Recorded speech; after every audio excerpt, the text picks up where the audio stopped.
The youngest boy in the family awakened the contract codex, but after expert examination, he bluntly stated, "This is just an ordinary bronze level 1-star tulip." The boy is now 18 years old, and it's almost time for him to take the academy's entrance exam. But suddenly the tulip on the balcony bursts into golden light. A mechanical voice suddenly entered Ren's mind. "Ding! Congratulations, host, for awakening the female contracted divine beast training system."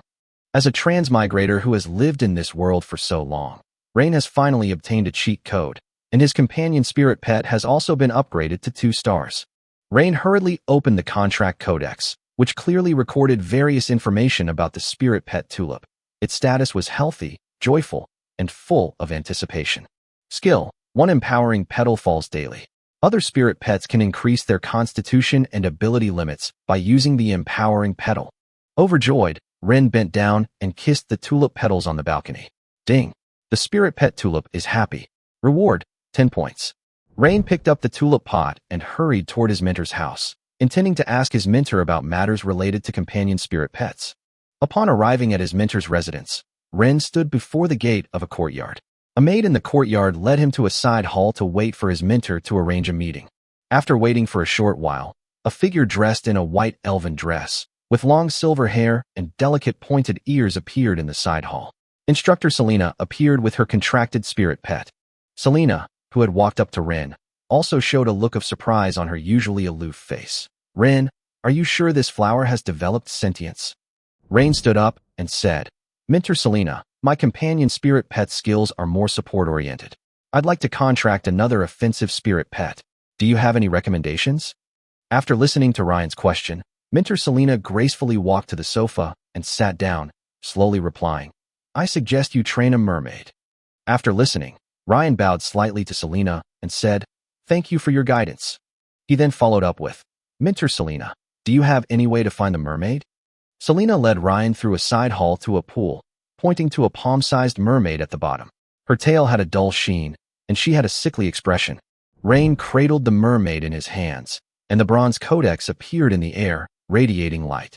The tiny mermaid floated up, completing the contract ritual. The bronze codex automatically flipped to the second page, revealing information about the mermaid's spirit pet. Selena and Rain were both astonished. The mermaid had actually volunteered to become Rain's companion spirit pet. Ren named the mermaid Vivian, and then spent 500 points to exchange for the Fountain of Life Dew, rare, instantly restoring his balance to 10 points. Ding! The spirit pet, Mermaid Vivian, has used Fountain of Life Dew. Status update: healthy, full of vitality, undergoing restoration. Learn skills: Water Shadow Star Arrow, an instant cast attack skill combining water and stellar power. Starry Rain, a small area support and recovery skill that nourishes life, restores energy, and promotes plant growth. Vivian was eager to try, and she used the Starry Rain technique that she had just mastered. Rain felt his spirits lifted, and the fatigue from preparing for the academy assessment was swept away. The next day, after being served by the maid and having eaten and dressed, he carried a small mermaid in his arms and held a tulip in his hand, ready to go to class. Upon entering the grade-level classroom, the grade supervisor stood on the stage and softly announced, "Students, starting today, you will begin practical exercises. Under the guidance of your mentors, you will accept and complete tasks to earn stars, which will be the standard for judging whether you can graduate successfully. Students who reach 300 stars will also receive a baronial title and fiefdom personally bestowed by His Majesty." As a contract master who consumes the most resources among all professions, Ren is very clear that what an all-rounder like himself needs most is a title and a fief. As Rain pondered the matter, he came to his senses and found himself in a meadow where Selena and 2 commoner girls were waiting for him not far away. "You 3, change into civilian clothes and come with me immediately." Selena was swift and decisive, without explaining where she was taking the 3 of them. Rain returned to his lodgings, quickly changed into some simple clothes, and then proceeded with his daily interactions. He kissed a tulip petal and then kissed the little mermaid Vivian's cheek. Ding! Your spirit pet Tulip and Vivian are feeling their master's affection and are very shy and happy. Reward: 20 points. Current points: 30. A short while later, Rain returned to the same spot. Selena, seeing Rain's punctual return, said, "Target: the uninhabited area outside the northwest border of the empire." Go see if there are any suitable wild spirit pets. Minter, are you serious? A female student with short chestnut hair and amber eyes widened her eyes. Another female student's breathing also quickened. Selena smiled slightly. Of course, but there's one thing I must make clear. A spirit pet contract is something you can only obtain by chance, not by force. The group nodded, and then followed Selena to a teleportation array in the academy. With a flash of bright light, the group disappeared from the formation. The next moment, they appeared in a remote border town. Sensing that someone had teleported into the city guards on the street immediately approached the four people. I am the captain of the 7th Patrol Team of the Algorenburg City Guard. Please show me your identification. Selena gracefully took out a silver token engraved with the Academy's emblem from her light blue clutch. Tello Empire Beast Taming Academy. Senior Instructor Selena Arcania, leading students on a field practice. The patrol captain took the token, carefully checked it, and handed it back. Welcome to Algorenburg. I wish you all the best in Algorenburg. After the city guards left, Selena prepared to lead Rain and the others. Stepping into the bustling streets of Algorenburg, Selena didn't turn her head, her cool voice ringing out. I won't intervene unless I encounter trouble you can't handle. Everyone nodded, understanding the situation. Before they knew it, they had left the city and entered the wilderness. Algorenburg behind them quickly became a blurry outline on the distant horizon. We have entered the outer area. Selena stopped, the blue and white twin spirit butterflies on her shoulder fluttering gently. According to the current records, there are quite a few spirit pets active in the outer area of the Northwest No Man's Land. Selena glanced at her students. Rain's current encyclopedia pages are full. You too. Does anyone want to form a contract? If so, we'll head to Windhaven Canyon to find one. Olina nodded solemnly. Instructor Selena, we'll do as you say. There are still 3 contract slots available here.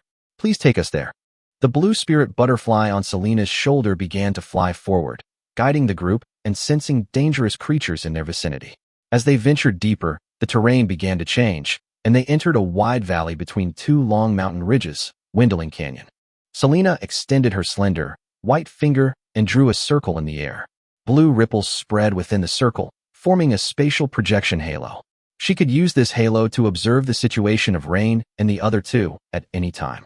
All the surrounding clumps of grass were being tossed and turned wildly by the gale, but one clump of grass remained firmly in place, with only the outermost few blades swaying gracefully with the airflow, as if actively drawing strength from the wind. It's it, the tumbleweed, Olina whispered, barely containing her excitement. It really is different from ordinary grass clumps. Just as she was about to step forward, she noticed that the tumbleweed had actually rolled a few steps against the wind. As she spoke, Olina took out a wind magic stone and a wood magic stone from her secret space. Little darling, if you come with mommy, I'll feed you with these from now on, okay? The wood magic stone rolled nimbly to the feet of the tumbleweed spirit. It finally couldn't resist any longer. Several slender, root-like grass strands emerged from its base, tightly wrapping around the magic stone and beginning to absorb its energy. Seeing that the atmosphere was right, Olina quickly summoned the bronze 5-star contract codex. The space shone brightly, and the codex turned to its second page. The tumbleweed spirit also willingly accepted the light from the codex. Olina was overjoyed and turned to the second page to take a look. She finally had a second contracted spirit pet. From now on, you'll be called Little Green Dumpling. She didn't hide the information, so Rain and Joanna also noticed the words on the secret manual. Contracted spirit pet, Rolling Wind Grass Spirit, Little Green Dumpling. Star rating, 3 stars. Status, satisfied, happy, full of curiosity about owner. Skills, swaying sand, listening to the wind, basic rooting. Joanna, it's your turn. Selena looked at her other student. Your demon hunter wolf is a purely offensive spirit pet, but it's too fragile. I suggest you pair it with a spirit pet that has control or binding abilities. I understand, Minter. Joanna nodded vigorously, her eyes hardening. Please help me. Minter Selena. No, Mother Selena. Do you have any recommendations, Mother? Selena rubbed her forehead, a slight twitch at the corner of her lips on her cool, beautiful face. All right, calling me Mom won't help. Like Olina, you still have to catch them yourself. I'm just here to recommend you. The ones I recommend to you, and which can also be found in this area, are Whispering Orchid, which releases pollen with hallucinogenic effects, and Shadow Binding Spider, which can spray tough spider webs. It's up to you, but I can only tell you that if we can't find the Whispering Orchid, We'll have to find a suitable spirit pet for you to contract nearby. After all, our time outside is limited. Joanna hesitated. Choosing the Whispering Orchid offered little hope, but at least her life wasn't in danger. However, venturing into the dark cave might mean encountering dangerous creatures. Selena, my mentor. I choose the Whispering Orchid. Joanna finally made her decision. Selena nodded. Then let's continue our journey to the Whispering Forest. In the incredibly cool Whispering Forest, a man dressed in a white noble robe with gold patterns was holding a blood-splattered green snake. When did I ever tell you that you could make a contract with such trash? A commoner female student from the Beast Taming Academy, with freckles on her face and thick glasses perched on her nose, covered her mouth and sobbed. Teacher, I'm sorry. She could only watch helplessly as her newly contracted spirit pet was crushed to death by her mentor. Tears welled up in her eyes, but she could only stand there, clenching her fists. He took out a handkerchief from his pocket, wiped the blood off his hands, and then stroked his student's hair. Fortunately, this time, your mentor corrected your mistake. Although there are no useless spirit pets, only contract masters who don't know how to train them. A male student nearby, watching this scene with an extremely serious expression, earnestly asked, Instructor Sean, could you please recommend some spirit pets suitable for our contracts? Just as Sean was about to speak, a white eagle circling overhead silently descended. Sean stretched out his arm, and the eagle landed directly on his arm, even humanizingly bringing its beak close to his ear and whispering, I understand. Sean nodded in response. Observe it again. The white eagle leaped up and flew back into the sky. Sean looked at the male student who had asked the question, his eyes softening slightly. It's suitable for you to form a contract with another Whispering Orchid now. Meanwhile, Selena and the others arrived at Whispering Forest. The blue spirit butterfly on Selena's shoulder seemed to sense something, flying to her ear and whispering, Mom, it's just ahead. She nodded and pointed to a grassy area ahead, saying to Rain and the others, Go and take a look over there. Whether you can find it or not depends on your own abilities. If you can't, either give up or choose another spirit pet nearby, understand? The three responded in unison and then walked onto a clearing in front of them. Unlike Windy Valley, green grass sprouted everywhere here, swaying slightly in the wind. The meadow was about the size of several football fields, and according to Selena, the Whispering Orchid was just a tiny flower, about the size of a fingernail. The group then split up to search. Rain held a potted tulip in his hands, which was bent over in a human-like manner, as if guiding him. This discovery surprised Rain. A bronze level 2-star tulip could actually sense the presence of other plant-type spirit pets. Following the direction indicated by the tulips, Ren continued his exploration. In the distance, he seemed to spot a familiar figure. The blonde woman stood in the distance, turned to look at Ren, and waved. Ren was somewhat surprised. Hey, what are you doing here? Young master, I was getting a little bored at the academy, so I thought I'd come out to find you. Heya slowly walked to Ren's side and took his hand. What are you looking for? Rain immediately found something suspicious. As a maid, he had no right to use the academy's magical teleportation array. Rain, still relatively clear-headed, instantly realized he had fallen into an illusion. This might really be the Whispering Orchid. He looked at Joanna and Olina in the distance, opened his mouth as if to tell them, but no sound came out. Heya pressed Rain's head into her arms and gently stroked his hair. Sleep? Young master, just like in your mother's arms, a good sleep will make you feel better. At that moment, everything felt incredibly real to Ren. He was fully conscious, yet completely unable to control his body, experiencing an agonizing feeling akin to sleep paralysis.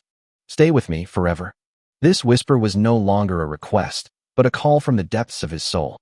At this moment, Ren's dependence and longing for he were magnified infinitely in this illusion. Rain bit his tongue, forcing himself to stay awake. He too found the Whispering Orchid terrifying. If this were during a battle, he probably would have died countless times already. At this critical moment, Rain's original consciousness, which belonged to a transmigrator and was slightly different from that of the natives of this world, suddenly awoke. How is this possible? Heya was filled with disbelief, her voice becoming somewhat shrill. At that very moment, a golden light burst forth in the air. It was the scent of tulips. This golden light gradually enveloped the figure conjured by the Whispering Orchid, slowly eroding her entire body. At that moment, Ren also received a notification from the system. The tulip has absorbed a large amount of life essence. It is about to evolve. Ren could hardly believe it. It was about to evolve. Companion Pet Tulip automatically learns the skill. Absolute parasite. Absolute parasite. Tulip can release pollen that lands around rooted plant life, seeps into the soil, and absorbs nutrients from the target's roots. Whispering Orchid cried out for mercy. As a bronze 6-star plant-type spirit pet, it was on the verge of breaking through, but unexpectedly, just when it was about to devour Rain's spirit, its base was stolen by Rain's spirit pet. The Whispering Orchid's pleas for mercy gradually subsided until her entire figure vanished completely. At that moment, the illusion dissipated and Rain's bronze codex was upgraded to a silver codex. Ren quickly opened his contract manual. Companion spirit pet, silver tulip sprite, unnamed, star rating, 3 stars, reward points, 500. Gain skill, golden guardian. The tulip fairy can scatter petals that land on the target, forming a magical cloak that blocks a certain amount of damage for the target. Gain skill, spirit absorption. The tulip sprite is immune to any spirit spell of the same rank. At the same time, the tulip sprite can emit pollen to absorb the spirit power of any unit that has been subjected to a spirit spell.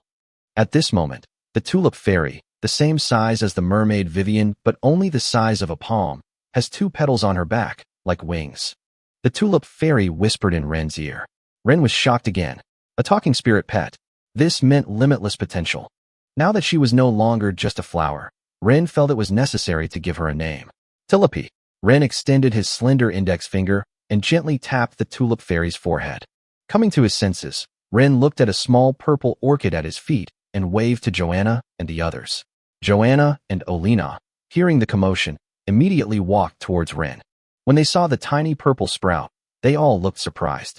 Joanna even hugged Ren tightly, gently kissing his cheek with her soft red lips. You're truly my lucky charm. However, before Joanna could prepare the contract, a boy's voice suddenly rang out. Wait, everyone. This whispering orchid, we found it first. Chapter 11, Let's Fight. As the voice fell, 3 students from Tylo Academy walked over. Roger, who was in the lead, had his short brown hair neatly combed, and his demeanor was the same as Rain's, clearly indicating that he came from a noble family. As soon as he opened his mouth, he explained what had just happened flawlessly. Roger explained that they had been eyeing the whispering orchid for a while, but seeing that Ryan remained standing still, they guessed that he was trapped in an illusion. Therefore, they did not act rashly, lest they disturb the orchid and cause Ryan to suffer severe mental damage. After hearing this, Ren just sneered, his tone full of disdain. According to you, I have to owe you a favor? He didn't even look Roger in the eye when he spoke, an attitude that, among nobles, was a blatant insult. Roger's expression darkened slightly, but he maintained his composure and replied calmly. Under normal circumstances, that is indeed the case. But Ryan wasn't buying it and bluntly said, Roger, don't bother with these things. What I set my sights on is mine. This statement, though small, was utterly arrogant. To put it bluntly, both nobles harbored a predatory nature, but Roger was better at disguising himself, maintaining a polite facade, while Ren openly displayed his domineering and tyrannical nature without any attempt to conceal it. Ren's audacity wasn't without reason. Now possessing a silver-tier 3-star spirit pet, he naturally disregarded the 3 opponents. Even if Roger's words were true, so what? He had no intention of reasoning with them. Roger simply gave a soft, "Oh," after hearing this, then changed the subject and directly hit Ryan's sore spot. I heard that the Vigrit family's ancestors were merchants, so they shouldn't be as unreasonable and ungrateful as bandits. However, I respect your way of doing things because I am well-mannered, not because you deserve respect. The moment those words were spoken, the tension in the air instantly flared. Joanna and Olina instinctively held their breath, for this was no longer a simple matter of arguing over a whispering orchid. To question a nobleman's upbringing was, in the most direct form of humiliation a nobleman could endure. However, Ren knew very well that his mentor, Sean, was most likely behind this. Whether they were also coincidentally searching for the whispering orchid or not, Sean would definitely find a way to interfere and sabotage whatever Selena wanted to do. That's why Ren deliberately turned the issue of the spirit pet's ownership into a conflict between 2 noble young masters. This way, Sean couldn't interfere easily. Besides, although the whispering orchid was intended for Joanna, Joanna and Olina would be his teammates in the future, and it was related to their graduation exams and future star rankings. He couldn't back out. Just as Rain was about to retaliate, a round of applause suddenly came from the side. Sean stepped out from behind the 3 students, a smile still on his face. Since you all have a disagreement about this whispering orchid, how about a fight? Instructor Selena, what do you think? He spoke as if he were talking to thin air, but the next second, a patch of blue and white stars appeared in the air, quickly converging into the figure of Selena. Selena appeared and, without a word, said directly, "My student will not lose to your student. Let's begin." The battle began instantly. The tulip fairy Tilope and the mermaid Vivian in Ren's arms immediately flew out, one flapping her petal wings and hovering in the air, the other floating on water. Olina's orange cat jumped to the ground, its fur bristling and hissing, accompanied by a blue tumbleweed spirit. Joanna, on the other hand, summoned her 4-star demon hunter wolf girl. The wolf girl was nearly 1.9 meters tall, with wolf ears standing upright, a taut gray wolf tail, and silver vertical pupils locked onto her opponent. Sharp claws had also grown from her fingertips, clearly making her the strongest offensive core on their side. Roger sneered as he opened the silver tome, his tone full of contempt. "Unlike trash like you, Ren, my father has high hopes for me." The next moment, the tome shone brightly, and he released 3 contracted spirit pets in one go, which lined up in a fan shape in front of him. At the forefront was a bronze 5-star stone-armored rhinoceros, enormous in size and covered in hard stone armor. Next to it was a bronze 4-star thunderlight sable, its body a deep blue with flashing lightning in its eyes, clearly skilled in surprise attacks. In the air was a silver 1-star steel needle feather eagle, its feathers like needles, firmly locking onto Tilope and Vivian. With these 3 spirit pets appearing, the front line, defense against ambushes, and air superiority were all in place. A standard iron triangle system, clearly the result of family resources and Sean's special training. At the same time, the 2 female students beside Roger each summoned their companion spirit pets, a bronze level 3-star big mouth thornflower, and a resonating lily of the valley that could soothe and heal. The opposing team had a total of 5 spirit pets, and Ren's side also had 5, but the difference was still quite significant. Because the only one they could truly hold the line was a tumbleweed sprite, and once that thing activated its basic rooting ability, it could only stand still as a wall, making it no match for the stone-armored rhinoceros head-on. Seeing that the situation was in their favor, Roger sneered and tried to persuade him to surrender. "Rain, if you admit defeat now, we can all save face." But Rain just smiled faintly, not taking his words seriously at all. Because his tulip spirit is naturally effective against plant-type spirit pets rooted in the ground, what appears to be a 5-on-5 battle is actually more like a 5-on-3 fight. More importantly, Rain still holds 5 30 system points. If a real fight breaks out, he can exchange them for new trump cards at any time. It's truly hard to say who will win this battle. Chapter 12. Is Ren Selena's gigolo? Roger was still making his pronouncements, but Ren didn't even bother to glance at him.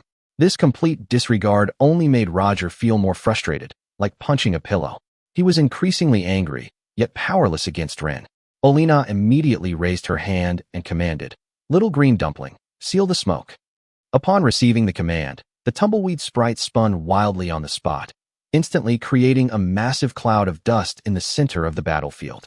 This dust spread horizontally, forming a thick wall of smoke that cut off the line of sight between the 2 sides.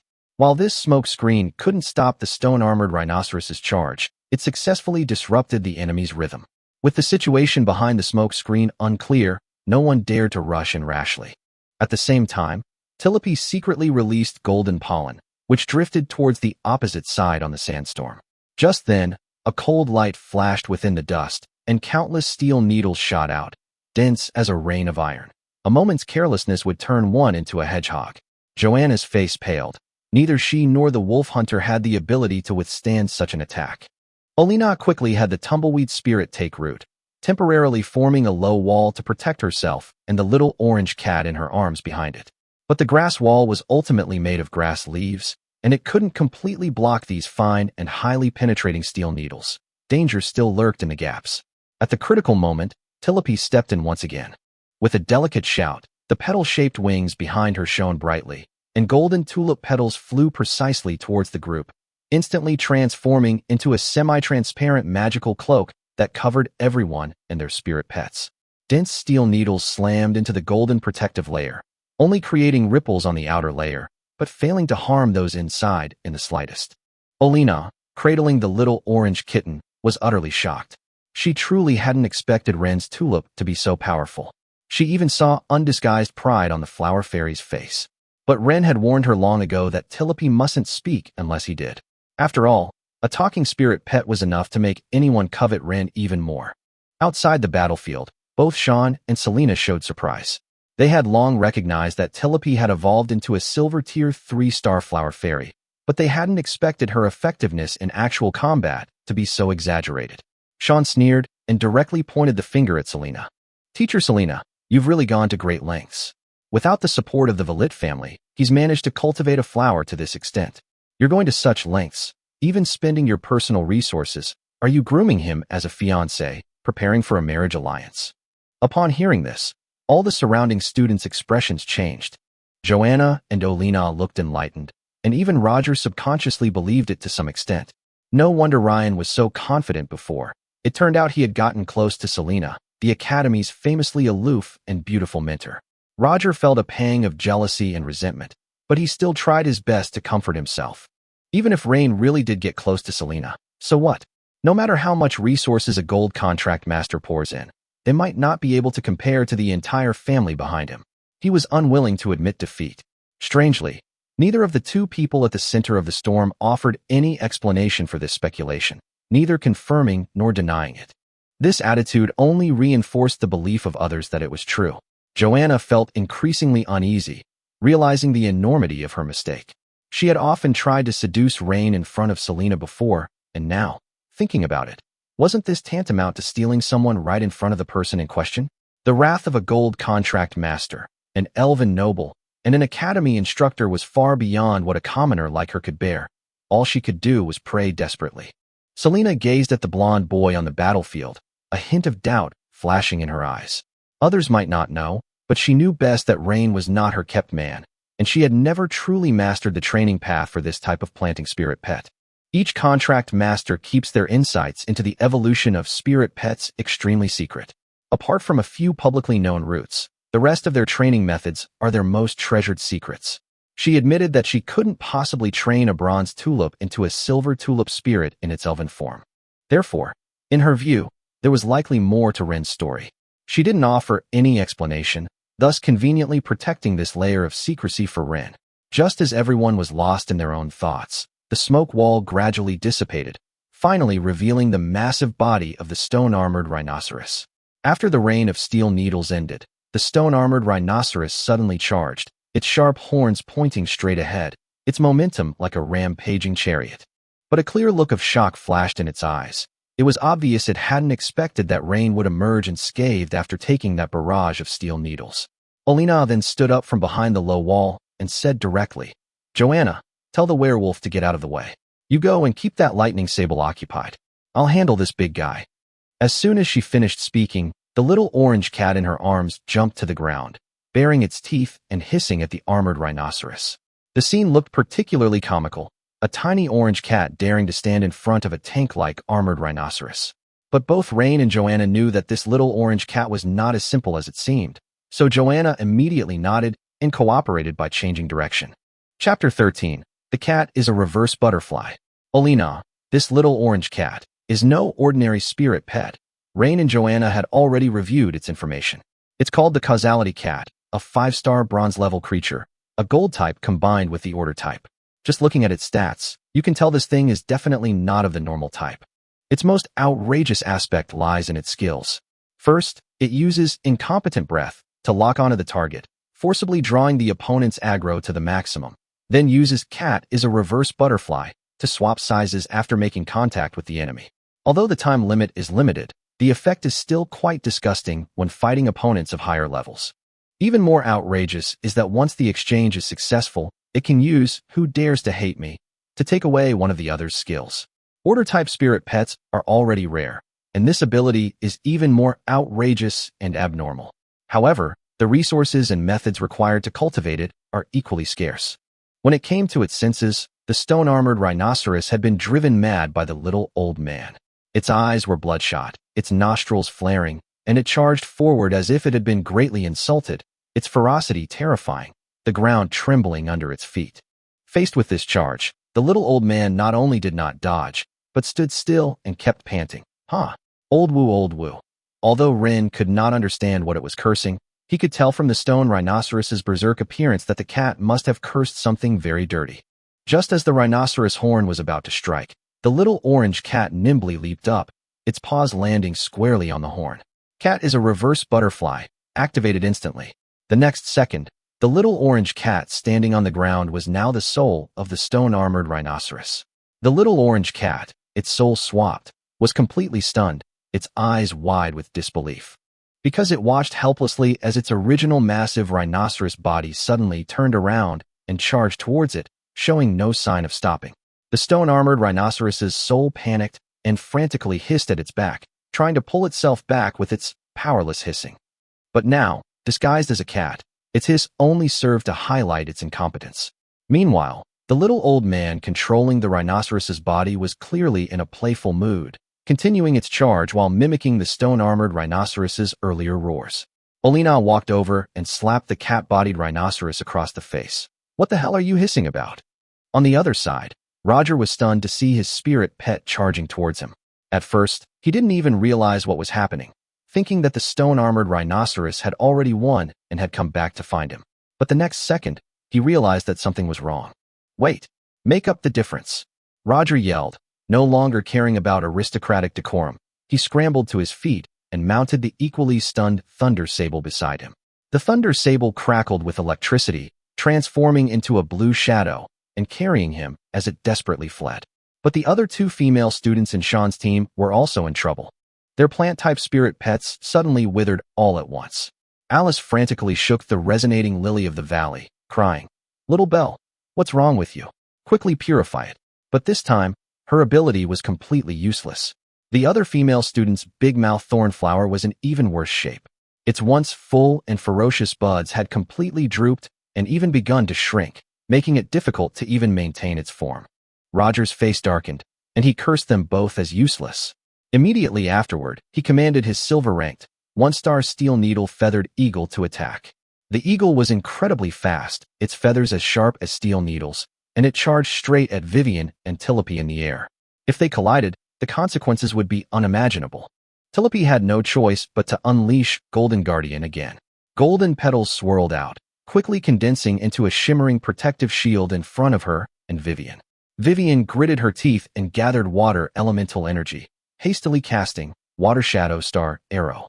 Countless starlight arrows formed from water elemental energy bombarded the steel needle feather eagle, but being only a bronze one-star eagle, these attacks were like tickles to the silver one-star eagle, offering no resistance to its continued advance.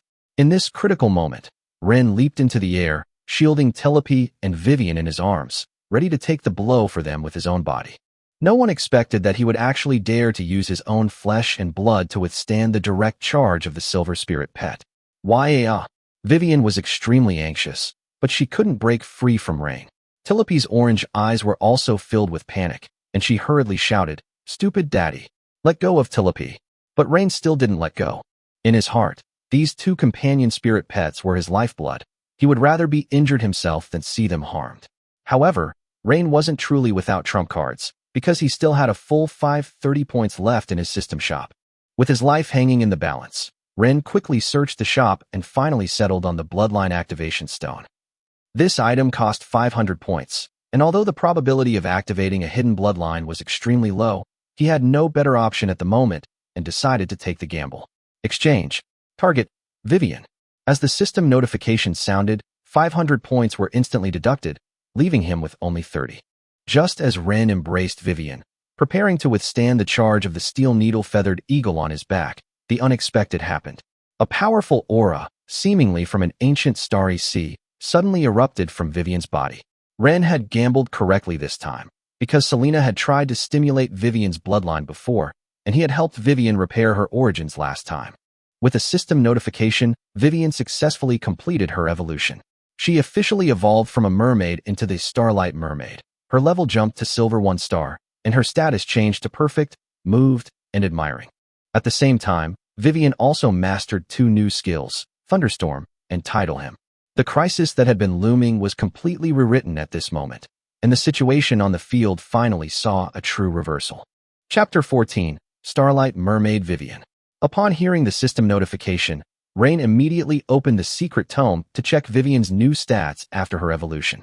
His companion spirit pet, Starlight Mermaid Vivian, was a silver-ranked, one-star creature with water, light, and lightning attributes. Her skills had also been upgraded from their original basic abilities to a new level. What particularly caught Ren's attention were the two new skills. Thunderstorm could summon thunderclouds, unleashing a rain of arrows imbued with violent lightning power to strike enemies in an area. Tidal Hymn, on the other hand, allowed him to manipulate surrounding liquids into a tide through chanting, impacting enemies while inflicting a slowing effect. The evolved Vivian was no longer a tiny creature the size of a palm. Now, she resembled a little girl about a meter tall, clinging tightly to Ren's leg. Her blue curly hair cascaded down to her waist, the ends shimmering like starlight, and her sapphire-like fishtail gleamed with a soft sheen. She opened her big, watery eyes, which seemed to be filled with tears, and she had a finger in her mouth, making soft, whimpering sounds. But this seemingly delicate and cute little creature, in the next second, directly stirred up the dark clouds in the sky, causing a torrential rain with blue lightning to fall on the steel needle feather eagle. The steel-feathered eagle let out a piercing scream. The rain, imbued with the power of thunder, was a natural nemesis for this flying spirit pet covered in steel feathers.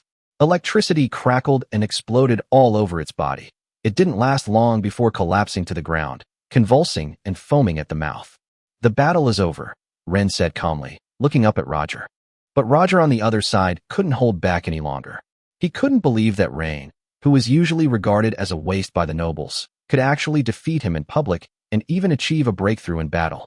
"I don't accept it," Roger roared, drawing his short sword from his waist and trying to charge forward on his thunder sable. Sean immediately stopped him. He knew very well that Joanna's wolf-like demon hunter hadn't made a move yet. If Roger lost control and rushed in now, the consequences would be far beyond what he could handle. These half-human, half-beast wolf-type spirit pets, once they entered a fighting state, knew no bounds. Sean certainly didn't want things to get out of control. Killing the wrong student would ruin Selena, but failing to manage his students would ruin him as well. What he really wanted was to be promoted to supervisor, not to fight a lose-lose situation here. "Mentor," Roger wanted to argue, his face full of resentment. But Sean interrupted him directly in a deep voice. "I said, that's enough." Sweeping over him with that cold and sharp gaze, Roger could only grit his teeth and swallow his words. Afterwards, Sean led his students away without looking back. With the commotion over, Joanna successfully formed a contract with the Whispering Orchid. Rain, holding Vivian, walked aside and carefully examined the newly evolved little creature. He lifted her up to look at her eye level, and seeing the tears of emotion still glistening in her eyes, he couldn't help but lower his head and kiss her cheek. "So sweet, you're my little darling," Rain said with a smile. Vivian couldn't speak yet, but she clearly understood. After being kissed, she burst into a silvery laugh and leaned in to kiss Ren back, rubbing her face against him repeatedly, her fishtail swaying happily, full of affection and joy. Tilope, standing nearby, immediately became jealous, hands on her hips, huffing angrily. "You fickle, stupid master." Seeing this, Rain casually pulled her into his arms, patted her face, and coaxed. "All right, you're the best little darling too." This time, Tilope protested, but her body obediently nestled into his embrace. "I'm not a darling." Her face flushed crimson, and her voice grew softer and softer. Only a stupid owner would call someone baby so casually. "It's really awful." Ren wanted to laugh, with the flower fairy nestled in his arms and the mermaid in his arms. The two little ones were clingy to each other, making the scene quite lively. Seeing that everyone had arrived, Selena's gaze lingered on Vivian for a moment before she spoke. "Let's continue. We're about to enter the inner perimeter of the no man's land, where death could be a matter of time. Be prepared." Hearing this, Ren frowned, because he now had two spirit pets to raise. The cost of raising spirit pets was already incredibly high. While Tilope and Vivian can eat regular food, their growth is extremely slow. Mermaids, for example, typically eat moonlight algae or elemental magic stones, while flower fairies are better suited to dawn nectar. These items are all quite expensive, and feeding them long-term would be a significant expense.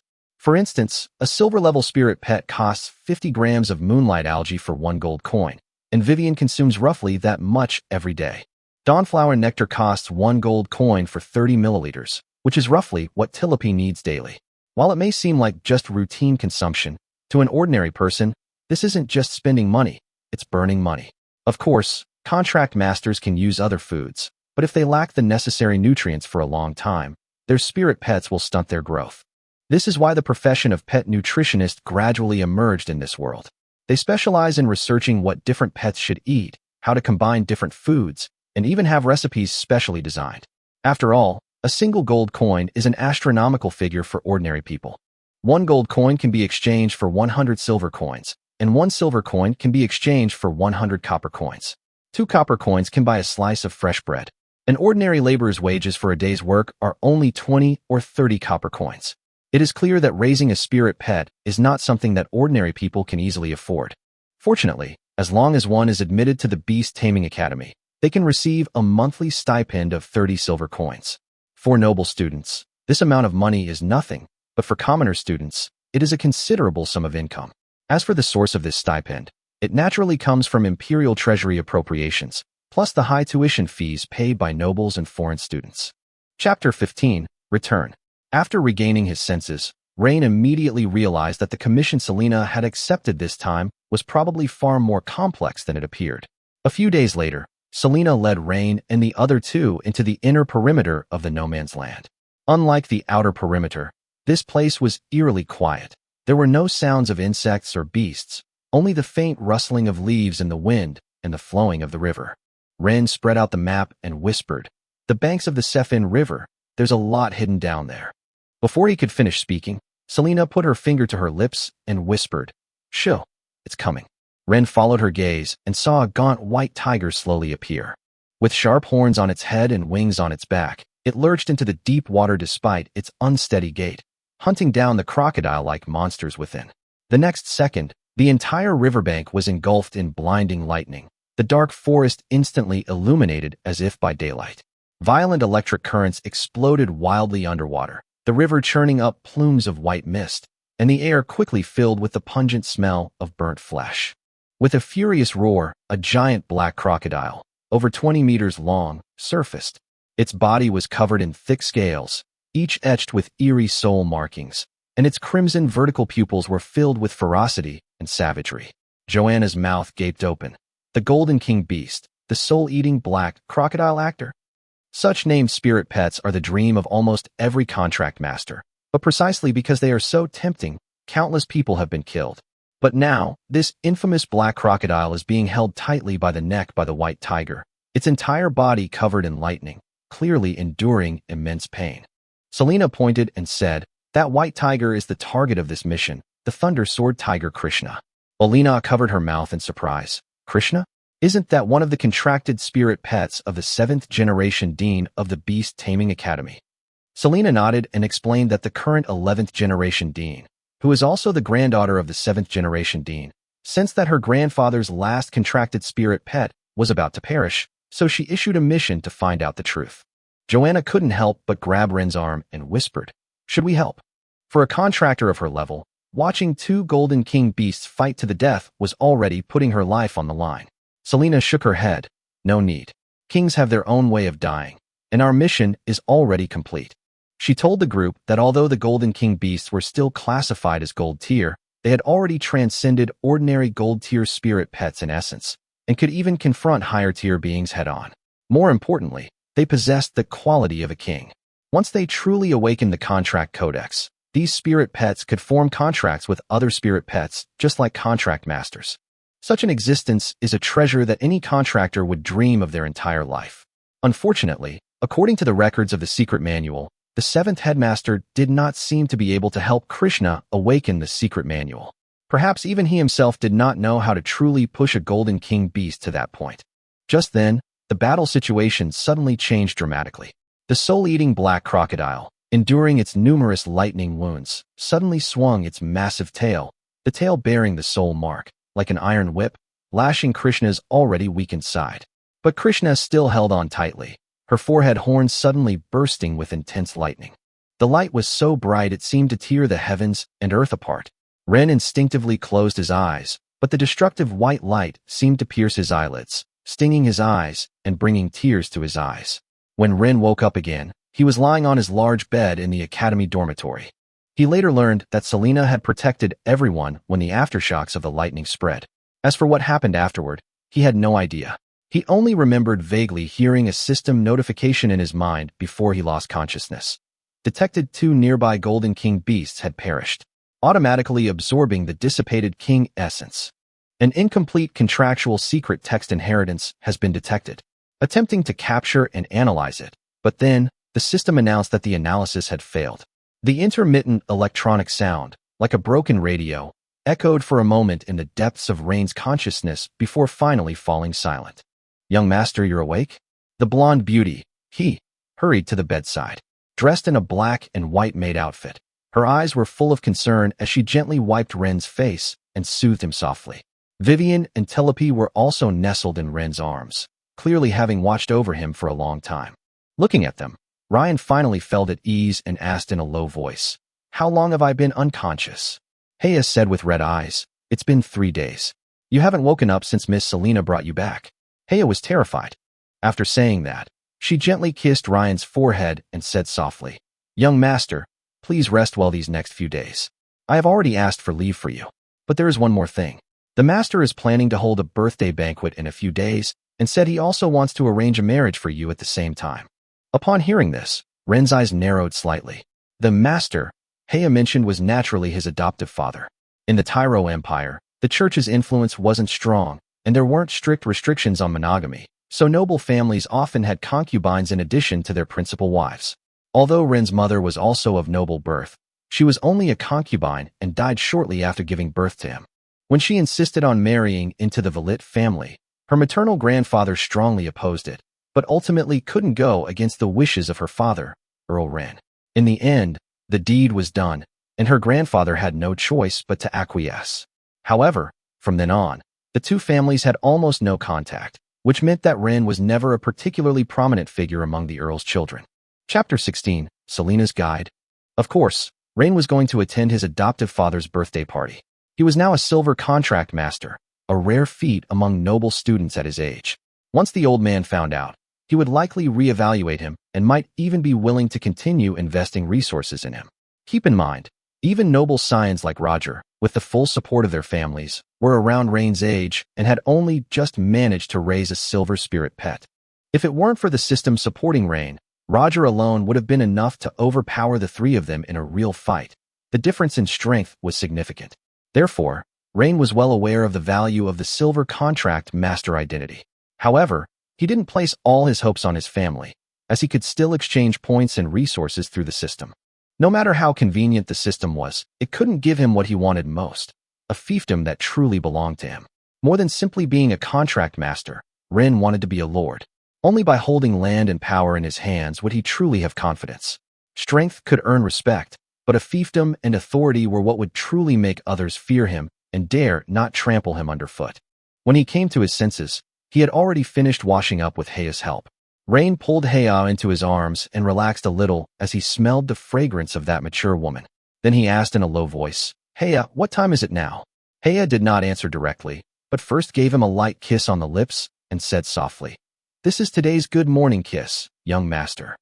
Holding this beautiful and gentle woman in his arms, Ren suddenly felt that his reincarnation wasn't so bad after all. At least his background and treatment weren't low. He had transmigrated into the body of a count's young master, with a mature maid like he to take care of him, and he was in contact with high society every day.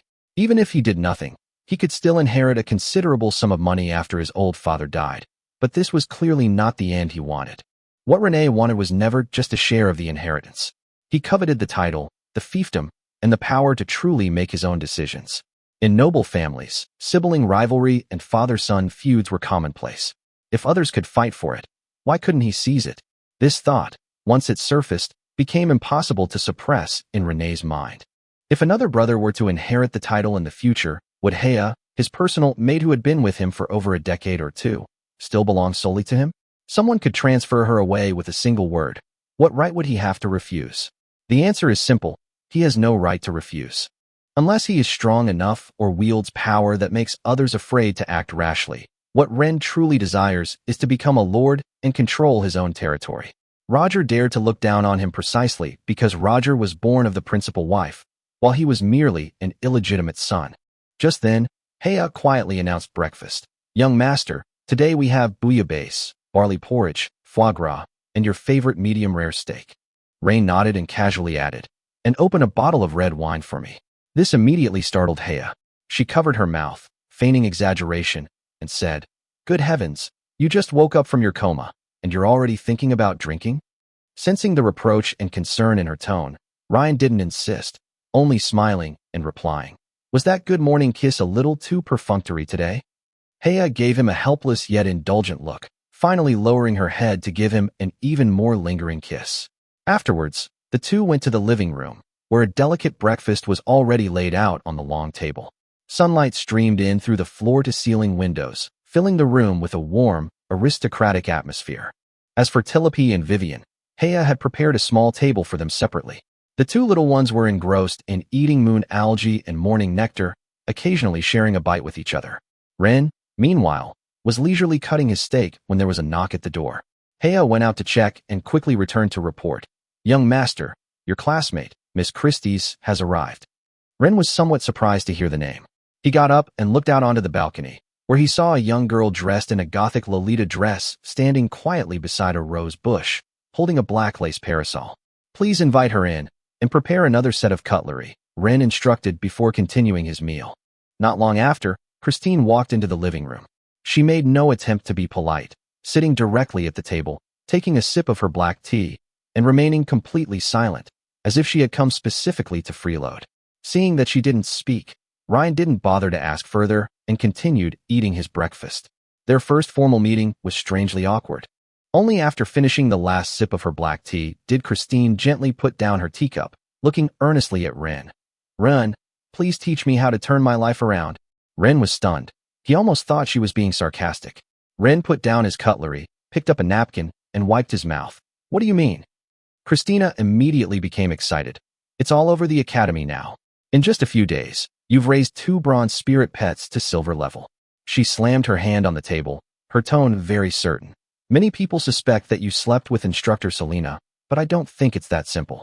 At the very least, you don't seem like the kind of man who would accept being shoved with a steel wool ball, so you must be hiding something else." Rain's eyelids twitched as he listened, and he quickly raised his hand to interrupt. "Stop, stop, stop." But Critis didn't stop at all, and instead became more and more serious. "I've been observing Mentor Selena for a long time. She looks like an iceberg, but she may not be the proactive type. She may even have some masochistic tendencies deep down.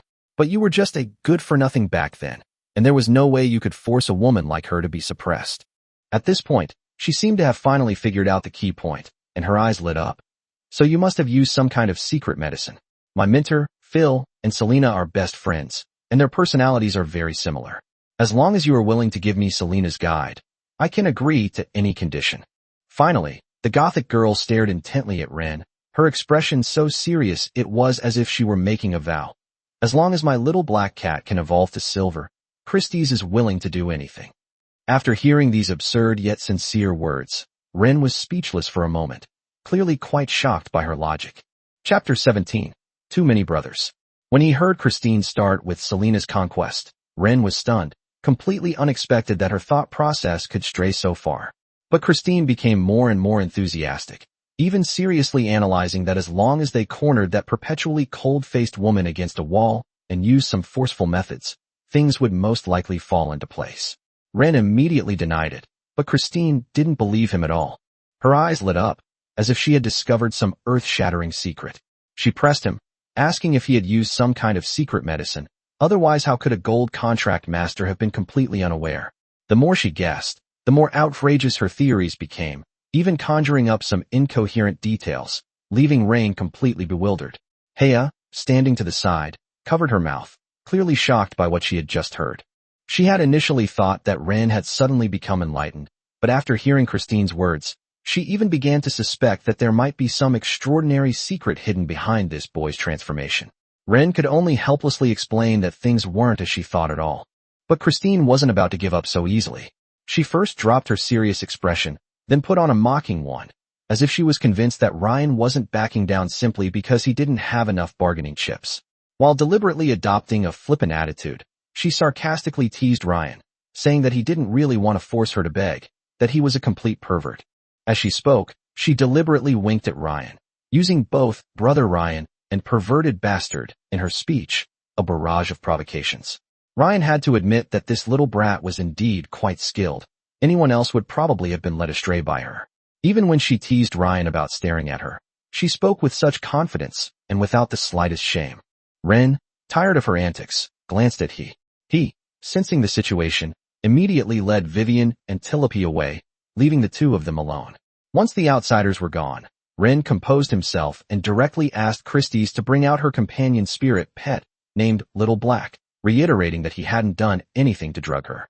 Seeing him clear the room, Christie's understood that they were about to discuss serious matters. She finally stopped joking, placed the black lace parasol that had been leaning against the table on it, and told Ren that this was her companion spirit pet. Ren looked at the umbrella, speechless. After all, a companion spirit pet being an umbrella seemed rather useless. But he still took the opportunity to ask about its abilities. Christie's was straightforward, answering with just 2 words, sunshade.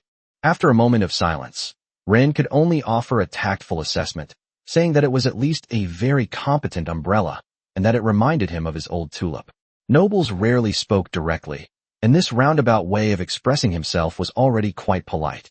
Ren then added that the umbrella could at least preserve its owner's dignity in a sudden downpour. Christine's lips twitched. She clearly caught the sarcasm in his words. She picked up her tea, gently blew on it, and stated seriously that she wasn't there to hear others' opinions of Little Black, but to discuss the real issues. Ryan immediately understood. She was preparing to lay her cards on the table, so he simply offered to help. But before he could finish speaking, Christine's expression shifted again, her face lighting up with excitement as she assumed Rain was finally going to hand over that drug, and she even had his target in mind. Rain's temple throbbed with anger, and he could only suppress his rage, telling her he was referring to the method for raising Little Black. This time, Christine finally returned to normal. She stared at Ren for a moment, her face returning to that ambiguous smile, and softly asked him what his conditions were for helping. Ren didn't mince words, stating directly that he wanted a fiefdom. The moment the words left his lips, Christie's expression changed instantly, clearly showing anger. Because in the current empire, fiefdoms were not something that could be easily exchanged. Without external expansion, ordinary people who wanted land either needed a royal title, family inheritance, or to follow a high-ranking noble and wait to be granted it. As for obtaining baronial status through the Academy's examinations, it's incredibly difficult, with almost no one actually achieving it. The Imperial Beast Taming Academy differs from local academies. It's a 1-year program. Instructors have limited time, and competition among students is far more brutal.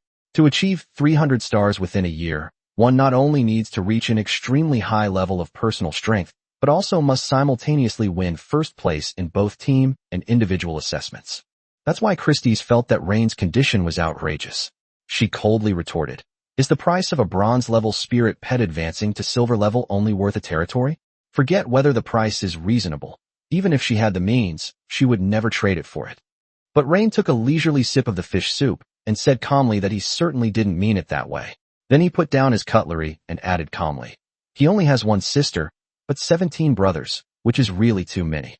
Chapter 18, Tilopi and Vivian's next form. After hearing Rain's words, "I have too many brothers," Christie's gently stroked her silver knife, her expression unusually serious. She frankly admitted that she didn't understand his meaning at all, and that she hadn't killed anyone, nor could she bear the consequences of murdering a nobleman. Ultimately, her current situation wasn't much different from Rain's. She wasn't a legitimate daughter, her talent was mediocre, and her companion spirit pet was a useless umbrella with no future, so her family naturally wouldn't give her many resources. Her only advantage was her status as a noble lady. Even without much ability, she would still have the opportunity to marry into a better family through a political alliance. However, Rain shook his head and calmly told her that he had no intention of sending her to kill. Marriages between nobles are inherently transactions with a price tag, and he himself couldn't escape one. At this point, he lightly tapped the table, indicating that his father seemed to be arranging a marriage for him. But Christine immediately interrupted him. She knew very well that noble marriages couldn't be sabotaged by simply finding a scapegoat, and she had no right to interfere in such matters. Ren didn't rush to refute, but instead continued to steer the conversation, finally revealing his true goal. He wanted to accumulate enough stars to obtain a baronial title personally bestowed by the royal family. Upon hearing this, Christie's was visibly stunned. She had never imagined that Ren, who shared a similar awkward background and wasn't particularly talented, would harbor such ambition. To obtain that qualification, one must reach the very top of the Beast Taming Academy, a position of incredibly high prestige, something ordinary noble children wouldn't even dare to dream of. According to the Academy's rules, winning first place in the team assessment earns the group 200 stars. Winning first place in the individual assessment also grants 200 stars. In addition, one must continuously complete high-difficulty missions throughout the year to accumulate another 100 stars before being eligible to receive the title of Royal Baron. That was practically tantamount to trampling all the contract masters of the same age underfoot. So Christine frowned and asked, "So what?" Only then did Rain reveal his true conditions. He stared at Christine, his tone direct. "I can give you a method to advance your companion spirit pet to silver rank, and in return, you have to help me win over the other 2 female students in Roger's group." This statement finally made the outline of the deal completely clear. Christine didn't immediately understand. She didn't understand what this had to do with the 2 female students, nor did she understand what getting them sorted out really meant. Ryan then explained it clearly. Since Sean wanted to be promoted to academic year supervisor, he would definitely do his best to cultivate Roger and his group. If Roger's group achieved good results in the graduation assessment, that would be Sean's most outstanding asset. What Rain wanted to do was to keep a close eye on his competitors' movements. He knew that Christie's was very perceptive about human nature and personality, so he hoped she could find a way to get close to the 2 female students and occasionally extract information from them. For example, what kind of spirit pet the team had recently contracted, or what kind of commissions they were preparing to take on. This kind of information was very important to him. Upon hearing this, Christine immediately showed a look of disgust and blurted out, "You actually want an introverted and withdrawn girl to seduce someone of the same sex? That's disgusting. You're a piece of scum." Rain, however, remained completely calm, simply interlacing her fingers and replying indifferently. Since she could analyze Selena and the mentor's personalities so clearly, dealing with a few naive students shouldn't be too difficult. To put it bluntly, Ren didn't think that just because he had beaten Roger once, he could keep the upper hand indefinitely. People grow and learn from their mistakes. For truly ambitious people, keeping an eye on competitors is never a bad thing. Although Christine verbally expressed her disdain, she knew that the Academy's instructors didn't have much knowledge of these niche spirit pets, and she had no better option than to give it a try. Raising spirit pets is inherently complex. Low-level spirit pets can't speak, and while their main diet is roughly the same, how to supplement their diet and guide their evolution is entirely up to the contract master to figure out. More importantly, the evolution path of each spirit pet is not fixed. The same mermaid, raised by different people, may eventually develop into a completely different form. Rain's Tilipy and Vivian are somewhat special cases. Tilipy was fed a lot of spiritual liquid by him when she was in her tulip form and accumulated a lot of energy in her body early on. So she was able to evolve rapidly after absorbing the life essence of other spirit pets through her skills. Vivian, on the other hand, had been carefully nurtured by Selena before hatching, but the experiment ultimately failed, allowing Ren to reap the benefits. Ren then directly opened the system interface. It listed, in order, pet sex toys, pet advancement and training methods, pet skill secrets, pet weapons and equipment, and pet food and medicine. After clicking on the advanced training methods, the first thing he saw was the route to upgrade the Silver Tulip Fairy and Silver Starlight Mermaid to gold, but the price was outrageously expensive. There are several gold forms for Tilipy, and the 3 most expensive routes are Tulip Arrogant Witch, Tulip Guardian Angel, and Tulip Royal Princess, each focusing on control and resistance reduction, damage reduction and healing, and damage increase and purification, respectively. Vivian's situation was similar: Star River Chanter, Starry Sky Guardian, and Deep Sea Elegy Singer, each corresponding to different damage, control, and healing focuses. However, the problem was realistic. These top-tier gold routes all required 3,000 points, which Rain simply couldn't afford. As for Christie's umbrella, the system displayed it more directly, with a simple name, Lace Sunshade. Rain casually picked a silver route for her, Shadow Moon Canopy, focusing on protection and buffing. Such amplifying spirit pet is rare to begin with. Once it successfully evolves, it can instantly enhance the contractor's attack or defense. A powerful one can even briefly merge with the contractor, allowing the contractor to directly use the spirit pet skills. The route is indeed good, but it costs 200 points. Rain glanced down at his pitiful 30 points and could only cough lightly, telling Christie's, "Give me a few more days, and I'll help you after I figure it out. Chapter 19, The Mischievous Flower Fairy and the Socially Anxious Mermaid. Christie's didn't care how Rain did her research, nor did she care whether he had the ability to do so. It's a deal. As long as Ren can provide her with the methods to advance, she will work for Ren. It's only a few days, she can wait. She stood up, lifted her skirt, and curtsied to Ryan. Then I'll wait for your good news. Ryan. After seeing Christie's off, Rain plans to interact with Vivian and Tillapi daily to earn points. When Rain entered the bedroom, he found he coaxing two little cuties. Vivian was resting her head on his long and fleshy thighs, while Tillapi was nestled in his arms.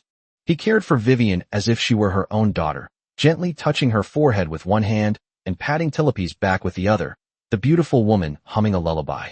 He noticed the movement, and the singing stopped. She lay half reclined on the bed, turning her head slightly to look at Rain.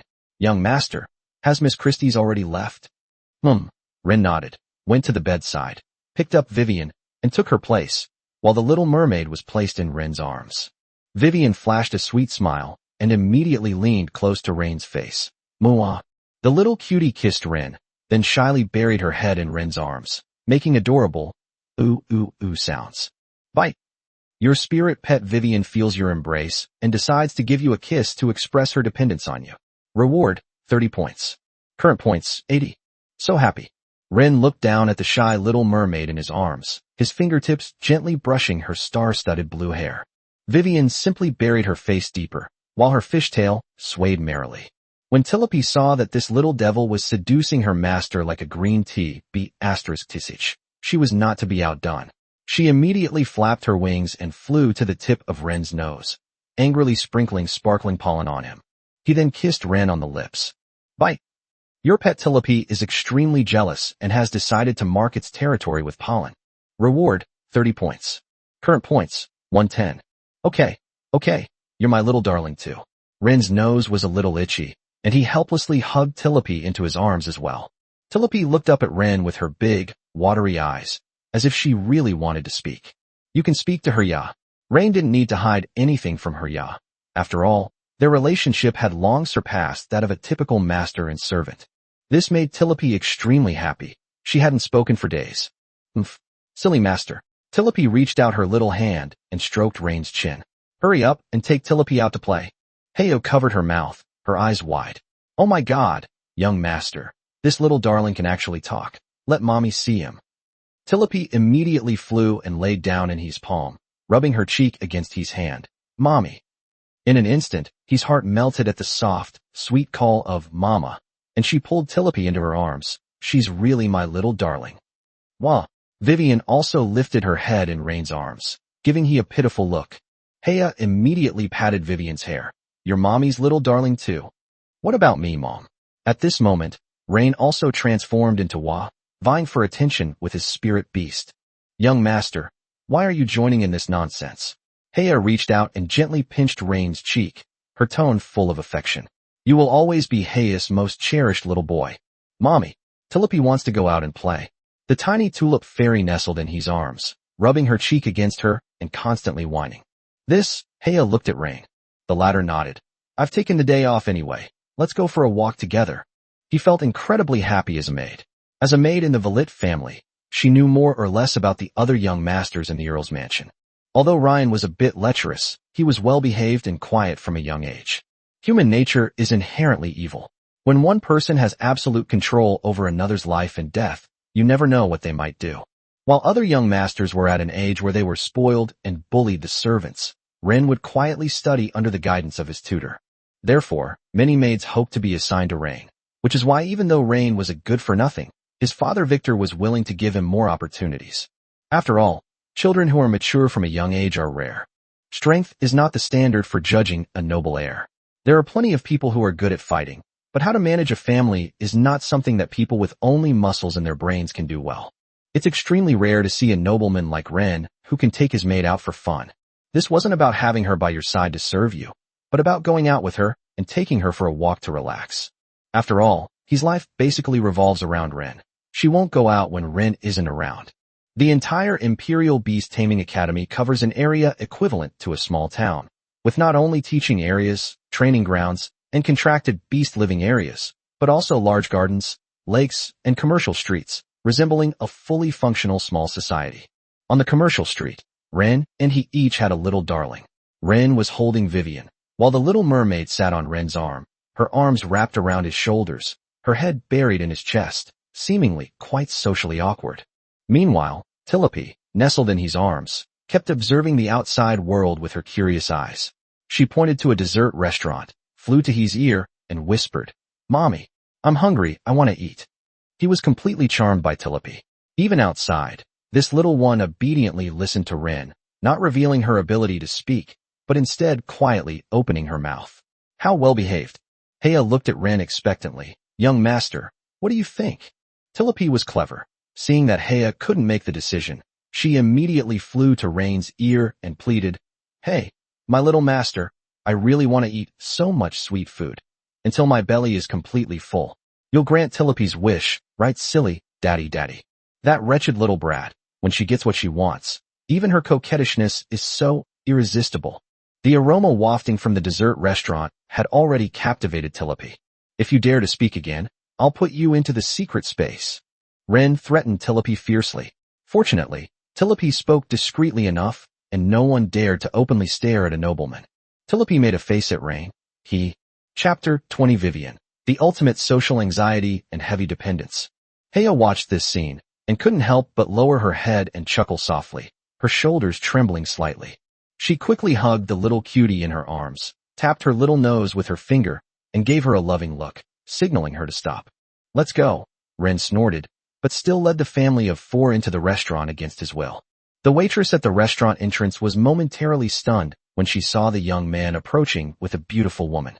The boy had neat, short blonde hair that was combed meticulously, and his emerald green eyes were as sharp as an eagle's. He was holding a mermaid whose head was nestled in his chest, which made him seem approachable. He stood tall and straight, dressed in a noble student uniform with a blue background and silver trim, the collar of his white shirt adorned with 2 deep blue gemstones. With a face as white as jade and eyes like twinkling stars, he was simply a refined and aloof nobleman straight out of a novel. "Welcome, welcome." The maid's voice unconsciously carried a hint of nervousness. She bowed respectfully, lowered her head, and dared not meet Ren's gaze, but her ears secretly blushed. Ren stroked Vivian's hair in his arms.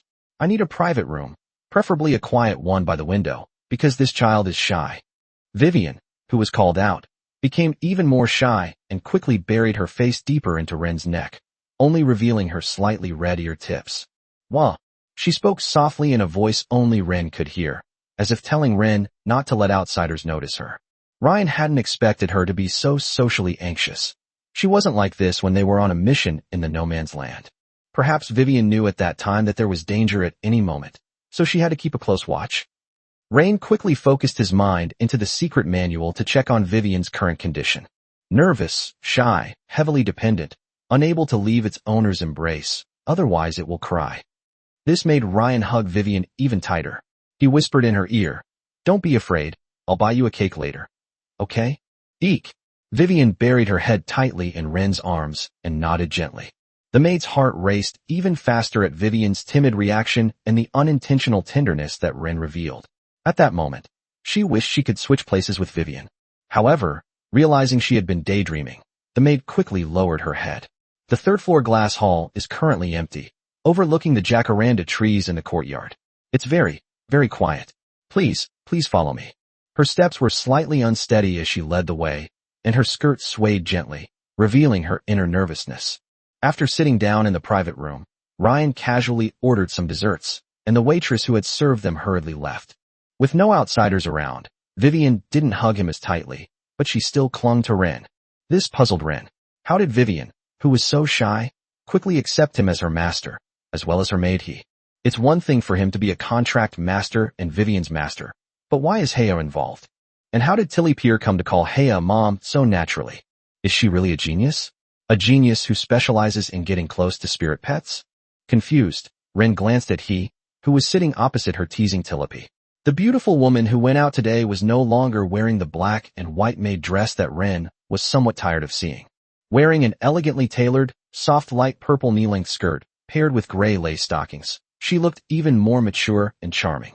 Her neckline was adorned with tiny pearls, and her voluminous long golden hair was elegantly styled into a bun at the back of her head. A few stray strands of hair fell casually around her ears and neck, softening her facial features and adding to her gentle and approachable charm. The more closely Ryan looked, the more his heart burned with desire. The gentle charm that he possessed, refined by time, intertwined with the maternal glow that naturally emanated from her as she cared for Tilopi, causing Rain to instinctively grasp her soft hand and interlock their fingers. "Eh? Young master?" Heya exclaimed softly, seemingly surprised by Rain's sudden closeness, but she still gave him a doting look. "Do you want a hug?" Ryan chuckled softly. "I'll give you a proper hug tonight." With such a blatant statement, Heya naturally understood what Rain meant. She hadn't expected that even when her little boy was outside, he was still thinking about getting close to her. But who told her to spoil Ryan so much since he was a child? A blush instantly spread across Heya's cheeks, and she quickly lowered her head in embarrassment, but the slight upturn of her lips betrayed the joy and indulgence in her heart. Just then, there was another knock on the door of the private room. It was a maid bringing dessert. This is your order of cream puffs, lemon sprinkle, tiramisu, coconut cream pie, jam cake, and 4 servings of moon algae lime soda. Please enjoy." The maid bowed again, quietly left the private room, and gently closed the door behind her. "Here, have a taste." Heya picked up a silver spoon, carefully scooped up a piece of the smoothest tiramisu, and gently offered it to Ren's lips. Her movements were natural and practiced, with her other hand placed under the spoon, ready to catch any spilled cream. Ren kept his lips tightly shut and did not open his mouth. "What's wrong, young master?" the beautiful woman asked, puzzled. Logically speaking, every time she fed Ren, no matter how little appetite he had, he would always take a bite. "I don't eat anything that's not imported."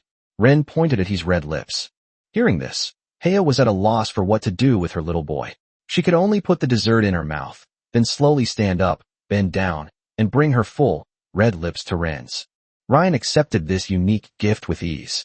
After flirting with the beautiful maid, the two of them fed Tilopi and Vivian respectively. Rain brought the moon algae and lime soda to Vivian's lips. "Eat it. It has your favorite stuff in it." However, the little mermaid followed suit. She pointed to Rain's lips, then let out a soft, "ooh," and shyly covered her face with her hands. This little one actually wants Rain to feed her the way Heya just fed her. Rain was stunned for a moment, looking at the little cutie in his arms who was so shy she was practically steaming, and he was both amused and exasperated. Tap meow. Tilopi, seeing this, immediately flapped her little wings and flew between Rain and Vivian, hands on her hips, angrily declaring her dominance. "You little fish master, unless you feed me like this too, otherwise..." When Ryan saw that Tilopi was only the size of his palm, he knew he was too weak to feed her even if he wanted to. He could only try to persuade Vivian. "Sweetie, how about I feed you like this when you're a little older?" "Wah." Vivian covered her blushing face with her hands and nodded gently, as if she had been temporarily appeased. This made Tilopi stomp her foot in anger. "Hey, you idiot master, why do you only comfort her and not me?" Chapter 21 Substitute Mentor, Filzepsch. Rain knew this little devil was a jealous type, so he could only reach out and hold her in his palm, kissing her cheek. Okay, from now on I won't just feed you. I'll make you give birth to lots of little babies for me, alright?" "Ah." Tilopi's heart pounded like a deer as she was teased by Rain, and she kept muttering, You big bad guy. You perverted master. You shameless man. Who wants to have babies for you? And many more? Absolutely not. I can only have 3 at most." After saying that, she escaped from Rain's grasp, leaped into his arms, and her heart pounded wildly. He was slightly swayed by Tilopi's bump, and for a moment she didn't know whether to laugh or cry. She gently patted Tilopi's back to comfort her while coaxing the little imp. "Okay, how about mommy feeds you a sweet cake?" Rain also took on the role of caretaker, feeding the mermaid lowly in his arms dessert bite by bite. For a moment, only the faint sounds of eating and Heya's gentle whispers filled the private room. When the last bite of dessert was finished, the 2 little spirit pets were finally full and satisfied. Rain led the 3 of them out of the restaurant. Before leaving, he packed up some desserts and escorted Tia back to the front gate of her private dormitory. Only then did he speak to the beautiful woman. "I'm going to find Mentor Selena." Heya nodded and kissed Rain on the forehead. "Take care on the road, young master." And so, Rain, along with Tilopi and Vivian, arrived once again at the door of Selena's mentor's dormitory. The maids in the front courtyard were still trimming the greenery. Upon seeing Ren's arrival, one of them bowed slightly. Young Master Ren. Miss is currently recovering from her injuries and is perhaps unable to receive guests. Ren frowned slightly. Selena was injured? It seems that bringing the three back to the capital was not an easy task for Selena. After all, it involved a life-or-death battle between two Golden King beasts. Is it serious? Ryan asked promptly, handing over the packaged dessert. This is a small token of my appreciation. Please give it to your mentor. I hope she recovers soon. The maid accepted the dessert with both hands and replied respectfully. Thank you for your concern, young Master Ren. Mrs. Injuries require rest. The priest has already come to see her and said that she is fine for the time being, but will need some time to recover. I will certainly convey your greetings and gifts to her. Ryan nodded. Okay, thank you for your help. Ah, you flatter me. The maid seemed surprised that Rain would be so polite to her. By the way, Miss instructed me to let her know if any of her students visit during this time. You have completed a 10-star request. Rain couldn't believe it. He had only observed the old dean's contracted beast before his death, and it was already at the 10-star level. Logically speaking, that's impossible. There's only one explanation. The battle between Krishna and Actor increased the difficulty of the mission. In this way, Rain can roughly deduce that the Academy's current limit for judging the strength of its students is the battle against the Golden King beast. Of course, it's not that the better the mentor, the better the students' graduation grades will be. If mentors always accept assignments that students cannot control, the students will lack practical experience and will be overwhelmed by other groups that actually completed the assignments in subsequent team and individual assessments, leaving them questioning their existence. The college's core teaching philosophy is to grow under protection, not to survive under protection. I understand. Thank you for letting me know. Rain suppressed his analysis and realization and nodded to the maid again. Watching Ren's departing figure, the maid was slightly lost in thought. Suddenly, she patted her cheek. Really, at my age, what am I still thinking about? On the way, Ren encountered two women, Joanna and Olina. Ren, have you already spoken to Professor Selena? Joanna's burgundy twin ponytails swayed in the wind. Today, the girl was wearing a blue school skirt, white stockings with cherry patterns on her long legs, and black leather shoes, making her look rather cute. Ren nodded as he saw that the two of them were also carrying gifts. Yes, but the mentor is still recovering from her injuries. Her servants say she's all right for now. The two girls breathed a sigh of relief. Olina, whose chestnut hair was styled in a cute bun, said, We originally wanted to thank Instructor Selena for safely bringing us back to the academy. To be honest, they were quite nervous about preparing to visit a nobleman. Following a normal life trajectory, Selena is probably the highest level person they could ever meet in their lives. This invisible class divide mixed their gratitude with a sense of awe and unease. Ryan keenly sensed their subtle tension and softened his tone. We can wait until the mentor recovers before giving her our heartfelt wishes in person. Just as the group was about to part ways, a cold and alluring mature woman's voice rang out. You lot will be under my leadership for the next few days. The tall and slender woman had her long black hair tied up in a neat high ponytail, and she wore a well-tailored black mentor's robe. What is most striking is her eyes, with red cross-shaped symbols in her golden pupils. She wore black stockings with horse oil on her long, slender legs and red high heels. With one hand on her hip, her scarlet X was like a crosshair, firmly locking onto the three men, including Rain. My name is Phil Tsepsh. Until Selena recovers, I will be in charge of training you all. Phil looked down at the three of them. From this moment on, from the moment I finish speaking, the three of you must get to the Academy Center as quickly as possible and assemble with my three students. The moment the words fell, golden light burst forth in the air, and a golden contract manual appeared. Fayer stretched out her slender hand, placed it on the page of the manual, and slowly drew out a long black whip. Seeing the jet black whip firmly held in her hand, Rain narrowed his eyes slightly. Contracted spirit pets that can transform into weapons are rare indeed. Phil picked up her long whip and lashed it at the feet of Rain and the other two. The whip tip did not strike the three directly, but landed precisely and ruthlessly on the stone slab less than an inch in front of their toes. Smack! A loud bang rang out. The hard obsidian slab shattered instantly, leaving a deep gash. Didn't you hear me? I said, now run. Run! Joanna and Olina practically cried out, no longer caring about their image. Ryan quickly slipped away too. This woman didn't look like someone to mess with. Phil Tsepsh. Rain remembered that Christie's had once said that her mentor's name was Phil. I didn't expect to run into you so soon. Christus once said that the two of you had similar personalities. How are you similar? Selena is aloof and indifferent, but this Phil is like a queen, always ready to whip people. Chapter 22 Mother-in-law or sister-in-law. As the three of them ran, Fair had already begun her pursuit. With a stomp of her high heels, she moved through the air like a ghost, wielding her long whip and striking Joanna, who was running at the back. Smack! A dull thud. Ah! Joanna let out a piercing scream as the terrifying force of the whip sent her flying forward, the searing pain in her back instantly overwhelming her senses. The three of them never expected that their mentor would actually take action. Joanna. Olina turned around and saw this scene. Her face turned pale instantly, but she still turned around to help Joanna up. Phil lashed out again with her whip at Olina, who was turning around. Olina cried out in pain and staggered to the side. The woman, clad in high heels, approached the two women step by step, looking down at them. Her red lips parted slightly. Useless people whose physical abilities are no different from ordinary people. Even if they become contract masters, they'll only be a burden to their spirit pets. After saying that, she looked at Ryan, who had stopped and turned around, and asked, "What?" Phil's scarlet X-shaped golden eyes were fixed on Rain. "You want to be like these two good-for-nothings, choosing to lie here together for pointless feelings?" Ren was on high alert. He couldn't stand the whip hitting him. He was a nobleman. It would be extremely humiliating for a nobleman to be whipped. But if left unattended, these two women will likely create a rift between them and Ryan in future team collaborations. The aloof and mature woman seemed to see through Ren's dilemma, and her red lips curled into a mocking smile. "If you don't get out of here, you can try, little villet." Rain could only urge Telepy to quickly release Golden Guardian. 3 petals floated onto Rain, Joanna, and Olina, forming a golden protective cloak. Then Ryan quickly pulled the two women and ran away. Phil looked at the skill released by Telepy in Ren's arms, her eyes flashing with disbelief.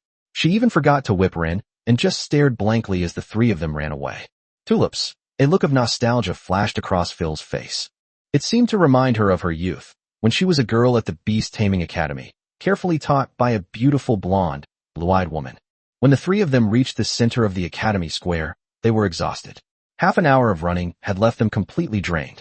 Joanna and Olina, in particular, had their whip marks on their backs bleed again from the movement and jolting, and the pain made them pale. Christie's, accompanied by 2 female students, approached Rain and his 2 companions. She was not surprised to see Olina and Joanna sitting on the ground without any regard for their image. "It seems you've already experienced the instructor's teaching methods?" The 2 female students beside Christus, like Joanna and Olina, were dressed in civilian school uniforms. They gently took out handkerchiefs and wiped the wounds on Joanna and Olina's backs. She muttered to herself, "Honestly, even at a time like this, Christine is still in the mood for teasing." It seems they have a good relationship with Christie's. Joanna thanked her classmate, then gasped as she looked at the black bloodstains on the handkerchief. This is... The female classmate spoke softly. "These are impurities in your body." Although Instructor Fayer was a bit heavy-handed, hitting you was also for your own good. Her words stunned Joanna and Olina, and even Ryan, who was standing nearby, looked at her with surprise. Suddenly, Ren felt a pang of regret. Why hadn't he stepped forward to take the whip? Of course, he didn't play the tile for long and didn't have any masochistic tendencies. However, Rain recalled Phil's momentary days after seeing Telepy unleash her skill, and he was somewhat puzzled. Was it really because such a strong woman was concerned about the dignity of the aristocracy that she didn't lay a hand on me? The idea had barely crossed his mind when he dismissed it. Coming to her senses, Fayer appeared before them. "You lot." With a series of high heels clicking, the tall, elegant woman with a high ponytail looked down at the group. "I really admire you, daring to whisper to each other during my class. Now, everyone stand still." Even in the bustling center of the academy square, Fayer showed no restraint, even slamming her long whip to the ground, leaving a charred mark and making a piercing sound. Students passing by glanced at him, but after recognizing him as the legendary instructor Tsept from the academy, they quickened their pace and dared not linger. Especially some noble students avoid her like the plague. Even princes and princesses can get away with hitting her in the Beast Taming Academy. The royal family would never stand up for these royal children who are still studying. She pulled out a pack of women's cigarettes from her pocket, lit one for herself, and nodded with satisfaction after watching Ryan and the others stand still. The slender cigarette between her fingers, which were painted with dark red nail polish, made her look particularly lazy and dangerous. Fayer took a deep breath and slowly exhaled a white smoke ring. You lot, now run 50 laps around the academy square. Then she pointed at Ryan. As for you, run 100 laps. This instruction of differential treatment surprised everyone. Why should we? Olina and Joanna stepped forward. After all, Rain had just protected them, although it put a lot of pressure on them to argue with Phil, who was also a noble woman. Heh. Fayer slowly exhaled a puff of peach-flavored smoke. This is our family matter. Family matters? Not only Olina and Joanna, but even Rain himself was bewildered. It seems our young master knows nothing yet. Fayer chuckled, her laughter carrying a hint of cold mockery. But that's all right, there's plenty of time later to learn slowly. But now that the discussion is over, regardless of whether it's a family matter or not, as a mentor, I am qualified to make targeted adjustments to the training of each student. Christine and her two teammates had already started running. They dared not question Phil. Joanna and Olina were at a loss. This was a family matter between nobles. How could commoners have any say in it? Not only were they helpless, but even Rain herself was helpless. He and Fayer are not related at all. Could it be that the marriage arranged for him by his cheapskate father Victor is the daughter or sister of this mentor? Either way, it sent chills down his spine. It meant that anyone in the academy who was related to this mentor would definitely receive special treatment. What are you all standing there for? Fayer raised her long whip slightly, the tip making a soft whistling sound in the air. Get on the right track. Chapter 23 Blonde Mature Woman and Red-Haired Knight. Rain gritted his teeth and began running 100 laps around the academy square. Although he didn't understand why it had to be in the academy square, when there were training grounds like playgrounds, he was also very curious about his marriage partner. Considering Fayer's cool and mature charm, it doesn't seem impossible for her to have a daughter of marriageable age. That's the Tsepsh family. Their family residence seems to be in the north? How did they end up with the Verlet family in the south? The patriarch of the family, like the Verlet family, is also an earl. And what if Phil's sister or daughter has the same personality as her? The thought of his future wife being a queen who liked to whip people made Ryan feel a little depressed. Ryan shook his head, temporarily suppressing his chaotic thoughts. Sweat blurred his vision. When he finally exhausted his last bit of strength, he staggered across the finish line and collapsed into a warm embrace. A teasing, alluring, and cold voice sounded in his ear, its breath brushing against his sweaty forehead. Does it smell good? Is it soft? The other girls were also shocked. Ryan hugged their mentor, Phil. That's incredibly bold. Ryan, you let go right now. Joanna stumbled and quickly pulled Rain back, and Olina also realized what was happening and rushed forward to help. Phil didn't move, letting the two girls struggle to pull the limp Ryan out of her arms. It seems you've truly exhausted your strength. Phil's voice still carried that unique languidness and cold charm. You can't even stand steadily. However, the mature and aloof woman changed the subject, her red lips curving into a meaningful smile. Being able to accurately find the most suitable support point. Can that be considered a kind of talent? The implication in those words made the other girls blush, except for Christy. You lot. Before everyone could rest, Fayer continued. Get to the Imperial Higher Academy joint trial platform and start the matchmaking battle. Everyone's eyes widened. The so-called joint training platform was a platform that connected with the Imperial Magic Academy, the Imperial Knight Academy, and the Imperial Alchemy Academy. Once students from other academies enter, they will be teleported to a space to engage in battle. She gave no chance for the crowd to object or plead, and continued to threaten them with her whip as she moved forward. Smack! Despite their exhaustion, Rain and the others continued on to a large building with a dome that shimmered with magical runes. On the trial platform, there were also many instructors who brought their students here. Phil pointed at Ryan. You go first. After saying that, she walked directly onto the platform in her red high heels, grabbed Ryan's hand, and pressed it against the stone tablet with him. Activate single-player random matchmaking mode, Fayer announced coldly to the stone tablet. Buzz. The runes on the stone tablet were instantly activated, bursting out with dazzling light that engulfed Phil and Rain, who were standing close together. In an instant, through spatial teleportation, Ren and Phil arrived in a forest. Opposite them was a red-haired girl wearing silver knight armor with gold patterns. Standing next to the girl was a blonde, mature woman. Upon seeing Fayer, the blonde woman smiled brightly, revealing her attractive canine teeth. Yo, Fayer, is this your student? The little one who doesn't look too well. Phil released her grip on Ren's wrist. Sophia, mind your own business. Oh, Let's begin then. The blonde, mature Sophia wasn't angry. She pointed at Rain. Go. Arya, beat her student to tears. Let Phil taste what it's like to be heartbroken.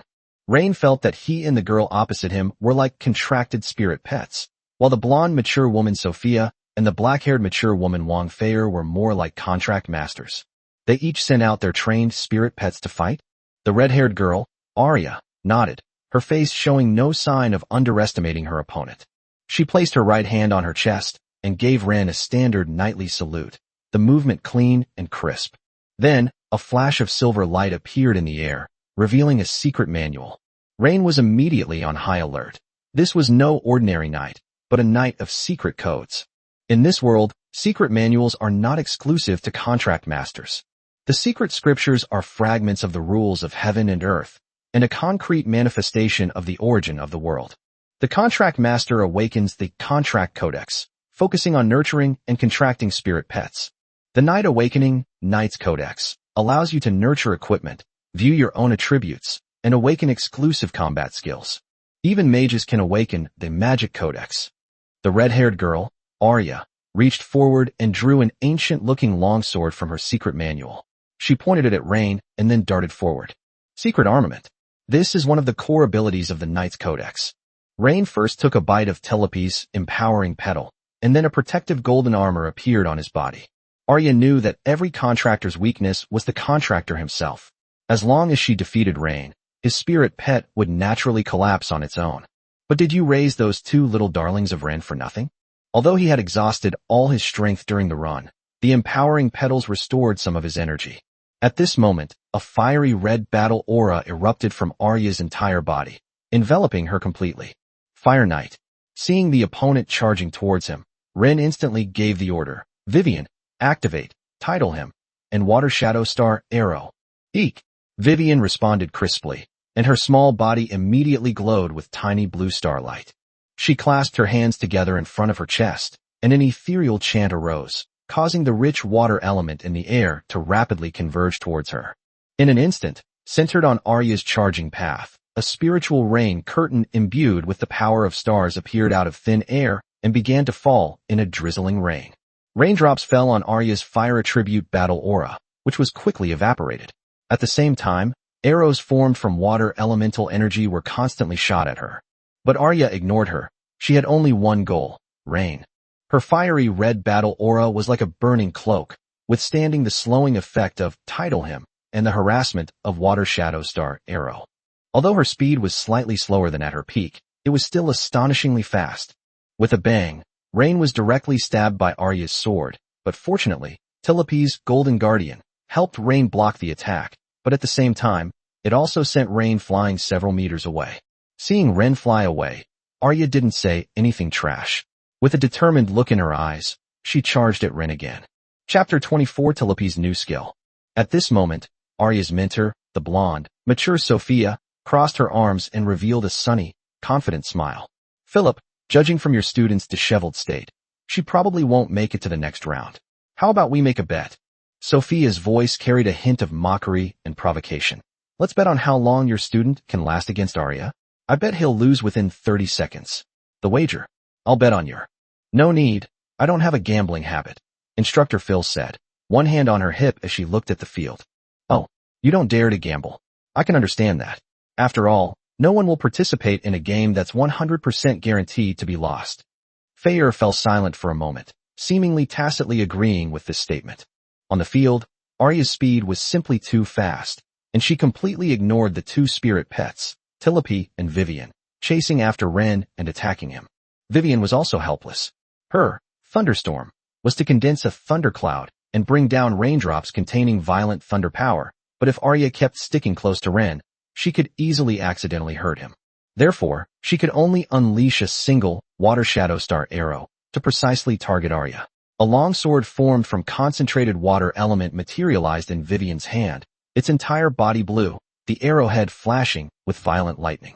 After Vivian evolved into the Silver Starlight Mermaid, she mastered 3 elements, water, light, and lightning. This Water Shadow Star arrow, imbued with the power of thunder, was something Ren had never seen before. He was currently rolling sideways in a sorry state, dodging a fierce horizontal slash from Arya. Rain had just finished training and was not very physically fit. With the help of his two spirit pets, dodging Arya's attacks was already his limit. Arya also sensed the threat behind her. The leaping lightning made her skin sting slightly. But she was confident enough in the defense of her armor. Once she defeated Rain, it would all be over. So she simply gathered her fiery red battle aura slightly behind her to form a thicker layer of protection, and then headed towards Ren. She had already broken through the golden shield on Ren's body. Without any means of protection, Ren was as fragile as paper in her eyes. However, she clearly underestimated the arrow that Vivian unleashed, which combined the power of two elements. Whoosh! The blue arrow of light, crackling with lightning, shot through the air at an astonishing speed, even causing the blonde woman to show a worried look in her eyes. The purpose of the mentor being sent along is to promptly prevent any potentially fatal injuries. Once the mentor intervenes, it means admitting defeat. Arya gripped her longsword tightly with both hands, and a fiery red light pierced the sky. Water vapor rose continuously from the dry soil beneath her feet, and the surrounding air was distorted by the high temperature. The vegetation withered at a visible speed. Ren realized they were about to unleash their ultimate move. Just as she was gathering her strength, the water shadow star arrow on her back struck her in the back. Puff! The arrow struck Arya precisely at the junction of her shoulder blades, where her aura protection was relatively weak. The violent lightning power contained in the arrow seemed to find an outlet the moment it made contact, and it exploded with a roar. Sizzle sizzle. Arya froze abruptly as she prepared to strike, but she still swung her sword at Ren.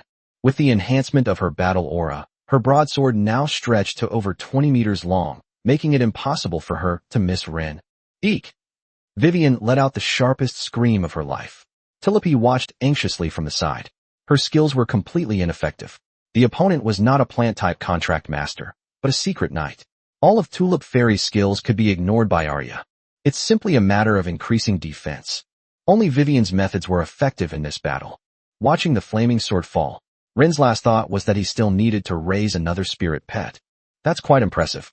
For a contract master in the early game to put up such a fight against a mystic knight who was invincible in one-on-one combat in the early game, the blonde woman nodded.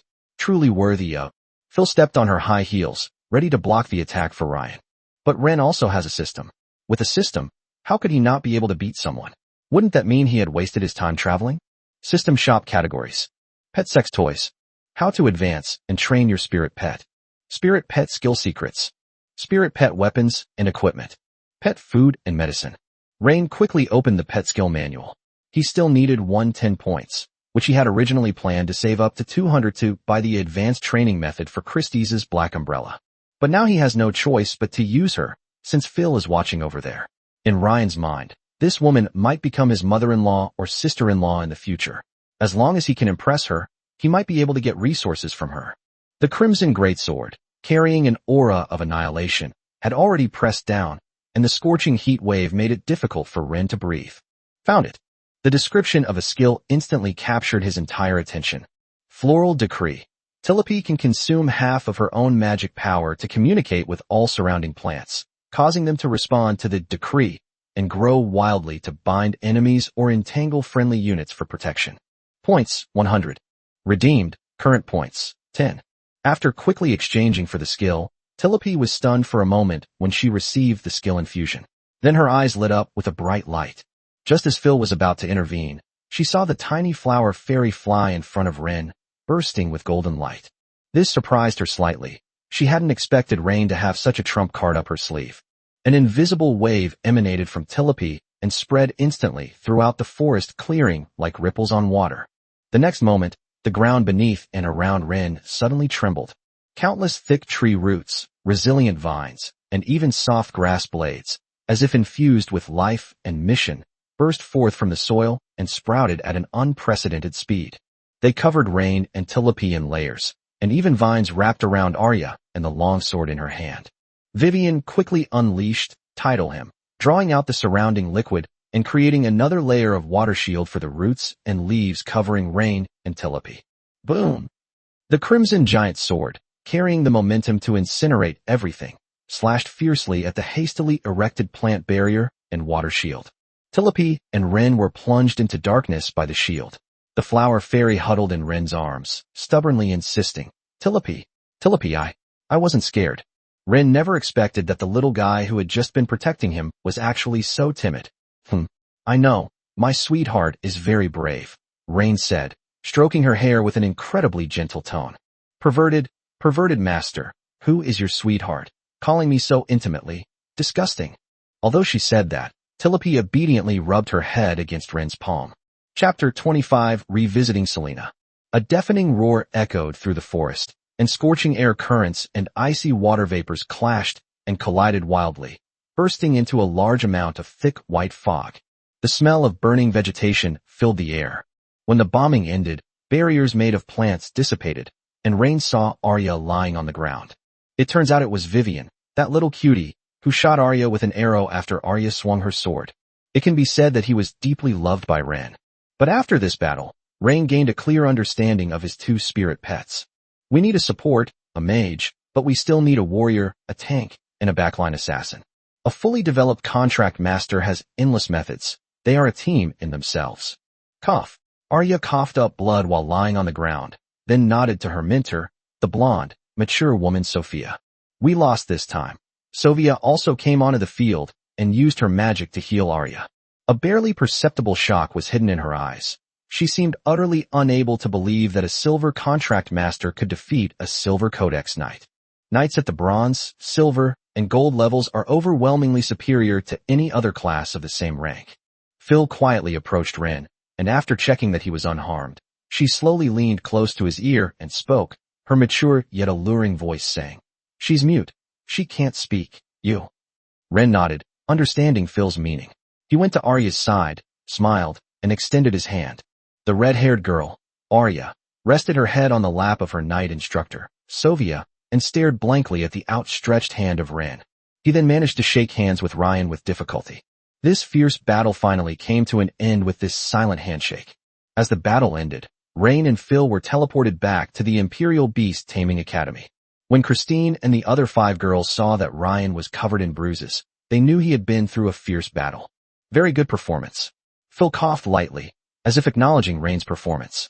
You can go back now. As for the others, each of you do a round of the coordinated match. Rain could only nod and leave, as he was also preparing to go home to celebrate his adoptive father's birthday. He never intended to bring back any rare treasures to dazzle his people and then humiliate them. Ryan first went back to his dormitory to take a shower, wash away his disheveled state, and change into new clothes. He was a nobleman who was very particular about his appearance and always strived for perfection in every public appearance. When Hera saw Rain return covered in mud and wounds, she was heartbroken. Young master.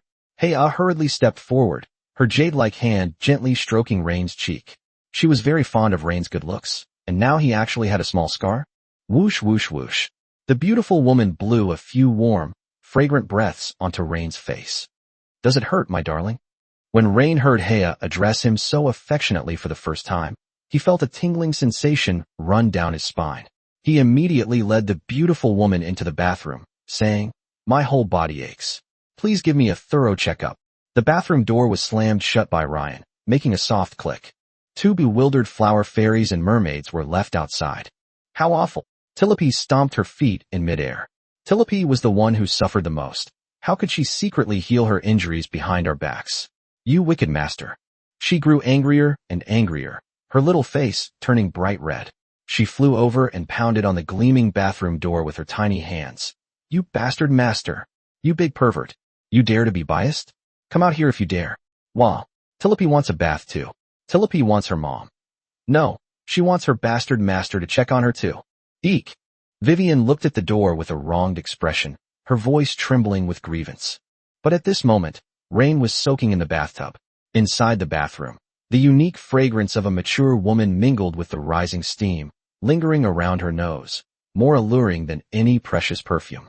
Priya's thin maid's dress was already soaked with moisture. Tilopi pressed her ear to the door and suddenly heard something.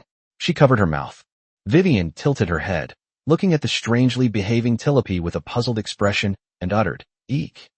Tilopi flew to Vivian's side, leaned close to her ear, and whispered something excitedly in a breathy voice. As evening fell, Rain emerged from the bathroom dressed in a magnificent gown. He also brought Telepi and Vivian along, preparing to visit Selena again and ask for a leave of absence. On the way, Telepi was incredibly mischievous. First, she flew to Ren's left ear and imitated Heia's voice. Wait, something's not right. Then it flew to Ren's right ear and imitated Ren's voice. How could it be wrong? It's right here, why don't you try it? Ren stopped abruptly, his handsome eyes darting left and right. Fortunately, it was late at night, and there was no one else on the academy path. He reached out to grab Telepi, but unexpectedly, the guy flashed to Ren's face and made a face. You bastard owner, you pervert. Vivian sat as usual in Ren's arms, her head buried in her master's lap, but in the moonlight, her ears were slightly red. Telepi flew directly onto Ren's hair, playing with it. You lowly master. I told you to secretly heal your wounds. Can't Telepi check your wounds? I definitely will in the future. Ren could only let the flower fairy perch on his head, until you grow up a bit. This answer seemed to temporarily appease Telepi. She hummed twice, flew over, and planted a kiss on Ren's cheek, leaving a faint tulip-scented touch. Muah. Vivian heard the sound of kissing, looked up at Ren, her eyes filled with tears, and whimpered. The soft moan made Ryan quickly kiss her to comfort the sweet girl. At the same time, Ryan swiftly reached out and grabbed Telepi, giving her a quick kiss to prevent her from accusing him of favoritism as the master. Vivian, who had just been kissed, let out another soft moan, her voice filled with shyness and contentment. She nestled sweetly in Ren's arms, inhaling the scent of her master. This time, Telepi didn't act all haughty. She simply flew into Ren's arms and joined Vivian. Arriving at Selena's door, Ren first tidied his hair, which had just been messed up by Telepi, and then straightened his collar. The maid at the door recognized Ren by the moonlight. Young Master Ren? I need to speak with my advisor. Please come this way. The maid gestured. I'll go inform the young lady. Okay, thank you for your help. As before, Ren was led into the side hall. When she arrived in the morning, Selena didn't want to see any guests, but since Ren had visited twice in one day, as long as Selena wasn't seriously injured, she would still see him. Chapter 26, Going Home Together. Before long, Selena arrived at the side hall. She was wearing a light blue sundress, revealing her long, fair legs, and her bare feet were on the soft carpet. Her face wasn't as pale as outsiders expected, which made Ren think she was faking illness and giving up. Mentor Selena. Ren stood up, pretended to walk to the door, and helped her up. Selena's gaze lingered for a moment on the hand that was supporting her arm. Then she looked up into his clear, bright green eyes and waved her hand. I'm fine. After saying that, she looked at Telepi and Vivian sitting on the sofa. You want to ask for leave to go home, right? Ryan was a little confused. How could his mentor know his father's birthday? When did mentors start paying so much attention to their students? But Ryan didn't dwell on it. Yes, about 3 days. With Ryan's help, the icy beauty sat down on the sofa. She gestured for Ryan to sit beside her. To be honest, I don't recommend you go back. This year is your golden learning period. Missing even a single day could be a regret. At this point, the silver-haired, blue-eyed elven beauty looked at the flower fairy and the mermaid beside her. But I have seen your growth recently. Then, you can come with Pai. It's on the way anyway. Pepe? Ren asked, somewhat puzzled. Who is that? It's the instructor Phil Sepsch who's teaching you in my place now. Selena's eyes fixed on Ren as she mentioned the name. Ren looked enlightened. Of course, he thought. After all, I'm likely to marry her daughter, so it's normal for us to go back together on the way. You've already met, haven't you? Yes, I've seen him. Ren nodded. What do you think of her? Ren didn't know how to describe it for a moment, so he could only describe it by carefully choosing his words. He is a very responsible mentor? Yes, that's right. Selena smiled faintly. Pepe is actually a very nice person. You'll see as you get to know her better. Ryan really wanted to ask Selena about her daughter or sister, but he was afraid that the two best friends would secretly go back and settle accounts. All right. If there's nothing else, you can go back and get ready. Selena waved her hand, preparing to see her off. Oh, by the way, thank you for the dessert. It was very sweet. Ryan. Ren turned around and saw the icy beauty sitting on the sofa. Although he thanked her, he didn't smile at all. I'm glad you like it. Ren bowed slightly, maintaining perfect manners. Then he left with the two adorable babies in his arms. Before long, the icy beauty came to the balcony and looked at Ren's departing figure under the moonlight, her beautiful eyes filled with a meaningful look. Then, she picked up the small cake next to her, took a bite, squinted her eyes, smiled sweetly, and ate it with relish. The next day, at the first light of dawn, Two carriages of very different styles were quietly parked outside the main gate of the Imperial Beast Taming Academy. One is majestic and extraordinary, the other is luxurious and extravagant. The lead carriage was not pulled by ordinary horses, but by two horse-like magical beasts covered in dark scales, and each with a single horn on its head. The roof features three-dimensional sculptures of the Tsepsh family crest at each of the four corners. Each family crest has a different meaning and a unique design. First, there's the base color, which serves as the canvas for the coat of arms and lays the foundation for the family's character. Gold represents glory and is a common background color for the coat of arms of royalty, grand dukes, and other royal families. Green represents abundance, silver represents purity and loyalty, black represents authority, and blue represents a family origin related to water, etc. Then there are the emblems. Military families usually choose various weapons as their emblems, while political and legal families use various architectural patterns, or patterns such as books, keys, and scales. As for trading families, the coat of arms of such families directly reflects the source of their wealth. For example, the Velit family, to which Ren belongs, has a blue background with merchant ships as its design, supplemented by scattered coins. This reveals that the family is involved in maritime trade. The Zepesh family, to which Phil's mentor belongs, has a silver background for its coat of arms, featuring a blood-stained longsword. This means that, in the eyes of the royal family, their family was a loyal border military noble family. The carriage curtain was lifted from the inside by a hand wearing a black lace glove, revealing Phil's cold and mature face. She glanced at Ren, the red X in her golden pupils appearing particularly sharp. His gaze then lingered briefly on Hea, before he finally spoke softly. "Get in the car." Ren nodded, first helping he into his own carriage, and then carrying Tilopi and Vivian, bowing as he entered the Zepesh family's carriage.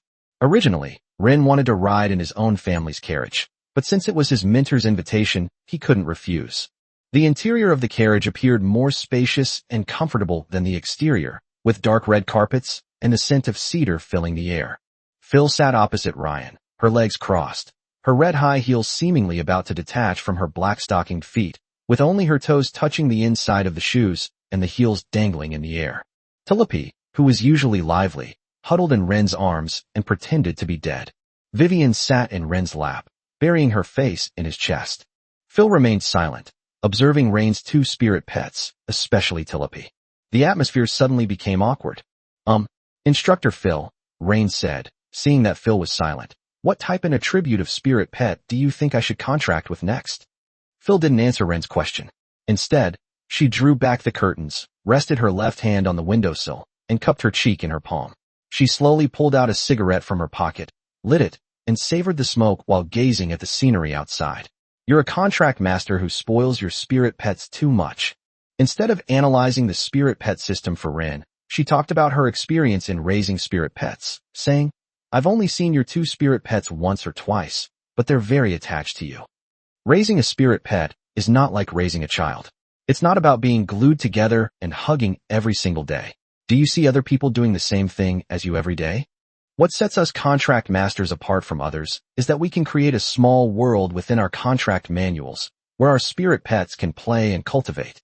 But you..." At this point, Phil's sharp, beautiful eyes glanced at Rain. "Perhaps your manual space is still completely dark."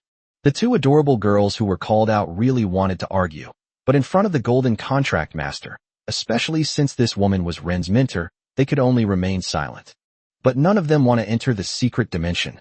Ren didn't know how to explain it either. "Huh? What did you say?" Phil asked incredulously. "You don't want to go in? You mean, your companion spirit pet doesn't want to enter the secret realm? What about this newly contracted mermaid?" "The same goes." Chapter 27 Female Killer Contract Master. Feyer frowned slightly. Although spirit pets sometimes want the companionship of their contract masters, intelligent spirit pets need a certain amount of private space. The secret space is essentially a room exclusively for them. The interior space formed by the contract codex, after being carefully managed by the contract master, should be the most comfortable, safest, and most growth-promoting exclusive room for the spirit pet. "Your situation," Phil's expression was very serious. "You might be a legendary female-killing contract master." Female-killing contract master. In other words, for female spirit pets, once a contract is formed, your attraction to them is fatal, or rather, You are born with a quality that allows you to easily gain the absolute favor and dependence of female spirit pets. They resist entering the secret realm because, for them, any separation from you is unbearable.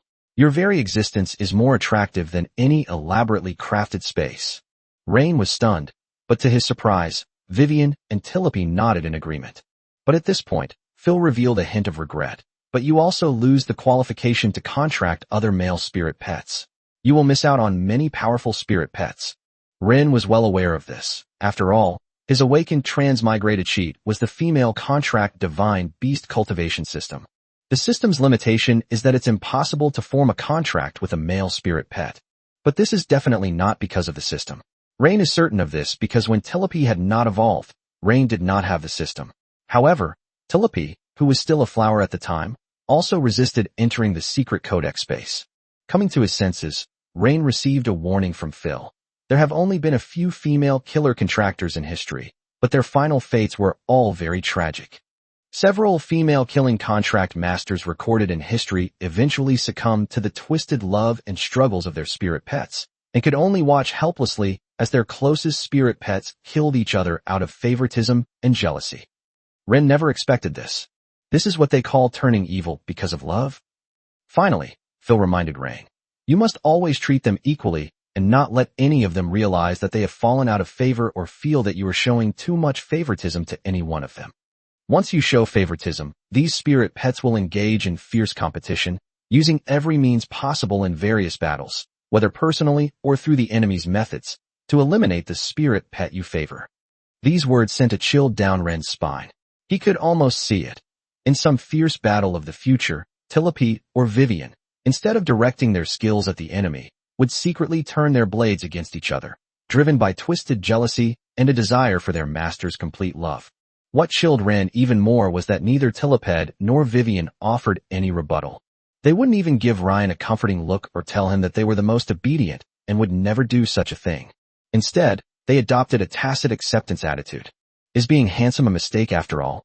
But there are advantages to female killer contract masters. Phil coughed lightly. Every spirit pet you sign will voluntarily become your companion spirit pet, sharing life and death with you, and will never betray you. And they're willing to do anything for it. Ren was absolutely certain of this. Thank you for your guidance, Mentor Phil. It's not over yet. Fayer smiled, her alluring red lips curving upwards. Now, let's talk about your third spirit pet. Oh, does Instructor Phil have any guidance? Ren asked earnestly, as opportunities to receive guidance from a gold contract master were rare. I wouldn't call it guidance, Phil stretched, revealing her smooth, fair, and fragrant armpits. Even Ryan, sitting opposite her, could smell the rich and subtle fragrance unique to mature women. This casual movement made her curves even more alluring, and she glanced seductively at Ren. You like it? After saying that, she pulled Ren into her arms, while Vivian and Tilipy were frozen in place by her magic at the spot where Ren was sitting. Ryan bumped right into Phil and was pulled into her arms. Phil stroked Rain's cheek. Regarding your third spirit pet, it's the same as before. We'll consider it based on the situation of your first two spirit pets. This flower fairy should be a plant and light type, while the starlight mermaid is a water, light, and lightning type. One is a support, and the other is a hybrid of magic and support. So, we need to find a third spirit pet to perfectly complement them. There's no need to pursue a spirit pet that focuses on defense, since your two spirit pets already provide a certain level of survival security. Phil observed very carefully. After all, Tilipy has Golden Guardian, which can help friendly units withstand some damage. Vivian's Star Spirit Rain provides healing to allied units. At this moment, Rain was held in Phil's arms and didn't dare to struggle.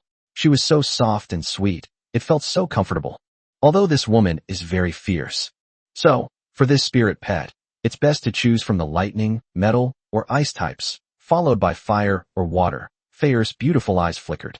Of course, you don't need to consider those rare order, space, or time types. Those spirit pets are practically impossible to come by. The idea of an order-type spirit pet reminded Ren of Joanna's little old man. That orange cat was practically cheating. Not only does it have control, but it can also change its size with the enemy. Despite the time limit, it's still incredible.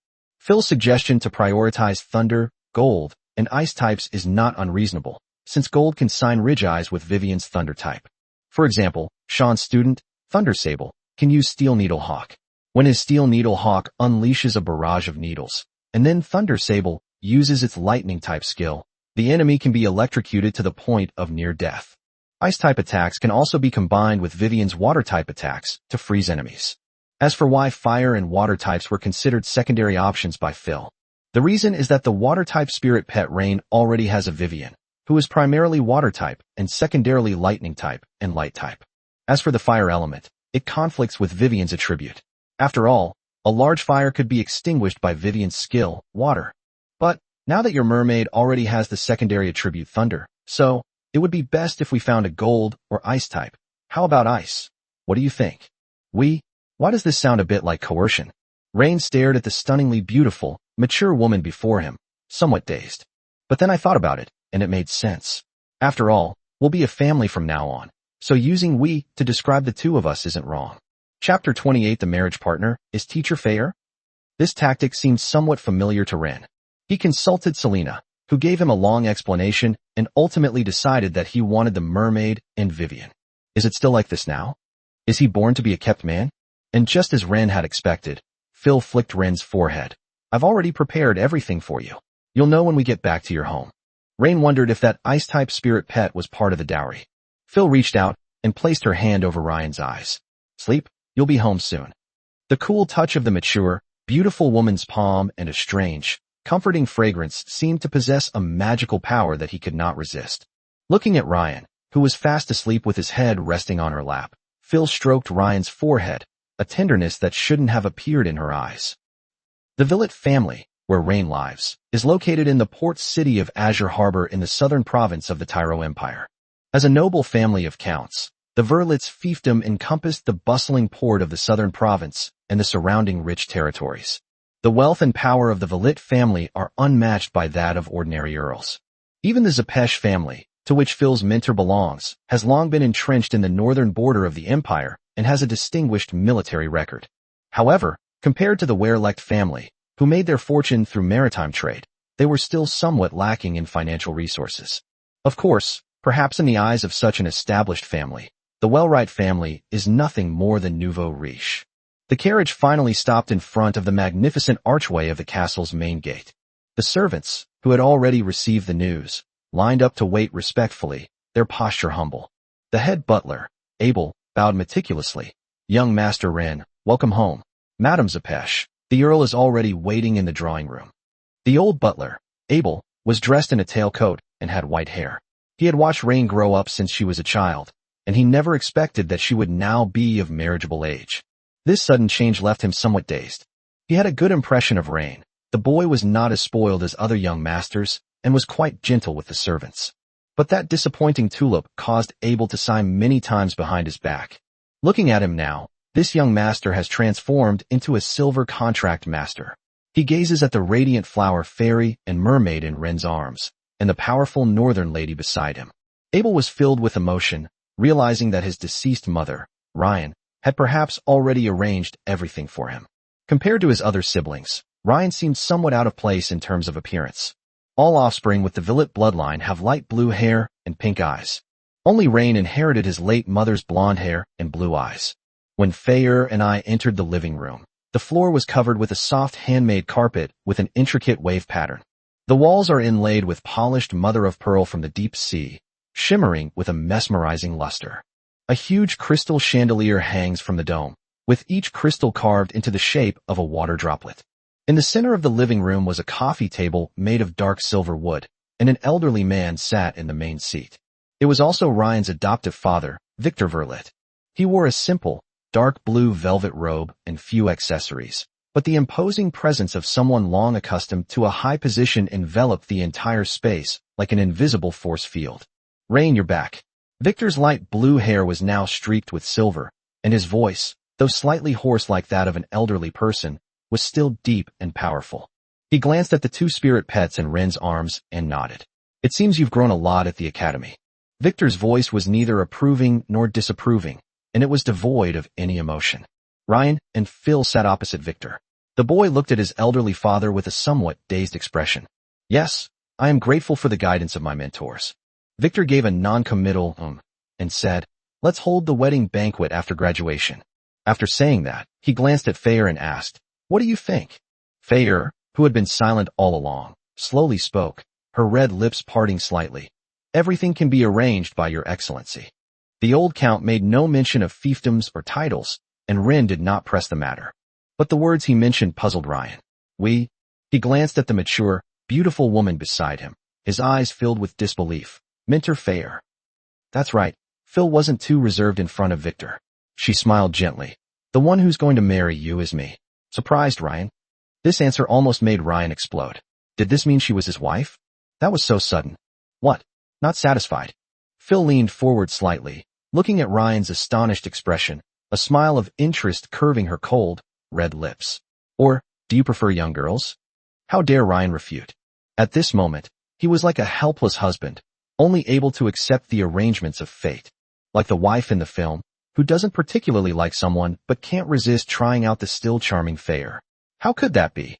Ren felt a chill run down his spine. This was a tigress. Actually, I was already smitten the first time I saw you. Smooth talker.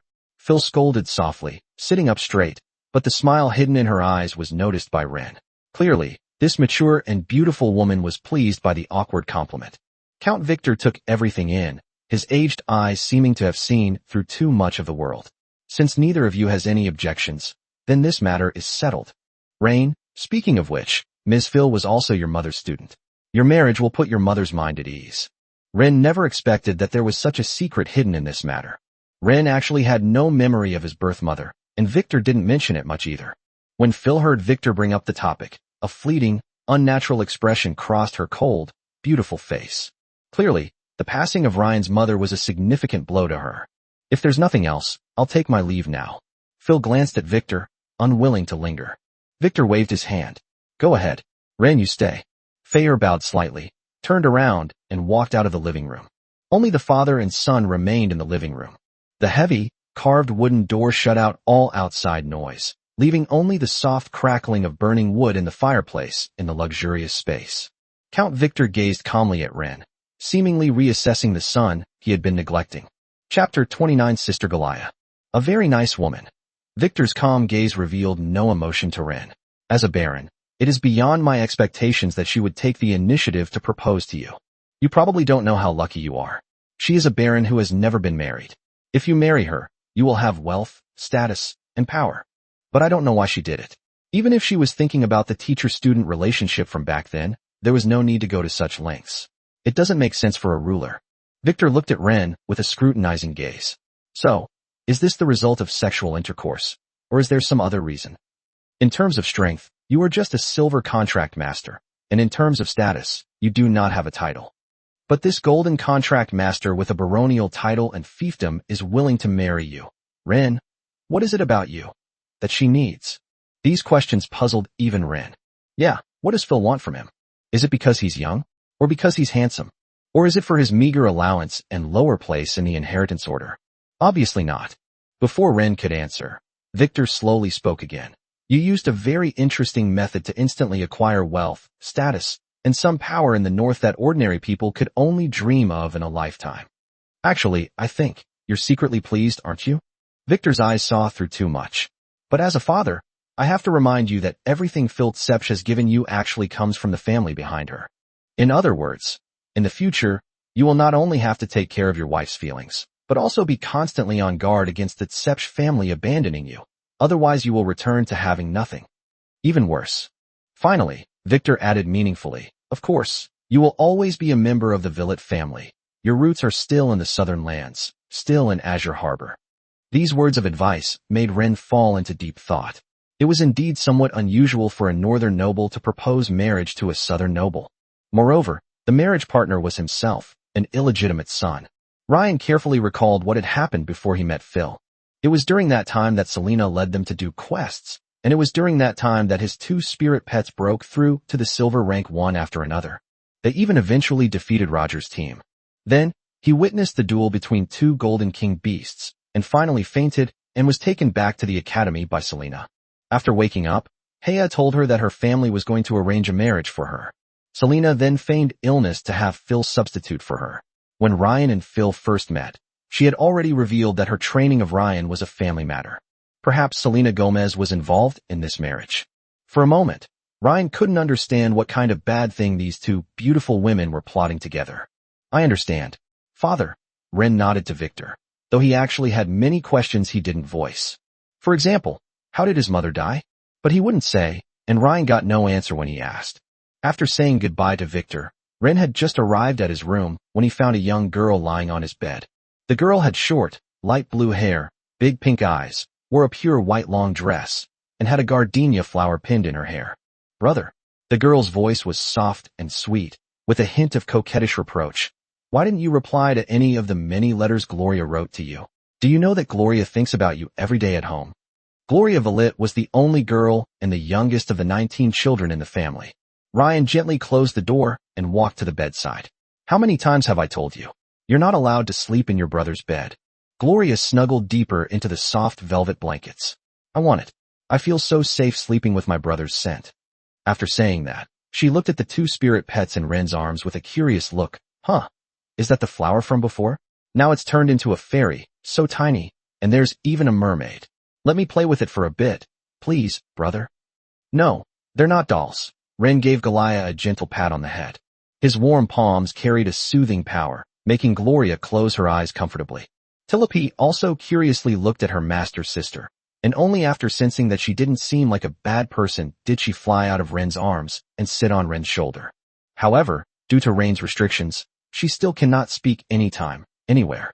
Vivian was no longer as socially awkward and reserved as before. She even dared to turn her head and look at Gloria while nestled in Ren's arms. All right, if you want to play with her, then play with her. Seeing that the two spirit pets showed interest in getting close to Gloria, Ren stopped trying to stop them. Ah, I can finally talk, you idiot master. Tilope flew directly to Gloria's head, scattering golden pollen to mark the territory. Your idiot master's sister doesn't seem like an idiot. Ugh, don't sprinkle pollen everywhere, it itches. Gloria rubbed her nose, a little annoyed. Don't you dare call my brother an idiot. After saying that, she suddenly realized something and quickly covered her mouth. A talking spirit pet. Brother. You. Oh my god. The tulip has become a spirit, and it can even swear.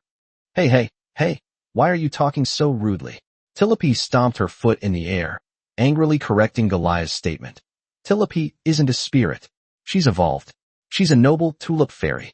Gloria giggled, her pink eyes curving into crescents. She poked Tilope with her index finger. So, would the noble tulip fairy like to be friends with Gloria? Don't poke people with your fingers, that's so rude. Tilope flapped her wings and flew away quickly. But since you call me the noble tulip fairy, Tilope will reluctantly agree. Tilope's face grew redder and her voice grew softer as she spoke.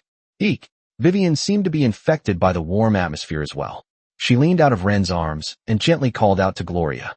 Her fishtail swayed happily, as if to indicate that she was also willing to be friends. Gloria stretched out her hands. Brother, can I hug her? Before Ren could speak, Vivian made a soft ooh sound, which was taken as her agreement. The girl was completely powerless against these adorable spirit pets. As she carefully picked up Vivian, she muttered a complaint. Honestly, why didn't they let Gloria awaken the contract codex? I really want to have a spirit pet too. Chapter 30 Homeless Children's Rescue Foundation. In Azure Harbor, in such a prosperous port city in the southern province, within the territory ruled by our Vitelit family, there are still around 3,000 homeless children. Inside the Blue Harbor Government Hall, Locke Verlit, the eldest son of the Verlit family, sat at the head of the table, addressing the city councilors.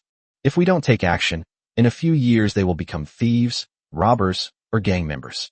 Although our city has many other problems to solve, the children's situation is related to the future of our city. Locke wore a simple white shirt, but all the buttons were made of blue gemstones. He leaned forward slightly, resting his elbows on the table and his hands clasped under his chin. If I, the governor of Azure Harbor, don't pay attention to them, then who will? Who else? Would give them the opportunity to choose a different life. As soon as he finished speaking, the whole audience burst into enthusiastic applause. The eldest son of the Verlit family was no longer young, but rather middle-aged, with light blue hair combed back. He took out an exquisite silver cigarette case from his pocket, lit a slender cigarette, and said, "From today onwards, I hope we can establish a foundation to help homeless children." Everyone's breath hitched. Was this going to be a new set of rules for the game? These respectable figures, as well as prominent businessmen from Blue Harbor, do not resist doing charity. Many people meticulously calculate every single expense when accumulating wealth, yet they donate money without batting an eye. Because this is no different from transferring money to another savings account, such as a family establishing a charitable foundation, but stipulating that the members of this charitable foundation must be family members. And now, this eldest son of the Velit family, in the name of the governor, is establishing a foundation to help homeless children. They don't mind paying some protection money, but the flow and rules of this protection money must be clear. At the very least, they must know how to get their donated money back. Locke clearly saw through everyone's thoughts. He flicked his cigarette ash and pointed to his secretary beside him. Maria, the rest is up to you. Make sure everyone understands that we must take good care of the future of those homeless children in Azure Harbor. I have only one requirement. The children's housing, food, clothing, and education must be purchased and consumed through legal channels, and every allocation and every purchase must be open, transparent, and traceable. Yes, Your Excellency. Secretary Maria, dressed in a smart suit and wearing gold-rimmed glasses, watched Locke leave before opening the projection magic crystal that had been prepared beforehand. Locke, meanwhile, boarded the carriage and returned to the Velet Manor. Young master, you're back?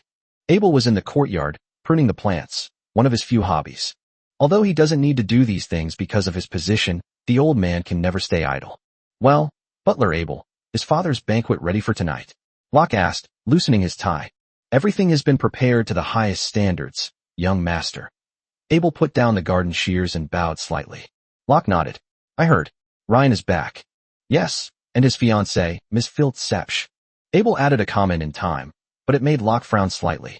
Ren, this younger brother whom he had once overlooked, has unexpectedly returned to the chessboard. The old count is not long to live, which means that the transfer of power is imminent, a consensus shared by all his sons. Now, Locke, who has long been confirmed as the first heir, has his most important task during this time, to protect himself. He has been the heir for almost 100 years. The Sepsch family, Locke murmured softly, I hope they don't mess with me. He didn't care whether the old butler could hear him or not, and went straight into his own high-rise building. He went to his study, wrote a letter, and sent it to the Imperial Beast Taming Academy. Then, he picked up the gift box on the table, smiled, walked out of his courtyard, and went straight to the main courtyard. This year, the Earl's birthday celebration was exceptionally grand. The air in the main courtyard was filled with the luxurious scents of spices and flowers. After pruning the greenery and cultivating his mind, the butler, Abel, began the busiest time of the year. That's for receiving guests. Before the magnificent gilded gates of the manor, a long procession of cars lined up, and a grand ceremony showcasing power and wealth officially began. Almost all the prominent nobles and figures in the southern provinces would come to show their support. Even marquises, if they don't come in person, will send a representative. Although Azure Harbor is not the capital of the southern province, Ifmelia, the capital of the southern province, is the political center of the entire province, then Azure Harbor, a city belonging to the fiefdom of the Veri family, is the economic center of the southern province. This place boasts the busiest and most prosperous port in the entire province, which has long been the envy of many families with even longer histories. This time, even the governor of the southern province, Marquis Aubrey, came to the scene in person. He mainly wanted to confirm how much longer it would take for Victor to die. When a tall, imposing middle-aged man with sharp, eagle-like eyes stepped down from the carriage, even Abel, who was used to grand occasions, unconsciously straightened his back. The entire Velit family is deeply honored by the presence of His Excellency the Marquis. Abel's voice was more composed than usual. Marquis Aubrey nodded slightly, but his gaze had already passed over the old butler, sweeping across the entire manor as if it were a physical object, finally landing on the brightly lit main castle. Of course, the clashes between these big shots have no direct relation to the current nobody, Ryan. He had just led Gloria out of the room. Brother, let Gloria continue sleeping in your room tonight. No?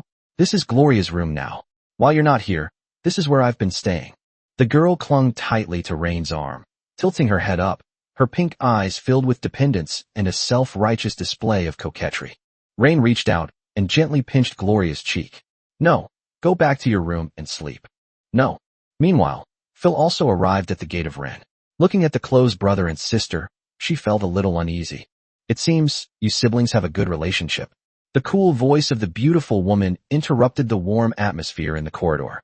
She leaned against the door frame, arms crossed, her golden eyes with scarlet X symbols calmly watching Ren and Gloria, revealing no emotion. Chapter 31. A jealous fiancé, a wronged sister, a respectable nobleman, and Renee's lover. Upon hearing Phil's voice, Gloria hugged Rain's arm even tighter, a hint of wariness flashing in her eyes.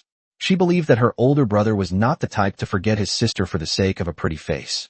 Ryan let her hold his arm, but looking at his mature fiancée, he didn't know how to address her for a moment. So he tentatively called out, "Fair?" "What?" Phil walked to Ren's side, her red lips curving into a smile. She stretched out a finger and lifted Ren's chin, carefully examining his handsome face. "Now, what we need to do is hurry up and attend your old father's birthday party, and then hurry back to the academy.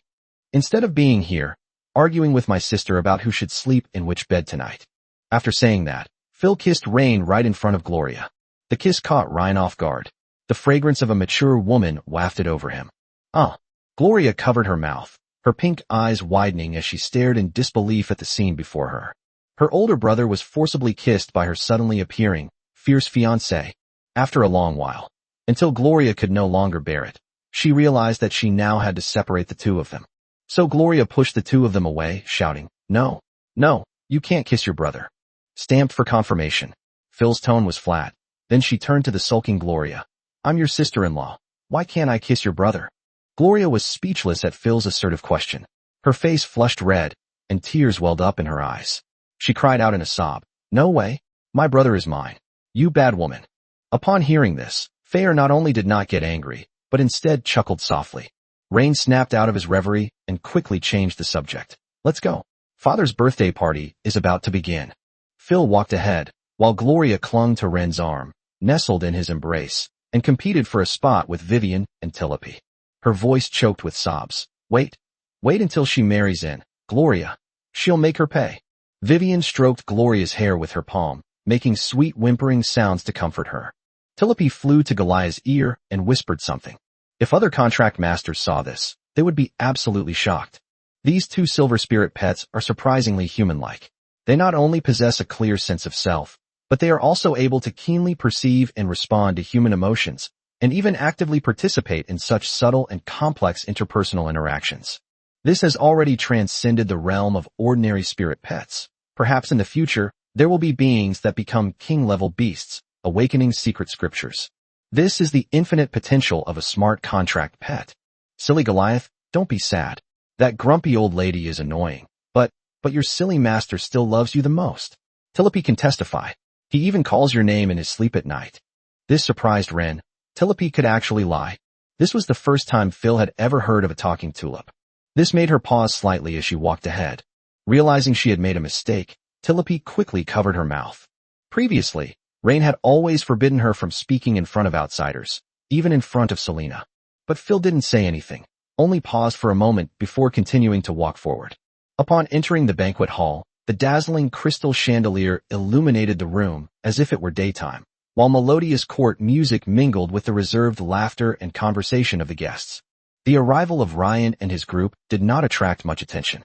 Even Phil was not particularly dazzling among the many powerful and influential people from the south. If it weren't for the fact that her mother was the head of the Zepesh family, a baron in the north, she wouldn't even be qualified to meet Victor. But others who paid attention to Ryan had to admit that the guy had indeed hooked up with a rich woman. However, in this particular couple, the husband did not hold a title, but the wife did. This means that even if the two have a child in the future, if they divorce, the child will still be taken away by Fair. From a legal perspective, since the children of Rain and Phil can only inherit their mother's title and rank, the humane aspect of the imperial noble law begins to manifest itself. First, we must take care of the party who holds the title, ensuring that Phil's title will be inherited in the future. Secondly, we should consider the children's future and prioritize their ability to inherit the core assets of their parents. But if the two do not divorce and Phil dies someday in the future, Ren will be the first in line to the title, because he did not marry into the Zepesh family, but rather married Phil into the Villet family. Of course, even if Ren inherits the title of Baron, this title can only be given to the children of the two of them. If Ren remarries, the children he has with other women will not be able to inherit this title. But this does not stop some people from envying Ryan. After all, being able to avoid decades of hard work is always something to be envious of. As always, there's no way someone would be so foolish as to deliberately cause trouble for an old count's son at his birthday banquet. That would be utterly absurd. This is tantamount to putting the count in a bad light. Unless the two families are mortal enemies. But mortal enemies are unlikely to attend Victor's birthday party. As for the other brothers in the family, they would not cause trouble for Ren in front of everyone at this time, nor would they want to embarrass Ren in front of everyone. The reason why nobles are called nobles is because they value propriety. It's as foolish as someone going to cause trouble for the son of some important person on earth at his birthday party. Even if there is a real conflict, it should at least be expressed subtly. When a nobleman publicly insults another nobleman with words like useless or trash, it is tantamount to declaring war on that family. The clashes between nobles often concealed sharp wit beneath the gentle smiles and seemingly caring greetings of toasting. Young Master Ren, it's been a long time. A viscount's widow, who was on good terms with the Violet family, greeted Ren with a smile and a wine glass in hand. To be honest, she was somewhat unwilling to accept the news of Ryan's engagement. Even though she was a widow, it didn't mean that nothing had happened between her and Ryan. As a viscountess, she interacts with the noble young men of high society, and it's inevitable that she will encounter men who capture her heart among these talented young men. Aristocratic marriages are actually quite simple. As long as the other half doesn't dislike them, that's fine. But this viscountess married a man she hated, and in the mundane years of her marriage, coupled with her husband's death, she also met a boy who captivated her heart. Ren. Under such circumstances, this still charming viscountess, Eileen, had several secret and pleasant casual affairs with Ren. Chapter 32 Game of Thrones. Mrs. Eileen walked gracefully in, wearing a royal blue off-the-shoulder dress that accentuated her mature and voluptuous figure. The pearl necklace around her neck complemented her fair skin perfectly. Her short brown hair had bangs slightly to the left with a touch of gold highlights, and she wore a single earring in her left ear, a green gemstone butterfly earring that sparkled under the light.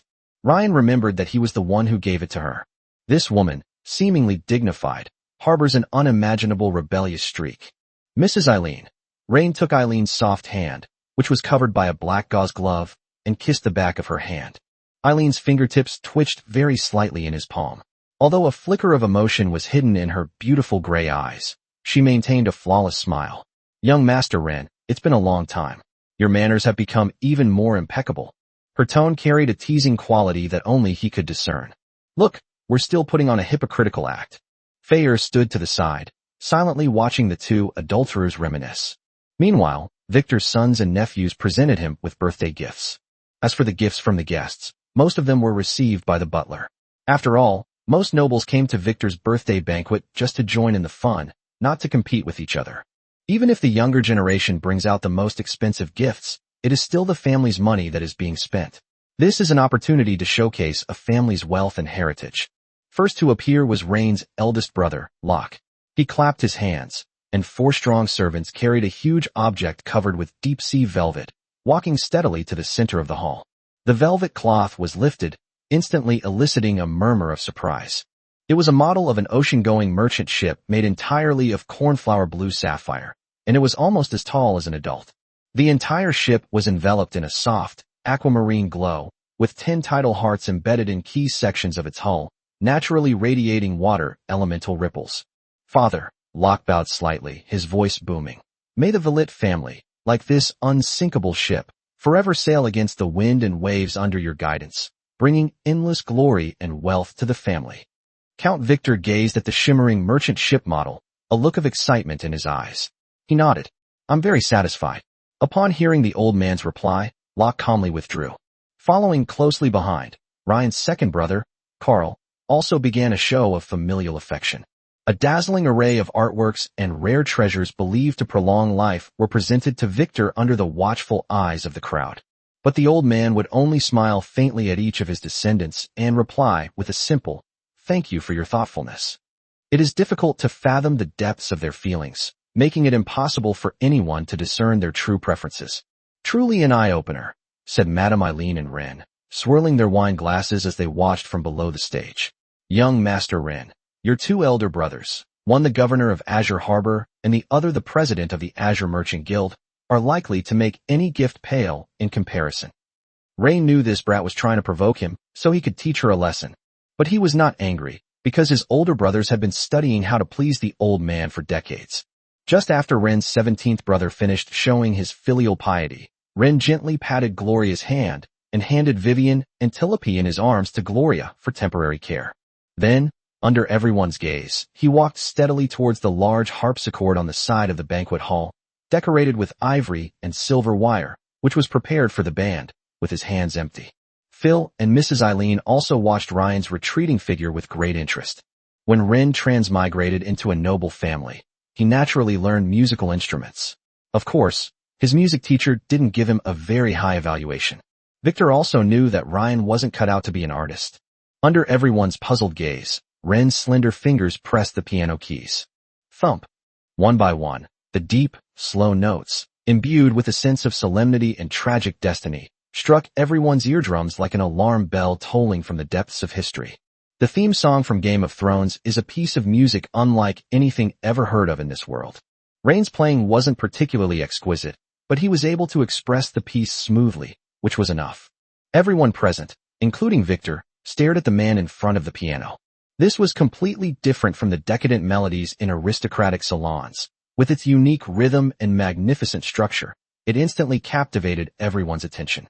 Glory, betrayal, sacrifice. This music, which directly addresses the core of power and the capriciousness of fate, instantly overshadowed all the previous lavish birthday gifts. The guests stood there, mouths agape, speechless. The noble ladies clutched their hearts, their eyes gleaming with the shock of the moment. Even the well-traveled Governor Aubrey put down his wine glass, his expression extremely solemn, as if he saw a microcosm of his family and even the entire empire in the music. He silently instructed his servants to use a magic recording stone to record everything in the hall. Mrs. Eileen had long forgotten the wine glass in her hand. Her gray eyes widened, and at this moment she finally understood that Rain was no longer the boy she remembered who needed secret comfort. Thayer narrowed her eyes slightly, seemingly surprised that this young man harbored ambitions she had never seen before. Victor's eyes were also somewhat complicated. This piece of music, given to him, was not meant to flatter him, but rather to interpret and even examine the family game he was in charge of. Everyone also saw the artistic heritage of the Villette family in Ren. For high society, artistic heritage is an implicit yardstick for measuring whether a family has truly entered the top ranks. Clearly, from this day forward, the Villette family will no longer be labeled as nouveau riche in the eyes of those ancient nobles, unless a member of their family can create a piece of music that crushes Ren. As the last note faded, a long, suffocating silence fell over the banquet hall. Rain slowly rose from the keyboard, turned to Victor, and bowed slightly. "This is a gift for you, father." After a long silence, Victor finally spoke, his voice slightly hoarse. "What an impressive piece of music. What's it called?" "Game of Thrones, father." Rain calmly met the old man's gaze. "Game of Thrones," Victor repeated softly, scrutinizing Ren once more. "Ren, I'm very satisfied." Locke and Carl frowned at these words, because all night, Victor had only told them, "I'm satisfied." The governor of the southern province, Marquis Aubrey, sat beside Victor, gently stroking the magic recording stone in his hand. "Mr. Rain, I wish to present the piece you just played to Her Majesty. I believe Her Majesty would be pleased to appreciate such a thought-provoking masterpiece." This piece of music was so good that a governor would address Ryan as Sir, which was a sign of respect for art. Chapter 33. It turns out to be a small keycap. Count Victor's eyes narrowed slightly, a sharp glint flashing in his eyes as he looked at Marquis Aubrey, but he quickly regained his composure. He remained silent, as if weighing the pros and cons. He knew that Aubrey was trying to incite a power struggle among the Villette family's heirs. After all, neither the eldest son Locke nor the second son Carl had the opportunity to appear before the emperor.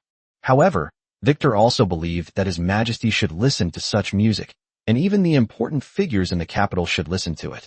Let them get to know Villette in a new light. Since the governor is willing to recommend you to His Majesty, shouldn't you thank him? At this moment, Victor directly agreed on behalf of Rain and looked at his youngest son. "Rain, thank you for your kindness, Governor."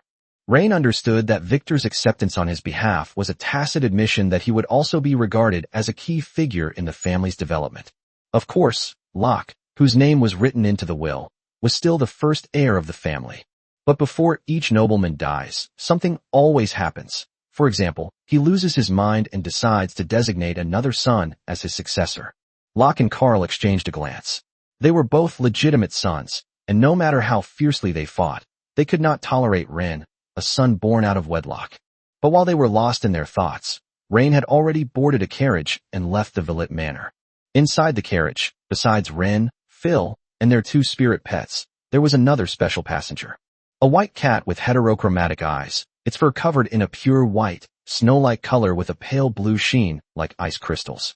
It has an elegant build, about the size of an average house cat, and is currently curled up quietly on a soft cushion.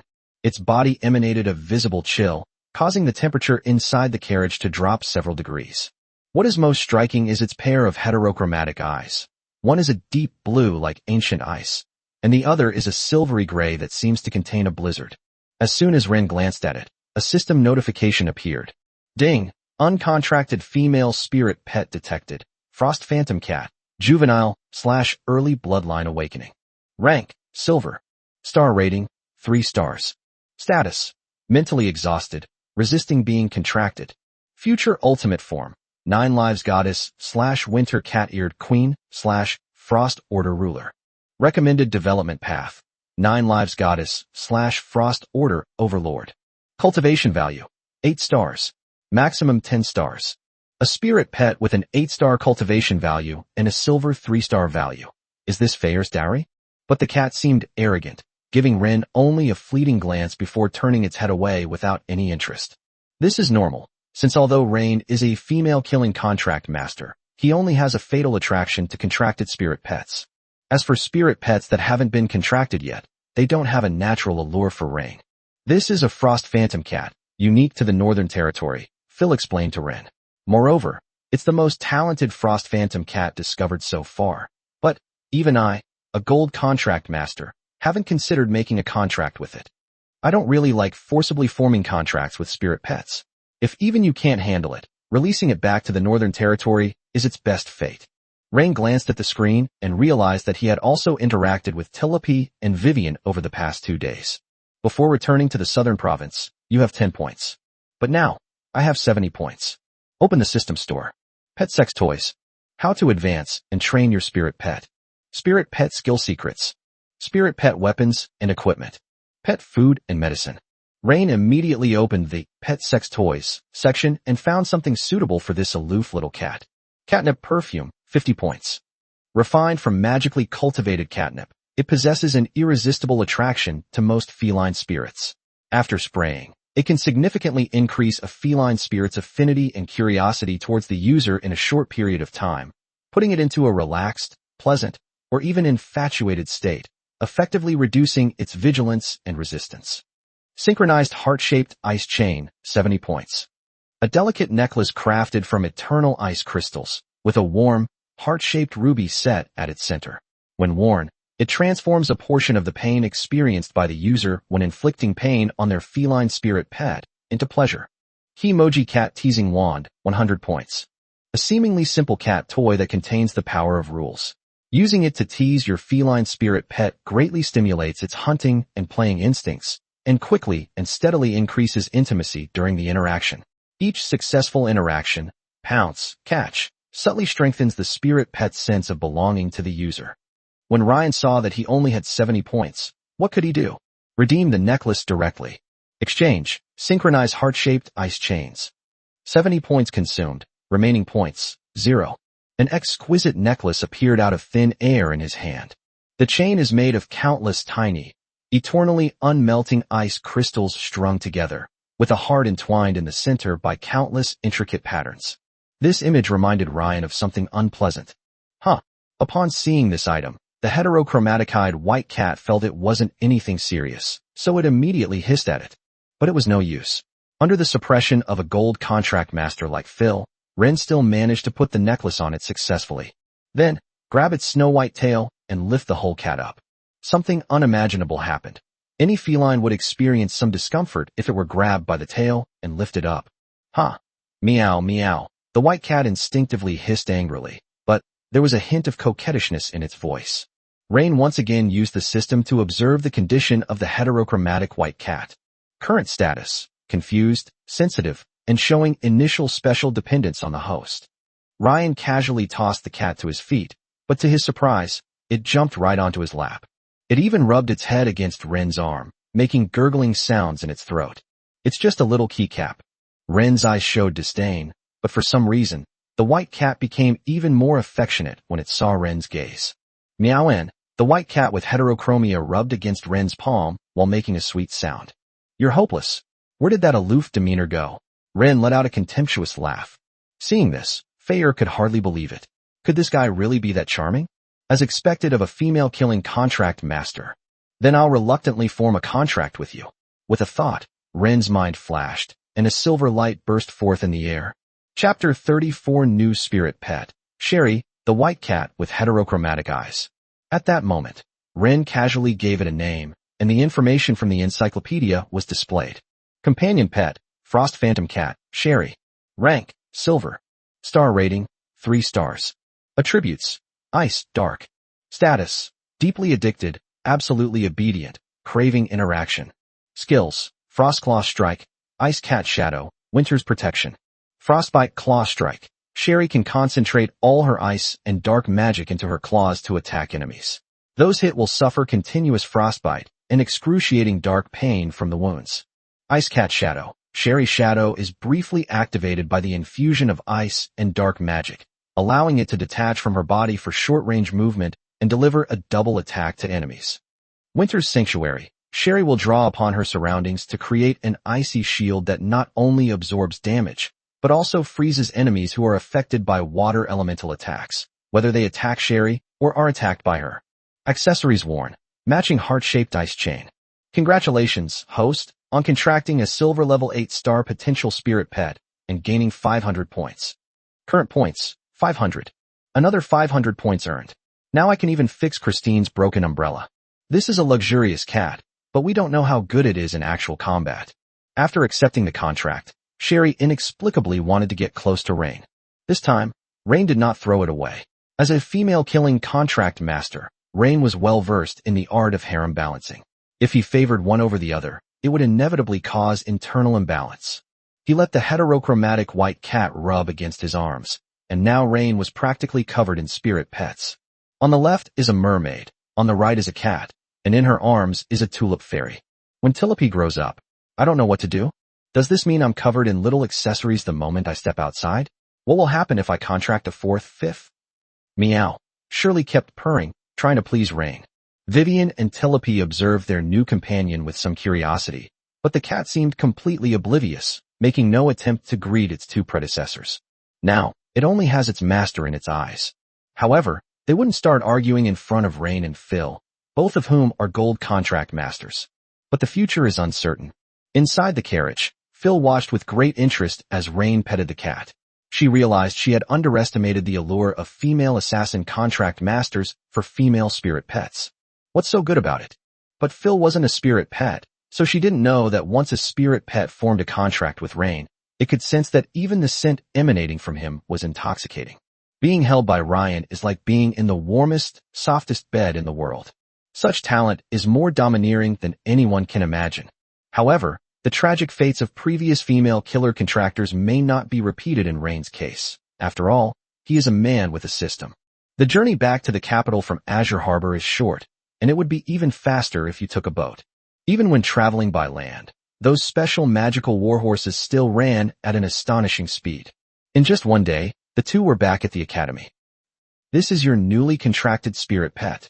In Selena's dormitory, Ryan and this icy beauty sat facing each other. Today, the icy beauty was dressed in an elegant pure white fairy dress with silver trim, and her white stockings had several gold leg rings that encircled her thighs. She crossed her legs gracefully, her toes, encased in white stockings, lightly touching the ground. To Rain's surprise, Selena's toes were painted with emerald nail polish today, gleaming with a lustrous sheen in the soft light of the side room. But it's clear that, in Ryan's opinion, Selena isn't particularly good at styling. Toenails in shades like deep red or emerald green look best when paired with thick black stockings, enhancing a mature and alluring appeal. And Feyre is one of the best among them. As for white stockings, you can leave them unpainted or choose light colors such as soft cherry blossom pink or pearl white.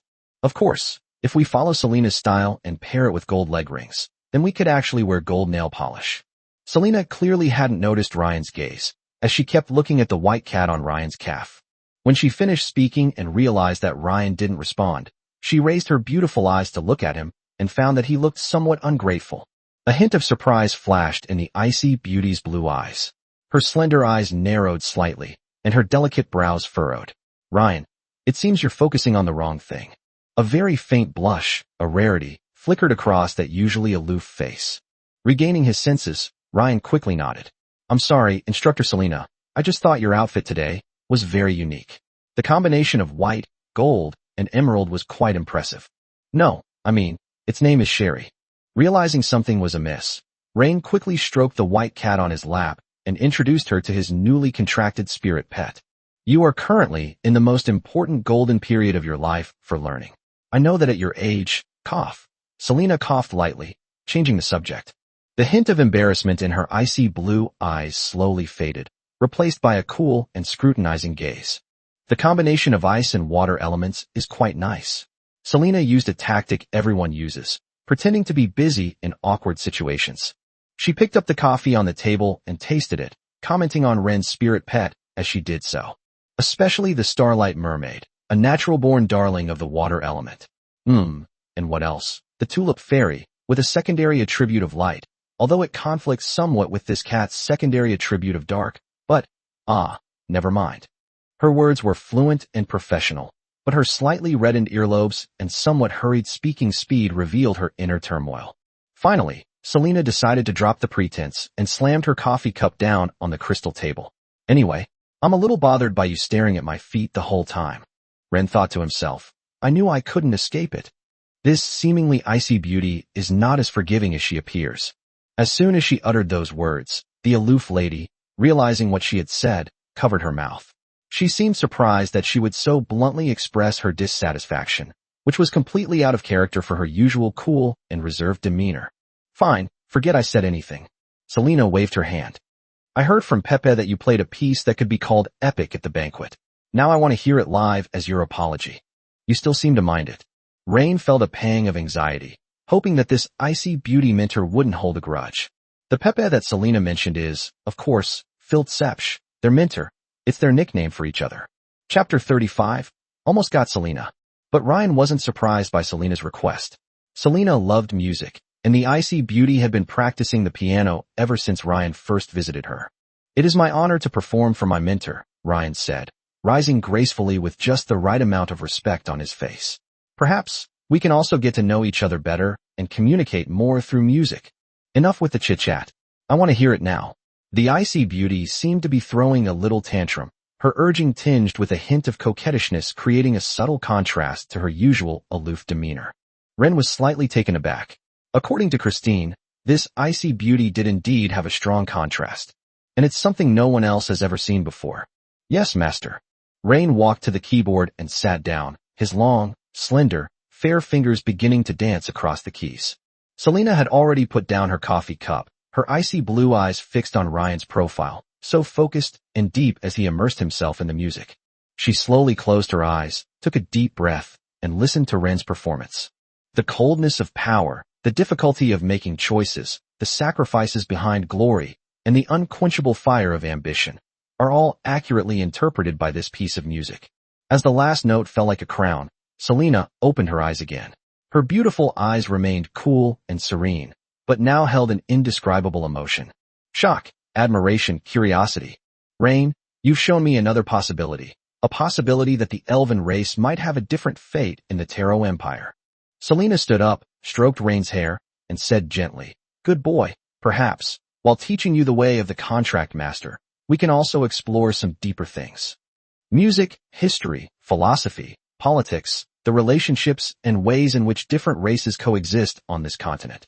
The icy beauty's voice was very soft this time, and her voluptuous figure emanated the natural fragrance of a mature, elfin woman. Of course, all of this is predicated on you resolving your own issues, such as your spirit pet, your graduation grades, and so on. Ryan's heart stirred slightly. Selena's words had gone beyond the scope of a normal mentor's care for a student. They were more like an invitation for an equal exchange. But before he could thank her, Selena posed a profound question. To create a Game of Thrones song requires extraordinary experience and insight. This doesn't seem like something a young man who has lived under the protection of his family for a long time, is unassuming and humble, and even had an affair with a widow, could easily do. Rain, your heart is lying. You are a man who craves power. Ryan never expected that Selena had even figured out his bank card PIN. How could she have known? The matter between Ryan and Eileen was never told to anyone else. Is this a woman's sixth sense? Did Phil sense something was going on between the two and then tell Selena? But even if they are best friends, is it necessary to reveal aristocratic scandals? Does she like me? In an instant, Rain had a bold idea. However, I'm not the kind of mentor who likes to pry into students' privacy. Seeing the surprised look in Ryan's eyes, Selena quickly explained, then gave him the order to leave. All right, I've seen the new contracted spirit pet, and I've listened to the music. I also forgive your rudeness just now. If there's nothing else. The great Miss Christie's once said that, according to her analysis, just kissing this icy beauty who always has a sour face would produce an incredible reaction. Before Selena's order to leave had even completely faded, Ren moved. Instead of bowing respectfully to take his leave as usual, he took a sudden step forward as he stood up. He reached out and wrapped his arms around Selena's soft waist, pulling her close to his chest. Selena's pupils contracted sharply, and her mind went blank for a moment because of this action that was completely unexpected and beyond the bounds of etiquette. Then, before Selena could fully react, he lowered his head and kissed her. Ugh, ugh. Selena's icy blue eyes widened in shock and bewilderment. Telepede, Vivian, and even the heterochromatic-eyed white cat seemed to be petrified. What's going on here? Young master, what happened to you? What happened to your face? As soon as Ren stepped into the dormitory living room, the blonde, gentle beauty, who was wiping a vase, immediately noticed the ambiguous lipstick mark on his left cheek. Ren wiped his cheek. It really was true. The beautiful woman moved gracefully to Ren's side. She didn't ask any questions or show any displeasure. Instead, she thoughtfully took out a handkerchief and carefully wiped Ren's face. After all, taking care of her master's image was also the duty of a personal maid. Ren was somewhat disappointed that Selena ultimately refused to take the final step, but he did manage to witness a side of this beautiful elven woman that was previously unknown to others. While Ren was lost in thought, Heya carefully wiped away the last trace of evidence, examined Ren's clean face, kissed it, and marked him anew. This is a silent declaration and also a gentle comfort. Seeing his considerate manner, Ren felt a warmth in his heart and immediately picked her up in his arms. What I didn't get from Selena, I'll take back from he. And so, the familiar, comforting fragrance emanating from he filled the air. The next day, Rain woke up feeling refreshed. The compensation he received in his gentle embrace the previous night had completely soothed the regret caused by Selena. After quickly finishing breakfast and giving the beautiful woman a good morning kiss before leaving, Ryan went out. The three of them arrived at the center of the academy square as summoned by Selena and began to accept the commission. As before, Selena didn't reveal anything beforehand, but simply reminded the three of them. This mission will also involve combat, so you guys, be prepared. The icy beauty remained aloof and ethereal, dressed in a simple white fairy dress, her silver hair cascading down her back, her icy blue eyes calm and undisturbed. However, when she sees Ryan, she quickly shifts her gaze elsewhere, with a deliberate distance. Of course, aside from Rain and Selena, Olina and Joanna were unaware of the hidden secrets. The group headed towards the Academy's teleportation array. While Olina and Joanna chatted amiably, Ren quietly approached Selena from behind and grasped her fair, delicate hand. Those hands were icy and soft, with incredibly delicate skin, and carried the cool body temperature unique to elves. Selena's eyes widened, and she struggled slightly. You, let me go. The icy beauty continued to stare ahead, acting as if nothing had happened, but her low, gritting whispers sounded to Rain almost like a spoiled child. Chapter 36 Taverns and Speeches. Selena hadn't expected Ryan to be so bold. The key point is that this bastard's fiancé is his best friend. How could he dare to do that? Traitor. However, Ren knew to keep a low profile. This wasn't indoors, and there were countless eyes watching outside. He did this merely to test Selena's attitude. Empire West. A region bordering neighboring countries, rich in resources, yet perpetually turbulent. Some areas remain in a state of internal strife. This is the chessboard where local nobles and the royal family waged their power struggles. On the edge of a small town near the border, in front of a simple but fairly tidy wooden house. Paul, how many times have I told you? From today onwards, you are not allowed to go to the tavern anymore. A middle-aged woman wearing a faded coarse cloth dress, her face bearing the marks of years of hard work, was forcefully pulling on the arm of a teenager. Mom, you have no idea what I'm doing. The young man was somewhat thin, but his eyes held a stubbornness beyond his years. I don't need to know that. Do you even know what you're doing? You're plotting a rebellion. The woman's eyes were a little red. Mom is getting old. What will I do if you leave? The young man forcefully broke free from the woman and glared angrily at his mother. Think about it. You worked so hard for Baron Morris's estate for so many years, yet you only received such meager wages. We eat moldy bread and drink bland vegetable soup every day, and we are looked down upon, bullied, and insulted by them. But what about them? Those nobles, those gentlemen and ladies, and their young masters and ladies. They do nothing all day but enjoy themselves, attending balls and banquets every day. Is this what they are destined to be? The woman wiped her tears with her sleeve. You can't risk your life like that. Listen to your mother, find a job. I've already lost my husband. I can't lose my son too. But my father was beaten to death by nobles. Paul's voice was like the howl of a wounded beast, and then he resolutely left the damp, dilapidated wooden house where he and his mother depended on each other for survival. Nighttime, a tavern in a small town.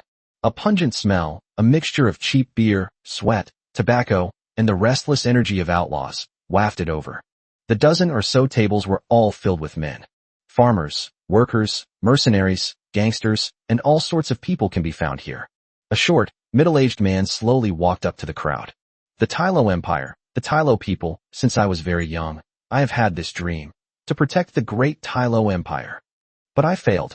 13 years ago, I returned from the front lines. The great Tyro Empire and the Orsa Empire had made peace. But this was not a peace, nor was it that the Tyro people lost to the Orsa people. It was a deception by the Tyro Empire.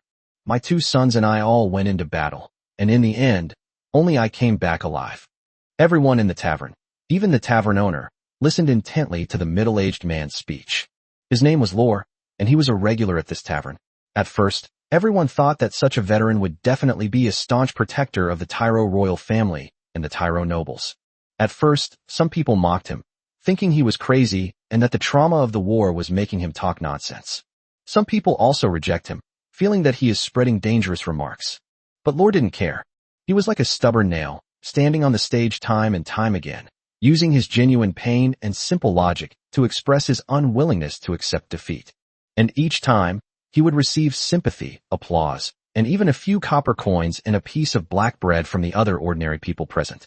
So you should never underestimate him. How can a poor person get money from other poor people? The reasoning is simple, and he spoke to everyone's heart. What he received was not charity, but an investment of recognition. Lore surveyed the audience, a sense of renewed vitality washing over him. I don't know why they started such a pointless war, but it's clear they owe us all an explanation. Who should pay for the war 13 years ago? As Lore spoke, he asked the entire room in a low voice, and everyone avoided his gaze. After a brief silence, Paul, the young man who had been arguing with his mother, stepped forward, raised his fist, and roared, "Bloodsuckers!" Lore pointed at him sharply, and the 2 souls seemed to collide violently at that moment. That's right, blood-sucking worms. They shamelessly bleed the empire dry. They bleed us poor commoners dry. For us, we have never needed these people standing before us, using our hard-earned money to humiliate us. Boom! The tavern was in complete chaos. The long-suppressed anger was completely ignited by this blatant accusation. People were waving their fists and banging on the table. The roars and curses blended together. And this scene wasn't limited to the remote border towns of the Empire's western region. Wilshere Town.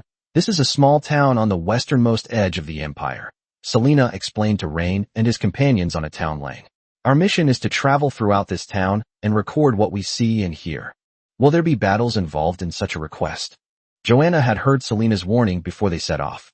Selena's cool gaze swept over Joanna, then slowly moved to the low, dilapidated houses in the town. Battle doesn't just happen in the instant when swords clash. Recording what you see and hear sounds simple. But remember, every word you write could become a footnote to a future storm, or a judgment on the fate of some people. The battle, Here is a battle of information and stance, a battle of observation and concealment. Every question you ask, every conversation you have, needs to be weighed. Furthermore, you are students of the Imperial Beast Taming Academy and are considered the future elite talents of the Empire. This place borders the Orsa Empire, and there will definitely be many foreign elements here. Do you think, if you encounter those foreign forces, they might target you? So, arriving here safely and returning safely, that's already considered completing the mission. However, there are some hidden risks and enemies behind the mission, which Selena did not mention. That was the gaze of the local nobility. To put it another way, if an instructor from the Imperial Beast Taming Academy were to lead other students to Azure Harbor to secretly investigate and record, wouldn't Rain's father, Victor, take notice of them? At the very least, Rain's older brother, Locke, as the governor of Azure Harbor, would definitely care a lot about these records. The Academy's instructors and students may not be appointed by any powerful institution, but anyone from the capital who goes to a local area to observe will be endlessly interpreted by the local nobles. Chapter 37, He Can't Prove Anything. The four of them were disguised. Even Selena was no exception. As an elf, her appearance was too conspicuous. Elves are not so common. There is an autonomous elven region in the south of the Empire, but there are only about tens of thousands of elves. As for the elves who are granted noble status by the Empire, they will at least live in bustling cities, not in a rural area. At the same time, Rain begged and coaxed them into putting the 3 spirit pets into the contract codex. Otherwise, if others see him, wouldn't they immediately recognize him as a contract master? So, after countless kisses, hugs, and sweet words from Ryan, Tilape, Vivian, and Shirley reluctantly agreed to a short separation from him. It sounds like there's an argument up ahead. Olina, with her hair in a bun today, pointed to a dilapidated stone house in the distance. Selena nodded.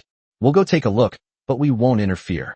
After giving a grand speech at the tavern, Lore returned home the next day to find an old woman in a leather coat blocking his doorway. Old Lore, you haven't paid rent for several months. This place isn't provided to you for free. Old Lore remained calm and composed. I don't have any money right now. I'm still waiting for my pension. The old woman gave a mocking smile, laced with shrewdness and meanness. I don't care where your money comes from. I just want to collect the money. You know that? She stretched out her finger, almost poking Lore's nose, and said, if you can't come up with the money today, get out of here with your junk. When did this house become yours? Lore suddenly roared. When my 2 children and I were fighting on the front lines 13 years ago, you weren't even there. This house was arranged by the Empire, by the Western Province, so that an old soldier like me could live here. The older woman seemed flustered, but forced herself to remain calm. What's wrong? Why are you so agitated? But even so, no one told you. This is free, right? You go ask the mayor, asked Baron Maurice. Why an old man like me, who lost 2 sons in the war and is now lame in one leg, can't afford the rent for this dilapidated house? It's because there are too many beasts like you. This is my house, and you're just an accountant for the Wisher Town Council. I want to ask you, under what pretext are you collecting rent from me? Do you have a land deed? What right do you have to collect my rent? Does this money end up in the town council's public account or in your own pocket? The old woman was stunned by the shouting. She gritted her teeth and said, I'm just doing what my superiors say. Anyway, if you don't hand over this money, how are we supposed to keep track of the accounts? Ren and the others were also observing all of this from the sidelines. Compared to Olina and Joanna's furious glares, Rain appeared calm and somewhat composed. That's just how the world is. He was just lucky to be born into a good family. Born into an aristocratic family, he had seen and experienced far too much. For example, among nobles, the most frequent topics of conversation, besides eating, drinking, having fun, and managing businesses, were how to make commoners more obedient. Both sides learned from each other and drew on each other's experiences.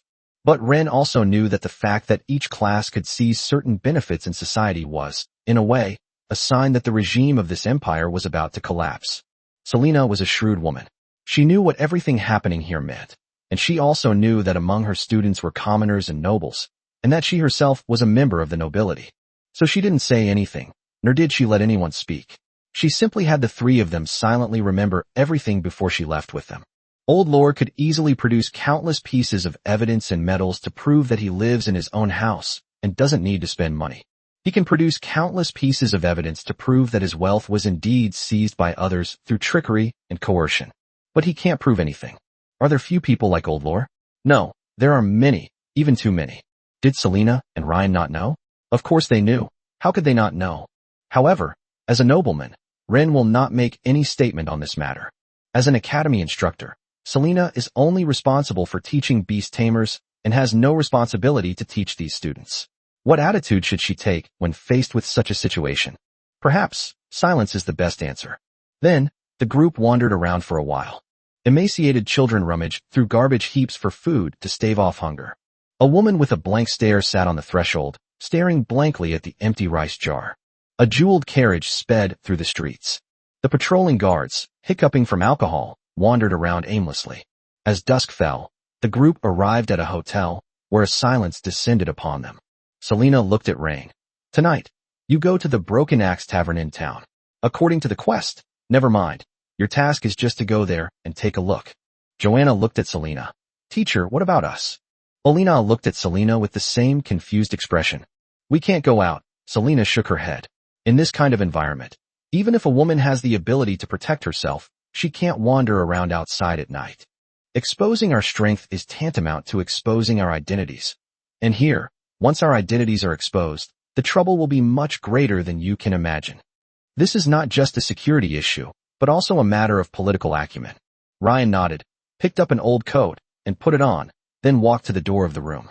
The door creaked open. Be careful. Selena's cool voice came softly from behind Ren. Ren nodded, and then his figure disappeared into the darkness outside the door. The streets of Wushul were even more deserted and desolate at night than during the day, with only the occasional rustling of debris in the wind. In the distance, the faint sound of dogs barking added to the desolation. Following the increasingly strong aroma of ale and the clamor in the air, he found the tavern called Broken Axe, without much effort. All sorts of men crowded around the rough wooden table. He randomly picked a table and sat down casually. You may not know everyone drinking here, but you'll definitely not be strangers. The men at the table became curious about the unfamiliar face that had suddenly appeared. Hey buddy, a skinny young man nudged Ryan with his elbow. You look unfamiliar. Where are you from? By the way, my name is Polly, what's yours? Ren picked up his wooden mug and took a sip of his cheap ale. I came here with a caravan.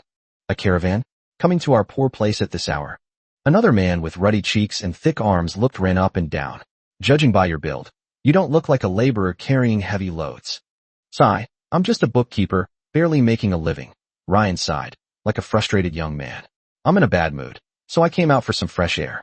Chapter 38, Getai Society. It's good to be literate.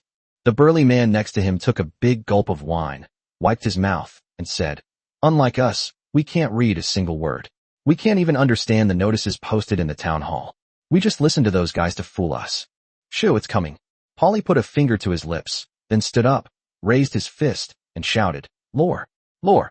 Led by Polly, many other drinkers also stood up and shouted, Luo air! Luo air! Ren didn't join in the commotion, after all, he was new. Until the middle-aged man stood in front of everyone, the noisy din in the tavern seemed to be muted by an invisible hand. Tylo 12. Lore was even more audacious tonight, even directly naming the former emperor of the empire. The moment that name was uttered, the air in the tavern seemed to freeze. Even Ren gripped his wine glass tightly. He lied to me. He also deceived everyone here, Lore said, scanning the room. He told us that the war was for the glory of the empire. Rain quickly focused his mind on the contract codex. Lore's recklessness was bound to cause trouble. He must ensure that he can summon his spirit pets to deal with any potential chaos. Within the secret realm, a meadow gradually formed thanks to the arrival of 3 silver spirit pets, along with faint sunlight, all thanks to Tilopi. In the center of the meadow, a clear little lake shimmered, its water element abundant and vibrant, thanks to Vivian. At the edge of the meadow, there is a small snow-capped mountain, which is Shirley's masterpiece. This can be considered a prototype of a small world, where spirit pets can create their own environment within the secret codex space. Moreover, they all regard the environment they create as their territory. If they are spirit pets who like farming, they will ask Rain for all kinds of infrastructure materials, plant seeds. Even if they want to build a ranch here, it is possible. However, female spirit pets generally don't set up a ranch in the secret realm because they don't want to make their territory smelly. Moreover, even if they do grow them, it's not on a large scale. At most, they'll grow a few special flowers and plants that are edible. It's more like an embellishment or a hobby, just to show off their individuality rather than to produce anything. Coming to my senses. Lore reignited the atmosphere, shouting, "So, we should fight for ourselves." The drinkers whistled. "Well said, old Lore, but what's the point of all this? How are we supposed to fight for ourselves?" Lore glanced at the tavern owner, who nodded and then gestured to the bartenders. Smack! The wooden door to the tavern was slammed shut, and then with a click, the latch fell. Suddenly, this public place became a closed space, and a tense atmosphere filled the air. "Now, those who are not from Wushel, step forward." Lore stood on the platform, gesturing wildly and issuing orders. In an instant, all eyes began to wander, scrutinizing each other. Meanwhile, the people sitting at the same table as Ryan instantly locked onto Ryan himself. Ryan stood up and sighed helplessly. "All right, buddy, I was just a bookkeeper for a merchant caravan. I swear I was just out for a walk tonight. I never imagined I'd stumble upon a turning point in history." "Don't waste your breath. Tell me, young man, which caravan do you come from?" Lore asked with a scrutinizing gaze. Rain remained calm and composed. "You should have heard of the Azure Merchant Guild of the Villet family. Their caravans travel all over the Empire. We just returned from the Orsa Empire." Rain was not exaggerating. His family truly had the capability. Moreover, this was the western part of the Empire, and if they wanted to trade with Orsa, the land route was better than the sea route. Verlet. The moment the name was uttered, Lore frowned. One of the Empire's most notorious bloodsuckers. This remark immediately drew hostile glances from the others, but fortunately, Lore didn't dwell on it. He never expected that the person in front of him would be a noble young man. After all, how could young masters come to such a dilapidated tavern? "But I could tell you had a very strong southern accent. Of course, you don't need to be nervous, because what we're about to discuss is all open and transparent." Lore pressed his palm down, gesturing for Ren to sit down, as if he had created this environment and atmosphere simply to make everyone serious. This is a sophisticated form of psychological manipulation. First, establish authority, create panic and cohesion through a high-pressure approach, then show tolerance at the right time to turn potential dissidents into usable pawns. Rain sat down as instructed, and his opinion of Lore rose even higher. He has a strong learning ability. He must have learned from the officers in the army in his early years. We need to establish an organization that can unite everyone for mutual support, and I still keep in touch with my old comrades from all over the world, not just in Wushel Town, but also in Windhelm, Black Iron Fortress, and so on. Almost the entire western part of the Empire, they are all doing the same thing as me, which is to organize all those who have suffered injustice. We call it the Getai Society. As Lore said this, he raised his hands and said, "We may not seem like much now, but as long as everyone unites, we will speak out if any member suffers injustice, and even organize a march." Ryan listened quietly. The formation of this organization, which brought together a bunch of shady characters, was almost useless because they had no source of income. Soon, everyone would be defeated by the realities of life. Even if they were more united, they'd probably just be a gang, maybe good at collecting protection money from merchants. But if they dare to commit crimes, whether it's violent tax resistance, robbery, or attacking noble properties, they will be swiftly suppressed by the Empire's regular armed forces. The nobles are not to be trifled with. However, this matter had already exceeded Ren's expectations. "I can tell you, the Getai Society is not simple. Anyone who joins us will receive 2 silver coins as a salary for the first 3 months, which is enough to feed everyone. 2 silver coins. Even for an average family, that's about the same amount of money they spend in a month. Even if you can only receive it for 3 months, even if it's just free, what if you quit after receiving it for 3 months? As for where the money came from, Lore didn't say, but Ray knew that it meant that there was a financial backer behind the Getai Society, who was even willing to spend money to support them. What we need to do is unite. The time is almost here. Lore's emotions grew increasingly agitated. And what we need to do first is settle one thing. Chapter 39, even those from the capital will be killed. The next day, after returning to the inn from the tavern, Ren took a nap and went out again. The town of Wexshire, the Blackstone mine. The mine owner, Deer, was sweating profusely. Damn it, what's going on with those people outside? Dill couldn't understand why a group of young and middle-aged men from the town had gathered together to cause trouble at his mine. The reason was simply that Hans, an old miner who had worked at the mine for 20 years, had his leg broken and suffered severe internal injuries during a mine collapse. And Lore, a lame and widowed old man from the town, actually brought dozens of people to demand compensation for his work injury. Where are the guards? Why haven't the town guards arrived yet? Dill was both panicked and heartbroken. This commotion meant a day's production stoppage. For mine owners like Deer, shutting down production means losing money. As a mine owner, he naturally kept many lackeys, but he was clearly powerless against dozens of young and middle-aged men. Moreover, many of these people were his friends and relatives, including his lackeys. The key point is, the miners started cooperating as soon as they heard that someone was coming to help them seek justice. Pay up. Lore led a group of men and seized control of the entire mine. According to the Talo Empire's mine safety and labor rights, if a miner is injured on the job, the mine owner must bear all medical expenses and provide compensation of no less than 1 year's salary, depending on the degree of disability. Dill, I know you're here. Get out here, and why aren't you paying me back? Pay me back. Pay me back. The crowd was filled with fervor, and the deafening shouts surged like a tidal wave. Ren was among them, as he had now joined the Gitai Society. Rebellion. They've all rebelled.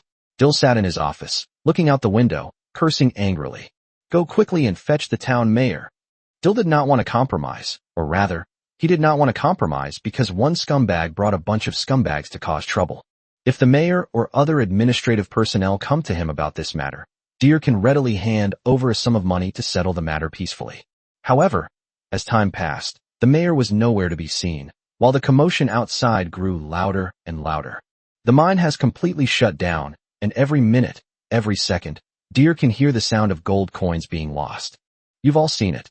Old Hans has toiled for this mine for 20 years, and what has he gotten in return? A crippled body and despair for his entire family. Did Boss Dill ever care about our lives? No. In his eyes, we're not even worth as much as one of his mules in the mine. Carl stood in the crowd, passionately declaring, since he's unwilling to pay compensation, then we'll strike. We can go work elsewhere. It's not worth risking our lives for someone like him. Strike. Strike.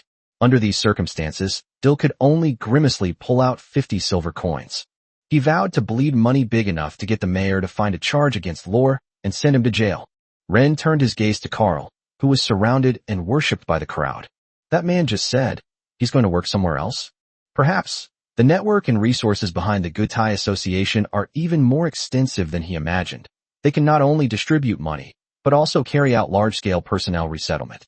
Back at the hotel, Ryan told Selena everything. Now, Ren feels like he's not a student at the Imperial Beast Taming Academy anymore, but rather a special agent. Selena tapped her slender fingers lightly on the table.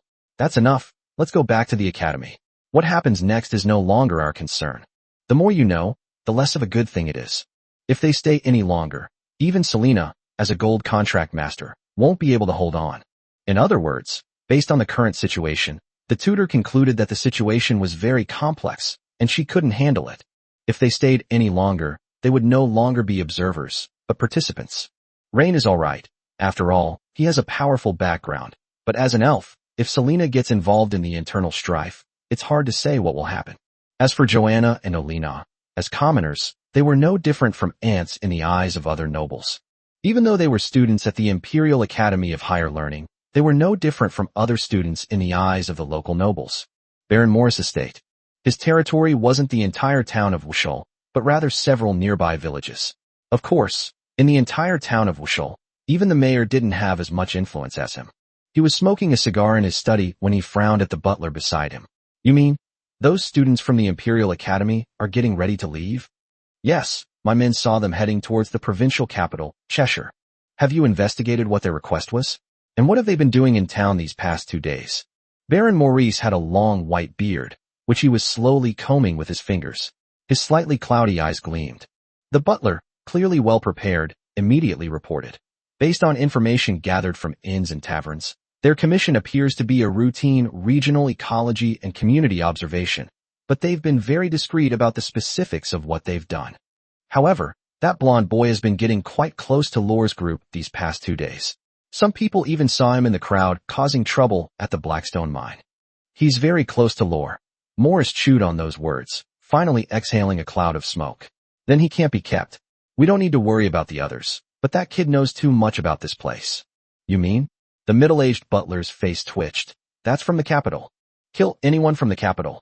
Baron Morris slammed his cigar down on the expensive mahogany table. Just a student, dying in the wilderness of the Western Empire. The bandits, the monsters, the Orsers, even those damned mobs here. Who couldn't be the murderer? Selena, Rain, and the others used the Academy's teleportation array to travel to Cheer City, the capital of the Western Province, and then to Wushel Town.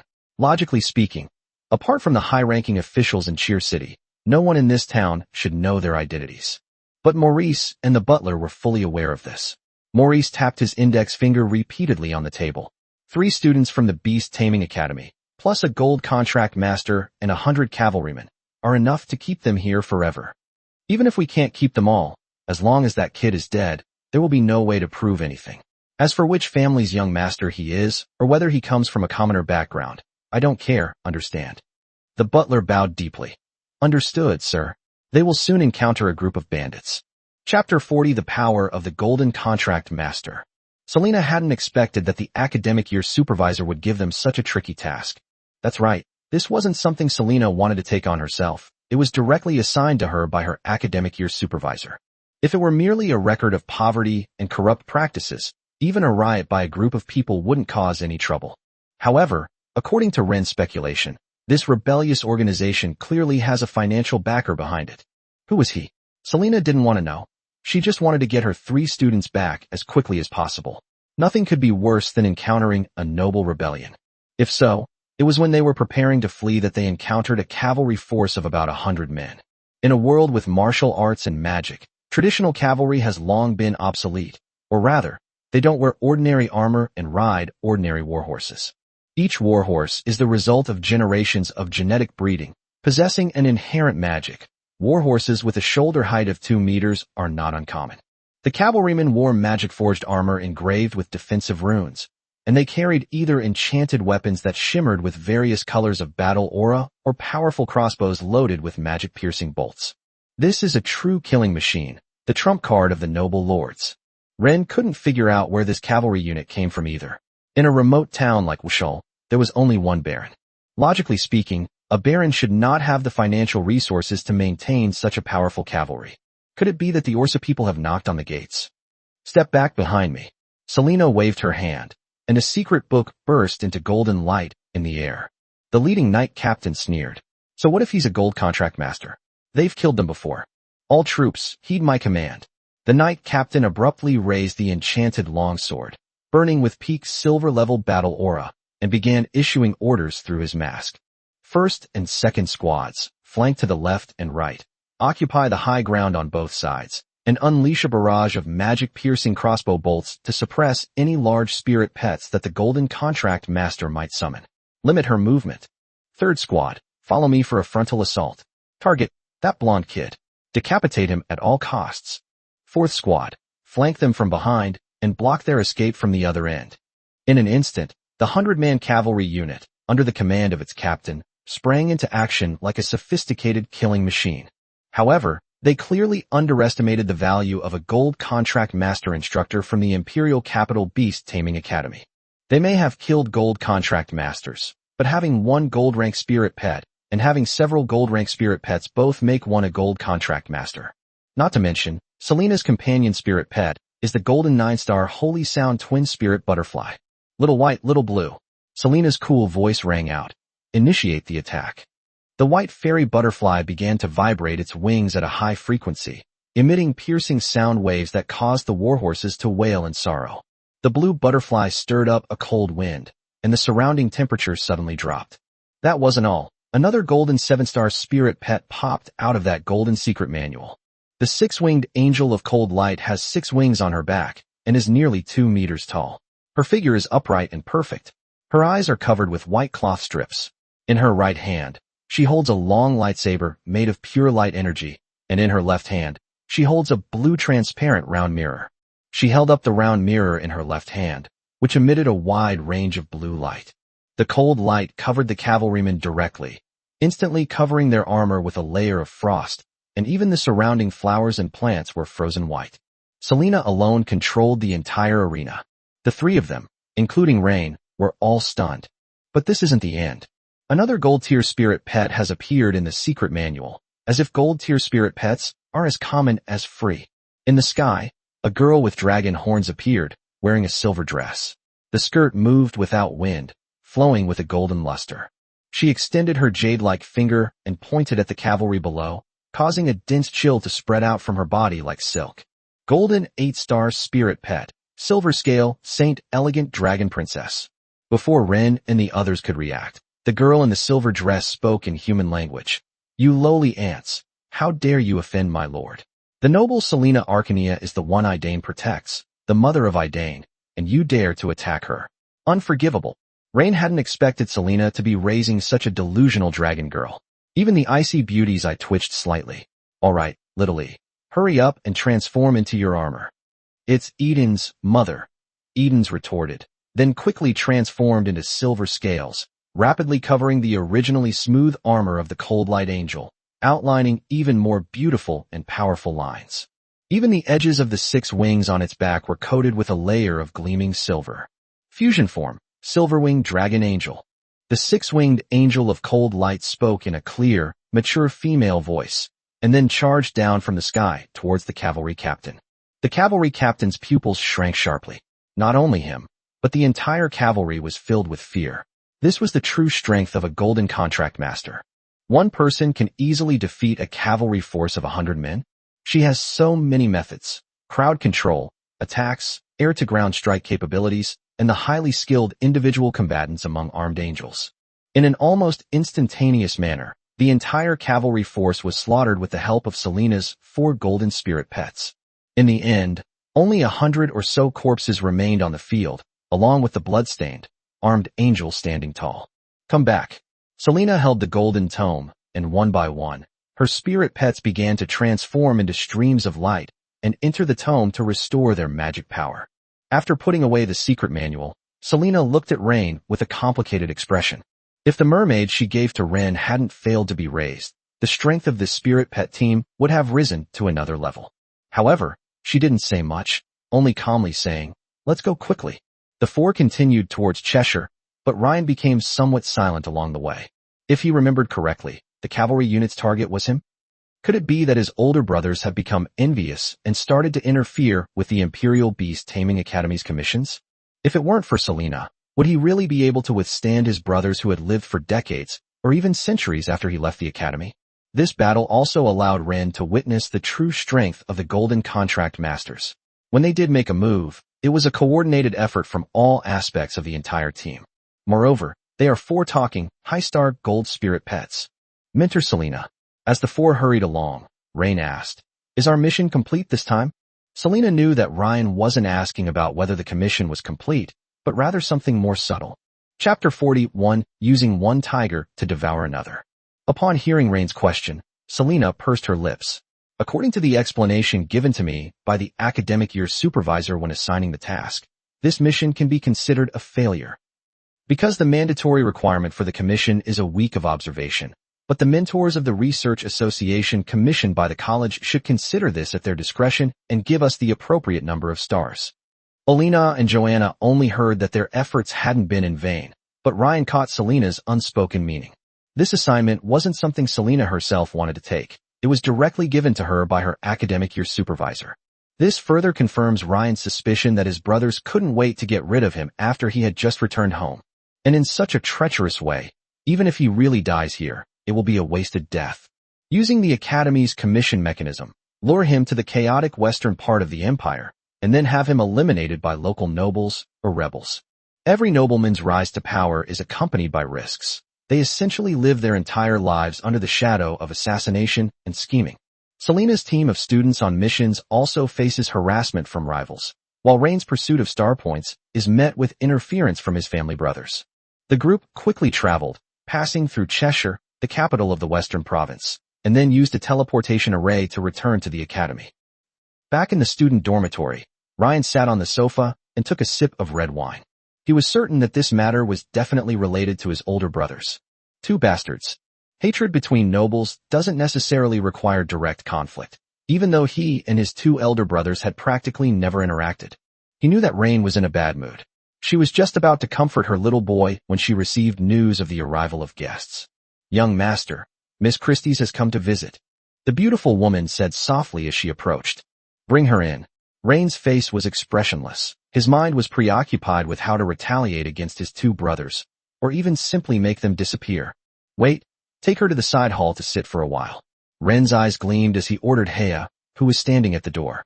He then went straight into the study, picked up a quill pen, and prepared to write a letter to his elderly father.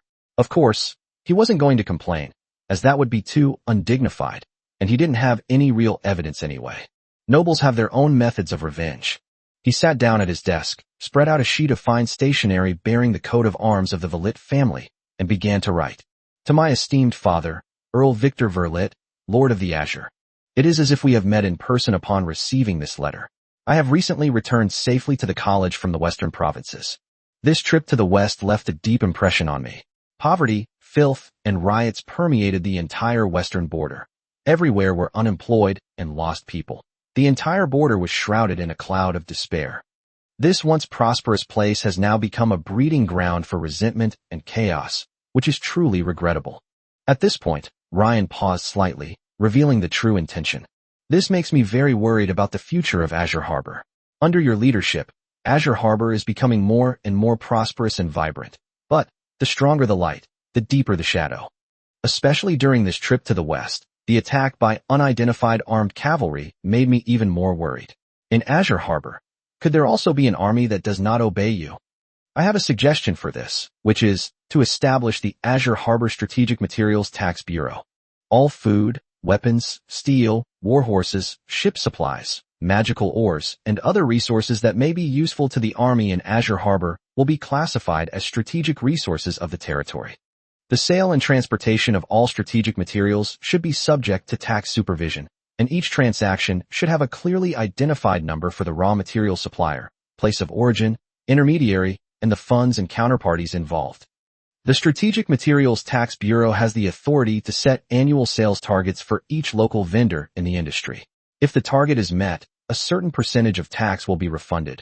If the target is not met, taxes will be increased. Simply put, this is not only a tax agency, but also an intelligence agency. Who is buying weapons? Who is hoarding food? Where are the funds going? Which external forces are they connected to? These things can be clearly investigated by the Strategic Materials Tax Bureau, and tax increases can be imposed on merchants who engage in illegal buying and selling.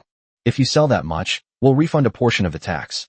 If you can't sell it, then it proves you're not good enough, or you're doing business behind the scenes. As a result, Rain's elder brother, as the governor, could only watch helplessly as his power was divided up by Victor, the Lord of Azure Harbor. As the president of the Chamber of Commerce, Carl, the second brother, and the entire merchant class he represented, became the subjects of strict supervision. They might have been doing many things behind Victor's back, doing them secretly, but with this organization, the two of them have to behave themselves. As for whether Victor will agree, Ren has no need to worry at all. This is precisely to consolidate his power while strengthening the family's control over the territory. Any ruler, especially one in his later years, is most concerned with personal power and personal security. If emperors would kill their own sons or fathers, wouldn't nobles do the same? This is called driving one tiger to devour two wolves. After finishing writing the letter, Ryan stamped it with the wax seal and then walked directly out of the study to the side hall. Although the boy hid his emotions well, Hera, who was his partner and bedmate, still noticed that Rain's brows had relaxed a bit. This made her feel more at ease. Rain approached he, handed her the letter, and asked her to send it back to her family. Then he sat down on the sofa opposite Christie's, took a sip of black tea, and said, "I'm sorry to have kept you waiting, Miss Christie's." Today, the Gothic girl is still dressed in a black Lolita dress, with black gauze gloves on her hands. Her slender fingertips gently tapped the rim of the teacup, making a soft tapping sound. She looked up at Ren, a hint of expectation in her purple eyes. "Ren, is your training method ready?" Ren nodded slightly. He had already exchanged for the upgrade method for Christie's broken umbrella. So he simply pulled a document out of his pocket and handed it to Christine.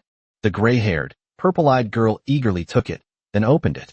Spirit Pet, Sunshade Umbrella, Little Black, Silver Tier, Evolution Plan. Target Evolution Form, Shadow Moon Canopy. Core Attributes, Darkness, Order. Shadow Moon Canopy? That's great. What a great name.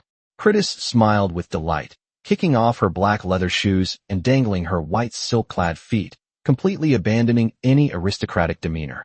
1 shadow crystal a day, 10 milliliters of moonlight vine juice a week. Christie's looked at Rain, wanting to kiss his handsome face. That's a really practical plan. Are you sure that following this method will allow me to advance within a month, Rain? If it's true, during this year at the academy, You can do some things for me that aren't too outrageous. Chapter 42. Another important figure appears. Blue Harbor Strategic Tax Bureau? Father, I don't understand why such an institution needs to be established. Blue Harbor made its fortune through commerce, and merchants should be given freedom. At the Villet Manor, Locke and Carl sat before Victor. Victor smiled gently as he looked at the eagerness on his two sons' faces. He picked up a small silver knife and gently sliced the tobacco brick. Finally, the chopped tobacco was placed into the ebony pipe, and a light snap of the fingers was made, causing a flame to burn on the fingernail. His cigarette lighting motion was incredibly professional and elegant. Only after exhaling a long, rich smoke ring did he lift his eyelids. Freedom. That's right, freedom. Locke could only grit his teeth and continue. The flow of gold coins should not be restricted. Both money and people need freedom. Victor put down his pipe, placed his hands on the table, interlacing his fingers. He didn't answer his eldest son's question, his eyes filled with amusement. Freedom. Fear flashed across the faces of the two sons. For so many years, their father had remained the same. He didn't need to explain anything or threaten anyone with anything, because he is an unreasonable person by nature. The atmosphere in the study suddenly became eerily calm. I understand, Father. Carl, the second son, finally admitted defeat. Locke was powerless to do anything. I will obey your will. Very good. Victor exhaled a puff of smoke, then waved his hand, shooing them away as if they were flies. A negotiation ended abruptly after an old man repeated two words. After his two sons left, Victor's aged fingers stroked the cover of the letter on the table. Rain, you're such a cunning little boy. The two brothers left the study and sat down in a secluded room. Damn it, he's gone senile. Carl, the president of the Azure Chamber of Commerce, could no longer contain himself and slammed his fist on the crystal table, causing the wine glasses to shake. He was even angrier than Locke, because even after that old man died, he would still be subject to such supervision. After all, the name written on the inheritance document is Locke Verlet, not Carl Verlet. Unless he kills his older brother. Of course, he quickly suppressed the thought as soon as it crossed his mind. Calm down, Carl. Locke's voice carried a suppressed calm, a mixture of surprise and smugness within him. Victor was paving the way for him. So what if I'm under his supervision for a while? Once he dies, wouldn't Carl be completely at his mercy? Damn it, damn it. Carl ripped open his velvet collar, sending several jeweled buttons flying, grabbed a wine glass from the table, and gulped it down. Who gave him this terrible idea? He strongly suspected that this was his older brother's idea, and then he was playing the nice guy in front of him. Locke was focused. At this moment, he had to perform well. He acted like a big brother. He stood up abruptly, ready to leave. Where are you going? Carl was somewhat taken aback as he watched his older brother's retreating figure. I've heard that people from the Villet family have been bullied in the West. As your older brother, I must get an explanation from the Western nobles. Carl was taken aback at first, then his pupils contracted slightly. You bastard. He cursed inwardly. Inside the secret room, only Carl remained. He overturned the entire table, leaving the room in a complete mess. Meanwhile, Ren was still in his dormitory at the academy, chatting with the noble lady. Something not too excessive? Ren rubbed his wine glass. Like? Oh my, how proactive do you expect a girl to be? Christine quietly walked up to Ren and kissed his cheek. Moi. After the kiss, she put on her shoes and left. After the girl left, Rain remembered his 3 spirit pets and quickly released them. Stupid master. Scoundrel. Pervert. Tillapi flew directly into Ren's arms, muttering incessantly. We all saw it. You were behind our backs, getting all close to that dark woman. Shameless. All right. Ryan kissed her cheek to comfort her. Wah. Vivian, the mermaid, stretched out her little hands and hugged Ren's neck, sitting in his arms, looking up at Ren with her eyes full of expectation. Without showing favoritism, Ryan immediately lowered his head and planted a gentle kiss on Vivian's smooth forehead. The little mermaid immediately let out a soft, contented moan, her cheeks flushed with happiness, and she buried her head in the crook of his neck, gently nuzzling him. Meow. Sherry, the white cat with heterochromia, was also standing on Ren's lap, her 2 front paws resting on Ren's chest, licking his cheeks. His eyes, one blue and one turquoise, were filled with a fawning expression. Ren chuckled, kissed it back, and then scratched Shirley's chin. Seeing the 3 spirit pets that immediately wanted to cuddle with him as soon as they appeared, Ren was in an exceptionally good mood. In any case, having them is his greatest source of confidence. After this interaction, Each spirit pet also provided Ren with 30 points. Current points, 390. I'm still a long way from 3,000 points. The road to pet interaction is long and arduous. I really don't know how I'll manage to keep busy every day when I have 7 or 8 pets. We can't possibly have parties every day, can we? But Ren was still quite satisfied with 90 points a day. The next day, Ryan left on time. The Beast Taming Academy doesn't do commissions every day.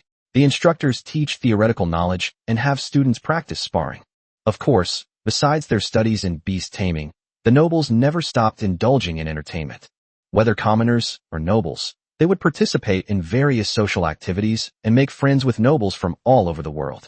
The Tylo Beast Taming Academy is not only for Tylo people, but also for royalty and nobles from other countries.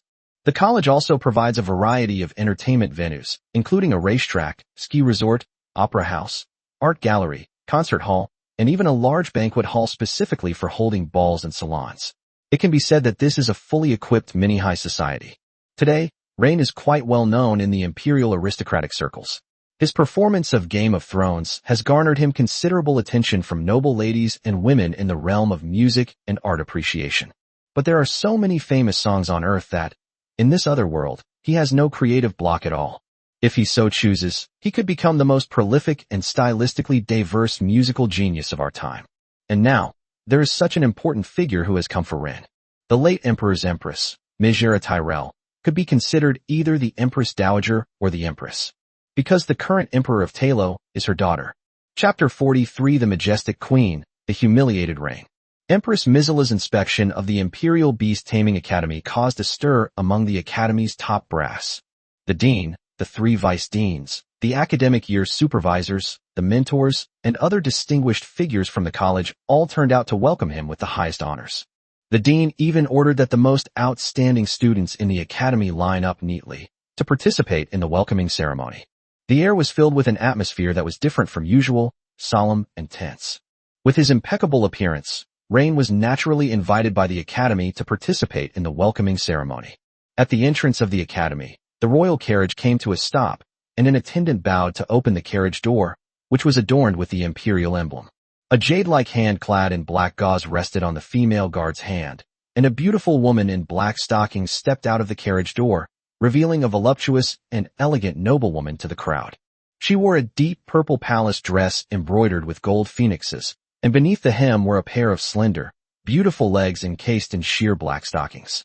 The scarlet high heels were adorned with black gemstones at the toe, concealing feet painted with deep burgundy nail polish, dangerous yet elegant. On her chestnut-colored hair, every angle of the diamond crown reflected a cold, sharp light. Queen Myrcella had a perfect oval face, and beneath her chestnut bangs were a pair of deep, scarlet phoenix eyes, within which a golden 6-pointed star pattern slowly rotated. Upon seeing the Empress appear, the Dean of the Beast Taming Academy, a beautiful woman of noble birth who was usually dignified and self-possessed, immediately stepped forward, gracefully lifted the hems of her skirt with both hands, and bowed deeply with a perfectly standard court curtsy. Your Highness's presence is a great honor for the entire Imperial Beast Taming Academy.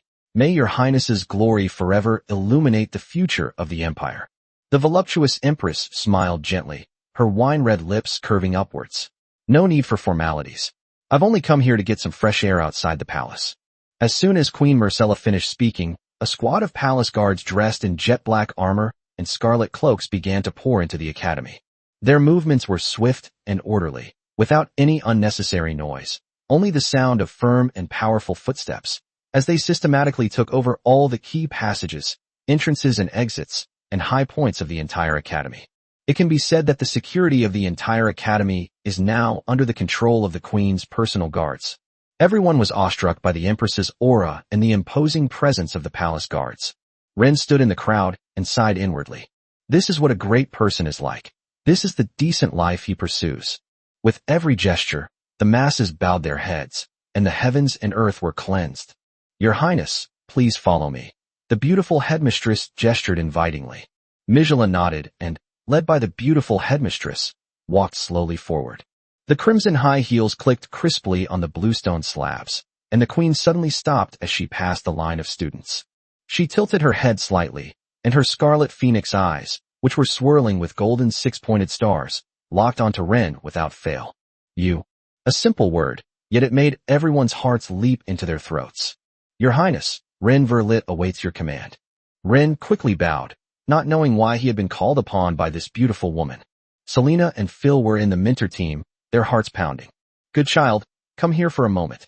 Fortunately, the Empress was not angry. She simply beckoned. Ryan immediately ran up and knelt down on one knee.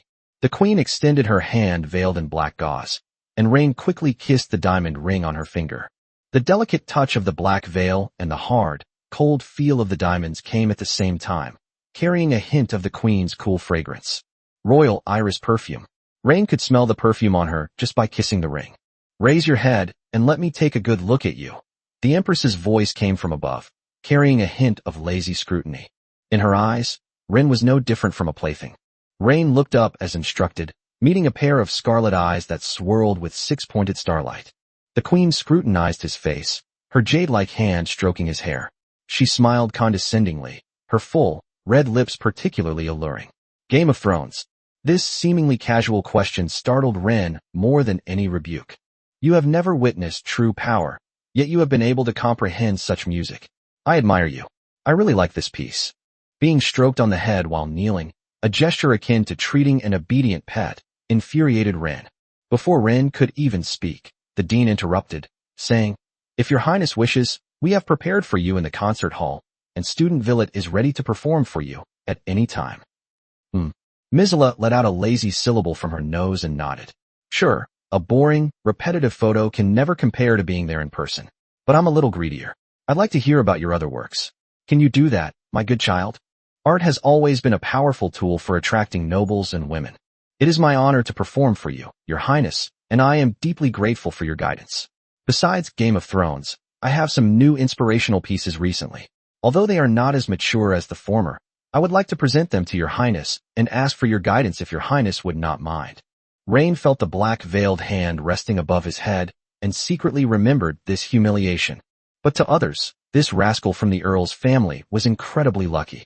To have the opportunity to perform before Her Highness Mizela is a chance that many people would rather die for. It is an immense favor. Is it really just because of her good looks and a bit of talent that she could win the Empress's favor? She's incredibly lucky. Upon hearing this, the golden six-pointed star in Mizela's scarlet eyes spun even faster. Very good. Her black-veiled hand stopped stroking him, and her jade-like fingers circled in Ren's hair, twirling his blonde hair. Finally, she gently tugged at a strand of hair, causing a barely perceptible sting, before completely withdrawing her hand. I eagerly await your new work. Rise, my dear child. Only after the Queen turned and took a few steps did Rain slowly stand up as instructed. He silently followed at the back of the line. Countless envious or jealous glances were cast from those around them. Upon arriving at the concert hall, Marcella stood in the front row, next to the beautiful Dean. There was no one else. A group of high-ranking Academy officials sat in the third row behind. This child is somewhat rebellious. The Empress suddenly spoke, her voice not loud, but clearly reaching the ears of the headmaster beside her. She didn't look at the Dean, but kept her gaze fixed ahead, her tone flat. It's like evaluating a minor flaw in a piece of porcelain. The Dean hadn't paid much attention to Rain, learning more from snippets of conversation between Selena and Phil, but she knew how to follow the Queen's lead. Your Highness is wise. Violet is indeed more opinionated than the average student. Perhaps, this is one of the reasons why he composed works like Game of Thrones.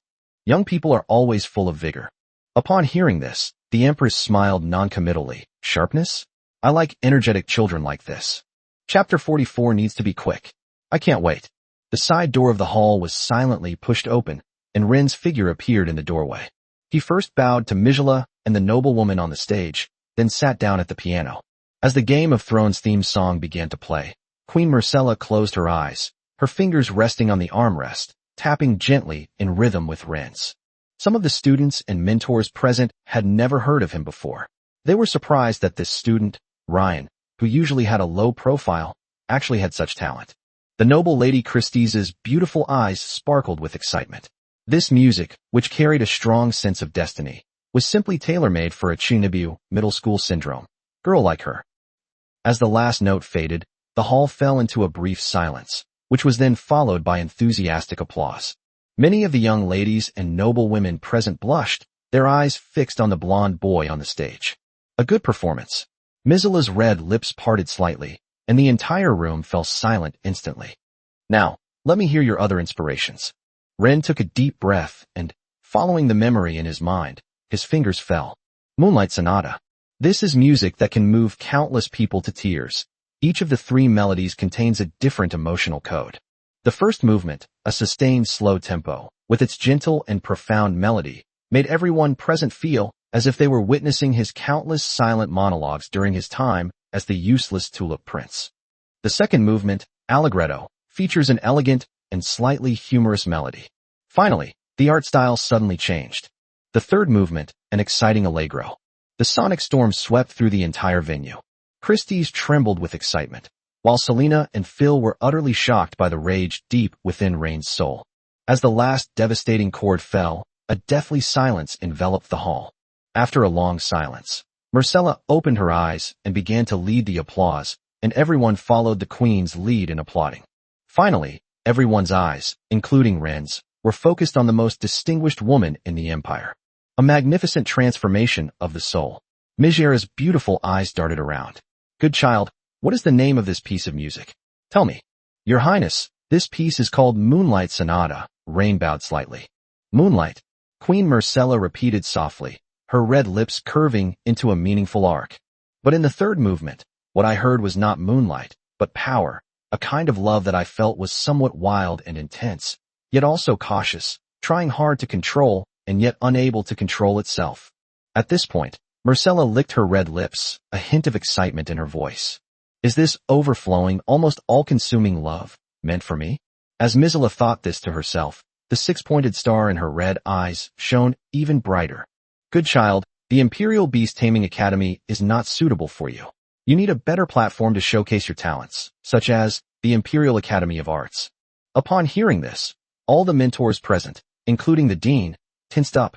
Although the Beast Taming Academy doesn't teach music much, that doesn't stop the academy from using Rain as its flagship brand. Once Rain agrees, he will immediately leave the beast taming system and become the Queen's favorite artistic minister.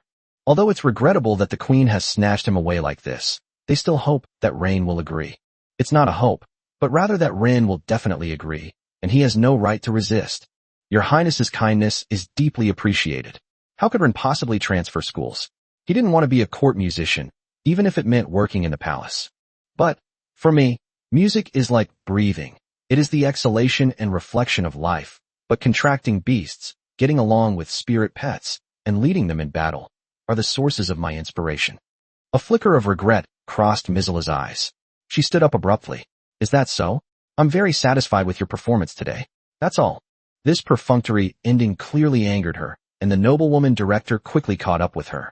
After the show, Selena looked at Ryan on stage with a cold face and said, "Come to my place." Rain nodded, knowing that the icy beauty was angry. They walked in silence, the only sound the echo of high heels and leather shoes on the ground. Stepping into Selena's elegantly decorated side room again, the atmosphere was completely different from before. The hall was filled with calming incense and Selena's cool aura. The icy beauty snorted and pointed a finger at Ryan's nose. Do you even know what you've done? Soon, news of this will spread far and wide. A student from the Imperial Beast Taming Academy has defied the Empress's will. Do you know what the consequences of this will be? Before Selena could finish speaking, Ryan grabbed her around the waist and kissed her incessantly chattering lips. The icy beauty's reprimand came to an abrupt halt. She hadn't expected Ren to be so presumptuous again. Inside the hall, only their breathing remained. How dare you? Selena tried to push Rain away, but she didn't really use her strength. When she finally got a chance to catch her breath, her voice tinged with shame and anger. You're incredibly audacious. Do you know what you've done? Ryan gently stroked her red lips with his thumb. Professor Selena, I know exactly what I'm doing, whether it's rejecting Her Majesty the Queen in the music hall or kissing you here. You're going to get into big trouble. The icy beauty finally sighed, though her tone had softened. So what? Ryan chuckled lightly. At least I've proven to you that some risks are worth taking. This statement is extremely ambiguous, as if Ren rejected the Queen for Selena's sake. Nonsense. What nonsense are you talking about? You're Pai Pei's fiancé. A conflict flashed in the icy beauty's eyes. What does your choice have to do with me? Is it really unrelated? Ren approached again, grabbing her wrists and pinning her against the wall. Selena was trapped between the wall and his chest, a hint of panic flashing in her icy blue eyes. If I really go to art school, will you really not care at all? Who cares about these things? Ugh. Selena's eyes widened. Here we go again. That damn bastard. Meanwhile, in a courtyard of the Beast Taming Academy. This is the residence prepared by the dean for the queen. Regardless of whether the queen intends to stay overnight, from the moment she steps into the academy, there must be a place for her to rest. A night breeze rustled through the meticulously pruned magical plants. Mizela dismissed her attendants and sat alone by the fountain in the center of the courtyard. Her red high heels had been removed, and her beautiful feet in black stockings were casually touching the cool, flowing water in the fountain, creating ripples. She tilted her head slightly back, closed her eyes, as if reliving everything that had just happened in the concert hall. Ren's focused profile as he played, every movement he made during his performance, the wild soul within his music. Wild love, rebellious child, so energetic. She licked her red lips, and golden six-pointed stars spun wildly in her scarlet eyes. Finally, the string of reason snapped completely. Elsa, go, grab that bad boy and bring him here right now. I can't wait. I need to teach him a lesson right away. Chapter 45 Bad Kid, lie down. As soon as Mizela finished speaking, an emotionless female voice rang out from the air. Yes, Your Highness. Mizela slowly withdrew her feet from the water, a triumphant smile curving her full red lips. You can't escape, my naughty child. A naughty child like you needs to be taught a lesson. Ryan had just left Selena's place, and this time he still failed. But half of the anger had already dissipated. The three spirit pets were also in the dormitory, being taken care of by Hea. He let out a long sigh and walked along the path in the night, surrounded by the chirping of insects. However, just before he was about to return to his dormitory, a tall and imposing figure appeared out of nowhere and blocked his way. Elsa, the head of the palace guards, nearly 2.3 meters tall, wearing golden armor and a red cloak draped over her back, approached Ren, her cool, mature voice ringing out. Young Master Ren, His Highness requests your presence. As she spoke to Ren, her hand rested on the hilt of the sword at her waist, as if she were about to draw her sword if Ren did not agree. Knowing he couldn't escape, Ren had no choice but to obediently follow her. Upon arriving at a courtyard, Aisha did not lead him directly to the queen, but instead led him around a long corridor to a bath filled with hot, humid steam. This is a private bath made of white jade, with precious magical petals and spices floating on the surface. Elsa instructed the servants to bring bathrobes to the bathtub. Give him a good wash. Several servants immediately stepped forward and began to undress Ren with swift but firm movements. Their voices were gentle and soothing. Please relax, young Master Ren. Ren could only let them wash him. Finally, after dressing him in a bathrobe, they took a black cloth strip and blindfolded Ren. Having lost his sight, Ren had no idea what was happening. Then, the head guard, Aisha's cool, mature voice rang out again. Don't ask about what happens next, and don't remove the strip of cloth. Like a puppet being manipulated, Ren was led forward by Aisha in complete darkness. After walking for an unknown amount of time and passing through several doorways, the scent of incense in the air seemed to have changed, becoming richer and more personal. Finally, all Ryan heard was the sound of a door closing. Aisha was gone. The air was filled with the scent of iris perfume. That was the scent of the queen. Ren had smelled it before. Standing there, Ryan had no idea what to do, until a jade-like finger with burgundy nail polish traced across his chest, then took his hand and led him forward. Naughty boy, lie down. The woman's voice carried a commanding tone that seemed to take it for granted. Ryan fell backward, feeling as if he had fallen onto a silken bed. Then, a warm sensation came over me. 3 whole days. Ryan had just returned to his residence. Hea took the ointment and applied it to the bite marks on Ren's neck. Young master, what happened to you? Her voice trembled uncontrollably, and her fingertips were icy as they touched Ren's skin. Not only were there bite marks, but also ambiguous bruises and scratches on the side of his neck, collarbone, and other areas, silently telling the story of what Ren had gone through these past few days. Ren closed his eyes and let Hea apply the ointment. He did not answer, nor could he answer. Humiliation, anger. Mizela, with absolute power, occupied Ren for 3 days, while Ren saw nothing.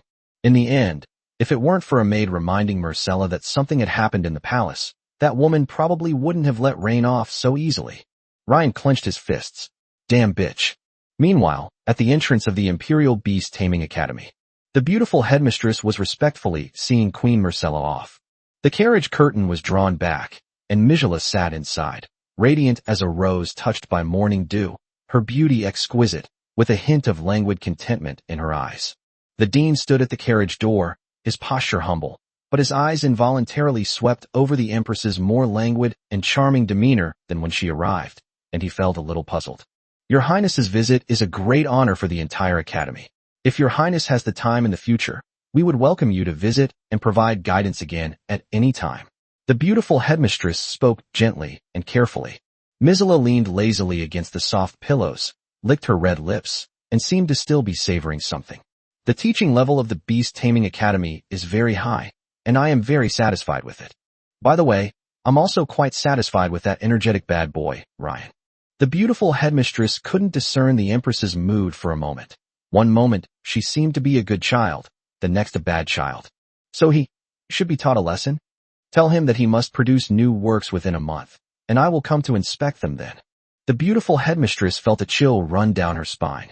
It was a good thing that the Empress could come more often. Maybe there will be more funding next year. It seems that Ryan isn't a bad kid, but a good kid. Before the beautiful headmistress could think further, Mijala continued, Aisha. As soon as he finished speaking, the head of the palace guards immediately took out gemstones and rare tonics and put them in a box. The beautiful headmistress was startled when she saw them. These were two very good things. The crimson dragon blood fruit and the dragon blood golden thread red obsidian inside the box emitted powerful energy fluctuations. Mijala glanced casually at the box of treasures, her red lips curving slightly. My naughty little rascal has worked hard these past few days and needs to nourish himself. This is a small compensation for his hard work, as well as a reward and investment in his musical talent. The beautiful headmistress accepted the gift with both hands and bowed to Marcella, saying, Vanessa, on behalf of student Rain, thanks your Highness for the gift. Very well, Headmistress Vanessa. Well then, this naughty child is in your care. Don't let me down. Yes, your Highness. Vanessa understands. The beautiful headmistress bowed again and saw the Empress off. Afterwards, she returned to her office and called Fayer over. When Phil strode in with her signature sharp steps, Vanessa looked up and gestured for her to sit down. Teacher Fayer, please have a seat. Vanessa's voice was still gentle, but her expression was more serious. We just saw Her Majesty the Queen off. There are some things that I think it would be better if you took care of them. Fayer's long, slender legs, clad in black stockings, were crossed, the tips of her red high heels lightly touching the ground. Her posture remained aloof and elegant. Dean, please speak. Vanessa took out a gilded treasure box, pushed it forward, and brought it to Phil. This is the crimson dragon blood fruit and dragon blood golden thread red obsidian that His Highness bestowed upon classmate Ren. Even with Fayer's composure, her pupils contracted almost imperceptibly upon hearing the names of these two things. His Highness hopes that in a month, Rain will be able to create another masterpiece, Vanessa said with a serious expression. So, regarding his studies, as you know, an artist's creative process certainly cannot be disturbed by other things. You mean? Regarding the commissions and beast taming studies, we can put that aside for now. Of course, we will also give Rain a certain number of stars based on his efforts to ensure he graduates smoothly with excellent grades. Vanessa made this decision mainly because she wasn't worried about Ryan's future. Otherwise, if any other student had done the same, she would have scolded them for not studying properly. As for why they chose to talk to Phil instead of Selena, it's mainly because Phil is Rain's fiancé and also a tutor at the academy. As long as she agrees, Selena won't have any objections. Chapter 46 Phil, Ryan, your vision is too narrow. Become a little wild beast. You want me to give up commissions and wait for her to come and inspect my new work. In Rain's residence, he dismissed he and the other 3 spirit pets and sat opposite his fiancé, Phil. On the table was an exquisite treasure box. That's right, creation is secondary. The most important thing is to ensure that His Highness can see you whenever he visits the academy. Phil parted her red lips slightly, the red X pattern in her golden contact lenses looking at Ren. Selena has already agreed to this, which can be considered a special favor from the academy for you. Ryan knew that the 2 beautiful women were powerless to do anything about it, but surely they wouldn't be this cowardly? But in their view, what's wrong with getting closer to the Empress? She was one of the highest-ranking women in the Empire. Even if she spat on Ren's face, Ren could become rich because of it. As for what Ryan had gone through these past few days, Phil and Selena had no idea. Rain knew he couldn't keep defying the queen. Otherwise, if that woman got angry, not only Rain but his entire family would suffer. All right, I understand. But I'd like to know, if we serve our empress well, ensuring she's completely satisfied every time she visits the academy, can we reach 100 stars? Since we can't resist, let's enjoy it. Even maximize its benefits. Ryan has a flexible bottom line. What's a year as a male concubine? Rain, you probably don't know what kind of incredible wealth you've stumbled upon. Your perspective is too narrow. Phil, Rain's fiancé, said with a hint of exasperation. That's the empress. Do you know that? Even if you risk your life to get 300 stars, it will only be in the hope that the royal family will grant you the title of baron. But if you can satisfy the queen within this year, it will become your most irreplaceable political capital throughout your entire noble career. If Her Majesty the Empress is in a good mood, bestowing upon you a baron or viscount title is just like casually throwing out some pocket money, isn't it? Besides, even if you aren't granted a title, who wouldn't want you when you return to your hometown?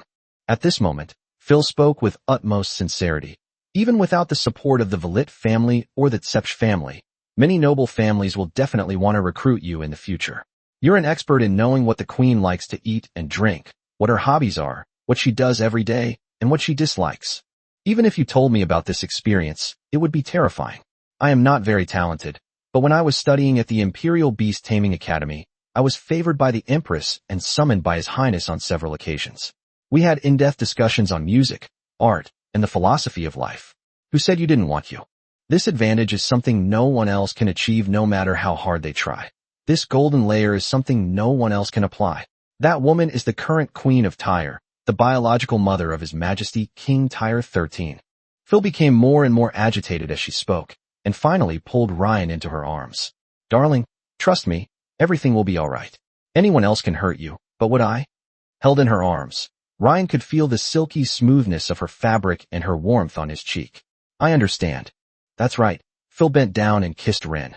Rain nestled in Phil's arms, holding her head, his fingertips unconsciously twirling a few strands of her dark hair. This posture carries a strange intimacy and dependence, as if he really is a boy who needs the comfort of an older, wealthy woman.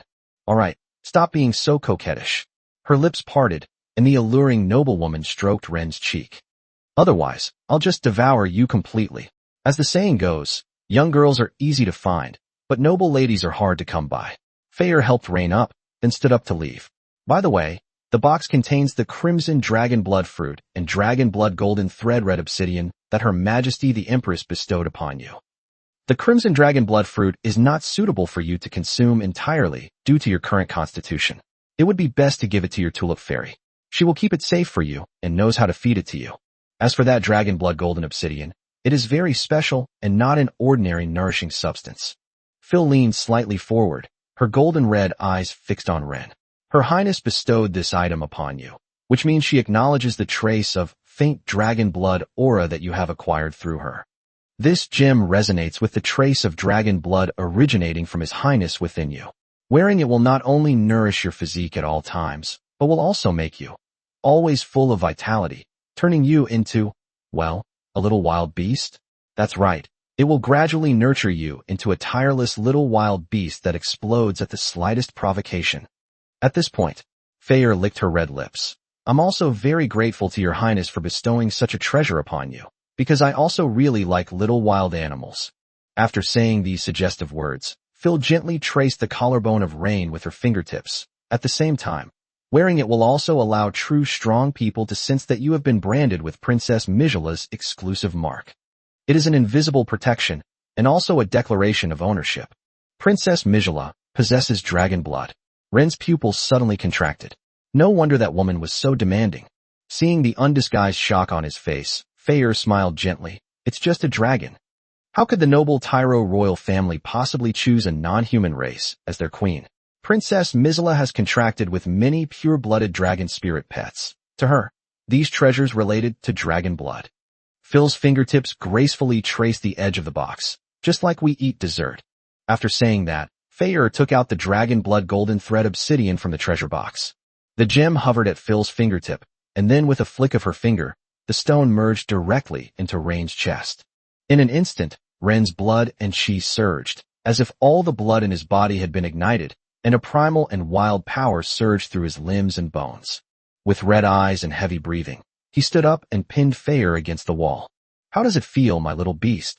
Phil wasn't surprised by Ryan's action. Instead, she seductively licked her red lips. "But you must hold back, calm down."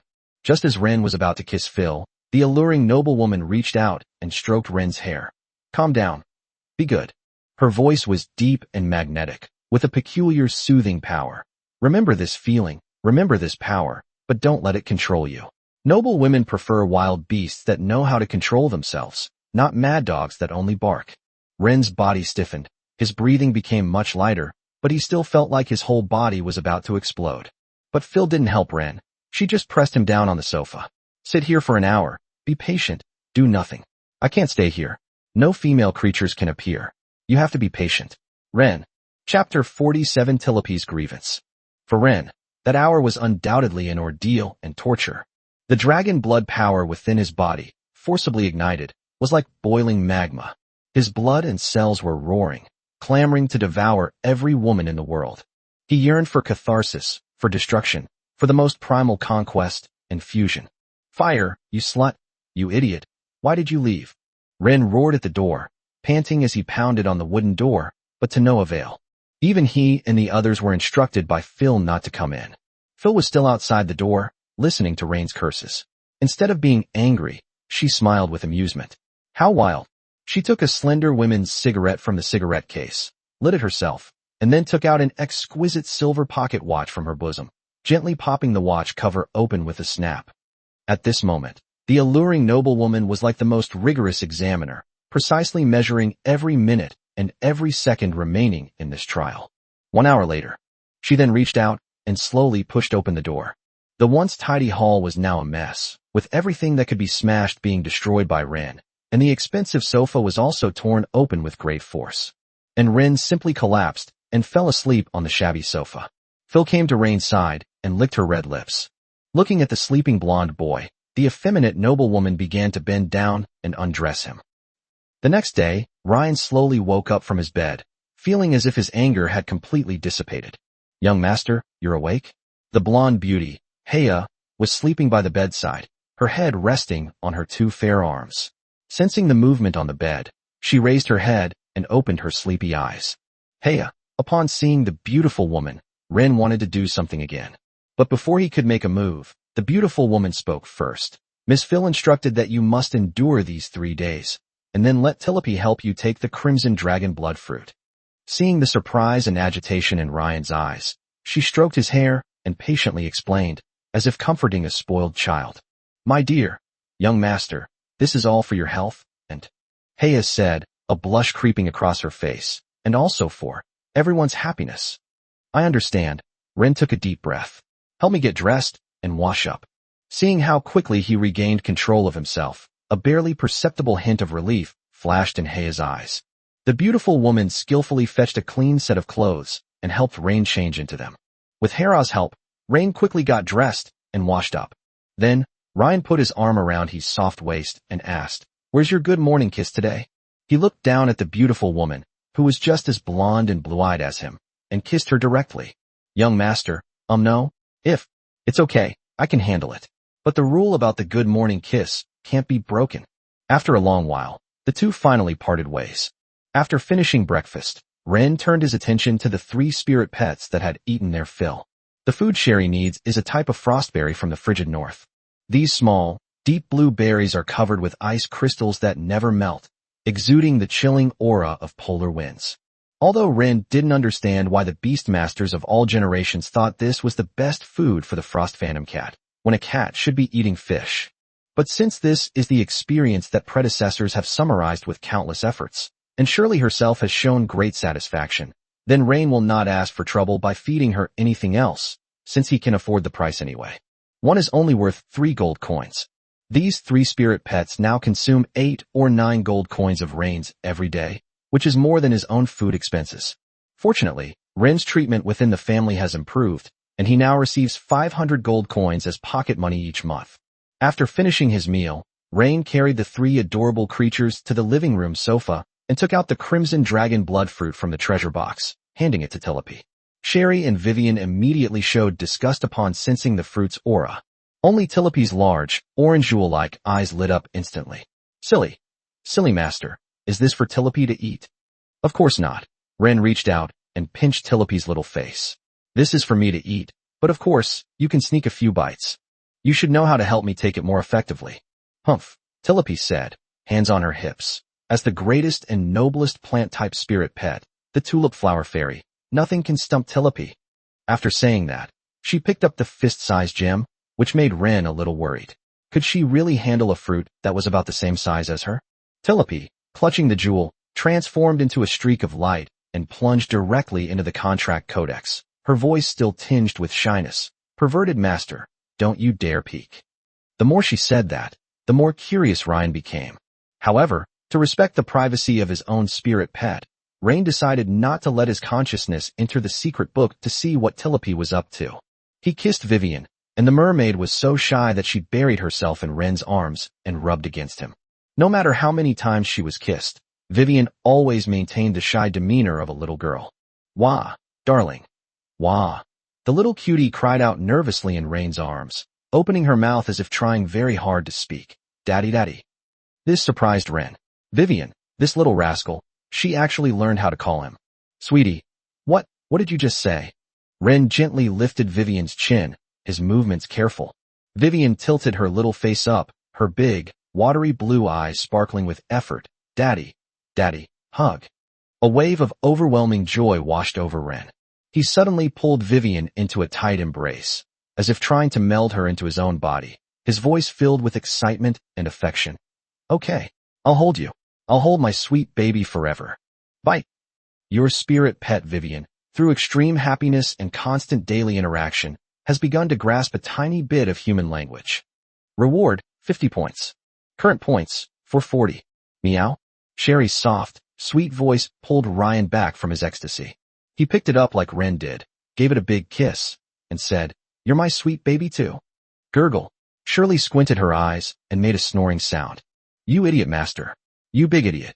A small golden figure flew out, hands on hips. Tillapi was clearly busy inside. All right. Ren could only kiss her cheek. Current points, 500. Then, sensing something was wrong, Ryan looked and saw that there was still red juice residue on her lips. Where's the fruit? Yes, the fruit flew into Tillapi's mouth by itself. Tillapi said, her eyes darting around, a hint of panic in her voice. There was nothing we could do. You mean, fruits similar to you automatically fly into your mouth? Ren's suspicion immediately made Tillapi burst into tears. She threw herself into Ren's arms, pounding his chest with her little fists. Wah, you silly master, what? Rain never expected that she would dare to complain after sneaking a bite. Chapter 48. Someone of your caliber, Hakamai, has no right to criticize me. What Tillapi found most unacceptable was the questioning from Ryan. Looking at the little darling in his arms, who was crying uncontrollably, Rain was at a loss for what to do. He could only delve into the secret manual to check on her condition. Companion spirit pet, Silver Tulip Fairy, Tillapi. Rank, Silver. Star rating, 4 stars. Status, extremely aggrieved, yearning for comfort from its owner. Skills, Enchanted Petals, Absolute Parasite, Golden Guardian, Spirit Absorption, Flower Edict. It's been upgraded. It was originally a Silver 3-star, but now it's a 4-star? But what does it mean to feel wronged? Could Ryan really have wronged her? Ryan touched her little face. Okay, you've eaten it. I'll just make you another one later. But Rain's comforting words did not immediately stop Tillapi's crying. Instead, she cried even harder, her little body trembling in Rain's arms, her golden petal wings drooping. It wasn't until Ryan gave her a series of kisses and hugs that she finally calmed down. Finally, after Tillapi's explanation, Ryan understood everything. It turns out that the crimson dragon blood fruit really did fly into Tillapi's mouth. Tillapi was worried about messing things up and being blamed by Rain, which is why she was so flustered when she came out. But how could a fruit the same size as her fly into her mouth by itself? And she actually dared to eat it. However, she didn't fully absorb the fruit's energy. She could empower the petals and give Ren a little bit each day. Could it be that the plant-based origins resonated with the crimson dragon blood fruit in some peculiar way? Confused, Ryan decided to ask Phil about it next time. After consuming the empowering petals containing dragon blood energy, Ren felt his entire body burning. This energy, combined with the dragon blood gold thread red obsidian within his body, produced a powerful reaction. But a real man is one who can endure. This is a trial of body and will. In short, after digesting this energy, Ren felt his physique gradually transforming. He felt that his current physical condition was comparable to that of a bronze-level knight. This is the benefit of having resources. This is the benefit of being kept by a super-rich woman. And of course, this is also related to Ryan's previous daily diet. For ordinary people who don't have much fat in their bodies, suddenly taking a lot of supplements will definitely cause problems. For 3 consecutive days, Ren spent his time like this. Eat, sleep, take empowering flower petals, and then refrain from touching women or having sex. For the past 3 days, whether it was day or night, Ren simply couldn't sleep. On the 4th day, having successfully overcome his tribulation, Ren was finally ready to unleash a combo attack on he.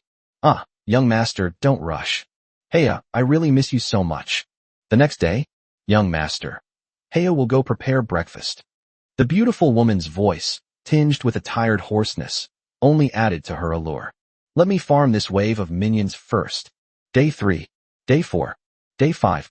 Ren's trial lasted only 3 days, but Heya's trial lasted 5 days. You ungrateful little brat. This is absolutely outrageous, you bad boy. On the morning of the 5th day, the blonde, blue-eyed beauty uttered only this curse before fainting. However, Ryan was in high spirits and finally got up to wash and dress himself. This was the first time he had ever tried to wear his own clothes. Although it was a bit troublesome, he managed to put them on, albeit clumsily. He went out with his 3 spirit pets and visited Selena and Phil, but both of these beautiful women were out doing quests with their students. Suddenly, Ren felt a little lost. He was not used to the days of lying down. With nothing to do, Ren decided to go to the Imperial Higher Academy's joint trial arena to try his luck and see how powerful his 3 spirit pets could be when they worked together. Imperial Higher School's joint trial platform. Light and shadow flowed beneath the enormous magical dome. Ren placed his hand on the sensor stone and selected single-player random match mode. With a ripple in space, he appeared in a scorching desert. This combat environment is very unfavorable for Ren. Then he saw 2 acquaintances, mentors Sean and Roger. In the last battle, Roger fought against all 3 of Ren's men by himself, but in a one-on-one fight, given Ren's previous strength, he definitely couldn't beat Roger. It's hard to say now. Ryan, what a coincidence. Sean greeted Ryan with a warm smile. In Sean's eyes, Ryan is now just a good-for-nothing who can't seize opportunities. How can someone who dares to refuse even the Empress's kindness succeed in anything? Therefore, there was a hint of disdain in his eyes. It is indeed a coincidence, Professor Sean and student Roger, Ryan replied neither humbly nor arrogantly. When Ren arrived at the trial stage, he hadn't seen the 2 players yet. Perhaps they had already entered the matchmaking phase and were waiting here. Therefore, Ren concluded that this was not a premeditated act. Enemies meeting are bound to be filled with hatred. Roger looked at Ryan, his eyes narrowing slightly. Ryan, coincidence and luck are not the same thing. Oh, Ryan raised an eyebrow, a hint of amusement in his voice. What does Roger have to say about this?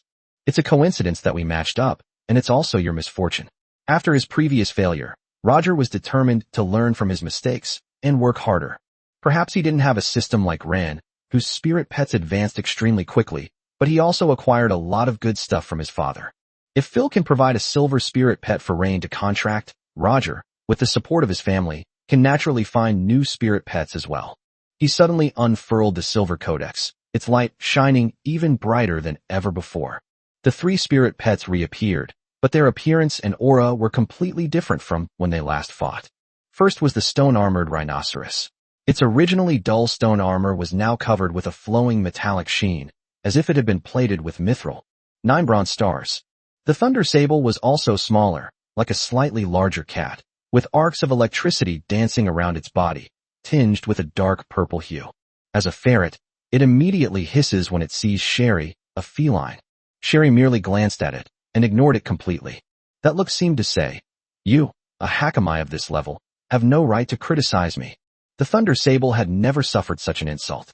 Its body suddenly erupted with a surge of purplish-black lightning. Old Wumambo ha. Although it's not a feline, it does understand Kazakh.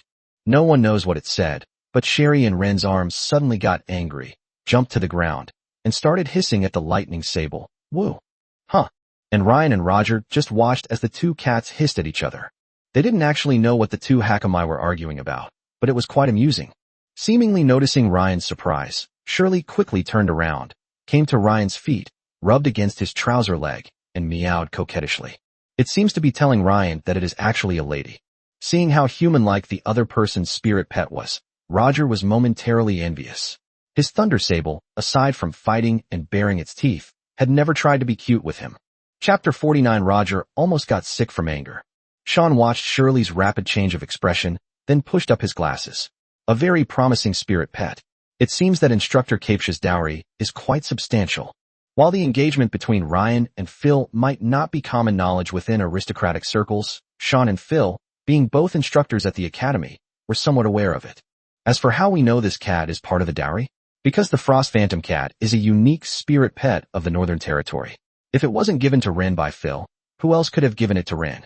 Minter Sean, you flatter me, Ryan replied, bending down to stroke Shirley's chin, and the little girl immediately let out a satisfied purr. Since you're all ready, let's begin? Sean coughed lightly. The crossover match isn't for you to watch your spirit pets argue. Upon hearing this, Roger suddenly turned to Instructor Sean and said, Instructor Sean, I request that this battle be broadcast live. Shouldn't 2 Silver Contract Master students be entitled to that? Oh, this is a bit difficult. Sean stroked his chin, feigning embarrassment. After all, this is your privacy. What if Ryan refuses? I believe Ren won't mind. After all, having all the students from the higher academies observe 2 Silver Contract Masters fighting will allow others to gain some combat skills and experience. What do you think? Ren frowned slightly. Roger still dared to be so arrogant, even knowing that he had 3 silver spirit pets? Of course, this might also be because the terrain gave him some confidence. If the battle between the two is broadcast live, the students on the matchmaking platform can observe and analyze their tactics, the characteristics of their spirit pet skills, and even their weaknesses in real time. For any contractor, this means exposing their trump card to potential future opponents. Roger's move was simply to defeat Ryan in front of everyone and save face. But didn't Ryan also want to do that? Even among noble young masters, there is no shortage of fierce fighting and bullying.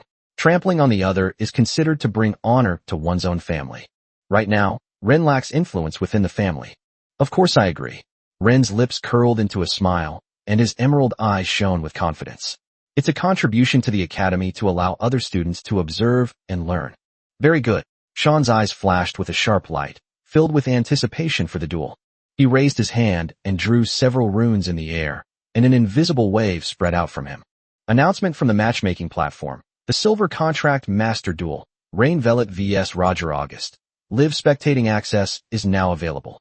Outside the arena, the students from various academies were slightly taken aback by the coordinated action of the Imperial Higher Schools.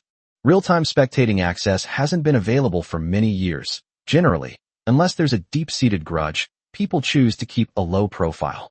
Not only students from the Imperial Knight Academy, Magic Academy, and Alchemy Academy, but also students from the Imperial Academy of Arts, Imperial Academy of Politics, and Imperial Academy of Military Sciences have access to this collaborative platform. After all, students from political science and art colleges are actually contract masters, magicians, and knights, so they occasionally practice on the collaboration platform. Many young ladies from wealthy families have started taking out gold coins and scrolling through the screen with comments. Wow, is that Violet? He's so handsome. He's practically the epitome of a cool, aloof nobleman. Rain, you really need to transfer to the Imperial Academy of Arts. Those uncouth guys at the Beast Taming Academy don't understand your beauty, much less your talent. Shut up. Rain is the jewel of our Beast Taming Academy. The Art Academy can go to hell. Stop arguing. Listen to me. Rain, I want to have your babies. Humph, he's just a son of a concubine, relying on his looks and luck. The Little Mermaid is so cute. She looks so shy, I want to hug her.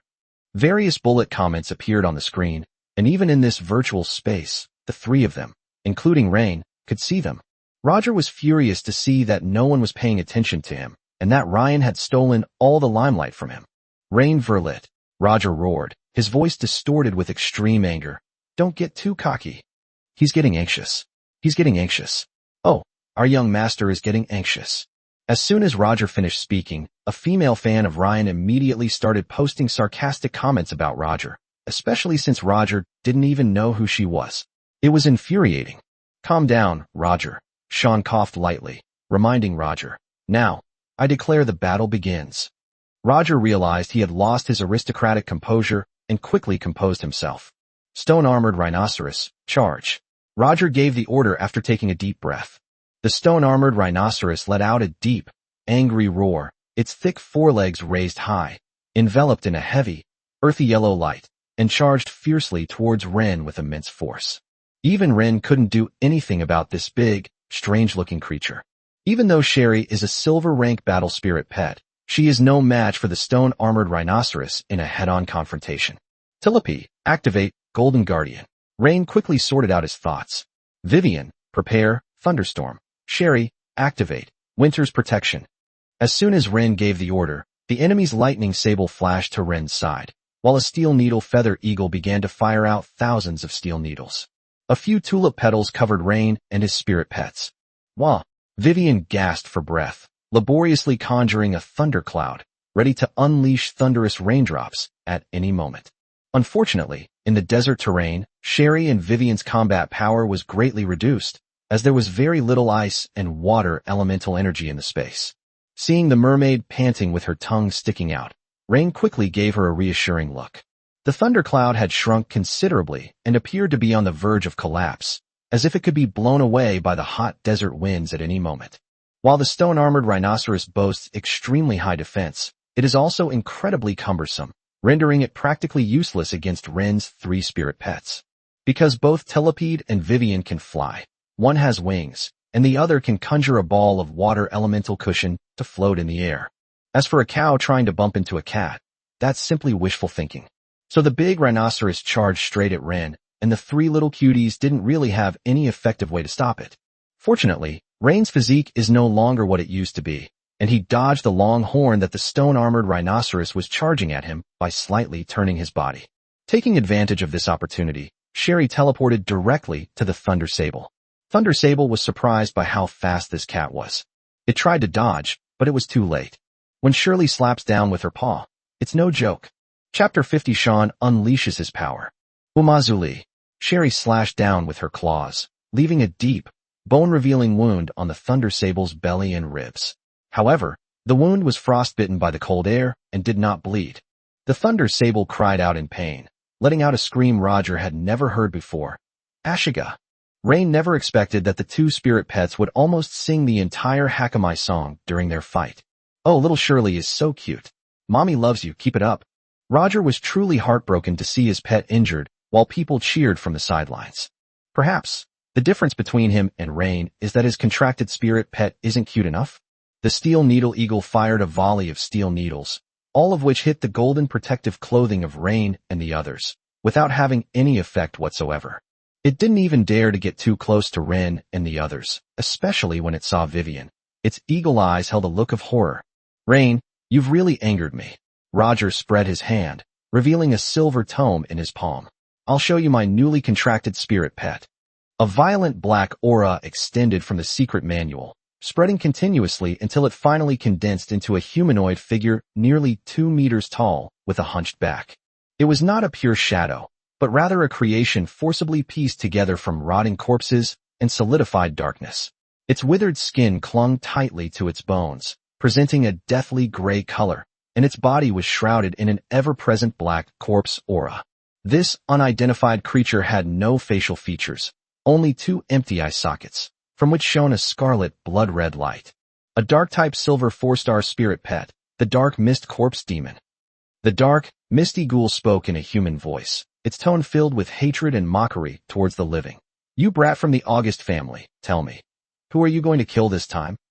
Before Roger could answer, it swept its gaze over Ren and the others, and upon seeing Telepy, its tone was filled with hatred. Light-type flower fairies, what damned creatures.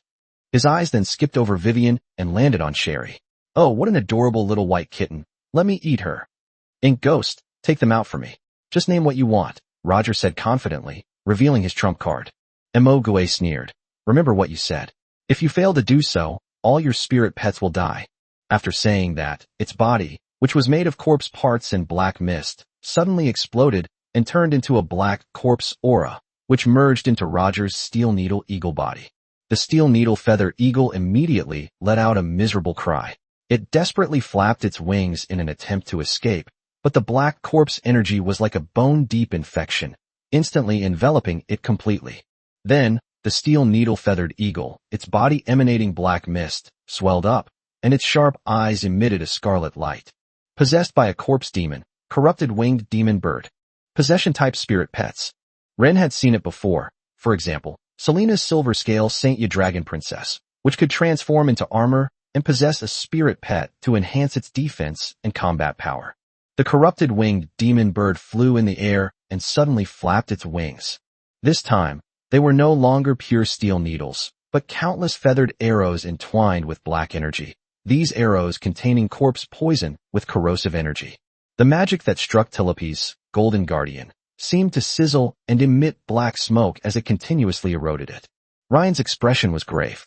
Roger was really using every dirty trick in the book on him. Fortunately, Vivian's star spirit rain has an essence function that can purify these dark energies. Otherwise, Tilopi's golden protective cloak would be useless. Before Ren could react, Shirley meowed and darted away like an arrow.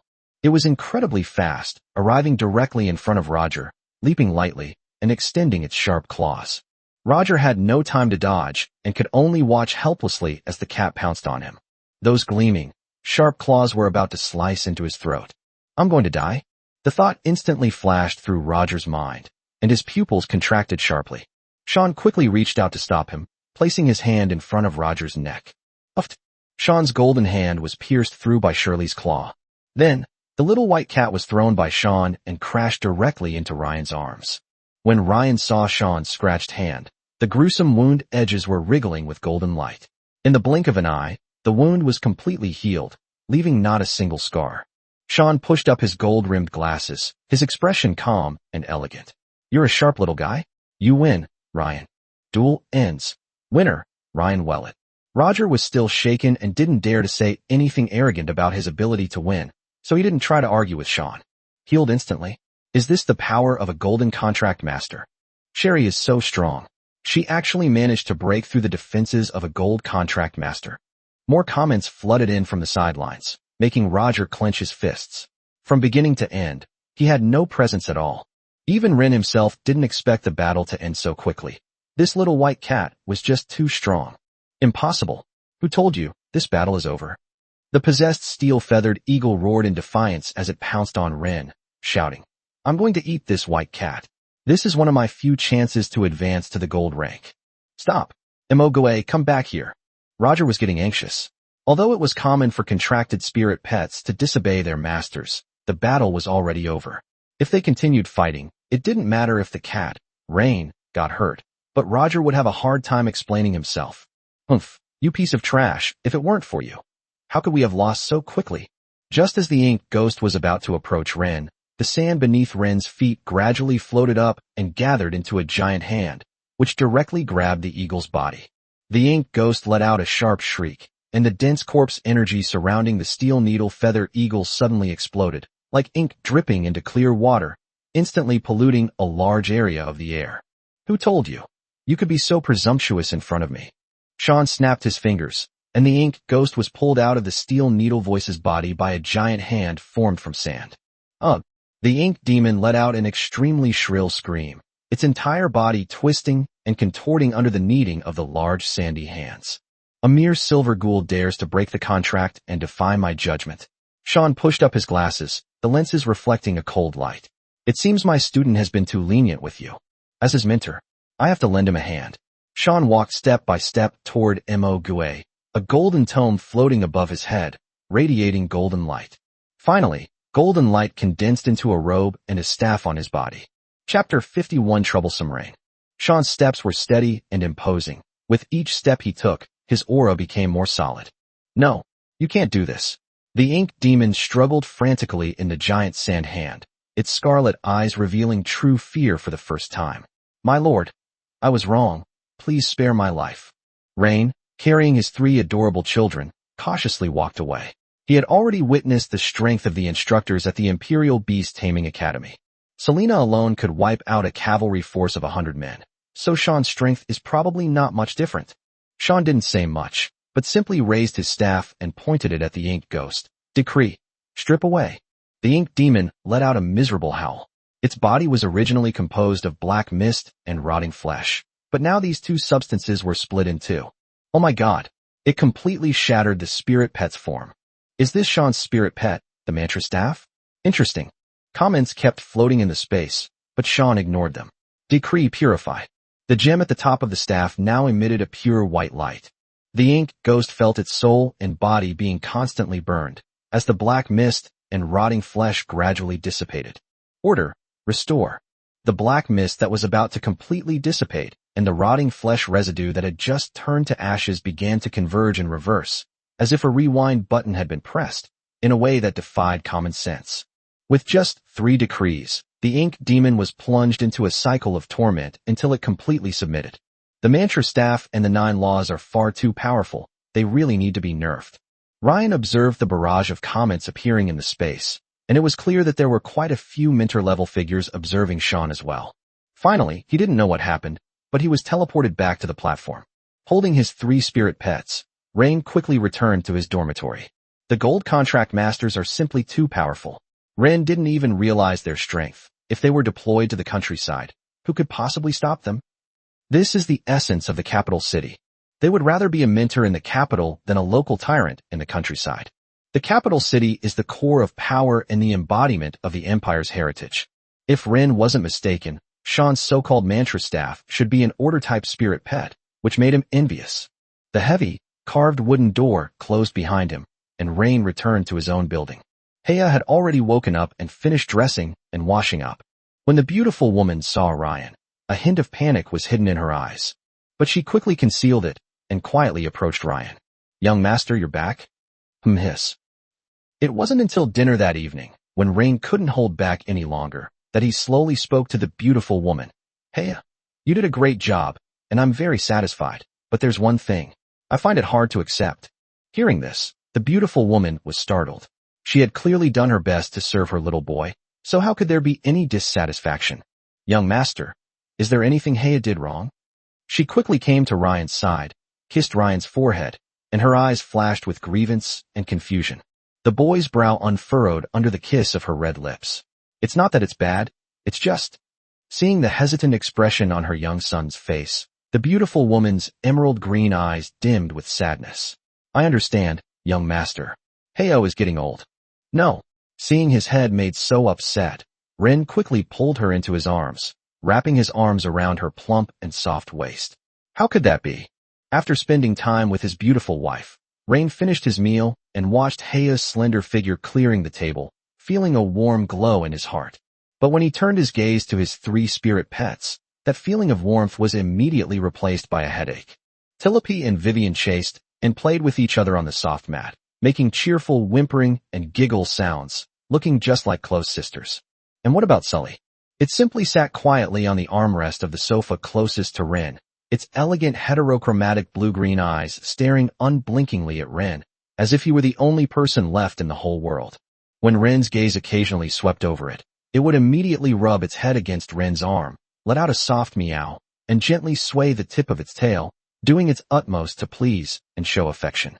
Sherry and the other 2 spirit pets didn't seem to have any interaction, nor did she integrate with them. She just tried her best to please Rain. This gave Ryan a bit of a headache. They say 3 women make a drama, and now it's already a drama. The aloof Sherry had no interest in mermaids or flower fairies, and even disdained to associate with them. The internal competition among the females has already begun to emerge after Shirley joined the group. But there's no denying that Shirley was the biggest contributor to today's victory. However, if one becomes overly affectionate towards Sherry as a result, it may cause the other 2 spirit pets to become dissatisfied with Sherry. Rain had witnessed firsthand today how Roger's contracted spirit pet could disobey his commands. Ryan picked up Sherry, and the little one immediately meowed sweetly, even nuzzling Ryan's face and licking his cheeks repeatedly. This immediately caught the attention of Tilope and Vivian, who rushed into Ryan's arms. "Silly daddy. Tilope wants a hug too." Tilope started to whine. Vivian wasn't to be outdone, nuzzling her face against Ren's chest before lifting her head and licking his chin, whimpering softly. This forced Ryan to gently lower Sherry's hands, letting her rest in his arms. The female killer contract master is still too lethal to female spirit pets. As soon as Rain pays attention to any spirit pet, the other spirit pets will immediately stick to him and compete for his attention. All right, you're all good babies. Ren was in a flurry of activity, with the 3 spirit pets taking turns to kiss and hug him. He was busy and also troubled. It might be hard for others to imagine, but this is his daily life. Chapter 52, just remember, I will always love you. There are still 8 months until graduation. For the past few days, Ryan's life has remained almost unchanged. Go to the library to browse books, then go home to eat empowering petals, then go to the kitchen with Haya to stir-fry a few dishes, and finally tease the spirit pet. Occasionally, we'll also go for a crossover match to find an opponent. Life was going very well, until Selena returned with Joanna and Olena after completing their mission. Rain, what have you been doing these past few days? In Selena's dormitory lobby, Ryan and the beautiful woman sat close together. Read books and raise spirit pets. Rain reached out to stop the icy beauty's soft waist, but his hand was slapped away. Don't get physical after just a few words. Selena rolled her eyes at Rain. Even though you can't go out on commissions right now, you can't neglect your practical skills, understand? I know. I've been going to the matchmaking event. Ren grabbed Selena's soft hand. The icy beauty struggled a few times, but then let Ren hold her. Those few struggles seemed like just a token gesture. That puts my mind at ease. Selena picked up her coffee and took a sip. By the way, now that you don't have any academic worries, have you thought about where you'll go after graduation? Upon hearing this, Ryan seemed to suddenly remember that he would soon be parting ways with this icy beauty after graduation. Professor Selena, what about you? Are you staying or? The icy beauty held up her index finger to Ren's lips. I don't intend to stay as a mentor. Why? Ren asked, a hint of confusion in his eyes. Logically speaking, being a tutor at the Beast Taming Academy should mean receiving very good treatment. Because I have finally waited for the person I was meant to wait for. Selena gently stroked Rain's hair, her eyes filled with affection. Professor Selena, have you met a man you like? Ren gave a wry smile. How could a woman like her be willing to be someone's concubine? Besides, it would indeed be awkward to marry the same man as her best friend. No. Selena blushed as she said this. I've been waiting for you to come to the Beast Taming Academy. What? Ren asked, somewhat puzzled. You were waiting for me? Pepe, another lady, and I were all your mother's students. A hint of sadness flickered in Selena's eyes as she said this. Professor Eleanor was a benefactor in our lives. Eleanor, which is the name of Rain's birth mother. When we went to Azure Harbor to carry out the mission, our mentor met your father. We even joked that we wanted to be mentors in the academy and teach her children in the future. Unexpectedly, nearly 20 years have passed in the blink of an eye. So Sean is actually ridiculous. Pepe and I never thought about promotions or anything like that. We just waited here for you and made sure you left the academy safely. What about after I graduate? Ryan continued to ask, still harboring many questions, such as why his mentor, Phil, wanted to marry him. Once you graduate, I'll resign and return to the Elven Forest in the southwest of the Empire, Selena said earnestly, holding Ren's hand and patting the back of it. In the future, you might stay in the capital as a court musician, or you might return to Azure Harbor. The Villet family isn't like other families, to be honest. I don't want you to go back. At the very least, you could go back to the north with Pepe. Although, before Selena could finish speaking, Ryan grabbed the back of her head and kissed her. Rain's kiss carried an undeniable force, but also a hint of frustration at being kept in the dark in the arrangements of fate. This time, the icy beauty's eyes no longer showed shock and resistance, but instead were filled with complex emotions, followed by affection and acceptance. She wrapped her jade-like arms around Ren's neck, responding to him. After a long while, their lips parted. Are you satisfied now? You little bastard who's pushing your luck. Selena's beautiful, icy blue eyes glistened with tears, but when she saw Rain's gloomy gaze, her heart skipped a beat. Mentor Selena, why are you doing this? Rain grabbed Selena's shoulders with both hands. You gave me a mermaid, took good care of me, and even if I did something to you, you would forgive me, all because of my mother. Mentor Phil married me, also because of my mother. Even being forcibly kissed by me was a response because of that so-called favor? Ren's tone carried a hint of resentment. Is this your charity, or a mission? No. Ryan, listen to me. The icy beauty hurriedly began, her voice trembling with panic. In my heart, you will always be. Forever what? Forever a little kid you need to take care of? Ren clenched his fist. Or a vessel for your emotional attachments to your mentor? I thought our relationship was normal, that we were attracted to and admired each other. I never expected you to tell me that it was all a deliberate arrangement. It doesn't matter to me at all that my mentor, Phil, is willing to marry me. Because in aristocratic marriages, people always want to sell themselves for a good price. If someone is selling, someone will buy. At the very least, there's some kind of mutual benefit between us, and I might even be able to get a title from my father in the future. But Master Selena, I love you. Rain's voice was firm and resolute. Not because you are a gold contract master, not because you are an elven noble, but because of your tolerance towards me and the warm care beneath your cold exterior. But I only get close to you because I like you, and all your responses to my closeness are based on gratitude towards my mother. Is that right? Mentor Selena, Before Ren could finish speaking, the icy beauty kissed him, passionate yet tender. She cupped Ryan's face in her hands, gazing into his eyes through teary eyes, and this time her kiss was fierce.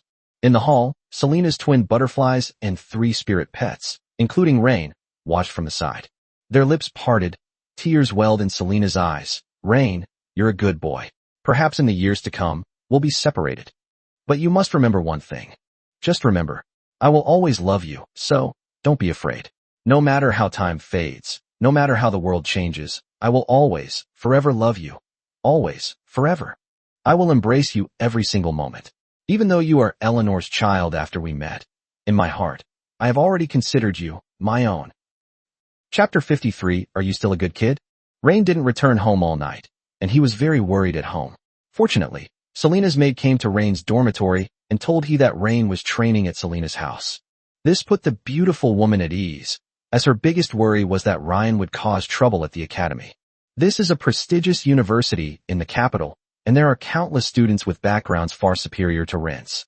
She wanted Ryan to take her to a pure land, a place where no one could hurt her. Even if she were just a baron in the countryside, she could take care of Ren for the rest of her life, until she grew old.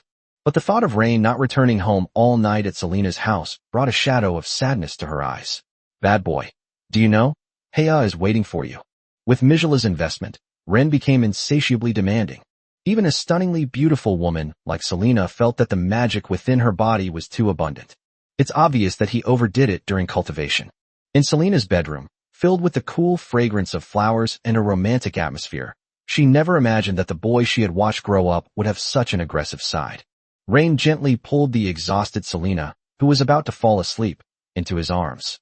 Feeling the warmth of Rain, Selena looked up, her eyes filled with both charm and reproach. Next time, don't stay up this late like this again. And, you're not allowed to use that name anymore. It's just too embarrassing. Ren gave an awkward smile. This was just a habit. He whispered those 2 words into the ear of the icy beauty. You. Selena was instantly embarrassed and angry, clenching her fist and punching Ryan's chest. You child. You have no shame. I told you not to call me that. The icy beauty had clearly never encountered such a clingy boy before. He dares to say anything, but when he thinks about how his mother died shortly after his birth, he clearly lacks some love. A look of tenderness flashed in her eyes as she hugged Rain tightly. From now on, you can only tell me quietly. Rain felt a little suffocated by this tenderness and indulgence, which resembled maternal pampering. If this continues, he won't dare to lose his temper anymore. Sure enough, no man can resist this kind of maternal embrace. In the evening, Ryan and Selena had dinner together. The two had already finished washing up, and as for Selena's feelings for Ryan, throughout that night and day, Ren had already sensed it.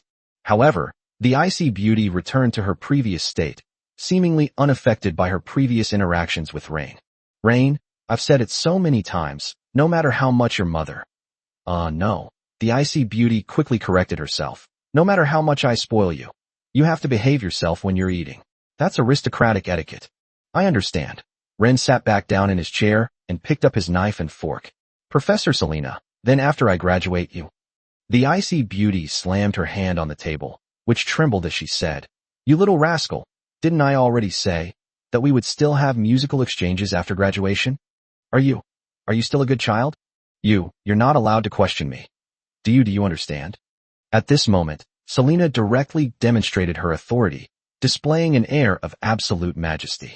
Meanwhile, Rain stood up and went to Selena's table, sat on her lap, and snuggled into her arms, using the same tricks he used as his junior. So after I graduate, you'll still stay by my side, right? Bad boy. Selena was still a little unable to accept this relationship, and even unable to adapt to the clingy change in Ren. Following you, okay. Now get back to your seat. This is simply disobedient. Upon receiving the reply from the icy beauty, Ryan smiled gently and kissed Selene's cheek. You're the best. Hearing such an unreserved confession, Selena's emotions erupted. She hugged Ryan tightly, tears streaming down her face. My good boy, I will always love you. No matter what difficulties arise, I will always protect you, okay? Don't hide anything from me, no matter what it is. Whether I'm by your side or not, understand. The icy beauty hugged Ryan tightly, rubbing her cheek against his head, hot tears falling onto his forehead. The love you have is no less than anyone else's. You are my man, and a good boy. I will always watch over you. I can't live without you, and I swear I will never leave you. Dinner proceeded in this warm atmosphere until the icy beauty chased Ryan away. Rain felt he was on a one-way street to becoming like his junior, But it's really easy to get addicted to acting cute and charming towards older, wealthy women. However, Rain's behavior as a junior student also indicates that deep down, he is a little boy who longs to be unconditionally loved by every beautiful woman.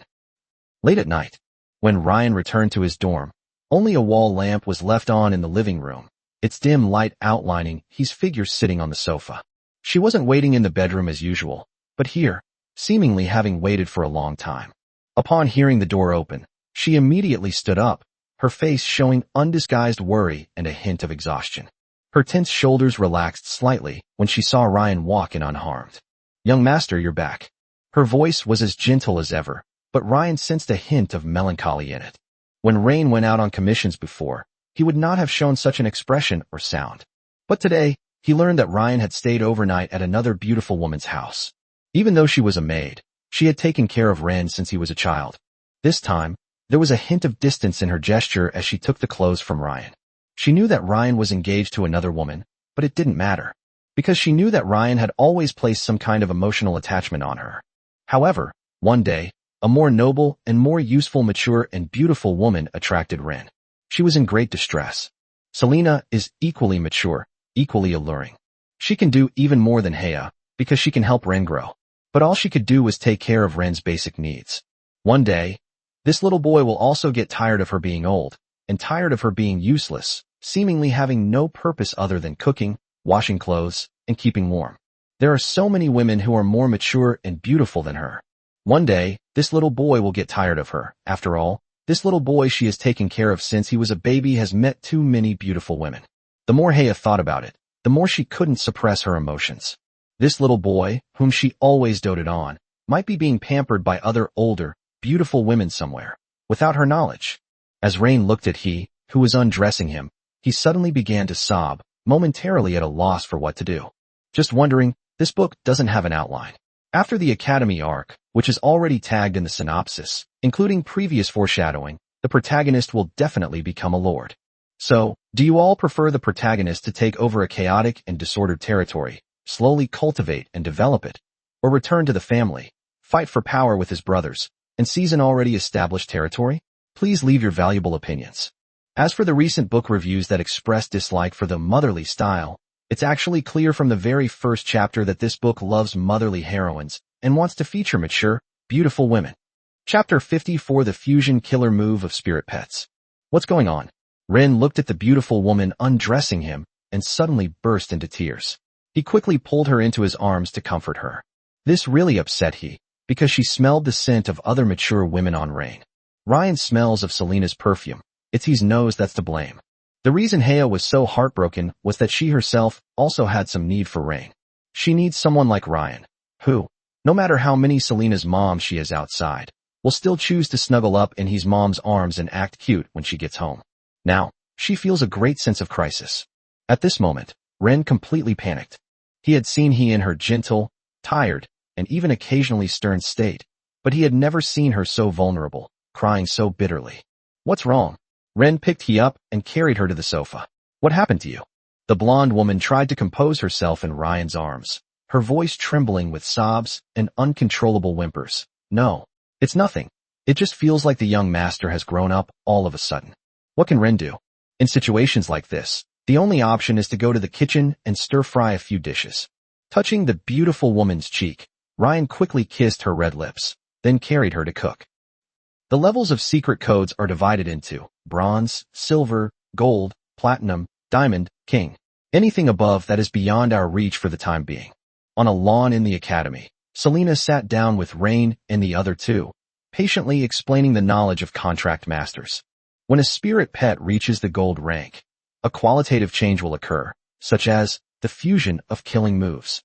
The three listened intently as the icy beauty recounted her story. Different spirit pets, if their power systems can be cleverly combined, will produce an effect greater than the sum of its parts. You should have seen the video of Rain's last battle.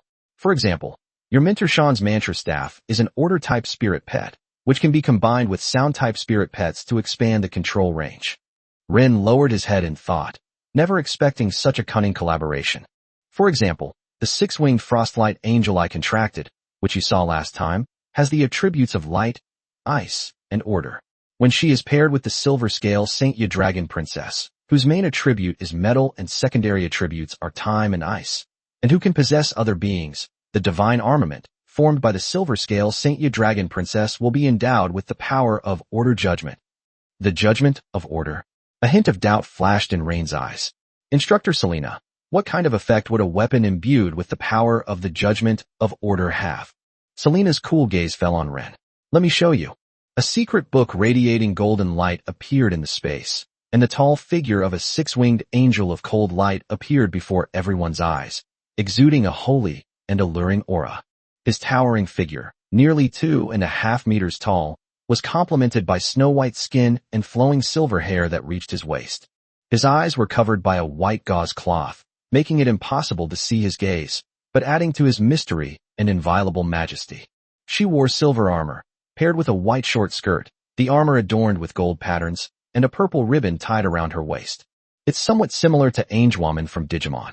Another dragon roar echoed from the Golden Codex, followed by gusts of cold air enveloping the six-winged angel of cold light. These chilling wisps flowed and adhered to her like liquid metal, quickly forming a more intricate and exquisite layer of silver dragon scale armor on her body. Finally, she stretched out her slender hand, and a long sword formed from light magic appeared in her hand.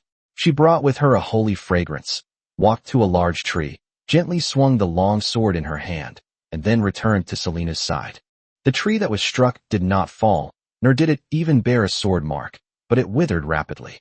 Within a few breaths, the lush canopy turned from verdant green to withered yellow. The abundant leaves fell like a torrential rain, and the thick trunk withered and cracked at a visible speed, the bark peeling off to reveal the rotten wood inside. The three of them, including Rain, were shocked. Selena's spirit pet was incredibly powerful. This is the power of judgment. When the sword of judgment in her hand strikes a target, the power of judgment begins to unleash its power, sentencing the target to death. Silver Scale Saintess Yealong Princess can then use this power of order to swiftly activate time attribute magic, instantly stripping the target of all their time. At this moment, Ren couldn't help but ask again, how is this different from directly using time magic? Silver Scale Saintess Yealong Princess herself has time attributes. Can't she do it herself? He looked at the holy and beautiful woman beside Selena with a burning gaze. This is a stunningly beautiful woman who is 2.3 meters tall. If you were held in her arms, you would probably be pampered like a little boy. Selena seemed quite approving of Rain's question, a slight smile playing on her cool lips. This is the result of combining different types of spirit pets with their varying abilities. As a support spirit pet of the possession type, Silver Scale Saint Dragon Princess, as a divine weapon beast, has no offensive power of her own. Even if she has truly comprehended offensive time magic, it is still far inferior to this kind of cooperation. Because the power of time and the power of order work together, they are coercive. It doesn't simply accelerate time, but uses the power of order to directly determine the tree's survival status as terminated. In other words, without the premise and framework of order's judgment, the Dragon Princess's time magic cannot absolutely strip away all of a thing's time. This advanced theoretical knowledge of coordination was still too advanced for the three of them. But Selena didn't care. She taught them, and the three of them had to learn. Although you haven't advanced to gold contract masters yet, You must try to make your spirit pets cooperate with each other in the upcoming battles. At this moment, the icy beauty gave a death order. The three of you. Today you need to come up with a fusion killing move based on the situation of your own spirit pets, even if it's just a concept. Note that I am not asking you to put your ideas into practice, but to come up with a concept, and this concept must be feasible. I am not asking you to make things up. After speaking, the icy beauty noticed that Ren was staring at the six-winged angel of cold light behind her, and gritted her teeth. Ren, you have 3 spirit pets. You must consider 2 concepts. The six-winged, radiant angel's name is Xia.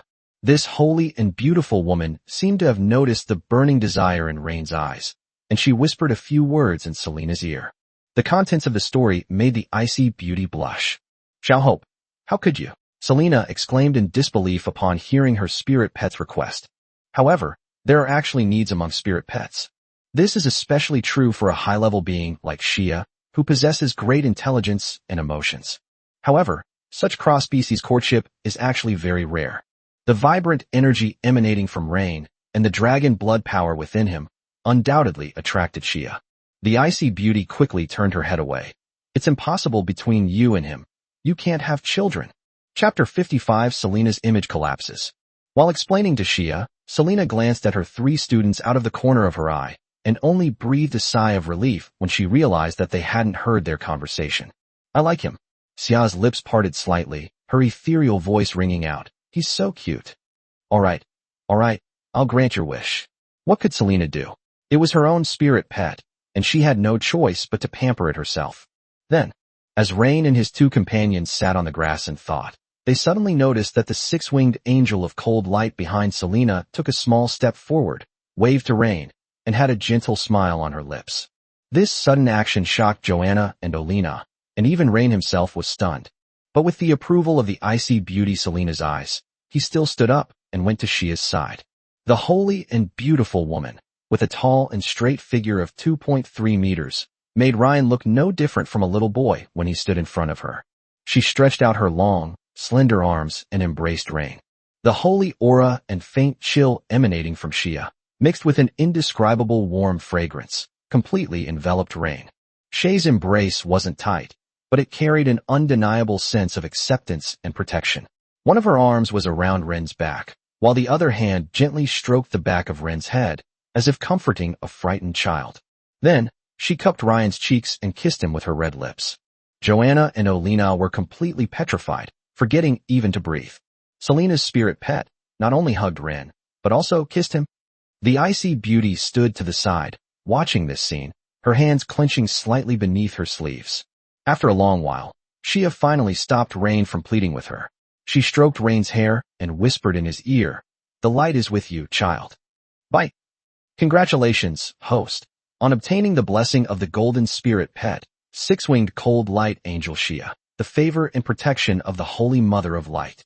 Blessed and protected by the Mother of Light. Within 10 days, the host's attractiveness to angel-type female beings will double. Reward points, 200. Congratulations, host, you have received an invitation from the golden spirit pet, 6-winged cold light angel Xia. Xia wishes to have a duel with you. Reward points, 200. Current points, 1350. For the past 5 days, Rain has been interacting with his pet, earning 90 points every day. With the added affection from Xia's mother, I gained another 400 points. Before Ren could react, Xia looked at Selena, and after receiving the latter's nod of agreement, she carried Ren on her shoulder and then led him into the secret space. Mentor, where are they going? Joanna was stunned. Her brain had completely shut down. Selena didn't know how to answer for a moment. Xiaohope likes that kid Ren quite a bit, and is planning to take him for some special training. Joanna and Olina exchanged a glance, and both girls could see the shock in each other's eyes. This must be some kind of unorthodox special training. Selena didn't finish teaching until evening and returned to her dormitory.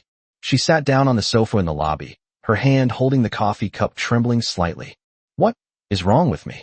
The icy beauty's blue pupils trembled. Why did seeing that scene make me feel? Selena had expected herself to feel jealous, envious, or angry, but that wasn't her true feeling. When she saw Ryan embracing another woman in front of her, she felt a surge of anticipation. Finally, she decided to delve into the secret manual with her consciousness and observe. Once the idea surfaced, it became irresistibly tempting. That evening, Rain finally emerged from the secret manual. His clothes were somewhat disheveled, but his eyes held a great sense of satisfaction. As Ren looked at the messy hall, a hint of confusion appeared in his eyes. Instructor Selena? The icy beauty saw Ren come out and hugged him tightly, saying, I'm so sorry. I'm so sorry. Rain never expected that after his beautiful wife he cried in his arms last night, Selena would pull the same stunt tonight. What exactly happened? Selena's voice choked with sobs. I'm finished, Ren. Please, go to the secret realm one more time. I'm begging you. At this moment, Selena's icy image in Ren's mind completely collapsed. Ryan could see a range of emotions in Selena's eyes. Chaos, pain, struggle, and a near-desperate vulnerability, including enjoyment. There were still traces of wet tears on her cheeks, glistening faintly in the dim light. Looking at the beautiful woman in his arms, who was completely out of control, with tears in her eyes and even a hint of humble pleading, Rain kissed her. But Ryan's kiss only made Selena feel more guilty. Their lips parted, and Selena's eyes showed a hint of despair. Rain was completely bewildered. What's wrong? Did something happen? The icy beauty shook her head. I can't explain it to you, but... As she spoke, she summoned her secret manual. I'm sorry, Ren, I know this is wrong. I shouldn't have done this. But, please, I'm begging you. Please, I'm begging you, okay? I'll grant you anything you want from now on. After saying that, to Rain's puzzled look, he was thrown back into Selena's secret book. Wait, girl, what's going on? Before Ren could react, he found himself in the territory of the six-winged angel Shia within the secret codex. Upon seeing Rain, a delighted smile lit up Shia's face, which was covered by a white sheet. Good boy, you're back again? She walked gracefully and swiftly to Ren, then embraced him and flew into the clouds.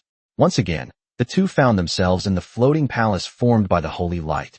Selena went to the bathroom, where steam filled the air. As she bathed, she completely immersed herself in her secret manual. It wasn't until late at night that Ryan returned to his dormitory. This time he dared not stay out overnight again. Otherwise Haya would definitely cry her eyes out again. But he always felt that Selena was heading in a bad direction, and he couldn't explain it. Young master. Haya saw Rain return and smelled the scent of another beautiful woman on him. But this time she felt no sadness, even though she knew the boy's clothes were not the same as the one she had dressed him in that morning. Haya, give me some midnight snacks. Ren gently kissed Haya. I need to think about the fusion attack of those three little guys. Haya didn't know what the fusion attack was, but she sensed it must be something very powerful. Yes, my young master. It's so late now, what would you like to eat? Anything is fine. You can arrange it as you see fit. After listening, the beautiful woman kissed Ryan again before swaying her voluptuous figure and heading towards the kitchen. Chapter 56 Rain, the woman who lives off her husband. Ryan was quite content as he enjoyed the roast meat cooked by the beautiful woman and drank the red wine she fed him. Haya was right next to Ren, carefully cutting up patties for him and feeding them to him. He picked up the red wine, drank it himself first, and then slowly passed it to Ren. Meanwhile, Rain was eating while also watching his three spirit pets. Selena's request was actually a bit unreasonable, because the three little ones currently have far too few skills. Tilopi's skills: Empowered Petals, Absolute Parasite, Golden Guard, Spirit Drain, Flower Decree. Vivian's skills: Water Shadow Arrow, Starry Rain, Thunderstorm, Tidal Hymn. Sherry's skills: Frost Claw Strike, Ice Cat Shadow, Winter's Protection. To create a powerful fusion attack, one could consider the feasibility of fusing skills between different spirit pets. The first thing that came to mind for Rain was Tilopi's Absolute Parasitism in the Flower Edict. The Flower Decree can cause surrounding plants to grow wildly, while Absolute Parasitism can penetrate the soil through pollen and absorb nutrients from the roots of any plant. In this way, Tilopi can gather tremendous energy in a very short time. But how can Tilopi release this energy? It's like using Tilopi as an energy reservoir. Tilopi herself is not aggressive, so she needs other spirit pets to cooperate with her and provide her with an energy output channel. Suddenly, after Haya fed him a sip of red wine, a brilliant idea struck Ren. He excitedly kissed Haya. Haya, you're amazing. Young master. The beautiful woman was a little stunned by the sudden enthusiasm, but she responded to Ren with indulgence and affection. Although she didn't know what was going on with Ryan, she was sure he had come up with some new idea. Under Haya's doting care, Rain mastered a fusion attack technique that was highly feasible. That is, through the combination of the Flower Edict and Absolute Parasitism, Tilopi absorbed a large amount of life energy, and then empowered Vivian to eat it by empowering the petals. And Vivian? She can activate Starry Rain, using such a massive amount of life energy. If this spiritual rain, containing immense life energy, were to fall, what would become of it? The effects of the spirit rain will be amplified to the extreme. Wounds heal rapidly, magic power recovers quickly, fatigue is swept away, and it can even temporarily stimulate life potential. This combined killing move has immense strategic value. If the two armies clash in the future, Rain could simply unleash this move on the battlefield, bringing the entire army back to full health. Although it's unknown whether it's possible to bring someone back from the dead with widespread treatment, as long as there's still a breath left, there's a very high chance they can be brought back. As for the other fusion attack, Rain doesn't have any ideas yet, so he can only take you to sleep for now. He originally hoped that she could be with Rain at all times. But now, she's starting to struggle. That's incredible. It's like a tireless little wild beast. This is the wonderful use of dragon's blood. The next day, Rain originally wanted to tell Selena about his strategic level concept killer move, but the Icy Beauty had already taken 2 students out to do a commission. Ren didn't know why Selena was in such a hurry. Was it because he had witnessed a previously unknown side of this Icy Beauty yesterday and didn't know how to face Ren? Upon reflection, Ryan did admire Christina somewhat. He hadn't believed that Selena had a crazy side, but no one expected her to be more unconventional than anyone else. Huh? Ren. Sunlight streamed down the academy path, where a girl in a black dress, holding a black lace umbrella, stood quietly, gazing at Rain. A gentle breeze ruffled her neat, short, flaxen gray hair, and her purple eyes gleamed with a mischievous and curious light in the shadows beneath the umbrella. What a coincidence. I was just about to look for you. Ren examined the black umbrella in her hand. You've advanced, haven't you? Christis feigned surprise, lightly covering her lips with her gloved hand as she approached Ren with elegant steps, leaving behind a sweet rose scent.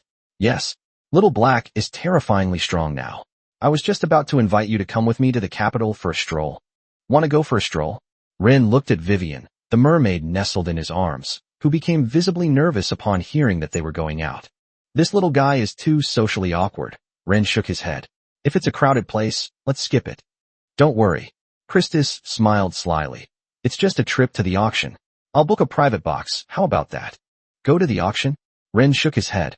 I'm broke. You know how much gold it costs to feed these 3 spirit pets every day. Before Ren could finish speaking, Christina pulled out an amethyst card and handed it to him. This is from Mentor Phil. She asked me to give this to you so you can have some fun. This is her supplementary gold card. It seems to have a few thousand gold coins in it. Is she teaching me how to do things? Rain raised an eyebrow, uttering words of disdain, but his hand very honestly accepted the warm-to-the-touch amethyst card. The card is edged with fine mithril and features an embossed emblem of the Zepesh family, as well as intricate magical anti-counterfeiting patterns. Seeing Rain's shameless act of taking advantage of her, Christine couldn't help but chuckle, her purple eyes curving into crescents. In the girl's eyes, Ryan was just afraid to stand up to his mentor, Phil, so he pretended to be unafraid of his wife in front of her. After all, with Phil's strong, queen-like personality, Rain probably suffered a lot behind the scenes. All right, now that you have money, can we go to the auction? Instructor Fayer has already given me advice on contracting a second spirit pet. Telope, who was lying on Ren's hair, gently tugged at his hair. She couldn't speak in front of Critis, so she could only remind him in this way. It even flew right up to Ren's face, its eyes filled with longing. It's as if it's saying, just go out and have some fun, silly dad. You'll grant Telope's wish, right? Sherry was being held in Ryan's other arm, but she didn't seem to be very interested. No matter where you go, as long as Ren holds it, that's fine. Ren looked down at Vivian in his arms and gently stroked her hair. Don't be afraid. Just stay in the private room. No one will see you. Eek. Vivian, the adorable socially awkward girl, nodded gently in Rain's arms, which was her way of agreeing. As for why Ren wanted to go, he has several thousand gold coins in his hands now. How could he not want to spend them? Maybe I can even get a new spirit pet? Chapter 57. Taking this living off a woman spree to the extreme. By the way, Miss Christie's, have you ever heard of the Goethe Society? In the carriage, Ren and Christie's rode together. The girl sipped her red tea while admiring the bustling street scene of the capital. Christie's comes from a noble family in the western part of the empire, and she has far more information than Ren. The Revolutionary Society? I don't know it. Christie's narrowed her eyes. What kind of organization is it? Conversations among nobles always involve brief, tentative exchanges of information, during which they tacitly define the boundaries between each other. Ren frowned slightly. Understood. According to Ren's understanding, the influence of the Getai society is not limited to Wushil town, but extends to all walks of life in the entire western province, and even has several major financial backers. Therefore, it's impossible that Christine was completely unaware. Her family might even be connected to this organization. In this world where swords and magic exist, it seems pointless to gather a group of unarmed civilians together. But the foundation of the royal family and the nobility's rule is this group of commoners. In particular, the western provinces are adjacent to the Orsa Empire, and a large-scale riot could easily trigger a political collapse. It's like a factory owner suddenly discovering that none of the employees are coming to work, paralyzing the entire factory while also facing pressure from business competitors. As a member of the aristocratic class, Rain naturally became concerned when he discovered that someone was eroding the interests of the aristocracy in some way. But since Christine wouldn't say anything, Ryan couldn't do anything about it. Rain picked up his teacup, gently stroking the warm porcelain with his fingertips, and looked out the window. Did Professor Phil say that I should take pictures of anything? A seraph's pet spirit egg, Christie said softly. Just enough money she gave you. Upon hearing this, Ryan felt a strong sense of unease once again. He was pampered by Selena's spirit pet, the six-winged angel Shia, just yesterday, and even received Shia's blessing. Today his fiancé, Phil, asked Ryan to buy an angelic pet egg. Could this be a coincidence? Selena and Phil's relationship has become so close that they even talk about such private matters? What were these two aloof and beautiful women thinking? So, Phil even knows about his relationship with Selena? I have a feeling that these two women have been sparing no effort in nurturing me, pouring resources into me, paving the way for me, and even sharing information about my growth progress and any details. It was as if they were treating Ryan as a collaborative creation, or rather, like their own child, taking meticulous care of him and planning his future in an almost maternal way. Selena gave him knowledge, opportunities, and favoritism, while Phil offered him power and wealth, even using herself to marry Ryan. Ryan had previously been quite pleased with himself for being able to navigate relationships with several mature women, and even for subtly gaining the upper hand.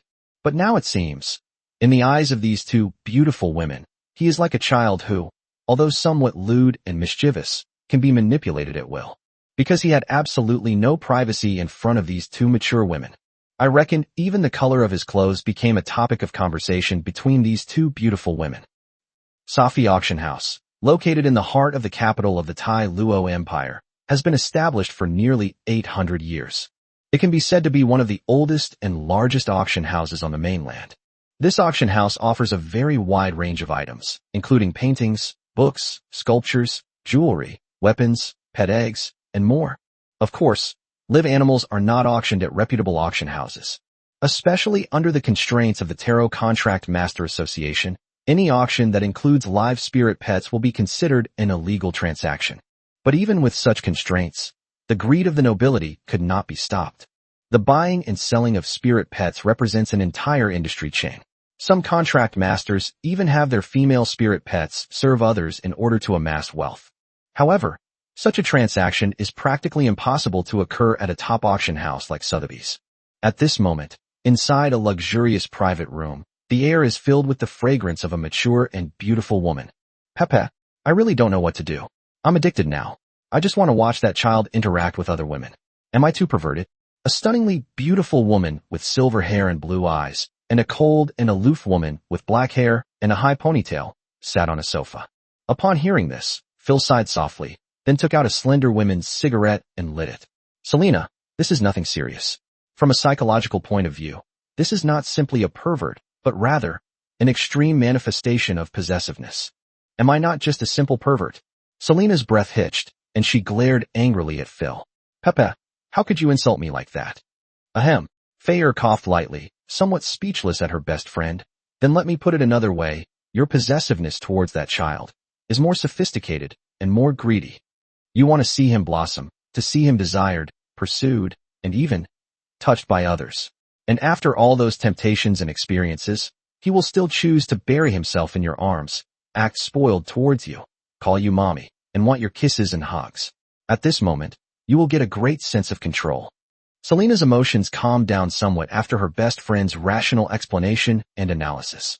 Since last night, her mind has been screaming, cursing and condemning her own despicable and twisted nature, and how it has tainted the pure relationship between her and Shia. But, Pepe, is this normal? Selena seemed to desperately need comfort or even validation from someone else.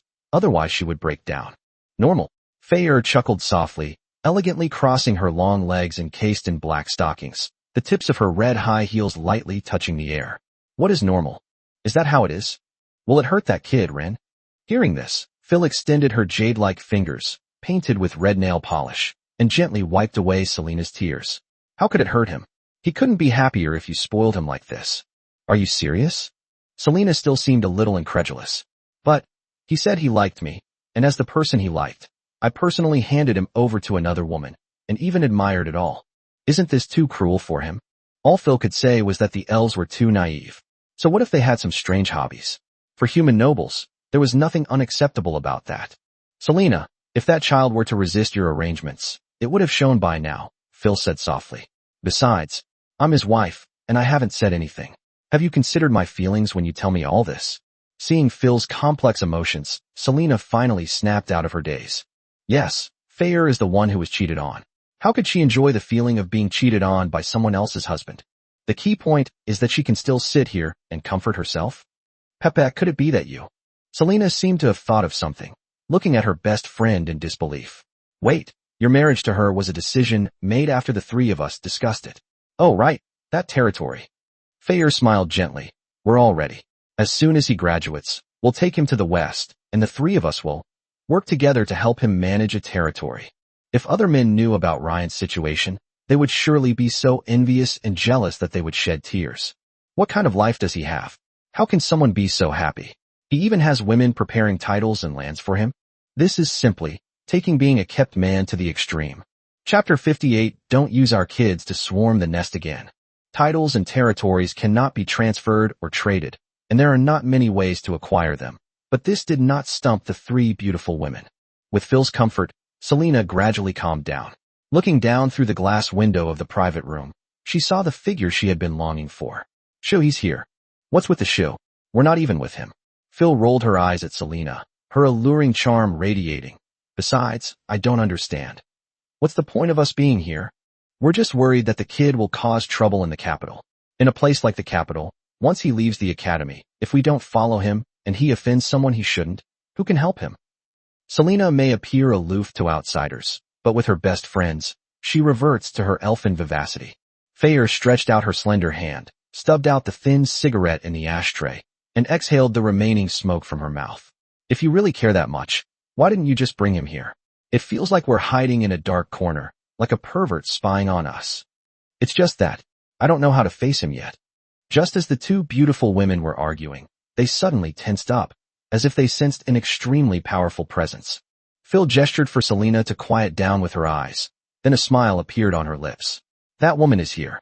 She really took the bait. The icy beauty got a little angry when this was mentioned.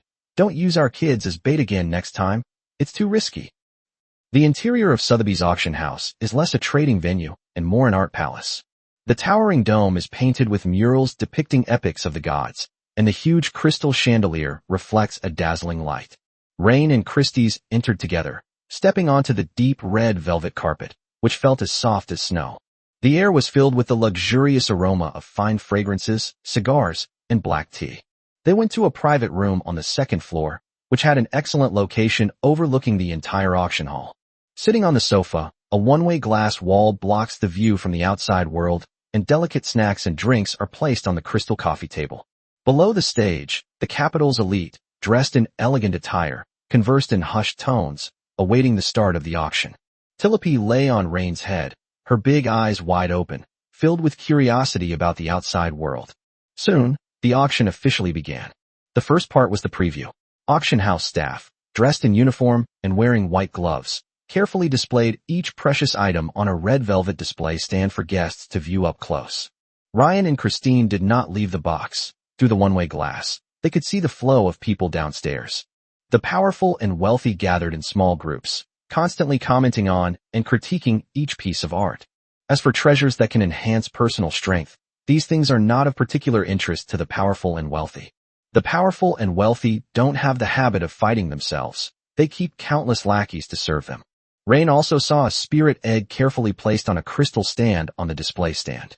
It is about the size of an ostrich egg, with gold and red patterns interwoven on its white shell. Bite. High potential female spirit pet detected. Seraphim, unhatched. Status, full of energy, pure bloodline, has sensed the host's presence, and is full of expectations for the host, blessing, and protection. Main attribute, order. Secondary attributes, light, fire. Future ultimate form, goddess of light and judgment / holy winged ruler of power / Valkyrie of War Libra. Suggested training direction. All 3 are acceptable. Cultivation value, 8 stars. Maximum 10 stars. Upon seeing this information, Ren was taken aback. Another little darling. I'll take her. I absolutely have to. But is 5,000 gold coins really enough for a pet spirit egg with such high potential? This is practically a worthless treasure. Coming to my senses, the preview session ended. A sprightly elderly man in a sharp suit walked onto the auction stage. Wearing white gloves, he bowed deeply to the crowd below, saying, "Ladies and gentlemen, this auction will use an incremental bidding system. Each bid must be at least 10% of the starting price of the item. If no one bids after 3 bids, the hammer will fall and the transaction will be declared successful. The successful bidder must pay the full amount within 3 days. If the full amount is not paid by the deadline, the deposit will not be refunded, and the item will be auctioned again." After the rules were explained, Ryan had no interest in listening to his rambling anymore. No matter how prestigious the first lot was, or how renowned the artist behind it, his eyes were filled only with reminiscence. Order-type spirit pets are sought after because they are rare and are particularly easy to combine with other spirit pets to create powerful attacks. But precisely because it is rare, the cultivation resources required are also rare and precious. Because what they need is food that contains the power of rules. In other words, this is a toy for whales. According to Ren's estimate, the Seraph spirit egg is worth at least tens of thousands of gold coins, or even more. Rain looked at Christie's. "You mean? Mentor Phil gave me several thousand gold coins to buy such a pet spirit egg with unlimited potential." As Ren originally planned, he was there to pick up scraps, such as if the Seraphim spirit egg had been damaged in some way. But it was completely intact, and anyone could tell it was a good thing. Christine was also a little confused. In fact, she and Ryan had similar thoughts. For example, is that seraphic egg actually a dead egg, or something? I don't know either. Christie's beautiful purple eyes twitched, and she waved her black-veiled hand in the air. "Don't look at me. I'm telling the truth. I'm not kidding you." Christie's dared not offend Rain. After all, her little black dog still needed Rain's help. In the future, we might even be able to learn from him how to upgrade Xiaohei to a golden spirit pet. Just as Ryan was worrying that he didn't have enough money in his pocket, his other mom stepped in. This beautiful woman had also hurt Ren. In Su Fuiyu's penthouse suite, a beautiful woman wearing a crown and a long purple dress gently picked up her glass of red wine and took a sip.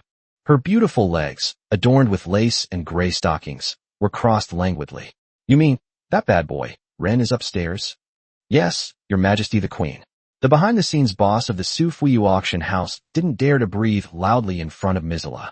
He was dressed in a white noble robe with gold trim and bowed to Mizela. "I heard that you greatly admire Mr. Ren's musical talent, so I sent someone to report Mr. Ren's arrival to Your Highness." "You did a good job," Mizera licked her lips. "Go and bring him to me." "Yes, I'll go right away." The middle-aged man lowered his head. He was a prominent figure in the capital and even the entire continent, but in front of the proud Empress Tylo, he was no different from a dog. Just as he reached the door, the chief palace guard beside the Empress moved swiftly, drew his long sword, and held it to the man's neck.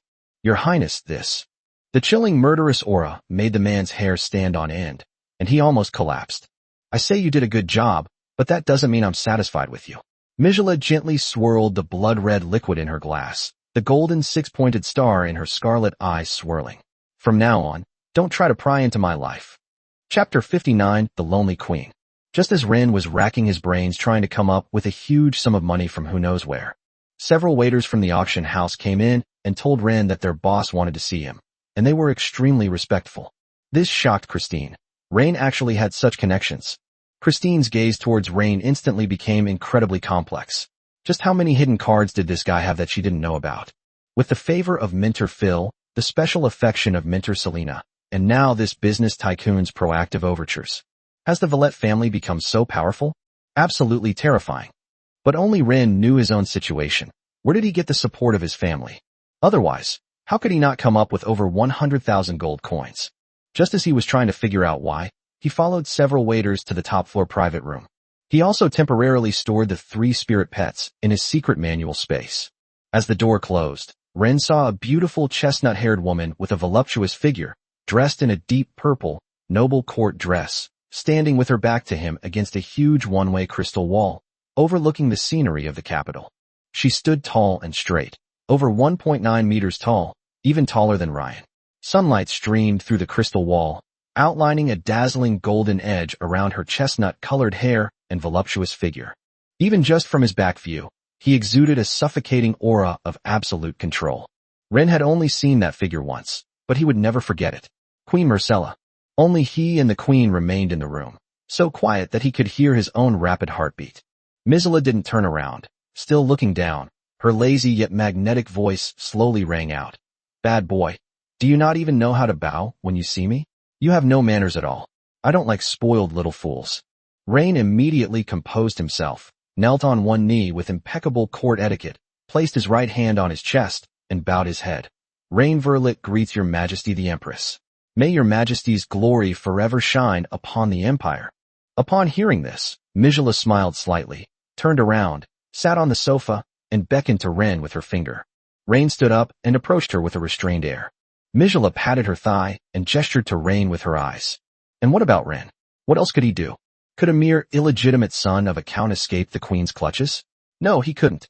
So he obediently walked up to Queen Myrcella and sat sideways on her beautiful legs adorned with lace and gray silk stockings. The elegant queen smiled, her red lips parting slightly. She reached out and wrapped her arms around Ren's waist, letting him nestle in her embrace. That's more like it, you naughty boy, you're so lovable. Then, she snapped her fingers, and a magical screen appeared in the space, showing the auction venue. She pointed domineeringly at the screen. Tell me what you want to see. Ryan took a deep breath. In fact, he really didn't want to do this. But making money isn't shameful. He really wanted that seraph. So he decided to try and pull it out a little longer. Your Highness, Ren nestled in Myrcella's arms. Mimicking Vivian's coquettish manner, Ren has already gotten what he wanted. Oh, Myrcella gently hooked Ren's chin with her finger. You've got it. What is it? At this very moment, I received the warmest embrace in the entire continent, and was pampered by the most noble woman on this continent. Queen Myrcella was taken aback by Ren's words, then let out a lazy chuckle and tightened her arms around Ren's waist. Little rascal, a hint of genuine pleasure flickered in Queen Myrcella's scarlet eyes, the golden six-pointed star in her pupils spinning rapidly, her high-bridged nose touching Ren's forehead. The warmest embrace on the entire continent. The most precious affection, she repeated Ren's words, then spoke to the air. Aisha, go and see what's left at today's auction. Anything that this naughty boy can use, bring it all to him. Although in Ren's eyes, Myrcella seemed to be talking to herself, but her every word and action had already determined the end of today's auction. This is the taste of power. It's absolutely captivating. The more he thought about it, the deeper Ryan buried himself in Myrcella's arms. One day, he too will become such a great person.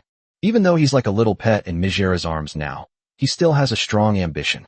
Because Ren knew very well that the comfort and gifts he was enjoying at this moment were all based on Queen Myrcella's momentary whim of favor.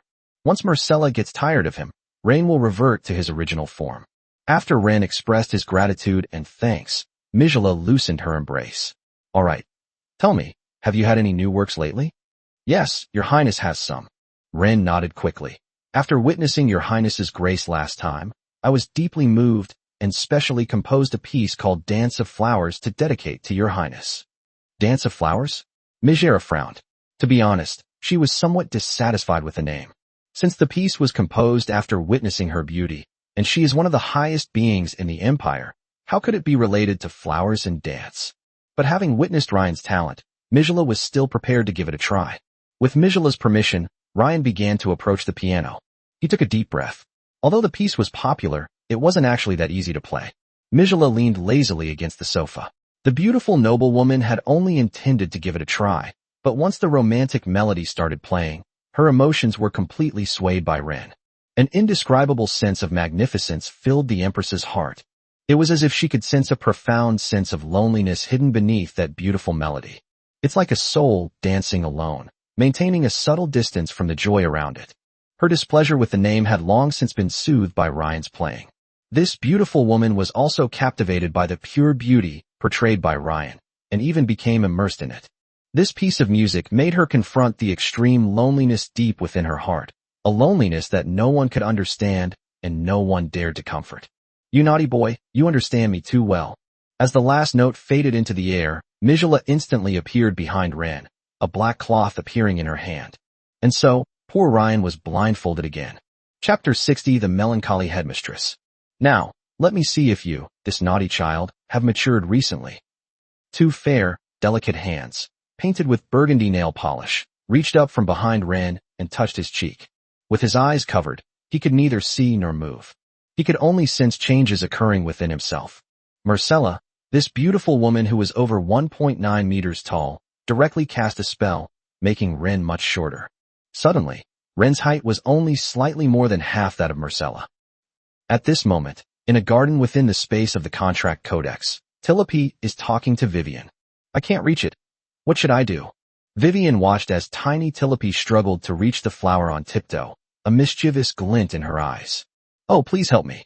Seeing the little cutie's anxious look, Vivian let out a provocative whimper. They actually made me bring a stool to stand on. This is so humiliating." Tilope's exasperated voice echoed within the secret dimension. But what could she do? She could only move a small stool over, stand on it, and finally, she managed to pluck the petal she wanted. A few days later, Rain returned to the academy. Before leaving the Sophia auction, Mijala broke the spell, which relieved Ren and at least saved him some dignity. This time he returned with a full load of goods, including books, paintings, musical instruments, and a seraphim's pet spirit egg. All I can say is that Aisha is incredibly stubborn. The tall, red-haired female knight meticulously carried out Mijala's orders, which were, whatever would be of help to Ren, she would give to him as a reward. And she actually did it. In the eyes of this palace guard captain, Rain was an artist, so only artworks could be of help to him. As for the pet spirit egg, she had almost overlooked it. Elsa completely ignored all those things like swords, armor, and magical artifacts. Back at the academy, Ren discovered that his two beautiful wives had gone out on another commission. So he had no choice but to bring the Seraph's pet spirit egg to Dean Vanessa's office and ask for her help. Besides Selena and Phil, the only person he could turn to was the dean. Logically speaking, it would be extremely difficult for a student of the academy to have a private meeting with the dean. But even if Vanessa didn't care about Ryan, she had to consider the queen's feelings, so she readily agreed to let Ryan into the dean's office. "Rain, did you run into some trouble? What happened to you?" Dean Vanessa, this beautiful woman, wore a long, emerald green aristocratic dress, beneath which were a pair of beautiful legs in black fishnet stockings that appeared slightly tight. Her fluffy purple curls, full of retro charm, perfectly outlined her mature face, which had been sculpted by time, and sometimes a hint of sadness could be seen between her brows and eyes, exuding a captivating mature aura. On her fair forehead was etched a budding purple lotus flower, and beneath her thick, long eyelashes, the pupils of her beautiful eyes also held a purple lotus pattern. When she saw Ryan, her eyes widened in surprise. The boy in front of me held a spirit egg the size of an ostrich egg in his left hand, and a mermaid, who looked like a little girl, in his right. A tulip fairy is perched on its head, and a white cat is standing on its right shoulder. Such a comical appearance subtly dispelled the melancholy in the eyes of the purple-haired beauty. Rain didn't know how to explain it either, because he now had spirit pets growing on him, and the little guys just wouldn't leave him alone. "It's like this. Dean, I'd like to know how to successfully and safely hatch this spirit egg." The beautiful woman with purple hair gently beckoned to Rain. "Good boy, sit down first. Aren't you tired of standing with so many things in your arms?" Hearing this kind concern, Rain didn't stand on ceremony and sat down opposite Vanessa, then slowly placed the spirit egg on the dean's desk. These little guys all have great potential. Vanessa's beautiful purple eyes scanned the information of Ren's several spirit pets with just one glance. Ren had heard some rumors about Vanessa, the 11th dean of the Imperial Beast Taming Academy and the granddaughter of the 7th dean. She holds absolute authority in the field of plant-type contracted spirit pet research and countless students, both inside and outside the academy, hoped to receive guidance from this beautiful woman. The lingering sorrow in his eyes seemed to stem from his longing for his deceased daughter. According to some rumors, Ryan heard that the beautiful headmistress and her husband had a strained relationship because her husband had killed their daughter. But as for whether this matter was true or false, and how it resulted in death, Ren had never heard of it. Vanessa's voice was gentle and melodious, like a spring breeze caressing the strings of a harp. I can feel that this little guy really wants to come out and meet you, which is good. After all, not every spirit pet that hatches will necessarily form a contract with the holder of the spirit egg. And the incubation ritual for spirit pets is closely related to the energy used for incubation. What do you mean? Ren was a little confused. He had never encountered this kind of knowledge before. The melancholic, purple-haired woman smiled faintly. For example, the seraph possesses 3 attributes: order, light, and fire. If you try to help her hatch using substances containing fire energy, she will gradually adjust her main attribute based on the energy she absorbs. For example, changing the primary attribute from order to fire. Of course, many contract masters are helpless about this. After all, everyone has limited resources.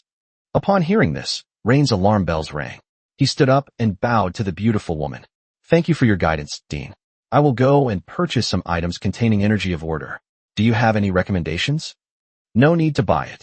The purple-haired beauty smiled gently, extending her delicate hand, her fair palm open, and a purple lotus bloomed in her hand. The noble and elegant purple lotus is also one of Vanessa's spirit pets. A soft yet powerful purple halo cascaded down like ripples on water, enveloping the spirit egg. The eggshell frantically absorbed the light emitted by the purple lotus. Although it is a plant-type spirit pet, Rain estimates that under Vanessa's training, its main attribute might be order. Otherwise, the seraphim wouldn't have been eating so happily. Vanessa looked at Rain, her beautiful purple eyes filled with encouragement. Come on, good boy. She took Ren's hand and placed his palm on the eggshell. As she drew near, Ren could smell the delicate fragrance of lotus emanating from her, a mature and alluring temptation. Sense her, call to her. Vanessa's voice was as soft as a whisper, carrying a reassuring magic. Rain closed his eyes as instructed, trying to concentrate. Good boy, come out and meet me. Snap! A subtle yet clear crackling sound stood out prominently in the quiet office. The cracks on the eggshell spread rapidly like a spider web. Finally, a large piece of the shell was pried open from the inside, and a small, delicate, chubby hand struggled to grasp the edge of the shell. Regarding the system, using it is a matter of a single thought. There's no situation where you'll be standing still. Chapter 61: Vanessa's Unresolved Inner Conflict. A beautifully sculpted figure appeared beside Ren.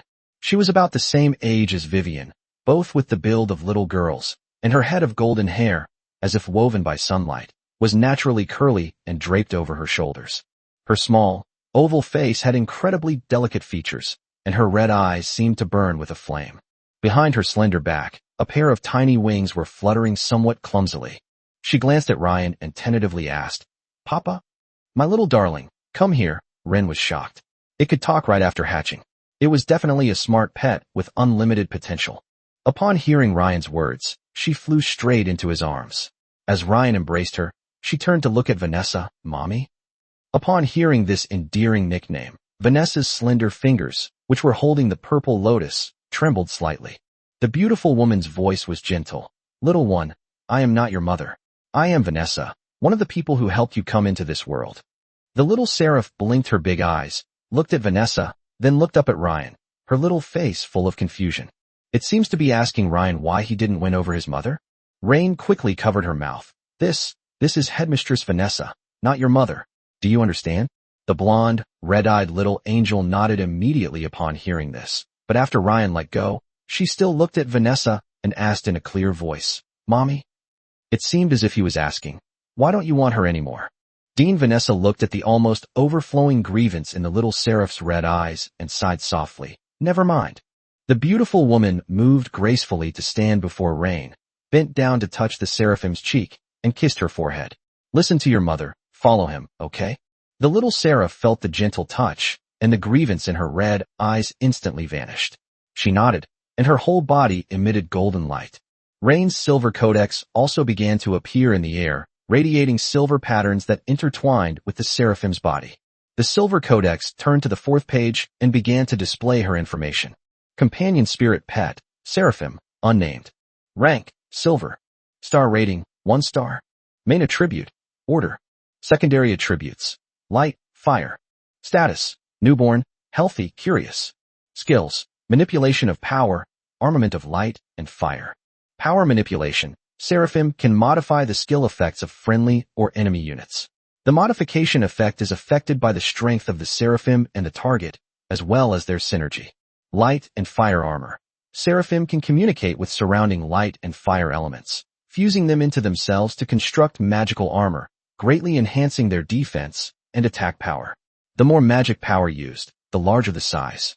Congratulations, host, on contracting a silver level 8-star potential spirit pet and gaining 500 points. Current points, 1850. When Rain saw this, he was almost bursting with excitement. This time, his spirit pet team had basically eliminated a major weakness. This seraph can be used on the front lines of battle, essentially acting as a warrior. Telepi is a strong support, Vivian is a mage and support, and Sherry is an assassin on the side of the battlefield. Vanessa's eyes glazed over as she looked at the skill descriptions on the tome's page. The skill Manipulation of Power is simply divine. Of course, if the class difference between the two sides is too great, this seraph may not be able to change anything. What a wonderful little one, Vanessa said softly. Good boy, you can ask me anything you don't understand in the future. Ryan nodded gratefully, but he also knew that the beautiful woman meant he could leave. Someone as busy as her must have a very tight schedule every day, and Ryan understands that.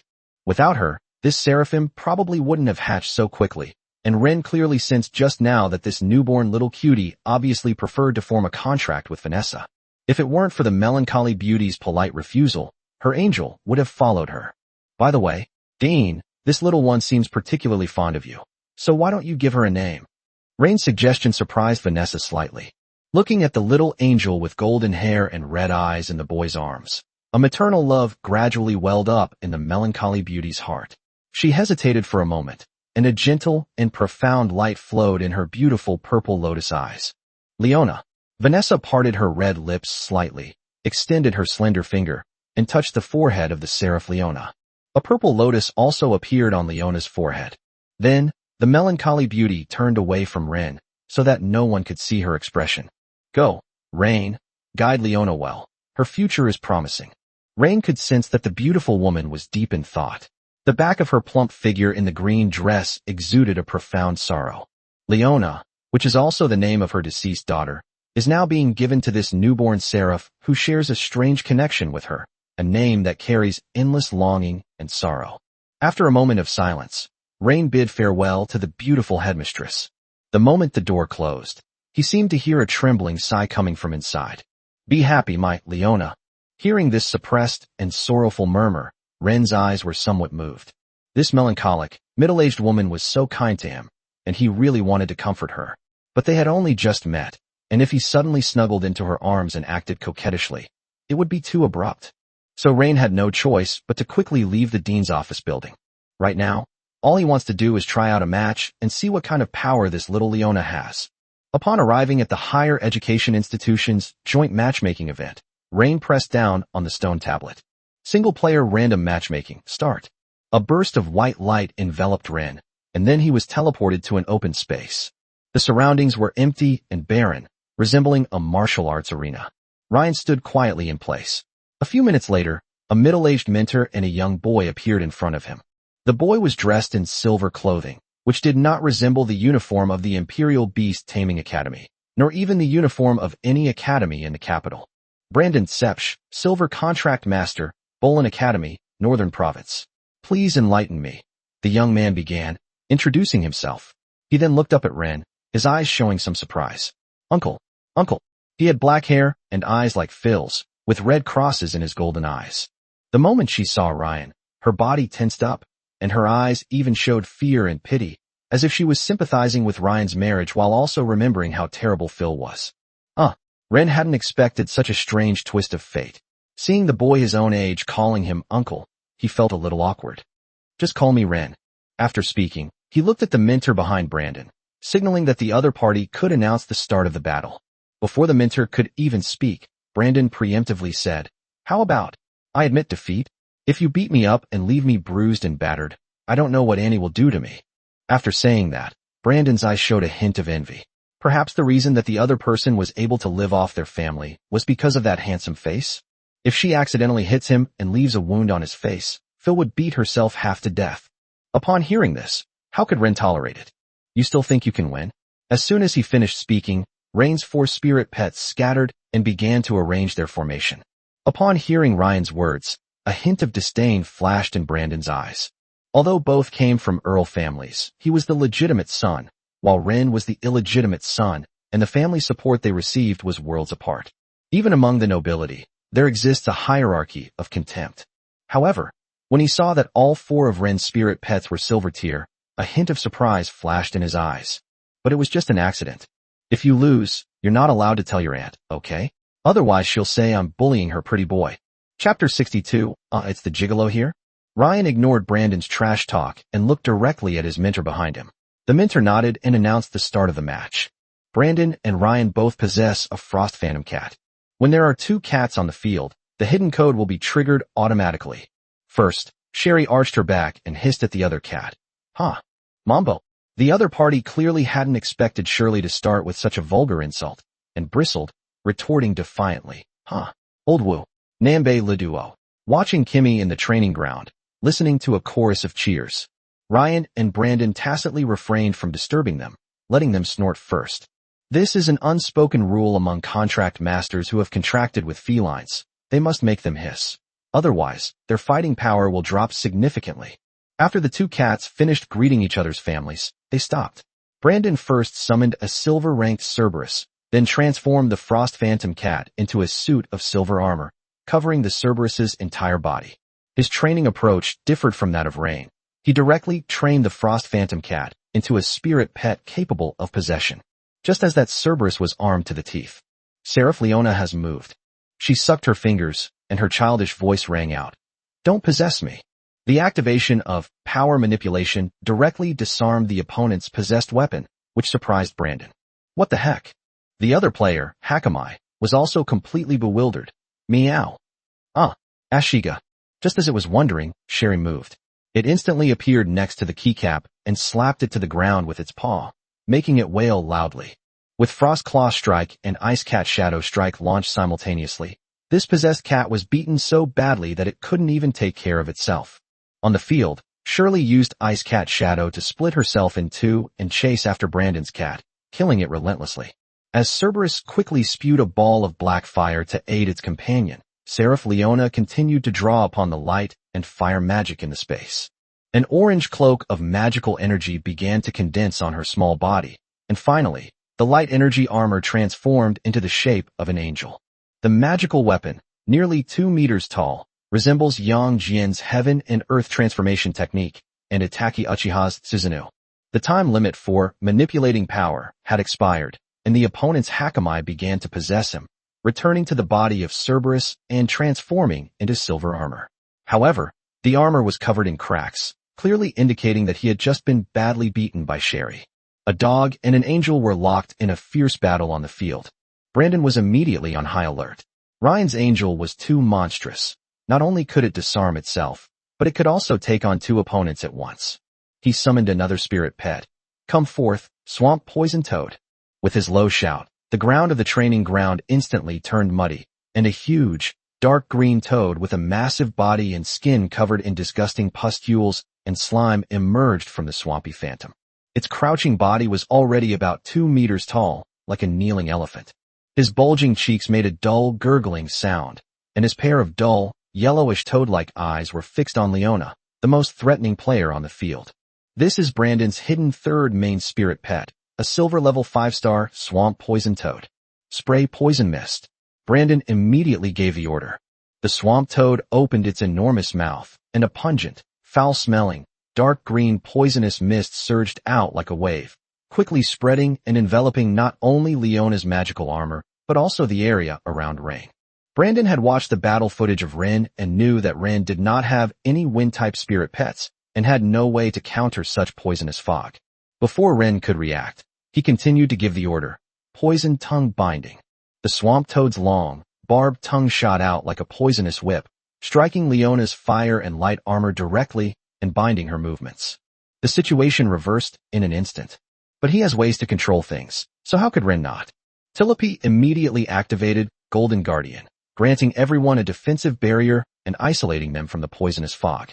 Meanwhile, under Rain's orders, Tilope began to issue the Flower Edict. In exchange for consuming half of his magic power, he caused the surrounding plants to grow wildly. Countless thick roots and tough vines burst forth from the earth like a green tidal wave, quickly wrapping around the giant poisonous toad. Even its long tongue, which was covered in sharp thorns, was tightly entangled by several thorny vines. Gurgle. The swamp toad winced in pain, its dim yellow eyes filled with horror.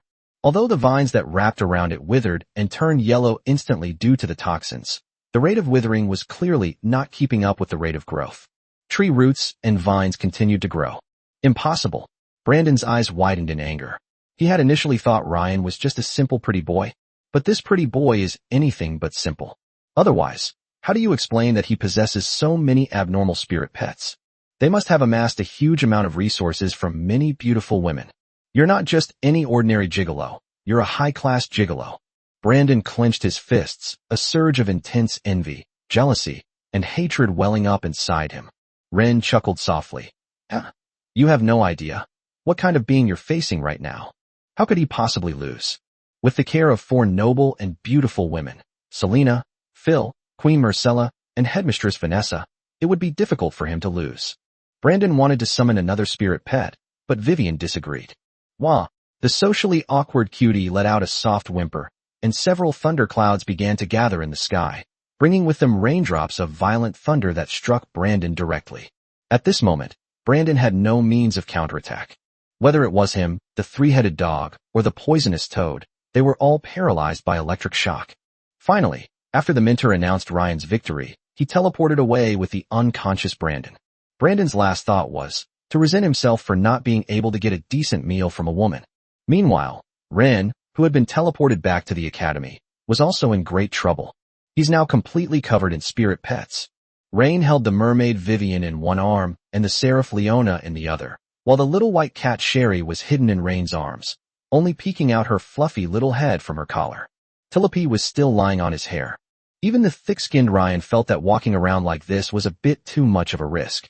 He could even feel the shocked, curious, envious, and even amused gazes coming from all around him. Is this treating your spirit pet like a little emperor, and you have to hold it and never let go? To outsiders, this was definitely Ren's perverse sense of humor. He just wanted to be close to his spirit pets and refused to send them into the secret dimension. Soon, a rumor spread throughout the academy that Rain was a perverted pet fetishist. The rumor was quite detailed, claiming that Ren had an extraordinary possessiveness and need for intimacy with his spirit pet, and only felt secure when he was constantly held in his arms. They even cuddle with their pets while sleeping at night. It's like treating their spirit pets as emotional toys rather than partners who fight side by side. Chapter 63. Ryan speculates the truth behind Vanessa's tragedy. Rain also had some headaches about the drawbacks of female killing contractors. These little ones are still too small to be held. If they all grow up to have mature bodies like the 6-winged angel Shia, how could he possibly be able to hug them all? Young master? When Heya saw Rain return with a new spirit pet, she felt a surge of joy. She had gained another little darling. But thinking about how many days Ren had been gone, she became worried and quickly checked him for any wounds. Before leaving, Ryan made sure to inform his beautiful wife that he was going to an auction, so as not to worry her. As a result, this trip lasted for several days. What kind of auction takes several days? So Heya had to check if something had happened to Ren again. When she looked, it really was true. The neck, hidden by the high collar, was covered in marks. There were many scratches on its back. What exactly happened? Who on earth did this? The beautiful woman asked, tears welling in her eyes as she applied ointment to Rain. How could she do this? She went too far. Ryan sat on the sofa and quickly reassured his beautiful wife. It's nothing. Just some minor injuries. I'm perfectly fine now. You can't play like that, Priya said, heartbroken. Young master, you must tell her to tone it down next time. At this moment, Heya was like an incompetent husband welcoming his wife back after she had gone out to undergo tribulation. He also reminded his wife to tell that man to behave himself. Listening to Hyena's tearful reproach and careful instructions, Ryan's expression was quite varied. He wanted to explain, but didn't know where to begin. Could you tell her that all of this came from the whim of the most esteemed Empress Mijala of the Empire? So Rin could only vaguely reply, um, I understand, Heya. Next time I'll tell her to be careful. After Heya applied the ointment to his wounds, Rain breathed a sigh of relief and sat down on the sofa. With He's help, the pendant on his body finally left. Sherry and Leona also seemed to have a natural affinity for Heya. All Rain could think of was that it was because Heya had always been with him and taken care of him that her scent was similar to Rain's. These spirit pets, out of love for him, became close to Heya. In short, Heya just naturally accepted these little babies, and they didn't resist. The beautiful woman adored her new baby Leona, holding her in her arms and showering her with kisses and hugs. Leona also smiled sweetly and kept calling he mommy. Those soft, sweet, mama calls completely charmed the beautiful woman, making her want to give her all her heart to this new little girl. Our Leona is so beautiful, the cutest little angel in the world. He praised without reservation, completely forgetting that she had just been heartbroken and crying over the evidence on Rain. The other spirit pets naturally used their adorable charms to attract the beautiful woman's attention, each displaying their unique abilities. Tilliped flew in front of Heya, starting to get jealous. Mom, have you forgotten that Tilliped is your cutest and best child? Vivian kept snuggling into his arms, making cute little whimpering sounds. The little white kitten lay on Heya's lap, its belly turned up, purring softly. The beautiful woman felt as if she had fallen into a jar of honey, enveloped in layers of sweetness and happiness. Oh my, they're all good children, all my sweet babies. Heya smiled from ear to ear, wishing she could grow more hands so she could hug all the little ones and love them all at the same time. Looking at the beautiful woman's face, radiating happiness, Ren suddenly realized he was superfluous. He used to be the only one who could act cute with her, but now, as a junior student of Hua, he has a bunch of Hua junior girls competing with him for his affection. Dinner. After finishing his meal under his attentive care, Ryan heard his beautiful wife's request. Young master, Heya wants to become a spirit pet nutritionist. Seeing the longing look in the beautiful woman's eyes, Ryan knew he was going to have to spend some more money from his wallet. Pet nutritionists are a profession that arose from contract masters. They specialize in researching food for pets and can also plan meals and create recipes based on the pet's conditions, as well as, most importantly, cooking. This is a profession that serves contract masters, so you don't need to awaken the contract manual to learn it. Because noble contract masters would never cook for themselves. Of course, professional courses and books for pet nutritionists are not cheap, because if you want to learn how to cook for your pet, you need to prepare the ingredients. As Ryan looked at her, a warm feeling welled up inside him. He pulled Heyo into his arms. Okay, there are relevant instructors and courses in the academy. I'll register you for them tomorrow. Rain still has several thousand gold coins, and he doesn't even know what Seraph Leona needs to eat. Order-type spirit pets are rare in themselves, and spirit pets in angel form are even rarer. According to Vanessa, if you feed your pet food with secondary attributes during the breeding process, it may cause it to change its primary attribute in the next evolution. Currently, he doesn't have enough points to buy Leona's advancement method. If Heya becomes a high-level nutritionist in the future, it will be of great use to Rain. With her little boy's consent, Hina finally felt relieved. She kissed Ryan passionately, tears welling up in her eyes. Thank you, young master. Thank you for letting Heya take care of you all this time. She held Ryan tightly, as if she wanted to pour all her determination and promises for the future into this kiss. Ryan was taken aback at first, then responded gently, patting her back softly to soothe her agitated emotions.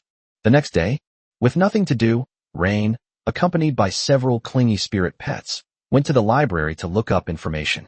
He actually wanted to bother Vanessa again and ask her what the Seraph should eat. But when Rain asked her what she wanted to eat, Leona pointed to the purple lotus on her forehead and told Rain that she wasn't hungry. This silent care filled Ryan with gratitude. However, he can't rely on these beautiful women forever. A true gigolo needs to learn to cook for himself. So, when he flipped through some books about contracted spirit pets, he was shocked by what they contained. The book records that some extreme contract masters have attempted to transform their exceptionally talented offspring into spirit pets. For example, there was once a border baron who, after learning that his daughter had awakened the Knight's Codex and possessed an extremely rare star soul body, attempted to use a forbidden bloodline transformation ritual to refine his own daughter into a humanoid spirit pet with growth potential. Star Knight. According to the book, the ritual ultimately failed due to the timely intervention of the Contract Master Guild. The Baron was executed, but the girl who awakened the Star Soul body also suffered irreversible damage. Her starlight dimmed, and her future ruined. This immediately reminded Ryan of Dean Vanessa, who, according to rumors, had her daughter killed by her own husband. But how exactly he was killed remains unknown, and the Empire has not opened a case. The man continues to be active in the Empire's political arena. Considering Dean Vanessa's unfathomable sorrow, Rain can conclude that this speculation is probably very close to true. She may have lost more than just her daughter. She witnessed the tragedy of her husband trying to turn her daughter into a tool. The murderer was her own husband, but she was powerless to bring him to justice, and she couldn't even get a divorce. Chapter 64: Father and Son Confrontation. Is Rain facing house arrest? Even if Ryan had anticipated Vanessa's ordeal, he wouldn't impulsively call for her husband to be brought to justice. These are all just his conjectures and cannot be considered substantial evidence. Maybe those rumors are all false. Wouldn't he become a clown then? Even if it were true, he couldn't charge into battle for Vanessa's slightest kindness. He didn't have the ability, and even if he did, he wouldn't. Nobles are not creatures of emotion. They will not take risks if there is no benefit to be gained. Just as Rain was about to leave the library, the dean sent someone to tell him that Rain's elderly father had arrived at the academy and that he needed to go to the dean's office immediately. Ryan didn't know why Victor had come to the college.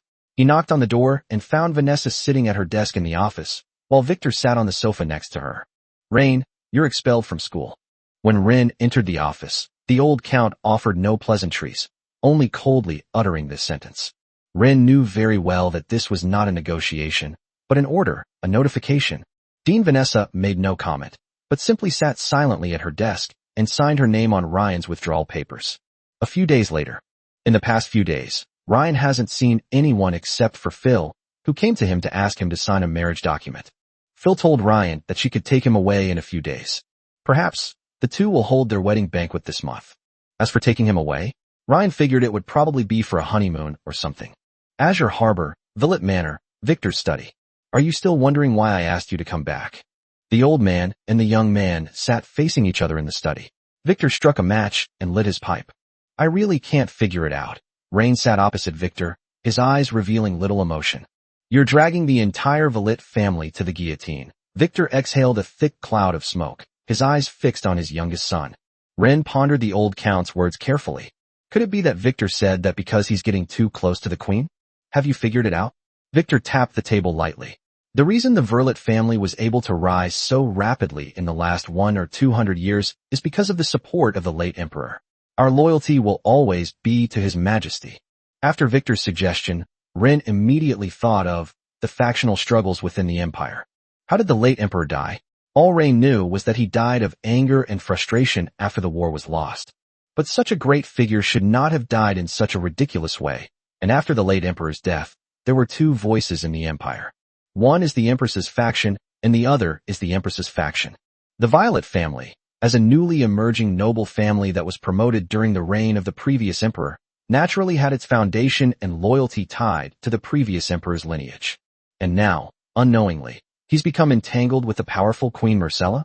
Even if Ren is the passive party, even if Ren is just a lowly illegitimate son, from the outside perspective, this is undoubtedly an extremely dangerous signal. I don't know what methods you used to attract that woman, but in front of her, you are no different from a sheep. Victor pointed at Rain. If one day she suddenly goes crazy and says that you have offended her, the entire Blue Harbor, and even the entire southern province, will become a battlefield for the Empire's political struggles. In fact, Victor's predictions were not impossible, but Ren believed that he was still hiding many things. Perhaps the old man was very afraid that the Queen was using Ren to undermine the Villet family. For example, they could tame and control Ren, then kill Victor and his eldest son Locke, and let Ren inherit the title. But clearly, this potential storyline was nipped in the bud by Victor. Stay put in the manor and get closer to your elder brother. I think you have a lot of new ideas. If you assist Locke well in the future, it will be enough to guarantee you a life of wealth and honor. Ren clenched his fists. Victor was trying to kill him. How could he not know that Locke wanted to kill him? And yet he reassured him that he would assist Locke in the future? This old man actually believes in so-called brotherhood? Ren absolutely doesn't believe it. Ren's eyes instantly darkened. The old count seemed to have seen through his youngest son's ambition as well. He exhaled a puff of smoke. It's not that I'm not giving you a chance, Ren. If I don't go to the capital and bring you back, You might die for no reason some night. In other words, from the moment you met that woman, you were no longer suitable, because power is only accountable to the source of power. Victor's meaning was clear.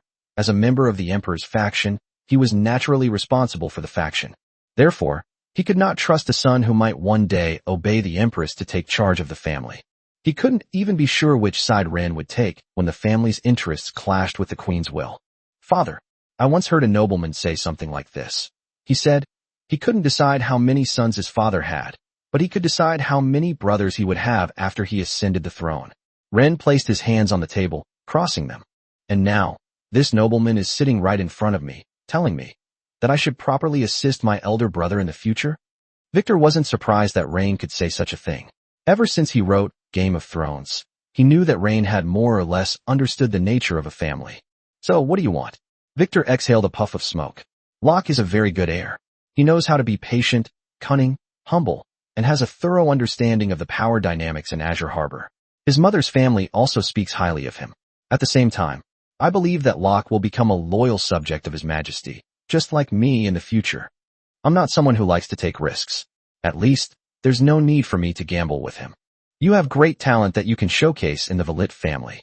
At the very least, the family needs an artist like you. Locke isn't that petty. Put away your thoughts. If you cooperate with me, we can keep playing this game. If you don't cooperate, then you're out.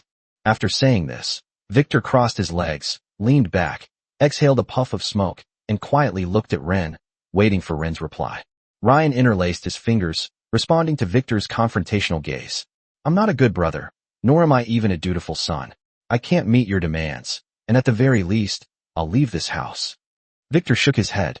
Have you ever seen a cat let a mouse go after it has caught it? Just as the father and son were facing off, a knock on the door broke their silence. Come in, Victor frowned, but still allowed the person outside to enter. The study door was gently pushed open, and the old butler, Abel, appeared in the doorway, his expression somewhat grave. Master, the people from the Imperial Noble Council and the Royal Notary Office have arrived.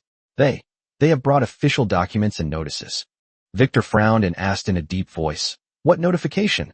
Abel took a deep breath and uttered the earth-shattering news with difficulty. They informed us, according to the Imperial Noble Succession and Marriage Subsidiary Law and related notarized agreements, young Master Ren has completed the marriage registration with Baroness Kelly Flora of the Western Province. Due to Baroness Kelly's serious illness and lack of direct heirs, according to the agreement, upon her death, young Master Ren will automatically inherit the title of Baron Tulip and the corresponding territory. What? Victor suddenly stood up from his chair, his pipe falling to the ground with a thud, scattering expensive tobacco all over the floor. Chapter 65, Can they exchange their own children to eat? Ryan, that damn thing. Victor had never hated one of his offspring so much. He simply couldn't understand how someone outside could use marriage inheritance law to grant him a title and land, and even retain the right to inherit the family title. Because he did not marry into the family or get adopted by another nobleman, but rather through marriage. This means that Ren will still be eligible to inherit the title of Earl of the Azure House of the Valit family in the future. And Rain immediately realized that all of this was done by Phil a few days ago. As for what conditions she offered to get a deceased baroness to agree to this arrangement so that Ren could inherit everything, Ren is currently unaware. At this moment, Victor looked at Rain with a complicated expression. He hadn't expected that his youngest son would be so active on the chessboard in such bizarre ways time and time again. What Victor found most unacceptable was that Rain had slipped out of his control. He wasn't surprised by how many people helped Ren, but rather sensed a family crisis. Someone is trying to use Rain to take control of the Valit family. I didn't lose to you, nor to the Tsepsh family. I lost to that woman. Victor was filled with mixed emotions. Good luck, Ren. Take care, father. Rain straightened his collar, his expression composed, maintaining the image of a high-class gigolo. Intrigue and backstabbing are one tactic, as is being a kept man. As long as you can grow bigger and stronger step by step, no one cares about the process. But the process of living off a woman is obviously very enjoyable. However, Victor clearly didn't understand this kind of playing the victim strategy. Inside the study, Victor sat alone in the tobacco-scented air, gazing at the view of Blue Harbor outside the window, remaining silent for a long time. He knew that the future of the Valit family was filled with more uncertainty because of the variable that was Rain. Ren walked steadily down the corridor leading to the hall. He had obtained the independent title and land he had always dreamed of, but he also knew. Everything Victor had told him proved that he was caught in the center of a more dangerous game. The Empress, the Emperor, the House of Verlet, the House of Tsepsh, and the Getai society he was about to face in the western provinces. These forces, whether they have already emerged or have yet to emerge, will all be the forces he will face in the future. When Rain officially signed the death certificate of his wife, whom he had never met, and the list of Tulip estates and assets, the most notorious tyrant and butcher in the history of the empire was born. He boarded the carriage with Hea, for spirit pets, a certificate of inheritance, and a list, preparing to head to the western province. Wait, Ren, my dear brother, you and your spirit pets can leave. At this moment, Locke arrived at the manor gate and took out a contract. But the maid beside you has signed a work agreement with the Villet family, and now, the manor is also short-handed. What I mean is, she might have to stay here for now, and then be sent to you when things aren't so busy at home. What do you think? Locke knew that Rain and his personal maid had a deep bond, so he decided to keep Hea as a hostage. But how could Ren possibly agree? If he can't take Hea away and run away with her, what kind of good kid is he? Hea was at a loss for what to do. She was worried that Rain would offend the young master, and she was also afraid that Rain would leave her in a place where Rain did not exist. Young master, perhaps. Hea could stay. Before Hea could finish speaking, Ren raised his hand to interrupt him, walked up to Locke, and said, "It must have been hard for you to come and annoy me before you left." Locke shrugged. "Rain, we're brothers. You've disappointed me greatly. I promise you, once we've hired enough maids, I'll send her back. What if I insist on taking her away? Unfortunately, Miss Hea will face penalties for breach of contract. Servants who abandon their posts will be fined 3,000 gold coins." Locke already knew about the situation in Tulip territory, and he expected that Ren would not be able to come up with the money, nor would he. Because that impoverished territory was a bottomless pit. Without money, one couldn't even feed their own people. Even if Ren does actually hand over the money, it would be perfectly fine to extort him before he leaves, making him unable to move an inch in the territory due to financial difficulties. In terms of status, I acknowledge you as the eldest son of the Villet family, but in terms of position, I am a baron with an independent title and territory, Baron Ren Villet Tulip, while you. Ryan extended his index finger and tapped Locke's chest. Your identity is Mr. Locke Wellwith. This contemptuous and provocative gesture instantly turned Locke's eyes cold. Ren snatched the contract from his hand, tore it to shreds, and tossed it aside. No money, I want the person, that's it. If you're going to make a scene in front of father over a maid, the other brothers will probably be very interested in seeing their good older brother make a fool of himself. Locke stared intently as the arrogant carriage drove away from the Villet manor, clenching his fists. He hadn't expected Rain to speak to him so defiantly. Inside the carriage, Ren embraced He, who was sobbing uncontrollably in his arms.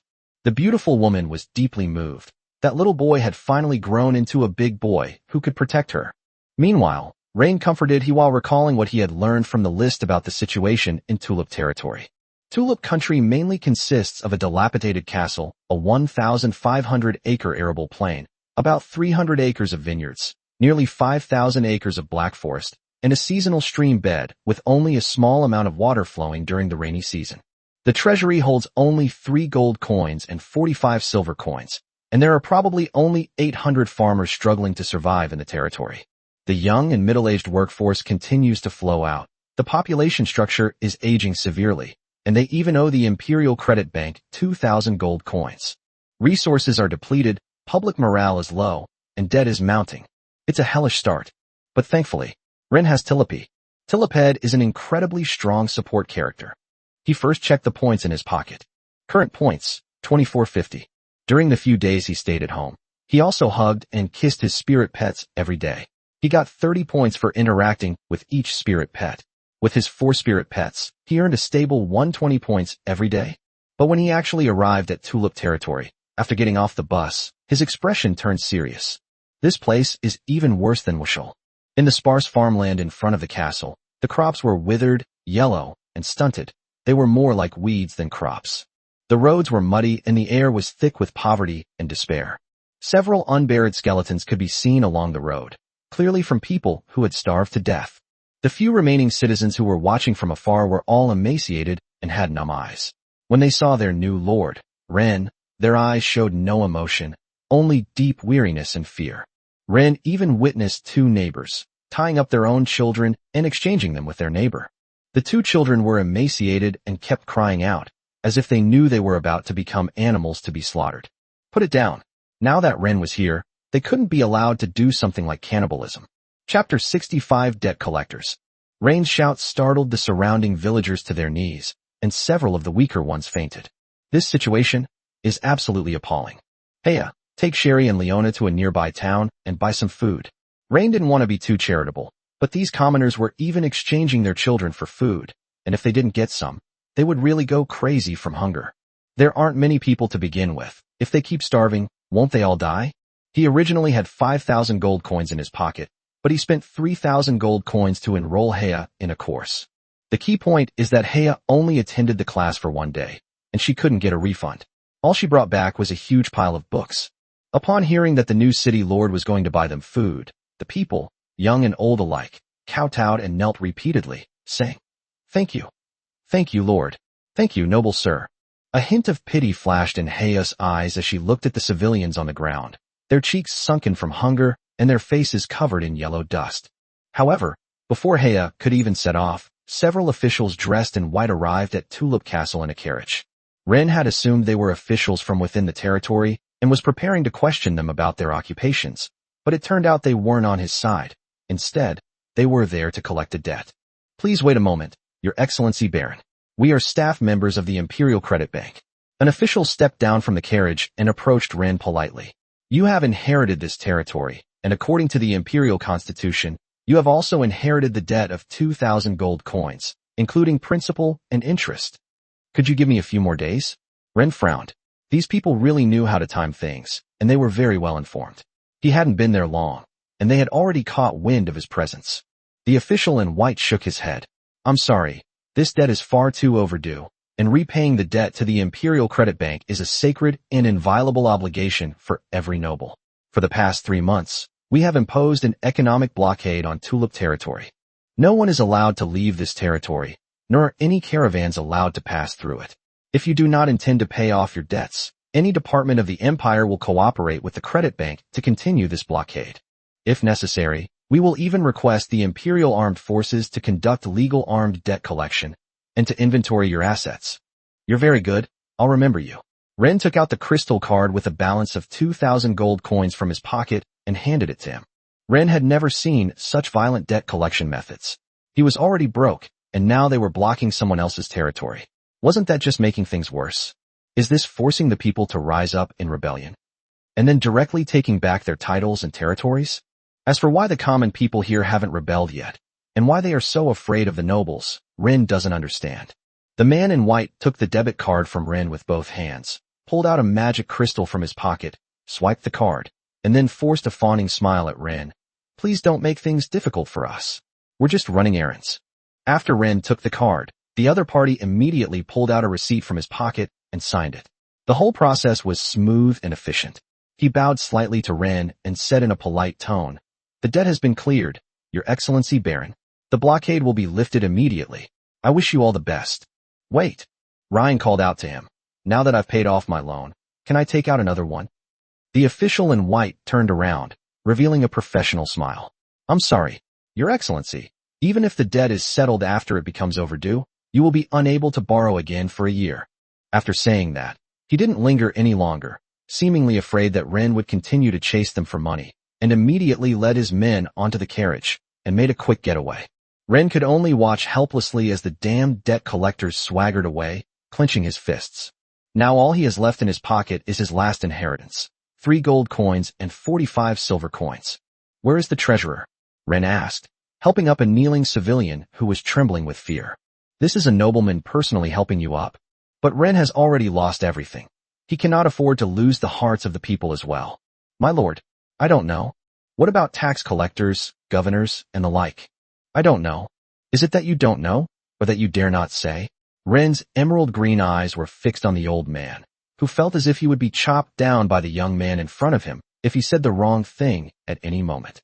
"My lord, we've never seen it before, it's true," the old man said, then knelt down and kowtowed, weeping bitterly. Looking at the old man in front of him, who was so frightened that he was incoherent and could only kowtow, Ren knew that he wouldn't get anything out of him. He took a deep breath to suppress his agitation. The situation was far worse than he had imagined. The administrative system had completely collapsed, and it seemed that there wasn't even an army in the territory. This means that he not only has to solve the problem of survival, but also has to build a management organization and army from scratch. Get up! Ren's voice softened slightly, but still carried an air of authority. I don't blame you. The entire territory is devoid of shops, with no caravans coming and going, and no way to go out and buy goods. These 800 people are so desperate that they'll pull out any grassroots they see and eat them. In the evening, Rain left his territory and went to a nearby town, where he spent 2 gold coins to buy nearly 5 tons of low-quality rye and stored it in his secret space. This was roughly the food ration for the 800 people for 14 days. During these 14 days, each person could only be given a bowl of thin rye porridge each day, just to keep them alive. And we can't let them eat too much, otherwise they'll definitely run away if they can undertake a long journey. He must find a new food source within 14 days, or his people will face widespread starvation. As night fell, a small campfire was lit inside Tulip Castle. The air was filled with the rough aroma of rye, drawing people from every household to come and smell it. They smelled not only the aroma of food, but also the aroma of hope. Looking at the line of people, Ren pointed to a burly man who had been helping with the cooking earlier. He was arguably the strongest man in the entire territory. A man nearly 1.9 meters tall burst into tears after drinking a mouthful of hot wheat porridge. When he saw Ren pointing at him, he licked the bottom of his bowl, quickly wiped his face with his dirty sleeve, and nervously ran over, bowing deeply before Ren. Lord, did you call me? Ryan sized him up. Although he was also thin and pale, he had a broad frame and some muscle definition could be seen on his arms. What's your name? My name is Barton, the burly man replied, his voice still tense. Barton, a good name. Now, you are the captain of our Tulip Territory Militia Guard. Rain patted him on the shoulder. Now, tell me what exactly is going on here. Chapter 66 Rain's Pie in the Sky. Upon hearing the appointment, Patton was completely stunned. A mixture of immense joy and trepidation made him stutter even more. Captain, sir, That's right, it's you. Ren coughed lightly. I spotted you in the crowd at a glance. You are a rare talent. Upon hearing this, Patton felt as if his soul was about to leave his body. This was truly the end of suffering and the beginning of happiness. Finally, I can become a nobleman's lackey. Now, tell me, what exactly is the situation in this territory? Why is no one farming? And why has the administrative system here collapsed? What is an administrative system? Patton scratched his head. Ryan frowned slightly. So, aren't those officials who used to manage you, collect taxes, and give orders here? Never seen it before. Barton shook his head. Never seen it before. Ren pressed. Then who cared about your farming before? Who collected taxes? Back when the Lord was still alive. Although he was chronically ill and bedridden, the steward would send someone to tell us what to plant and when to pay the rent. After the old steward passed away, no one took care of things anymore. He pointed to the barren fields. Later, they didn't even plant seeds, and the harvest got worse and worse. After the credit union came, they took away everything that was edible and could be exchanged for money from everyone, leaving nothing for planting crops. Barton's voice trailed off, tinged with a numb despair. No seeds, no food, and if we go out to find food, we'll be sent back. We can only lie here and wait to die. Didn't the previous lord have any relatives, or anything like that? No, Barton shook his head. All we know is that the lord is a female knight who distinguished herself on the battlefield 13 years ago. She was granted a knighthood and came here, but she has been bedridden ever since due to a relapse of her old injuries. As for her family, it seems that they are no longer with us because of that war. The truth was far more brutal than Ryan had imagined. Perhaps, that damned old butler, after the Baron took out the loan, took advantage of the Lord's serious illness and constant drowsiness, seized control of the finances, and then absconded with the money. The Imperial Credit Bank, on the other hand, intended to completely stifle the territory's ability to generate revenue through violent debt collection and ultimately legally reclaim the territory. This is the Western Province. Listen up, everyone. This meal today is on me, the Baron. Ren stood before his subjects, looking at the group of thin, sallow-faced old and young, and pondered for a moment. But I can't treat you to meals every day. Starting tomorrow, I will buy seeds and divide the land into areas for each household. What you need to do is to cultivate the wasteland and start planting.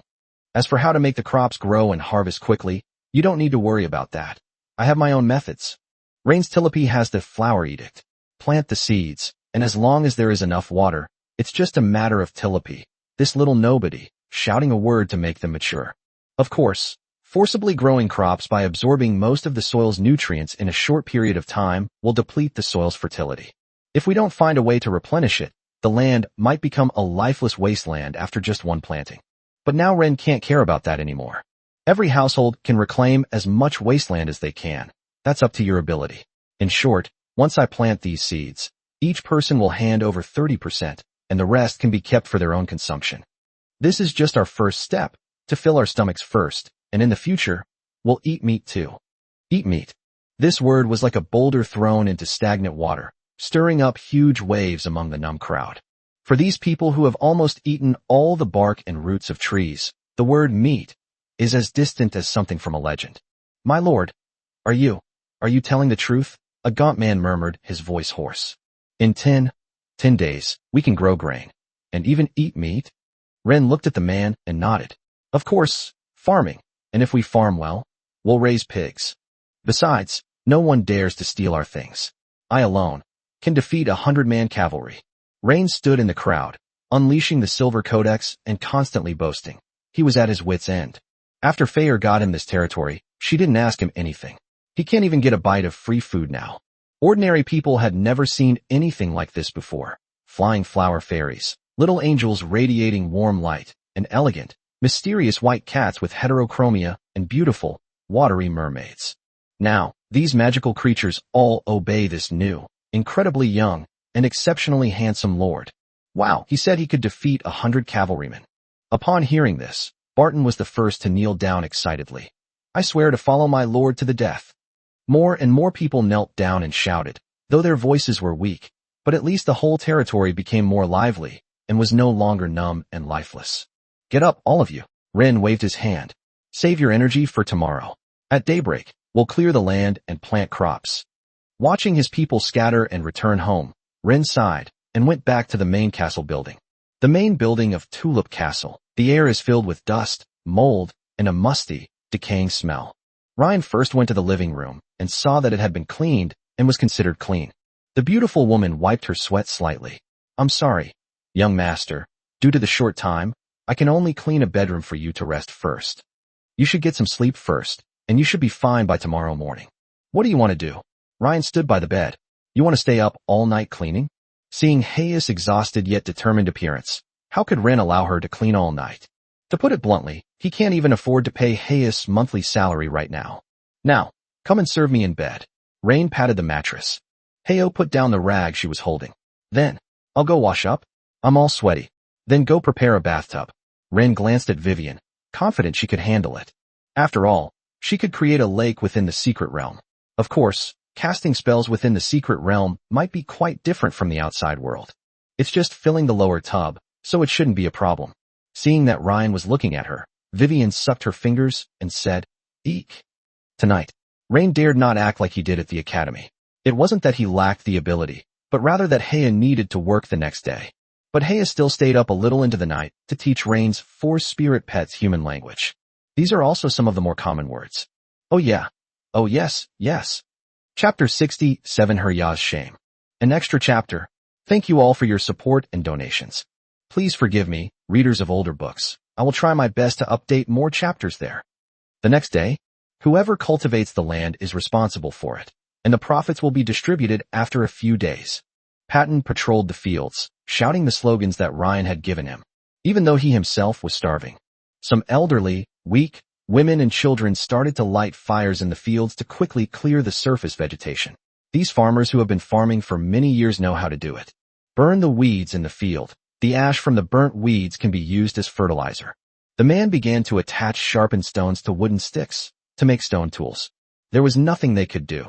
The credit union had taken all the farm tools from the entire territory as interest. Free men who have not committed crimes cannot be captured and enslaved, but in the Northwest Province, they have plenty of ways to deal with these people. If you don't want to be a slave, I'll starve you to death and see if you still want to be a slave. In short, all the big shots want to see are results. They want to see money. Without farming tools, the villagers could only rely on stone tools to cut down wood and then sharpen them. Each person holds a hard wooden stick with a sharpened tip, lines up, and inserts the stick into the ground in unison, using leverage to pry the soil. Then they move backward and repeat the process. Although this only creates small pits on the soil surface and cannot be used for deep tilling.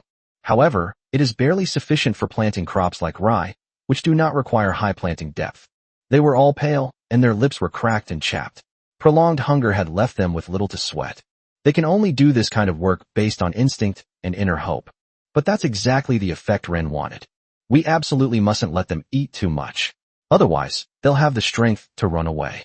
Heya also organized some elderly women with limited mobility, or some children, to build a fire and cook wheat porridge. Rain left Sherry and Leona with Heya, so the starving civilians didn't dare to come up and steal them. An elderly woman was clearing wasteland in the fields when she saw her granddaughter faint behind her while she was clearing the land. She carried the starving girl out of the field and kowtowed repeatedly at Heya's feet, tears streaming down her face. "Madam, please let my granddaughter have a bowl of porridge first. She's starving." Heya was momentarily stunned, staring at the countless eyes in the field that were fixed on her. If she scores a point, others will come to her to plead for mercy. But what if we just stand by and watch that little girl starve to death? At his feet stood a woman, kowtowing incessantly, tears streaming down her face, cradling a little girl who was barely breathing, so thin she was just skin and bones. Heya, who witnessed this scene, felt as if an invisible hand was tightly gripping her heart, and the pain was so intense that she could hardly breathe. She glanced instinctively at the thin rye porridge bubbling in the large pot over the fire. That meager amount of food was carefully calculated by Ryan to keep everyone alive and keep them working. Her hand holding the metal spoon was trembling slightly. If she were to share a bowl of porridge now, the eyes of those equally hungry and struggling people in the fields would be instantly ignited. Order would vanish, and riots would destroy all the newly kindled hope. Finally, she gritted her teeth and said, "All children under the age of 7, come over and get a bowl of porridge each." In an instant, all the families with young children in the field were in an uproar. Countless women knelt before her in the fields. "Thank you, madam. Thank you, kind madam. May the goddess protect you, madam. Long live the madam." Countless grateful, humble, and savior-like gazes were focused on Heya, each one like a red-hot iron, searing her soul with pain. Although Ren, who was out buying seeds, was unaware of all this, he was still filled with deep guilt. She didn't know if this counted as betrayal, but in this hell on earth, if she chose to be indifferent and ruthless, how could she put on that kind and gentle expression in front of Ren? In the end, all she could do was sob and cry while holding Sherry and Leona. "Line up. Make the children line up. Everyone else stay put and continue working." Heya hugged Leona and buried her face in the little angel's arms, her voice tinged with a barely perceptible sob. By the time the last child received his food, the porridge in the pot was almost gone. He looked at the half-empty pot, and thinking about the expression that Rain might have when he returned, the immense pressure, guilt, fear, and disappointment in herself instantly overwhelmed her. She staggered back a few steps, then collapsed to her knees, utterly exhausted. Sherry and Leona surrounded her, trying to comfort her, but they couldn't stop her sobbing. Meanwhile, Raven is in Stone Raven, the town closest to Tulip Territory. The town wasn't big, but it was much better than Tulip Territory. At least there was no famine here. Ryan's goal was clear, to buy as many rye seeds as possible. He came to a shop that was filled with sacks and smelled of grain and decay. "Rye seeds? Ah, yes. The shopkeeper, sporting a mustache, said, looking at Ren's elegant attire and noble bearing. "How many do you need, sir?" He patted a burlap sack beside him, dust falling with a thud. "The seeds here are the best in the western provinces, plump grains with an extremely high germination rate. 20 bags. Ren quoted a number he could afford. One bag of seeds can plant about 4 to 5 acres of land. 20 bags, at most, can only cover 100 acres. Although tulips now occupy 1,500 acres of barren plains. Upon hearing this, and after glancing at Ryan's attire, the boss immediately concluded that this was a man who was not short of money. In fact, it wasn't that Ryan didn't want to change his clothes, but all his clothes came from the Valit family, and anyone could tell he was a rich young master. Even if he changed into commoner's clothes, Ren couldn't wear them. If any nobleman discovered him, he would immediately become a laughing stock in the aristocratic circle. Many people might think this is harmless, but in aristocratic circles, it is a serious offense. In the future, If he wants to discuss any cooperation with any nobleman, he will be turned away immediately. But if he were to order another set, his meager savings would be completely depleted. Upon hearing this, the shopkeeper's small eyes instantly gleamed with greed. 20 bags. You're quite generous. But the price. He rubbed his hands together. The western provinces are in turmoil right now. Food is expensive, and seeds are even more incredibly precious. Price, Ryan said, not wanting to hear his boasting. The shopkeeper's chubby little face darted around in his small eyes as he held up 4 fingers. 40 silver coins a bag. Ren smiled. Have you heard of Christie's? The boss was taken aback. I've never heard of that before. Curtis Sterling, Ryan said, looking at his boss. That's right, she's my wife. I'm not here to buy seeds today. I'm here to check out the business environment in this western province. Upon hearing this, the boss turned pale. He didn't know any of this damned Christus, but he had heard of the Sterling family. Chapter 68, The Noble Swindler. The shop owner actually had no idea who the Sterling family was. He had only heard about the noble families in the western province when he was drinking and bragging with some of his cronies. It seems that there is such a family among them. Seeing the seed shop owner's pale face, Ren thought that the name of the Christie's family was still quite useful. Sigh. Sir, business is indeed difficult these days. The shop owner sighed, preparing to pour out his grievances to Ren. It's difficult, but you can't do it like this. Do you take me for some ignorant spoiled brat? Ryan held up 1 finger. 1 bag of seeds can only plant 4 to 5 acres, and even with favorable weather, the yield will only be about 200 kilograms of rye grain. Even if you grind it all into flour, make it into bread, and sell it, you'll only get 16 silver coins at most. Now tell me, which merchant guild is in charge of selling a bag of seeds 40 silver coins? I strongly suspect that you are maliciously manipulating grain prices. With each number Ryan mentioned, the boss's face paled a little more. What's your name? Ryan asked, then took out a pen and paper to write it down. No, Your Excellency. Your Excellency. Let's talk this out. The boss panicked completely, his voice trembling with tears. It was a moment of folly. I was blinded by greed. You name a price. You name a reasonable price. I'll fix it right away. But Ryan showed no mercy. Stop talking nonsense. Tell me your name if I ask, or it's fine if you don't. I've already memorized this shop. The shopkeeper immediately knelt down, clasped his hands in a gesture of respect, and pleaded. Your Excellency, please have mercy. My name is Old Kyle, and I'm just a small business owner. Please, have mercy. I'll adjust the price to 13 silver coins. What do you think? The streets were bustling with people. When they saw the seed shop owner kneeling and begging for mercy from a nobleman, they assumed that an agency from the town had come to conduct a secret investigation. Some people were so frightened that they rushed to find the mayor. Rain realized this wouldn't do. If the town officials really came, their secret would be exposed. Ahem. Ren coughed lightly. Well, how should I put it? It's not that we can't show mercy in your case, nor is it that anything has to be done a certain way. We can think of a way, right? We can find a way. Anything is possible. Old Kyle felt his heart bleed when he heard this. These damn nobles only knew how to ask for money. He stood up and secretly slipped 2 gold coins into Ren's pocket. A small token of my appreciation. A small token for you to polish your writing. Feeling the weight in his pocket, Ren deliberately showed a look of disgust on his face, as if accepting 2 gold coins from a commoner was a disgrace to him. Old Kyle was helpless. 2 gold coins were the limit he could afford. He knew that a nobleman like Ren would definitely not care about 2 gold coins. 8 silver coins a bag. Rectify it right now. Ren put away his pen and paper. If the higher-ups come asking about this, you'd better keep your mouth shut. Yes. I understand perfectly. Ren nodded, took out the silver tome, put the 20 bags of seeds into the tome's space, then threw out 1 gold coin and 60 silver coins before leaving. The boss was stunned for a moment, watching his smooth and effortless movements. This person is a contract master? They even possess a legendary secret manual. That's incredibly convenient. Watching Ryan's departing figure, the boss suddenly felt something was wrong. Wait, he really came to buy seeds. Holy shit. Old Kyle suddenly realized what was happening and trembled with anger. He's been tricked. Completely tricked. The Sterling family, the investigation and rectification, it's all a smokescreen. This guy is just a penniless bastard who came to buy seeds, but he's just putting on airs. Using his money to buy his stuff. It's like he's getting something for nothing. Liar. Aristocratic liar. Old Kyle roared as he rushed out of the store, but Ryan had already disappeared around the corner. He even considered going to the law enforcement team to report that someone was extorting him. However, it was indeed he who started by making an exorbitant demand, and Ryan did indeed pay. As for those 2 gold coins, once gold coins are in the pockets of nobles, are they ever going to be returned? In the evening, Rain returned from Stoneraven town.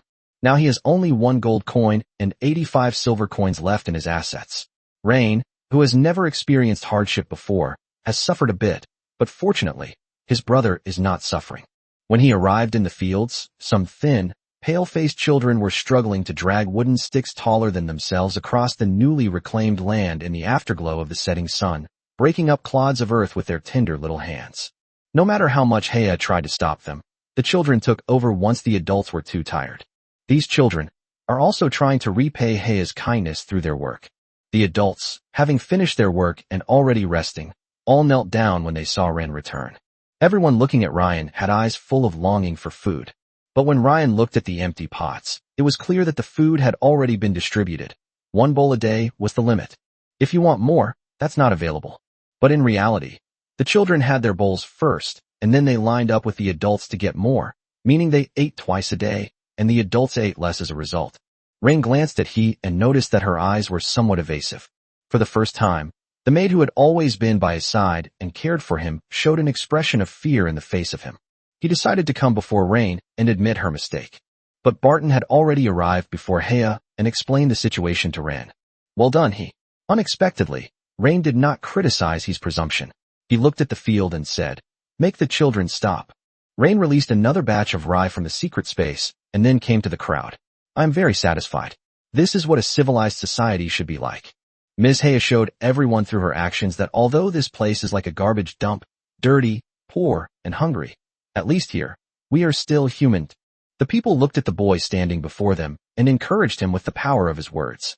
Even though she defied the rules I set, I saw hope.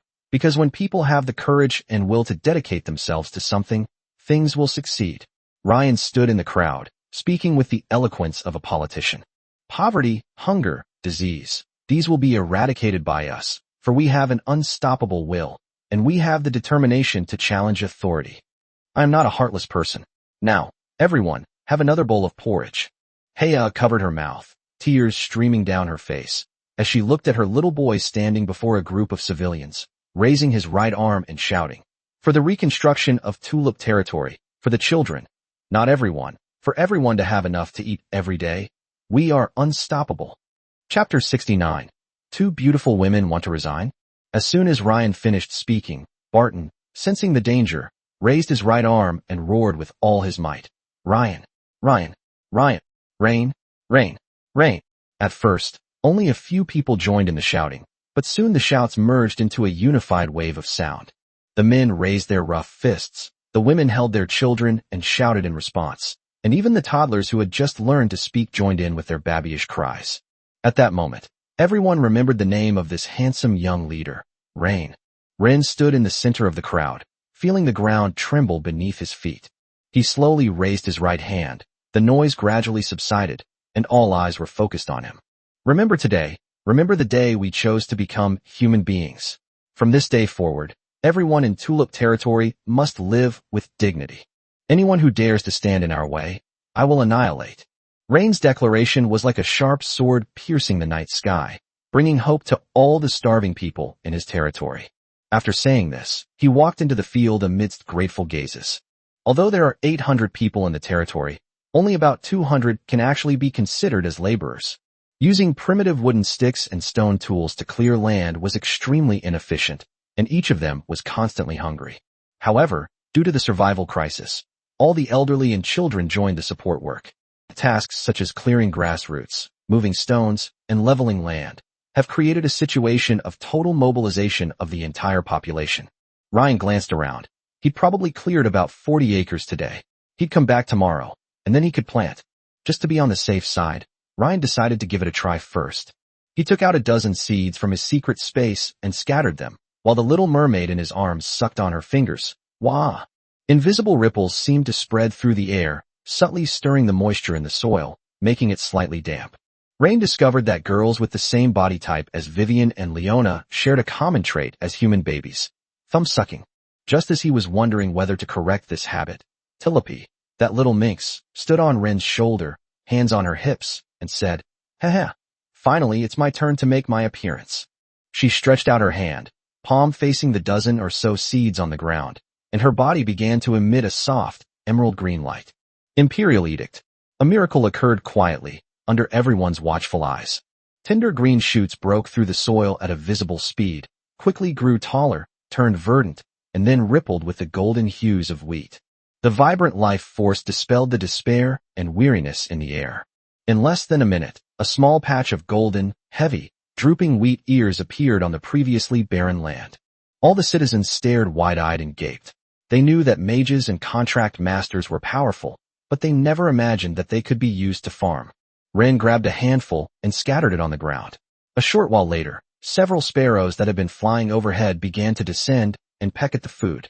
This put Ryan at ease. If the birds would come to eat, then the people could eat too. After Ryan called Barton to harvest the rye, he discovered that the surrounding soil had turned grayish-white and even had tiny cracks on the surface, as if all life had been completely drained away. The fertility problem still needs to be solved. You two are resigning? In the dean's office at the Imperial Beast Taming Academy, Vanessa frowned slightly as she looked at Phil and Selena. Instructor Phil, Instructor Selena, more than half of the academic year has already passed. If we suddenly change your students' instructors now, it will undoubtedly affect their academic progress. This might not have any impact on you, but in the Beast Taming Academy, even a single star can change a student's life trajectory. I suggest you reconsider.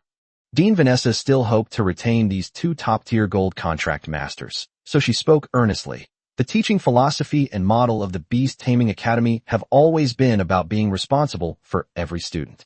Think about it. If your mentor, Eleanor, had abandoned her students, what would you be like today?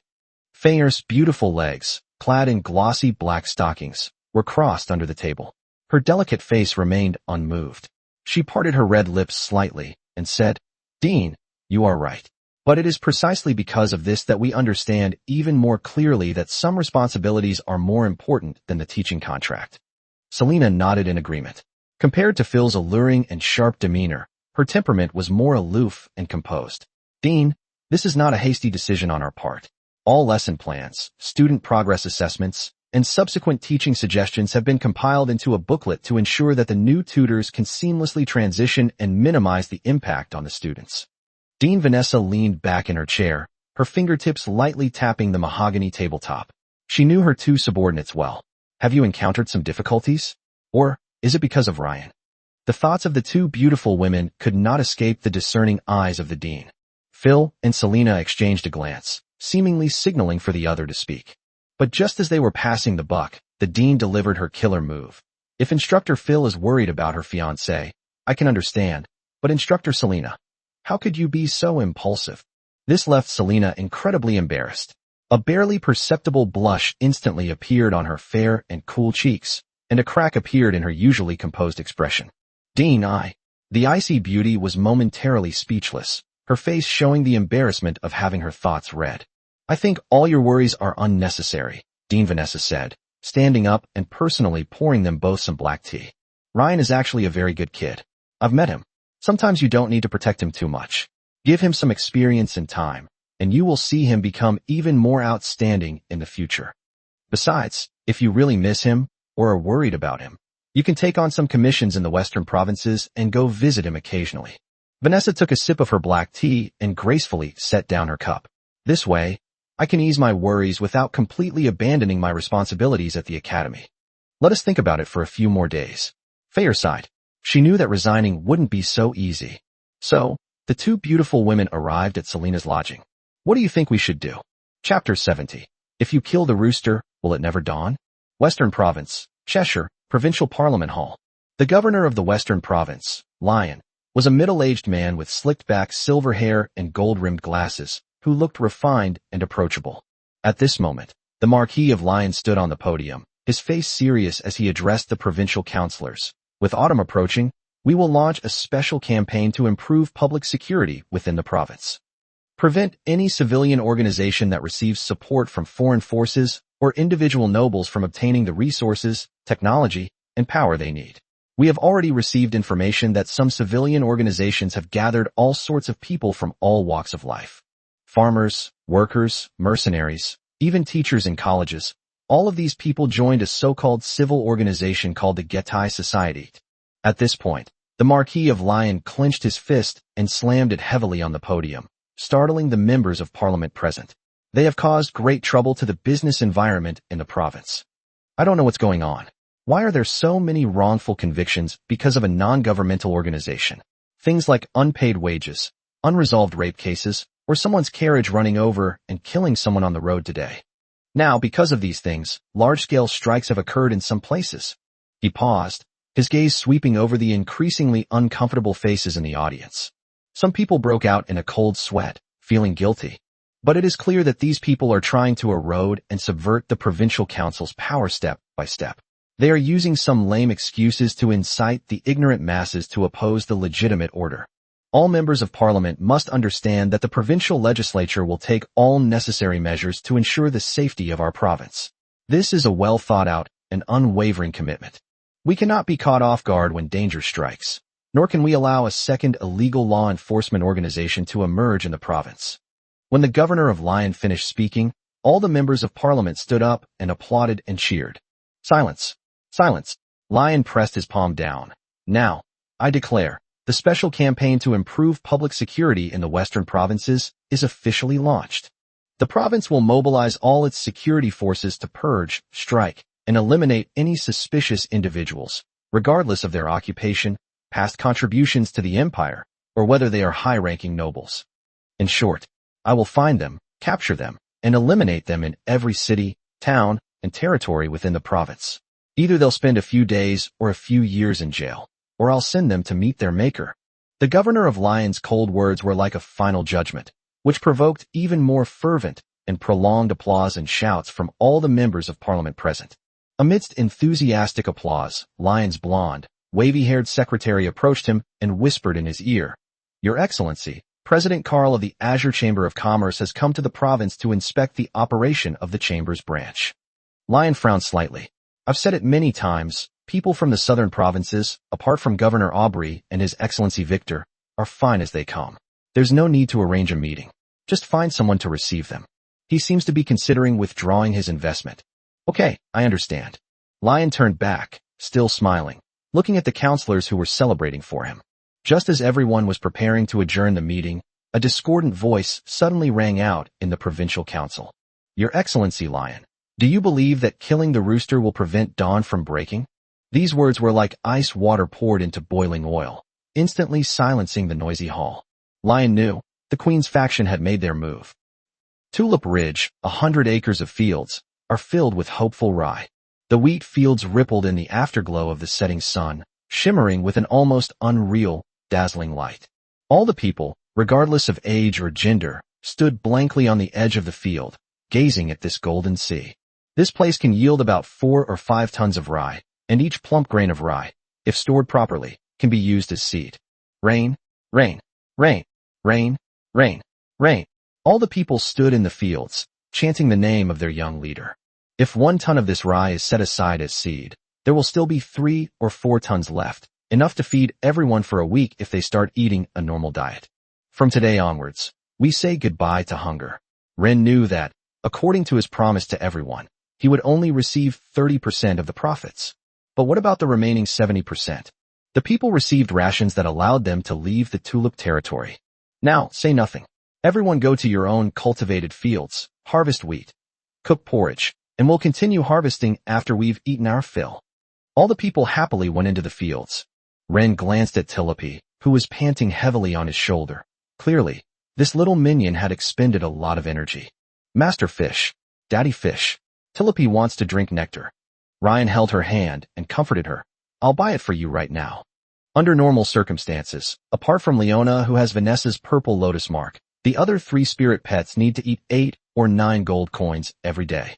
Tilopi hasn't had any nectar for 2 days, and Vivian and Shirley have been eating only ordinary food these past few days. Although these can fill your stomach, they are only enough to fill your stomach. However, for these spirit pets that need elemental energy to maintain their vitality and growth, it's like mortals only drinking water. It can only sustain them through the most basic survival. Although Ren is broke, he has points. Current points, 2570. Open the system store. System shop categories. Pet sex toys. How to advance and train your spirit pet. Spirit pet skill secrets. Spirit pet weapons and equipment. Pet food and medicine. Rain directly clicked on pet food and medicine. Redeem Dawn Nectar X2. Costs 600 points. Exchange for 2 Moonlight Algae. Costs 600 points.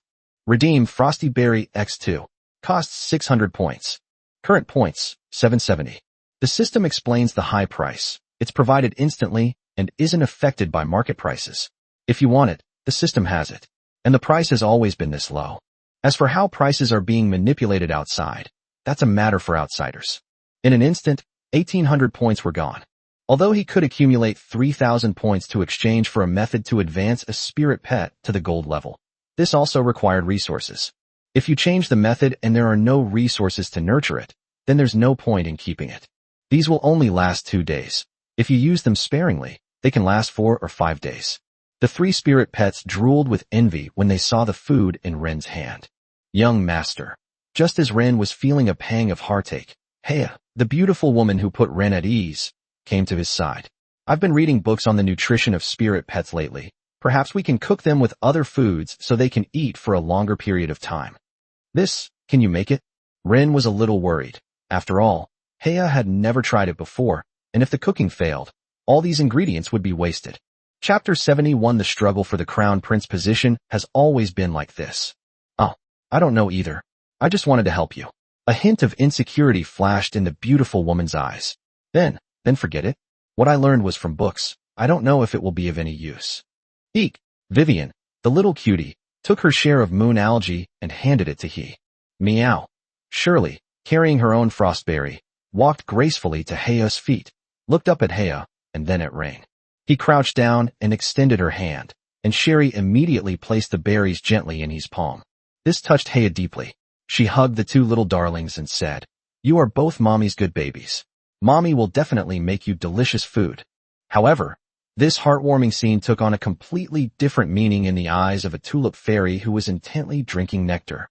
Nobody told her there was such a step? You guys. Tilipy drank the nectar from the bottle, and suddenly it didn't taste sweet anymore. What? They actually want Mother He to favor the concubine and suppress the legitimate wife? That's utterly shameless. It's absolutely malicious. These 2 little green tea bitches are just too much. Okay. Is this how you play it? 666. You're not even going to act anymore. Second brother, third brother. You guys aren't second or third brothers at all. You're clearly the 6th brother. Sisters are of one heart with you, yet you try to outsmart your sisters? How can you play mind games over something as simple as eating? Tilipy felt a surge of crisis at that moment. She immediately took 2 bottles of honey and flew to Heya's side, saying, "Mom, Tilipy wants to eat your cooking too." Okay, they're all Mommy's darlings. The struggle for the crown prince position has always been like this. Rain could only watch silently. Since it was the choice of these spirit pets to hand over their food to Heya, he said no more. At this moment, there was still one person not harvesting rye in the field, Patton. He was appointed captain of the Tulip Territory Militia by Ren, so he naturally didn't need to farm, because he ate the food of nobles. As long as the people hand over 30%, a portion of it will naturally belong to him. However, he continued shouting in the fields, putting on a show for Ren. This made Ren think that this person was really worth cultivating. He was so perceptive. What he lacks now is a lackey. "Barton," Ryan called out to the burly man. The latter immediately trotted over to Ren's side, flashing a fawning smile. "My lord, what are your orders?" "Now you see, everyone can eat. You, as the militia captain, can't just be a commander without troops forever." Patton's eyes lit up, and he straightened his back even more. He knew that his chance had come. "My lord, just say the word. Barton will certainly handle it perfectly for you." Ren's gaze swept over the villagers busily harvesting, among them several strong young men. From today onwards, the militia is officially recruiting. You will select 20 men, strong, quick, and from relatively simple families. Ideally, someone who can protect the security of the territory. Everyone has just had a good meal, and I don't want anyone to ruin this hard-won achievement. Do you understand? I understand, my lord," Barton said with a serious expression. "Anyone who dares to spread words that are detrimental to unity The militia will take him down. If necessary, you can act first and ask for permission later. But you have to be careful with the degree of action. Ryan patted Barton on the shoulder, making the big man break out in a cold sweat. He thought he would just get a beating to teach him a lesson, but he never expected that Ryan would kill someone. Kill someone?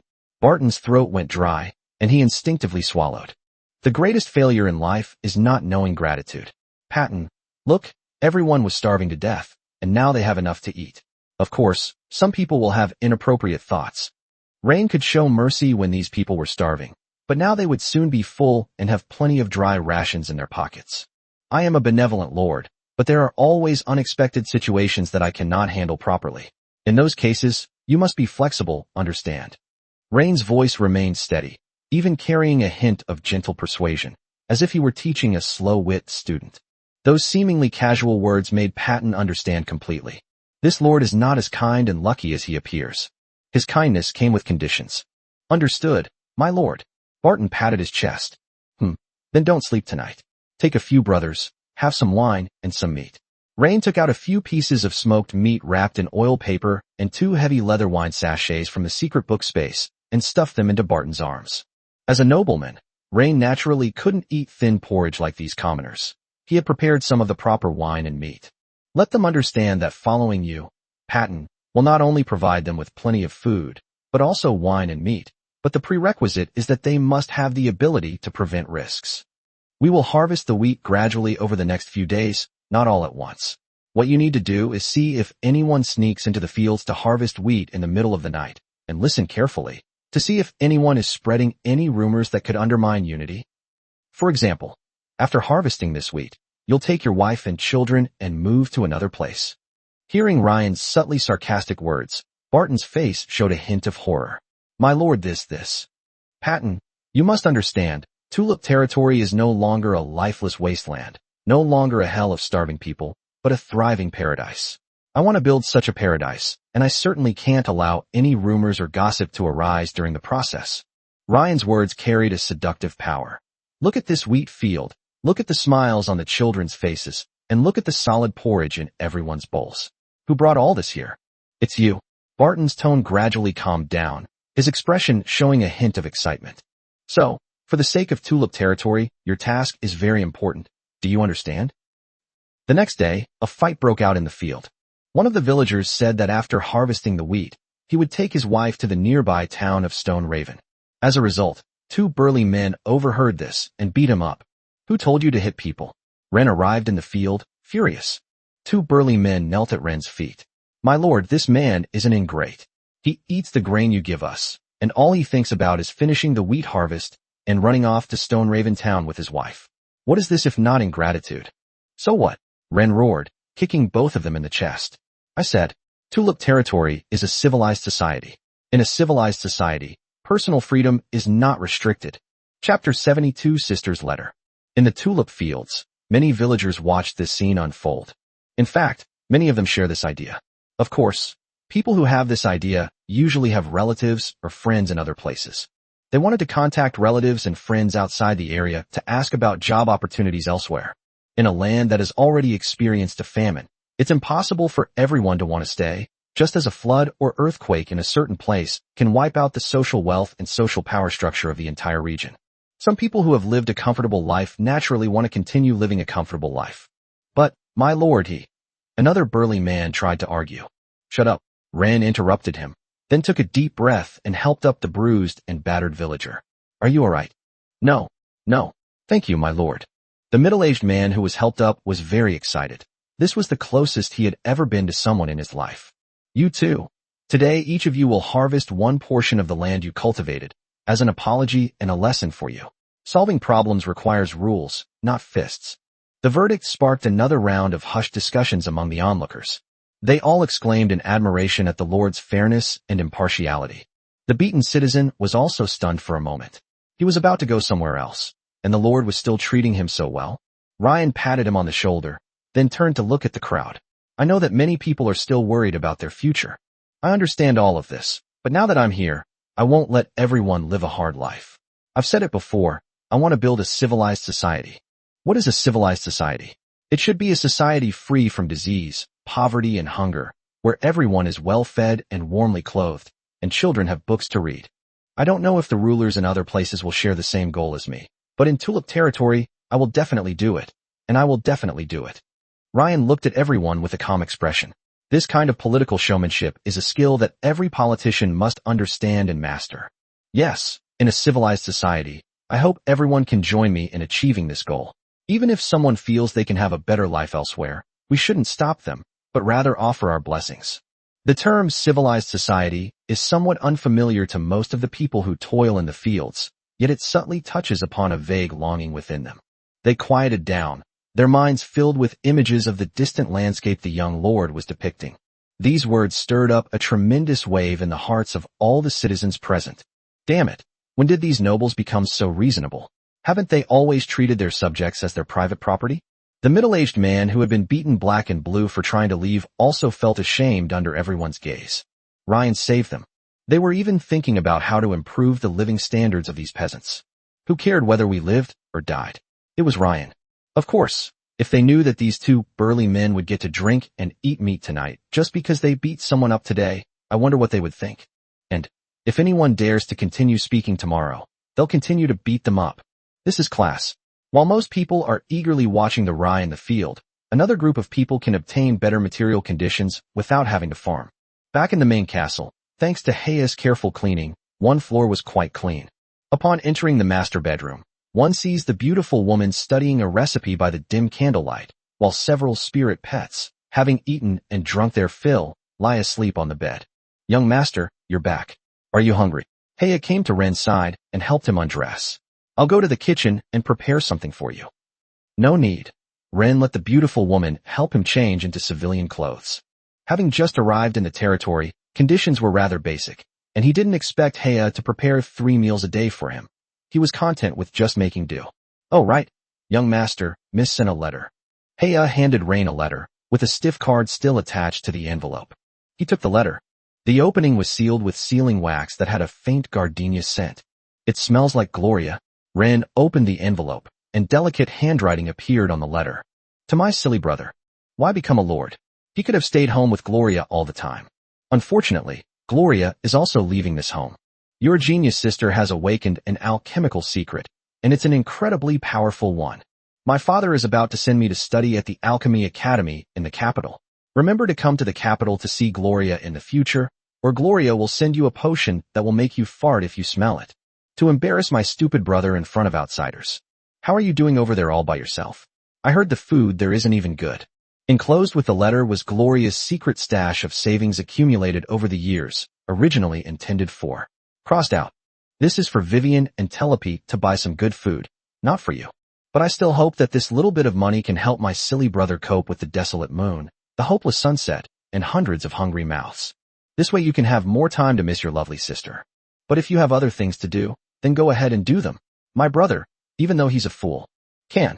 The last few lines of the letter were blurred by tears and could no longer be read. In the end, only the signature remained. Good night, silly brother. Your dearest little sister, Gloria. Ren ran his fingertips over the damp mark and remained silent for a moment. He carefully folded the letter and then put away the savings card. Gloria and Ren are only 1 year apart. Although she is the legitimate daughter, she has been closest to Ren since childhood because of their age difference. He was rather indifferent to his other older brothers. She only calls Rain brother and addresses everyone else as elder brother. Heia, call me brother tonight. Huh? What? What do you mean, young master? Before the beautiful woman could finish her questioning, the young man had already lifted her up by the waist. Heia reached out and gently wrapped her arms around his neck. She also knew that Rain and Gloria had a deep relationship. Perhaps the young lady was once again being affectionate with him in the letters? Heia didn't press Ren about his vague request for emotional connection. Instead, mimicking Gloria's tone, she gently rested her face on his shoulder and softly called out in a voice filled with admiration. Elder brother. Chapter 73. Isn't that a wonderful thing? The next day, when Ryan went to the financial institution in Stoneraven to withdraw money, he was somewhat moved when he saw the balance. 3,657 gold coins, 83 silver coins, 64 copper coins. Sir, how much would you like to take? The middle-aged clerk behind the counter, dressed in a neat uniform, looked at Ryan with a fawning smile. Ryan slowly shifted his gaze from the crystal display showing the balance down to the single digit, remaining silent for a long time. The teller's smile began to waver, and she cautiously asked, "Sir?" Ren stared blankly at the number 64 copper coins. These spare change came from the exquisite cake that Gloria resisted buying when she passed by the dessert shop. It's the hand that retracts when it sees a novel hair accessory. It was countless tiny choices like, "Never mind, let's save it for my brother." She knew that as a son of a concubine, Rain had no hope of obtaining a territory and might even be ostracized by his brothers because of his appearance, ultimately leading a life of hardship. In a family where everyone has blue hair and pink eyes, Ren is blonde and blue-eyed. Sometimes, his other brothers would secretly call him a bastard. "Take 1,000 gold coins," Ren said, suppressing the complex emotions in his heart. "Here it is for you." The teller's face returned to a smile, and she quickly began to operate the machine. Soon, 10 heavy velvet bags bearing the bank's emblem were pushed in front of Ren. After receiving the money, Ryan first bought various crop seeds. He was too ashamed to go back to the seed shop. So he went to another seed shop. This time, although someone tried to extort him, Ryan first hired a middle-aged woman to accompany him. With this middle-aged woman, things were different. It wasn't someone trying to extort him, it was this middle-aged woman chattering away as she tried to bargain for him. Potato, sweet potato, hardy cabbage and radish seeds, and a small packet of precious alfalfa seeds that can adapt to poor soil. Alfalfa seeds can be used to fertilize the land and also as livestock feed. Subsequently, every blacksmith shop in the town encountered a wealthy patron. 200 hoes, shovels, and sickles, please. 50 logging axes. After resolving the issue of farm tools, Ren then tackled the problem of armaments. 50 spears and 20 suits of armor. Then I bought a batch of winter clothes. Of course, he's not doing charity work, so it's definitely not free. The seeds cost Ren 2 gold coins, but the farm tools were the biggest expense. Ironware was very valuable in this era. A good hoe can cost several hundred copper coins. Weapons are even more expensive, and armor is a luxury item. So this time, he actually spent about 150 gold coins. On the street, a middle-aged woman marveled at the secret manual of Rain. She had heard of magicians and contract masters before, but she didn't know the specifics. But now she understands some things. No matter how much he bought, this young nobleman would simply spread his hand, and a gleaming silver book would swipe and collect it all. Does Stone Raven Town sell slaves? As he walked out of the blacksmith shop, Ren asked the middle-aged woman beside him, taking a gold coin from his pocket and tossing it to her. "This is a reward for you. I'm very satisfied with your performance today." The glittering little cutie drew a dazzling arc in the air and landed precisely in the middle-aged woman's rough, but incredibly quick hands. She instinctively clenched her fist, the cold metallic touch and heavy weight making her gasp for a moment. 1 gold coin. This is equivalent to several months' worth of income for her, working from dawn till dusk and exhausting herself to help people, make connections, and run errands. She immediately stuffed the gold coins into the most hidden pocket in her bosom, her face beaming with an even more fervent and fawning smile than before. "Thank you, sir. Thank you for the reward, sir." "Don't call me master," Ren frowned. Although the title was normal, Ren preferred to be called Your Excellency.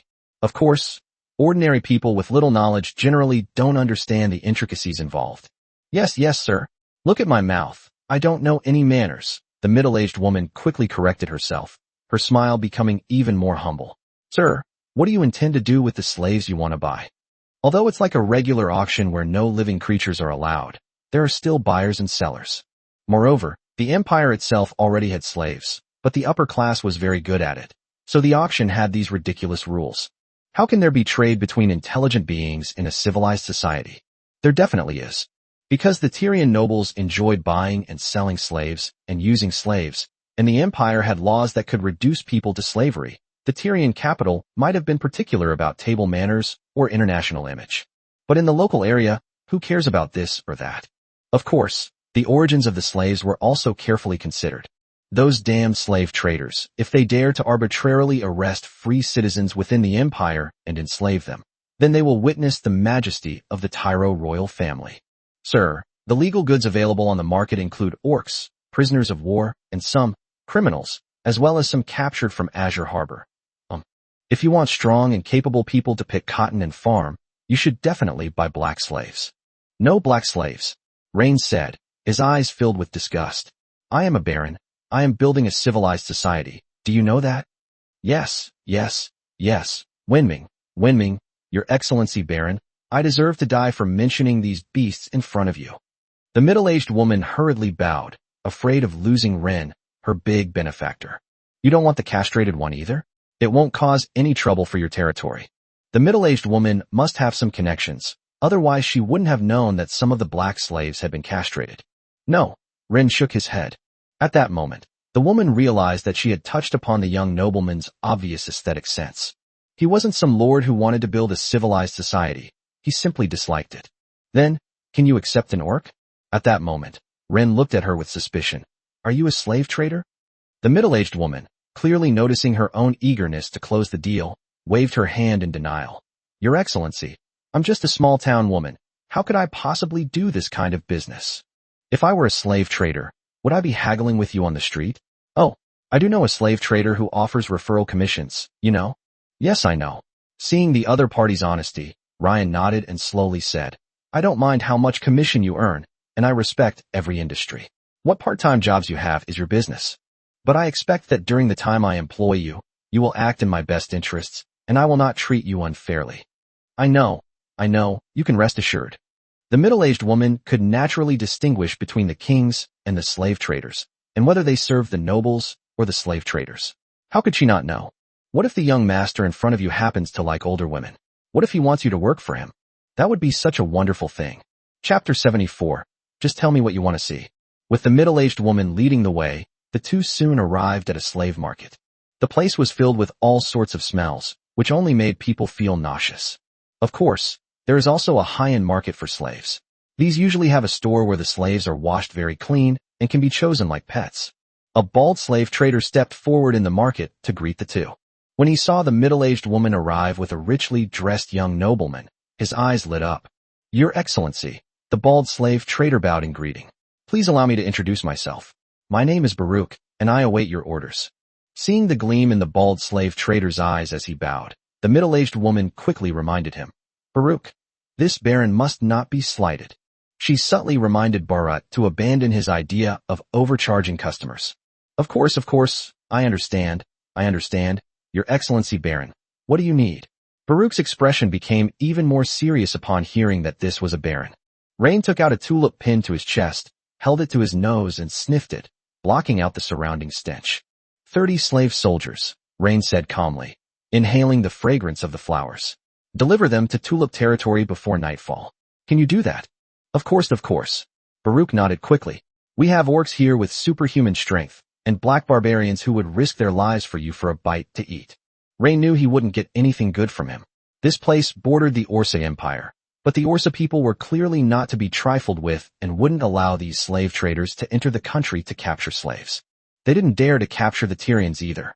As for those criminals who had been reduced to slavery, they were not suitable to be warriors, but only to be used as laborers. Let's have 30 orcs. Ren pointed to the middle-aged woman beside him. You can negotiate the price with her. I have only one requirement. No 6 slaves allowed. Of course. I absolutely wouldn't dare. Oh, right. Give me 5 more who can read. Men or women are fine. Ryan took out a money pouch from his pocket. I know you don't have any here. You can ask someone in the industry how much deposit is needed. Baruch knew that Ryan's decision to have him negotiate the price with the middle-aged woman was tantamount to not negotiating at all. After all, the two knew each other quite well, so he planned to negotiate the price directly with Ren. Baruch rubbed his hands together, a fawning smile revealing a set of gold teeth. Well, according to the lowest market price, an orc soldier costs 5 gold coins, you know? This includes training costs. Literate slaves are even more high-end talents. I can get you the lowest price from my peers, which is about 40 to 50 gold coins each. The transaction price is approximately 375 gold coins.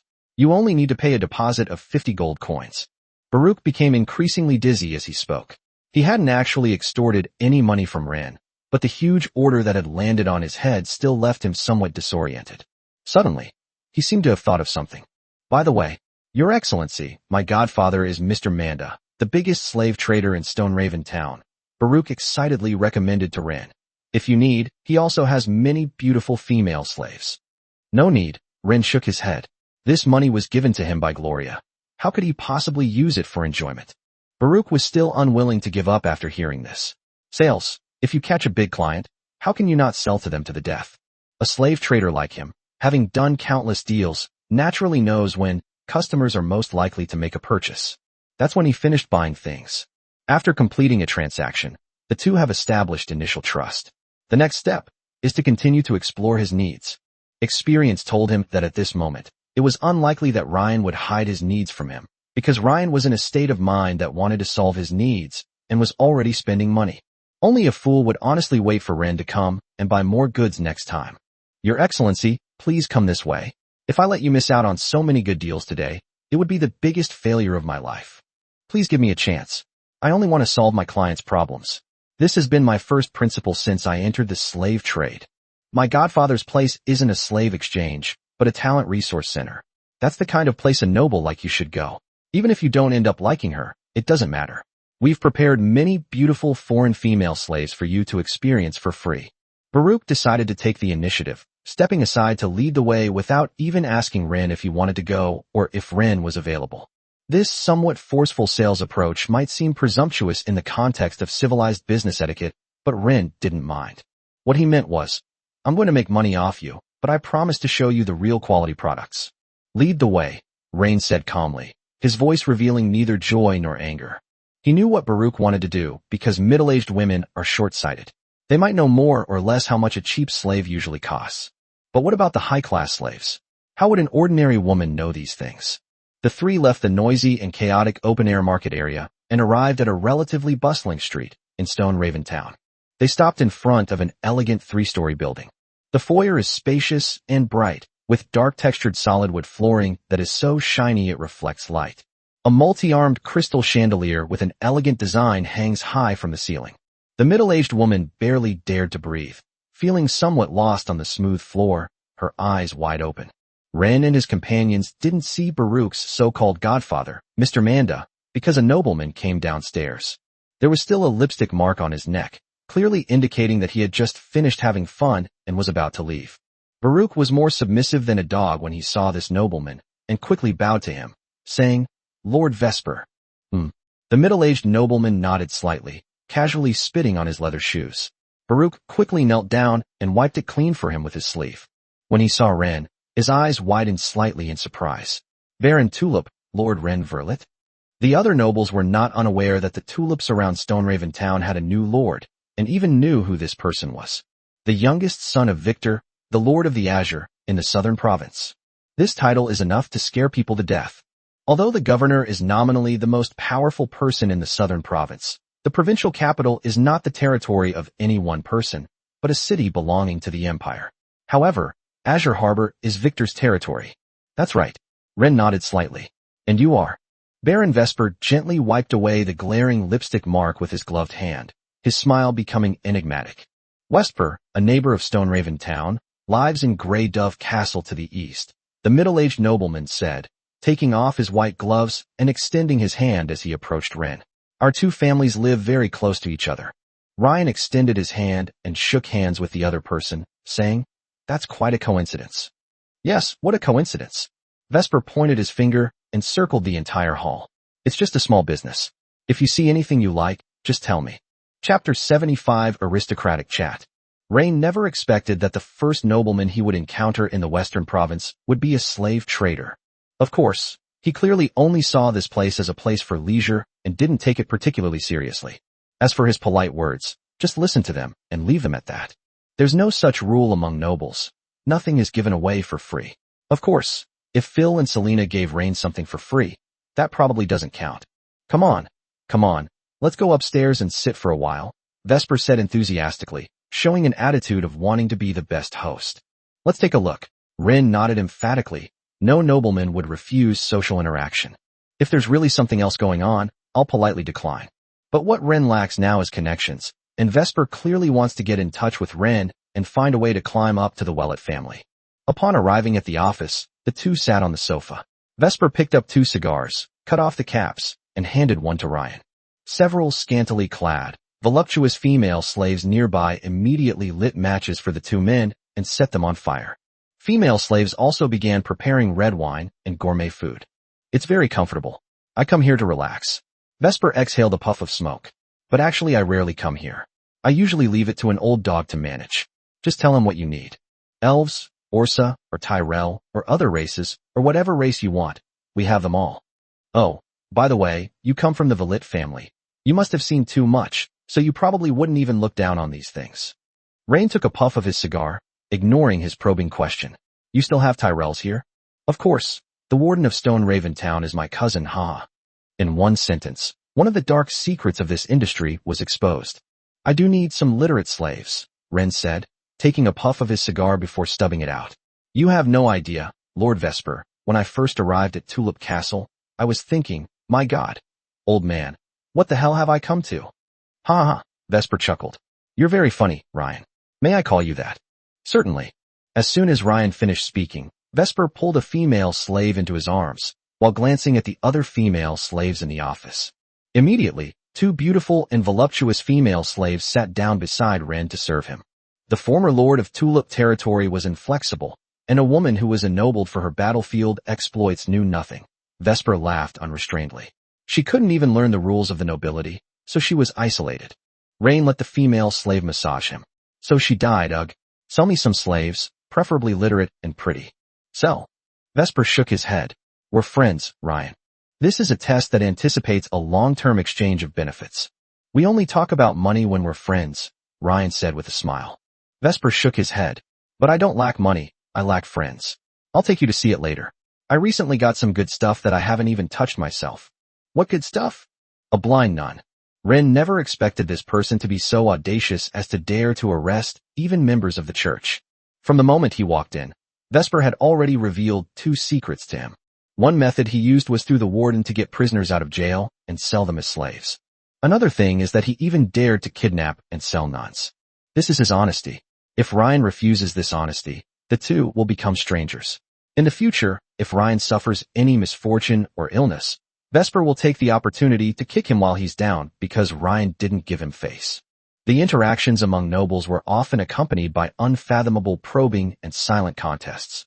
Okay, I don't think I can refuse this offer, but I have a question. There shouldn't be a church in Stone Raven Town, right? No, and even if there were, it wouldn't matter. It's the Tyrese territory, and the Tyrese call the shots. That old god. Who even knows him? Rain picked up the wine glass on the table and swirled it. You're right. Hiss. Very good. Your slave's here. When Vesper heard Ryan's satisfied reply, he knew that the other party wanted to hear about his needs, so he said tactfully, to be honest, these are all small businesses, but as you know, many nobles in the West need these, and I would like to expand the scale. But you know, nobles always like new things. If I could get a merchant ship right now, I could offer everyone even more new ideas. You want to buy a merchant ship? Ryan put down his wine glass, his tone somewhat slow. Vesper nodded. If he could get in touch with Carl, the president of the Azure Merchant Guild and Rain's second brother, this matter would be much easier. But who is Carl? Even if he doesn't have a title, as long as the Velit family continues to exist, and as long as he remains the president of the Azure Merchant Guild, a rural baron from a western province wouldn't even have the right to meet him.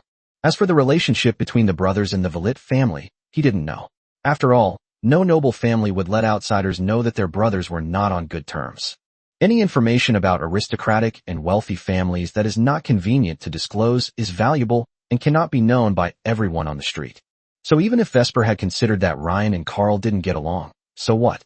No matter how bad the relationship is between brothers, as long as their father is still alive, they can sit down and discuss things, because the position of heir is full of variables. That's the nature of nobility. I'll give it a try, but I might not be able to convince him. After all, that guy has a big appetite, so he's fat. Ren chuckled. Haha, being a little chubby is good. It brings good fortune and helps your business grow bigger. Vesper laughed even more heartily, raised his wine glass, and clinked it with Ryan's. But this is only the first step. It is unreasonable to expect Ryan to cooperate obediently by revealing one or two secrets. Vesper simply wanted to demonstrate his value, to show that he could persuade Ryan and Carl to negotiate. Well then, my friend. Vesper put down his glass, leaned forward slightly, his smile unchanged, but his eyes held a more pragmatic shrewdness. Besides that special nun and the literate people you mentioned before, Tulip territory is probably lacking a lot, such as soldiers, craftsmen, or do you have some initial ideas for the development of the territory and need some special materials or channels? He wouldn't ask why the family hadn't provided these things for Ren, it was pointless. No one can figure out how each noble family head treats their own offspring. Perhaps the father and son are currently having a conflict. But if Ren just lowers his head and admits his mistake, Victor might immediately give him strong support for Ren's development in the western provinces. I want that bald Baruch. He looks like a talent, Ryan said, tapping the table. Chapter 76. The blind nun was a beautiful woman. Baruch? No problem. He'll follow you from now on. Vesper agreed immediately upon hearing Ryan's request. As for offering these things to curry favor with Ren, it's actually not much to him. However, Ren did not immediately agree to make the deal happen. Before long, Vesper brought Ryan to the rooftop. It's more like a meticulously arranged exhibition hall, spacious, bright, and even with a touch of eerie beauty. Sunlight streamed through the huge skylight, illuminating rows of crystal-clear glass display cases. The shop windows are covered with soft carpets or cushions, and the figures sitting or standing are as quiet as dolls. They wore well-tailored, high-quality clothing in various styles, some resembling court dresses, others exuding exotic charm. Rain, my friend, this is where you really make big money, Vesper said, a cigar dangling from his lips, a hint of smugness in his eyes. Of course, this place is just for everyone to relax. Vesper led Ryan to a table, where a waiter immediately presented them with a menu. Open the menu with gold trim, it's full of names. Rain glanced at the details, and then stopped paying attention. Let's skip the meal and talk about the nun situation. Vesper chuckled softly. I knew you were in a hurry, and couldn't even refuse. Ren remained silent for a moment, offering no reply. It was clear that in Vesper's eyes, this nun was nothing more than a plaything on the verge of being completed. But in Ren's eyes, even if a nun is blind, she knows herbs, knows how to heal, and has influence. Having a lord recognized by the church is definitely a special thing in the eyes of the people. Although the church has little influence in the Tyre Empire, the conferment of titles on noble lords has nothing to do with the church or weddings. The church can officiate at weddings and funerals for ordinary people, but it's not a big deal if they don't. In short, it will be difficult for the church to make money in the Tyro Empire. But what is the church? In the eyes of some religious civilians, it is the ultimate interpreter of morality and order. Whether this nun was bought or abducted is unimportant, as long as it doesn't get discovered. But for the time being, God's gaze will not fall upon his remote and impoverished region. Rain needs her to constantly promote herself in front of ordinary people, which is equivalent to hiring a big influencer to post articles praising herself every day and packaging her image. Coming to his senses, Vesper saw Ryan's silence and knew it wasn't appropriate to continue teasing him. So he put down the menu, clapped his hands, and several maids began to walk around. Vesper's tone carried a hint of regret. I was going to invite you to have some afternoon tea. I'm sorry, I have a lot of things to do. You should know that I'm in a really bad situation right now. I'm worried that the damned bastards will rebel if I'm away from that hellhole for even a little while. Vesper shrugged, seemingly unconvinced by Ryan's excuse. Before long, several maids brought a plump, mature woman to the two of them. A pure black, ankle-length monk's robe covered his entire body, with a stand-up collar fastened to his chin. The robe was tailored to fit perfectly, and his eyes were covered with plain white linen. At the hem of the Taoist robe were a pair of beautiful legs, tucked tightly into thin white silk stockings, which were slightly constricting. A simple silver cross hung in front of her chest, almost motionless with her subtle breathing. Her long silver hair was covered by a nun's veil adorned with a cross pattern. As she stood before the two, she spoke softly. What you have bound is merely a body. What you have truly imprisoned is your own soul. Her posture remained unchanged, and her expression was impossible to discern from beneath the plain white linen covering her eyes. But her mature and beautiful face had already caught Ren's attention. Vesper was taken aback for a moment, then let out a short chuckle. He pointed at the blind nun with the finger holding the cigar. He's really suitable for you. Ren nodded. He needed someone to spread rumors and sow discord within his territory. He took out paper and pen and wrote a letter of recommendation for Vesper. Whether Carl would do Ren a favor after reading the letter was not Ren's concern. In the afternoon, Rain took the nun and rode in a carriage back to Tulip territory. Slaves with a slave mark on their face usually dared not run away, otherwise they would be captured by slave traders. If the master did not want to pay money to redeem them, they would be sold a second time. The blind nun's face couldn't be marked with a slave mark, as that would cause trouble for Ren. However, she still wore a magic-suppressing collar around her neck, which could be used to control her at any time. I wish to speak with you.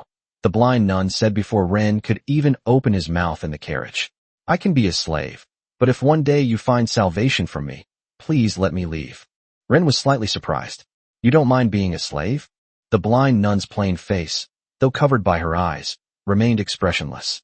The long road of life is predetermined. Just like between you and me, we are destined to have this experience in our lives. What's your name? Ren was somewhat impressed by her attitude. This person didn't ask Ren to take her back to the church, which saved him a lot of trouble.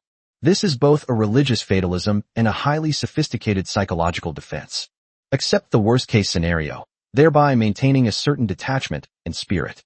Zenis, the beautiful nun said calmly. I come from the Church of Light of the Orsa Empire. Then why were you captured by the slave traders of Tyre? My ordeal stemmed from the Orsa people, and had nothing to do with the Tyrells, Zenis said with a hint of sorrow.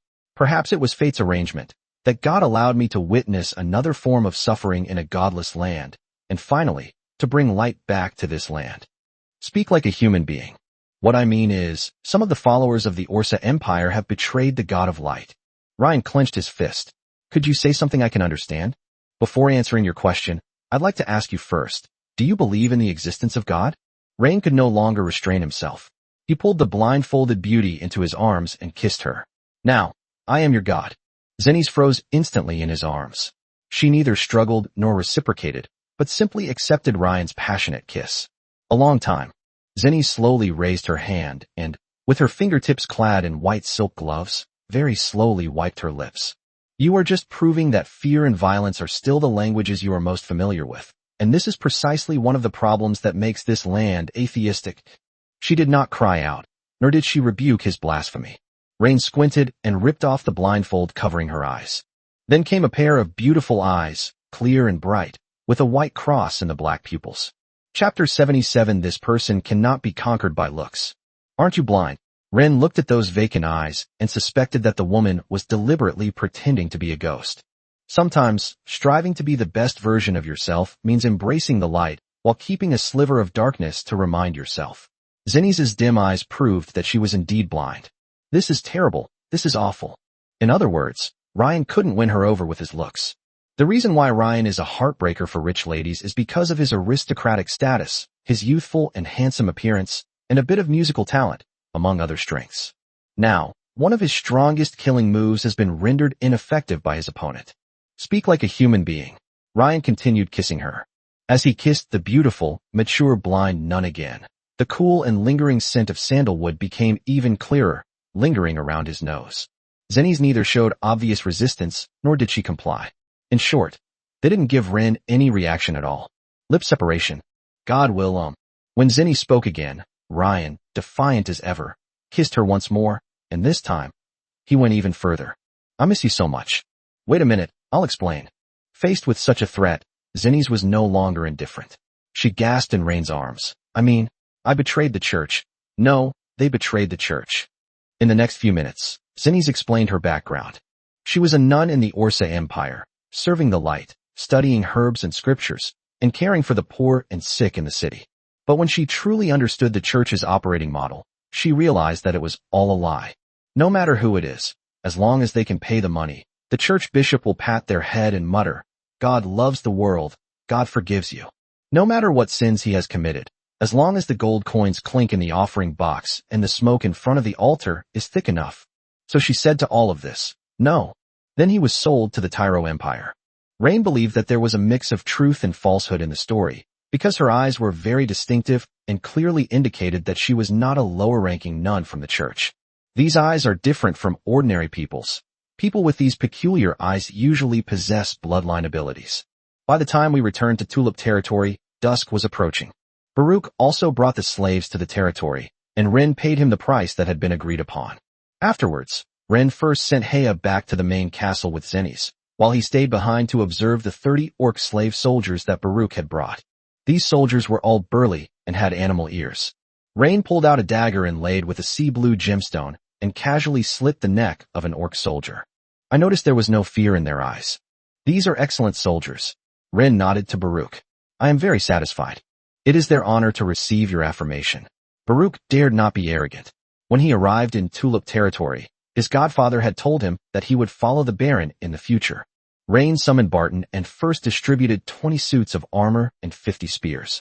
These orc soldiers are now yours, and the armor is for your brothers to wear. Upon hearing this, Patton, the militia captain, felt as if his soul was floating. He can lead 50 soldiers, and nearly half of them will be wearing armor. Yes, my lord, Patton will certainly lead our militia well. Barton looked up at the disdainful looks the orc soldiers gave him and knew he had work to do. He didn't need to subdue these lowly orcs one by one. He only needed to have his brothers put on armor, and the orcs would behave. This is Baruch. He will be our merchant officer from now on, in charge of commercial management in the territory, Ren said, patting the bald Baruch on the shoulder as he introduced him to Barton. Baruch never expected that he would take off so quickly after arriving in Tulip territory. This is opportunity. But Ryan had actually been observing him for a long time. He was a shrewd businessman and had almost no sense of dignity.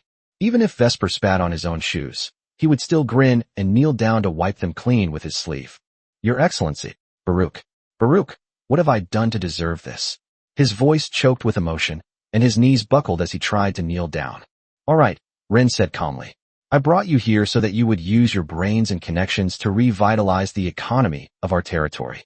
To be honest, I'm planning to grow more grain to sell. Upon hearing this, Baruch quickly tried to dissuade him. Lord, you mustn't. Growing grain is fine. We can keep it for ourselves, but we can't sell it. Why is that? Ren asked, puzzled. Food is hard currency. These past few days, grain merchants in Shia Town have been showing signs of lowering prices. Selling grain now means losing money. Why the price reduction? Ryan couldn't understand at all who was manipulating grain prices. Baruch wore a mysterious expression and winked. It all started with a seed shop in Stoneraven Town. The bald man began to vividly describe a story to Ryan. The more Ryan listened, the more exasperated he became. Back then, the seed shop owner, Old Kyle, didn't change the price back after Ryan got away with it for nothing. Instead, he tolerated it. When other colleagues asked, Old Kyle would start making up a story in a serious tone, using the name of Ren to tell his colleagues that a baron had recently come down to secretly investigate grain prices. He spoke with great conviction, and even used this information to swindle a few silver coins from Baruch. Baruch, smugly presenting this insider information, which he had bought for a few silver coins, to Ren. This made Ren sigh. There's always someone better. My lord, Old Kyle told me that this time it's the Sterling family who came down to investigate, and this person is Miss Christie's husband. The Sterling family is a powerful and influential family active in the provincial capital. We absolutely cannot provoke them now. The seed shop owner didn't care whether the news was fake or not. As long as things went wrong, he could just blame everything on Ren. Anyway, everyone saw it that day. A nobleman did indeed walk into his seed shop. This matter can be considered either a big deal or a small deal. If the Sterling family finds out that Ryan is using their name to swindle and deceive people, Ryan will lose face in aristocratic circles. No, is this really that credible? Ren's face darkened. He really didn't expect that the seed shop owner to be so audacious and act so strangely. Of course, in the western provinces, who would dare joke about the Sterling family's name? Baruch nodded solemnly. Now all the grain merchants with connections in Stoneraven Town know about it, and are quietly releasing their stock, which is why grain prices are falling. My lord, we absolutely cannot risk our lives on the execution platform. Selling large quantities of grain at this time would be blatantly telling people that we have stockpiles, and we might even be involved in hoarding. At this moment, Baruch felt incredibly important to Ren, like a capable minister and wise general. Chapter 78, Zinni's Strange Ambition. Ren's face darkened as he listened to Baruch's suggestion. Baruch clearly noticed that Ren's expression was rather unpleasant, which puzzled him somewhat. Logically speaking, after he offered such advice, shouldn't Ryan have looked enlightened, patted him on the shoulder, and said, My career can't do without you? Plant first, we'll talk about it later, Ren said listlessly, then took out farming tools from his secret manual and gave them to Baruch. These are yours. Anyone who wants farm tools must exchange them for grain, and they are only for rent, not for sale. As Baruch solemnly accepted his orders, Ren noticed a dark cloud gathering within the secret dimension. This is unusual, since the spirit pets aren't inside. How could the secret realm have changed? Unable to figure it out, Ryan could only put it aside for the time being. He then began to designate 100 acres of wasteland and asked Barton to inform the villagers that they would be planting potatoes next. And just like before, whoever cultivates the wasteland gets 70% of the grain produced, while 30% goes to Ren. Upon hearing this ratio, Baruch wanted to stop Ren again, but ultimately restrained himself. How could it be Ren 3? Shouldn't it be Ren 7? After all, the land belongs to Ren. But since Ren had his own ideas, it wasn't appropriate for him, being a newcomer, to say anything. When the villagers saw that the soil beneath the rye field had turned white, they knew that the 100 acres of land were now ruined. But since the Lord has methods to promote growth, he should also have ways to restore the fertility of the land, right? Rain returned to Tulip Castle alone, going directly to his study and immersing himself in the secret space. In just a short while, the dark cloud inside the secret realm was already flashing with lightning, as if it were gestating some ominous creature. Unable to figure it out, Ren could only write a letter and send it to the academy to ask Selena, Phil, and Dean Vanessa. Rain felt he needed to buy a communication ring, so he could stay in touch with his beautiful women.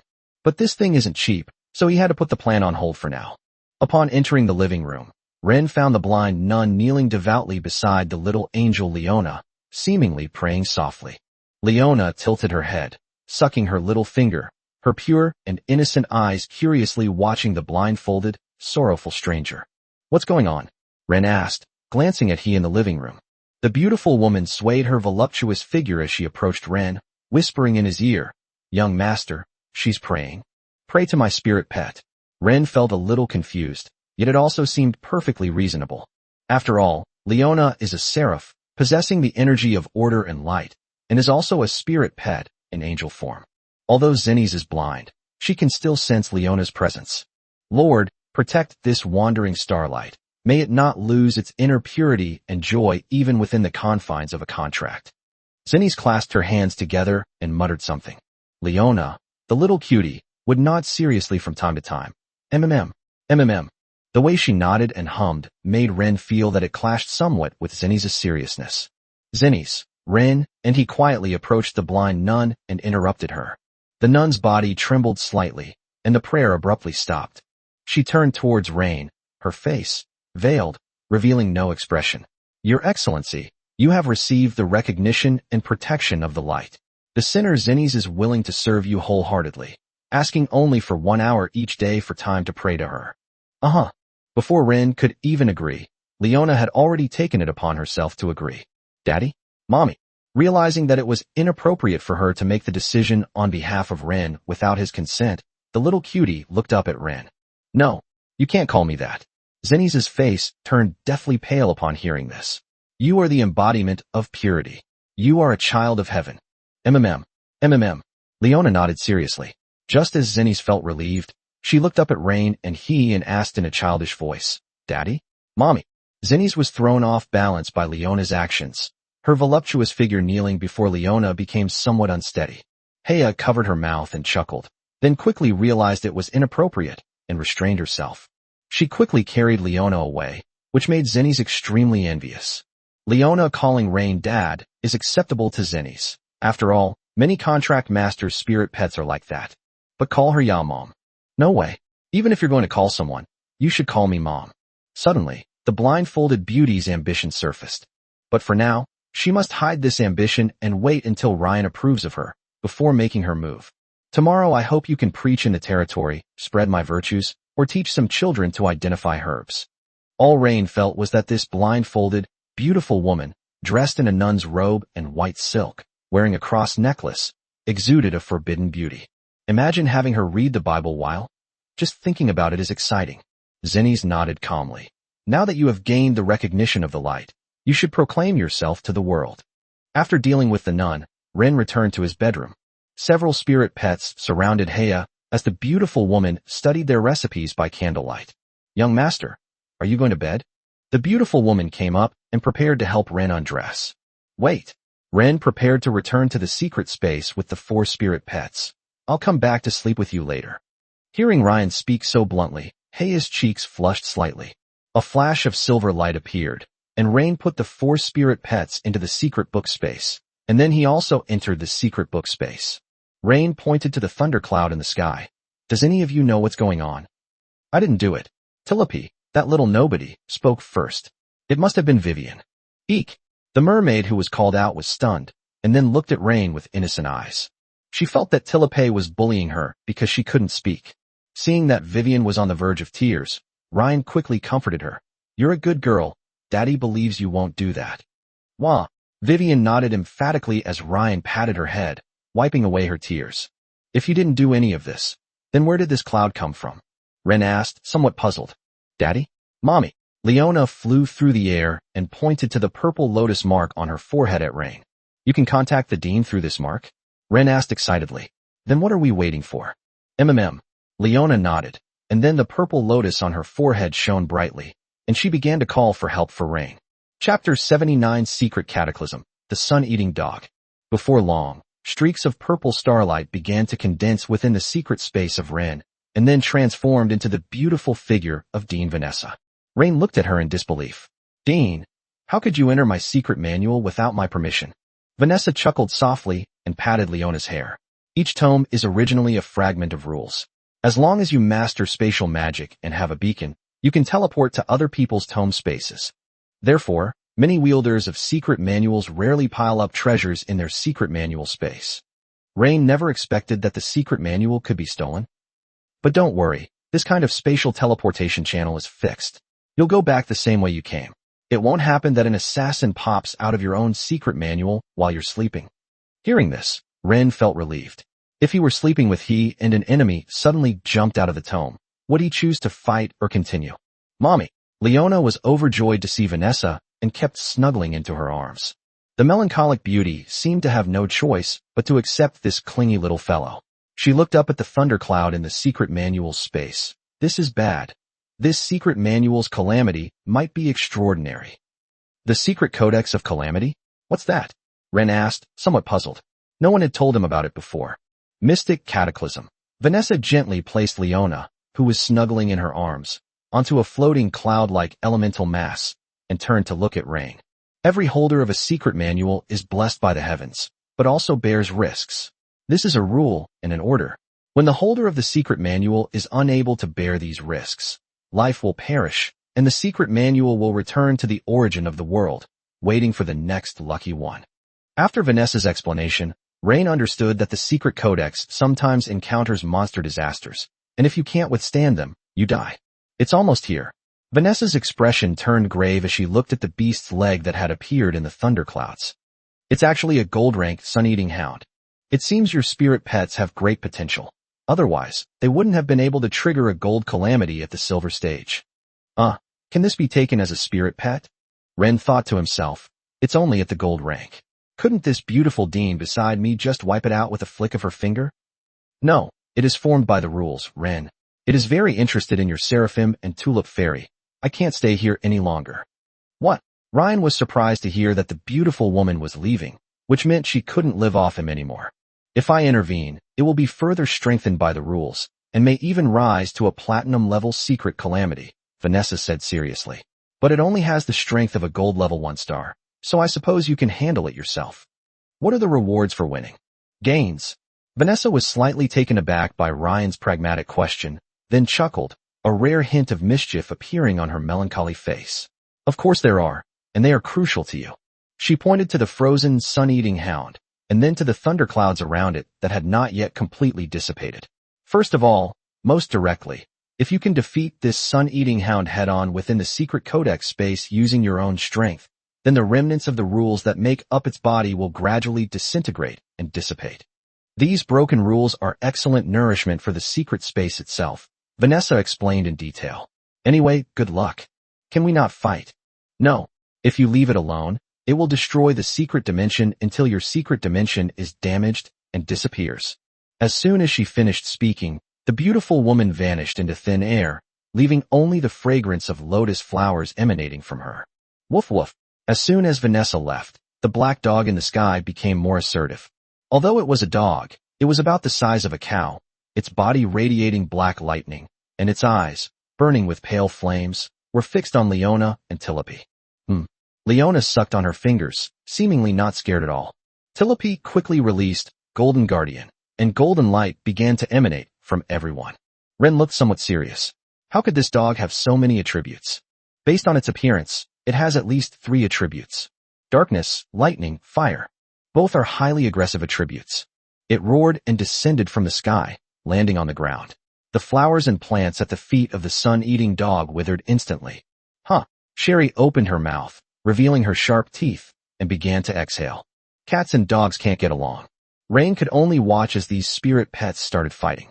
He was still missing a spirit pet that could possess him. If he had one, he could join them in the battle. Telepy, activate Flower Edict and Absolute Parasite to absorb energy and finally form empowering petals for Leona. Rain began issuing commands, and he also hastily devised a fusion attack to test it out. As soon as Rain finished speaking, Telepy, that little devil, started babbling incantations. Silly daddy, don't say so much all at once. Telepy flew in the sky, her voice slightly anxious. You've said too much. It's made Telepy's brain all fuzzy. Her brain is completely filled.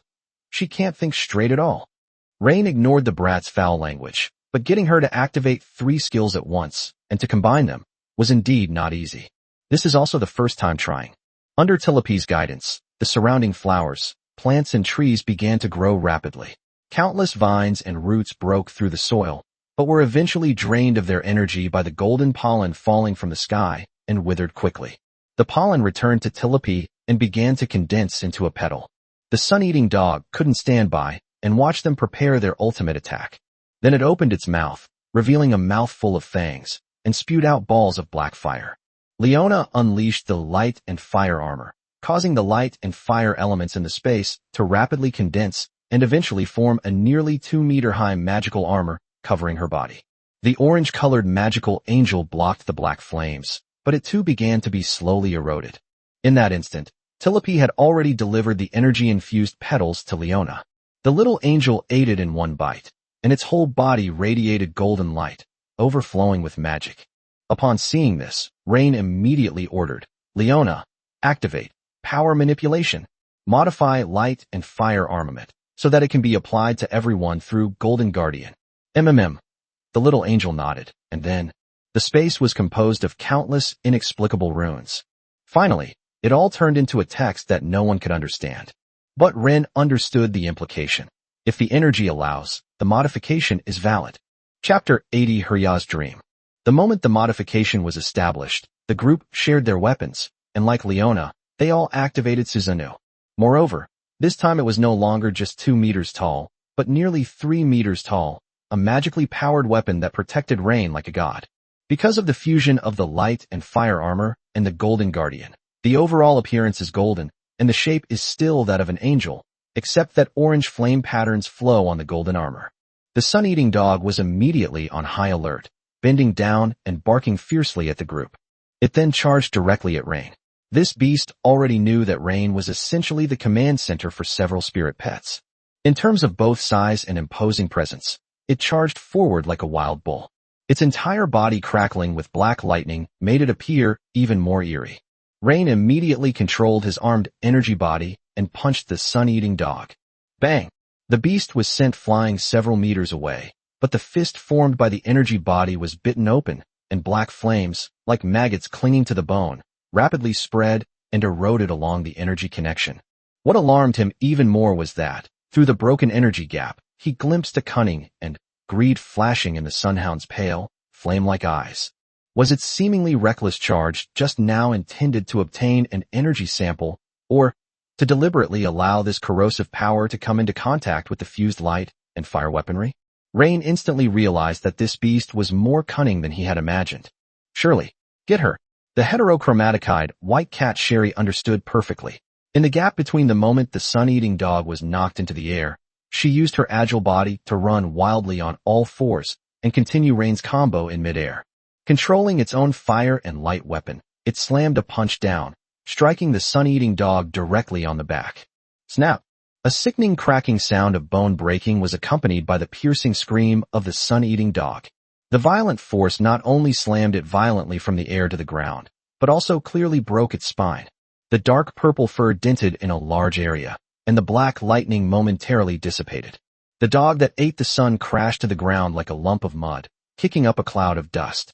It struggled to stand up, but its hind legs were clearly not obeying its commands, and it could only frantically paw at the ground with its front paws. The beast let out a painful and angry whimper, its pale, flame-like eyes fixed on the fallen Shirley, filled with resentment. Cats and dogs can't play together. A perfect opportunity. Ren began giving orders. Vivian, activate, Water Shadow Star Arrow, and Thunderstorm. Wah!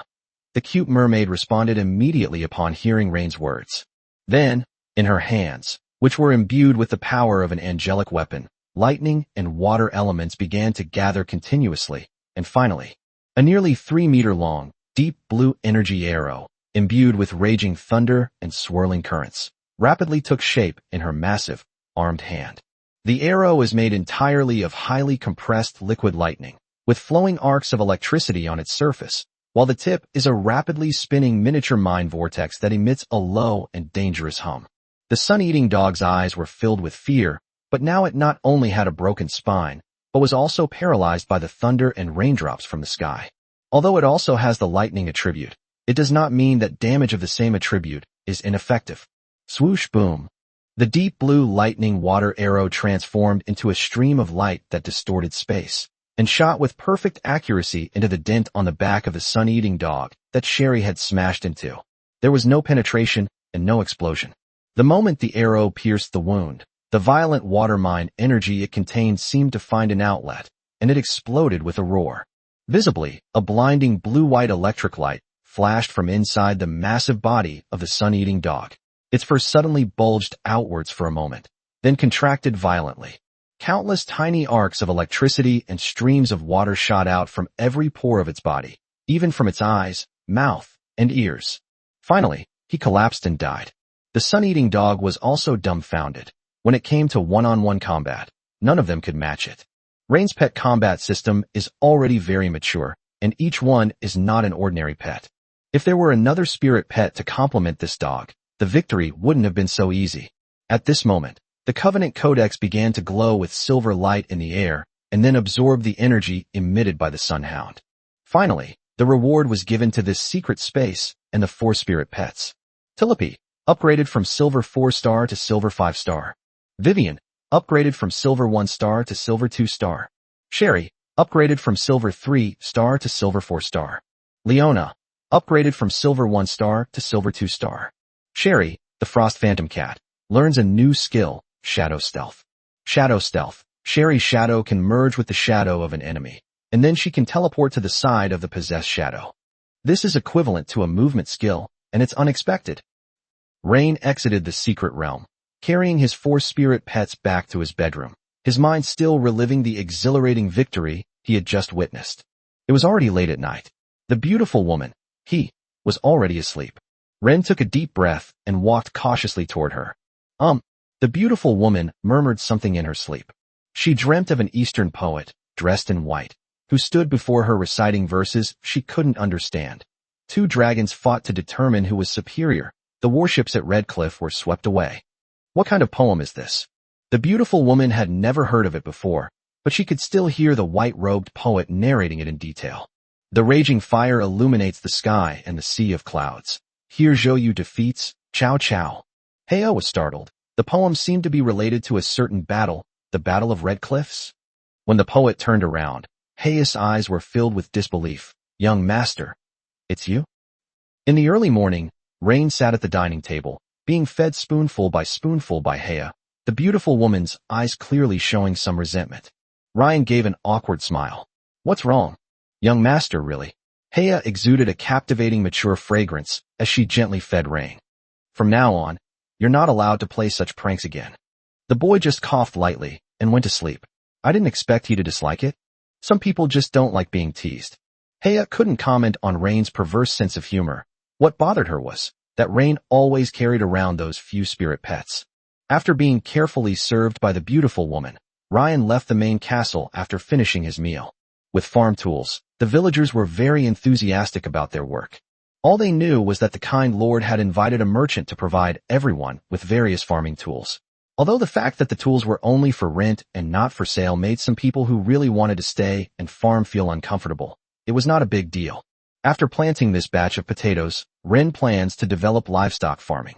My lord, Barton was patrolling the fields when he saw Ren arrive, and he immediately ran to Ren's side to greet him. Chapter 81 Is the town mayor a woman? Ren glanced at him casually and noticed that the orc soldiers he led had been beaten black and blue.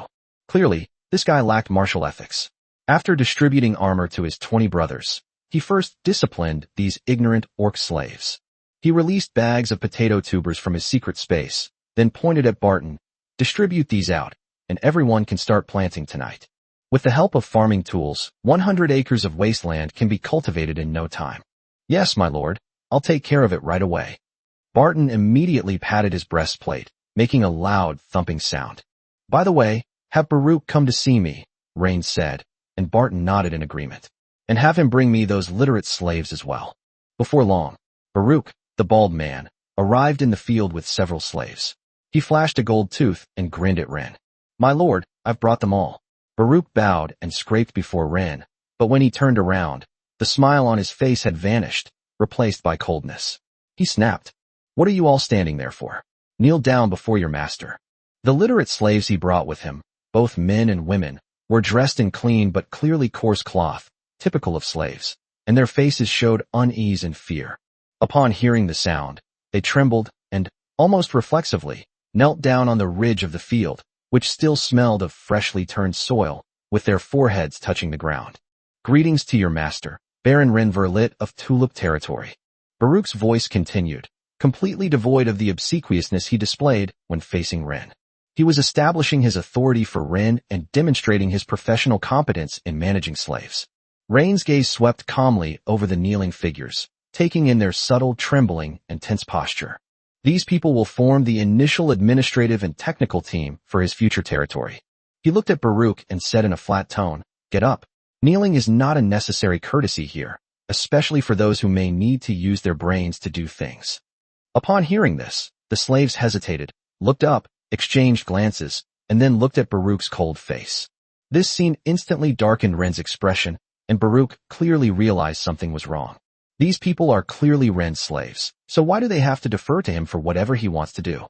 This is truly killing someone by destroying their spirit. These damned slaves. It seems those who can read are all wicked. Baruch broke out in a cold sweat instantly. He's now in a dilemma. Should he call them up or not? Didn't you hear me? Ren flicked his collar. I told you to get up. Finally, under the calm gaze of Ren, the group cautiously stood up, still keeping their heads down, not daring to look directly at each other. Ryan pointed to a middle-aged woman behind him. What's your name? The middle-aged woman pointed at by Ryan visibly stiffened, replying to, Master, this servant. This servant's name is Mary. Mary? A very nice name. Ryan's gaze lingered on her for a moment. Baruch said before that you are literate, can manage warehouses, and know how to keep accounts. Yes, master. Mary answered quickly, not daring to hesitate for a moment. In the previous master's household, I was in charge of inventorying the storeroom and keeping some daily necessities safe.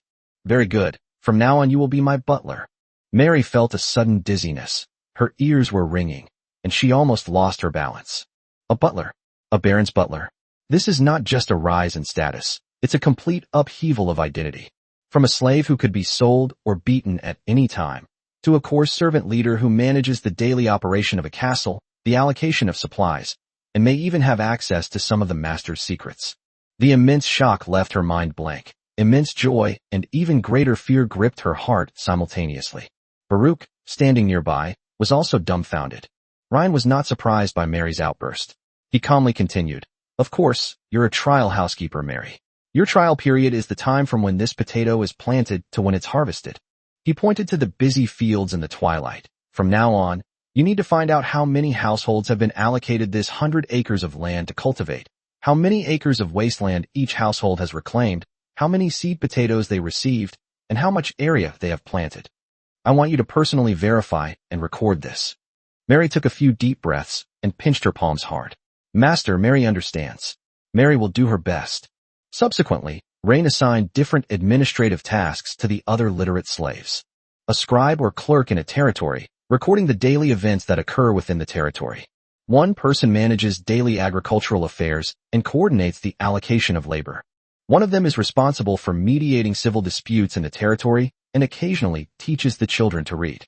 In this way, Ren initially established an administrative agency, although this agency was very rudimentary and their workload was enormous. The group's status was instantly changed, although they remained Ren's slaves, at his mercy. But Rain also promised them that if they did their jobs well, he could help them escape slavery in the future. And so, with trepidation, they began to familiarize themselves with their work. After dealing with the slaves, Ren looked at Baruch and said, "I'm not very familiar with the area around here. Could you tell me about it?" "Of course," Baruch gave a fawning smile. "My lord, the area around Stone Raven Town is home to 3 territories: Tulip Territory, Grey Dove Territory, and Blackstone Territory, as well as several small villages. The Lord of Grey Dovehold is Baron Vesper, whom you met yesterday.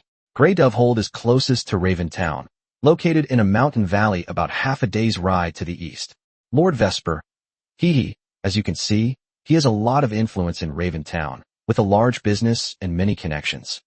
Blackstone Territory, ruled by Baron Will Blackstone, whose castle is built on the gentle slope of Blackstone Mountain to the north, making it easy to defend and difficult to attack. Blackrock Territory is mainly engaged in mining and smelting, producing decent iron, ore, and some crude iron. Many of its inhabitants are miners and blacksmiths. In Stone Raven Town, almost all the ironware business is run by Baron Will. As for our mayor of Stone Raven Town," Baruch rubbed his hands together, his tone becoming cautious, "I've heard she really dislikes Vesper and Baron Will. Our town mayor is a woman." Ren was slightly taken aback. "How is she so annoying?" "Of course, our mayor is a graduate of the Imperial Political Academy," Baruch said, almost drooling. "She also makes appearances in front of the common people quite often. As for why she hates them," Baruch began mysteriously, "I heard. It seems she wants to exclude Lord Vesper and Lord Will from the town council. I overheard my godfather telling me about this when he was drunk last time. It was something like, the mayor thinks that the 3 noble lords in the surrounding area should just mind their own business and don't need to become town councilors." Chapter 82 Domestic Violence Scene. In reality, no matter how much Baruch said, Ren only remembered one key point. The town mayor is a woman. That makes things easier, huh? They're practically handing over a free meal. It would be absolutely unreasonable not to eat it. Ren coughed lightly. It sounds like this mayor has a lot of prejudice against nobles. What does she look like?" Baruch seemed surprised that Ren would ask this question. "She's the most beautiful woman I've ever seen, with a perfect figure and captivating charm." At this point, Baruch drooled, but his expression became somewhat cautious. "But she is already married, my lord." Marriage is good." Ryan nodded gently. "Who is her husband?" "It's Lord Vesper," Baruch said, scratching his head. He had a feeling that his lord was plotting something bad. "That's not surprising. That makes sense," Ren smiled, though he didn't actually like the man either. Moreover, the moment he went to Azure Harbor with Ryan's letter of recommendation, it was destined that the two would become enemies. Even if the couple isn't on good terms, there's no need to turn down money, is there? Ryan glanced at the bald man beside him. "How much credibility do you think your godfather's drunken ramblings have?" Baruch broke out in a cold sweat. The fact that he had told Ren these little secrets already proved his loyalty. "My lord, I don't know about that. How could I possibly know so much about the affairs of such important figures?" "All right, I understand." Ryan had actually guessed that there might be some conflict of interest between Vesper and the mayor. This information had been unconsciously revealed in Vesper's conversation with Ryan. Rain pulled out dozens of gold coins and tossed them to him. "Help me find out where the mayor goes after get off work, besides the town hall. What's his personality like? What is he usually like?" Baruch's pupils contracted sharply. "My lord, I understand. I will definitely handle this perfectly for you." This bald guy never expected that Ryan would try to poach Vesper's man. But the thought of Vesper's indiscriminate humiliation and disregard for him every time filled Baruch with a sense of pleasure. Look at Rain now. How well does he treat his servants? Distribute land, distribute grain, and distribute power. With that in mind, Baruch made up his mind to stick with Ren. If he didn't seize this opportunity with a boss like him, he would never have another chance. He immediately knelt down and kowtowed. "My lord, I deserve to die." Ryan wasn't surprised. "You're being honest, but trying to please both sides often results in pleasing neither." Baruch hadn't expected that the boy before him had already guessed what he was secretly doing. "My lord, I believe my godfather's nonsense, and he made me report on what you do every day." Rain pulled a sapphire-encrusted dagger from his pocket and handed it to him. "Then say goodbye to your past, but I still need you to report to him every day." Baruch, trembling, took the dagger and snapped it off his little finger. Blood spurted out, and a finger fell into the field, its bone still visible through the flesh at the tip. "Not enough?" Rain said calmly. Baruch's face turned deathly pale, and large beads of sweat rolled down his forehead. He gritted his teeth and chopped off the ring finger on his left hand again. You think you can get information and forgiveness from a nobleman for just 2 fingers? That's too cheap. Rain was not a kind person, but he didn't need to show his cruelty to unarmed civilians. Doing so would only highlight his incompetence and ruin his reputation. Baruch almost collapsed to the ground. Blood loss and excruciating pain made his consciousness begin to blur, but he was also a ruthless man. He chopped off the remaining 3 fingers on his left hand in one go. Baruch, who had chopped off all 5 of his own fingers, gritted his teeth at that moment. Sweat and tears covered his entire face. Pick it up, Ren nodded gently. I was going to let you eat it, but I'm not a mean person. On the contrary, I admire your honesty and decisiveness. Go find our new nun to heal you, if she can reconnect you. The study at Grey Pigeon Castle was luxurious, yet dimly lit, with heavy velvet curtains blocking out most of the light, and the air filled with the smells of expensive cigars and aged wines. Baron Vesper leaned back on a soft couch covered with animal hides, toying with a crystal glass in his hand, listening to the butler's low report in front of him. Sir, buying that merchant ship has already cost us nearly half of our wealth. Vesper tapped the table. Don't worry, you'll break even soon. Governor Locke has given me a lot of support. What did my cousin say? The old butler pondered for a moment. The warden is being closely watched by the madam lately, and I'm afraid he won't be able to deliver so many goods in a short time. Tell him whether he wants to make them money or not. Vesper roared, slamming his fist on the table. I don't care what methods he uses. I want my people. I want my money. Yes, yes. The old butler was so frightened that he broke out in a cold sweat. Vesper took a cigar from the wooden box and lit it. By the way, what's Tulip Territory been up to lately? Based on Baruch's replies over the past few days. Baruch, a hint of confusion flashed in Vesper's eyes. The old butler reminded him. It's that bald guy. Oh, bald guy. I hate bald guys the most. Vesper took a deep drag on his cigar. What did he say? The Tulip Baron has been planting crops lately. Send a few bandits over to rob him, Vesper snorted. By the way, I heard that the spirit pets around that kid are quite formidable. It would be best to go in the middle of the night, preferably when he's not in his territory. What if Baron Wren finds out? What's there to be afraid of? How could he possibly suspect me? We're friends. Vesper smiled noncommittally. Besides, his older brother asked me to take good care of him. No sooner had he finished speaking than the study door was kicked open. A voluptuous and beautiful woman walked in, her long, dark brown hair neatly coiled behind her head, her blue eyes filled with suppressed anger. She walked straight up to Vesper and threw several reports in his face. Another prison break. When did the Stoneraven Town prison become a public marketplace where you can just leave whenever you want? Emergency transfer. Where were they transferred to? There wasn't even a death certificate or transfer document. Vesper, let me tell you, you've overreached. The rule of law and order in Stoneraven cannot be a cover for your dirty business. You bitch. Vesper, who had just been hit in the face with a report, felt as if he had been slapped in the face. He stood up abruptly, stretched out his hand, and slapped the beautiful woman across the face. Slap, slap, slap. Not satisfied with just one slap, Vesper slapped him twice more. A crisp slap echoed through the luxurious study. Chapter 83. Who taught you to flirt like that? The town mayor, a beautiful woman named Liana, was knocked back, overturning a small tea table next to her, causing the silver wine pot and cups on it to clatter and roll all over the floor. She barely managed to hold onto the wall to avoid falling, her dark brown hair completely disheveled, with a few strands sticking to her rapidly swelling cheeks. The old butler tactfully left the study, leaving the couple with some private space. Liana didn't cry or scream. She just stared intently at Vesper, whose face was contorted with rage, with her blue eyes. What are you looking at, you bitch? Vesper grabbed an ashtray from the table and smashed it against Liana's forehead. I've had the worst luck in 8 lifetimes to marry you. If your father hadn't begged me back then, do you think I would have even looked at you? The ashtray grazed Liana's forehead, leaving a few strands of hair and streaks of blood in its wake. She almost had her skull smashed open. Are you awake now, you bitch? Vesper's furious roar brought Liana to her senses. She'd had enough of this political marriage she couldn't escape. So, with the help of several maids, she treated her wounds, boarded the carriage, left Grey Dove Castle, and arrived in Stoneraven Town. Stoneraven Town is more lively at night than Whiskle Town, which is located on the border. Liana's carriage passed a tavern. The brass signboard gleamed with a warm light under the lanterns at the entrance. Amber Night.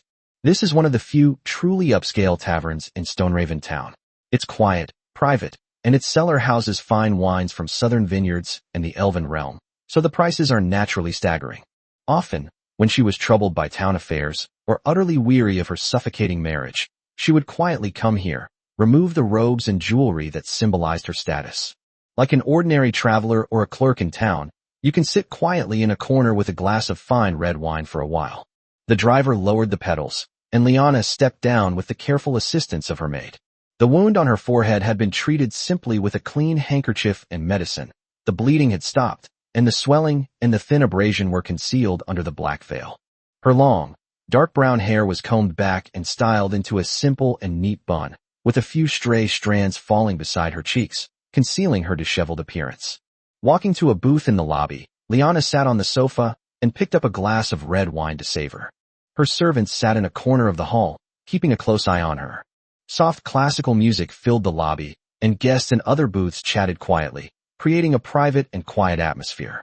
This was exactly the background noise she needed at that moment, enough to mask the storm raging within her.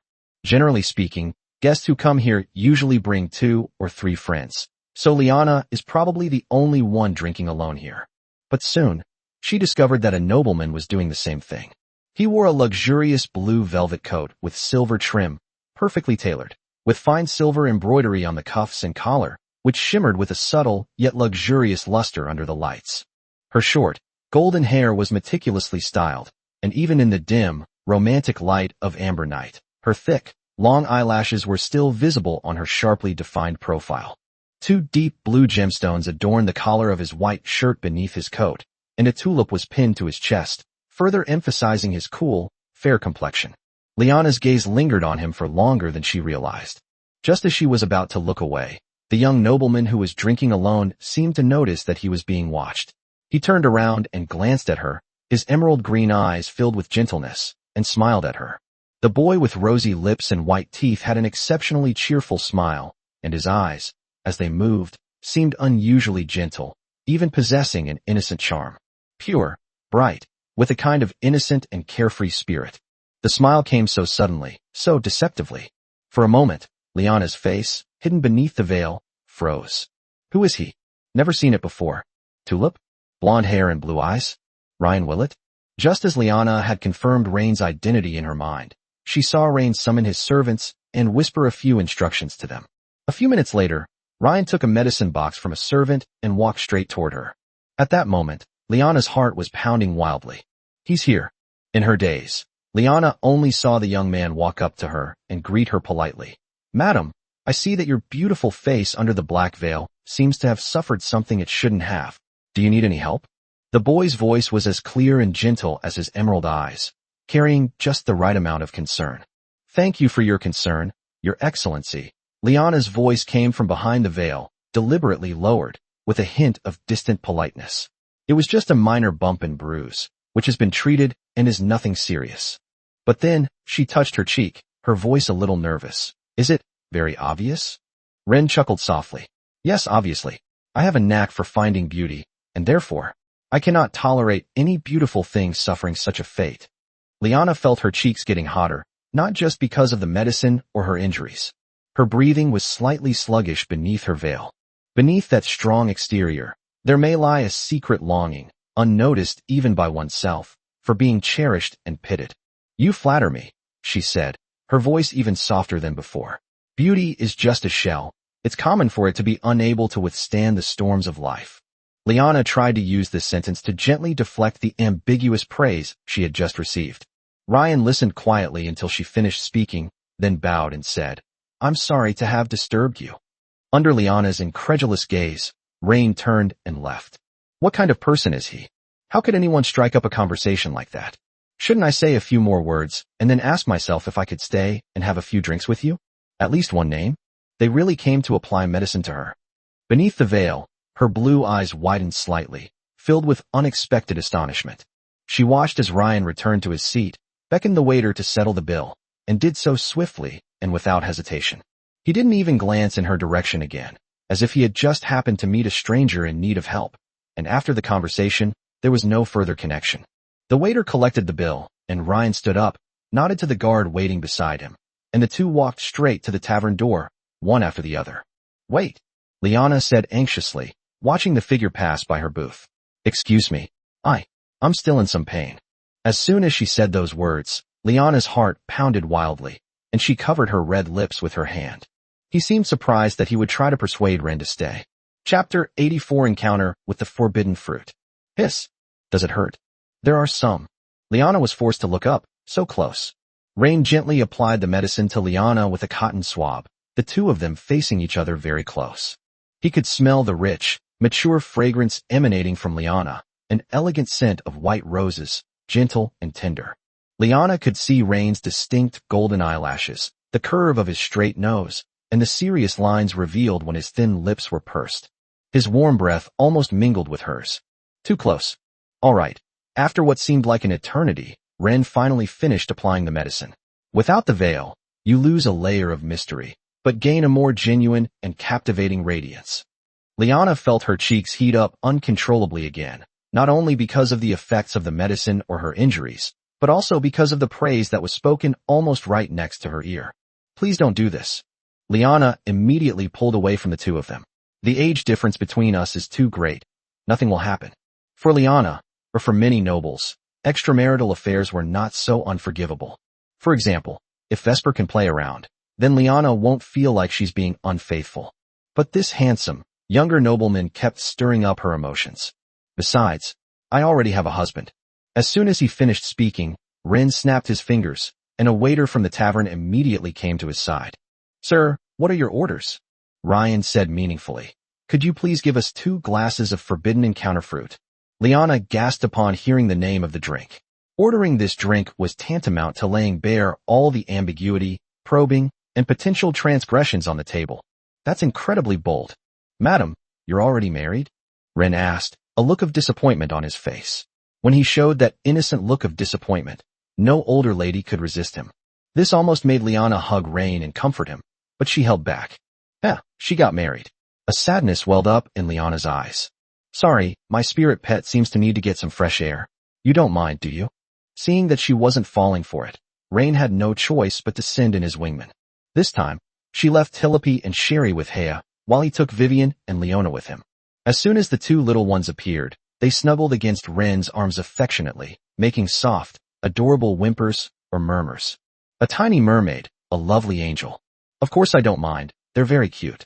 Liana's voice softened unconsciously, and she even leaned forward slightly, as if trying to get a better look. Rain unleashed his ultimate weapon, the mermaid Vivian. Wah! Vivian, having left Rain's embrace, immediately let out a tense sound, making Liana's heart tighten. It's okay, don't worry. Liana quickly reassured her.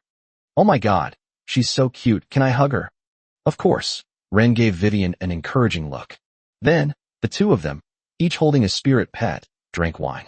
With Vivian's cooperation, Liana really didn't want to leave. This mermaid is very clingy. Once you're in her arms, it's like a little girl who's lost in the deep sea has been rescued. He even kept snuggling against her, making sweet little whimpering noises. She's so good, Liana murmured, her voice filled with a doting affection that she herself was unaware of.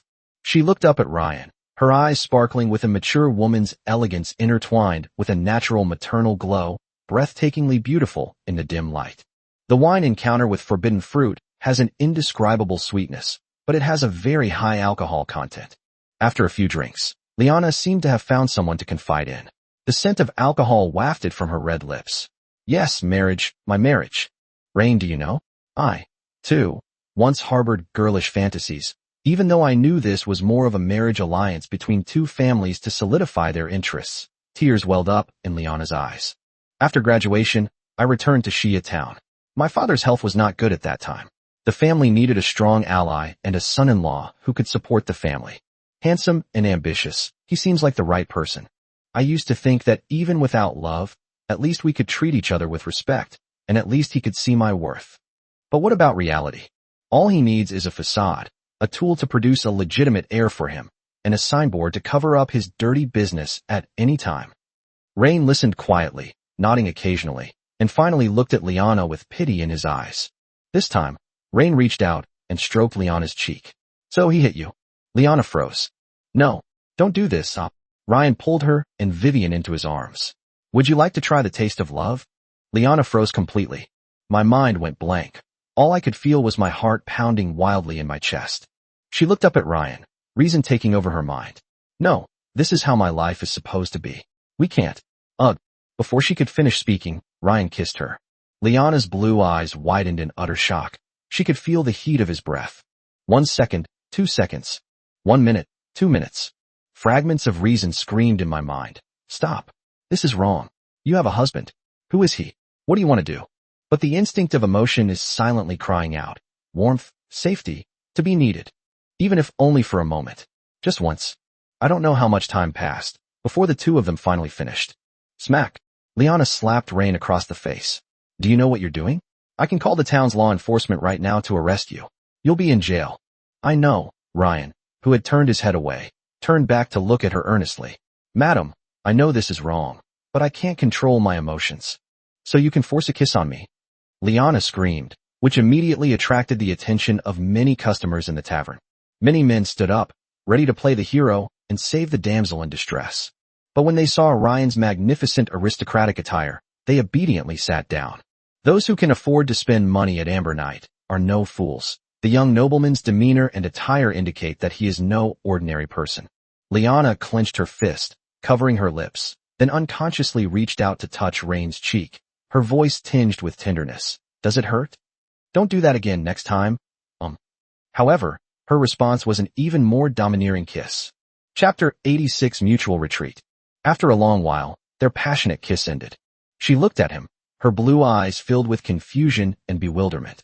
Madam, Ren put his arm around Liana's waist, pulling her closer to his embrace. From the moment we met and our eyes met, you had already conquered me. You're shameless. Liana buried her face in Rain's chest, clutching his collar tightly. I want to go home. Then I'll take you. No. So, will we meet again tomorrow? Tomorrow, the day after tomorrow, the day after that, next month, forever, we will never see each other again. Despite her seemingly heartless words, Ryan still kissed her forehead. I'll be here waiting for you. See you tomorrow. As the mayor, Liana possesses absolute rationality. She cannot succumb to such emotions. Otherwise, her life would be ruined. She gave a seductive smile. Don't worry, you won't see me tomorrow, and you won't even make it to this tavern.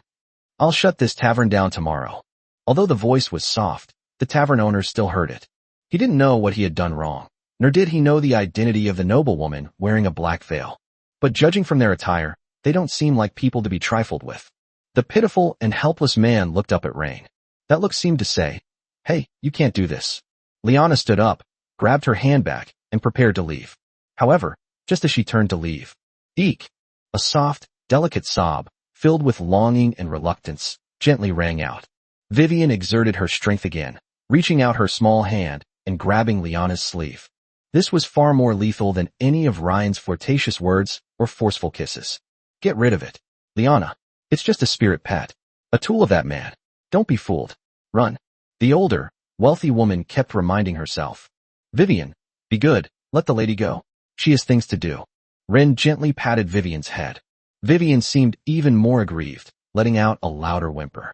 Instead of letting go, she gripped the small piece of fabric even tighter. Liana's breath hitched slightly. Be good, Vivian, let go, okay? Her voice softened unconsciously, carrying a coaxing tone she herself didn't realize. I'll come see you again when I have time. She was stunned when she said those words. What is this? A promise? A perfunctory response? Or a way out for himself? Vivian sucked her fingers, tilted her head, and whimpered. Eek. This was a devastating blow to Liana. She lowered her head and kissed Vivian's smooth forehead. Really, it's our promise. Vivian smiled sweetly. Liana dared not linger and quickly left the tavern under the protection of her servants. Back at the mayor's mansion, Liana began to soak in the bath. The warm water enveloped my body, and the rising steam blurred the bathroom's ornate carved tiles and mirrors. Rain, bad boy. After showering and drying her hair, she lay down on the bed and covered herself with a velvet duvet. Bad child, so bad. No, I am the mayor. I am Mayor Liana. As for Rain, he returned to Tulip territory.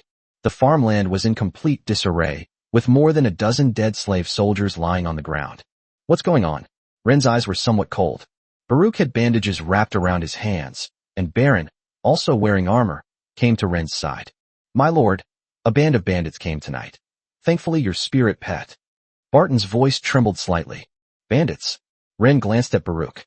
The latter's heart skipped a beat. That's not bandits, it's... Baruch glanced at Patton. This displeased Patton. What is it that you need to keep from me and the Lord, and tell him alone? Who are the outsiders? You can go down now. Ryan knew that Barton couldn't know about this. Otherwise it would cause even greater panic. Yes, my lord, Barton said reluctantly as he left, giving Baruch a resentful look before he went. He's one of Lord Vesper's men. Baruch finally spoke after Barton's figure had disappeared from sight. Ryan nodded slightly. Just as he went to steal the Vesper crystal, Vesper also came to steal his house. However, the damage to the farmland only affected the rye that had not yet been harvested. The potatoes had not been planted yet, so they were fine for the time being. If I want to buy a warhorse, who should I contact? Only mounted soldiers could deal with the bandits on horseback. Naturally, it's Mayor. Baruch took a deep breath, knowing that Rain was preparing to fight Vesper. Could Tulip territory, with its strength, defeat Grey Dove territory? The odds of winning are too slim. But when Baruch thought about it, Rain was also a contract master. That's hard to say. Mayor Liana, Ren said, savoring their passionate kiss. I understand. Was any evidence left behind? Baruch shook his head. No, there were only 20 or 30 of them. They came quickly and left quickly. When they saw Lady Hea arriving with 2 spirit pets, they immediately retreated. Okay, I understand. I'll go to the mayor tomorrow and buy some warhorses. Upon hearing this, Baruch's ever-helpful nature kicked in again. My lord, these warhorses. I'm afraid they won't be easy to buy. In the western provinces these days, buying people is easier than buying horses. Why is that? Ren asked, puzzled. I have money, why won't she sell to me? My lord, have you ever heard of the Gertie Society? Never heard of it. Ren shook his head. This organization is too powerful. Now even the provincial council is starting to target them. Baruch said in a very serious tone. So, now, in this sensitive period, the provincial council is worried that Gertie will obtain warhorses through other nobles. In fact, every town that wants to buy warhorses needs its mayor to write an application report. How do you, a slave trader, know these things? Ren asked, somewhat puzzled. You even know that purchasing warhorses requires an application report from the mayor? Is that something you need to know? Baruch rubbed his bandaged hands, a merchant's smug expression on his face. My lord, have you forgotten? You gave me those gold coins to gather information about the mayor? I've spent all the money. How could I not know this? Okay, you can go and rest now. Ren tossed him a few dozen more gold coins. Tomorrow, go and buy me some tools so the people can make some barricades. Keep the rest for yourself. Baruch was thrilled. Ren was incredibly generous with his money. No wonder they're from the Violet family. Ryan ignored the bald man and went home to sleep. He plans to win over Liana tomorrow. Chapter 87. Who is your lover? Back in the main castle, Ren finished washing up with the help of the beautiful woman, The two lay on the large bed in the master bedroom, with Ryan's arm around Hea's waist, while the latter, her face flushed, nestled against Ryan's chest. Honestly, coming back so late, you went out drinking again, you reek of alcohol. Hearing the beautiful woman's complaint, Ryan quickly snuggled into her arms and whined. It was only once or twice. Oh, you naughty child, you're a lord now. How can you still act like a child? Although he said that, she still wrapped her arms around Ren's neck. The next day, Rain only took Vivian with him, leaving 3 spirit pets to guard the territory. Sherry, the little white cat, walked gracefully into the fields and began to act as a lookout. As long as those bandits dare to come again, they will be attacked by the little gadgets crouching in the fields. Night. Stoneraven Town, Amber Night. Ryan was drinking alone in a booth with Vivian in his arms. After rejecting the advances of countless ladies, he finally saw a noble woman wearing a black veil arrive. Liana watched as Ren chatted with a woman in the distance, her teeth clenched inwardly. And they even said they were captivated by her the moment they saw her. He's just a brat who likes to act cute towards older women. She slowly walked to where Ren was and said softly to the woman who had approached him, Excuse me, he already has a companion. Oh, I'm sorry, the woman in her 30s said with an awkward smile, but I really get along with him. May I ask, could we join each other? Whether it's for drinks or to leave later. Would you mind? Liana frowned. I mind. I don't like playing these games. Okay. The woman looked disappointed and glanced at Ryan. Really not okay? My husband's not home tonight. We can go to my place. Or a hotel nearby? We can just hang out together. It's not a big deal, is it? Ren shook his head, rejecting the woman's flirtatious glances. I'm sorry, my lover doesn't like these things. Lover? Liana glared at Rain. Who's your lover? Liana put her handbag down on the sofa and sat down.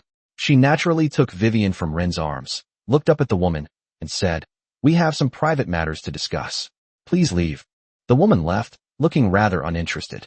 Before leaving, she blew Ryan a kiss, saying, See you tomorrow night. Baby, my husband won't be home tomorrow night either. Ren nodded and gave a polite smile. See you tomorrow night. The woman swayed her voluptuous figure as she left. Still looking? If you like her so much, why don't you go after her? Liana said with a mocking smile as she hugged Vivian. Ryan looked away, turned his head, and said in the dim light, I just wanted to make sure that lady hadn't gone far, so she wouldn't bother us. Humph. Liana raised her delicate head, seemingly dissatisfied with Rain's answer. His jealous expression instantly created an ambiguous atmosphere. Ryan tentatively took her soft hand, which was covered by a black gauze glove, and kissed the back of her hand. After a moment, Liana withdrew her hand. I only came to see Vivian. It's none of your business.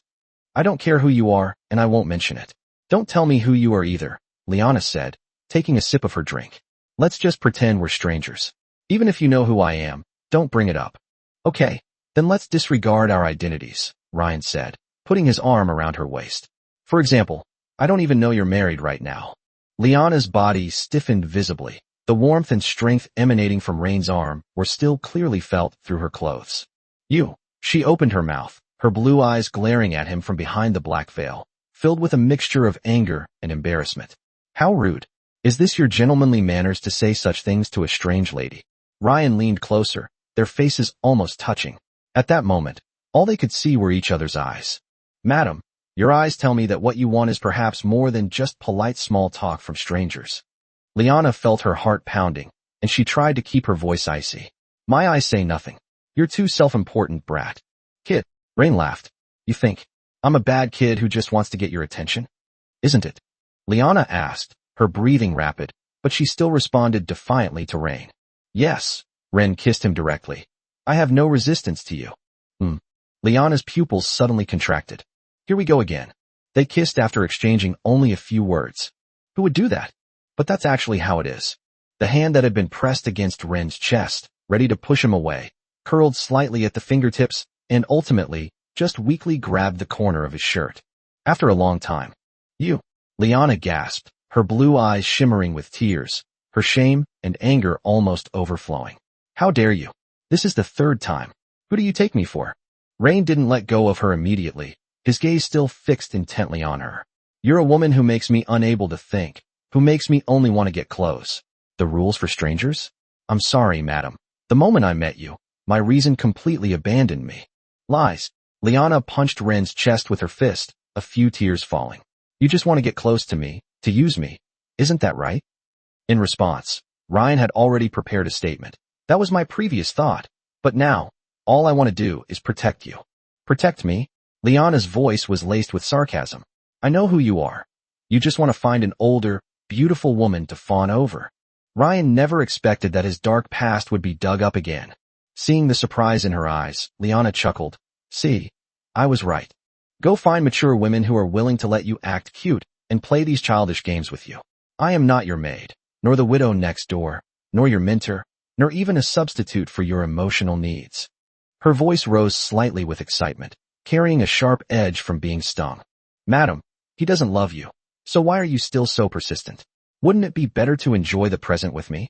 Liana reached out, ready to slap Rain again, but this time it was much lighter than the slap she had given him the night before. However, this time, Ren grabbed her wrist, but she still gritted her teeth. What kind of person do you take me for? This made Ren somewhat annoyed. Why is this woman so difficult to deal with? Chapter 88, Here's the Money. Ryan already knew that continuing this tug-of-war with her would never lead to anything. He grabbed Liana's hand and slapped himself across the face several times. Just like this, just like how your husband beats you. What are you doing? Liana tried to pull her hand back, her voice trembling violently. No. Rain's move also plunged Liana into deep shame. One of them was a man who had no feelings for her. One was a man who treated her gently.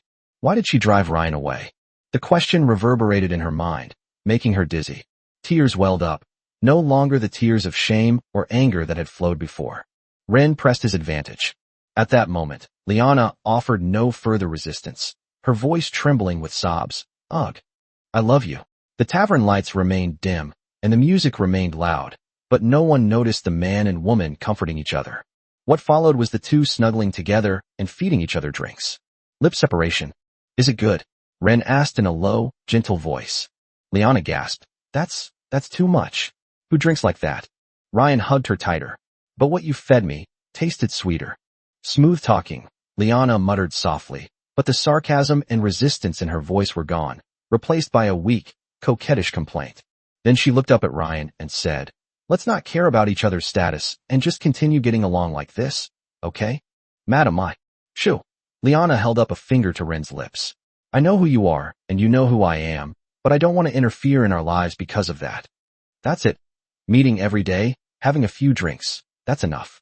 And if you ever have anything bothering you, you can talk to me about it. Sorry, I can't. Ren smiled apologetically. Why? Because I want you. Ren whispered in Liana's ear. Tonight, shall we book a room? Liana's body tensed abruptly. She gasped for breath, her blue eyes widening behind the black veil. You're insane. Didn't you hear a word I said? That's exactly what I meant. Keep your distance. Meet occasionally. I didn't mean for you to push your luck and make such absurd demands. Who do you think I am? A frivolous woman you can just pick up and take upstairs at a bar.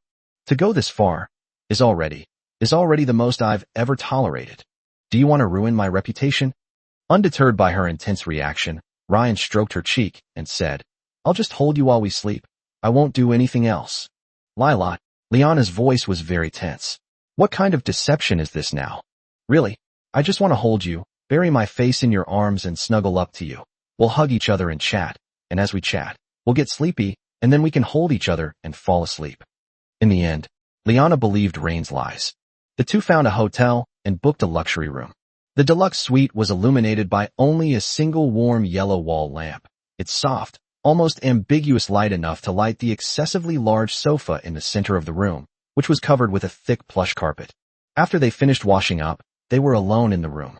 The space was so quiet that only their breathing could be heard. Liana was conflicted. To Rain, she was already quite old, while the boy looked like an innocent teenager. But what about her? How old is she? In her 30s, she's already married. But Ren wouldn't give her that much time to think. He immediately grabbed her wrists. What are you doing? Didn't you say we were just going to chat while hugging? You lied to me. Liana looked at the boy in front of her with misty eyes. Yes, madam. I lied to you. Ren whispered in Liana's ear, his voice laced with an unsettling ambiguity. Do nothing? Do you think that's possible? Smelling your scent, feeling your presence. How could I do nothing? My heart would race, my blood would boil, I would crave more. It's uncontrollable, especially with you. Why, you bastard. You really did. Liana turned her head, her voice trembling slightly. How could I believe you? I actually believed such a clumsy lie. Madam, leave it to me. The next day, Liana was very angry. We agreed it was just a chat, but what happened? Innocent, harmless. It's all a lie. That wicked, cunning, and untrustworthy brat. And now he's still holding her tightly and won't let go? Let go. Liana finally couldn't hold back any longer and snapped in a low voice. I want to go home. Rain, awakened by her words, wasn't annoyed. He chuckled softly. Madam, I wish to buy a warhorse. Impossible. Liana gritted her teeth. I told you, we should forget who we are. Is it really not going to work? No, don't even think about it. And so, that's how it is. The early morning in Shia Town is particularly lively, with many workers already at the breakfast shops having breakfast and starting their busy day. They marveled at the mayor's kindness. Otherwise, how could they have gotten such a cheap breakfast? The birds that were perched on the branches at dawn flew away, and they could faintly hear some sounds. Could we buy warhorses, madam? Could we? Speak up. Yes. I'll buy it for you. I'll buy it for you. I'll buy it all for you. I'll buy it all for you. Chapter 89 Couple Standoff. After discussing the matter, Liana was completely disoriented. She held Rain tightly in her arms, her eyes glazed over. Good boy. I'll go buy you a warhorse later. But you have to promise. Ryan understood immediately. No problem. I'll be happy to act cute towards you every day. Every day? Liana asked, her eyes filled with worry. That won't do. Liana covered Ren's eyes with her hand. I don't know. Don't ask me that kind of question. The two lingered affectionately for a while before getting dressed and leaving. As Liana was leaving the room, she seemed to remember something. By the way, can you tell me what you plan to do with the warhorses? Hit your husband.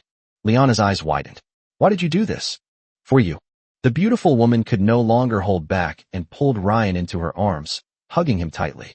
I'm not worth you doing this. Ryan wrapped his arms around her waist. No, you deserve it. Liana felt that Rain's words were both sweet and domineering. Give me 100 warhorses, Ren said, lifting his head and cupping her cheeks. I'm going to beat up your husband. Then you'll have to call me husband. My dear, Liana responded to Ren, tears streaming down her face. Then, the two left the hotel and parted ways. Vesper stood on the high-rise building, watching the couple kissing goodbye as they walked out of the hotel on the street below and clenched his fists. Despite Liana wearing a black veil, he still recognized her as his wife in the vast crowd. He already knew the night before last that his wife had been seduced by someone at the bar. After all, Liana was accompanied by servants at the time. But he thought it was just that Liana was heartbroken after being abused by him and was drinking with someone.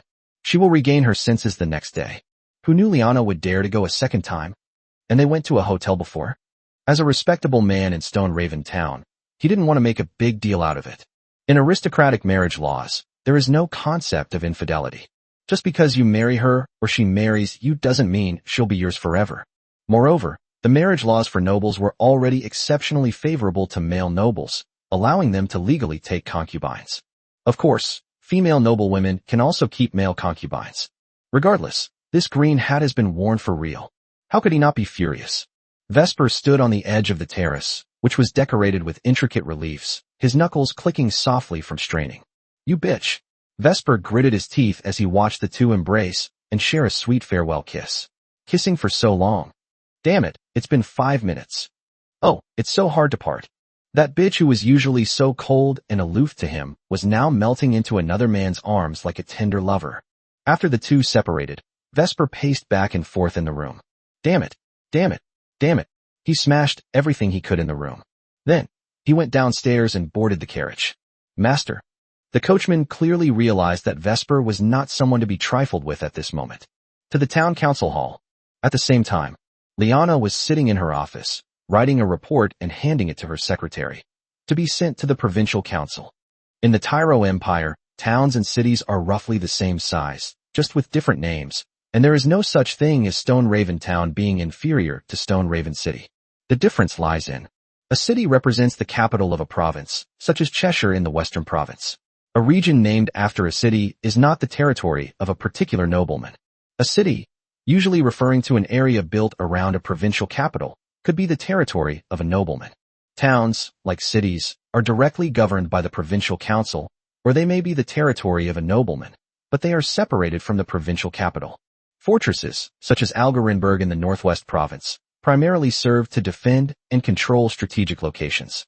As for why a city hall exists in Azure Harbor, which is part of the Verlet family's territory, this is mainly because every port city in the Tyro Empire has a town hall, which is responsible to both the local lord and the provincial council.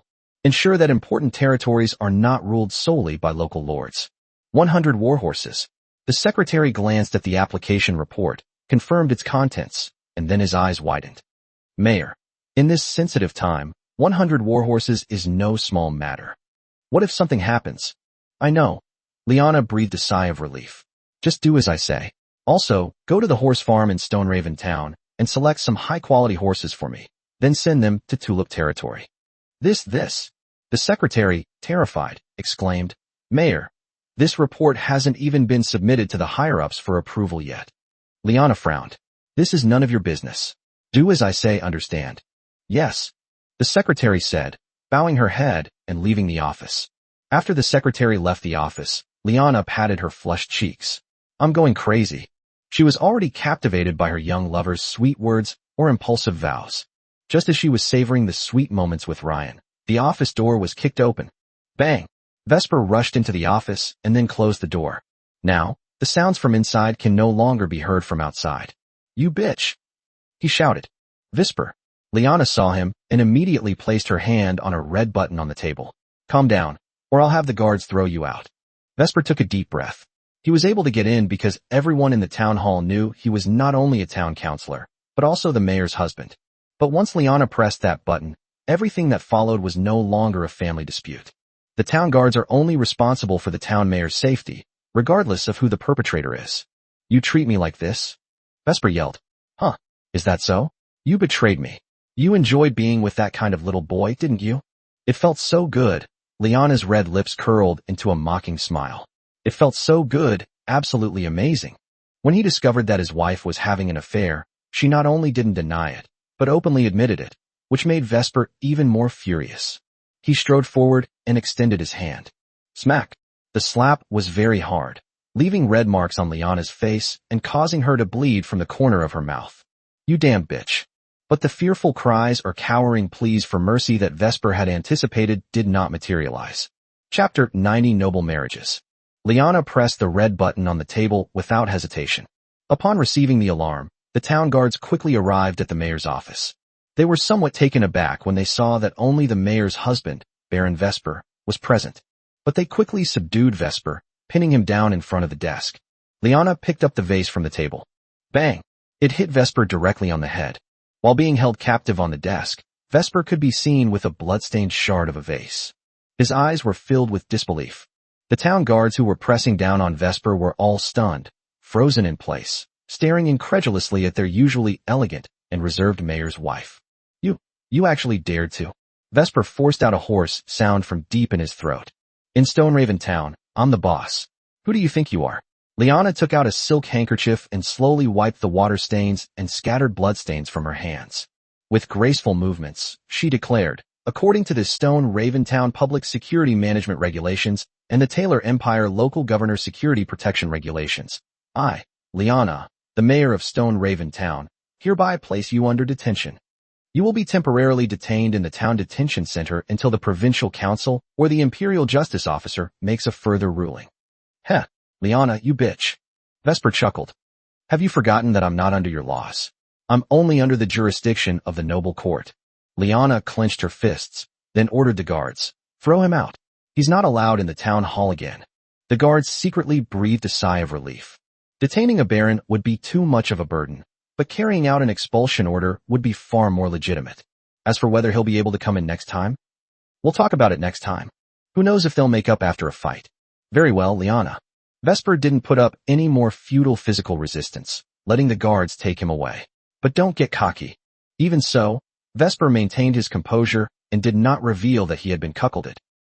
Rain did not return to Tulip territory immediately, but stayed in Stoneraven Town.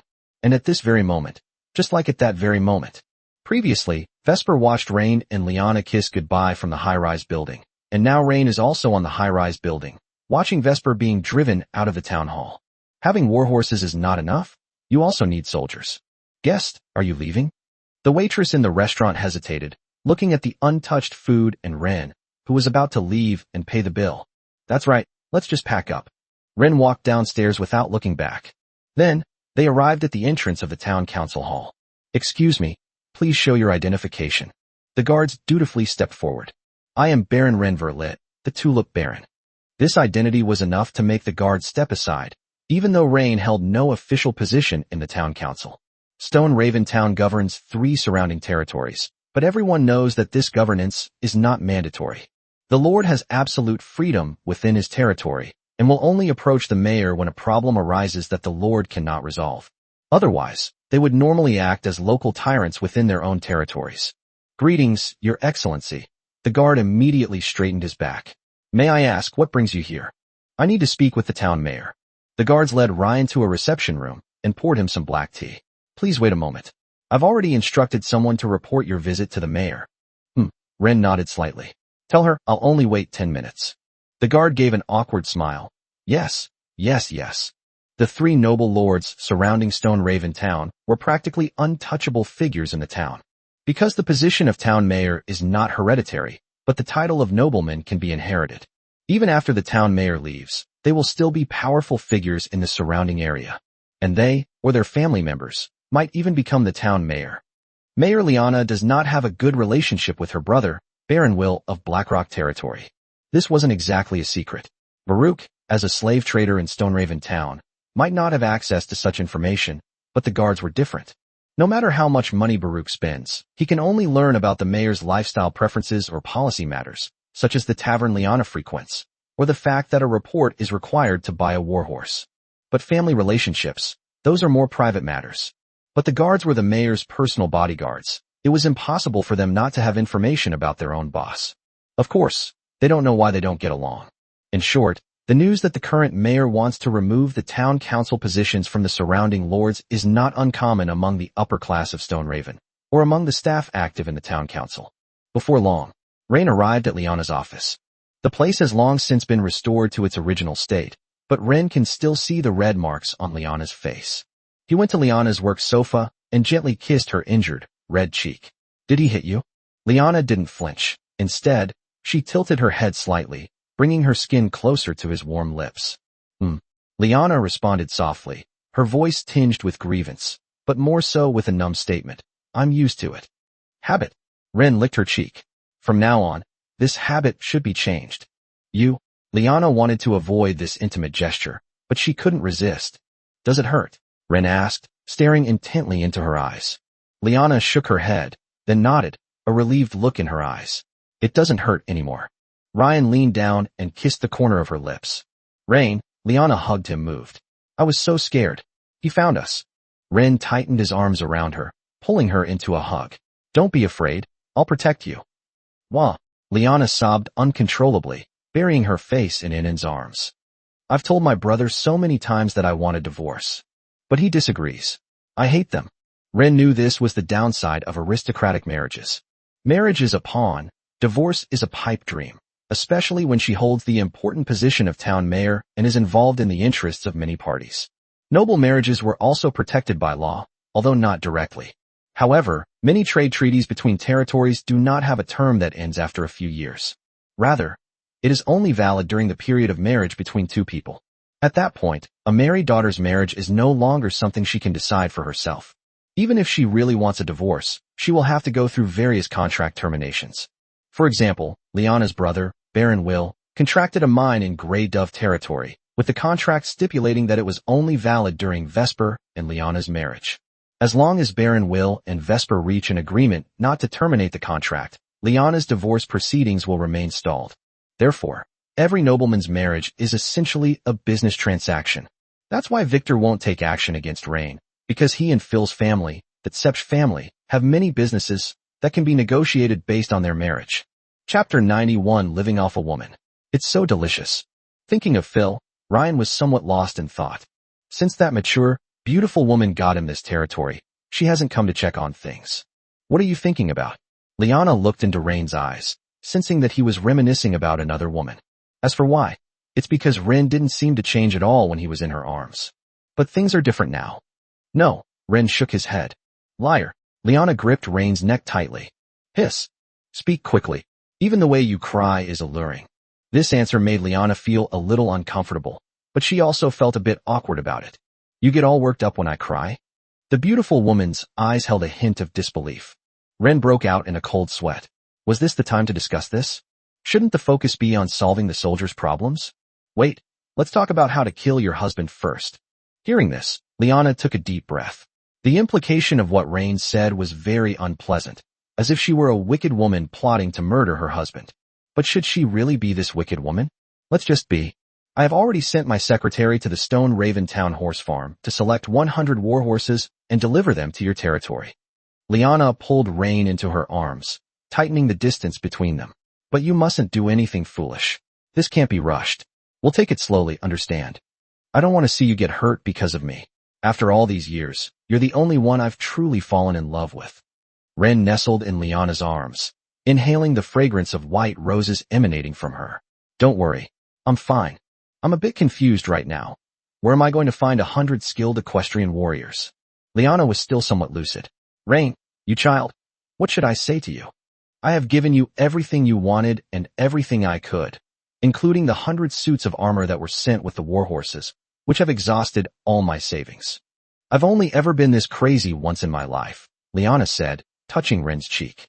"Anyway, as long as you're happy, I'm willing to spend the money. But I can't help you with the soldiers' affairs." Liana took off her wedding ring.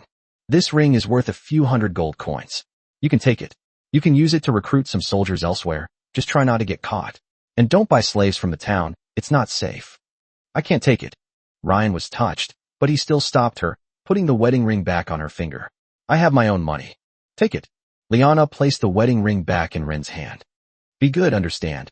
Ren took a deep breath, then suddenly realized something. Wait, you just said, your secretary has already started selecting warhorses? Yeah, what's wrong? Liana asked, taken aback.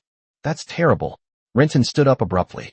I have to hurry back, or he might rob me on the way. Don't worry, he wouldn't dare, Liana said, pulling Ren back. Until the warhorses at the Stoneraven Town horse farm are delivered to the local lord, they temporarily belong to Stoneraven Town as strategic resources. If it is stolen, all armed forces in Shia Town have the right to mobilize and wipe out the bandits. Okay. Ren was finally relieved, then stared intently at Liana. What's wrong? How's the soundproofing in your office? Ryan asked as he walked to the office door. Click. They simply locked it from the inside. What are you doing? This is an office, absolutely. Absolutely not. Objection overruled. Bad boy. As he walked out of the town hall, Ren encountered a familiar figure. Kritis.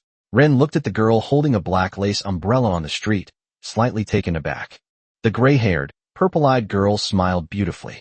Ryan, it's been a long time. Instructor Phil told me to wait for you here, and sure enough, you're here. Huh. Ren was speechless. How could Phil know where he was? You've come here?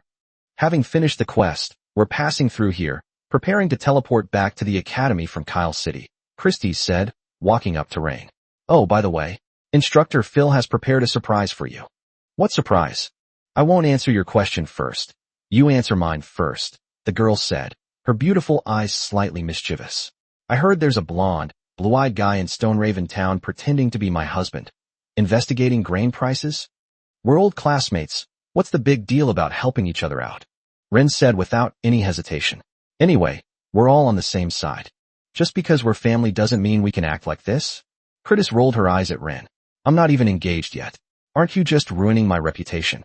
So what do you want? Ryan asked, bringing up their agreement. Didn't you say you could do some things for me that aren't too much? But now that you've dropped out of school, the agreement is null and void. Christine puffed out her cheeks. Unless you call me mom, I won't forgive you. Impossible. You haven't reached that scale yet. Ren had a firm bottom line. WH. What? Christine clenched her fists. You bastard.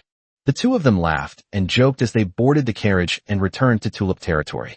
Tulip Castle was more crowded than usual. 300 burly men, exuding a murderous aura, stood before the castle. Rain stepped down from the carriage, momentarily stunned, and then saw a tall woman standing in front of the 300 burly men. Ren knew that figure all too well. His wife, Fair. When the mature, beautiful woman saw Rain, her red lips curled up, and the golden fork in her scarlet eyes instantly locked onto him. Then, she slowly spoke. Call someone. My lord. The unified roar of 300 strong men was like thunder, startling all the residents of Tulip Castle. Phil looked at Rain. The mature and beautiful woman was not wearing the elegant and intellectual robe she wore at the academy today, but instead wore a dark red leather hunting suit that allowed her to move around easily, outlining her breathtaking curves. Her long hair was casually tied back, with a few strands falling beside her fair cheeks. She beckoned to Ren with her finger, and he composed himself, suppressing the turmoil in his heart, and quickly stepped forward. These are the bravest warriors in my north, and now, they are entrusted to you, my little husband. Rain stared intently at the 300 soldiers. Their posture, eyes, and even the rhythm of their breathing exuded the discipline of seasoned veterans, a stark contrast to the peasant guards who had previously served in Tulip territory. Living off a woman, it's so good. Chapter 92, I can't worry about all that. Rain approached the soldiers. Very good. You have shown me what the people of the Northern Territory should be like. But from this day forward, you are no longer people of the North, but people of Tulip territory, people of my Tulip Baron Ren Verlet. In the old military merit system, many people may not be able to see the future or the prospects, but on this vibrant land, I will lead you to witness the impossible. I want to build a pure army, so pure that even in peacetime, our soldiers will not need to work the fields or be responsible for production. What this army does every day is to study how to kill the enemy, to figure out where to strike the human body with their knife to kill with one blow, or even draw more blood. Let the soldiers' swords create a safe environment for those who till the land, so that they can produce with peace of mind. This decision shocked those around them. Not only were the elders of the territory, such as Barton and Baruch, dumbfounded, but even the 300 experienced veterans of the North showed surprise on their usually stern faces. A full-time professional army? This was not unprecedented in the Tyro Empire, but it was usually a luxurious idea that only the royal elite or certain wealthy nobles dared to try. How dare a small baronial territory, in dire need of rebuilding, propose such a concept? How could 800 civilians support 300 soldiers who did not engage in production? Even eating is a problem. Empty promises can't fill an empty stomach. Veterans who have suffered hunger on the battlefield understand this best. But since their lord was willing to make such a boast, everyone had no choice but to trust him. Phil stood behind Rain, watching her fiancé's back with great interest. To be honest, she was not unaware of the situation in Tulip territory back then. They were all pale and emaciated, starving. But what about now? The fields were already ripe for harvest, and the people had filled their stomachs and held Rain in high esteem. How long has it been? It seems like only a week or two. What Phil admires is not how Rain conjures up food, but how he controls these people. Tulips don't just belong to Ryan, they also belong to their future children. As his wife, she was naturally pleased to see Ren developing this land step by step. Night. After finishing dinner, Ryan and Phil went to the bedroom. Minter Fair. Only the sound of their breathing remained in the room. With her legs crossed and holding a glass of red wine, her red lips glistening in the candlelight, Fair asked, "How was it? Satisfied? Didn't those soldiers look fierce?" "Yes, I love it so much." At this moment, it was as if Phil had bought a precious toy for her boyfriend, and Ryan provided emotional support. "Come here. Let me take a good look at you. Have you lost weight recently?" Phil beckoned to Rain, who immediately came to her side and sat on her lap. "I haven't lost weight. It's just that the dragon blood golden obsidian stone is still inside me, and seeing you makes me feel so uncomfortable." "Oh, how bad is it?" Phil hooked Ren's chin, kicked off her red high heels, revealing her jade-like feet, clad in black stockings, with dark green nail polish, like 10 emeralds hidden in the night. Before Ren could make his next move, Phil had already leaned close to his ear and was biting his earlobe. "Tonight, you can do whatever you want." The seductive voice of the mature, beautiful woman reached Ryan's ears. Ren's body tensed instantly, as if the dragon blood golden obsidian within him had been ignited by those words. He kissed Fair's red lips directly. So in such a hurry? When Ryan woke up the next day, Phil was already gone.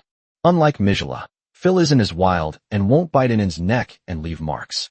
"Young master, madam has already left." The master bedroom door was pushed open, and a beautiful blonde woman with blue eyes walked in. "Are you getting up for breakfast?" "They're already gone." Ren sat up. "Yeah, no rush for breakfast. Let's eat you first." "Ah."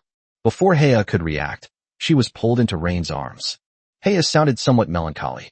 Ever since Rain left the academy, she's really suffered.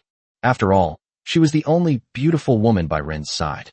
In the tulip fields, the 4 spirit pets also encouraged Rain as he tilled the land, mainly because they were watching their master till the land. Eek! Vivian came to Ren's side. Ren, already disturbed by the dragon blood golden silk obsidian, couldn't care less about anything else. Chapter 93 Tulipi's Advancement Method. This is a dangerous test. Although it was a reluctant attempt, and not a particularly formal probe. Vivian is a glutton. Inside the castle restaurant, Tulipi, that little nobody, is a classic case of sour grapes. Eek! Vivian smiled sweetly, enjoying the moon algae-based special food that he had made for her, still wanting more. But thinking about what Ryan just did, I realized I had been a bit too bold. As a result, Ren gained a large number of points. With his diligent interaction with his spirit pets over the past few days, he now has the resources to seriously consider the evolution of several of them. Companion spirit pet, Starlight Mermaid, Vivian. Rank, Silver. Star rating, 2 stars. Main attribute, Water. Secondary attributes, Light, Lightning. State, Shy, Craving, Curious. Skills, Star Spirit Rain, Water Shadow Star Arrow, Thunderstorm, Tidal Hymn. Progress, 1/3. Currently unable to reach 3/3. Progress rewards, 3,000 points, /5,000 points, /10,000 points. Current points, 4370. Ren took a look and saw that people like Tulipi and Sherry had no progress. There's nothing we can do about it. One is only the size of a palm, and the other is a cat. Leona could also reach 1/3. But looking at her human-sized body, I always feel like there's a hurdle I can't get over. Vivian is a half-fish, and Rain can still treat her like a spring breeze fairy without actually doing anything to her. It helped her improve her spoken language skills, so that her pronunciation would be more standard when she spoke. Upon opening the system shop, Ren directly purchased Tilapy's Gold Advanced Training Method. Spending 3,000 points. Current points, 1370. Now, Ray needs to learn how to feed his spirit pet. Tulip Pride Which Training Method. Results expected within 1 month. Core staple foods. Daily essential, laying the foundation. Honey from the corolla of the morning tulip, 30 milliliters daily. Market price, 10 gold coins.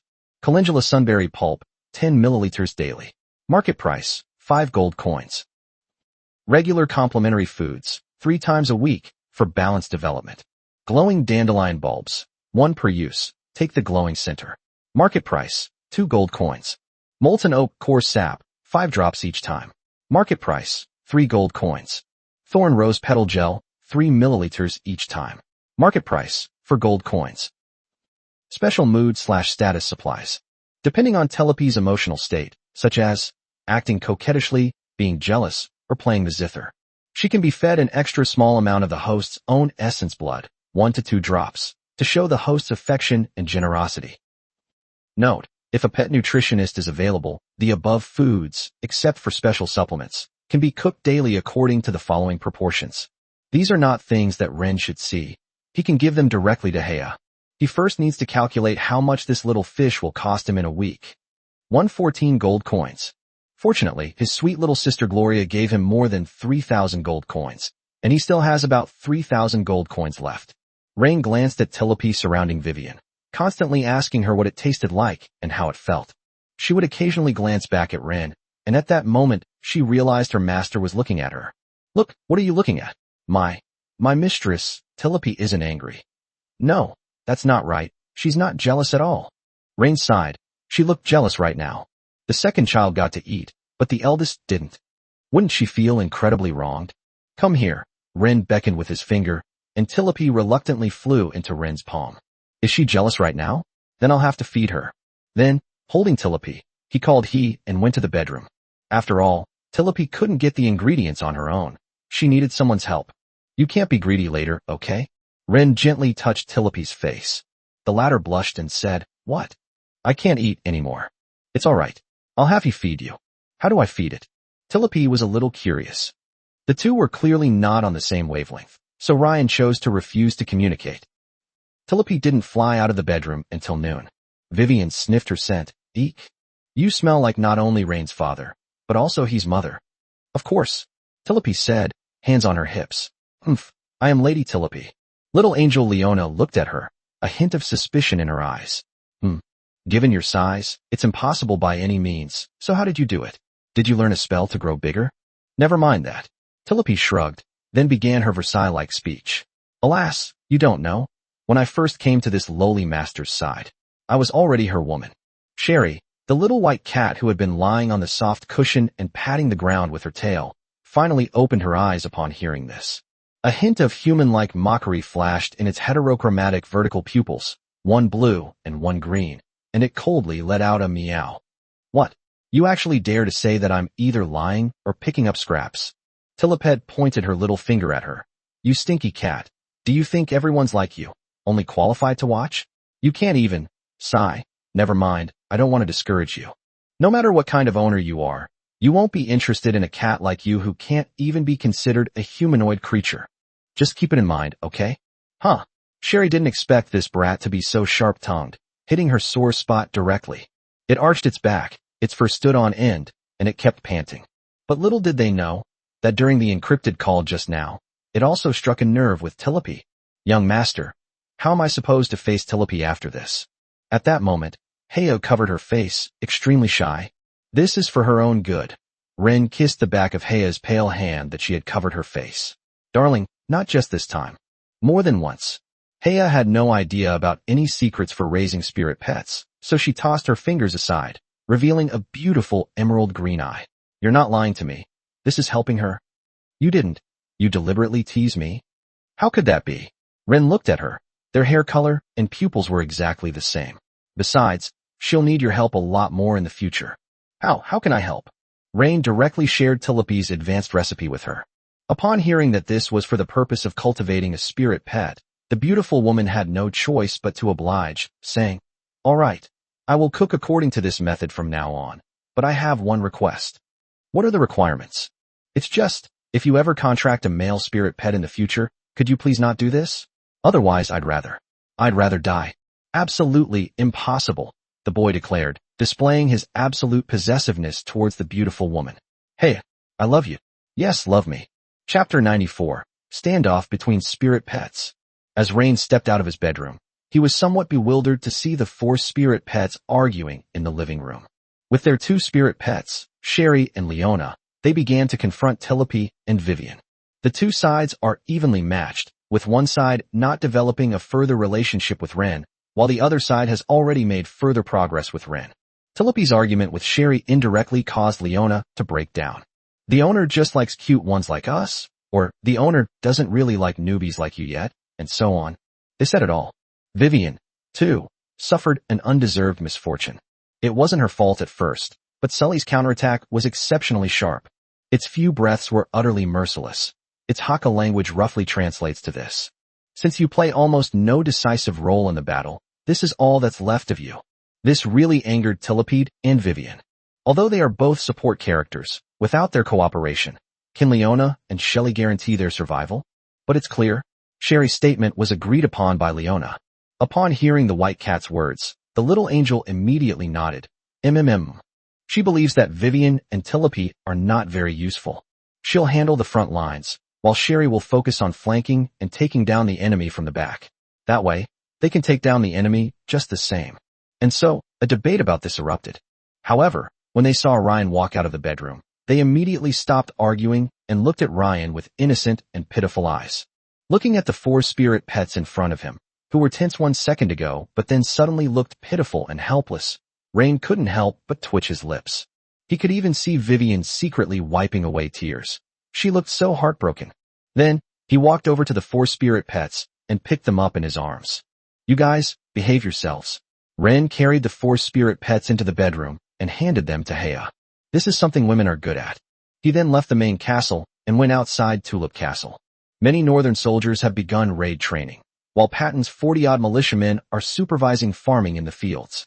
With the arrival of this group of professional northern soldiers, Patton also realized his own position. Dreams of becoming a general are no longer possible. Therefore, he now positions himself in a position similar to that of a patrol team leader. And those warhorses that he coveted seemed to have nothing to do with him anymore. As soon as Rain arrived outside Tulip Castle, the leader of the northern soldiers immediately rallied his men, then trotted over to him, arrayed his troops, and announced in a loud voice, "My lord, the Tulip army is assembled. 300 men were expected, and 300 are present. Please give your orders." Ren returned the salute. "Everyone stand at attention. I want to see my warriors." "Yes, sir," the captain of the northern soldiers shouted in response, then jogged to the soldiers and commanded, "All of you, stand at attention."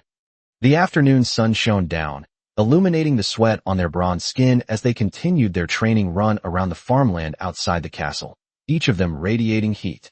The heavy breathing merged into a deep and powerful sound, like a pack of bloodthirsty beasts.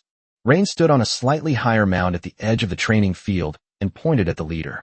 "What's your name?" "Reporting to the Lord, my name is Hans." The leader was a muscular man, about the same height as Ren. It's worth noting that as a young master from a wealthy family, Ryan ate very well, and his height was already outstanding among the crowd. But this civilian soldier was no less impressive, and all of these soldiers were tall, none shorter than 1.8 meters, clearly handpicked by Phil. "Hans, I hereby appoint you as the commander of the Tulip Legion." Ren nodded. "I now have 100 warhorses here, and I need you to select 100 stronger warriors to form a cavalry unit." Rain didn't need to show off to these soldiers. As a nobleman, he was qualified to lead them. Not to mention he's a contract master. No one can beat him in a one-on-one fight. Besides, who is Ren's wife? Do they dare to disagree? Therefore, there won't be any melodramatic scenes like soldiers disobeying their lord. With status and power, no one will want to cause trouble for you. Upon hearing the appointment, Hans's bronze face instantly lit up with excitement. He straightened his already towering frame. "Yes, my lord." Hans will not fail in his duty and will train a tulip cavalry capable of tearing apart any enemy formation. I'm having you train a cavalry unit for the upcoming war, Rain said firmly. The area isn't very safe right now. Bandits appear frequently. Not long ago, our tulip territory was robbed by bandits. He raised an eyebrow. But I know their hideout. Where the Lord's army points, we will surely charge. Hans roared with 300 soldiers. Where the Lord's army points, we will surely charge. 300 veterans from the north roared in unison, their voices shaking the dust on the field ridges. Ren was pleased with the sudden surge of sharpness in his eyes. He raised his hand. Very good. To be honest, before these bandits showed up, I wouldn't have bothered with them at all. But some nobles think that because they've been entrenched in this area for so long, they're entitled to drink at the same table with me. Tomorrow, I will lead you through the Black Forest of Tulip territory to see what kind of bandits dare to act so arrogantly in my territory. In addition to 1,500 acres of arable plains, Tulip territory also has nearly 5,000 acres of Black Forest. The forest holds even more untapped resources, and beyond this dark forest lies Grey Dove territory. Everyone, get ready. We're entering the Black Forest tomorrow. If we spot any suspicious individuals, we'll launch an attack, even if it breaks out into war. Chapter 95, asking the question again. The soldiers in the north really liked their tough lord, Rain. A lord's belligerence may be a disaster for his subjects, but for some soldiers it can be a good thing. This way, soldiers will have a chance to earn merit. Putting everything else aside, just the fact that a baron can bestow fiefs and knights, even though it's the lowest rank of hereditary noble, is enough to make anyone's heart flutter. A fief knight is a respectable person who receives land from a lord, and can rise from a pure warrior to a small lord and manager. This is why many people want to become lackeys of nobles, because it allows them to legally acquire a piece of land. Ren sent someone to summon Baruch, who immediately trotted over. I also need 200 suits of armor, 150 iron shields and longswords, 100 longbows and 5,000 arrows, as well as 100 quivers and 100 quivers for mounted archery. Upon seeing the bald man, Ryan immediately spoke. Of course, he wasn't going to attack Vesper tomorrow. War between lords isn't something you can just start whenever you want. But it's perfectly fine to go into the Black Forest for a patrol and have a hunt to enjoy some meat. Baruch did a rough calculation, then his expression changed. My lord, this is a huge deal. If we calculate based on ordinary equipment, 200 suits of armor would cost about 400 gold coins, while iron shields would only cost 75 gold coins. As for longswords, longbows, quivers, and the like, adding them in, it'll cost 500 or 600 gold coins in total. Ren snapped his fingers, pulled out a bag of gold coins, and tossed it to Baruch. There are 100 gold coins in here. Consider it a deposit. Go and negotiate the deal, and deliver it to us before dark. Baruch had never seen such a generous lord, spending money as if it were food and water. Happiness came too fast. Although the money wasn't given to him directly, he could decide who received it. Such a large deal. Once he arrives in Stone Raven Town, which weapon shop owner wouldn't treat him well? Moreover, as the merchant officer within the territory, the more and larger the business in the territory, the higher his income and status will be. At this moment, all Baruch could think was, the Lord is just too temperamental. Oh dear, what am I to do? With this kind of treatment, what kind of bullshit Vesper would offer? Probably not in a lifetime. Lord Ren has been incredibly kind to me, Baruch. After silently grumbling to himself, Baruch glanced at Ren and asked, Lord, about this? It should be written down. After all, large-scale equipment transport can't be kept secret. Ren nodded slightly. He knew what Baruch was talking about. This bald man is still acting as a double agent, constantly reporting his actions to Vesper's people. Yes, I'll take care of it right away. Hans, Ren said, glancing at the Legion commander after Baruch had left. Send a few warriors to protect Lord Baruch's safety. Yes. Hans selected a few trusted men and followed Baruch. However, this order also sent a signal to Hans that Ren didn't seem to trust the bald man as much as he thought. So he decided not to get too close to Baruch in the future, lest he get into trouble. Well, let's put the training aside for now. I checked out the military camp before coming to the farm, and to be honest, the environment is still pretty bad. That place doesn't look like habitable. It's been in disrepair for years. We need to find a way to repair it as soon as possible. Ren then pulled 50 gold coins from his pocket. These are for repairing the barracks. Buy whatever you need. My lord, we don't need that much. We can do it ourselves. No need to hire workers. Use the rest to buy some wine and meat, so everyone can have a good meal. Yes, Your Excellency Ren. Long live Your Excellency Ren. Hans accepted the order and shouted. All the soldiers shouted the same thing. The Lord not only cares about their fighting, but also about whether they are living well and eating well. This kind of genuine care is more heartwarming than any empty words. Good bosses are few and far between, so be sure to seize the opportunity. Back in the main castle, Ren felt a pang of regret. Production simply couldn't keep up with the expenses. We still need to revive the abandoned vineyards as soon as possible. When that happens, whether we sell fruit or make wine, it will be a landmark step for the territory's industry. Meanwhile, Zenise was inside the main castle, offering her daily prayers to Leona. At that moment, Zenise, the blindfolded beauty, tentatively reached out and touched Leona's cheek. Oh my God! This is what it feels like to touch the light. Leona had no idea what the blindfolded High Nun was up to, but she had seen this state before. He does this when she's with Rain. Eek! Zenise bit her finger, her eyes filled with unparalleled devotion. Then, the door was pushed open. Zenise recognized that aura all too well. Rain. How can you just enter my room like this? Her voice carried a hint of barely perceptible panic, as she tried to maintain her usual cool demeanor. But her slightly trembling voice and somewhat rapid breathing betrayed her. Ryan stood in the doorway. I heard some noises in here. I thought something had happened. Are you alright? I'm fine, Zenise said, forcing herself to remain calm, and nodded slightly. Please don't disturb my prayer. This ritual is sacred and must not be stopped midway. Oh, Ren sniffed. It is indeed a sacred ritual. But you can't corrupt my child. You understand. Zenise couldn't take it anymore after being exposed so mercilessly by Ryan. What was the difference between this and being killed? I understand. Please stop talking, or I'll kill myself. Okay. Ryan closed the door. Silence returned to the room. Only Zenise's slightly rapid breathing and the soft, holy glow emanating from Leona remained. Zenise stood frozen in place, her cheeks burning hot under the blindfold. Lord, was I wrong? Zenise reached out and stroked Leona's chubby cheeks. Leona shook her head and said in a childish voice, No, you've forgiven me? The little angel nodded again. Yes. It's not a condescending forgiveness, but an unreserved acceptance. You truly are the supreme being. Zenise's voice was barely audible. From this day forward, I will dedicate my life to serving you and atoning for this sin.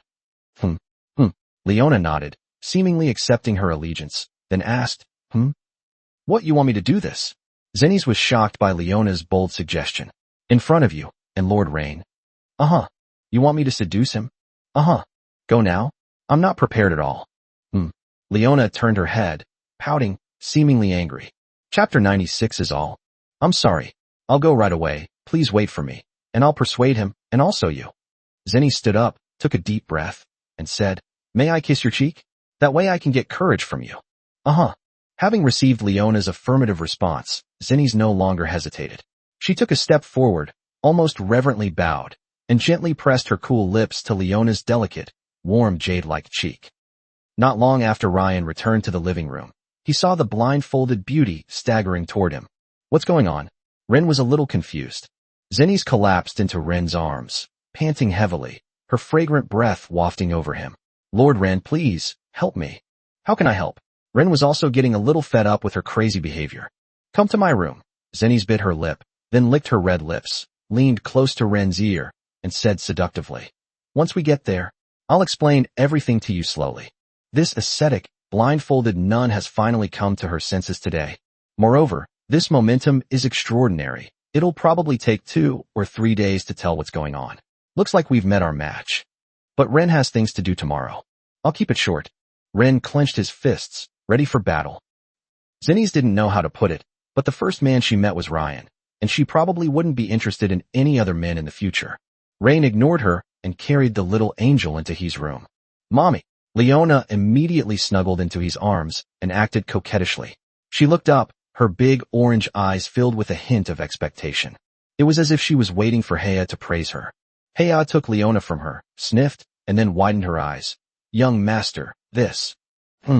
Take her to wash up.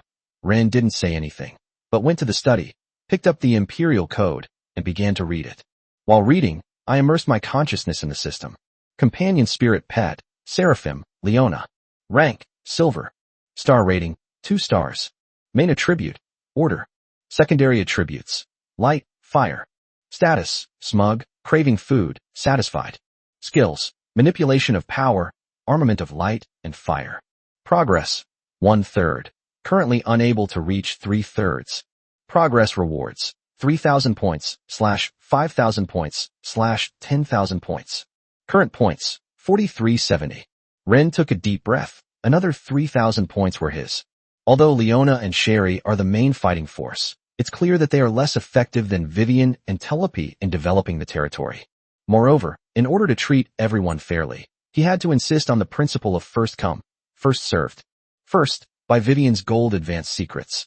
Telepy's advancement to the tulip which of pride focuses on control and resistance reduction. Therefore, Rain decided to purchase Vivian's next stage of form development secrets, Star Guardian. Its main functions are area of effect magic damage and healing. The method is similar to Telepy's, except for the core staple food and regular complementary foods, but the price is almost the same. There are also special supplies. Depending on Vivian's emotional state, such as feeling wronged, sad, feeding her while playing the zither. Playing the zither means that they are in a state of learning music. Fortunately, Vivian could take it herself, which spared he from the trouble. With over 2,800 gold coins left in his pocket, Ren wasn't worried. 2 spirit pets only cost a little over 200 gold coins a week, and it was effective within a month. It's only a little over 900 gold coins. That money should be spent. So, Ryan went to the bathroom. He had just finished wiping Leona's lips with a towel when she stepped out of the bathroom and saw Rain. Young master? The bathroom was a dangerous place, and his eyes revealed fear and helplessness. She was terrified. It was as if something was bound to happen the moment she saw Ryan. Heya also realized that she might not be able to meet Rain's requirements, so he could only provide targeted training for Vivian and Leona. Sure enough, she could feel that Rain's breathing seemed to be getting heavier again. This is Vivian's recipe. Rain looked at the beautiful woman's panicked eyes and felt a little embarrassed. But some things are really beyond his control. The treasure that Mijala bestowed upon him was truly amazing. Now, Ren felt that his physique was comparable to that of a high-ranking bronze knight, and he might even reach the level of a silver knight at any time. It's just a little bit short, or maybe something's missing. I wish I could see Selena and her 2.5-meter-tall angelic beauty, Shia, again. Or you could have Mijala. If it continues for a week, I estimate it will be able to. The more he thought about these things, especially Marcella, the more his eyes seemed to spit fire. He carefully took the recipe from Rain, then kissed Leona. Okay, you go back to your room now. After Leona flew away, the beautiful woman, noticing the detail, coughed lightly. Young master, your shoelaces are loose. Well, then I'll trouble you. The next day, Rain left the castle and began preparing to lead his soldiers into the Black Forest to explore the surrounding resources. Chapter 97 for Justice. Tulips lead the Black Forest. Dappled sunlight still filters through the forest's edge. This area has abundant timber resources, with a wide variety of tree species, the most common being iron oak and blackwood. These woods are hard and durable, making them excellent materials for construction, tool making, and weapon manufacturing. The previous lord never developed this area, but beyond this forest lies Grey Dove territory, and Vesper might extend his reach here.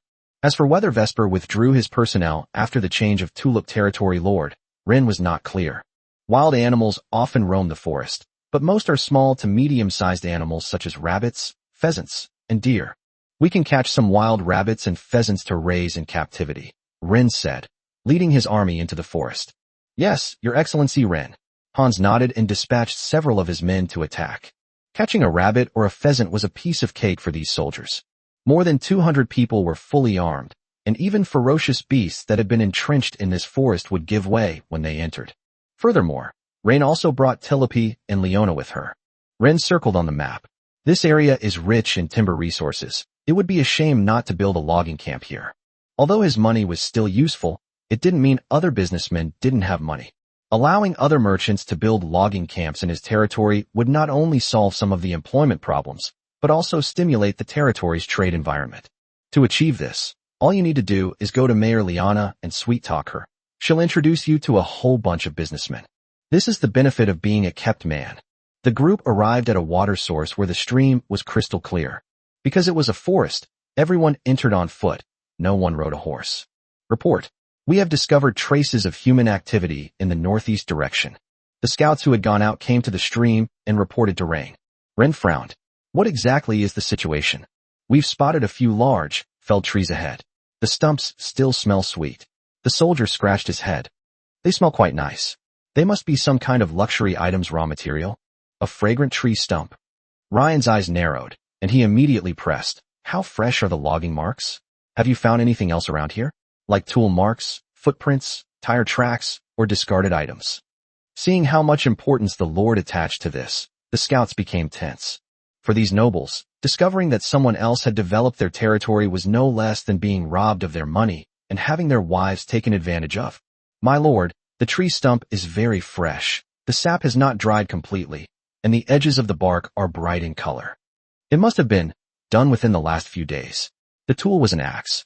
The cuts look a bit messy, not like something an experienced person would do, but it must have been done with considerable force.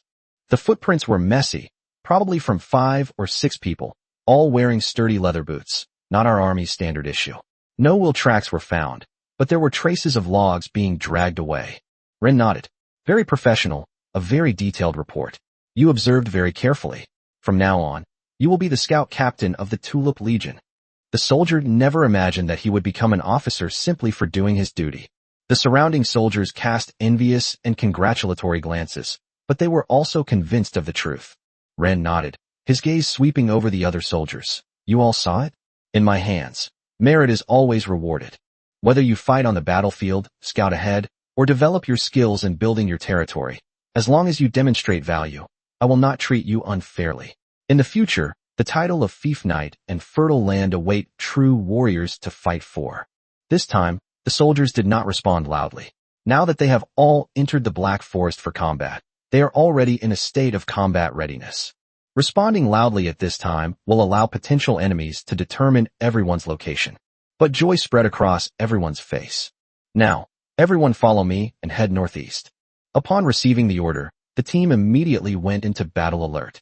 The soldiers' joy quickly faded, replaced by focus and vigilance. They stopped talking and communicated with each other using eye contact and simple gestures, automatically adjusting their formation. The formation is divided into 3 sections: front, middle, and rear. Scouts spread out on both flanks. Shield bearers are in front, archers and spearmen are in the middle, and Ren and Hans are in command positions in the middle section. This is practically the ultimate toy that Phil gave to Ryan. There's no need for Rain to have any high level of military command skills. As long as he gives the order, these people will operate automatically. Arriving at the scene, the tree stump did indeed emit a lingering scent. Others might not understand these things, but as a nobleman, Ren was naturally well informed. They might not understand leading troops in battle, but they can distinguish the materials used in various luxury goods and determine their value. As someone from the Violet family, he was practically in control. If there are luxury items he doesn't recognize, it just proves they're too cheap. Silver Frost Agarwood. Rain's voice was cold and tinged with a hint of offended anger. And it's a mature tree that's over 50 years old and in its prime resin-producing period. The heartwood of this tree, processed and distilled using secret methods, can be used to extract sinking silver frost fragrance, the value of which is more than the same weight of silver per ounce. Whether used in incense, perfume, or winemaking, it is a top-tier luxury ingredient. The soldiers could hear the chill in Rain's voice. That was the angry voice of a capitalist. The further you explore, the more disheartening it becomes. This entire forest of silver frost agarwood has been cut down in half. More than 30 mature fragrant trees were destroyed. Even at the very least, that's a loss of 1,000 gold coins. No wonder Vesper was so generous when he met Ryan. Your Excellency, Ren? Hans stood trembling beside Ren and asked in a low voice. May I ask what we should do next? Which village in Grey Pigeon Castle is at the forefront? Ren's voice was filled with rage. Hans beckoned over a few scouts and, after questioning them, came to Ren's side and whispered, Sir, we found out. About 5 miles outside the northeastern edge of the Black Forest lies Mudclaw village of Grey Dove territory. It is said to be the territory of a fief knight under a man named Vesper. Prepare to attack. Ren nodded, his voice revealing his confidence. The soldiers nearby were stunned. Is this what nobles are like? That's too fierce. No negotiation whatsoever. But the soldiers also gripped their weapons tightly, ready for battle. Seeing the soldiers' condition, Rain nodded in satisfaction. Protecting the territory's property is the sacred and inviolable mission of every Tulip soldier.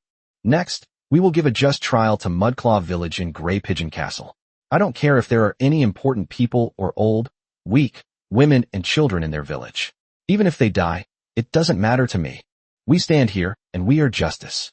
In the pure light of justice, all darkness must be annihilated, destroyed. For the sake of justice, we must be bathed in the glow of the sunset, fight the most victorious battle, be brilliant and radiant, and live up to the lofty ideals you have brought to my side and to Tulip Country. Chapter 98. No Martial Ethics. Many people may die in the upcoming war, but don't be afraid. Everyone, immediately report the situation of your relatives to your superiors, and hand over all the information to me. Your sacrifices are worthwhile for justice. If you unfortunately die or are seriously injured or disabled, it doesn't matter. I will take care of your family. I will send at least 20 silver coins to your family every month for 30 years. Because in my view, any act of sacrifice made for justice must be treated kindly if we defeat evil. At this point, Ryan smiled and raised his right hand. Then empty them out. Without any intention of issuing diplomatic rhetoric, and without hesitation or cowardice at the perceived invasion of territory, Rain directly regarded this economic aggression as a pretext for war and began mobilizing the army. Hans wiped away his cold sweat. He had almost believed Ren's deceptive lies. He was already infected. He felt they were really going to do something sacred. They even felt that Rain was a lord with an infinite sense of justice and a friendly demeanor. All that build-up was for just a few words at the end. Nizwa village is located at the bend of a murky stream. It is a small village with about 40 or 50 households, most of which are low-lying wooden and stone houses. At the entrance of the village stood a simple wooden watchtower, on which a militiaman dozed off, clutching a spear. Smoke curled from chimneys in the village, and cattle and sheep bleated in their pens, creating a peaceful rural scene. The only conspicuous thing was a stone fortress with a small courtyard in the center of the village, which should be the residence of the fief knight. And a silver frost agarwood yard is located behind the stone fortress. The outline of Nizum village appeared completely unguarded in the fading light. Hans, Ren said in a low voice, take 50 infantrymen and 20 archers, go down the valley, circle around to the back of the village, and cut off anyone's escape. Yes, Your Excellency, Ren. Hans licked his slightly dry lips and took his leave. Leona, Daddy. The little angel immediately snuggled into Ryan's arms, responding to him. Rain patted her hair. After I have the archers shoot down those sentries, you activate your firearms and smash that wooden door open. Tilipe. Ren reached out and poked the little tulip fairy's cheek. Ever since she got what she wanted from he, she had become incredibly shy around Ren. Silly, silly daddy. Tilipe hugged Ren's fingers and gently bit them. When can we? Don't think about those inappropriate things now. Ren's eye twitched. Remember to activate the empowered petals later and try to protect the frontline soldiers. Good. Tilipe rubbed her cheek against Rain's fingers. Hans took 70 soldiers with him, and now Ren has only about 180 soldiers left. Archers, prepare. Aim at the soldiers on the enemy watchtowers. After the first volley of arrows, regardless of whether those sentries are dead or not, shield guards, advance. Attack. 30 archers stepped forward silently, drew their bows, and aimed their cold arrows at the simple watchtower at the village entrance, and at two figures vaguely moving at the stone fortress below. The subtle friction of the string being slowly pulled apart became the only sound at that moment. The militiaman on the tower seemed to sense a hint of unease. He shifted his position, rubbed his eyes, and gazed blankly toward the dark forest, where only swaying tree shadows could be seen. Although being stationed on the edge of Tulip territory is a leisurely job, it doesn't mean they are just bots waiting to die. Enemy attack. The enemy sentry, though somewhat tired from drinking the night before, quickly snapped to attention and pulled the bell on the watchtower. Enemy attack. The piercing chimes and the distorted roar exploded simultaneously, and then his throat was pierced by an arrow, gurgling blood bubbles. The muffled thuds of the 30 bowstrings vibrating simultaneously merged into one. The next second, a dense barrage of arrows, like the scythe of death, pierced the dim light and covered the watchtower and the entrance to the stone fortress. The alarm alerted the entire village, instantly snapping the fief knight, who was flirting with his beautiful wife and concubines, back to reality. Immediately don your armor and summon your personal guards. At the same time, Request reinforcements from Grey Pigeon Fortress. But the guards at the village gate had already spotted a monster walking at the front. An angel, nearly 2 meters tall and formed from condensed magical energy, walked at the very front of all the soldiers. The soldiers around her were each covered by a golden protective shield. Ordinary arrows can't hurt them at all. The knight of the fiefdom shoved aside his disheveled and screaming concubine and jumped off the bed shirtless. Armor. My sword. What's going on outside? He frantically put on his leather armor lining while listening to his guard's report. Black Forest? Tulip territory. How could he attack without permission? The fief knight of Grey Dove territory glared, his eyes red. Even if war breaks out between territories, permission should be obtained from the Stone Raven Town Council first. Did a message come from inside the castle that you didn't tell me? The fief knight roared at his personal guards. However, the guards were also completely baffled. When did the notification arrive? There was none. No, sir, we have absolutely not received any diplomatic documents or declarations of war from Stone Raven Town. A guard hurriedly defended himself, his face equally pale. The beacon tower has been lit, and fast horses have been dispatched. Grey Dove Fortress and Stone Raven Town will know soon. The knight's heart pounded. Any war not coordinated by Stone Raven Town is illegal. This area responsible for arbitration, though only in name, must be recognized as legitimate by everyone, because it was an institution that protected weak lords. For example, if a great lord wants to devour a lesser lord, he must first report to Stone Raven Town that he is preparing to declare war, and he must find a suitable reason. Then the town mayor will try to mediate. If the mediation fails, it will depend on whether the other party to the declaration of war will accept the challenge. Not engaging in combat is another way of handling things. First, a vote must be held in the town council. Only if the votes in favor exceed the votes against can troops be deployed. But the Tulip territory nowadays has no sense of martial ethics at all. Of course, mechanisms are mechanisms, and people are not machines. For example, if you've already attacked someone else's home, why bother with Stonecrow Town? Therefore, Rain directly regarded Grey Dove's actions as a military invasion. Chapter 99 Tulipi, who embarrassed Ren. Bang! The simple village gate was knocked down with a single punch by Leona, who was empowered by the light and fire armament. Then the Tulip army soldiers began to file in. Such a small village could not possibly withstand more than 200 fully armed soldiers. A village governed by a fief knight typically has a few dozen soldiers at most. Having more would only arouse the lord's suspicion. When the fief knights arrived at the village gate with their soldiers, the village had already been occupied. He shouted, "Your Excellency Baron Tulip, Lord Ren, why have you started a war between two territories without cause? We have now informed Grey Pigeon Castle and Stone Raven Town of this matter. Please withdraw your troops. We can discuss anything else at this time. The entire province is currently in a sensitive phase. Resorting to force prematurely would not benefit either of us." Rain, standing among the troops, ignored the roar and simply ordered his soldiers to keep firing arrows. "We're all cunning people. I know what you did, and you know why I did it. Since everyone knows the truth, why call for a halt?" Tulipi. Ren snapped his fingers. "Activate Flower Edict. Keep the area around the enemy as close as possible, and don't let it hit our own people." The little fish flower fairy puffed out her cheeks. "Understood, Master Fish." Then, she flew out of Rain's arms and went to the front line, shouting, "A bunch of ants! How dare they offend the noble Lady Tulipi's stupid father? From this moment forward, this place is entirely under the control of Lady Tulipi. In the name of the flower crown, imprison all lowly fodder. Hurry up and die.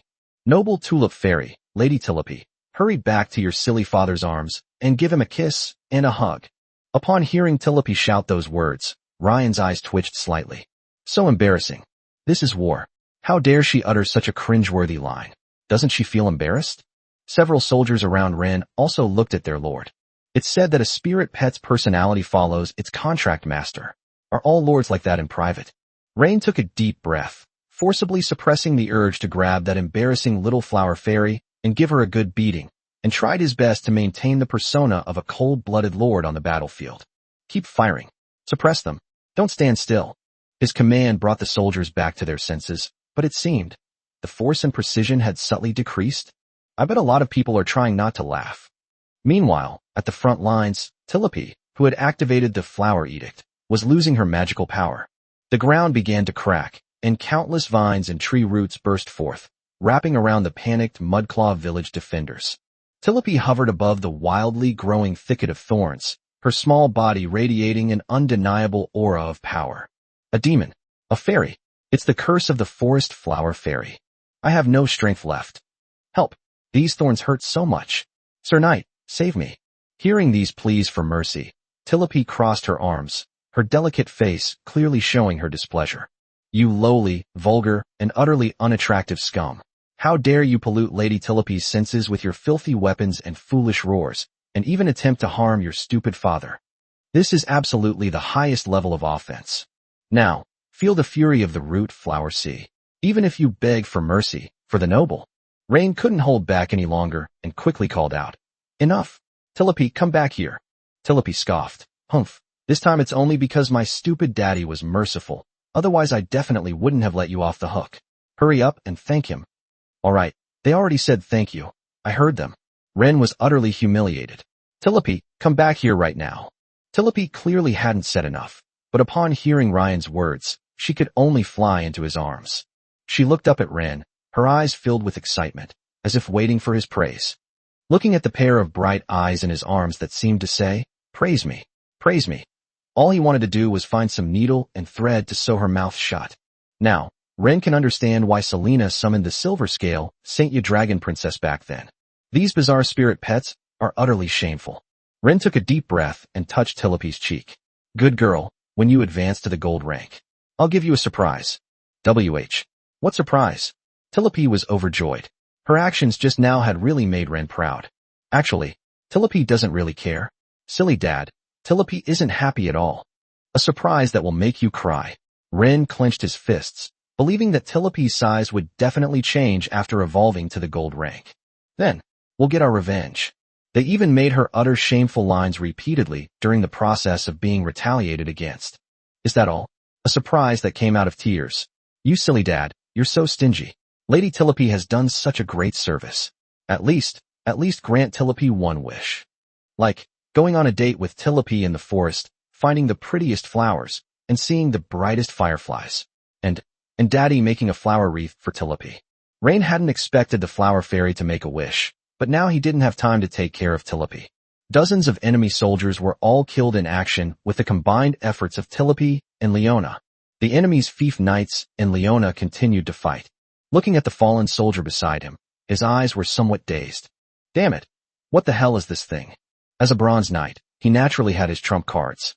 Even if he doesn't have the secret manual, he still has his ultimate moves. At this moment, his entire body was crackling with lightning.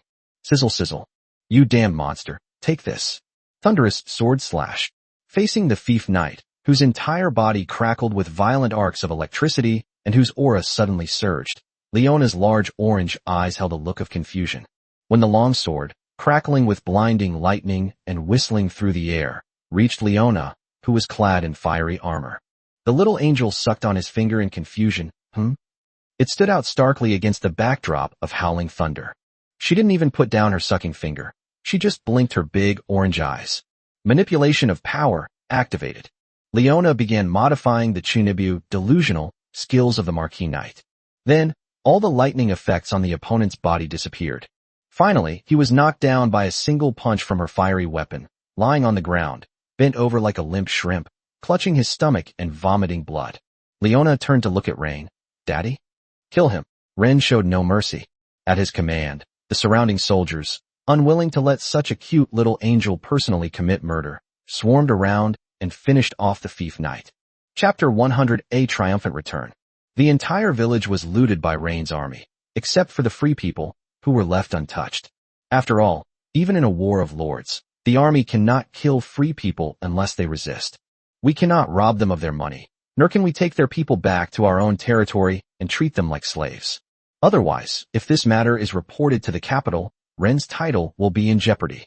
The royal family has clear laws to restrain the wars waged by the lords. They can disregard how nobles and their lackeys fight, but they must guarantee the personal safety of the free citizens of the empire during war.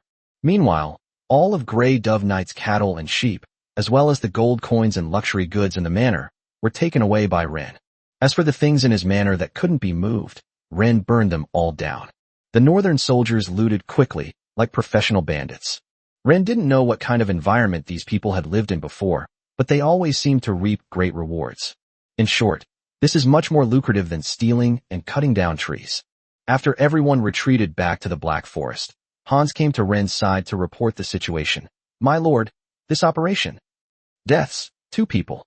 Seriously injured, 5 people. Minor injuries, 18 people. The spoils are as follows. 1. Silver frost agarwood, 7 complete mature logs and 5 logs that have undergone preliminary processing. 2nd, precious metals and luxury goods. For 72 imperial gold coins and more than 1,300 silver coins were found in the knight's bedroom and secret room. Various gold and silver utensils, gem-encrusted jewelry, and silk fabrics were also seized. 3rd, food and supplies. About 35 carts of grain such as wheat and rye. About 5 carts of reserves of smoked meat, cheese, salted fish, etc., iron ingots, copper materials, and intact weapons and armor sufficient to arm 30 people. 4. Livestock. 8 strong oxen for draft, 5 pack horses, 12 pigs for meat, and over 40 sheep. V. Others. 7 intact transport vehicles, various agricultural tools, woodworking tools, leather, and other miscellaneous items, all of which are valuable and easy to transport have been packed. Ray nodded.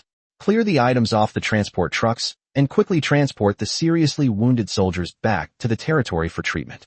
At this moment, Hans was slightly moved. Their lord was not greedy for money, but cared about the lives of his brothers.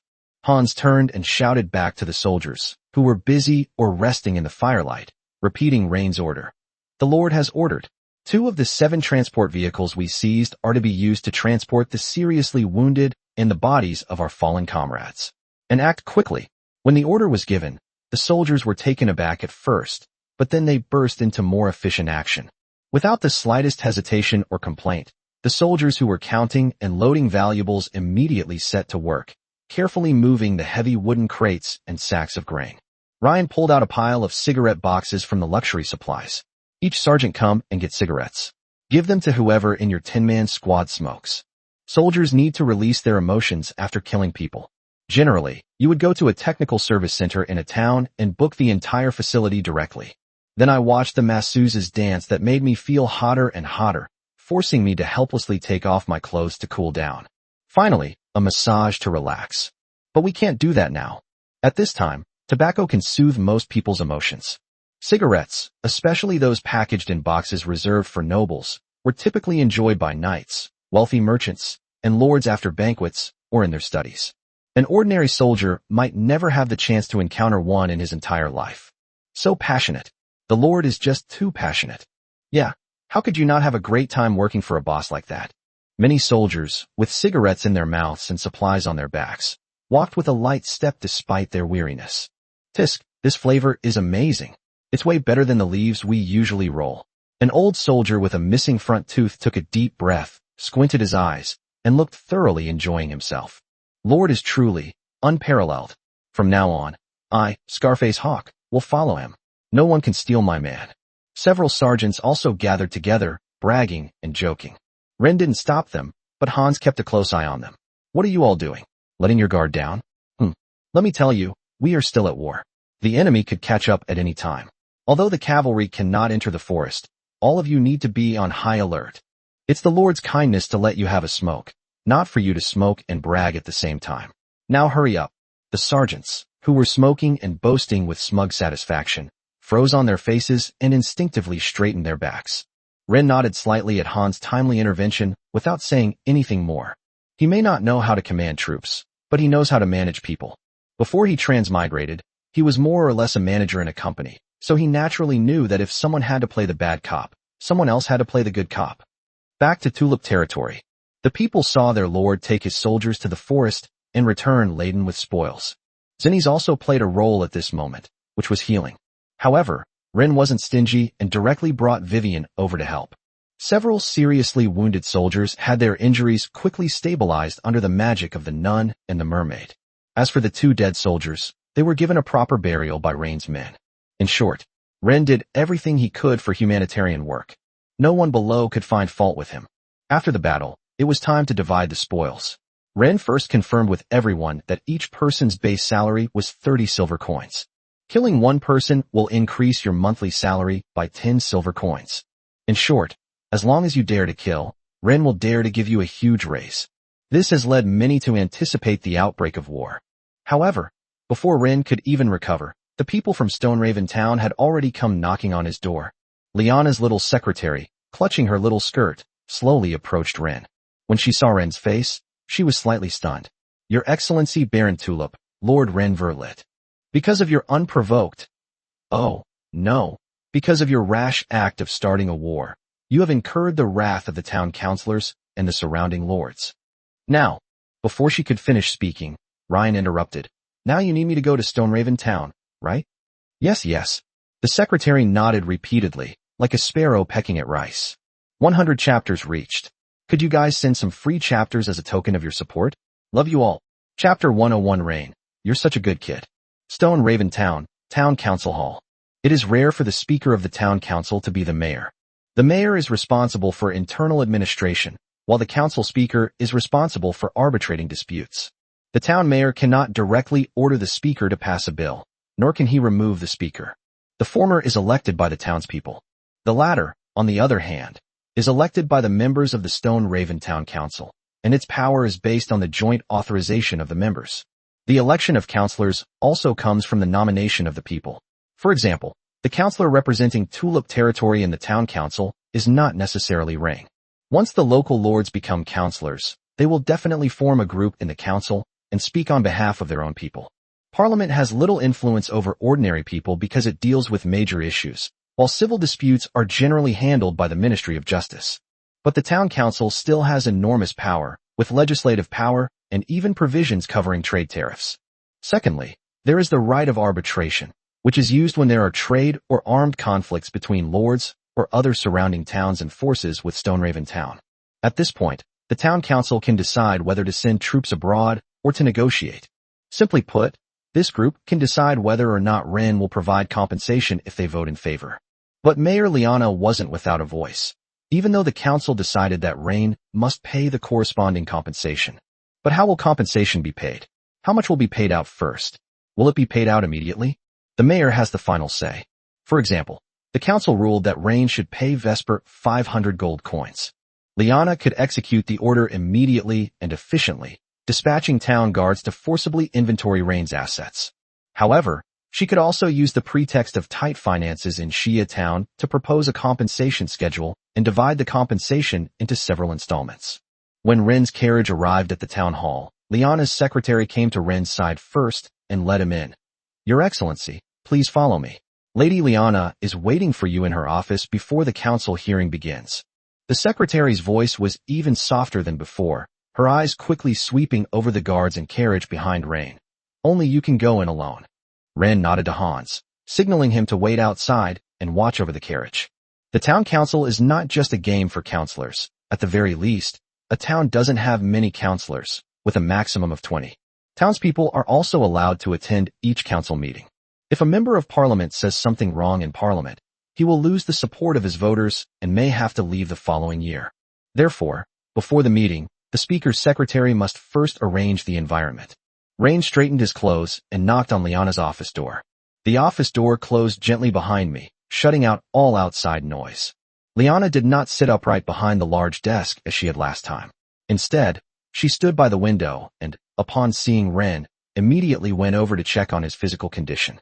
Realizing that Ren wasn't hurt, she buried her face in his chest, playfully punching his chest with her small fists. You scared me to death. Ryan hugged the intelligent and beautiful woman tightly. Don't worry, I'm fine. Liana looked up, her blue eyes shimmering with tears, a mixture of fear and trembling. If anything happened to you, Ryan quickly kissed her, trying to soothe the tearful beauty. I'm all right, aren't I? How could you be so impulsive? Liana gripped Rain's clothes tightly. I told you, it's not worth it for me. Why wouldn't you listen? Madam, it's all worth it for you. Ryan wasn't going after Vesper for the sake of the beautiful woman in front of him, but that didn't stop him from putting on an act.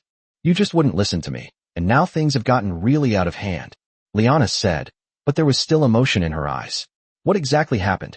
I've discovered that some areas in the Tulip territory that yield valuable timber have been illegally invaded and developed by the people of the Grey Dove territory. You're not lying to me, are you? Liana asked Rain for confirmation. Tell me honestly, this isn't something you framed him for, is it? She knew that she and Vesper were now mortal enemies, but she needed to confirm whether Ryan was truly on the side of reason and law, even if only superficially. Of course not. Ren wiped away Liana's tears.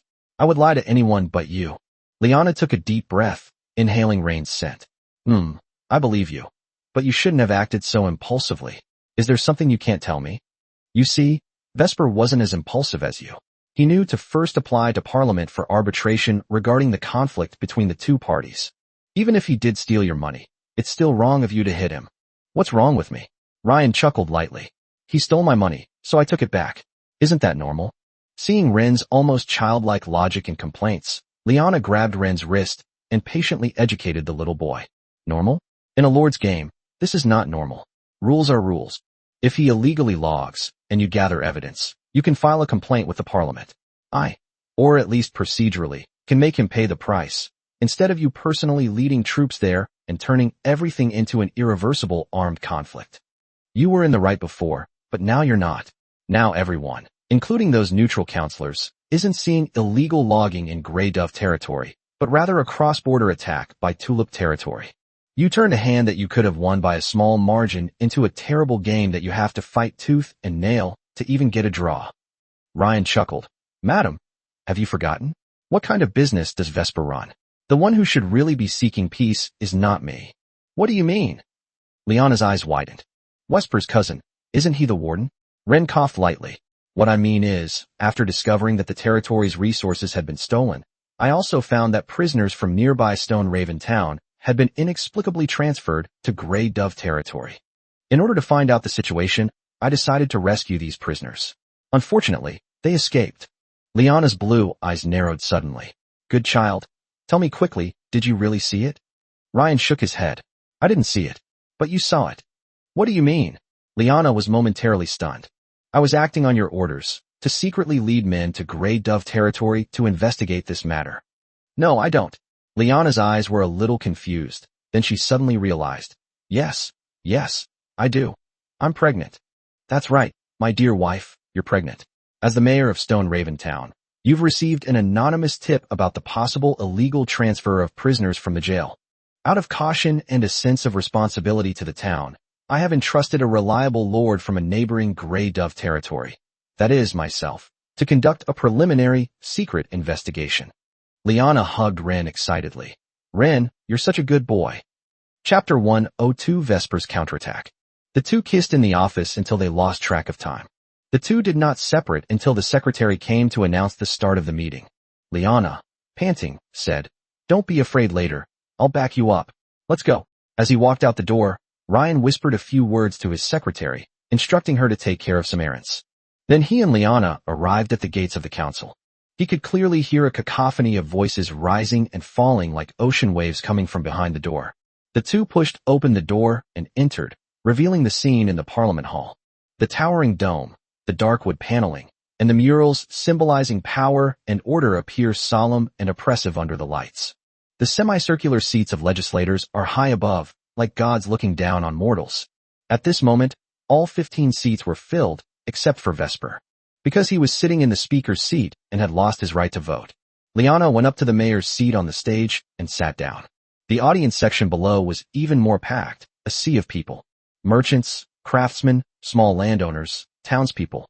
Many of them were prominent figures in Stone Crow Town or nearby towns. Quiet. A heavy oak mallet strikes the bass. Speaker Sir Lester sat in the main seat, his deep purple robes making his expression even more solemn. He was about 50 years old, with a thin face, deep nasolabial folds, and a pair of sharp, eagle-like gray-blue eyes. The special hearing of the Stone Raven Town Council is now beginning. His voice boomed, echoing in every corner of the hall. This meeting will investigate, hold hearings, and make a ruling on the matter of Lord Ren Verlit, the Lord of Tulip Territory, who is suspected of launching an unprovoked armed attack on Mudclaw Village, which belongs to Grey Dove Territory, causing casualties and significant property damage. The final result was determined by the vote of the 14 members and one alternate member. His gaze shifted to the area where Ren was standing, cold and formulaic. Baron Ren Verlit, please come forward to the podium and state your explanation of this incident. The hall fell silent instantly, with only suppressed breathing and the faint rustling of clothes. All eyes were on Ren. Wow, what a dashing young man. He's practically the perfect model for a noble prince. Being handsome is definitely an advantage. For example, even the usually serious speaker, Sir Leicester, softened his expression considerably. The same applies to other members of Parliament. This handsome young man doesn't seem like an impulsive person. Ryan's appearance was impeccable. He straightened his clothes, stepped forward with steady steps, then sat down and looked at Vesper. Vesper appeared calm and collected, with a hint of sarcasm in his eyes. Compared to Rain, he was deeply entrenched in Stoneraven and had an excellent relationship with many counselors. Many lawmakers have frequented his private establishments, so it's no longer a question of who he's representing. Even if there are lowly people watching here, so what? He has at least 7 or 8 mouths to feed, while Rain. Maybe he'll have that bitch Lyanna helping him out. Rain's voice rang out in the solemn council hall. Your Excellency Speaker, fellow members of Parliament, and fellow citizens of Stoneraven who are here to follow this matter, I am reporting to you on this armed conflict. Please allow me to first report my work progress to the mayor. Speaker Sir Leicester frowned. Is this related to this meeting? Yes. Ren nodded. A member of Parliament interrupted, dressed impeccably and looking respectable. Sir Rain, this is not the place for you to report on your work.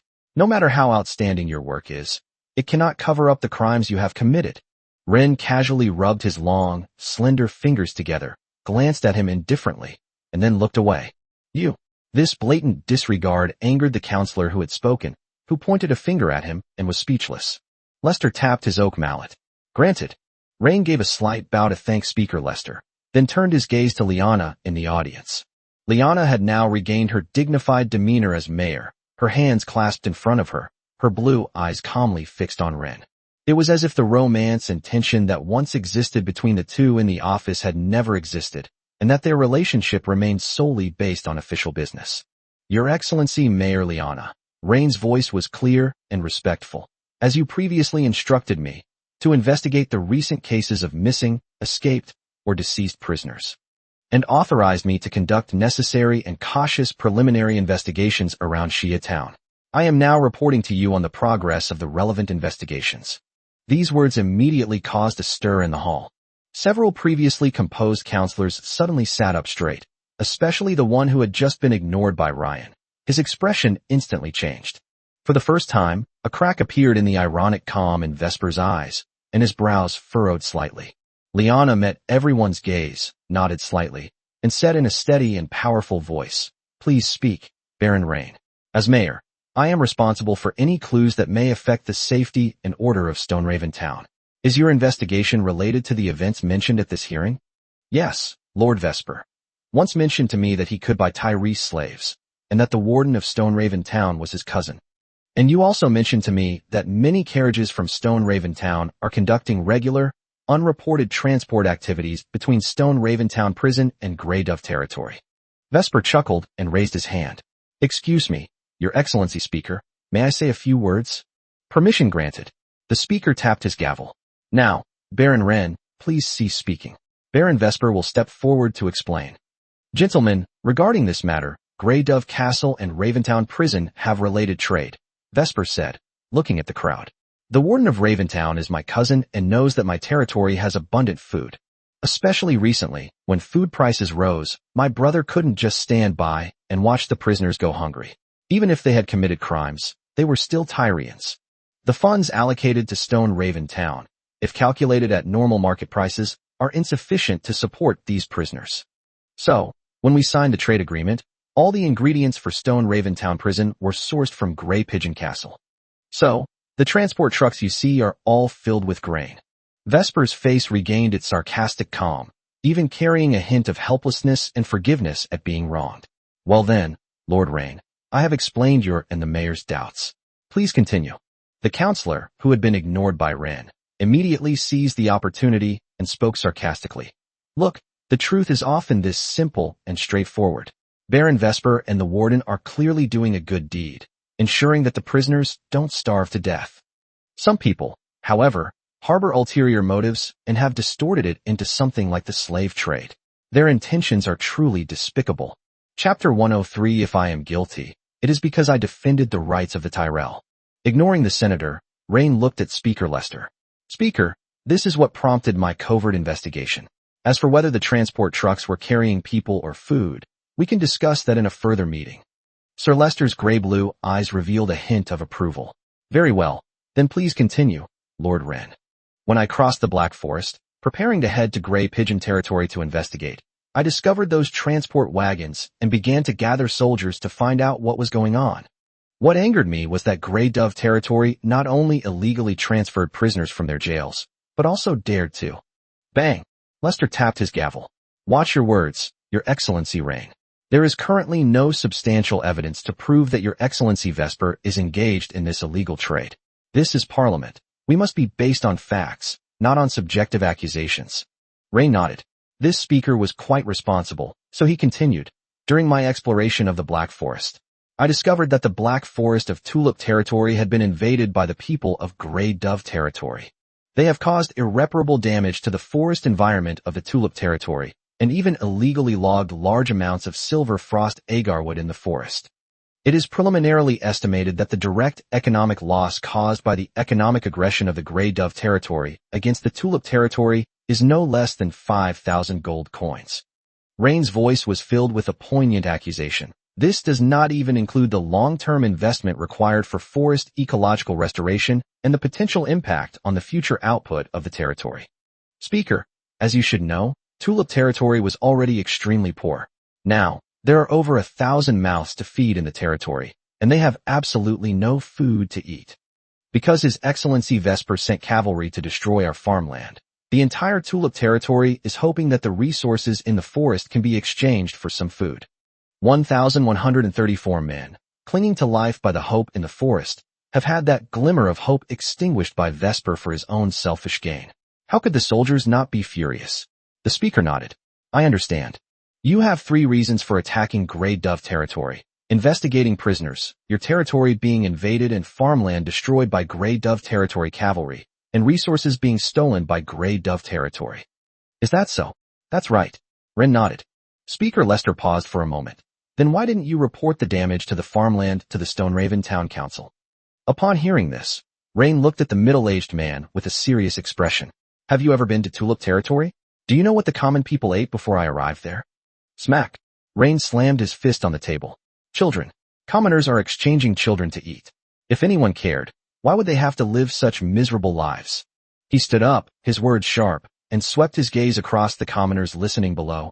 Gentlemen, if Baron Vesper Grey Dove of Grey Dove territory were truly so kind as to sell large quantities of grain at low prices to prisoners in jail, why turn a blind eye to the plight of the civilians in the surrounding territories? They have always lived in darkness, with moldy rye, grass roots on the ground, and the neighbors' children as their food. In the gallery, many civilians instinctively hugged their arms or held their children closer, their faces filled with lingering fear and righteous anger. Lord Vesper, what is your opinion on this? Wren asked, looking at Vesper. Explain? Say you didn't know Tulip territory was in such a terrible state? But I asked around, and the soldiers guarding the civilians of Tulip territory and preventing them from leaving the country due to the blockade caused by the credit bank were sent from Grey Dove territory. How could you not know that? Or are you trying to say, what do you care about the lives of the civilians in Tulip territory? But besides being the Lord of Grey Dove territory, you're also a counselor of Raventown. Why didn't you report this to the Raventown Council? So, does the Raventown Council know about this, Speaker? Vesper was momentarily speechless after being confronted with Ryan's pointed question. Speaker Lester didn't know how to answer either. Whether he says he knows or not, it is still a dereliction of duty on his part as Speaker. Even Mayor Liana was deathly pale. She never imagined that such a horrific tragedy would occur in the town she governed. Initially, due to the blockade imposed by the Imperial Credit Bank, the commoners of Tulip territory were unable to leave. The soldiers stationed on the border of Tulip territory were dispatched from Grey Dove territory. Even when she pressed him repeatedly, Vesper only told her that the commoners of Tulip territory were temporarily safe. Lester regretted his loose tongue. Why did he have to ask Rain why she hadn't reported it to the Raventown Council? A deathly silence fell over the hall. Everyone held their breath, watching the speaker. Vesper broke the silence, his arms crossed. Lord Wren, I think you've misunderstood. We're discussing your crimes, and, regarding what happened in Tulip territory, if I am guilty, it is because I defended the rights of the Tyrell people. Ryan interrupted Vesper without any politeness and shouted. The civilians in the crowd cheered. Ryan pointed at Vesper, his fingertips seemingly crackling with electricity. You, Vesper, Baron Grey Dove. You keep saying that the food sold to the prisons is for the prisoners? How many of those prisoners are falsely accused Tyrells? How many are poor people who can't afford the fines? And you and your cousin, the warden, turned living people into numbers and ledgers, chained them up, stuffed them into carts like livestock, and filled your coffers with their blood, sweat, and bones. His voice grew louder and louder, like the beating of war drums. Gentlemen, he can't see the corpses of the starving. He can't hear the cries of children. He only cares about money. He has deceived us, even the mayor, and the entire council of Stoneraven Town. Give us back our loved ones. As soon as Ryan finished speaking, many relatives of the missing prisoners roared, Give us back our loved ones. Give it back to us. The speaker was bewildered as he looked at the out-of-control scene. Vesper's face also turned pale. He never expected that Ryan would be so shameless. This man didn't care about facts and evidence. He only knew how to incite public anger. Many civilians threw things at Whisper. Wait, I didn't kidnap your relatives. He's framing you without any evidence. Don't be fooled by him. Vesper dodged the water glass that was thrown at him and tried to explain. But Rain continued. You didn't arrest them? Bullshit. The warden of Stoneraven Town is your brother, and you're involved in the slave trade. Do you need proof? An even more terrifying roar erupted from the entire hall, and just as the speaker was about to call the guards to control the scene, the parliament doors were pushed open. The leader of the Stoneraven Town garrison was covered in sweat. It's terrible. Mayor, Speaker. Nearly 800 civilians have left Tulip territory and are marching in Stoneraven Town. They demand that you declare Lord Rain innocent. Incited by this, many townspeople began to gather and storm Baron Vesper's properties in Stoneraven Town, and found their relatives there. Chapter 10. For the most precious thing in a person's life is not just life itself, but also the courage to explore the truth. No, impossible. This must be incitement. It's a riot. Vesper clenched his fists. His business was impacted? How much of it involved shady dealings? The Speaker of the House of Leicester's bewilderment was instantly replaced by immense shock and panic. His worst fears came true. The conflict between the lords escalated into a large-scale demonstration. The provincial assemblies are now afraid of large-scale demonstrations by ordinary citizens. The Tyro Empire is unlike other empires. It cannot forcibly suppress protests with armed force. Large-scale protests have actually occurred more than once in the Tyro Empire. The late Emperor Tyro XII once attempted to suppress them with armed force. However, what started as large-scale marches and protests in various places eventually turned into large-scale riots. Therefore, after the late emperor's death, Empress Mizela successfully passed a constitutional amendment through the Imperial Diet, prohibiting the armed suppression of civilian demonstrations. Unless the civilians during the demonstration intend to attack imperial officials or the imperial army. This bill garnered Marcella a great deal of public support at the time. Even Lyanna didn't expect this matter to escalate to this extent. Quickly send out the city guards to evacuate. The speaker hadn't expected Rain to have such influence within his territory, something many lords couldn't achieve. For example, Vesper, the people of Grey Dove territory were too lazy to come and plead his case. But everyone in the Tulip territory knows who brought them the first bag of food when they were starving, and who led them to rebuild their homes. They cannot leave Ren. Otherwise, under any other lord, they would still be living a life of hunger and hardship. Stoneraven Town. Rain, rain, rain. Tulip followers marched in droves through the streets, raising their fists and chanting his name. The shouts, uniform and resounding like a tsunami, surged one after another, washing over the main streets of Shia Town. This force is no longer simply about the Tulip territory incident. Many townspeople have also joined in. Baron Vesper of Grey Dove territory, the warden of Stoneraven Town. Damn it. A sprightly, thin young man stood in the procession. They're all bloodsuckers in this area. We're going to the prison, to find the warden, to find Manda, and get our loved ones back. Lyanna's secretary, protected by guards, stood to one side, covering her mouth in astonishment. Ryan told her two things. First, contact the Gutai Association. Second, tell everyone in Tulip country that he will be put on trial. The thin young man had never felt this way before. He felt that he was doing something meaningful. Paul, the young man from Wiskel, has now become a high-ranking member of the Gutai Society. At the gate of Shia Town prison, many prison guards began pointing long guns at the townspeople blocking the entrance. Halt! Go back immediately. This is a key judicial area of the Tyro Empire. Storming a prison is a serious crime. The prison guard captain's face was ashen, and the long spear in his hand gleamed coldly. If you dare to attack this place, we will legally suppress you according to imperial law. The other prison guards also gripped their rifles, aiming at the densely packed crowd. Many prison guards also carried crossbows, ready to shoot. Many townspeople, upon seeing the crossbows and spears, began to back down. Whoosh, whoosh, whoosh.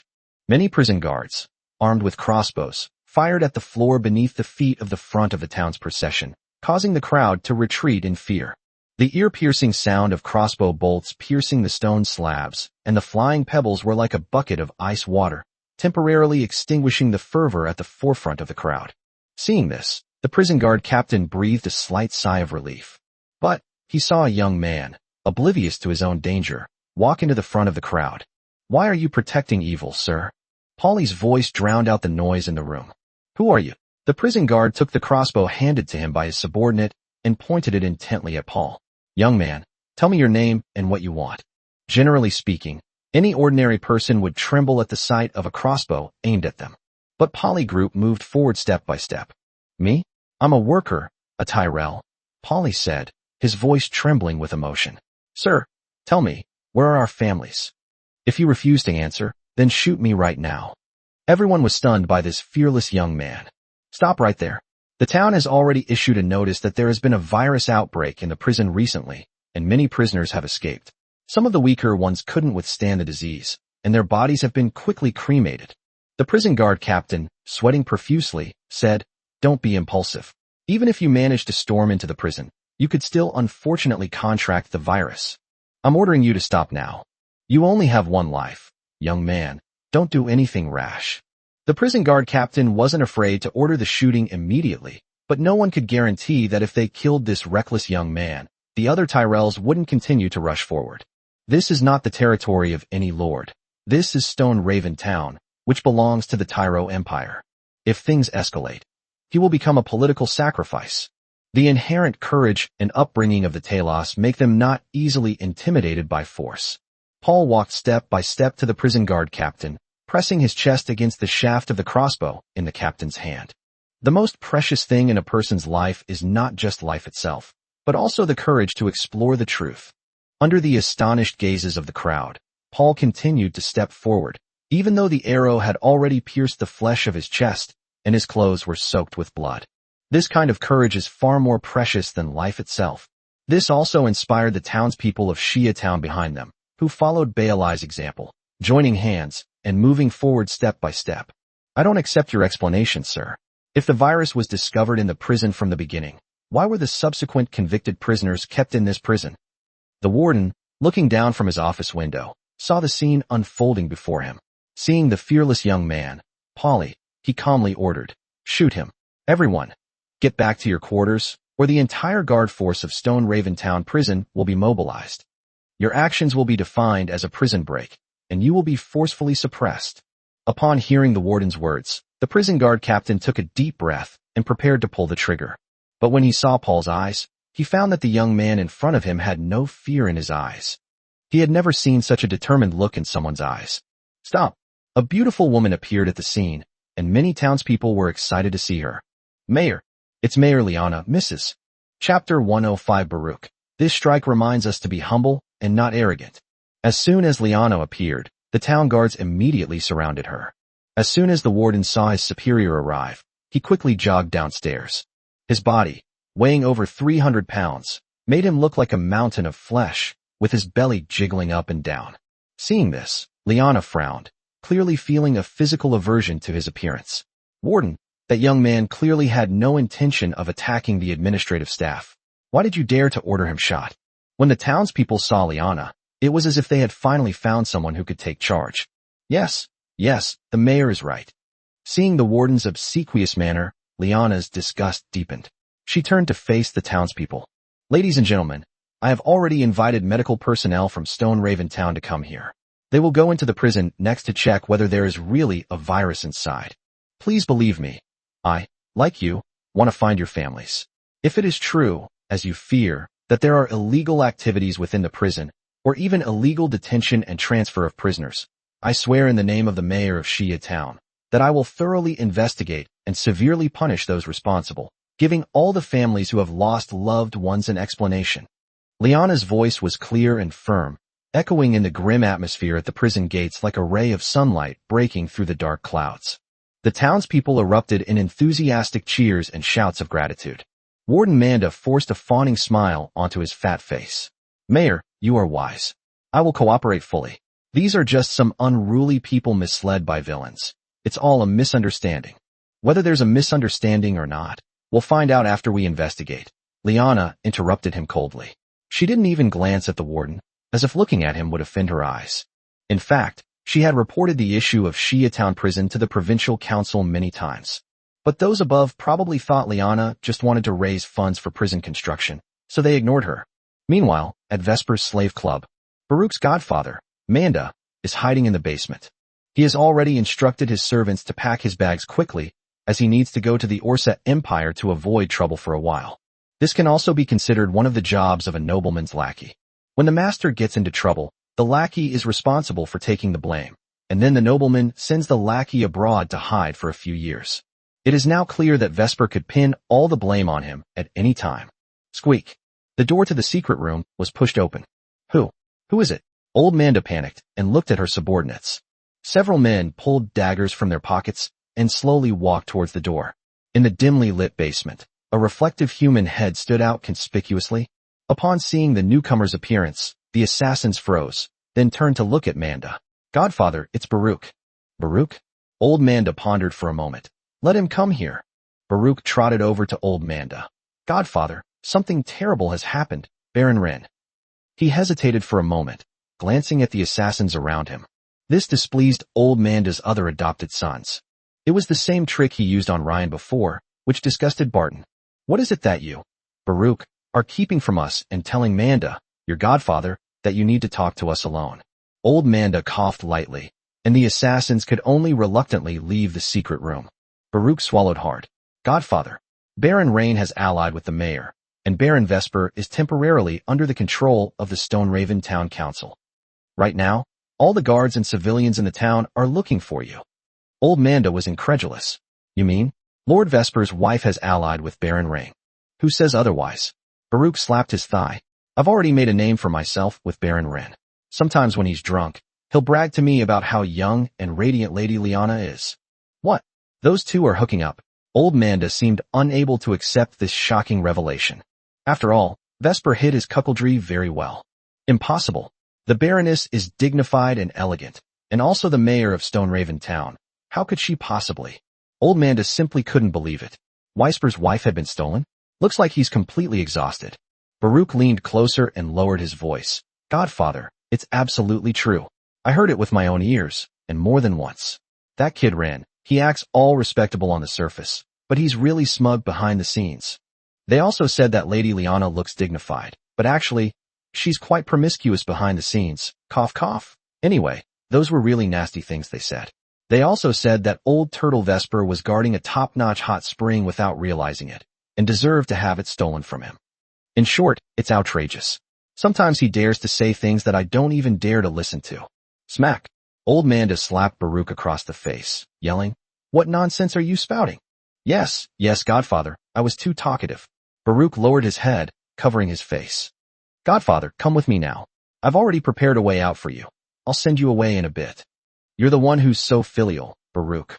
Old Manda took a deep breath. I knew I hadn't misjudged you. But if that kid finds out about what you're doing. Godfather, it doesn't matter if I die. I'm just afraid I won't be able to serve you anymore. Baruch knelt on the ground and kowtowed, tears streaming down his face. Manda squinted, scrutinizing her godson at her feet, who was crying so earnestly. As the biggest slave trader in Stoneraven Town, he certainly wasn't going to be foolish enough to let Baruch take him away like that.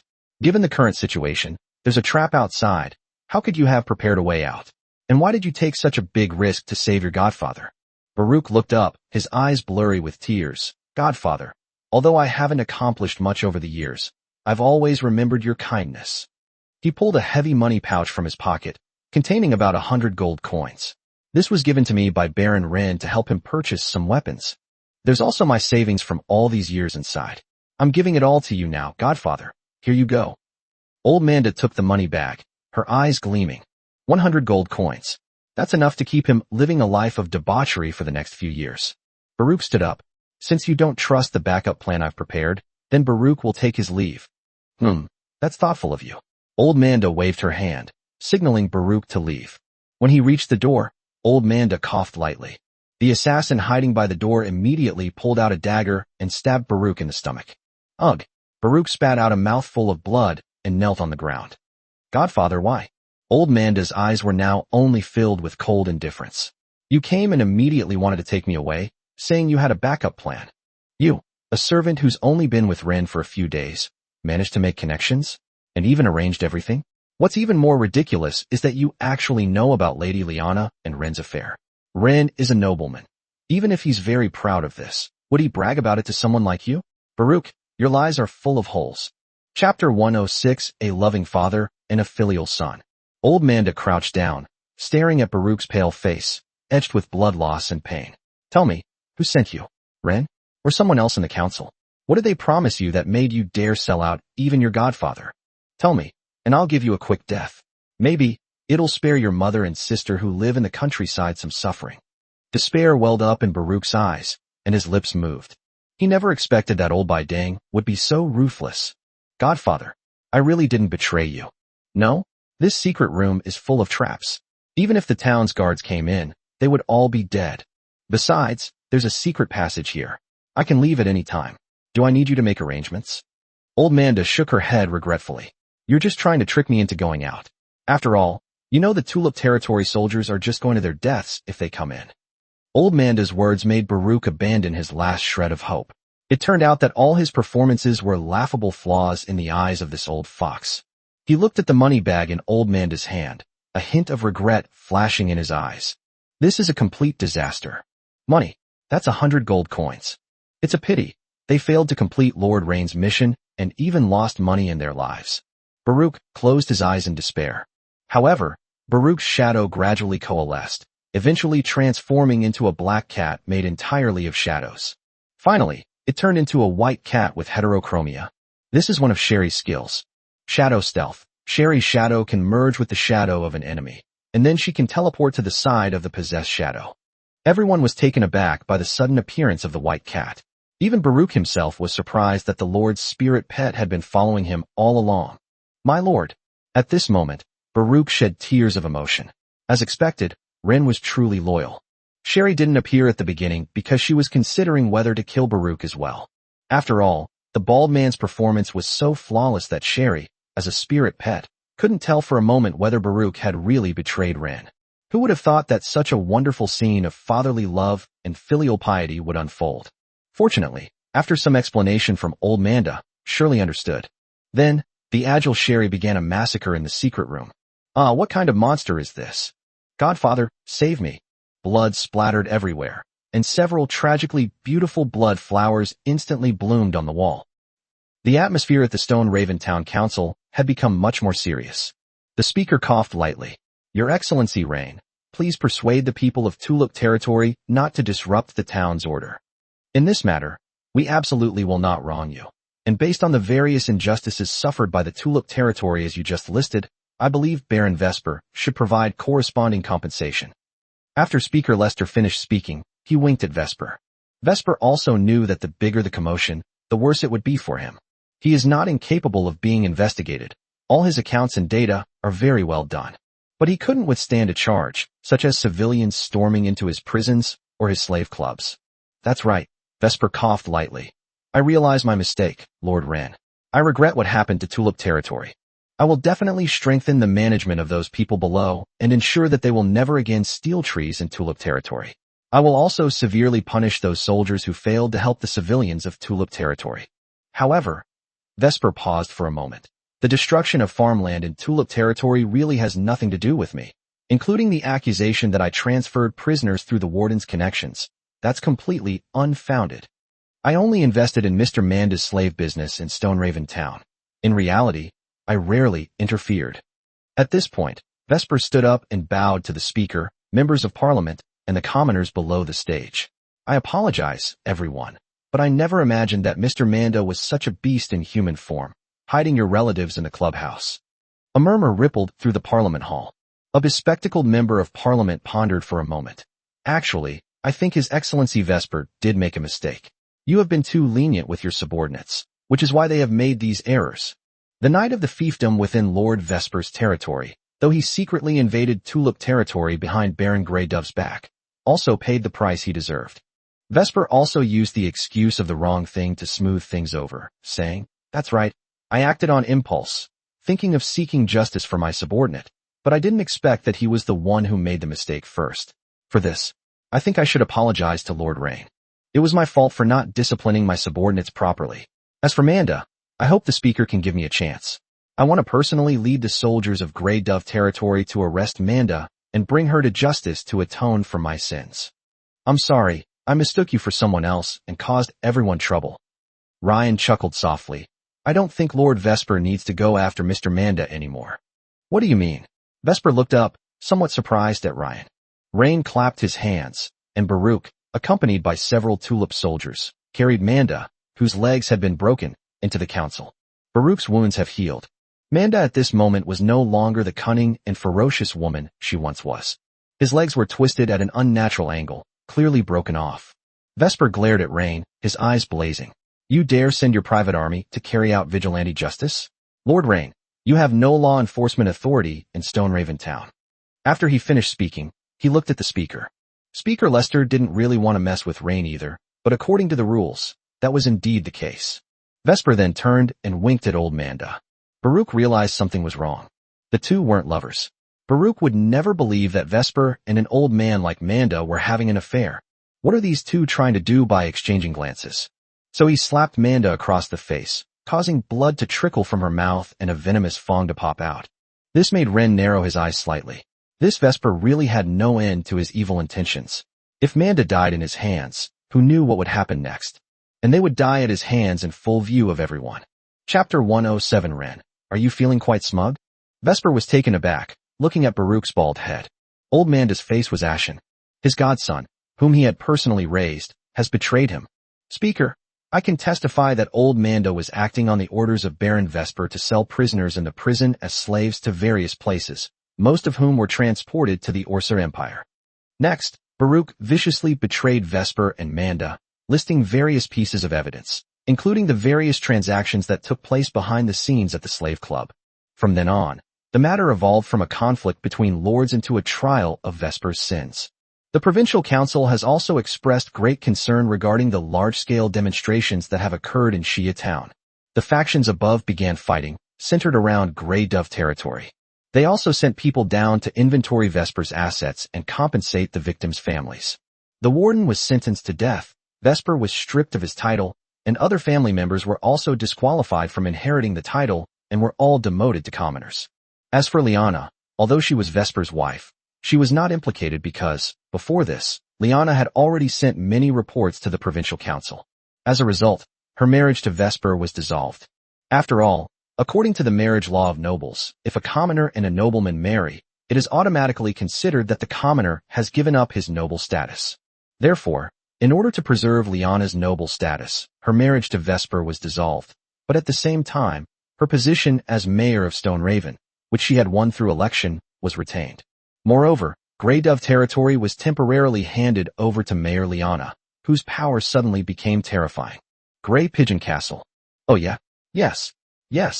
Mayor, Tulip territory needs to establish a logging camp. Is the town capable of handling it? Yes, good boy. I'll arrange it for you, Ryan. Really? Then I'll wait. Rain, you naughty boy. Are you very proud of yourself? Grey Pigeon territory became ownerless for a time, and a title was revoked by the royal family, but a rich territory, a large population, and resources would not disappear into thin air. It became a dish served at the table of the highest authority in Stoneraven Town. Since no one was explicitly designated as the recipient, everyone wanted a piece of the pie, and Ren was no exception. In particular, Baron Will of Blackrock is facing the termination of many contracts. He has contracted a number of mines in Grey Pigeon territory, and at this time, Liana, as the temporary person in charge, is needed to handle the situation. Although Celiana is his sister, the two don't get along. If it weren't for him, Celiana wouldn't be unable to get a divorce. When he arrived at Grey Pigeon Castle, it was clear that Rain and Lyanna had already finished their victory celebration. When he saw Rain sitting on the sofa in the hall of Grey Pigeon Castle, wearing a bathrobe, he frowned. Even a fool would know what Ryan just did. Rain immediately adopted the demeanor of a host. Baron Blackstone, please sit down. Your Excellency, Rain. Where's Ms. Lyanna? Will look to be about 40 years old, with a robust build, and was dressed in a black nobleman's suit. Like Lyanna, he had dark brown hair and blue eyes. After sitting down, he said casually, I need to speak with her.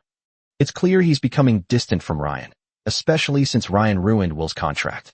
She's very tired right now and is resting. Ryan picked up his wine glass, took a sip, and said, if there's anything you need, you can just tell me. I'm telling you. Will asked, somewhat taken aback. You, aren't you the Lord of Tulip Territory? Will felt that Ryan was too overpowered. Between Ryan and Lyanna, he, as the older brother, seemed like an outsider. That's right, but I can also be Ms. Lyanna's assistant. Rain snapped his fingers, and the maid behind him immediately poured red wine obediently. Will pursed his lips. If that's the case, then maybe it's not up to you to decide this. We need to talk about family matters. I have already chosen a husband for Lyanna, and I hope that the two of you will not have too much contact. After all, you are already engaged. No, I'm in charge. Ryan shook his head. You might not understand the situation, but I can tell you frankly. Now, whether it's Grey Dove Collar or Lyanna, they're like toys in my hands, to be molded and kneaded at will. Will clenched his fists. He hadn't expected the man in front of him to be so arrogant. He even described Lyanna in this way in front of his brother. Can he tolerate this? He stood up abruptly, his imposing figure exuding an aura of power, his finger almost touching Ryan's nose. Rain Valit, watch your words. Lyanna is my sister, the legitimate daughter of the Blackrock family, not someone's toy. Do you think that by taking down Vesper, you can do whatever you want in Stoneraven Town, even interfering in the basic dignity and family affairs of nobles? Ren remained seated comfortably on the sofa, even adjusting the collar of his bathrobe with a relaxed air. Basic decency? Family matters? Not a toy. He scoffed. If she wasn't a toy, then where were you when she was being abused? Seeing the other person momentarily speechless, Ryan's lips curled into a mocking smile. If you want to talk about money, then sit down and talk properly. What's between us is none of your business. Furthermore, Lyanna has the right to decide her own marriage, and I hope you can understand. I don't understand. We'll change the subject. When it comes to money, that's not something you can decide. Can you guarantee that my mine will be renewed at the original price? Yes. Rain replied confidently. As long as I ask, Lyanna won't refuse. Oh, I see, Your Excellency Rain. I think there must be some misunderstanding between us. Baron Will immediately sat down on the sofa, poured himself a glass of red wine, and said, Come on, cheers. To our successful cooperation. I almost forgot. This place is probably not suitable for discussing business. We can go to town. There's a high-end technology service center there, and I'm a member. The speed at which nobles change their tune depends on the size of the stakes. Chapter 108 Soft Feather Salon. In the heart of Stoneraven, a large and elegant private club is located. This private club looks like a noble villa. There was no ostentatious signboard in front of the door. Above the porch, a graceful female silhouette symbol outlined in mithril emitted a magical purplish-red glow in the night. Two well-trimmed night-blooming jasmine bonsai emitted a refreshing, yet slightly aphrodisiac fragrance. Ryan and Will walked into the courtyard. Soft Feather Salon, Will said as he walked, introducing it to Raven. This is the paradise of Raventown. Vesper used to own nearly 20% of the shares here, but now he's selling them all. As the two began to talk, they pushed open the heavy, copper-clad wooden door. A warm, sweet, and expensive aroma wafts over you. Ren nodded. This was more like a place for nobles to frequent. Very good. A well-dressed, middle-aged man with the demeanor of a butler stood behind the curved walnut-wood reception desk, a flawless smile on his face. Good evening, Your Excellency Baron Blackstone, Lord Will, Your Excellency Baron Tulip, Lord Rain. He recognized Ren's identity with just one glance. Ryan glanced around and could see what looked like a dance floor inside the window of another building. The men and women inside were all wearing elaborate half-face masks that covered their eyes, and they were partying on the dance floor. Noticing Ren's gaze, the butler immediately explained, That's a masquerade ball, Your Excellency. Once you put on a mask, everyone is a stranger. Even if the other person is a friend's wife, you can still dance with her at the ball. Ryan coughed lightly. A very elegant ball. You want to go play? Will turned to look at Ryan. Never mind. I don't like playing too many tricks. The two arrived at a spacious and private suite. The outer room is modeled after a small salon in a high-end club, with comfortable and spacious sofas, wine cabinets, card tables, and even a mini dance floor. Inside, heavy beaded curtains hung down, vaguely revealing the outline of a bedroom furnished with a huge soft couch and luxurious bedding. The air was filled with a richer, more exotic incense. Almost as soon as they sat down, several young women, like butterflies drawn by the fragrance, quietly entered. They are not the type to wear heavy makeup or revealing clothing. On the contrary, they dressed like well-educated rich young ladies or young widows, with exquisite and well-fitting clothes and light makeup, but their eyes and postures exuded trained charm and submissiveness. They skillfully poured drinks for the guests, sat down close together, and asked in soft voices whether they wanted to play cards, listen to music, or simply have a heart-to-heart talk. Will was clearly comfortable there. He leaned back on the sofa, one arm around the waist of a blonde woman, the other hand raising a glass to Ryan. Your Excellency Ren, we can talk more relaxed here. Ryan took the glass and calmly glanced at the women surrounding him. They are beautiful, well-trained, and know how to cater to guests' preferences with their eyes and subtle movements. I need a group of craftsmen, Ren said, taking a sip of red wine. For that, I can extend your mining contract in Grey Dove territory for another 10 years. The two weren't worried about the future lords of Grey Dove territory reneging on the deal. As the head of Grey Dove territory, as long as the contract wasn't too unreasonable and Liana hadn't embezzled the money. Therefore, Imperial law will still recognize the contract signed by Liana, who is temporarily in charge. No problem, Will replied confidently, since it was just a group of craftsmen, and Blackrock territory had plenty of them. Noble lords would never want to fight if they could sit down and negotiate peacefully. After all, the Empire's laws imposed too many restrictions. Since Ryan could help him, Will had no reason to create more trouble for himself. For example, should we talk to Liana? The relationship between the siblings had deteriorated to an extreme point many years ago. They were basically strangers. It's much easier for Ryan to handle Liana than for Will to persuade her himself. The technicians brought in 2 massage beds. Gentlemen, do you wish to separate, or? Ren coughed lightly. Let's break up. Ryan and Will then each went into a room.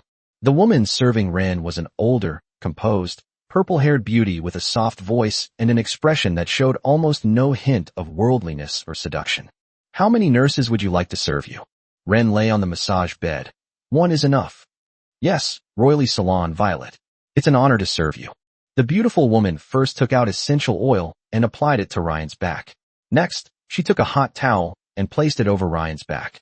Then, she slipped her hand inside the hot towel, making the entire massage process even more intimate. Sir, how do you feel? How's the pressure? Not bad. Especially since she was wearing a thin veil, her soft skin would occasionally brush against Ren's back as she moved, bringing a subtle, teasing sensation. Her breathing seemed to adjust slightly, getting closer to his ear, carrying a warm breath. A soft, seductive moan escaped from her lips and drifted into Ren's ears. Then, she began to relax Ryan's ears. Your back muscles are quite strong, the woman's seductive voice continued. Next, you need to turn over. Everyone here is professionally trained. If you take a liking to someone, you can sign a contract with us and bring them home to become your personal caregiver. For just 15 gold coins per month, you can enjoy this home massage experience, and you can even instruct your maid on these massage techniques. As the purple-haired beauty massaged Ren, she continued to introduce the club. Sir, my stage name is Violet. Ren closed his eyes and enjoyed the moment, marveling at the level of consumption here. A tech worker can bring in 15 gold coins for this salon in a month. Sure enough, this kind of business makes money faster. Chapter 109 Lady Violet. I don't think there are many nobles in Stoneraven Town.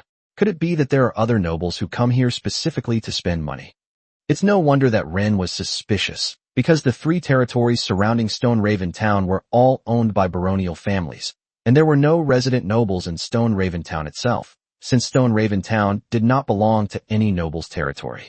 Besides nobles like yourself, there are also wealthy merchants from Stoneraven Town, as well as political figures. Violet raised her head, giving Ren a flirtatious wink. If you're interested, we also have a 10% stake. Isn't it 20%? Ren smoothed the purple-haired beauty's hair. The woman smiled seductively. I don't intend to sell the other half. Upon hearing this, Ryan realized that he was the prey tonight. You're the owner here? Then why doesn't Baron Blackrock recognize you? Hiss. Ren gasped. A pair of hands with purple nail polish caressed Ryan's chest. Baby, you're so tempting. How could that old man not recognize me? I've already told all the members in the club. Who can bring you here and waive 3 years of your expenses? At this moment, Ryan carefully examined the beautiful woman's face.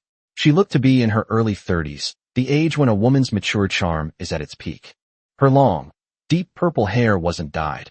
It was naturally dark and lustrous, loosely tied up with a few strands falling over her delicate collarbone and shoulders. His face possesses a refined and profound beauty sculpted by time. His eyebrows were long and narrow, and his pupils were a violet color slightly lighter than his hair color.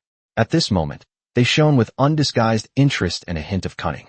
With a high, straight nose and full lips painted with dark purple lipstick matching her nail polish, her smile revealed a captivating charm that belied both the allure of a mature woman and a shrewdness and assertiveness that rivaled any man's.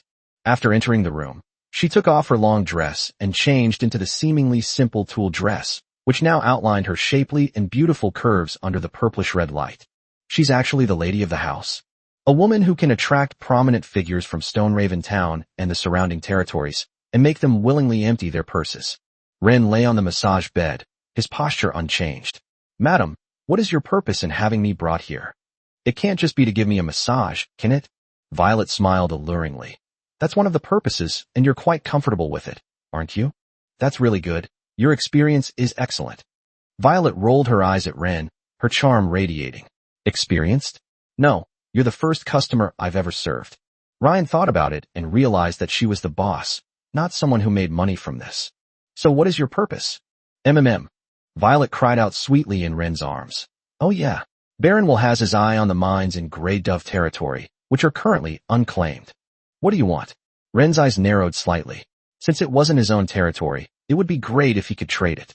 Anyway, Liana is currently in charge of the entire Grey Dove territory, and as the mayor, handling any procedures is extremely simple.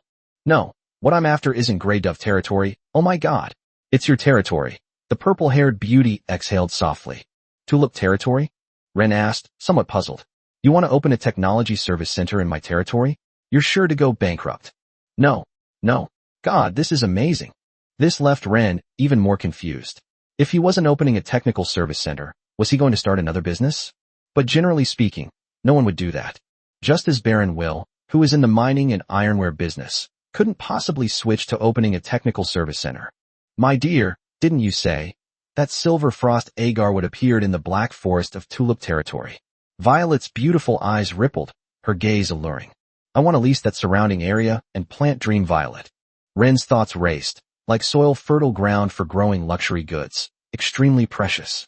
In particular, the soil surrounding this naturally grown Silver Frost Agarwood is extremely valuable. As for why this beautiful woman planted the Dream Violet, it's mainly because its petals are the core ingredient in making the finest fixatives and mood-enhancing fragrances. Furthermore, trace amounts of dream pollen can be extracted from the flower's stamens, a key ingredient in some high-end pleasure potions and incense. Sure, I'll provide the land, and you provide the technology and seeds, but it won't be a complete contract with you. We'll develop it together. How can I? I don't like partnerships. We can discuss the rent. Nothing to discuss. Ryan prepared to leave. Wait, let's talk some more, Violet said, a little reluctant to see Ren leave. The main reason she was reluctant to part ways was that the project the two were discussing had not yet been completed. Ryan had no choice but to sit down again and talk to her once more. Oh, yes. How about we split it 30/70ths? Smack.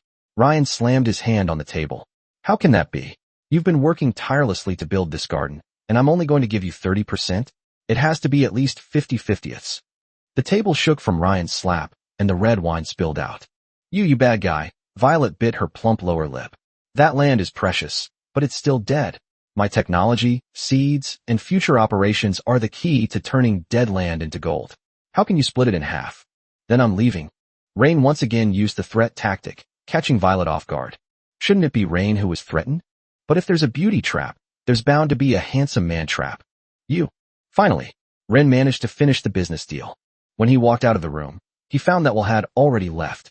He straightened his slightly wrinkled clothes, still carrying the unique scent of Lady Violet, a blend of expensive perfumes and the fragrance of a mature woman. Lord Ren, are you leaving? The middle-aged man who looked like a butler reappeared not far away, still wearing that impeccable professional smile. Ren nodded and casually asked, Lady Violet, doesn't seem to be a native of Stoneraven Town? The butler bowed slightly and answered flawlessly, We servants don't know the lady's background. We only know that she came to Stoneraven Town a few years ago, took over this property, and managed it into what it is today. This is equivalent to saying nothing at all. Lady Violet, is she a foreigner? Ren was not satisfied with the butler's answer. At this moment, the butler looked somewhat surprised, not even knowing why Ren's casual guess had come true. Yes, the butler nodded. We come from the Orsa Empire. He didn't know how Ren had guessed it, but since Ren had already guessed it pretty accurately, there was no point in hiding it anymore. It would only make him seem insincere. Chapter 110, Selena's Arrival. Although the Tylo Empire and the Orsa Empire had fought a war, trade relations between the two countries were restored after the war ended. It's not surprising that the Orsa people came to the Tyre Empire to do business. In fact, because of the end of the war, merchants from both countries could even receive tax breaks and subsidies when they went to each other's territories to do business. What Rain couldn't understand was that if Lady Violet wanted to do business with him, why didn't she just come to his door and negotiate? Why do we need to invite him to the Soft Feather Salon for a trial? She even took the initiative herself? What Ren didn't expect was, she had also cherished her purity for many years. If it were beautiful women like Phil and Selena, Ren could understand. After all, they were instructors at the academy, and they didn't have any contact with men. But Lady Violet is the owner of the Technical Service Center. How could she be the same? Of course, for the upper class, they don't really care about this, and there's no such thing as their wife being unclean because someone else touched her before they got married. After all, men born into high society have a hard time controlling themselves from a young age, and they have no reason to demand that their partner be complete. For example, Ren himself. He, the maid, had taken care of her since she was a child. Over the years, it was inevitable that there were times when she couldn't control herself. Meanwhile, inside the private room of the Soft Feather Salon, several maids were helping Lady Violet bathe. The alluring woman closed her eyes, savoring the memory, dragon blood golden obsidian and crimson dragon blood fruit. It seems he truly has Queen Tyro's protection. Several maids widened their eyes slightly upon hearing Lady Violet's words. Lady Melosa, Lord Ren also has a relationship with Queen Tyrell. Yes, I sensed it. The purple-haired beauty, whom the maids called Lady Melassa, nodded.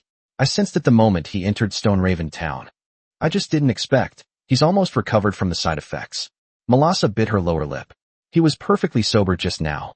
He dragged me into this mess. But, to be honest, it felt pretty good. Madam, do you think that Lord Rain's visit to the Western Province was due to Queen Tyrell's arrangement? Hearing the maid's question, Melassa's expression also became serious. That's possible. In short, this man is a treasure trove right now. Any woman who meets him would want to take a bite out of him. Back in Tulip territory, Ren breathed a sigh of relief. He could feel the energy he had received from Lady Violet was slowly returning to him. Dragon blood golden silk red obsidian, truly powerful. However, while physical enhancement is one thing, as a nobleman and a respectable person, Rain rarely has the opportunity to personally engage in fights. Back in the castle, Ren first engaged in daily interactions with his spirit pets. Current points, 1610. Rain also noticed some changes in Telepi and Vivian's bodies over the past few days. Especially Vivian. Eek! Vivian nestled in Ren's arms, blushing shyly. Don't move. Be good. Let me take a good look. Ren stroked Vivian's fishtail, noticing that the blue scales on it faintly shimmered with a pinkish light. Wah! Vivian looked up at him with her big, watery blue eyes, her gaze filled with not only dependence, but also a hint of longing. No, you just ate it not long ago, Ren said, stroking Vivian's hair. Be good, okay? It's not that Ryan doesn't want to, it's just that Sherry, that little kitten, is already craving it. Of the 3 spirit pets, only the cat got nothing.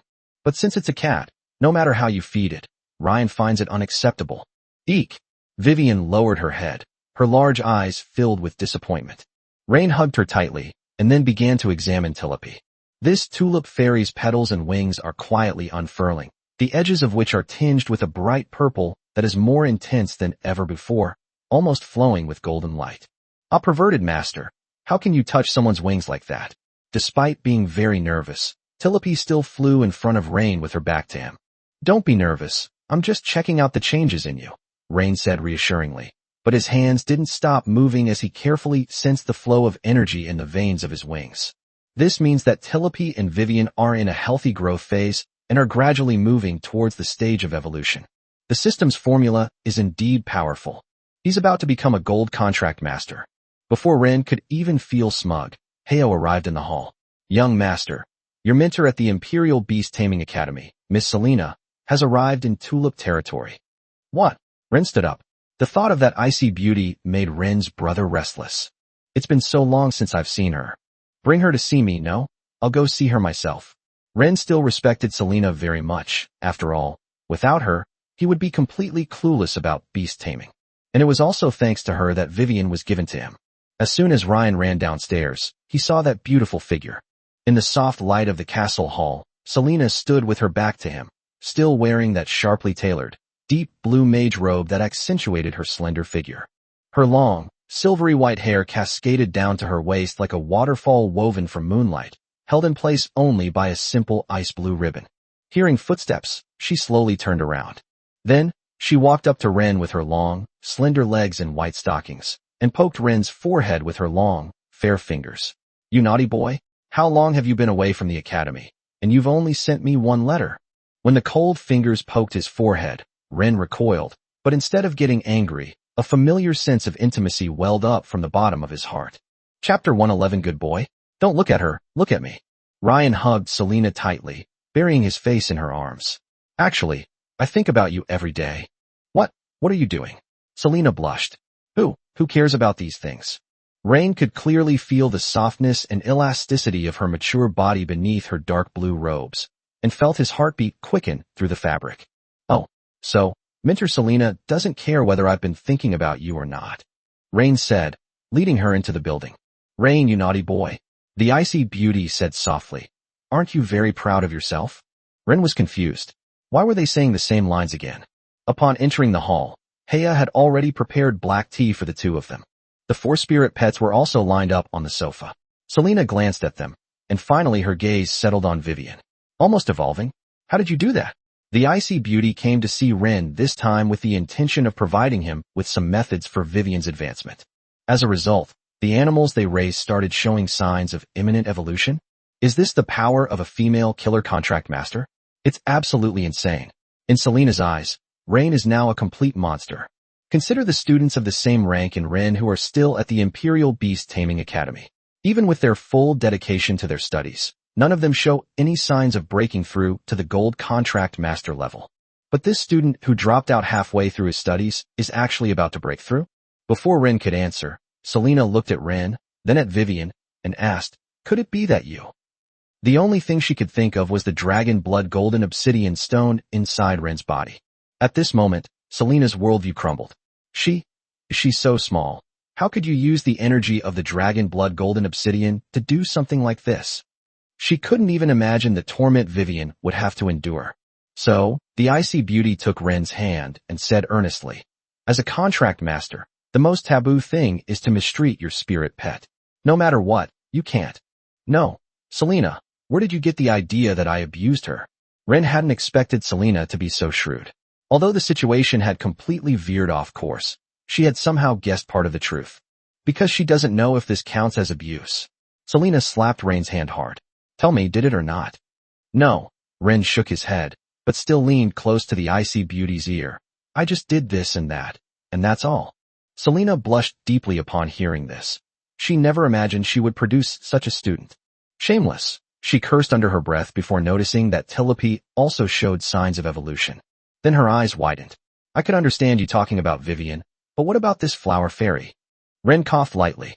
Well, I can show you, but I'll need your help. The icy beauty gritted her teeth. No need. She could sense that Tilope's body was not injured. Then, it was discovered that Sherry showed no signs of imminent evolution, so one could only sigh that Rain still had some conscience left. What puzzled her was that Leona also showed no signs of evolution, even though her size was similar to Vivian's. Perhaps this little angel doesn't want anything from Ren? Or what? Selena shook her head. She didn't want to think about these messy things anymore. By the way, Mentor Selena, are you the only one who came to the Western Province this time? While the icy beauty was lost in thought, Rain had already wrapped his arm around her soft waist. Selena knew what kind of person Ryan was. He would start touching her inappropriately after only a few words. She patted Ryan's hand, but didn't really push it away. It was just a perfunctory gesture. I've already submitted my resignation. Don't you remember our previous agreement? Of course, Ryan knew. Back then, Ryan had even tried to win her over, asking Selena to be with him after he graduated. But who would have thought that he would later drop out of school? Selena, your mentor. Do you still remember?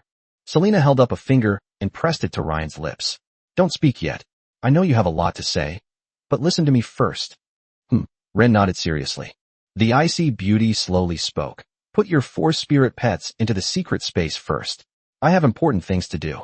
Seeing the other person's serious expression, Ren knew that what was about to happen was not simple. Perhaps it involves the academy or the Valette family. Rain could only coax the 4 spirit pets into the secret space. Mentor Selena, don't worry, it's absolutely safe here. Although Rain didn't know why she was keeping it from his spirit pet, he figured Selena wouldn't harm him. Selena summons her golden tome. A holy and beautiful woman, 2.3 meters tall, appeared. Selena's golden spirit pet, the 6-winged angel of cold light, Shia? The figure was just as Rain remembered, possessing a perfect proportion that exuded both power and divine beauty. Her skin was as smooth and flawless as the finest white jade. Her long, pale golden hair cascaded down like a waterfall, and her eyes were covered by a white veil, exuding an awe-inspiring and inviolable majesty and holiness. Her face was exquisitely beautiful. The moment she appeared, she grabbed Ryan's wrists. As a result, Ryan was forced to rest his head on Selena's lap. Mentor Selena, what is this? Ren asked, his eyes wide. Here we go again. Why would Selena have this mentality? Ryan couldn't understand it at all. Selena, why did you do this? Selena showed no intention of explaining, simply turning her head away from Ren. All right, don't look at her, look at me. Shia's voice suddenly rang out, interrupting Rain's questioning of Selena. Rain, you have to be good. Chapter 112 Rain, you naughty boy, I really need to teach you a lesson. The next day, Ren walked out of the castle. Although he didn't know why Selena liked it this way, Ryan was willing to cooperate as long as she was happy. Selena also felt sorry for Ryan and thoughtfully agreed on a safe word, apple. Ryan initially thought that this safety term was completely unnecessary. Keisha, this holy and beautiful woman, truly lives up to her reputation as a high-star gold spirit pet. She can actually fight Ren to a standstill. It's still not strong enough. But as a result, Rain's physique reached the level of a silver knight. Selena also left the castle early in the morning, her face showing a satisfied languor and radiant glow. The two tacitly avoided discussing what had happened. Ryan looked at her and asked, Professor Selena, will you be staying here from now on? I have to go back to the elf forest in a few days, my dear child. When I come back, I'll stay with you. Selena showed boundless tolerance towards Rain at this moment. Rain nodded and led her to the field, pointing to the area where the crops had turned gray due to the forced ripening of grains by the flower edict. Mentor Selena, do you have a way to restore this soil? As a gold contract master, Selena knew what was going on at a glance. I don't have the means to restore soil nutrients, Selena shook her head, but your mermaid might have a way in the future. Although Selena is a noblewoman and a contract master, she has not raised any spirit pets that can help her develop her territory. Because she had no title, she naturally had no territory. Vivian. Ren frowned slightly and continued to press. How can she do it? Mermaids are the darlings of the water element. Perhaps they can learn a water-based skill in the future to nourish this land, Selena patiently explained. My spirit pets are mostly ice, sound, light, order, and time types. I might be able to help you with combat, but when it comes to training plant, water, and earth-type spirit pets, perhaps only someone else can help you. Who? Ren looked at the mature face of the icy beauty. Could it be Instructor Phil? I'm bringing her with me when I return to the elf forest this time. Ren didn't expect such a good thing. Selena's side also had a buy one get one free promotion. Mentor Selena, you just said that I've never met her, but she knows me. What do you mean? The icy beauty coughed lightly. She, me, and Fayer were all your mother's students back then, but because she had a natural stutter, she couldn't take the Imperial Beast Taming Academy's instructor exam. At this point, Selena's tone was tinged with regret. It can be said that she is the true successor of Mentor Eleanor. Most of her contracted spirit pets are gentle plant and water types, light and earth types. After graduation, I gave her a letter of recommendation so that she could live in seclusion in the elf forest. Finally, Selena went on and on, explaining her origins. In short, this woman was a commoner student of Rain's mother before her death, but she had amazing talent. Because of her stutter, she was often looked down upon, but her mother was one of the few people who could patiently listen to her finish speaking and actively communicate with her. After her mother passed away, she was depressed for a long time and left the capital. But because of Selena, she was also qualified to go to the Elf Forest, the place most longed for by every plant-type contractor in the Taro Empire. The Elf Forest is an autonomous region in the southern part of the Tyro Empire. Even if the Tyro people want to enter it, they need the approval of the Elven nobles. Finally, in the Elf Forest, she obtained permission from an Elven elder to build a treehouse, cultivate several small experimental plots, and live a life almost entirely isolated from the world. Ryan never imagined that Selena and her friends had such a past with his mother, whom he had never met. Ryan seemed thoughtful. So you're going back this time to bring her out? Will she be willing? Would a person who has lived in seclusion for a long time and has communication difficulties be willing to leave his familiar environment and come to his impoverished tulip territory? Ren felt this was difficult. Of course, Selena said confidently. It's just that since we haven't settled in here yet, she's a little hesitant to face you alone. Why is that? Ren asked in surprise. I'm not some man-eating demon. Selena blushed. This is between the three of us, so don't pry. Ren finally understood. It was just like back in the academy. He had no secrets from them at all. No matter what Ryan did to Selena, she dared to tell everyone. So now that woman not only knows that Ryan is a womanizer, she also likes to call mature, beautiful women mom. Rain was speechless at Selena's self-righteous yet embarrassed don't ask questions, but then he realized something was wrong. It wasn't his fault. He then retorted directly. Then you should stop telling others. Now I have no image left in front of outsiders. Upon hearing this, Selena poked Ryan's forehead with her finger. What do you mean? You think I can't control you anymore? And are they outsiders? If you weren't all grown up now, I'd probably hit you. Her cheeks grew redder as she spoke, but her voice became increasingly self-righteous. Besides, you've already done it yourself, so why are you afraid of what people will say? Back in the academy, you dared to act all cute and spoiled towards me, but now that you're a lord, you're worried about saving face? Rain knew that this usually aloof, powerful, and icy beauty had a gossipy side, but she shouldn't be so unrestrained. Moreover, he seemed to have no qualms about sharing Ryan's embarrassing moments with his trusted sister. But how could Ren be someone who doesn't care about his reputation? He's the Baron of Tulips now. How can that be the same thing? Are you going around telling everyone that I like calling other people mom? How am I supposed to establish authority after that? Ryan straightened his back. Professor Selena, if you do this again, I will. So what? The icy beauty bit her lower lip. She hadn't expected that in such a short time, Ren would become so rebellious. This is outrageous. Before, Ryan respected her a lot, and he was willing to listen to whatever she said. But now, do you think you're all grown up now, and dare to ask for face in front of her? Rain, you naughty boy, I really need to teach you a lesson. Chapter 113 People from the Soft Feather Salon. When Ryan heard that Selena was going to punish him, he became a little intimidated. After all, this icy beauty has a very deep affection for Rain. Moreover, she only needs to say a few words to cause Ryan to be completely wiped out. Of course, in reality, he's already half wiped out. Besides, Selena still has quite a few spirit pets that she hasn't let Ren try out yet. So he quickly grabbed Selena's hand, trying to appease the icy beauty. Professor Selena, I was just saying it offhand. Just saying it offhand. Selena knew she was in the wrong, and that her little habit of sharing Ryan's secrets was indeed not good, but she was still self-righteous. So you were just saying that offhand? You're threatening me. The icy beauty reached out to grab Ryan's ear, but in the end decided to give him some face. If you ever try to threaten me again, I'll, Selena said, her voice filled with grievance, her eyes brimming with tears, as if she were about to cry. Rain quickly wrapped his arms around her soft waist. No, don't worry. How could I dare threaten you? Instructor Selena, you wouldn't want your good student to lose face in front of outsiders, would you? Selena was shocked. Rain had actually used the Island Nation threat technique on her. She slapped away Ryan's wandering hands. All right, we're still outside. Just as the two were getting intimate, Baruch arrived at the farm with several merchants. When he saw Selena, he was stunned by her beauty. The Lord's life is just too good. He seduced Lady Liana, the mayor of the town, and he also seduced this noble and aloof elven lady.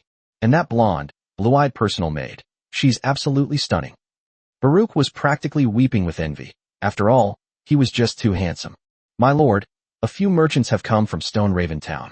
They say they are from Soft Feather Salon and want to build a garden here. Ryan nodded, then glanced past him at the several well-dressed men behind him, who all looked respectable. It is an honor to visit you on such a beautiful day, Your Excellency Ren. I presume Lady Melassa has already spoken to you about this matter? Melassa? Ren frowned slightly, then relaxed. Yes, we've already talked about it. Let's go into the Black Forest and take a look. After speaking, Ren turned to the icy beauty. Minter Selena, would you like to return to the castle to rest first, or come with us for a stroll? Upon hearing the title Minter, everyone immediately connected it to Selena's identity. The instructors at the Imperial Beast Taming Academy are gold contract masters. Did they hear that Ren was being bullied and come to his aid? In an instant, 3 or 5 businessmen present all labeled Ren as someone not to be messed with. The group exchanged glances, seemingly considering how to negotiate a lower price without offending the gold contract master. Although Ryan and Melassa reached a 50-50th split agreement, since the profits are split 50-50ths, the initial investment must also be split 50-50ths. Even though Ren provided the land, the merchants still needed to appraise it. For example, how much usable soil was available around the Silverfrost Agarwood in the Ren Black Forest, and what its value was. How much land does Ren have to mark out to build this garden? If what Ren has given is less than what Melassa has given, how should he make up for it? Coming to their senses, everyone heard the icy beauty speak calmly. Then let's go take a look together. The businessmen couldn't discern any emotion on Selena's icy, stunningly beautiful face. Her icy blue eyes merely glanced at them. Yet the merchants involuntarily straightened their backs and became even more respectful. Upon hearing this, Ren nodded to Baruch. The latter wisely took the lead, guiding the group toward the edge of the Black Forest in Tulip territory. Along the way, several businessmen spoke highly of the environment of the Black Forest. This area boasts abundant timber resources, and small animals can occasionally be spotted in the forest, making it a vibrant place. Your Excellency Ren, I think it would be suitable to establish another logging camp here. On the way, a merchant walked up to Ren and tentatively asked him something. Ryan smiled apologetically. I have other plans for that. Ren had previously approached Liana about this matter, and as the town mayor, Liana was clearly more reliable in helping Ren with this task. I see. That's such a pity, the merchant sighed. Upon reaching the depths of the forest, the group took out a glass tube from in front of a tree stump and filled it with some soil. They even brought out various instruments, including a crystal compass to detect the concentration of magic in the soil, special test strips to analyze the elemental composition, and a magic probe to measure the softness of the soil. In short, they have everything. Selena stood quietly to the side, observing. Occasionally, her gaze would sweep over the instruments and the merchant's methods, and a faint hint of approval would flash in her eyes. Seeing the look in this icy beauty's eyes, Ryan knew that this group of people were professionals. The evaluation process lasted nearly an hour. Throughout the ordeal, Ryan waited patiently, occasionally exchanging a few words in hushed tones with Selena. Finally, the leading businessman, a middle-aged man with glasses and a refined demeanor, came over with a thick stack of preliminary data and bowed respectfully to Ren and Selena. Your Excellency Ren, the preliminary survey is complete. This area is indeed very suitable for cultivating Dream Violet. He adjusted his glasses, his tone carrying the rigor of a professional. The soil contains an extremely high concentration of magical substances and has been purified by the tranquil aura of Silverfrost Agarwood for a long time. The magical environment is extremely stable and mild, and the trace elements are close to the data of the ideal growing area of Dream Violet that we know. It can be said that this is a rare treasure. He paused, glanced at the expressionless Selena, and carefully chose his words. As per Lady Melassa's request, in our preliminary plan, we must make full use of the advantages of this land and ensure the safety and privacy of the Dream Violet's growth. We recommend limiting the actual usable area of the breeding farm to around 30 acres, with a 20-acre buffer zone and protective forest surrounding it. Ryan nodded. It was only 50 acres, which Ryan could accept.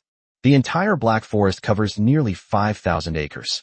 Although this area has the highest value, if no one develops it, it will just be a wasteland. I'd like to ask, what are the output figures? And at what price will the Soft Feather Merchant Guild purchase them? And what is the monthly profit? The businessman cleared his throat and began to explain in detail. According to the optimal plan, the 30-acre core cultivation garden, if everything goes smoothly, can plant approximately 2,000 dream violet mother plants in stages. Ideally, each mature dream violet plant can yield 3 to 5 high-quality main flowers per year. Based on an annual yield of 4 main flowers per plant, the total annual yield is approximately 8,000 main flowers. Each main flower that meets the quality standards will be guaranteed a minimum purchase price of 5 gold coins. Ren quickly calculated in his mind that the annual output value would be 40,000 gold coins. If the two of them split it in half, that would still be 20,000 gold coins a year. Of course, there are costs and labor costs that haven't been calculated, but earning 10,000 gold coins a year is definitely achievable. Chapter 114, Whose Embrace is the Warmest? Ren looked at Selena, who nodded enigmatically. Actually, even the icy beauty didn't really understand the situation, but although she didn't understand, her sacred sound twin spirit butterflies were sound-based spirit pets. You can tell if someone is lying by listening to what they say.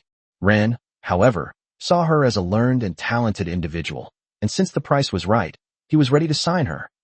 The businessman looked at Ren and said, "Your Excellency Ren, since you have already made your decision, then you can come to the Soft Feather Salon tonight to sign the contract with Lady Melosa." No problem, Ren readily agreed. After leaving the Black Forest, the merchants, accompanied by Baruch, departed from Tulip territory. Meanwhile, Ryan took Tilopi to the fields, and the little rascal shouted, instantly ripening 100 acres of potatoes. The people exclaimed that it was a miracle. Lady Tilopi is amazing. Thank you, Lord. Thank you, Flower Fairy. Tilopi, hands on her hips, flew through the air, receiving the adoration of the Tulip citizens. He looked so smug and proud. The Tulip Kingdom is under the rule of my Tulip Fairy, Lady Tilopi. How could miracles not occur? This land is the domain protected by me, Tilopi, the greatest Tulip Fairy in history. A look of shock flashed in Selena's eyes as she watched her cheering people in the fields and Tilopi flying in the sky receiving their worship. The intelligence of this Tulip spirit, Rain, is clearly top tier. While other spirit pets are still babbling at the silver stage, this spirit pet can already communicate with humans without any problems. And his personality is so unconventional.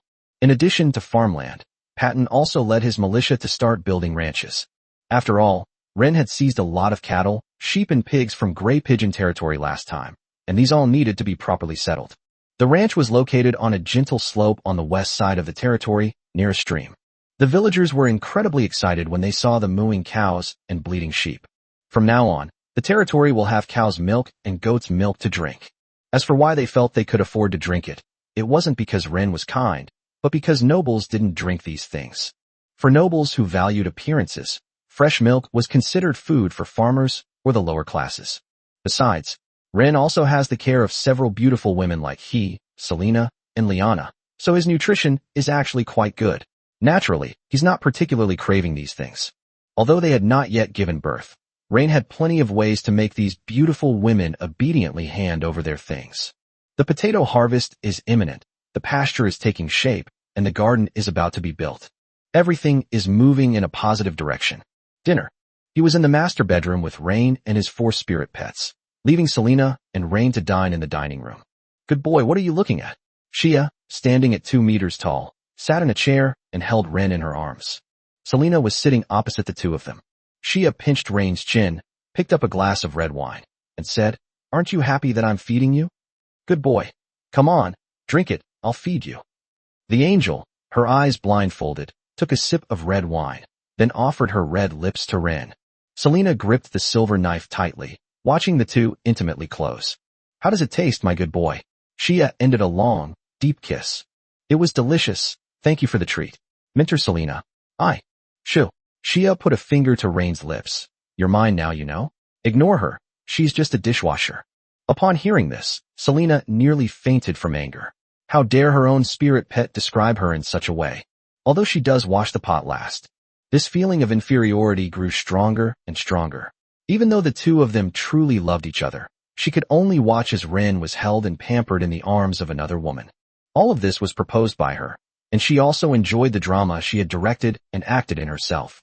But now, Shia is clearly more involved than her. "Shia, don't go too far." Selena wanted to say those words, but the words that came out were something else entirely. "Shia, don't go too far. Rain might not be able to handle this." Shay parted her lips slightly. "Master, isn't this what you asked for?" To make me feel like I've been robbed of your toy, right in front of you. The more outrageous the better? Rain hadn't expected Selena to have reached this point. He turned his head slightly from Shia's embrace. Minter Selena, is it really like this? No, Ren, let me explain. However, before Selena could speak, Shay interrupted her again, grabbing Ryan's chin and turning his head back. Did I give you permission to look away? Did you ask for my permission? Tell me, whose embrace is the warmest? Mine or my master's? Sia's embrace is the warmest. Rain could only try his best to accommodate Selena. That's right. Selena overheard their conversation and nearly choked on her red wine. Wait, Apple. Ryan realized something was wrong and quickly went to Selena's side to help her up. Professor Selena, are you alright? Selena was pale, her icy blue eyes unfocused. I'm fine, don't worry about me. Okay, I'll try my best to cooperate with you. As for Selena, what could Rain do? He could only slowly walk towards Shay and throw himself into her arms. Of course, he also knew he couldn't stay at home for too long. He had a social engagement tonight. After dinner, he still had to go to the Soft Feather Salon to sign a contract. Chapter 1:15 Top-tier business battles. Always like this, truly terrifying. After dinner, Ryan went to the Soft Feather Salon. In the same scene, a middle-aged man who looked like a butler greeted Ren respectfully.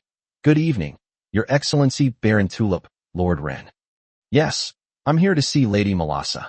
Ren's demeanor was impeccable, and many voluptuous noblewomen wearing blindfolds in the front hall kept throwing him flirtatious glances. Many wealthy women wanted to invite Ryan to the masquerade ball. There were also husbands who brought their wives and wanted to invite Ryan to the masquerade ball. Clearly, even if some husbands wanted to choose a single man for their wives, they would still prefer Ryan. However, Ren is not interested in this at the moment, so he had to decline all offers. The man, who appeared to be a butler, coughed lightly. Madam is waiting for you at the Jade Bamboo Pavilion. Jade Bamboo Pavilion? Ren knew this private room was no ordinary place just by hearing its name. Yes, the butler clapped his hands, and the maids brought over a tray with various exquisite ornaments on it. Colorful gemstones are strung together to form anklets. The tray was also laden with various exquisite stockings.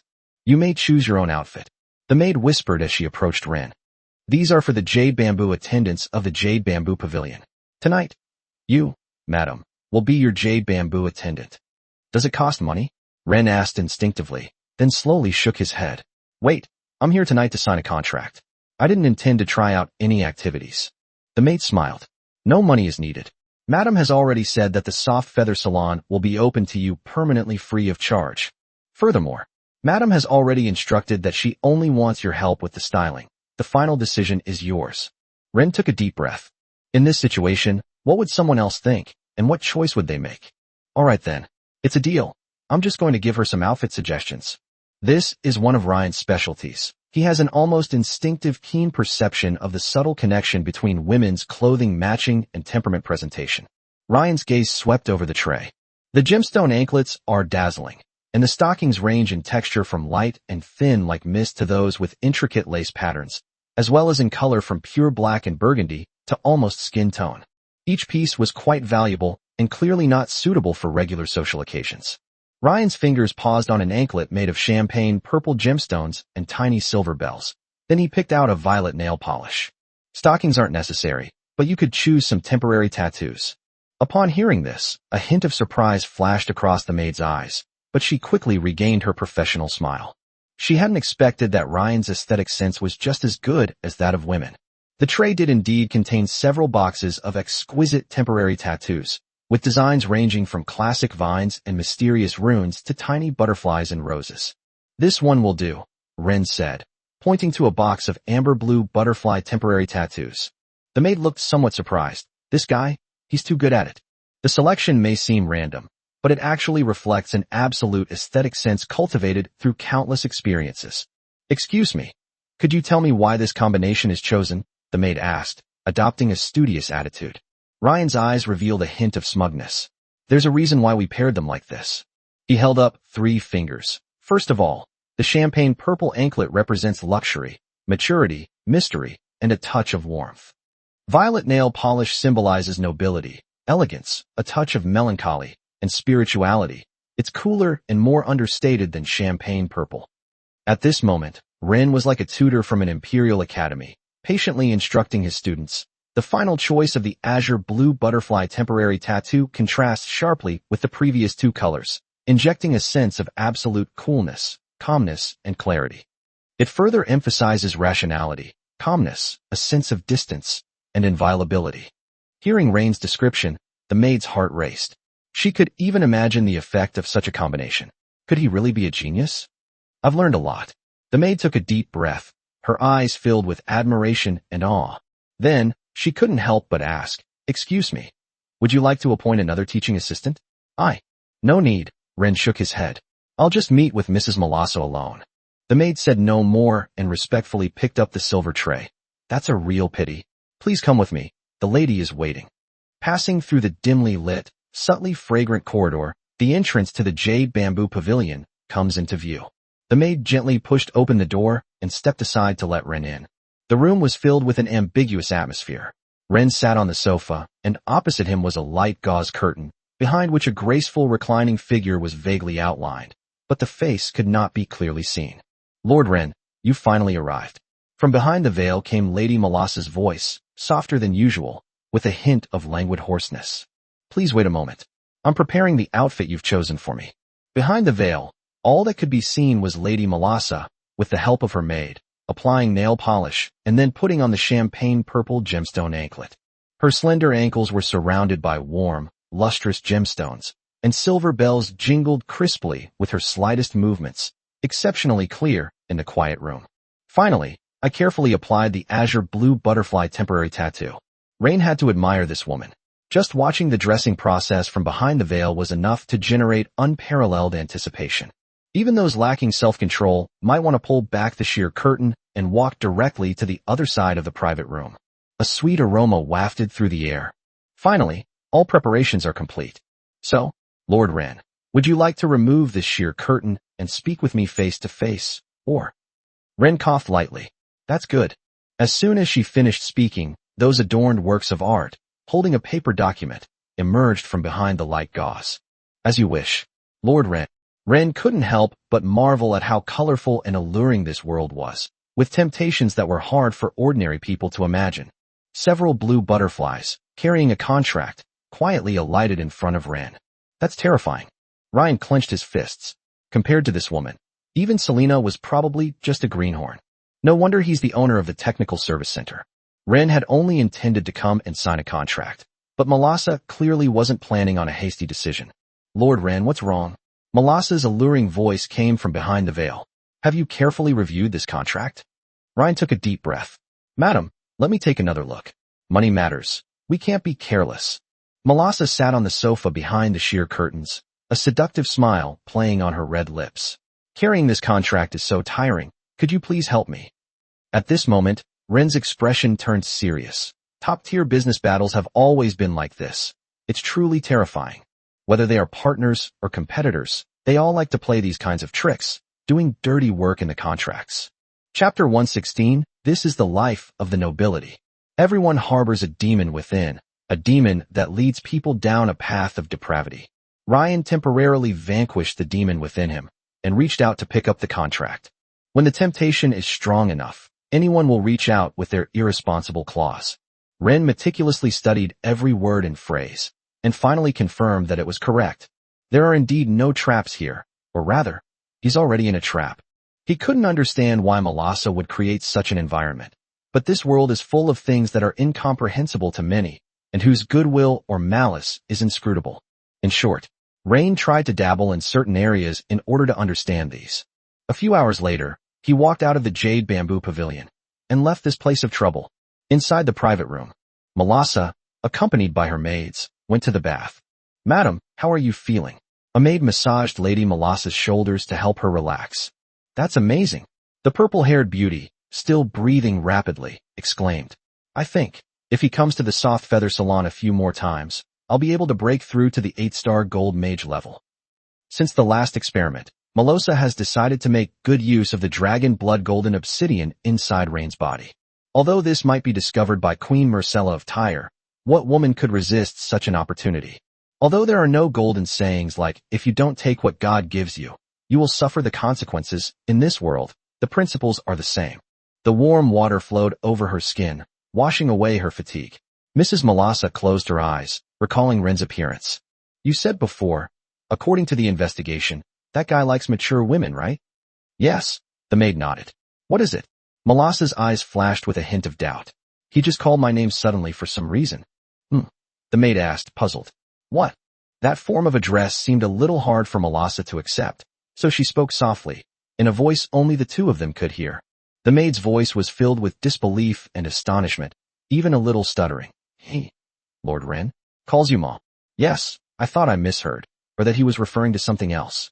The maid struggled to process this startling information, her mind racing.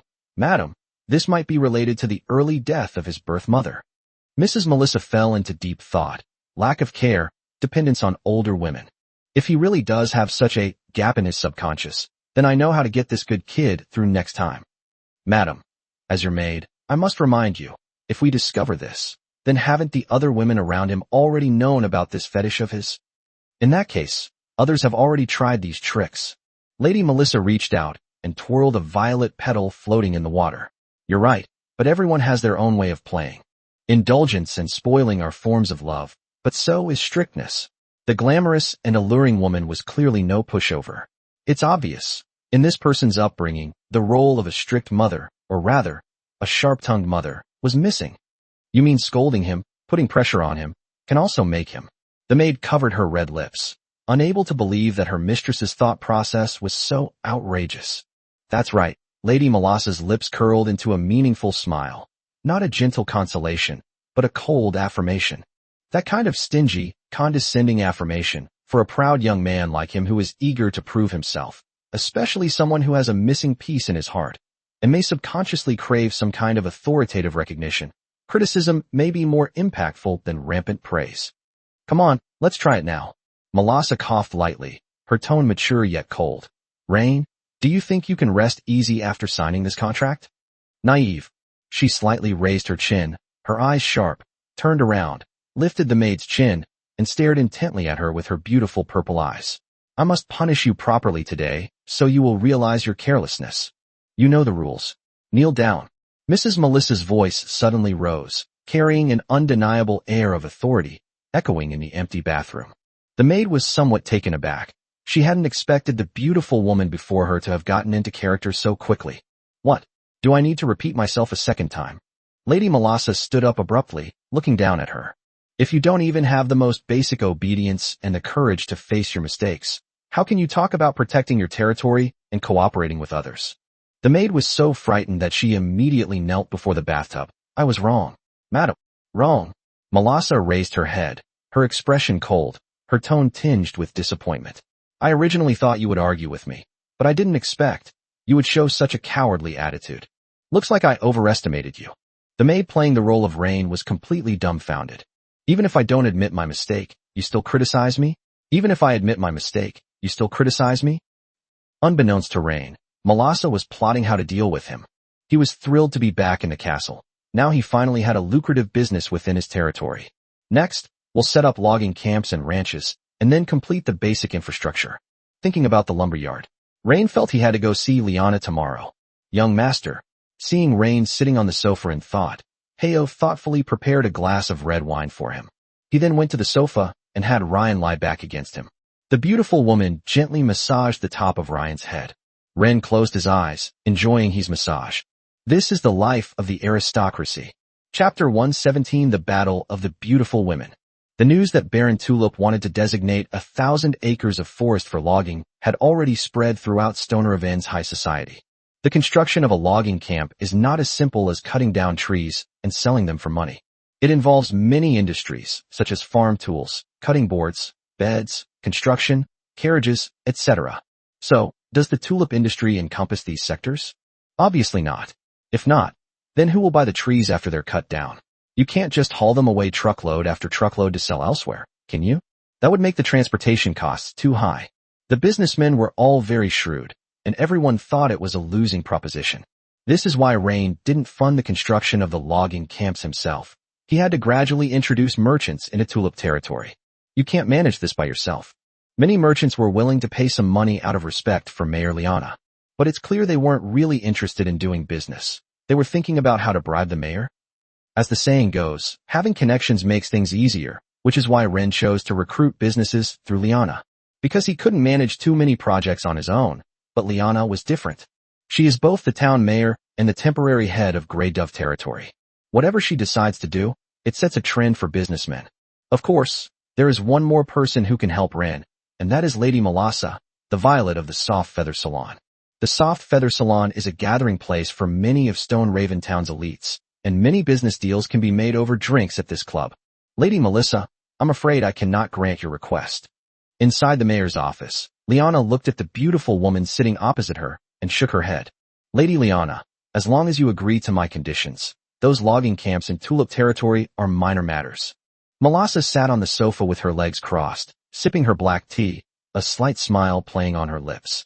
I think you must have misunderstood something. Liana, who was also a noblewoman, was clearly no pushover either. You think you can negotiate with me just because you've gathered a group of businessmen through a club? No matter what, Stone Raven Town can't possibly let a bunch of Orsa merchants come in and contract farmland. Melassa chuckled softly upon hearing this. Oh, but isn't this all to help your little lover develop his relationship? Not just logging sites, we can help with the entire timber industry chain. What did you say? Liana's eyes widened when she heard Melassa's words. I mean, the timber industry chain. No, it's the previous sentence. Melassa hesitated for a moment, then slowly said, This is also for your little lover. Liana hadn't expected this woman to dare provoke her.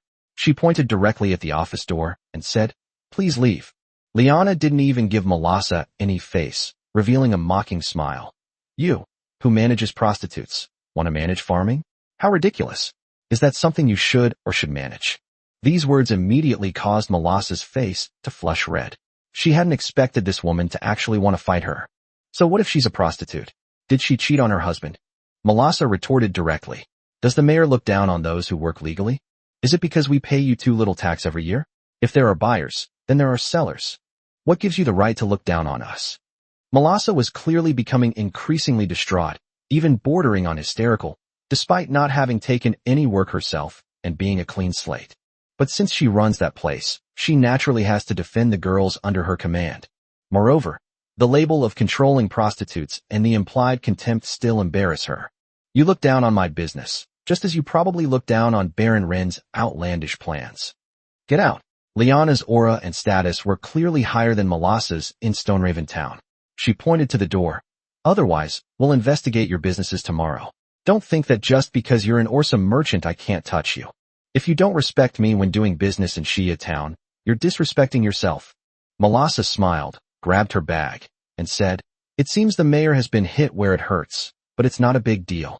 It's just having an affair and then teaming up with her lover to take down her husband, right? Is this kind of thing rare among the nobles of Tyre? Even with the best self-control, Liana could not withstand such slander. Outsiders don't know the inside story, don't know what she went through, they only know the outcome. Many people believe that Ryan used his honey trap and that Liana fell for it. Before she could say anything, Melassa added insult to injury. Oh, by the way, go ahead and investigate if you want. Baron Ren is also a member of the Soft Feather Salon. And we've already started a garden in Tulip territory. You might not know why we're collaborating, but well, you and I are practically sisters. With that, she took off her high heels, revealing a purple anklet and a blue butterfly tattoo.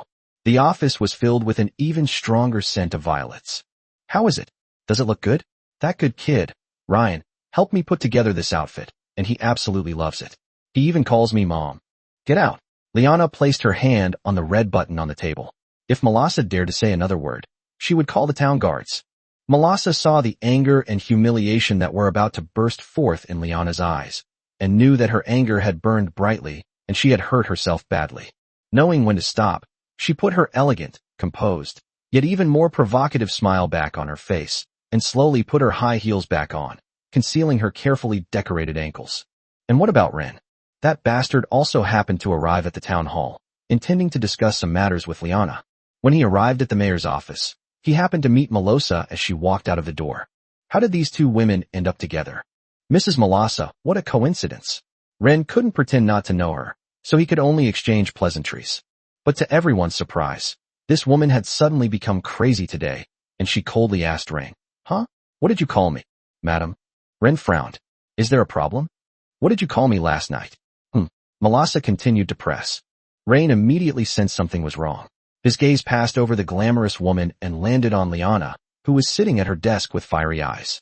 "Oh, sorry." Ren stepped aside. "I have urgent business with the mayor right now. We can talk about it later." After saying that, Ryan walked straight past Melassa, entered the office, and then closed the door. Then, the moment the door closed, Ryan's hand got restless and patted back. Melassa was left standing there, stunned. This is completely different from the script. Is it not ruthless and severe enough? Or does Liana have superior parenting knowledge? And what did he mean by that just now? How could he take pictures of someone in the town hall corridor? Melassa immediately understood.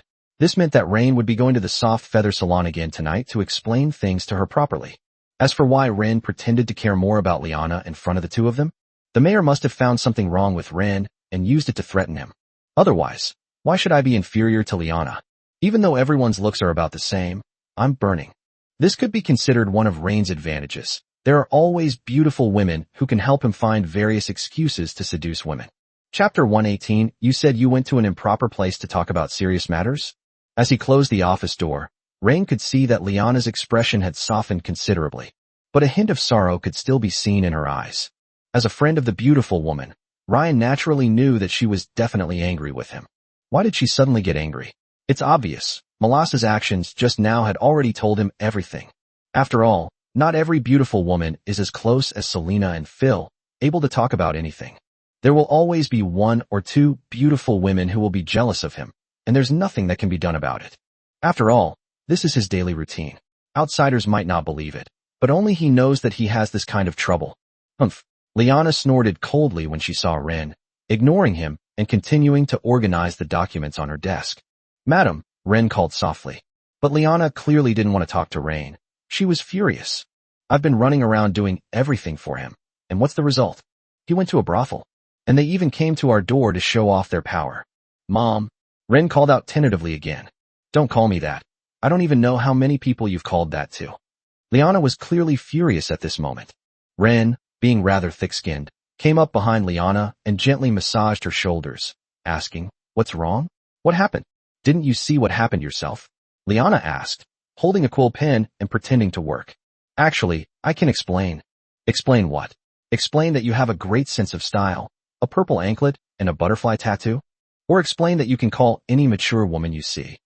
Liana really didn't want to say those two words, and in the end, she could only grit her teeth and utter a single word. "Shameless. No, listen to me. I can't listen to this. Ren, you're no longer my good boy." Liana gripped her pen tightly. "Tell me honestly, were you just playing around with her?" Originally, Ren thought that Liana might not be able to be coaxed this time, but unexpectedly, she found a way to save face for him. "Of course, that kind of slut is just a toy to me." Ryan buried his head in her shoulder, inhaling the fragrance of a mature woman. "How can she compare to you?" Liana knew that Rain was just trying to make her happy. She was willing to give Ryan a way out because she was self-aware. She was already a married woman. What could she possibly ask of Ryan? Is it too much to expect him to be devoted to me? But when she chose to pamper Rain, she already knew that this man had been in contact with many beautiful women. If we're talking about jealousy, well, she's definitely not in a position to be jealous. At least he has a fiancé. But she just couldn't stand Melassa coming up to her, arrogantly telling her that Rain had called her that. "Rain, do you know what she just told me? She said you supplied her with those." "Shoo." Ren held up a finger to Liana's red lips. "That's because her feet aren't pretty enough. But you are different. You need no adornment. Your pure appearance and sweet scent have already captivated me." Liana was immediately taken aback by Rain's words. "Really? No, wait, who cares about that? What I'm trying to say is, how could you do those things, giving women advice on how to coordinate outfits? Is that something you should be doing?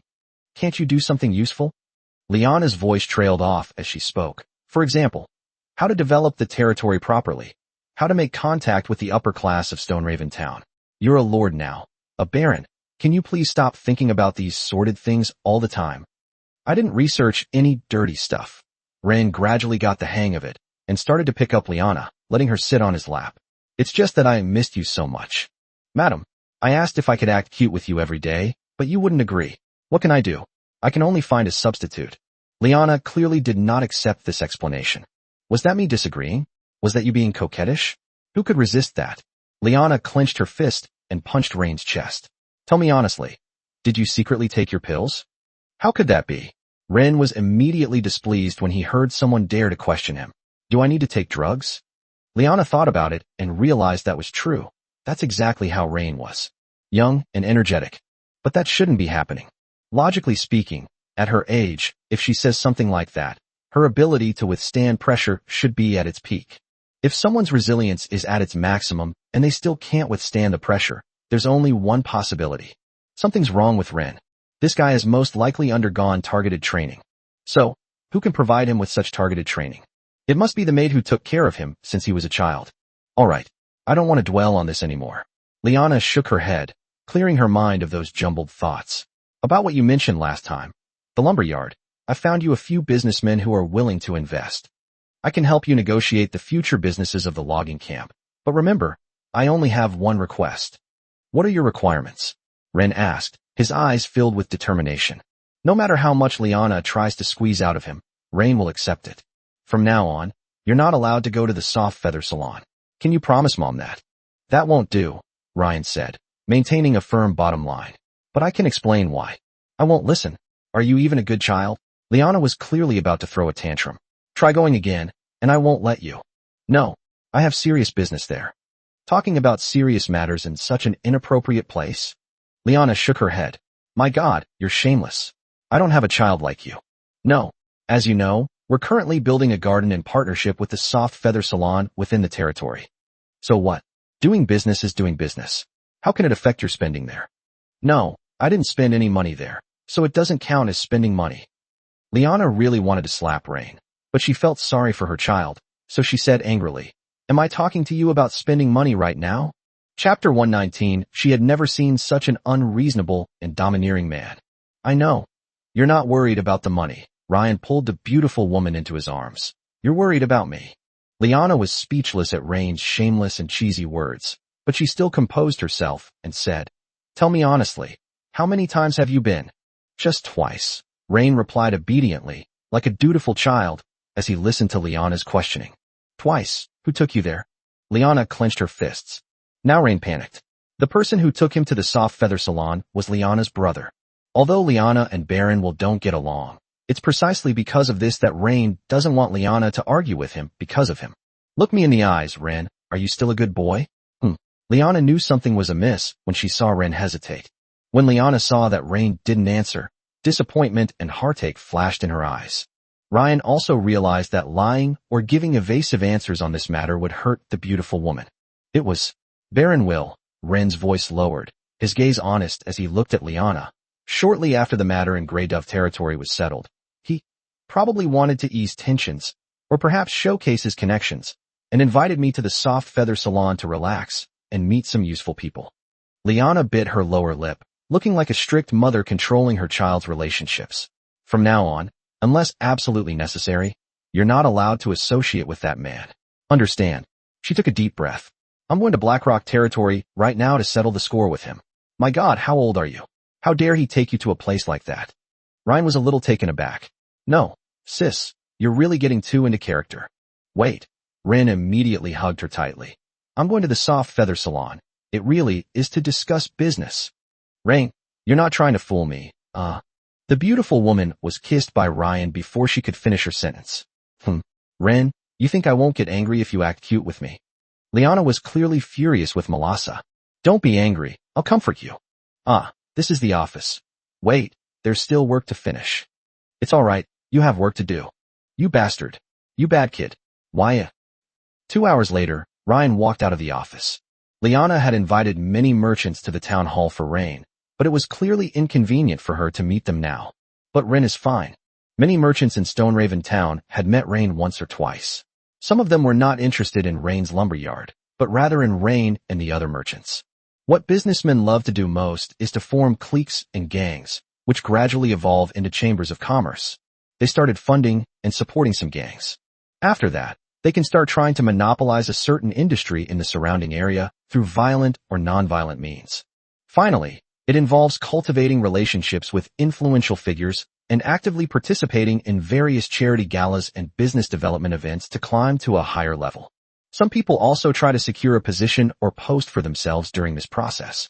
The door to the reception hall was pushed open, and the group of merchants saw a handsome young man in a noble coat with a blue background and silver trim walk in. Upon seeing Rain's face, everyone immediately understood Liana. Which woman could resist this model? Moreover, given Ren's age, he should be at the peak of his stats right now. It has modeling skills, numerical analysis, identity verification, and talent.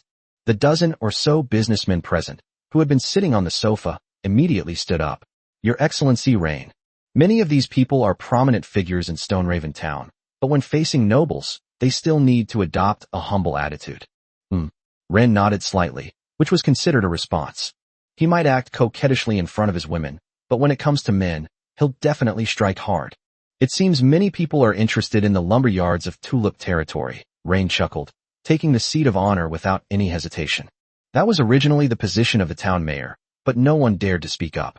But many people might just laugh it off after hearing what Ryan said. Some of them are also involved in loan sharking.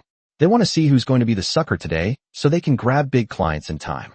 Moreover, Ren is temporarily unable to borrow money from credit banks, so he might be able to use them if he needs money urgently. Of course, that black forest within Lord Ren's territory is a treasure trove. A merchant immediately chimed in.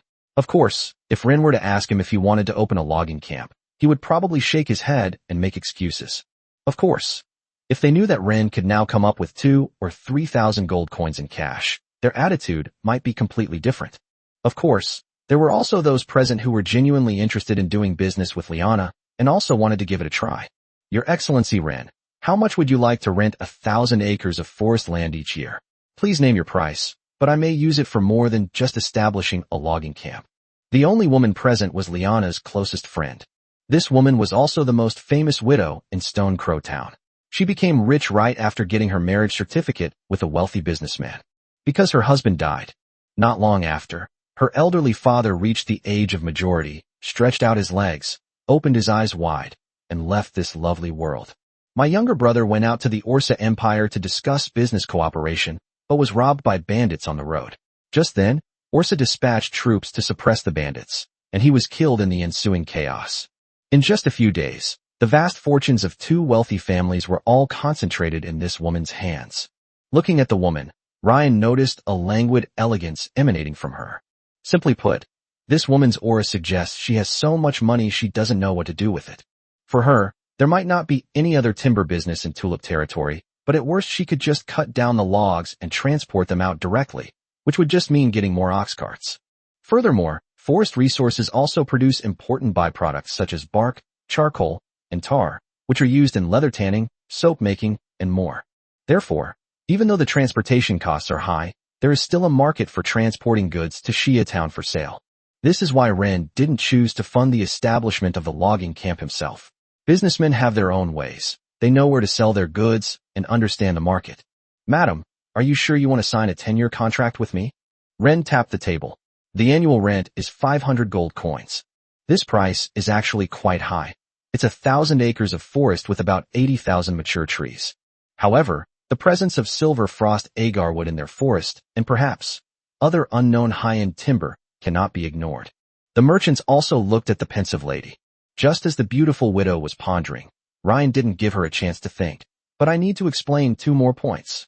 First, all employees of the logging camp, including those in the transportation department, must be hired from the Tulip territory, and they must be paid the highest market hourly wage. This is non-negotiable. Otherwise, I will consider it a unilateral breach of contract and deduct a year's rent from your pay. The beautiful widow was slightly taken aback. She had never seen such an unreasonable and domineering man. Chapter 120 Melosa. Melosa, your level is still too low.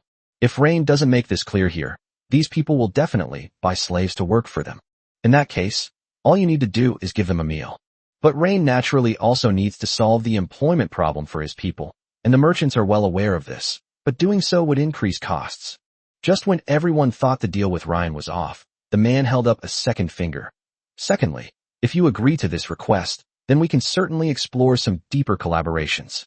For example, I can promise that within the next year, I will prioritize the construction of supporting facilities such as charcoal kilns, tar refining workshops, and even tanning or soap-making workshops in Tulip territory.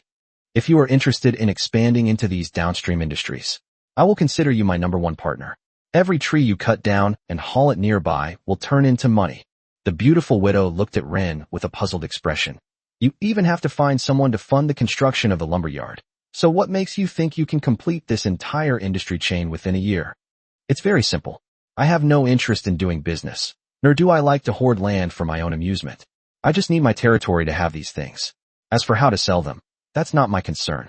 Furthermore, to get into this industry, you have to cut down the timber first. Furthermore, 2 gold contract masters will soon be stationed in my territory. One is my mentor at the Imperial Beast Taming Academy, and the other is someone who studies land environment management in the Elf Forest. Everyone was stunned by Ren's words. No wonder Ryan was so confident. 2 gold contract masters, one of whom is also a mentor in the capital. A professor from a top university in the capital city has moved to the rural town of Ren to live permanently. As expected of a noble family from the Valit clan, they were able to recruit even such a talented individual. It goes without saying what this means. It means that Rain's territory could rise at any time, because his relationship with Mayor Liana is also quite special. As long as Mayor Liana implements some policies and the 2 gold contract masters in the territory give him a helping hand, Tulip territory could take off at any time. At this moment, many businessmen were somewhat annoyed, wondering why they hadn't talked to Ren earlier. I agree, the beautiful widow said, taking a deep breath. She had only intended to help Liana, but Rain's mindset was clearly not that of a minor lord. Minor lords generally prefer to have absolute control over their territory, making it difficult for others to operate effectively. Because he wanted to be a minor king. Even if he couldn't become a great king, he could still ensure that he and his descendants could continue to live a life of decadence and debauchery. I sense that you are very different, Your Excellency Ren. The beautiful widow uttered this slightly abrupt statement at the end. Oh, why do you say that? Hearing someone dare to comment on him to his face, Ren was quite interested in finding out. I feel the biggest difference between you and other lords is that you've shown some compassion for your people. Bringing merchants into your territory to do business and work with you to solve the employment problem of your people. This is something many lords cannot do, because they only want their people to work for them. In fact, the reason why Ren chose to have an outsider do this is the same as with any country. The more and more foreigners come to your country to do business, the more developed your country is. This represents the exchange of information. If all industries within a territory belong to the lord, then that territory cannot grow very large. I've seen too much, at least at the Baron level. No one shares your thoughts. Now I understand a little why the people of Tulip territory didn't choose to leave after they had eaten their fill when they were on the verge of starvation. The beautiful widow's eyes seemed to hold a hint of admiration as she spoke. Shall we find a restaurant and sit down to talk? I'd like to hear more about your understanding of the relationship between lords and their subjects. It's like the relationship between a boss and an employee, or like how many privileged classes take pride in exploitation. So why do you? Rain coughed lightly, interrupting her. These topics are too sensitive. I have to go to the soft feather salon tonight, so I'm afraid I won't have time to have dinner with you. But I can tell you that my goal is to dedicate myself to building a civilized society. If you are interested in learning more about my great cause, we can schedule a time. Before Ren could finish speaking, a curious glint flashed in the beautiful widow's eyes. I'm so interested in learning more. How about this? I can come with you to the soft feather salon tonight, and we can talk slowly and get to know each other better. The beautiful widow seemed afraid that Ren would look down on her. Don't be fooled by the fact that I've been married before. Actually, I've only registered the marriage. The businessmen present exchanged bewildered glances. How long had it been? And now, Ren had hooked up with a rich woman. This is terrifying. Then, they saw Mrs. Lisa, the wealthiest woman in Stone Raven, walking out of the hall, arm in arm with Ryan. He seduced both the town's mayor and its richest woman. How are the other ladies supposed to play this game? They can be kind sometimes. Why didn't the other ladies notice that? The intimidating power of a high-end gigolo is simply terrifying. Melissa was delighted to see Rain arrive at the feather salon. But when she saw that there was a voluptuous and beautiful woman with her arm around Ryan's arm, her face fell. Melissa recognized this woman. She could tell just by looking at her. That full, thick, red hair, those molten amber eyes. Her skin was a milky white, a result of years of a life of luxury, and she was perfectly enveloped in a dark green velvet dress. Especially the white fishnet stockings paired with black high heels. And her fingers, even though all her other fingers were painted with black nail polish, the middle and ring fingers of her right hand were not. It's easy to imagine why. Burning food. Melassa cursed inwardly, but still smiled and greeted Rain and his companion. Melissa had originally intended to play the role of a strict mother in front of Rain tonight, but this woman suddenly interfered. We entered a private room. The atmosphere was extremely awkward. The three of them sat on the same sofa, and Lisa clung tightly to Ryan's arm. At this moment, Melassa could only feign ignorance and ask, "Lord Rain, may I ask what brings you here tonight?" But Mrs. Lisa clearly wasn't having any of it. Pointing to a piano in the box, she said, "There's a piano, Your Excellency Rain. I've heard you're a very skilled pianist. Could you?" Clearly, this widow knew how to provide emotional value to a man. That's to give him a chance to show off. Melassa, your rank is still too low." Mrs. Lisa sneered inwardly. Images of Liana and Lady Melassa from Chapter 121 have been generated. Ren was sitting on the sofa in the private room, with women on his left and right, enjoying himself immensely. On the left, the red-haired Lisa is as beautiful as fire, and the intense curiosity in her eyes clearly shows that she wants to know everything about Ryan's experiences, such as his ideals and his career. Meanwhile, the purple-haired Melassa on the right was alluring and possessed the aura and undeniable presence of a salon hostess. She glanced sideways at Ren with her purple eyes and asked, "Would Lord Ren be willing to play a tune for me?" "Oh right. I heard that artists need inspiration while they're working. Here, let me give you some inspiration. I'm not like some manipulative womanizer with so many schemes. I'll only pamper you." After saying that, she picked up the red wine on the table, took a sip, and then offered her red lips to Ren. Ren's drinking style was clearly different from that of many nobles. Mrs. Lisa stared wide-eyed. She hadn't expected Melassa to be so bold, especially in front of her. She even dares to call herself a sycophantic bitch. It's obvious who the sycophantic bitch is at a glance. An angry Mrs. Lisa also picked up her wine glass. At this time, bang! The door to the private room was pushed open. Ryan was still drinking, feeling somewhat annoyed. Who dares to disturb his good time? Lady Melassa was holding Rain's face in her hands, her eyes flashing with anger. She was ready to teach these ignorant servants a lesson.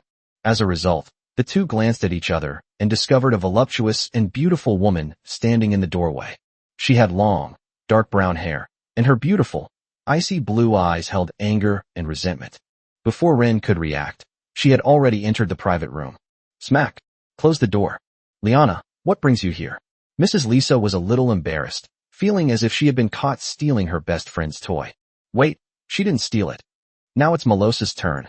"Lady Liana, what a pleasant surprise." Melassa released Rain, her red lips curving into a charming smile. "You're so busy with official duties, how come you have time to grace my little salon with your presence?" Liana didn't respond to those two bitches. No, in Liana's mind, Lisa should only be considered half a bitch now. She walked gracefully down the sofa opposite the three of them, her legs clad in gray stockings and purple high heels. Looking at Ryan, she said, "Good boy, come into my arms." Upon hearing Liana's words, Lady Lisa, the red-haired widow, covered her red lips and widened her eyes. What did she just say? Did I hear that right? Are these two playing such elaborate games? Melassa was also secretly surprised. Although she had imagined that Ryan would act coquettishly towards other women, this bitch in front of her was making Ryan call her that right in front of her. Despite feeling slightly out of favor, she chuckled, sat down next to Ren, and put her arm around his. "Good child. I can give you just as much as anyone else. Some feelings only I can give you." Hiss. Mrs. Lisa was shocked once again. She tightened her grip on Ryan's arm. Now she understood. Of the three women present, she was the only outsider. No, what exactly is the current state of development? Although Mrs. Lisa wanted to learn more about Ren, she didn't expect things to develop so quickly. Moreover, Liana and Melassa are clearly at odds right now, and she seems superfluous here. Thinking this through, Mrs. Lisa reluctantly let go of Ryan's arm, picked up her handbag from the sofa, and said apologetically, "I'm sorry. I have a meeting. See you next time."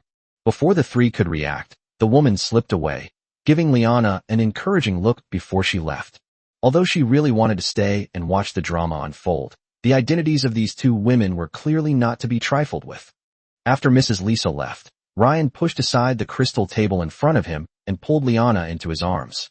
The latter let out a soft cry, somewhat taken aback. Then, Ryan embraced both of them, saying, "Ladies, your constant arguing is putting this good boy in a difficult position." Rain's arm around Melassa's slender waist was equally strong, holding the two beautiful women tightly to his side and maintaining control. Rain, you naughty boy, didn't I tell you not to come here? Why didn't you listen? Liana, nestled in Rain's arms, glared at Melassa across from her, gritting her teeth. Their faces were very close together in Ryan's arms. Melassa wasn't about to back down either, retorting, "Oh, is there anything I can't let him play with? If the child wants to play, then let him play. I don't want to talk to you right now," Liana said angrily, looking at the alluring mature woman's face in front of her. "Huh, you're not welcome here either." All right, Ren felt he should be assertive at this point, so he took out a black cloth strip and blindfolded them. The black strip of cloth obscured Liana's icy blue flames and Melassa's purple provocation, instantly depriving them of their visual confrontation. They can only rely on other senses to perceive Ren's presence and intentions. "Rain, what do you want to do?" Liana's voice trembled slightly. On the other hand, Melassa's reaction was completely different. A playful smile tugged at the corner of her lips. "What do you want to see us do?" "Good boy, I'll play along." "What are you going to do?" "Melassa, I'll tell you. Even after leaving the capital, Ren continues to live a fulfilling life. He was clearly so happy that he forgot how he came to be. Inside the palace of Teo, Queen Marcella of Tyre lay on her bed in her palace. She lay languidly on the bed, wearing a light gauze nightgown. Before the bed stood Aisha, the head of the palace guards, a tall and slender woman nearly 2.3 meters tall, kneeling on one knee beside Megera's bed. "How's that little guy doing lately?" Marcella crossed her legs, flipping through the book in her hands, and spoke casually. "Your Highness." Aisha's expression was very serious. She knew who the little one Queen Marcella was referring to was, and she summarized it in one sentence. Truly vibrant and captivating. Oh, vibrant and fragrant. Marcella's red lips curled into a smile of interest. "That's right. Tell those people in the western provinces that no one is allowed to touch that vacant baronary domain." "Yes, Your Highness." Aisha remained kneeling on one knee. This is what Mijala likes about Elsa. She never asks too many questions, but it is precisely because she doesn't ask questions that she seems too boring. "Aren't you going to ask me what I want to use it for?" Megera turned her head and glanced at her chief guard. Aisha lowered her head. "Your Highness has a deeper meaning in doing things. We only need to follow your instructions." "No," Mijala gently shook her head. "I just thought it was fun. It's just that life is less fun without that bad kid." Elsa didn't know how to answer, but for the noble woman in the bed, the Empire was indeed just a toy. Liana's picture has been added to the author's notes. Chapter 122 Empress Tyrell. I've also taken a liking to Rain. Your Highness, if you wish, I can go to the west right now and bring him back, for your amusement.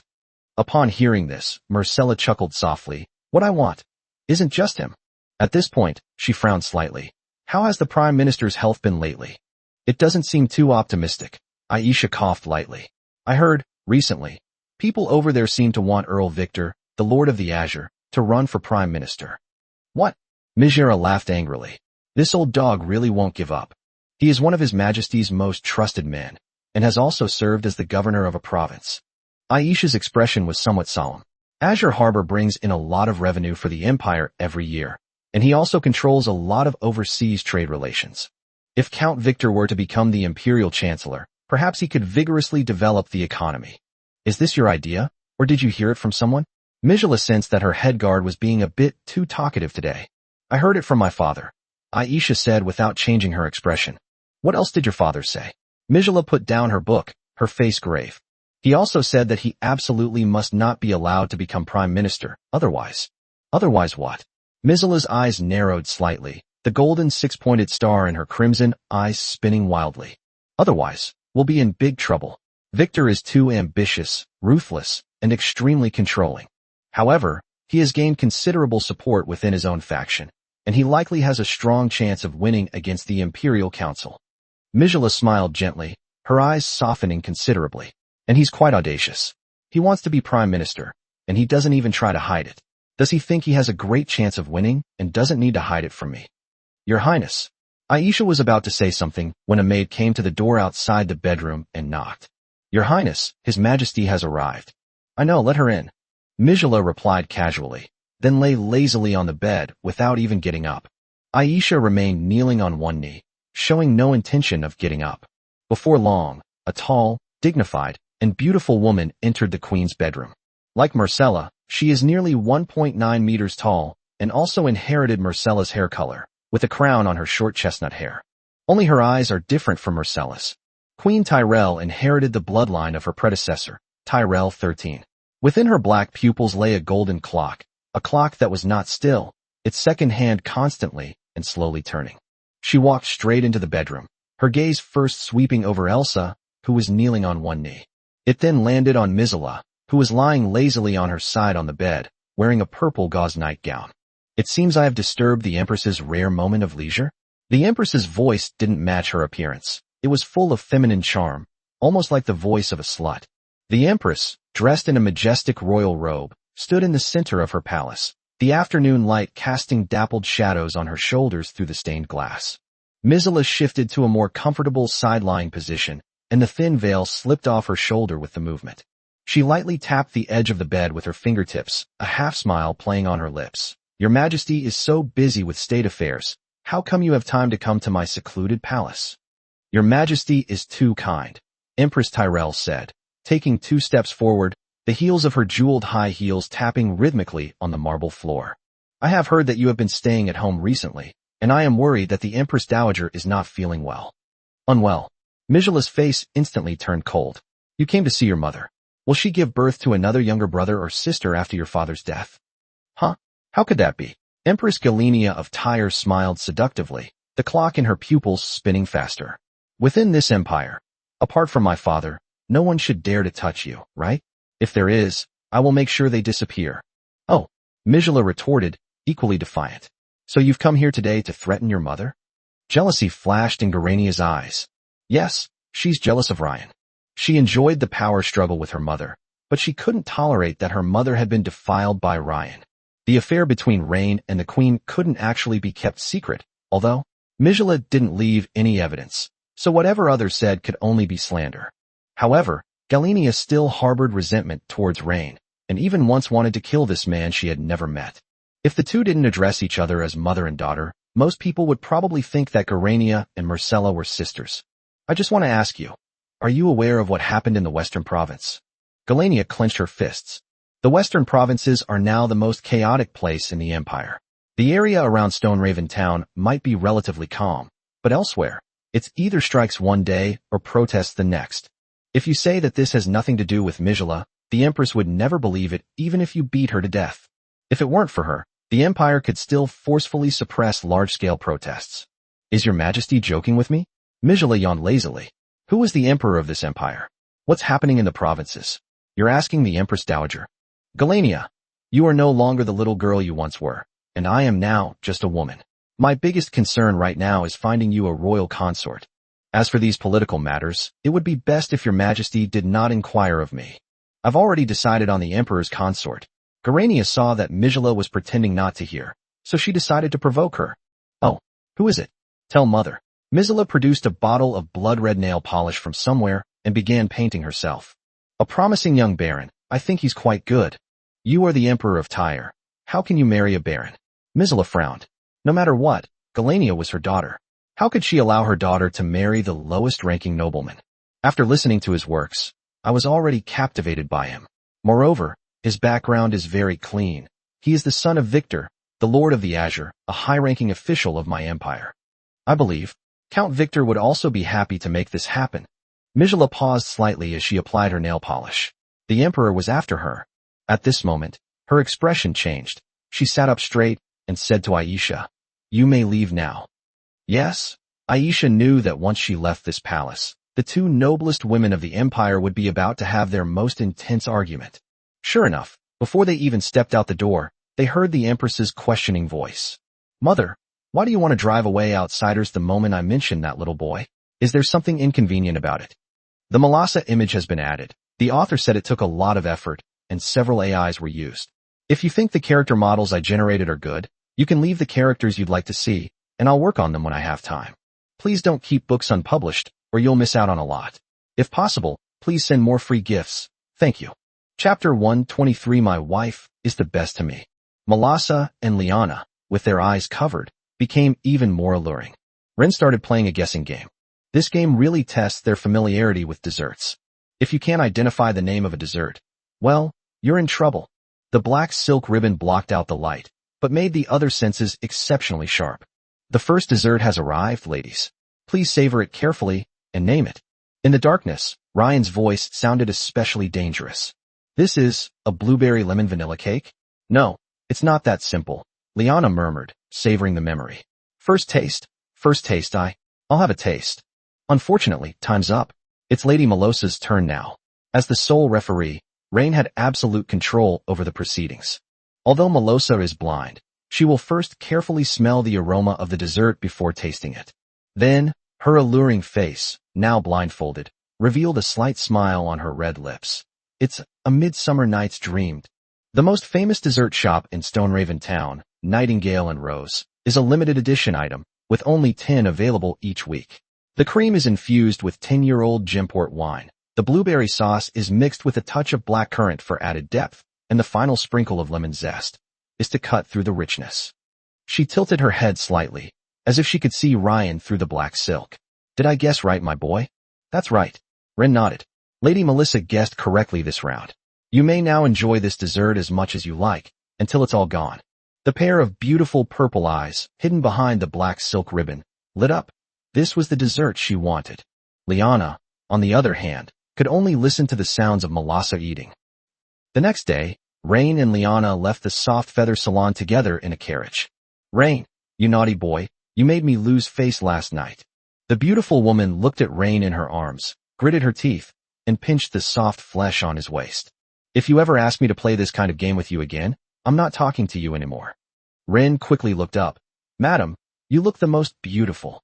Liana found Rain's words rather cheesy, and seemed to remember something. By the way, I don't know why, but lately, even though I've never had a child and am not pregnant, What? Ren asked, puzzled. What's wrong? It's just, Liana glared at Rain. Anyway, wasn't it you who did this?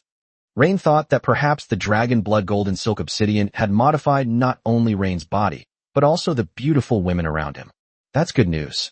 Ren chuckled. Our children won't go hungry anymore. A child? Liana's eyes widened. With a father like you who loves to whine, I believe even if the child were born, it would probably go hungry. Besides, when did she ever say she wanted to have your child? Liana said, her cheeks flushing. When Rain heard Liana's words, which were half reproachful and half shy, he was not discouraged at all. Instead, like a cat that had stolen some fish, the smile in his eyes deepened. He hugged Liana tightly, burying his face in the beautiful woman's arms and acting coquettishly. How could you not give me a child, my lady? You're the best to me. Oh dear. Liana stroked Rain's hair. How can you be like this? Always acting like a spoiled child. Upon returning to Tulip territory, Rain quickly interacted with his spirit pet for a while. He now earns a stable 120 points every day. Current points, 2090. With a few more days of hard work, I should be able to buy Sherry's advanced method. How about we figure out how you evolve in a few days? Rain first offered his spirit pet a rosy picture. Shirley's eyes lit up when she heard that. This little white cat can't wait to transform into human form. Wearing a heart-shaped collar, it rubbed against Ren's arms, meowing. Good boy. Ren patted its little head. There will be plenty of opportunities in the future. Meow. Sherry nuzzled affectionately against Ren's palm, her heterochromatic, jewel-like eyes filled with dependence and expectation. Vivian has become much bolder lately. She even dared to kiss Ryan while hugging him. The mermaid was so shy after the kiss that she kept whimpering in Ren's arms. Rain deliberately lifted her chin with his fingertips, watching her dodge, yet unable to look back at him. Sweetie, you have a fever. Upon hearing this, Vivian covered her cheeks and cried out, Eek! Ryan removed her small hand and found that her face was very red. Although the little mermaid couldn't speak yet, her voice was already soft and sweet, and every whimper made Ren's heart tremble. Once you evolve, Ren whispered in her ear, teasing her, his thumb gently stroking her flushed cheeks. I'll play some games with you. Vivian's eyes glazed over when she heard Ryan's promise. Her arms unconsciously wrapped around Ryan's neck, preparing to give him another kiss. Wait a minute. Tilipy thought she was the leader of these spirit pets, but now the second and third are favored? Stupid, idiot master, it was clearly Tilipy who arrived first. Ren was also helpless. This flower fairy was only the size of a palm, and it was very troublesome. All right. I'll spoil you all. Little angel Leona also flew into Ren's arms. Suddenly, Ren's entire body was covered in spirit pets, That's why people say the life of a noble young master is so comfortable. At home, one relies on spirit pets and maids. When going out, one relies on beautiful women. Upon hearing the mention of the beautiful woman, he also came into the hall and told Rain some news. Young master, Lady Selena has already left. Heya naturally came to Ren's side to help him with the two spirit pets. Sherry and Tilly were really enjoying themselves in Heya's arms. They've already left? Ren hadn't realized that while he was out partying, he'd almost forgotten to come back and see his two wives off. Well, in Rain's heart, Heya is the first wife, the widow next door, Mrs. Eileen, is the second wife, Selena is the third wife, and Phil is the fourth wife. People must not forget their roots. Whoever provides the benefits is the mother, especially Mrs. Eileen, who showered Ryan with endless affection during his youth. Moreover, Ryan was her first and only man. As for why, it's because her deceased husband didn't like women. Therefore, in Ren's heart, she ranks as his second wife. Of course, how he prioritizes things in his mind doesn't affect his real-world status. Thinking of Eileen, Ryan's mind started working again. This Viscount widow mother had quite a bit of money. Why not invite her to Tulip territory to invest? Coming to his senses, Ren heard his maid, Heya, say softly, "Oh right. Young master, there's also a letter here from the capital, sent by Miss Gloria." Chapter 124. Although there is no love that lasts forever, he will fall in love with you again and again. Gloria? Ryan was surprised to receive another letter from his adorable younger sister. He didn't stand on ceremony and opened the book right in front of Heya, carefully reading it. The fresh scent of gardenias from the young girl seemed to still linger on the carefully chosen stationery. The adorable little sister first sweetly and affectionately chatted with her brother between the lines, and then told him about her recent situation. Under her mentor's guidance, she continued to conduct various experiments and missed Ryan very much. In short, it's all about complaining about the boring experiments, missing her brother's scent, and secretly criticizing her old-fashioned professor's hairstyle. Finally, in her letter, Gloria mentioned that the freshman alchemy competition would be held at the academy in a week, and she hoped that Rain could come to cheer her on. Since it's his sister who's going to compete, as her older brother, Ryan should go and support her. Heya, you can make preparations in the next couple of days. We'll be going to the capital then. Although Rain is a local lord, his territory isn't completely dependent on him. Speaking of the capital, it's been a long time since Ren has been back. This time, he plans to visit his wife and then pay a visit to the dean, including her two classmates, Joanna and Olina. These two are also talented people, and she can be recruited to work in Tulip territory in the future. After all, they are commoners. They were able to enter the Imperial Beast Taming Academy through hard work, unlike Rain, whose family could afford to send him in to gain prestige. There was another woman, Marcella, whom Ren could never forget. The thought of Megera made Ren's blood boil again. When Heya saw the burning gaze in Rain's eyes, she knew that her young master had begun to be influenced by the dragon blood golden obsidian. Because of Selena and Ren's affair, her skills have actually been off cool down for the past 2 days. Young master. Heya looked at Ren, her emerald eyes filled with affection, and opened her arms to him. Heya, we'll feed you. When Rain met his tender, doting gaze, he was immediately overwhelmed. He immediately threw himself into Heya's arms, inhaling her reassuring feminine scent. Heya, Ren looked up. I'll still follow you in my next life. Ah, you bad boy. Heya covered Rain's hair. You said you'd be together in the next life, but in this life you'll always be together. Heya was deeply moved. Even between master and servant, such words had to be spoken. That was something Heya, a maid, said, like she'd follow Rain in her next life. But unexpectedly, it was Ren who spoke first. What does this mean? It means that Ryan has an absolute dependence on and attachment to her. Yes, Rain couldn't leave He hugged her tightly. You know what? When I said next life, I didn't mean time. It's forever. The care and love you gave me, every moment I recall them, seems so perfect, even transcending time. He never expected that Rain would say such cheesy love words, but she was genuinely moved by him. Ryan addressed her as you. Moreover, Ryan's tone carried a childlike dependence, an unquestionable possessiveness and affection, and a heavy trust that regarded her as his only refuge. Young master. Heya gently stroked Rain's blonde hair with her fingertips, her movements full of affection. Heya is different from you. Heya is just an ordinary person. The time I can watch over you is probably only a few decades left in my life. But you have limitless potential. One day, I will grow old and lose my beauty, and you will slowly grow up, And finally, Hea said, seemingly unable to hold back her tears. She looked at Rain's spirit pets, a look of envy flashing across her face. In the end, the beautiful woman left only with the regretful words, "At worst, I'll just wait for you to come find me in hell." These spirit pets, as extraordinary beings, have a long enough lifespan to accompany Ren. But Hea was just an ordinary person, while Rain, as a nobleman, could live for 200 or 300 years without cultivating, relying on daily food, magic potions, and magical healing.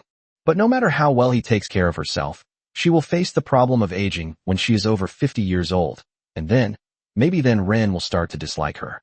Hearing Hea's words, which sounded like farewell, Rain's body stiffened slightly. He suddenly raised his head, cupped Hea's cheeks in his hands, and forced her to look into his eyes.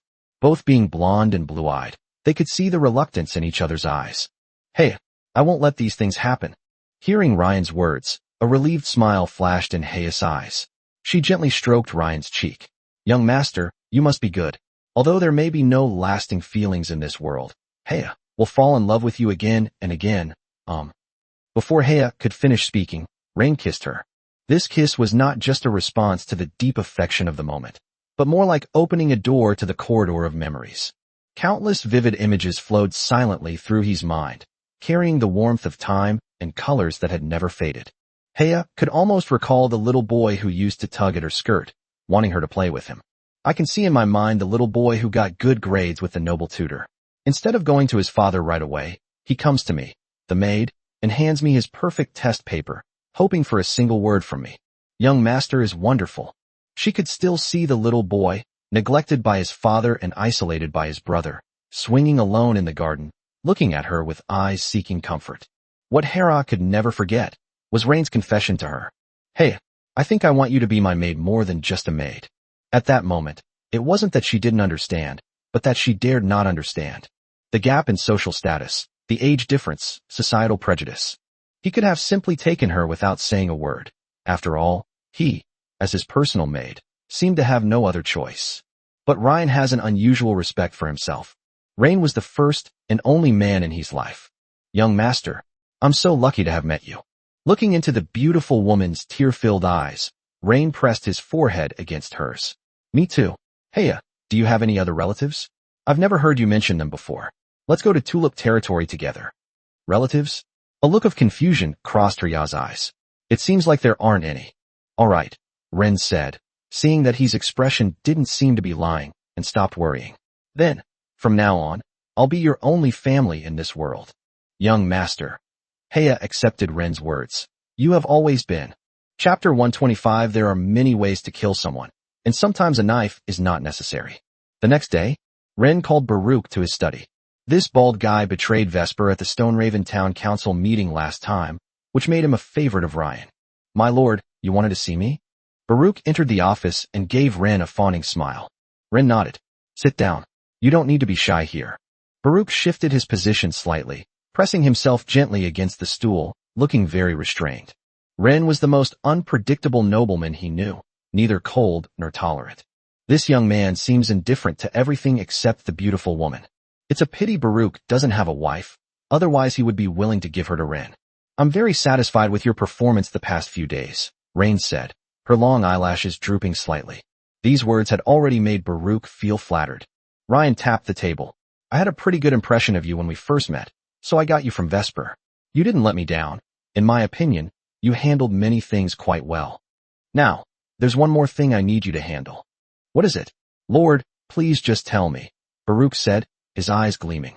"That damned Vesper committed such a heinous crime, and all he got was demoted to commoner status." Ryan tapped the table. "Where has he gone now?" "Well, he can't go anywhere now. I heard he can't even find a job in town. He's like a rat in the street every day. As long as this person is alive, it's not a good thing for most people in town." Ryan tugged at the blue gemstone on his white shirt collar. Why didn't those big shots who had dealings with him silence him? Baruch broke out in a cold sweat. "I'm not quite sure, my lord." "If no one makes a move," Ren hesitated for a moment, gesturing to the bald man with his eyes. Baruch's face twisted into a grimace.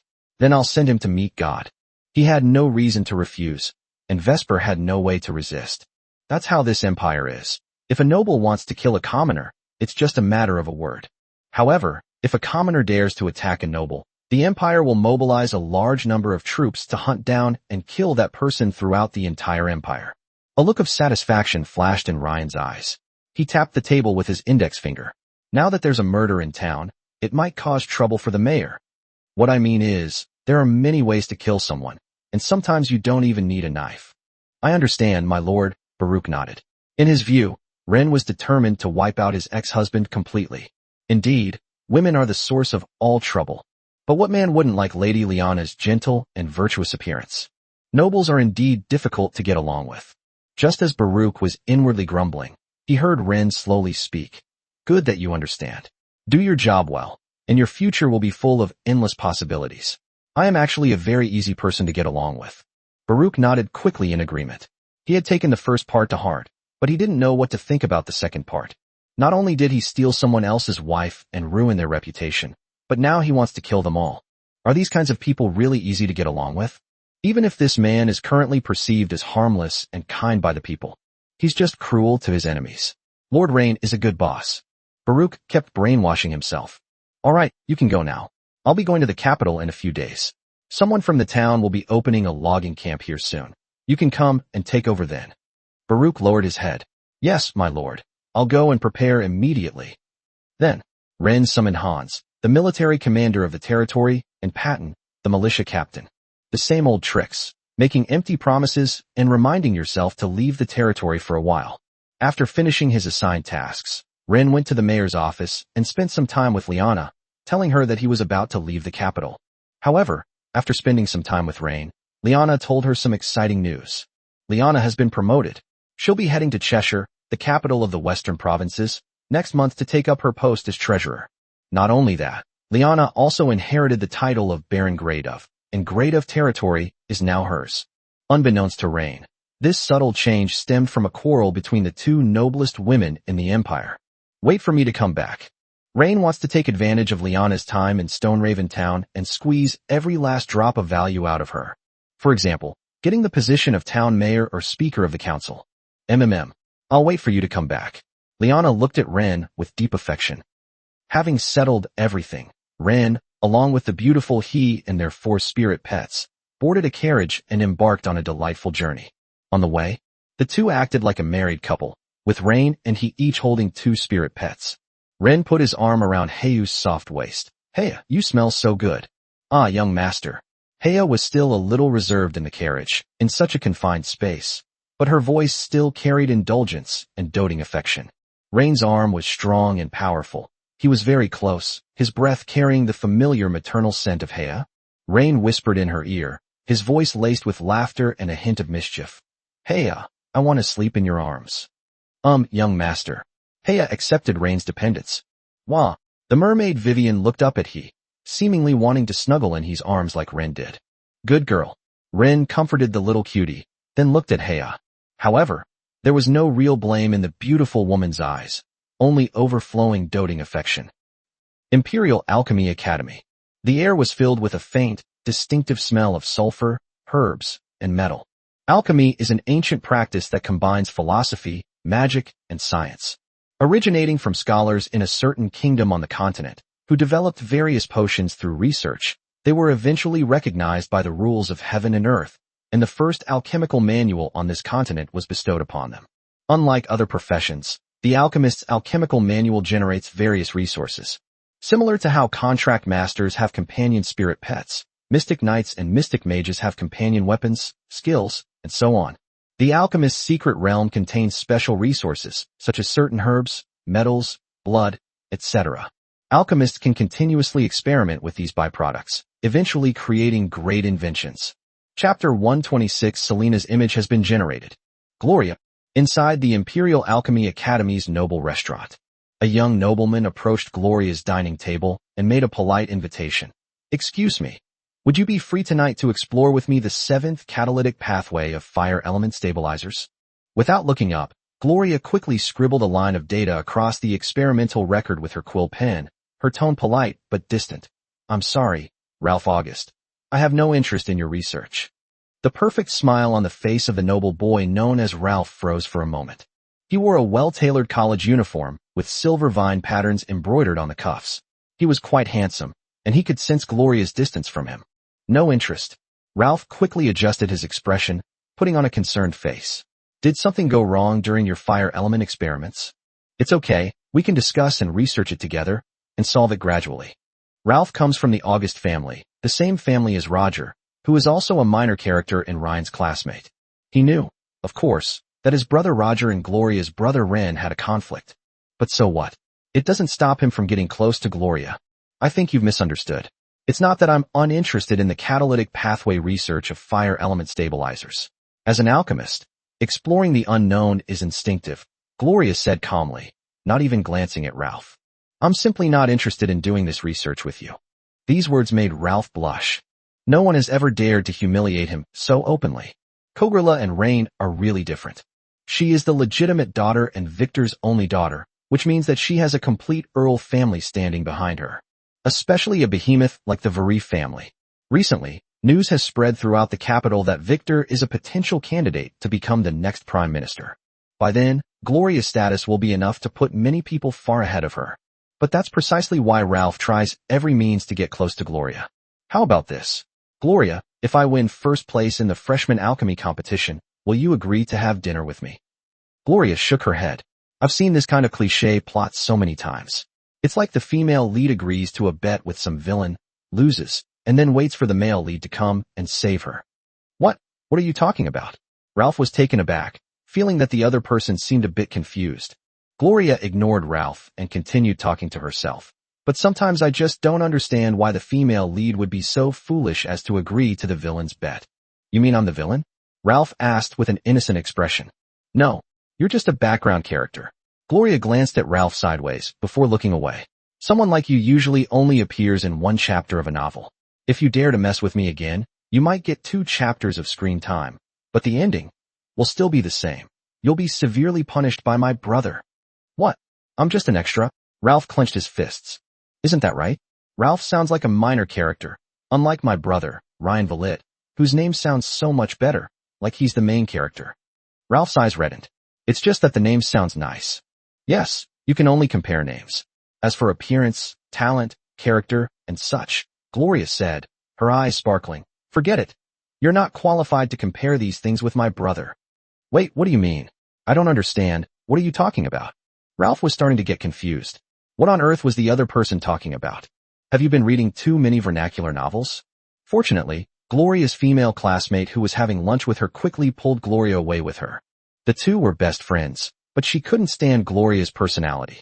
Whenever she gets the chance, Gloria will lavish praise on her brother, practically always trying to cultivate a positive image for him. Is he really that handsome? Gloria is still the same as always. She can't stop talking about her brother. The female student covered her mouth and smiled gently, easing the awkwardness on the way. Gloria, dressed in a white dress, with blue hair and pink eyes, and a gardenia in her hair, asked, Do you also want to see my brother? The female student twitched the corner of her mouth. Yeah, I'm really curious. Ugh, that was so perfunctory. Gloria and her best friend teased each other as they happily made their way back to their dorm building. And a few days later, Ren also arrived in the capital. The competition hadn't started yet, so he went straight to the Imperial Beast Taming Academy. This place hasn't changed much since then. Ren first stepped down from the carriage, then reached out his hand, and a pair of soft hands wearing white gauze gloves took his palm. A beautiful blonde woman with blue eyes stepped down from the carriage. If there were other people present, they would never guess that they were a master and servant. They would think they were mother and son. But actually, this is Rain's way of showing respect to he. When I arrived at Phil's place, she was probably still busy and not home. After all, after Selena left, Joanna and Alina were both entrusted to her care. Taking care of 5 students by herself is no easy task for Fair. The thought of that mature and beautiful woman made Ren's heart race. Hey, you take them and rest here for a while. Ren picked up Leona, preparing to visit the dean. Young master. Hea came to Ren's side, cupped her cheeks, and kissed Ren. Be careful on the road. The beautiful woman seemed to have returned to her old academy days, giving Ren a kiss of peace every time he left. Rain readily accepted, and he embraced he and kissed the beautiful woman. The kiss was brief, yet lingering, carrying the warmth of returning to a familiar place after a long absence. After a long while, Rain carried Leona to the outside of Dean Vanessa's office. He knocked on the door first. No one responded. Ryan stood outside the door for a minute or two before he heard Vanessa's voice slowly coming from inside. Please come in. Ryan pushed open the door and found another man in the office. The other person looked to be middle-aged, with slicked back hair and gold-rimmed glasses. He sat on the sofa to the side, looking at Ryan with a scrutinizing gaze. Then, he stood up again, with a warm smile, and asked, "Student, is there anything I can do for you, Dean?" Vanessa's eyes flashed with disgust as she said to the man, "This is none of your business for now. You should go back." "Madam," the man began calmly, "now I may have matters to attend to." He turned to look at Ren. "Ren Verlit, Baron Tulip, my name is Lion. Have you heard of me?" How could Ren not have heard of him? "This man is the governor of the Western Province." "Your Excellency, it's a pleasure to meet you." Ren took a deep breath. He really hadn't expected that Dean Vanessa's husband was actually a high-ranking official in the Empire. Selena's picture has been added to the author's notes. Chapter 125: The Gathering of Elite Young Masters. Before Leon could even reply after Ryan spoke, the little angel in his arms had already stretched out her hands to Vanessa. "Mama." This surprised Leon. He looked at Leona, who narrowed her eyes slightly, and then turned to look at his wife. "What does this mean?" "It means nothing." Vanessa pointed to the door. "Get out. I'm not going back to the Western Provinces with you." "Fine," Lion sneered. "Since you still have things to attend to, I'll take my leave." He stood up, walked over to Ren, and patted him on the shoulder. "Baron Ren, you've been doing quite well in Tulip territory lately." Leon left the dean's office with this cryptic remark. Ren had no idea why this person had targeted him. Isn't it just that his own spirit pet calls him Daddy and his wife Mommy? That's so stingy. The office fell silent for a moment, with only Leona babbling in Rain's arms, reaching out her little hand to Vanessa. Vanessa took Leona's hand naturally. The little one seemed to be looking for food. "Oh no, no way," Vanessa exclaimed, then glared at Ryan. She wasn't like this when she was holding Leona before. How did she suddenly become like this? Ahem, Ren coughed lightly. "The maids in the house, sometimes, Ryan, is there something you need?" Vanessa didn't continue the conversation on that topic. Each contract master has their own way of raising spirit pets, and she has no need to interfere. "I just came to visit you, and brought Leona along to meet you." Ren had a pretty good impression of this melancholy beauty. Although he didn't have much contact with Dean Vanessa, she did help him a lot. "Thank you for your kindness." Vanessa stroked Leona's blonde hair, her eyes still filled with lingering sorrow. The beautiful woman, wearing a long green dress and black fishnet stockings, walked to her office sofa and sat down. Ryan, being very perceptive, poured her some black tea. Vanessa took a sip and nodded to Ren. "By the way, what brings you to the academy this time?" Vanessa's heart tightened. Ryan had already lured away Selena. She couldn't let him lure away Phil too. "I need to teach for at least the last 6 months. "Well, Dean, my younger sister Gloria is studying at the Imperial Alchemy Academy. It seems they're holding some kind of competition soon, so I came here specifically to cheer her on." "You're such a good brother." Vanessa stroked Leona's forehead and noticed that the purple lotus mark on her forehead had faded a bit. She then extended her slender, white finger and touched her forehead.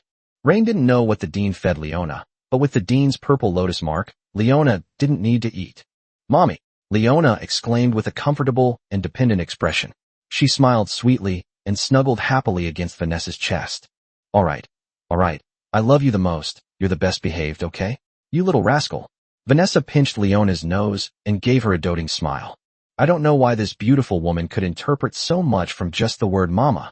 In short, Leona was incredibly happy. Seeing this, Ren suddenly felt a pang of attraction. What if he were the one snuggling in Vanessa's arms right now? Leona seemed to sense something, pointed at Rain, and said to Vanessa, "Mommy, Daddy wants some too." Vanessa's doting smile froze. She looked down at Leona, who was holding her with an innocent expression and blinking big orange eyes, then looked up at Ren, who was standing to the side with a similarly subtle expression.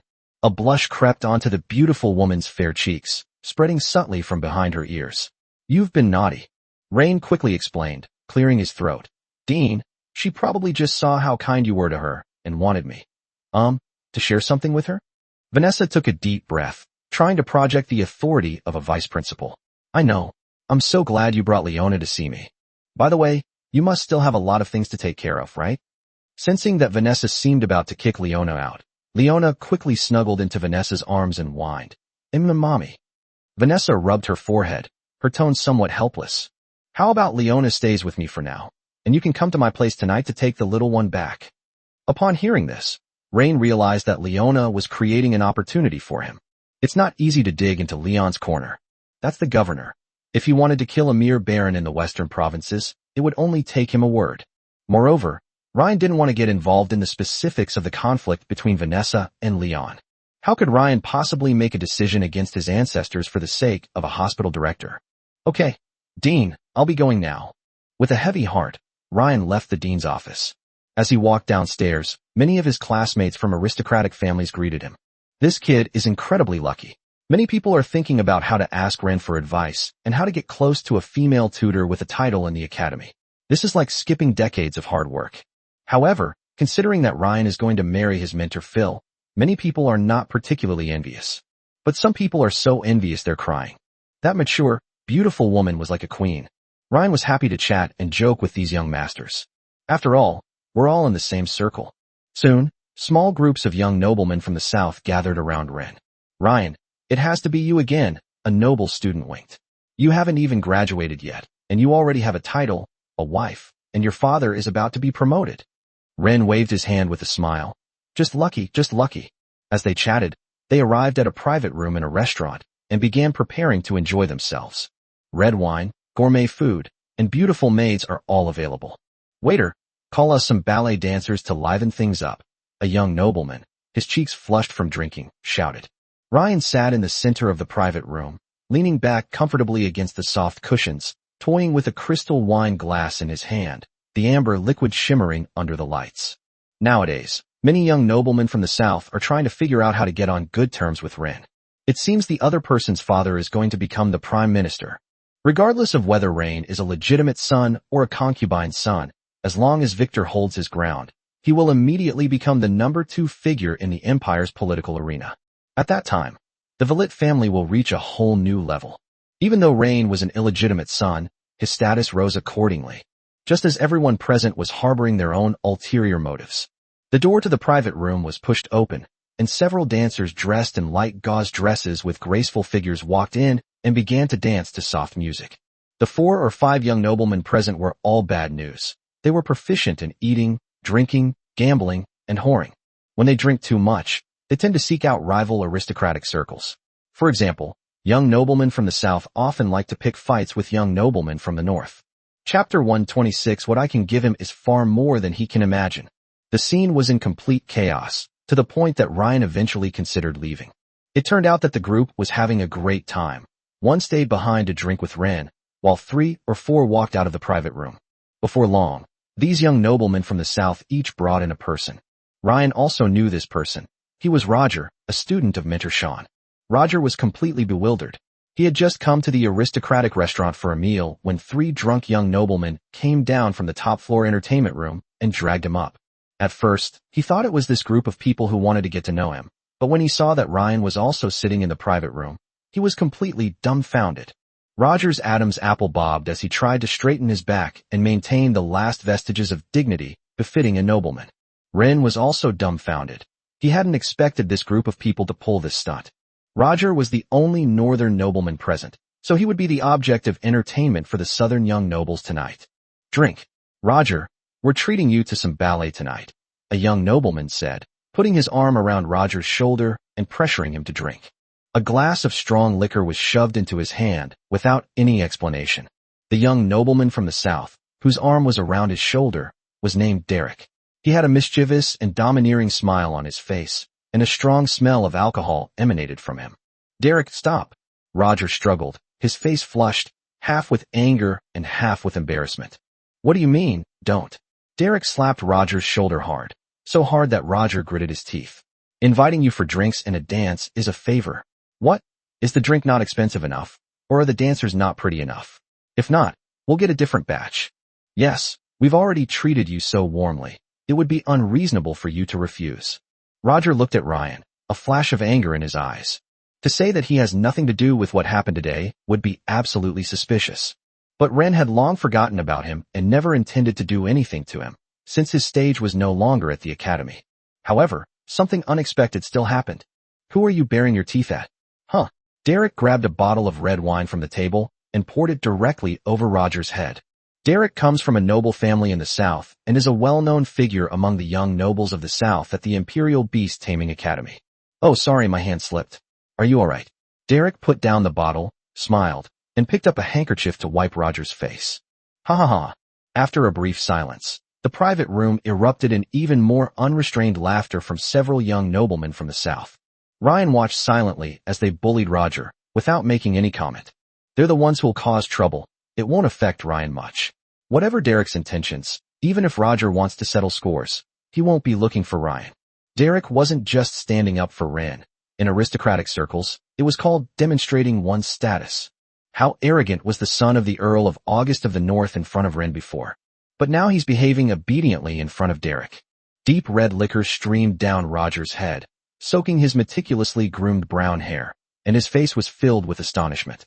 Are these young noblemen from the South really going to cause trouble for the northern aristocracy tonight? You lot? Can't you see? One of the young noblemen pointed at a few ballet dancers. This guy doesn't like expensive wine, so get him something cheaper. What do you have here? Wine that costs about 1 gold coin a bottle. A dancer said tremblingly. Young masters, yes, we'll go get it right away. The common people couldn't understand why these young nobles were humiliating them while spending gold coins. But where would these people hide copper or silver coins in their pockets? In their eyes, there is only one kind of money, gold coins. Roger spat out a cold snort through gritted teeth, glaring at Ryan, who was sitting there watching everything with great interest. He didn't dare to make any threats, like saying he would definitely get someone to get revenge. Although he will definitely do it. As soon as the drink was served, Derek sniffed it, then handed it to Roger. Drink up. Normally, even my dog wouldn't want this kind of liquor. Rain coughed lightly, stood up, and said, You guys have fun, I'm leaving now. Now that he is a baron, such scenes of children playing around are too childish for him. No one in the southern elite circle stopped him. After Ryan left. Bang! Derek smashed a bottle over Roger's head. Tell your brother, if he dares to harass Miss Gloria again, I'll teach him a lesson every time I find out. Ryan had no idea that Derek had his eye on his sister, but as the daughter of the future prime minister, she was now like a piece of cake. Everyone was tempted. Of course, Derek might just be a henchman. True signs of high society don't need to show up in person. They just need to mention it, and someone will naturally take care of it for them. Roger didn't even have time to react before the bottle hit him, making him see stars and drawing blood from his forehead. Derek, his face grim, wiped the blood from his hands with a handkerchief. Did you hear that? Bang! Another young nobleman from the South kicked Roger in the back, yelling, I'm asking you a question. Don't you understand? Roger grunted, but he didn't answer. He was determined not to be bullied for nothing today. At this moment, Victor was lying on the sofa in the study, his eyes slightly closed. The butler, Abel, cut the tobacco bricks for him and slowly filled the pipe with tobacco. Rain went to the capital? Victor asked, his eyes slightly closed. What's he doing in the capital at this time? The butler, Abel, handed Victor a lit pipe, pondering for a moment. Perhaps it's time to see his fiancée and Miss Gloria? If that's the case, then it's all right. Victor took a drag of his cigarette. This kid's had good luck, and he had some ideas too. The suggestion from the Azure Harbor Strategic Materials Tax Bureau, the development of Tulip Territory, stealing a baron's wife from Raven Town, and even bringing him down. He's a good kid, full of bad ideas, and he's popular with women. Sometimes, I wonder if I was too hasty in getting rid of him back then. Master, you mean? A bead of sweat appeared on the butler Abel's forehead. Victor's words clearly indicated that he was wavering in his choice of successor.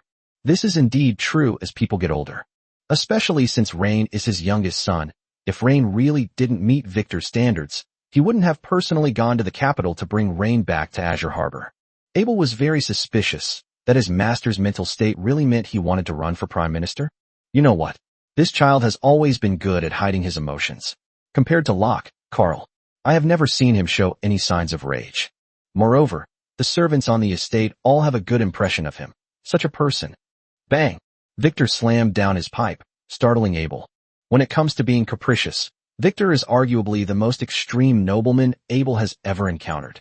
He wiped away his cold sweat, and then heard Victor roar. Why did he have to collude with that woman? I can give him far more than he can imagine. Chapter 127 Legal Plunder and Illegal Plunder. The Valit family has more than just Rain and Gloria in the capital. One of them, carrying out Victor's mission, came to the capital to make connections. He is also Ryan's older brother, Locke. Although Locke did not hold a title, He was the governor of Azure Harbor and Victor's successor. This identity commands respect wherever one goes. Locke, like Ren, Draco, and others, once formed one circle after another at the Imperial Political Academy. Locke, who had just come out of the home of an Imperial counselor, had a confident smile on his face.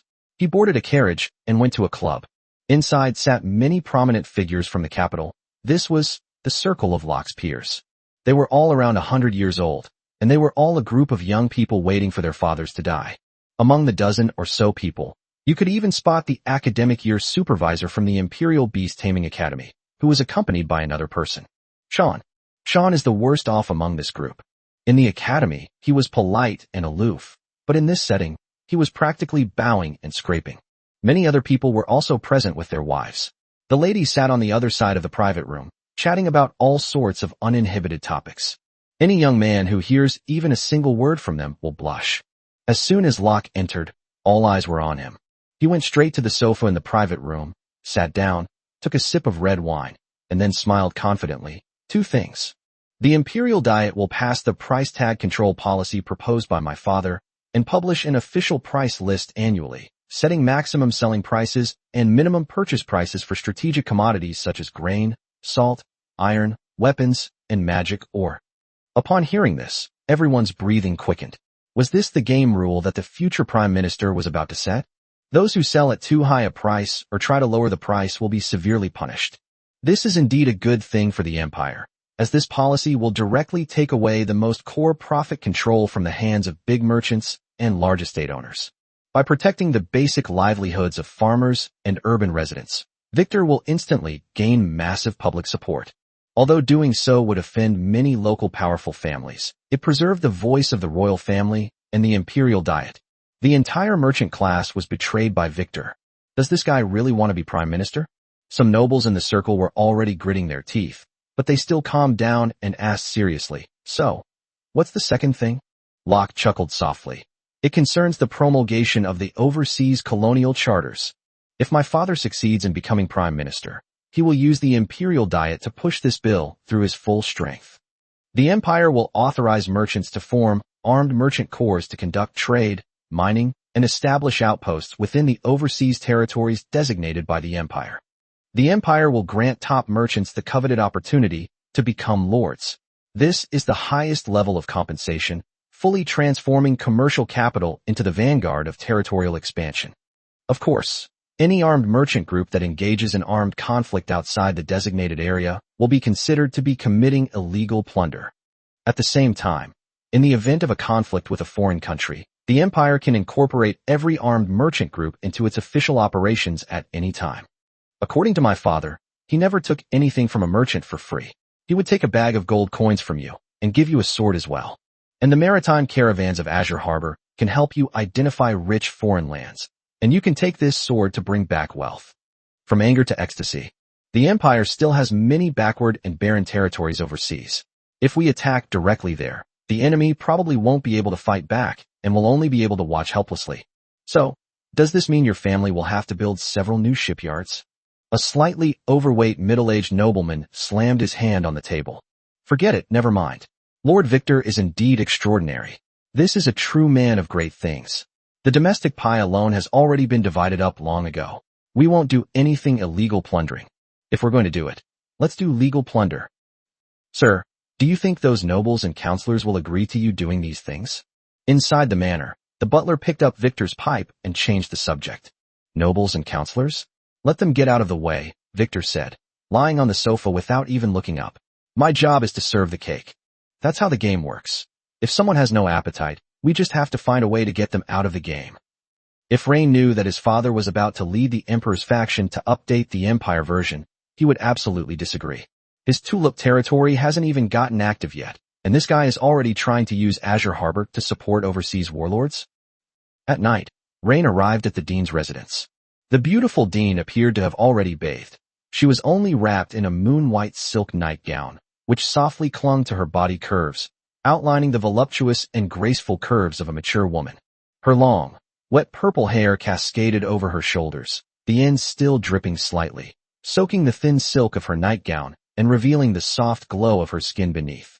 The beautiful woman wore no makeup. Her clean face was flushed slightly by the steam from the hot water, losing the seriousness and aloofness that belonged to the vice president during the day.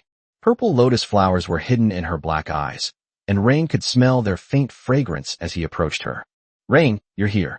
Vanessa seemed unaware of how breathtaking her current attire was. "Leona is asleep on the sofa inside. She's very well behaved." "Excuse me, Dean." Ren came to the sofa, gently picked up Leona, and prepared to leave.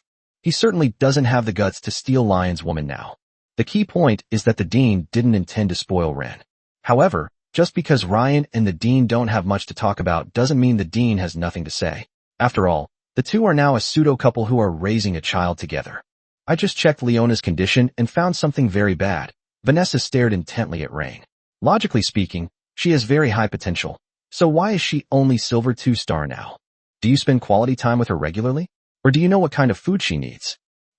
Ren sat down and listened attentively to Vanessa's lecture. How did you become a contract master?" Vanessa almost stood up and grabbed Ren's ear. "Even if I provided her with the mark, if one day I can't supply energy in time, you should at least know what you can do for her, right?" In Vanessa's presence, Ryan was like a student who had made a mistake. Thinking about it carefully, Leona is indeed quite well behaved, and she's also the one who makes things the least troublesome for her. So he subconsciously ignored Leona. Ryan paused for a moment, then said, "So, what else can I feed her normally?" Vanessa crossed her long legs, revealing her fair calves beneath the hem of her moon-white nightgown. Order-type angelic spirit pets like this typically absorb energy from magical contracts and runestones. Vanessa instructed Rain earnestly. "At the same time, you must take her to witness one judgment after another. This is of great help to order-type spirit pets. Ryan, as a lord, you should have many opportunities like this. I don't know how you became a contract master." Vanessa sighed softly at this point. "Rain, you really are so careless." That last sentence, tinged with the beautiful woman's melancholy, almost made Ren's soul leave his body. Chapter 128 My Jealous Sister. The beautiful woman's plaintive tone was really killing Ren. He took a deep breath. "I'm sorry, madam. I will definitely be more careful next time." "Good, I understand." Vanessa nodded, not saying anything about the change in how she addressed Ren. Rain is no longer a student at the Imperial Beast Taming Academy, so it's not wrong to call her madam. "Oh right, there's one more thing. I'm not unaware of what happened at the academy tonight." Rain certainly knew what the dean was referring to. If something were to happen to the nobles at this academy, the academy would have a hard time explaining itself. "Please rest assured, madam, I will definitely stop it in advance next time I encounter such a situation." Ryan's tone was full of certainty. The dean didn't know how to evaluate Ren. Next time? How long can he stay at the academy? But given the person's attitude of admitting their mistake, the dean had nowhere to criticize them. Although he was present when Roger was humiliated by the southern nobles, he really did nothing. "You're a good boy. Be careful on your way home." Ryan didn't know what was wrong with Vanessa either. "I'm a good kid. Why are you kicking me out?" "Yes, madam. You should get some rest." Vanessa stood up and escorted Ryan to the door. The night breeze slipped in through the crack in the door, causing the thin silk nightgown to cling even tighter to her body, revealing her curves. Ryan paused for a moment in front of the door and glanced back at her. The moonlight and the indoor lamplight intertwined, casting a hazy glow on her. Her wet hair fell over her shoulders, her eyes were misty, and her face, with a faint blush, was melancholic and delicate, like an oil painting that evoked pity. "It's chilly at night, madam. Please put on another layer of clothing." Ren didn't know why he suddenly said that. Their skill level is so high. How could they possibly catch a cold? Vanessa paused for a moment, then nodded, her voice so soft it was almost inaudible. "Okay." Without lingering, Rain, holding Leona, turned and stepped into the cool night, gently closing the door behind him that shone with warm light and deadly allure. Passing by a jewelry store, Ryan casually picked out a few pieces of jewelry. Back at Phil's residence, the mature and beautiful fiancée did not return. She must have taken the students on a distant mission. Upon seeing Ryan return, he quickly undressed the little boy and changed him into home clothes. He then took out a bottle of red wine from the wine cabinet, poured it into a stemmed glass, took a sip, and fed it to Ren. "Hey, did you drop this?" Ren put his arm around the beautiful woman's soft waist, and a necklace appeared in his hand. The chain is made of rose gold and adorned with several finely cut emerald green crystals. "Young master, how could such a valuable piece of jewelry have fallen off me?" Heya looked at the necklace and shook her head. Isn't that right? Ren chuckled softly. Then I'll put it on you, but you can't let it fall off later, okay? Heya paused slightly, a look of emotion appearing in her eyes. Young master, no, Heya can't, Ryan kissed her, stopping her from uttering those words of refusal and emotion. The kiss wasn't long. When their lips parted, her eyes were already glistening with tears. Young master. The beautiful woman's voice choked with emotion, accompanied by a dizzying sense of happiness, her fingers unconsciously stroking the cool, emerald green crystal on her neck. The next day, Rain, along with he and 4 spirit pets, arrived at the Imperial Alchemy Academy. Led by the staff, they also arrived at the stands of the competition venue. The air was filled with a peculiar aroma of a mixture of magical solvents, scorching metal, and various herbs, with the occasional soft bubbling sound of a crucible. Rain had a good view from his position.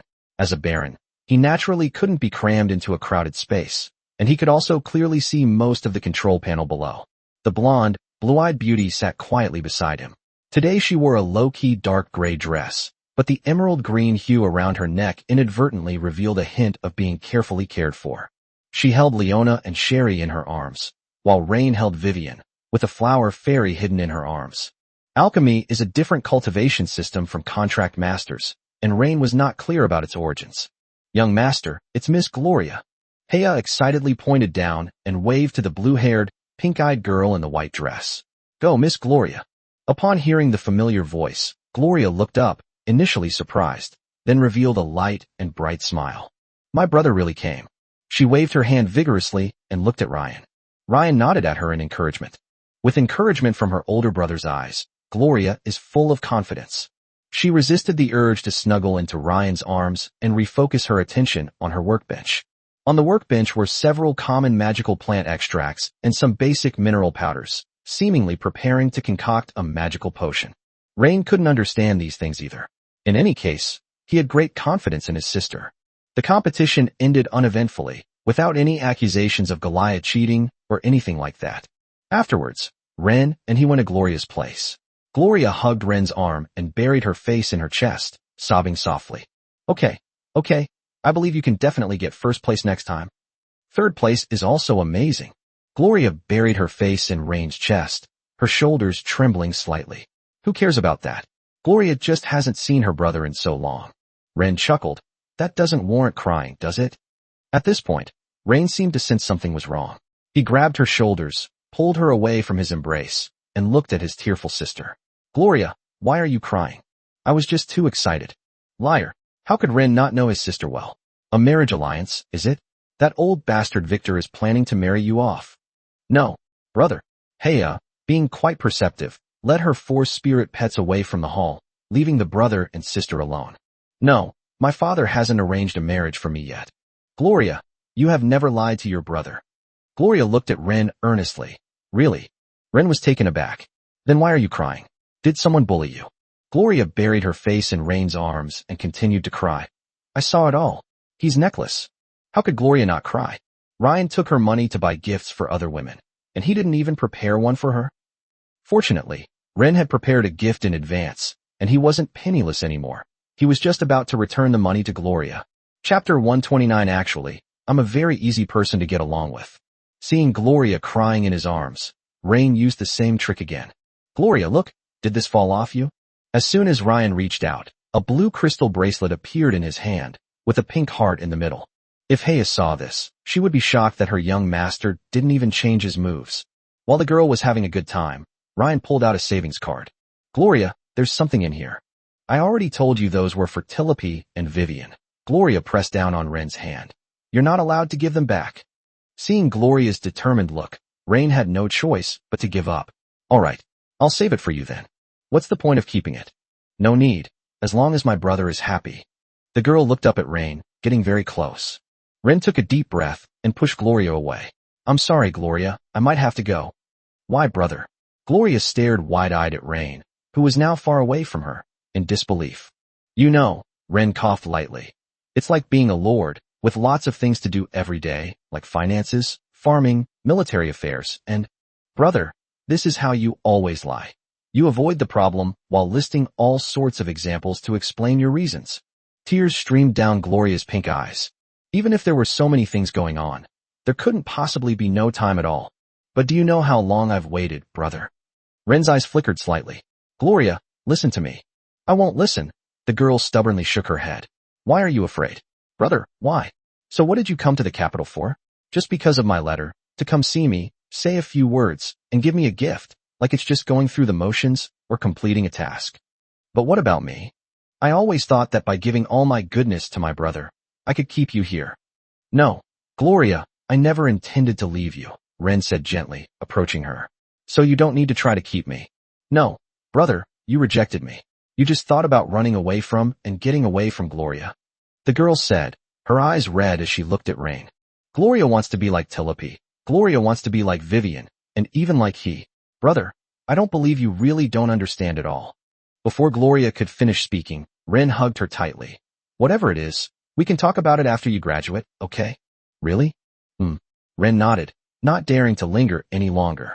If he doesn't leave now, the dragon blood golden obsidian inside his body will teach him a lesson. For the first time, Ren, who always welcomed anyone, fled in disarray. Gloria stood by the balcony window, one hand pressed against the glass, watching the happy silhouette of the Ren family of 6. Heyo walked beside Rain, and could hear her young master's heart pounding wildly. Upon reaching the garden entrance, Ren suddenly saw a young man kneeling at the doorway. The other person's attire suggested he was from a noble family. Who are you? Ren asked, slightly taken aback. Why are you kneeling here? I've come to apologize to Miss Gloria. The noble boy knelt before the door, his face pale. Rain glanced at the maids in the garden. The latter also looked nervous. Young master, I don't know anything about this either. I was just about to report to Mississippi. No need. Ren stopped the maid and looked at the boy. What's your name? Who are you? I am Gloria's brother. Who made you kneel here?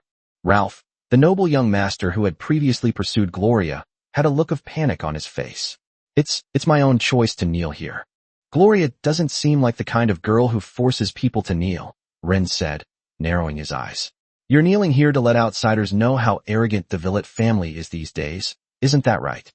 No, Ralph waved his hand. Lord Rain, this is just my way of admitting my mistake. An attitude of admitting your mistake. Ren smiled gently. Pretty good, but admitting your mistake like this doesn't seem quite right. What's your name? Your Excellency Ren, my name is Ralph August. Ralph was momentarily stunned by Ren's gentle smile. The man's appearance was indeed impeccable. Ralph, is it? Nice to meet you. Rain nodded and patted him on the shoulder. You can stand up and talk first. We can discuss this slowly. Seeing Rain's gentle attitude, Ralph felt that the other party was easy to talk to. So he took a deep breath. Lord Ren, this matter involves Miss Gloria and me. However, before he could finish speaking, Ryan suddenly sprang to his feet. He grabbed Ralph by the collar, forcing him to stand up. Of all times like this, the sudden, angry shout startled the surrounding maids, including he, as well as the 4 spirit pets. This was the first time they had ever seen Ryan get angry. Please let me explain. Your Excellency Rain. Rain rudely interrupted him. Listen, I don't care who threatened you or what your purpose is, don't bother Gloria at this time. Ralph could see the killing intent in the other person's eyes. Was this the brother that Gloria had mentioned? That's really too fierce. Ren didn't want Gloria involved in Victor's prime ministerial election. Now, countless eyes throughout the empire are watching the members of the Villette family. Ralph's eyes widened, seemingly surprised by the other's swift change of expression. His pupils trembled. No, Lord Rain, I meant no harm. No malice. Of all times, Ren grabbed his collar and ripped at it, sending several jeweled buttons flying. Of all times, at this crucial moment, you knelt in front of the garden gate of the only girl in our Villette family? I just wanted to apologize to Miss Gloria. Someone threatened me and my brother, saying, bang. Before he could finish speaking, Ralph grabbed Ralph by the collar and flung him back several steps, causing the back of his head to hit the wall. The impact made him see stars. Listen, I don't want to know what your purpose is, or whose instructions you're following, or whether you're just pretending to be stupid. I just need to make one thing clear. Rain held up a finger, looking directly at Ralph. From this moment on, get out of Gloria's sight forever. I know you guys have a lot of tricks up your sleeves, but they won't work on me. If you still think you can find a breakthrough through Gloria, congratulations, I will make you disappear forever within a month. Being targeted by a baron is definitely not a good thing. Although Ralph didn't know why Ren had the confidence, the intense killing intent he exuded was not a joke. Before Ralph could react, Ryan, with a warm and friendly expression, walked over to him, straightened his collar, and spoke in a gentle tone. I hope this little misunderstanding didn't cause you any trouble. Actually, I'm a very easy person to get along with. Chapter 130, even if you find out, there's nothing you can do. Inside a private dining room at the Imperial Alchemy Academy's restaurant. Ralph, you've really disappointed me. A young man dressed in the attire of the Duke's family said, slowly slicing a raw steak. He bit off a piece of bloody flesh, staring at Ralph kneeling before him. Can't you even do something like this right? Ralph's eyes widened. Lord Moore, I really did my best. Moore is the younger brother of the current Empress Mijala, and Ralph would never dare to mess with him. Moreover, this person is a student at the Imperial Alchemy Academy, making him arguably Ralph's biggest backer. Did you try your best? But what I saw was you being scared away by Victor's youngest son. Do you know how many good things you've ruined for me? Moore picked up a napkin and wiped the blood from the raw steak from the corner of his mouth. But Lord Ren looks terrifying. So, Moore picked up a glass of red wine. Your brother was just bullied like that, right? No. I followed your instructions and am already kneeling in front of Miss Gloria's garden gate. As soon as she appears, I'll start shouting. That's right, what should you shout? I should beg her not to send anyone to deal with my brother and me again. And then, Moore asked, taking a sip of red wine.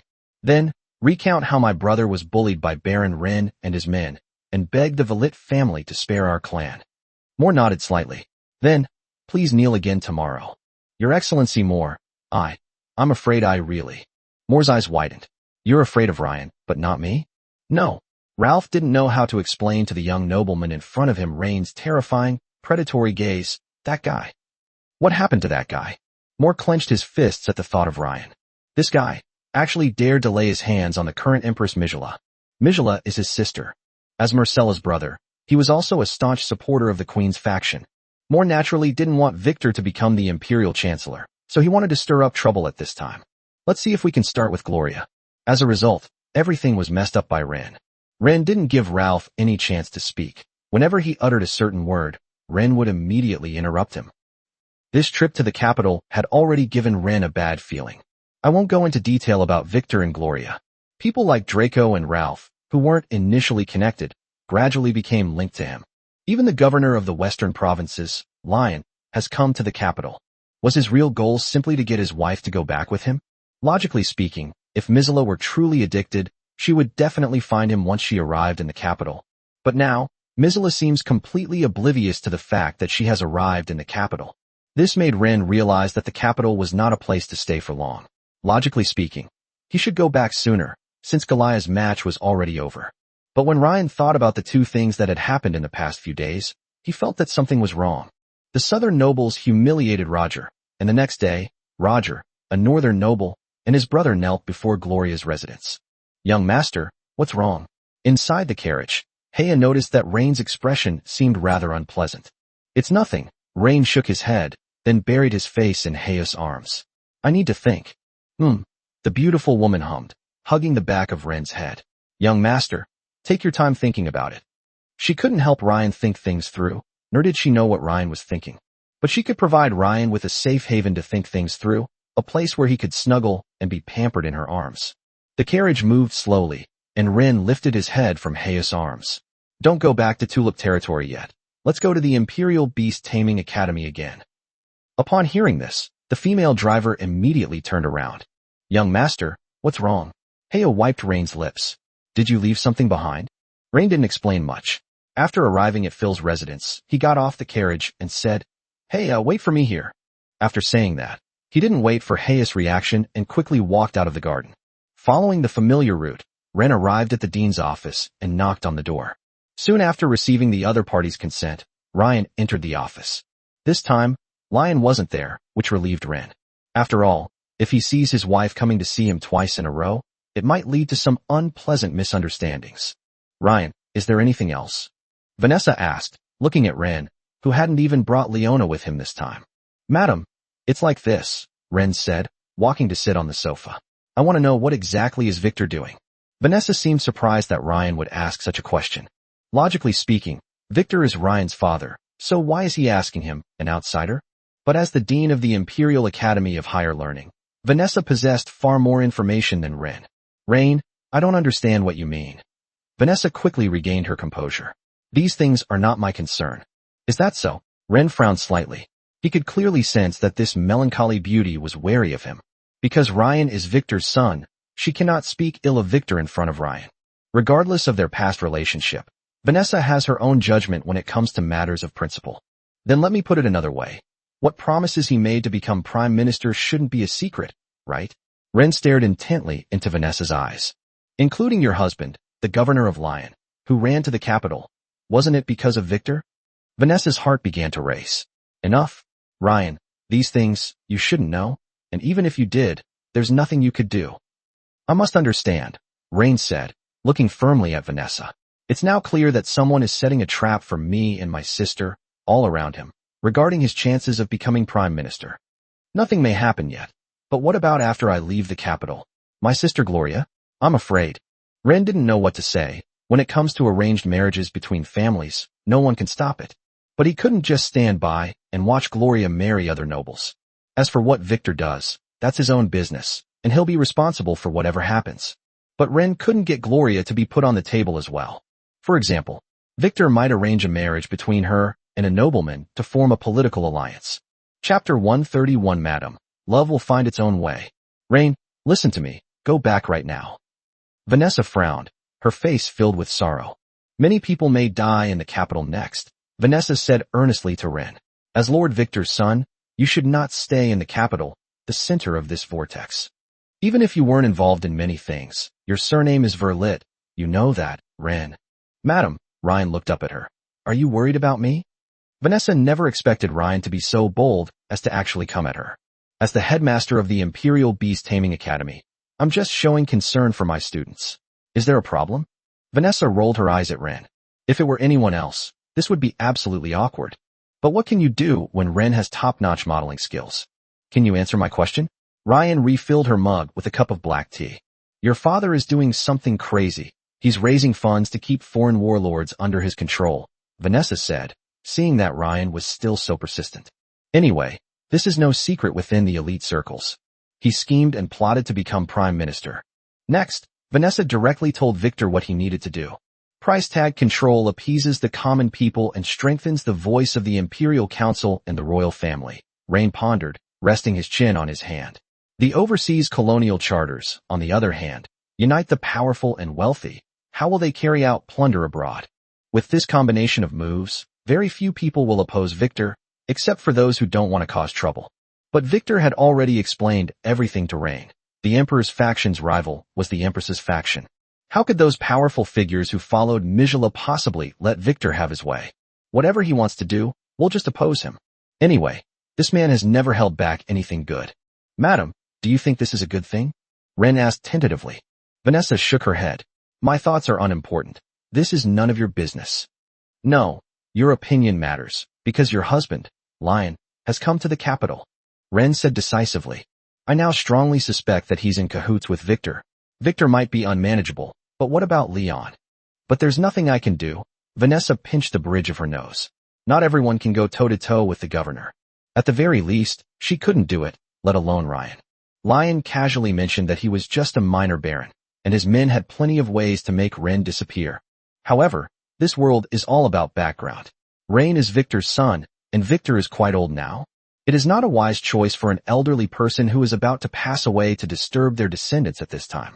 Of course, Ren and Lyon actually didn't have any real grudges. It's impossible for him to threaten and kill Rain just because his pet called Vanessa Mom.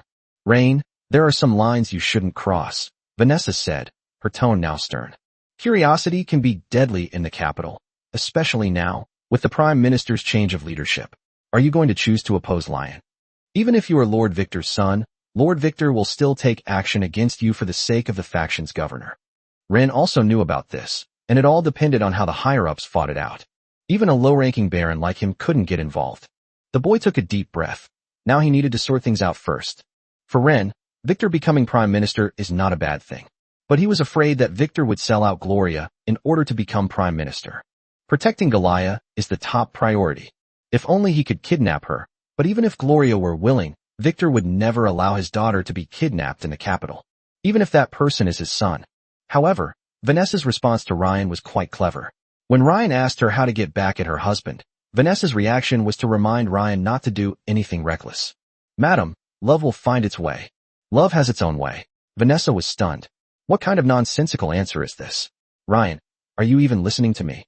I'm listening, madam. When will Instructor Fayer return? I'll be back around today. What's up? Rain stood up. He needed to find other people. For example, Phil, Christine, or go back directly to negotiate with Victor. However, to Ryan's surprise, Vanessa called out to him from behind as he turned around. Stop right there. Ryan was somewhat taken aback and turned to look at her. What's wrong, madam? Rain, if it weren't for the fact that your mother was one of my students back then, why would I have told you so much? At this moment, the dean dropped a bombshell, and no one expected that this line of events could continue to connect. But, you didn't listen to a word I said. You just don't want to see your sister get married. Vanessa looked at Ryan with a questioning gaze. I don't understand. All the nobles, regardless of gender, have accepted all of this. Who you marry, it's not freedom. It's a mission, you know? Ren, it's a mission. The beautiful woman raised an eyebrow and revealed a mocking smile. In my opinion, you are really naive now. A little boy, relying on his noble status and appearance, and his mother's connections, obtained a territory and became a baron. And you think you can rely on this to break the traditions of this world? What does it matter to you who your sister marries? Rain couldn't understand why Vanessa was questioning him as if she were having an emotional breakdown at this moment. He guessed that perhaps this woman was very sensitive to emotional issues. This is not like you, madam. No, this is me. Vanessa pointed at Ryan. Ryan Valit, I've said so many nice things to you.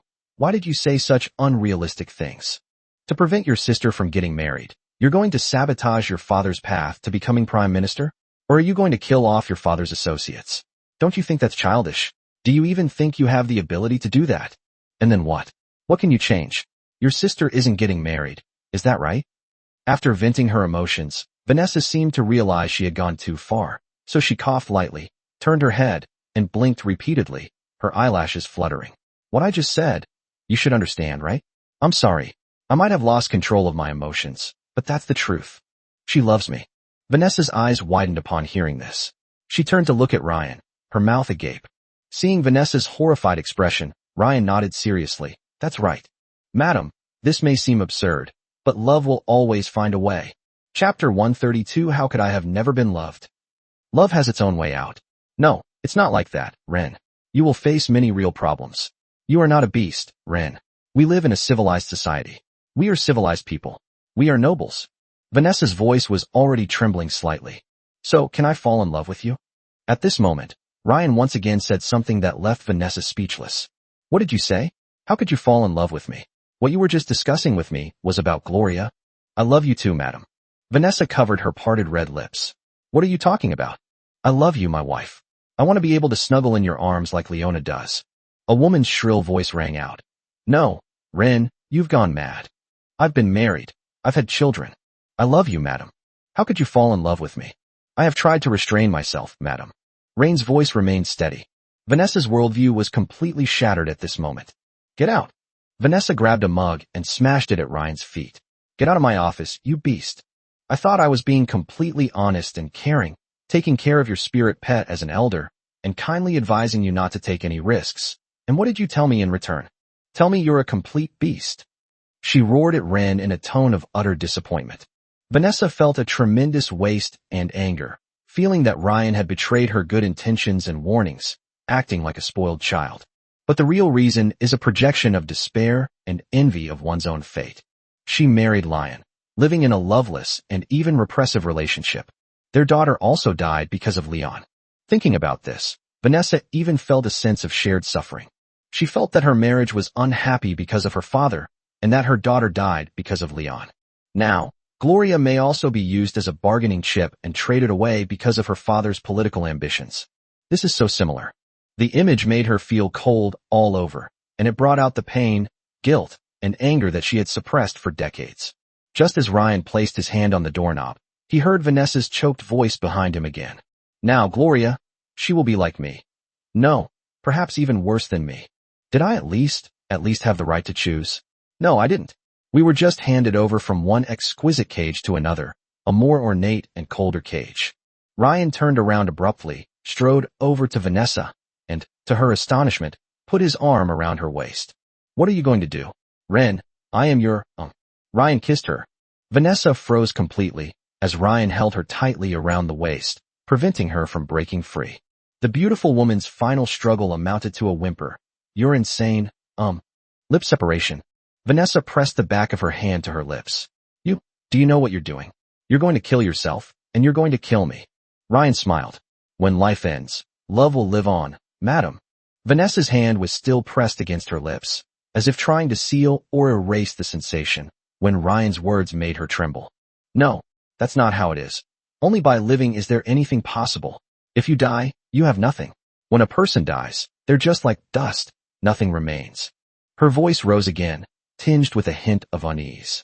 Perhaps, but what difference is there between a person who has never been loved and dust? How could I not have been loved? Vanessa grinned and laughed loudly. Laughter echoed in the empty room, yet it was more heartbreaking than weeping, filled with self-mockery and desolation. How could I have never been loved? She grabbed Ryan's collar. My daughter loves me so much, you know? She's so adorable. She loves to cling to me. She would confide her troubles in my ear. She would remember all my habits, and she would advise me to go to bed early. How could I not have been loved? Ren stroked her cheek. It's all in the past. Madam, how could I possibly go? Vanessa sobbed, burying her face in Ryan's arms. I want him to pay with his life. Then please tell Her Majesty the Queen that I have returned to the Academy and have prepared a new work for her. Rain took a deep breath. He needed an opportunity to meet the Queen.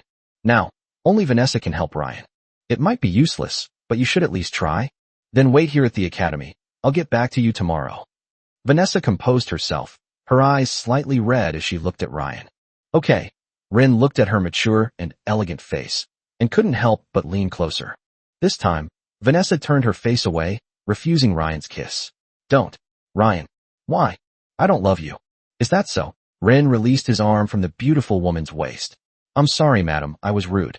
After saying that, he turned around and left Vanessa's office. Watching Ryan leave so easily, Vanessa was momentarily stunned. The man ignited her emotions with just a few words, yet his turn away was so effortless and decisive. Shouldn't you be asking yourself why you don't love him? He loves me. Vanessa looked at the closed office door and touched her lips. Back at Phil's place, the mature and beautiful woman was already sitting in the living room, sipping her red wine. Upon seeing Ren, the red cross in her golden pupils locked onto him like a crosshair. Then, he patted the spot next to her on the sofa and said, sit down. Ren sat down beside her and casually put his arm around her. Mentor Phil. Still calling me mentor? Fayer curled her alluring red lips. I don't think you should make such a basic mistake. Ryan was taken aback. Mom. Phil stroked Ryan's hair. Good boy. In front of others, you can call me Pepe or darling. I'll only emphasize the rules to you once. If I hear you call me Mentor Phil again, the mature, beautiful woman licked her lips. You might have to undergo some punishment. Her eyes seemed to already indicate that she had decided how to punish Rain. Ryan took a deep breath. Honey, I think we should have a serious talk. Really? Fayer crossed her legs, her beautiful feet in glossy black stockings swaying in her high heels. I think so too. For example, your liking for Dean Vanessa. Ren stared at Phil in disbelief. When exactly was it? The Dean told Fayer what he had done. Ren was truly impressed. Chapter 133, It's You I Choose. Eternal Night's Snowcat Girl. Rain suspected that the women in the academy had created a group chat to share their daily lives. No, it shouldn't be that outrageous. I can actually explain this. Ren gave an awkward smile. You don't need to explain. Love will find its own way, Fayer said, a sly smile playing on her red lips. Besides, I don't care how many women you have outside. What did you say? Ryan's eyes widened. Aren't you jealous? Why be jealous? It only proves your charm. Isn't that how it is between aristocratic couples? The mature, beautiful woman began to remove her red high heels, revealing her beautiful feet, still adorned with emerald-colored nail polish, beneath her black stockings. She stroked Ryan's cheeks with both hands. You've proven your ability to me. I'll have your child. Let's work together. There are many noble ladies waiting for you in the north, the south, the west.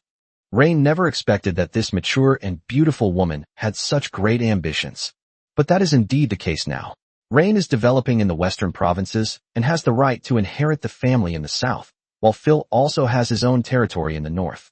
Okay, I'll try my best. Ren nodded. Now I want to protect Gloria.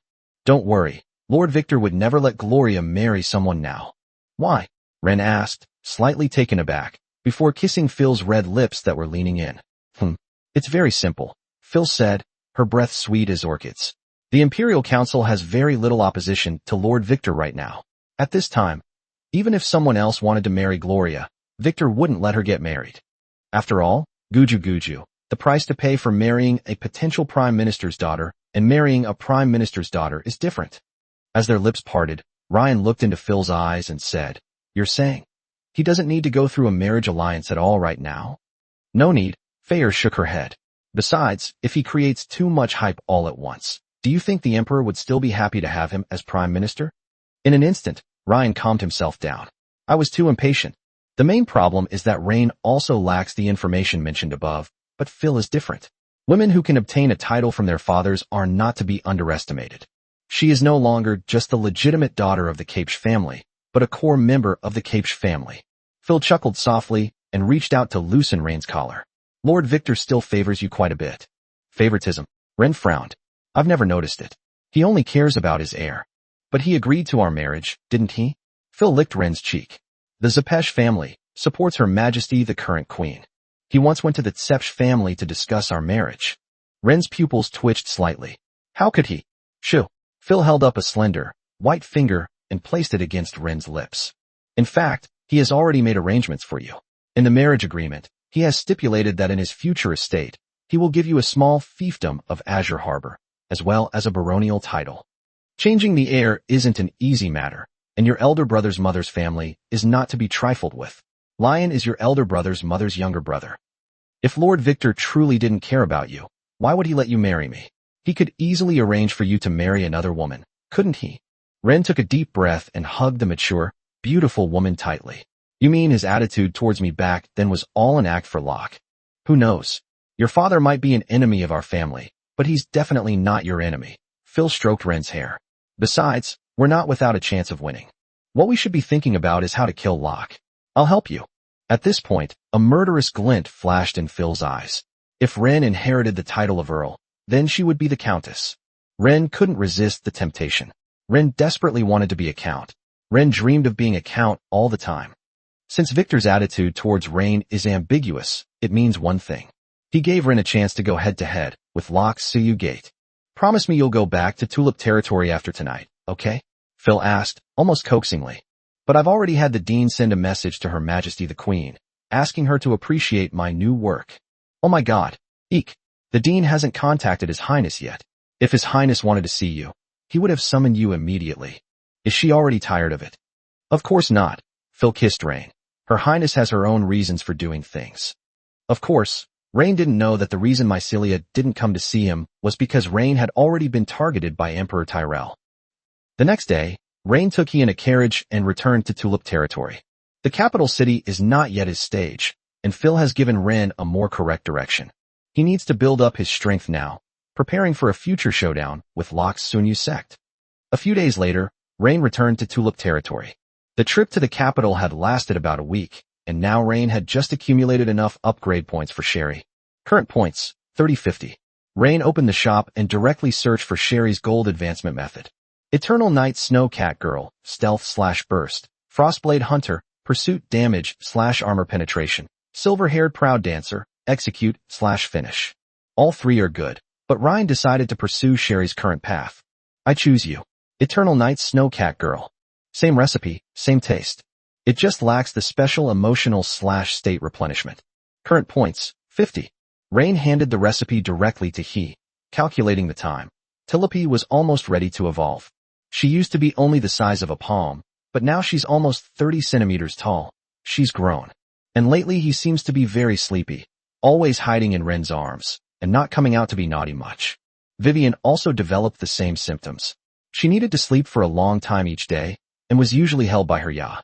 This gave Ryan a bit of a headache. He really couldn't hug her like this when she grew up. Rain entered the room and gently placed Tilope on the bed. The little guy seemed to sense something, opening his sleepy eyes. "Huh? Silly daddy, where are you going? What's wrong?" Ren could sense that her tone seemed somewhat dazed and dependent. "You have to stay here with me." Tilope reached out her little hand and grabbed Ren's sleeve. "Is it about to evolve?" Ren took a deep breath.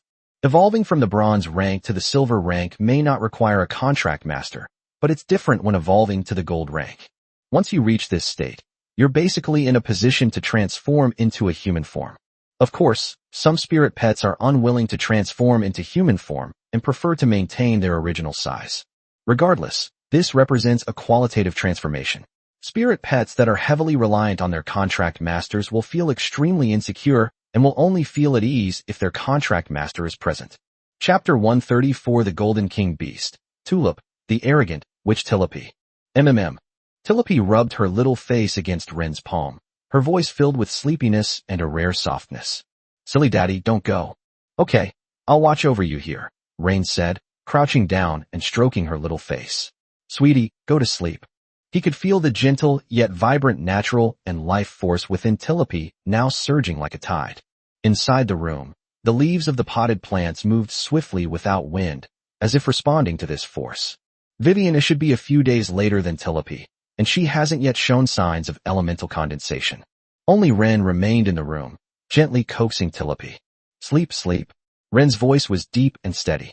Gradually, a golden halo began to emerge from Tilipy's body, and a rich floral fragrance began to fill the entire room, spreading out through the windows. Wherever the fragrance of flowers lingers, it feels as if a pair of gentle, invisible hands are softly caressing the air. The plants seemed to sense the call and subtly changed. Although it wasn't as dramatic as Tilipy directly using the flower edict, the people saw the wildflowers in the fields tremble as their petals unfurled at an abnormal speed, revealing their delicate stamens. Even the slightly wilted grass by the roadside seemed to have been injected with vitality, its leaves standing upright and its color brightening. At this moment, Ren's silver codex also began to appear in the air, golden light slowly wrapping around it. At this moment, Tilipy's cocoon of light reached its peak energy, and then suddenly contracted inward, with all the light and fragrance of flowers being absorbed into her small new body. The light faded. On the bed, curled up, lay a blonde girl, about 1.4 to 1.5 meters tall, still unconscious. And Ren's secret manual successfully evolved into a golden secret manual. That's not all. The system sent another notification. Congratulations, host, on successfully raising a female spirit pet of the gold rank. Reward, 1,000 points. The secret manual has been upgraded. The energy of the secret manual for capturing the Golden King Beast has begun to be reanalyzed. Analysis successful. Beginning to imbue the Tulip Witch's Codex. Ren was stunned. Tilipy is going to get the secret tome? The system can do this? Could you get a secret manual for he later? At this moment, Ren's golden codex emitted a strong golden light, forming a pillar of light that shot into the sky. The people were deeply moved by the miracle and began to kneel down and pray incessantly. Finally, Ren saw the information on the first page of the golden codex. Companion spirit pet, Tulip Arrogant Witch, Tilipy. Rank, Gold King Beast. Star rating, 1 star. Main attribute, plant. Secondary attribute, light. Status, dormant. Possessing a magical tome, bronze magic tome. Secret arts, empowered petals, absolute parasite, golden guardian, spirit absorption, flower edict, tulip sea. Progress, 1/3. Current rank can reach 3/3. Progress rewards, 3,000 points, /5,000 points, /10,000 points. Current points, 1050. Ren quickly checked Tilipy's new skills. Tulip sea. Tilipy can summon a vast field of tulips. Special tulips that randomly bloom within the field release pollen, causing enemies who inhale the pollen to become insecure. Inferiority complex, reduced attack accuracy, defense, and recovery ability. Ren felt a surge of excitement. This skill is strategic in nature and can play a significant role in both large-scale conflicts and territorial defense. Just as he was about to study the skill details carefully, the blonde lowly on the bed made a soft sound. Tilipy's curled-up body stirred, her long golden eyelashes fluttering like butterfly wings before she slowly opened them. His originally orange pupils had turned emerald green, just like Ren's. Master of the miscellaneous fish, she said in a clear voice, and like a fledgling swallow throwing itself into Ren's arms. Ryan hugged her. How are you feeling? Hee. The blonde little girl wore a tulip wreath as always, along with a long gold dress and knee-length white stockings. She looked up, pouting at Ren. I feel so good now. Oh my gosh. You idiot, Master. The way you're looking at Tilipy is so lewd, can we? Of course. Tilipy didn't particularly want your kiss, It's a gift for you, yes. A gift from Telepi to her silly master. Ryan cupped her cheeks and kissed her cherry-like lips. The tulip wreath nestled in her long, golden hair shimmered slightly, releasing an even richer fragrance. Sweet and mischievous. After a long while, their lips parted. Telepi's fair face flushed slightly, her emerald green eyes shimmering. Not bad. Humph, stupid ugh. Ren didn't give her a chance to be arrogant. He had long wanted to teach this brat a lesson. Too cunning. Someone with Telepi's personality needs to be properly educated, otherwise she'll cause trouble for Ren sooner or later. As Telepi's contract master, Rain has an inescapable responsibility in this matter. Good girl. In the hall, Heya had just finished soothing several spirit pets to sleep when she noticed that the commotion of Telepina's evolution had dissipated. Of the 3 spirit pets, only Telepi is rather mischievous. The others are quite well behaved.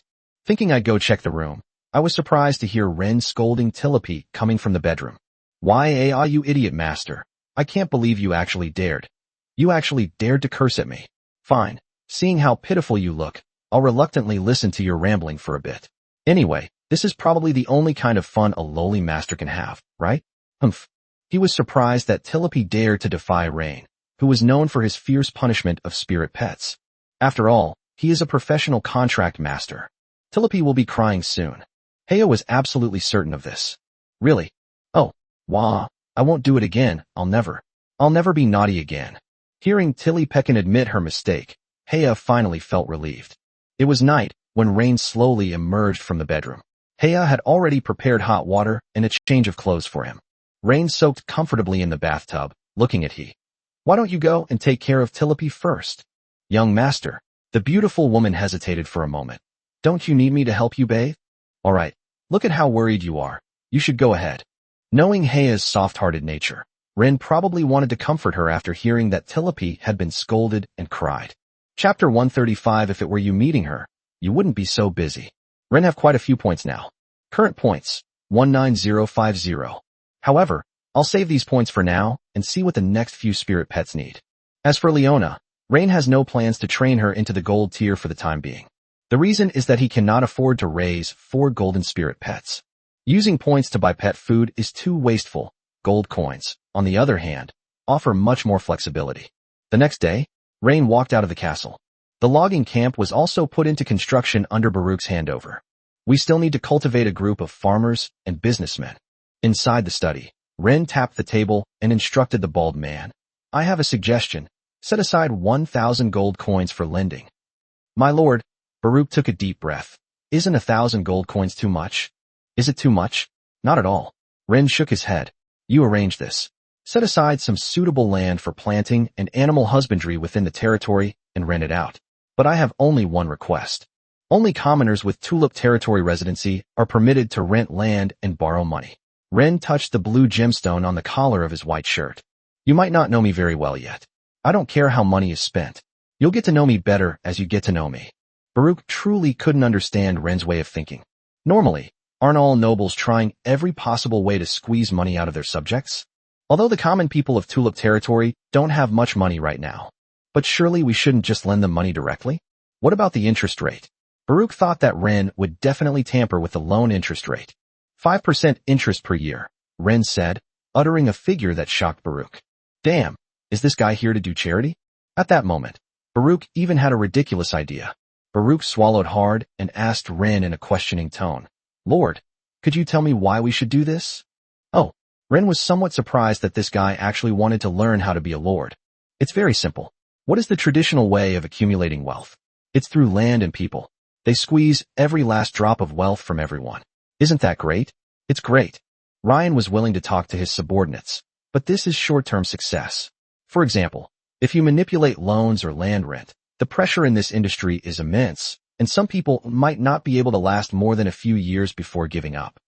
But what I need is a healthy, balanced, and well-developed livestock industry that can lay the foundation for the meat processing and textile industries in our territory. If your land rent is too high, meat and grain will become more expensive, further squeezing the development space for other industries in Tulip Territory. This will be very detrimental to what I want to do next. Baruch gasped. His lord was definitely not a kind person. How could a nobleman be kind? This person just seems easy to get along with, has a broad perspective and a long-term vision. I understand, my lord. Baruch could only say that he had chosen the right boss. Those poor lords were incredibly harsh on their subordinates. But lords like Ren, who come from prominent families, are often well-mannered and more considerate of their subordinates. Leaving the castle, Ren boarded a carriage and arrived in Stoneraven town. Liana has been promoted and is going to be the treasurer in Chell, the provincial capital. We'll have to travel even further to meet in the future. The two people's identities seem to have suddenly become very different. Ren couldn't compete with Governor Lion, but the provincial treasurer was a different story. But this is a good thing. It means he can live off his wife again. Upon arriving at the town hall, Ren could still see Liana's secretary grinning foolishly in the corridor. Liana got promoted, and naturally, her position rose accordingly. Ah, Your Excellency Ren, what brings you here? Noticing footsteps, the secretary realized she seemed to be delivering documents. Why are you suddenly grinning like an idiot in the hallway? Did he just see that? The secretary blushed with embarrassment at the thought of this situation. I've come to see Lady Liana. Ren smiled. Is she busy? If it were you meeting her, you wouldn't be so busy. The secretary quickly flattered Ryan. This man is Lady Liana's lover. We absolutely cannot offend him. Hearing this, Ryan was in a good mood. He stood in front of the office door and knocked, while the mayor's secretary quickly left the corridor with the documents in his hand. After receiving Liana's consent, Rain went into the office and closed the door. It had been almost a week since they last saw each other, and Ren could see the longing in Liana's eyes. So he went straight to Liana's seat, sat on her lap, and buried his face in her chest, whining, Madam, I missed you so much. Ugh, why are you being so mushy the moment we meet? Liana protested verbally, but her hands obediently hugged Ren's head. I just missed you. Ren smiled gently, looked up at Liana, and then kissed her. Their lips parted, and Liana, looking at Rain with a composed expression, said, Wesper is dead. Aren't you happy that he's dead? No, I was worried about you. Liana straightened Rain's collar. Even though the report said he drank too much and burned to death in the house. But I have a feeling something's not right. Tell your mother honestly, did you do this? Ryan kissed her cheek. I did it. Liana took a deep breath. Good boy. The beautiful woman was very happy. Ryan had not lied to her. But in this matter, there's no point in Ren lying to her.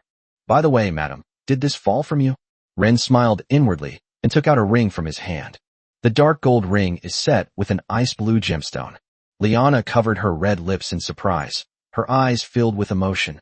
Oh, darling, let me put it on you. Ren gently kissed the back of her hand, then carefully slipped the ring onto her finger. Do you like it? Ren looked at her, revealing a charming smile. I love it. Liana nodded, hugging Ren tightly. Baby, I really don't want to leave you. I'll visit you in Cheshire often. Rain nestled in Liana's arms. By the way, madam, shall we go to our original spot for a drink tonight? Rain, I haven't been to Amber Night since with you. Ren secretly smiled with satisfaction. Me too, so tonight. It's like we're revisiting a familiar place. I've booked the whole place, so there won't be any outsiders here tonight besides us. Chapter 136 Revisiting Old Places. Amber Night. This tavern, which once witnessed the subtle shift in the relationship between Ren and Liana, now presents a tranquility and privacy that is quite different from its usual self in the night. When the carriage stopped at the inconspicuous alleyway behind the tavern, Ren reached out to help her down. The moment their fingertips touched, Liana felt a slight tremor mixed with nervousness and anticipation. Upon entering the tavern, the once bustling and crowded lobby was now completely empty. All the tables and chairs had been rearranged, with only a small round table for two, covered with a pristine white lace tablecloth, reserved in the very center. A low-hanging glass lamp on the table emitted a warm and soft light, illuminating the exquisitely arranged silver tableware and the deep red rosebuds that were about to bloom. You've changed this place, Liana murmured, her gaze sweeping over the familiar yet unfamiliar space. Gone is the hustle and bustle of the past, replaced by a refined elegance. Just to make it more suitable for tonight, Ryan said, taking her hand and leading her to the central dining table. Are you nervous about going back to where we first met? Noticing the beautiful woman's slightly sweaty palms, Ryan asked with appropriate concern. How could this be? Liana tried to remain calm. Why would I be nervous? Liana didn't know what she was nervous about. The two had an extremely close relationship. By the way, where's Vivian? Liana asked, putting down her handbag after sitting down at the round table. She's been a bit sleepy lately, Ryan put his arm around the beautiful woman's soft waist. I'll bring her to see you again in a while. Is she sick? Or what? Liana's voice was filled with concern when she heard that Vivian was in trouble. Of course not. It's about to evolve. Ren snapped his fingers, and the tavern waiters began bringing in red wine and food. That's good. That's good. Liana patted her chest, then picked up her wine glass, her fingertips tracing the stem, her gaze somewhat unfocused. Rain, I remember. That night, you were like a carefree young nobleman, and I was probably like a sullen ant. How could that be? Ryan grabbed her other hand. That night you were like a wounded rose, and I was like a light rain that just happened to pass by. Madam, it's like fate. Just when you, this rose, needed the nourishment of rain, I happened to pass by. Without you, my arrival would have lost its meaning. Liana puffed out her cheeks. How many women have you said such cheesy things to? I only told you that, madam, Ren replied without hesitation. His emerald green eyes, reflecting the shimmering light under the glass lamp, gazed intently and deeply at Liana. He held her hand tightly, his thumb gently stroking Liana's delicate, fair hand. The metaphor of roses and rain might be a bit cliché, but it's what struck me when I saw you sitting alone in that dimly lit corner, surrounded by noise, yet seemingly isolated from the world by a pane of glass. The scars on his face, the sorrowful eyes, the fragile yet resilient appearance. His voice lowered, carrying a tenderness of reminiscence. Back then, you were beautiful and mature, but it was as if your radiance was covered by an invisible layer of dust. And me. To be honest, at the time I just felt that if I could make you smile again, even if it was just for a short time to forget your troubles, it seemed like something worth doing. Liana was finding it hard to withstand Rain's combination of attacks. This man was never short of sweet talk. But she had to admit that these words, spoken by him, coupled with his impeccable face and his focused, affectionate gaze, were indeed incredibly powerful. She could feel her heart racing, the skin on the back of her hand being caressed by his thumb burning, and even the roots of her ears turning a blush. Smooth talking, Liana muttered again. Tonight she was like a spoiled little girl. Who knows if you've rehearsed this countless times in your mind, just to coax a woman like me, who's getting older and easily swayed by emotions. Ryan kissed her. If rehearsals mean that every time I see you, I can't help but think about what you look like, guess how you're feeling, and think about how to make you happier. I have indeed rehearsed countless times, but madam, these words are not lines. They are simply the sounds that flow naturally from my heart when I see you. As for getting older, Ren deliberately dragged out his words, savoring the fleeting tension in her eyes, before slowly beginning to speak. I only see a woman who has been exceptionally favored by time. Time has not taken away her beauty, but has instead given her a charm, wisdom, and such a lovely shyness that fascinates me. He raised his other hand, his fingertips gently tracing her slightly flushed cheek. My lady, I love you. I don't believe you. Liana pouted, seemingly sulking. Unless you come to Cheshire to see me every week from now on. Of course, if you come to see me this week, I'll come back to see you next week. Let you sneak in my arms, be pampered, and enjoy the feeling of being spoiled. Ryan took a deep breath. This slut looks virtuous, but I never expected her to be so good at seducing men. Of course, distance cannot stop our love. Rain tightened his arms, pulling her completely into his embrace, his chin gently brushing against the top of her head. Madam, if you go to Cheshire, how many times a day will you think of me? Twice, once in the early morning when I woke up, and once in the early morning before I went to sleep. At this moment, Liana was also saying bold words of love to Rain. Then I'm relieved. Ren brought the glass of red wine to Liana's lips. Feed me. You're so wicked. Liana scolded him playfully, but her cheeks turned even redder. She parted her red lips slightly, took a small sip from the wine glass in Ren's hand, then cupped Ren's cheeks and offered her red lips. Is it delicious, my darling? Her lips parted, and Liana's icy blue eyes were already filled with a dreamy allure. No matter how many times you feed me, I only have one answer. Ryan licked his lips. I want to drink forever. Seeing Liana's amorous expression, Ren knew he could gradually use her to secure a position of some importance in Stoneraven Town. Chapter 136 Now. As Rain and Liana drank, they found a hotel and booked a double room, and spent a romantic night there. The next day, you want to go into politics? Liana paused slightly as she applied lipstick in front of the vanity mirror after getting dressed. Ren leaned back on the bed. That's right. Why? Isn't being a lord enough? Liana sat down by the bed, taking Ren's hand earnestly. Besides, I'm Baron Grey Dove now. When I'm gone, Grey Dove territory will be yours. You have a lot to do, so you don't need to worry about Stone Raven Town. Madam, I also wish to contribute my meager strength to the common people of Stone Raven Town. Rain hadn't expected this woman to want to leave the territory to him. Lyanna rolled her eyes at Ren. Who would believe such nonsense? Only this beautiful woman would be skeptical. I know you mean well, but I'm worried that after I leave, there will be no one to watch over you in Stone Raven Town. Look at those great nobles. Which one of them didn't cultivate a sufficiently stable territory before taking a step towards the center of power? Be good, understand? The Grey Dove collar and the Tulip collar, 2 Baron collars, are more than enough for you to show your skills. Ren narrowed his eyes slightly. Lyanna's proposal was indeed tempting, but Grey Dove territory ultimately belonged to Lyanna. Sensing the change in Ren's gaze, Lyanna grabbed his shoulders, her eyes filled with anxiety. What are you thinking? You naughty boy. I know that titles and lands are non-transferable, but that's just like my love for you. No, that's not what I'm thinking, madam. Rain quickly hugged her tighter. I will manage Grey Dove territory for you, but I still want to go into politics, even if it's just to become a counselor in Stone Raven Town. No, you have no idea how dangerous the imperial political arena is. Lyanna shook her head. If I'm not here to watch over you, you'll cause trouble sooner or later. What trouble could I possibly cause?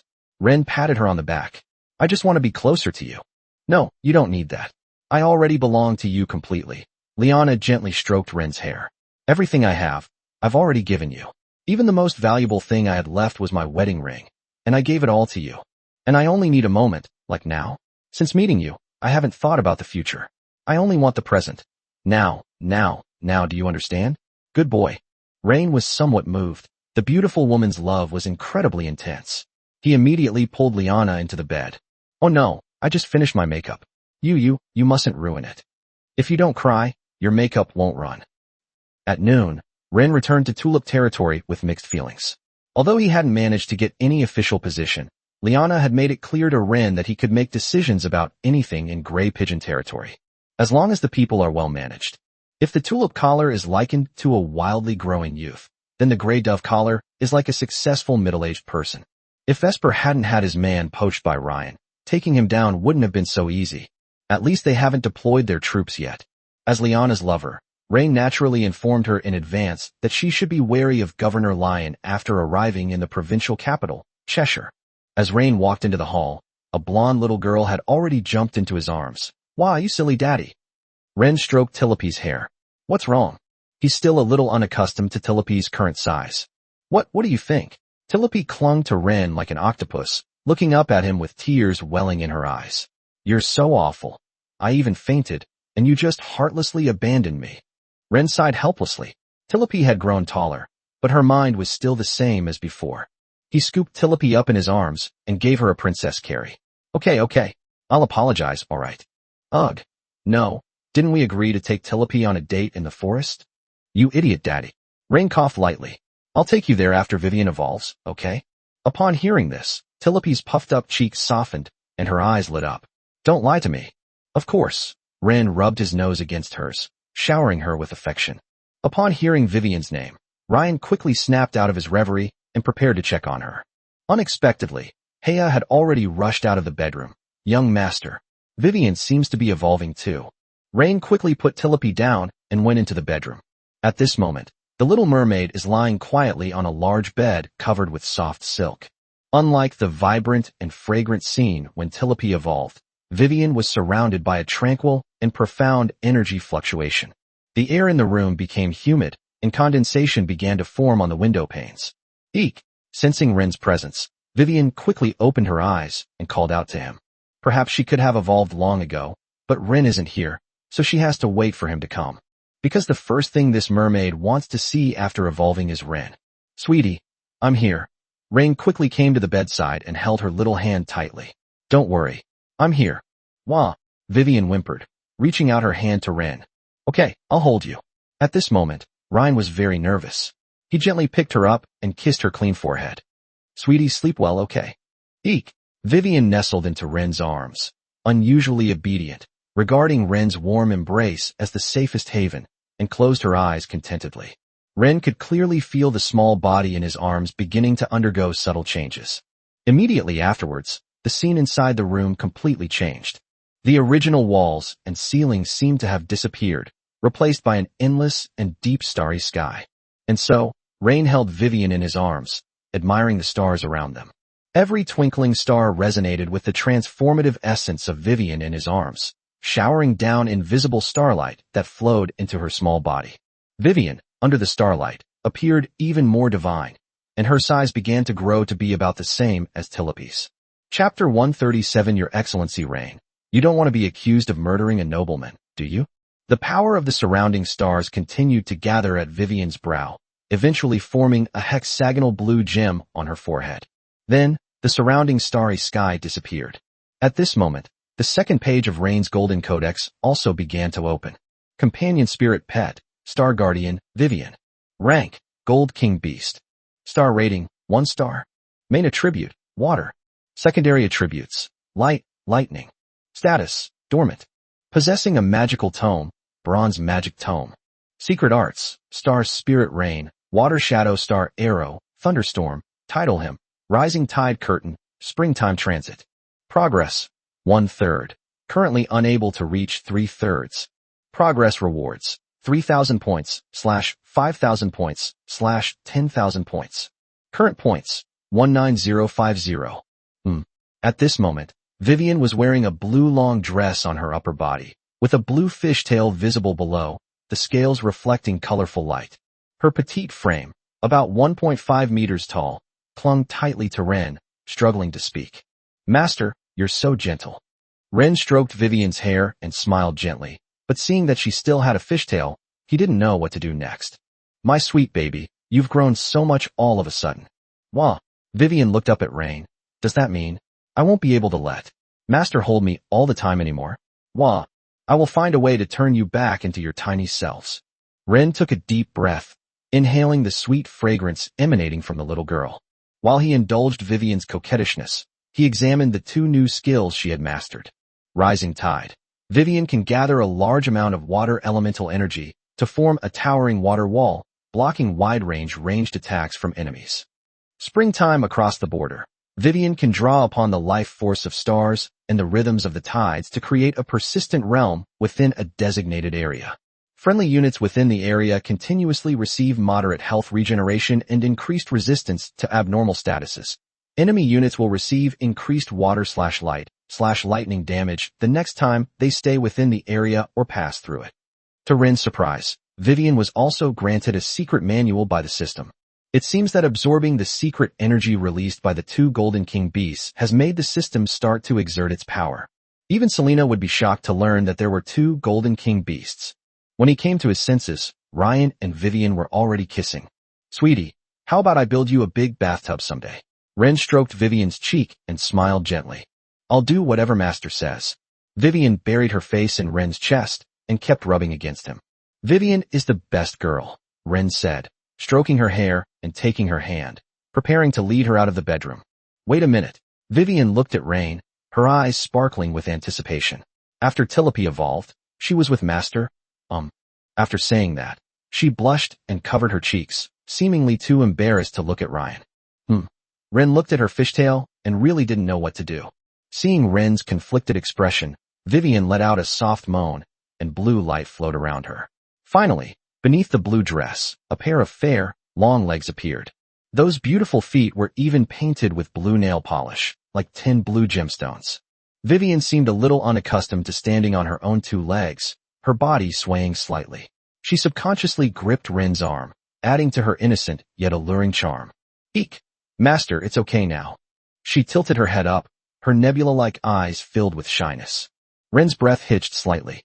The Vivian before me possessed both the mysterious etherealness of the stars and the delicate brightness of a lowly.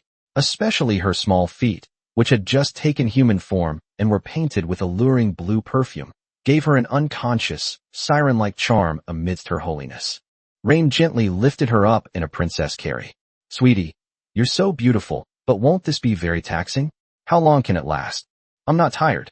Vivian nervously wrapped her arms around Ren's neck. Vivian just realized. I didn't know. Rain looked down at her eyelashes, which trembled slightly with shyness, and lifted her small chin, making her look into his eyes. He slowly lowered his head and kissed her. So gentle, I love it. The next day, Ryan walked out of the bedroom. He now yearns for a fight to prove his strength as a golden contract master, but currently there's no one for him to practice on. After breakfast, he carried Sherry, who was still a little white kitten, and boarded the carriage, arriving at Grey Dove territory. However, his arrival displeased one person. Lord Will, the Lord of Blackrock, believed that Lyanna was a member of the Blackrock family, and that this territory also belonged to the Blackrock family. Legally speaking, Rain is an outsider. So if Lyanna is leaving Stoneraven Town, then he should be the one to take over. Long time no see, Your Excellency Ren. Will smiled as he watched Ren step down from the carriage. Baron Will, how have you been? Ryan put Sherry into his arms, went to Will's side, and shook hands with him. Both men smiled amicably and sat down in a large hall inside Grey Pigeon Castle. Were you invited here by Lady Lyanna today? After sitting down on the sofa, Ren placed Sherry on his lap and began to pet the cat. What did you say? Will paused, then seemed to realize something. Oh, I think you must be joking, but I don't think I caught the punchline of the joke. It's all right. You'll understand my humor once you get to know me better, Ryan said with a light smile. Before he could speak, Baron Will had already turned to the maids in Grey Dove Castle and snapped. Can't you see we've sat down? Hurry up and bring out the wine and meat. The maids fell silent, trembling with fear, and began preparing the wine and meat. Sorry, those servants were really ill-mannered, Will said, turning to Ryan and shrugged. I will definitely discipline them in the future. Before he could finish speaking, the sound of high heels clicking echoed down the corridor, and the hall door was pushed open by maids. I think there's no need to prepare any wine or meat. Lyanna stared at Will. You're not welcome here, Baron Will. Lyanna, when did we become so estranged? Baron Will asked, slightly taken aback. I am your brother. This is an unbreakable and sacred relationship bestowed upon us by blood and imperial law. If you have any misunderstandings about me, we can sit down and talk it out. Ren crossed his legs and smiled with interest. I guess that won't be necessary, right? As long as I work hard these next few years soon, Lady Lyanna will be pregnant with my child. What did you say? Will's expression shifted subtly. If that's the case, then I think we should investigate Vesper's matter further. Is the truth really as the world says? Lyanna, is what you're doing really appropriate? You actually want to give birth to the child of your husband's mortal enemy? What do you think others in the aristocratic circle will think? As your brother, I have to advise you that doing this is extremely irrational. Even if Vesper may have made a mistake, if you give birth to Ren's child, the case might escalate. It's very possible that both of you could be charged with murdering a nobleman and seizing a title. Chapter 138 We will strike at the source against any warmongers who intend to disrupt the peace. Hearing Baron Will's words, Lyanna scoffed. Huh? What's the truth? Don't others know, and don't you know either? I clearly didn't do that. Will shook his head noncommittally. Nobody cares about the process. Most people only care about the result. Outsiders won't delve into what you went through. All they see is that your husband died and you colluded with your enemies. Lyanna, you should break up with Rain. Otherwise it will become a stain on your political record, one that can never be erased. Do you know? I've also been working hard to arrange your marriage during this time. And without exception, many nobles brushed me off and avoided me. No nobleman would marry a woman who had betrayed her husband. Now let's settle this matter. You're good, I'm good, and everyone's good. Huh, Will, it's none of your business anymore. Lyanna sat down next to Ren, pointing to the door. If you don't leave in 3 minutes, I'll have the guards escort you out. Will didn't answer Lyanna's threat. Instead, he looked at Rain and asked, what do you think? He decided to put all the pressure on Ryan. Ryan picked up a cigar, elegantly cut off the cap, and lit it. The Velit family motto is, if we can talk about money, we won't talk about war, but for the sake of money, we don't care about war. Baron Will was somewhat taken aback. You're declaring war on me? Did I hear that right? Will thought to himself, as if he had heard the biggest joke in the world. You have 2 gold contract masters in your territory? I know they may be strong, but you seem to have forgotten. The downfall of Vesper means that all his lackeys have been sent to prison by you. Now, in the entire Raventown, Blackrock territory controls the most advanced weapon forging technology and the most powerful army. Lord Ren, what do you have to fight me with? I have nearly a dozen silver rank experts under my command, and I can also summon gold rank experts. Whether it's money or connections, you'll be trampled underfoot. Ryan raised an eyebrow slightly. Will was very confident and didn't care at all that Ryan came from the Velit family. What did that prove? This suggests that his attempt to seize territory wasn't without orders. Perhaps Lion is even backing him? Liana's grip on Rain's arm was also a little tense. Under Will's management, Blackrock territory was indeed as solid as a rock. As she was about to take up a position as treasurer in Cheshire, naturally some people were eyeing her, or those close to her. Are you done? Ren sneered. I've already made my bottom line clear to you. Grey Dove territory has nothing to do with you. Will stood up, nodding repeatedly in affirmation. All right, then we'll see you at the Raventown Council. You need a war now to realize your place. Your Excellency Ren, I hope you will be dressed in your finest attire tomorrow, and please do the same when you surrender, maintaining the dignity of a nobleman. Will's meaning was clear. Even if Ryan didn't declare war on him, he would declare war on Ryan. Watching his arrogant departure, Ren narrowed his eyes slightly. Are you really going to war with him? Liana looked up at Ren's eyes. Good boy. I support you. Rain asked in surprise. Why didn't you say I was too impulsive this time, and then give me advice or something? Liana shook her head. No, I've just realized it. Sometimes when I stop you from doing certain things, it's almost the same as when he lectures me. Being with you seems like an impulsive decision, but that's what I did. So why should I stop you from doing something impulsive? Actually, people don't seem to need other people's advice to live. Only by doing it can you know the answer and the result. Just like now, when I'm with you, only I know that I am happy. Ryan held her hand tightly. Don't worry, we won't lose. Yes, I believe in you and support you, Ryan. You'll always be Mommy's good boy. Ryan took a deep breath. This woman was addictive. The next day, earth-shattering news broke in the Stone Raventown Council. Baron Will of Blackstone has formally declared war on Tulipland through a petition to Parliament. The reason is also quite good. Ryan is a married man, yet he is entangled with his sister. Despite his repeated attempts to mediate, Rain and Liana remain stubbornly unrepentant. On the surface, this reason seems ridiculous, but the deeper meaning behind it is, do aristocratic women have the right to freedom of marriage? Especially for a woman like Liana who holds a title, how could she become someone's mistress? Which nobleman would want his titled daughter to become someone's mistress? If your rank were high enough, that would be one thing. But we're all barons. What right do you have to lay a finger on my baron's sister? What would you like to say about this, Mayor? Sir Lester, the speaker, stood on the council platform and looked at Liana. In the council chamber, everyone was watching Mayor Liana, whose job at this time was to mediate the dispute, regardless of who was on either side. I have nothing to say. Liana made it clear that she didn't want to mediate. Now let's move on to the next step. The speaker began explaining the rules. If Baron Wren refuses to fight, the councillors of Stoneraven Town will vote. If more than half of the votes are in favor, the war will begin. Once the war begins, there are no restrictions on the rules, but the pre-conversion of Stoneraven Town is not allowed. Armed conflict can only occur between the two territories. The victor has the right to kill all family members of the loser and to plunder all the other party's property, except for titles and territories. All free people within the territories of both sides who cooperate during the war will be automatically considered as participants in the war. Their actions include 1. Soldiers are allowed to hide in their own homes. 2. Provide various supplies to the troops within the territory, either free of charge or for a fee. 3. To serve military operations in any form, including but not limited to delivering messages, forging weapons, repairing armor, healing the wounded, and casting auxiliary spells, whether or not they receive payment. Once a free citizen individual or family is found to have engaged in any of the above behaviors, they will automatically lose their non-combatant protection status. The victor has the right, in accordance with wartime laws, to impose any punishment on the victor and their immediate family members, including execution, enslavement, and confiscation of all property. The clause was read aloud clearly, and a brief silence fell over the parliamentary hall.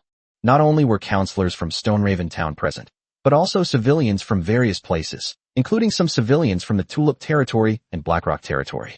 They took a deep breath and looked at Ryan. Baron Wren, what is your choice? At this moment, Speaker Lester looked at the handsome young man sitting to one side. Rain calmly stood up, clenched his right fist, and raised it high. We yearn for peace. We love peace.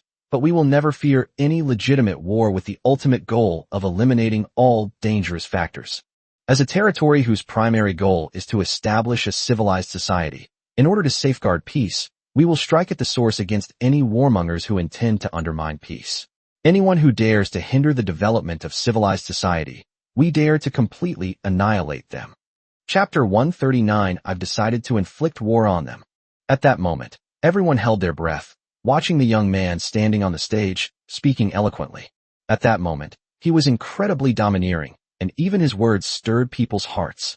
Wesper, who once caused suffering to the free people, is now history. His death tells all the civilians in Stoneraven Town and the 3 surrounding territories that no one can escape the judgment of justice. Mrs. Melassa sat in the audience, watching Ryan speak eloquently, her beautiful eyes flashing with admiration. Regardless, this man's aura was undiminished. And at that moment, he looked exceptionally handsome. All actions of the Tulip territory are just, and they will continue. The Blackstone territory is a territory with highly developed mineral resources, weapons, and military strength, but it also plunges its civilians into endless suffering. Baron Will Blackstone is a lord who desires complete control over the 3 territories surrounding Raventown, including all of Raventown's mineral resources. He is a nobleman plotting to achieve dictatorship through armed force, and such thoughts undoubtedly pose a threat to every resident of Raventown. Regardless of whether Baron Will declares war on Tulip territory, I will take all measures to stifle his dictatorial ideas and ensure the safety of Stoneraven Town and even Tulip territory. At this point, Ryan's eyes hardened as he surveyed everyone present. This is without a doubt, and it's been carefully considered. Victory may not be on our side, but we will not allow this dangerous idea to continue to fester. Finally, Ryan roared. So I've decided to give them war. War. The Tulip citizens on the stage began to raise their right fists and roar along with Rain, and this atmosphere even inspired many residents of Stoneraven Town. Many people clapped and cheered, and even Melassa and Liana couldn't help but applaud. Will found Ryan's long-winded speech laughable. He didn't need to refute it. The war would teach him a lesson. Speaker Sir Lester cleared his throat. Therefore, I hereby declare that the Raventown Council formally approves the war between Tulip Territory and Blackrock Territory. The war papers will be submitted to the provincial government. Both sides are requested to commence the war tomorrow. Will glanced at Ryan, then at Liana, and shook his head, seemingly laughing at their overestimation of their abilities. Rain knew perfectly well that Will dared to act so recklessly even though he already knew that Selena and another golden contract master were about to settle in Tulip territory. This has proven that he is confident in dealing with 2 or 3 top-tier gold contract masters. As Rain walked out of the Stoneraven Town Council, a young man approached him. Hi, Rain. I think you should recognize me. Ren narrowed his eyes slightly. The young man from the small town on the border of the Western Province, Paul. Now he is in better and better spirits, and Ryan can see the vitality and hope in his eyes. Yes, I remember you, Paulie. Ryan nodded slightly. Is there something you need? Liana took Ren's arm and scrutinized the young man dressed in civilian clothes. Liana recognized this man. He was the one who rallied a group of civilians to storm the Stoneraven Town prison. I didn't expect you to be a nobleman, Ren. Logically speaking, a commoner like Paul should have displayed a sense of inferiority and respect when speaking with Ren. But he stopped using titles and just called him by his name, Ren. Is that hard to guess? Ren shrugged, then introduced Liana to Paulie. This is my wife. The fact that the nobleman was able to introduce the people around him to the other party also proved that he still intended to continue the conversation. Paulie and Liana nodded to each other, then looked at Rain. It's like this. Mr. Lore told me that we still acknowledge you as one of our members. Well, Blackstone is also one of our enemies, as long as you can promise. I'm sorry, I can't promise that. Ren shook his head. That's it then. Paul watched in astonishment as Ren boarded the carriage and drove away from Stoneraven Town. The Good Tie Society did Ren a huge favor back then, and now he's just turning his back on it like this?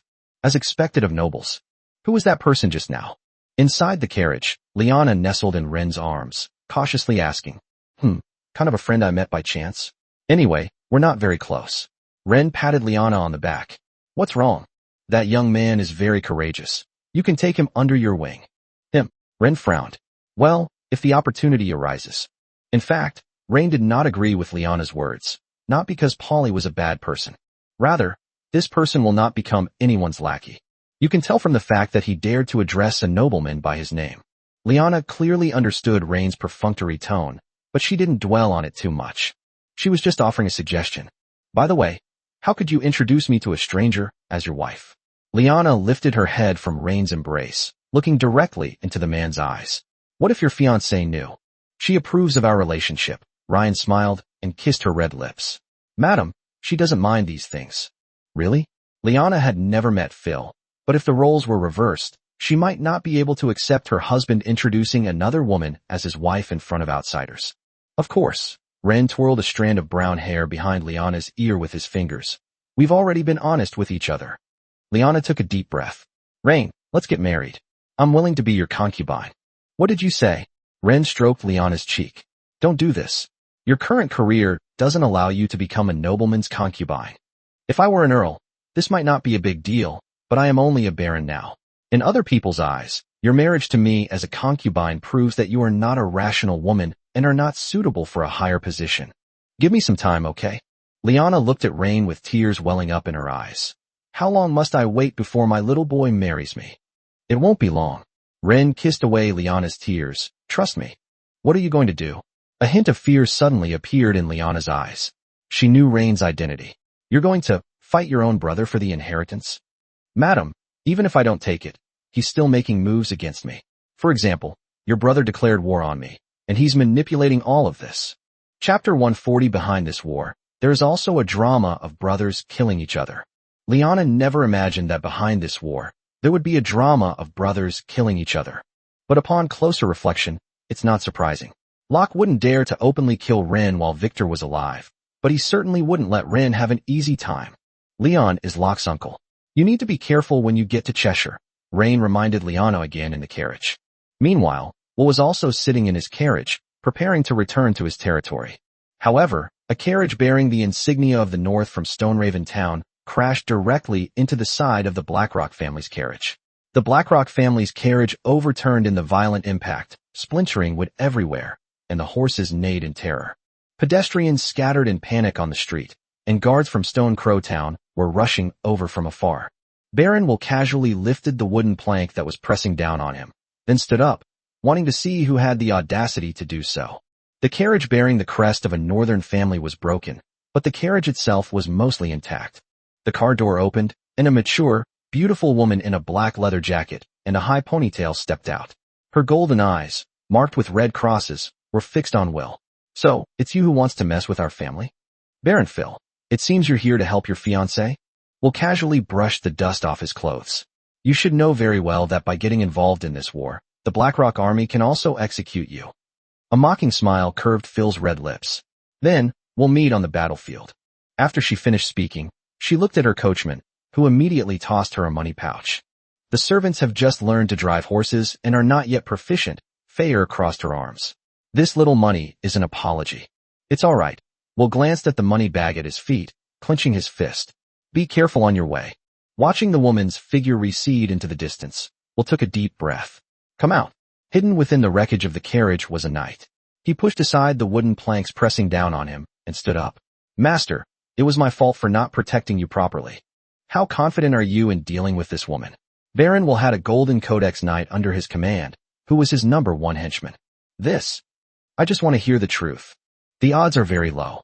The golden codex knight looked down and raised his eyebrows, observing Will's expression. That woman is very aggressive. She's not your average contractor. What does this mean? Will changed to a carriage and rode in it with his own secret knight. I suspect she possesses 2 secret manuals. At that moment, the golden lackey uttered a startling statement. Perhaps she is not only a golden contract master, but also a golden secret knight. How could someone possibly obtain 2 secret manuals at the same time? Will frowned deeply. This is even rarer than raising a golden king beast that has mastered the secret manual. I can sense the power of the knight's codex from her. The golden codex knight said with particular certainty. It should be said that she should be like a melee warrior, using battle aura to train her physique. Her physique doesn't seem like that of a contract master. Will knew Ryan had a very powerful fiancée, but he didn't expect this woman to be so extraordinary. Who was it? And what methods did they use to allow her to possess 2 secret manuals at the same time? Will only knew he had to contact the people above him. No one expected Ryan's fiancée to intervene so forcefully. So he went to the study in the manor and began to stroke the ring on his hand, until a middle-aged man's voice came from the ring. What's up? Upon hearing this important figure's words, Will carefully considered his tone before cautiously speaking. Your Excellency, Baron Ren's fiancé, Baron Phil, is preparing to intervene in this war. Oh, came the interested voice from inside the ring. This woman certainly has quite the ambition. What do you mean? Will coughed lightly, adopting a questioning attitude even though he knew the answer. If Rain wins this war, the 3 territories surrounding Stone Raven Town will be under the control of the couple. At that time, Rain will quickly become a local tyrant in the Western Province. He will be the true local tyrant of Stone Raven Town. A disdainful laugh came from the ring, but all of this, including Ren's life, should be summed up. If the women beside him are willing to die with him, then they can all be sent to meet God. Understood. Will habitually picked up a cigar to light it, then put it down again. Is there anything else you need to arrange? No. I have only one goal, and that is to kill Ryan. Please rest assured. Just as Rain had escorted Liana back to Grey Dove territory and arrived in his own territory, he saw that familiar figure. Darling. Ren stepped down from the carriage, came to Phil's side, and took her hand. Why are you here? There's a fight going on in my family, so of course I have to come back, Phil said, glancing at Ryan. Such an important matter. You should at least have discussed it with me first, right? Ryan scratched his head awkwardly. Things were all too rushed, and I don't have any means of emergency contact. Phil took out a ring box and showed it to Ryan. This is our engagement ring. You can use it to contact me anytime in the future. Ryan took the ring, put it on, and kissed Phil. You're so sweet, my darling. Sweetheart. Phil was slightly taken aback. She hadn't expected Rain to improve so quickly. Although it was a little cheesy, Phil was able to adapt quickly. Upon entering the hall of Tulip Castle, Phil embraced Rain and stroked his hair. Good child. We will always be with you, fighting to the very end. A fierce killing intent flashed in Phil's eyes. No one can destroy our home. Ren nestled in Phil's arms, but his thoughts were complicated. In reality, Rain had no feelings for Phil, or rather, Phil probably felt the same way. However, for some purpose, the two have maintained this close relationship. Perhaps neither party cares about feelings. This has always been the case in aristocratic marriages. As long as the two parties don't dislike each other, that's enough. No one would think there's anything wrong with this. Even ordinary people can't guarantee that they can spend the rest of their lives with the person they love. Darling, Ren hugged Phil tightly, nestled in her arms, and said indistinctly, soon? This will be our territory. And, not just here. A look of surprise flashed in Phil's eyes. What she liked was Rain's ambition. I believe in you. You can do it. Rain had no idea how he had lost. 300 soldiers, plus 2 gold contract masters and 2 gold king beasts. Even with Will's powerful backing, it was impossible for him to provide stronger support. Chapter 141 Christie's. The next day, Tulips. Ren sat in the military camp, deep in thought. How should we fight this battle? Should we fight a defensive battle or an offensive one?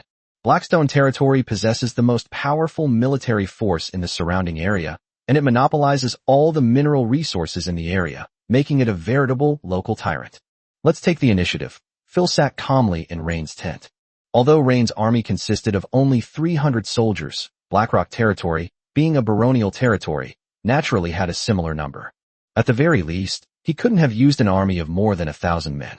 The Baron can only support so many soldiers, anymore, and he'll immediately be in financial deficit. Even in Ren, which now maintains an army of 300 men, the expenses are still insufficient. In particular, there were 100 cavalrymen among them. Blackrock Castle, also known as Baron Will's stronghold, is built on the gentle slope of Blackrock Mountain, making it easy to defend and difficult to attack. Especially in mountainous terrain, cavalry is unable to utilize its advantages at all. Darling, Ren could only look at Phil at this moment. Do you have any contracted spirit pets? When one contractor asks another such a question, it's already a rather private topic. Each spirit pet is a life-saving tool for a contract master, except for contract masters like Ren who never secretly raise spirit pets in their secret manuals. All I can say is, Phil began softly, as long as I stand here with you, a mere baron is easily within my grasp. Ren had no idea where Phil got his confidence from. In terms of titles, Phil was actually a baron. However, Phil is a female baron, and not the kind who rose to power through women, which means that her abilities are among the best of the barons. The abilities mentioned here refer to more than just her combat skills. In reality, nobles do not need to have strong combat abilities. As long as they are nobles, they do not need to pay special attention to individuals with extremely strong personal combat skills. Because there is no legend in this world of one person destroying a country. Even the most powerful martial artist must bow before an army of thousands. This is how the world works. Commoners from the lower classes, if they want to become nobles, don't think about how to cultivate themselves, but rather how to integrate into the circle of nobles. This requires some thought and consideration. Many people think that nobles need very powerful henchmen. But if you really delve deeper, you'll realize that in this world, you can't succeed just because you're good at fighting. This world needs rules. The stage of the empire has no place for muscle-bound minds that only know how to fight. We're all respectable people, and what respectable people want is to scheme and plot against each other while clinking glasses. As for war, it is only fought when absolutely necessary. Just like right now, Phil and Ryan made it clear that she could easily control Will, but Ryan was not at ease. This war is not just a war between Tulip territory and Blackrock territory. Behind it all is the involvement of my good brother Locke and the western province of Lion. I'm not unaware of this matter. Feyre smiled gently. I think about it more deeply and further than you do. Good child. You can do it without worry. Countless people are backing you up. Even His Highness is watching you. Rain didn't know why Phil knew this information from higher up. All that Ryan knew was about his judgment. Kefir was like a layer of fog that was impossible to perceive clearly. She is mature, sexy, and beautiful, yet very mysterious. If Selena gave Ryan a feeling of being cold yet warm, then Phil gave Ryan a feeling of being warm yet cold. She could do anything with Ryan without any limits, but the feeling she gave Ryan was that he loved her very much, but couldn't feel the love. But now that it's wartime, Ren can't investigate these things. Feel. Ren hesitated for a moment. Do you also think we should take the initiative to attack? Ryan was actually confident of defeating Will, but Phil's involvement made the war uncertain. If Phil doesn't come, then all of this will be just a minor fuss, perhaps ending up like what happened with Vesper. But what does the arrival of Phil, the Baron of the North and an instructor at the Imperial Beast Taming Academy, prove? This proves that in Phil's eyes, Ryan alone could not have won. You'll understand if you analyze this a little. Phil smiled gently. Baron Will, what makes you think you can stop the surprise attack from Grey Dove territory? Even if Grey Dove territory loses Vesper, including his lackeys, we still have a numerical advantage, Phil said, looking at Ren. With Lion? Or with Locke? First of all, Locke has no means to infiltrate the western provinces. And as for Lion, the governor of the western provinces, he only wants your good mother to lose power before she even reaches Cheshire. But let's look at it from another angle. Does Lion have no rivals? Phil has far more information than Ryan. This brings us to another woman. Christie's. Christie's family is also active in the western provinces. Don't they want someone in their family to become the governor? Speaking of Christine, Rain feels a bit nostalgic. This person has the qualities of a heroine from a traditional Chinese novel. You mean, the Sterling family? Rain looked at Phil. Between you two? Christine, this is the little lover I've chosen for you. Phil took out a women's cigarette from her pack, lit it, and said, Rain, this is the place we've arranged for you. How could I not have thought of Leon? Ryan snatched the cigarette from Phil's mouth, took a drag himself, and exhaled the smoke. I understand. Regardless of whether it was all preordained or not, all Ryan could do was move forward. So, he walked straight out of the tent and whistled. All personnel, prepare yourselves. We will launch our attack within 10 minutes. Chapter 145 The Black Knight of the Holy Temple, Goddess Nixu. The urgent bugle calls began to sound, and every soldier stood at attention. The garrison of Blackrock could see the enemy swarming and densely packed. Apart from important border areas or strategic locations, the baronies had virtually no city walls. Stone Raven Town is located in a relatively inland area of the western province, and only its outer perimeter has city walls. As for the town itself, no baron would spend a fortune building walls. The core of each baron's defense is the castle, so what Ren was thinking about before was how to attack Blackrock Castle. As for the villages or knightly territories around Blackrock, Ren didn't care about them. As Ren mounted his warhorse, the clanging of metal plates against metal was particularly crisp in the morning air. 300 Tulip soldiers had already formed ranks, with 100 cavalrymen on the flanks and an infantry square in the center. This time he brought all his troops, except for the militia who stayed behind to guard the home. Hans rode up to Ren's side, his expression slightly grave. My lord, the enemy's main threat is still those 200 mountain cavalry. They're not easy to deal with. Ryan followed his gaze. The cavalrymen's equipment was not fancy, and their horses were shorter than the tall war horses of the Tulip territory, but their limbs were thick and their hooves were broad, clearly indicating that they were specially bred mountain horses. The cavalrymen wore light leather armor, with short axes and crossbows hanging from their waists and longbows on their backs, a typical setup for mountain guerrilla warfare. Baron Will's strength is clearly not limited to this. Ren believes he still has high-end combat power that he has not yet deployed. Ryan never underestimated Will. Just as the Willett family motto goes, never underestimate someone who is richer than you.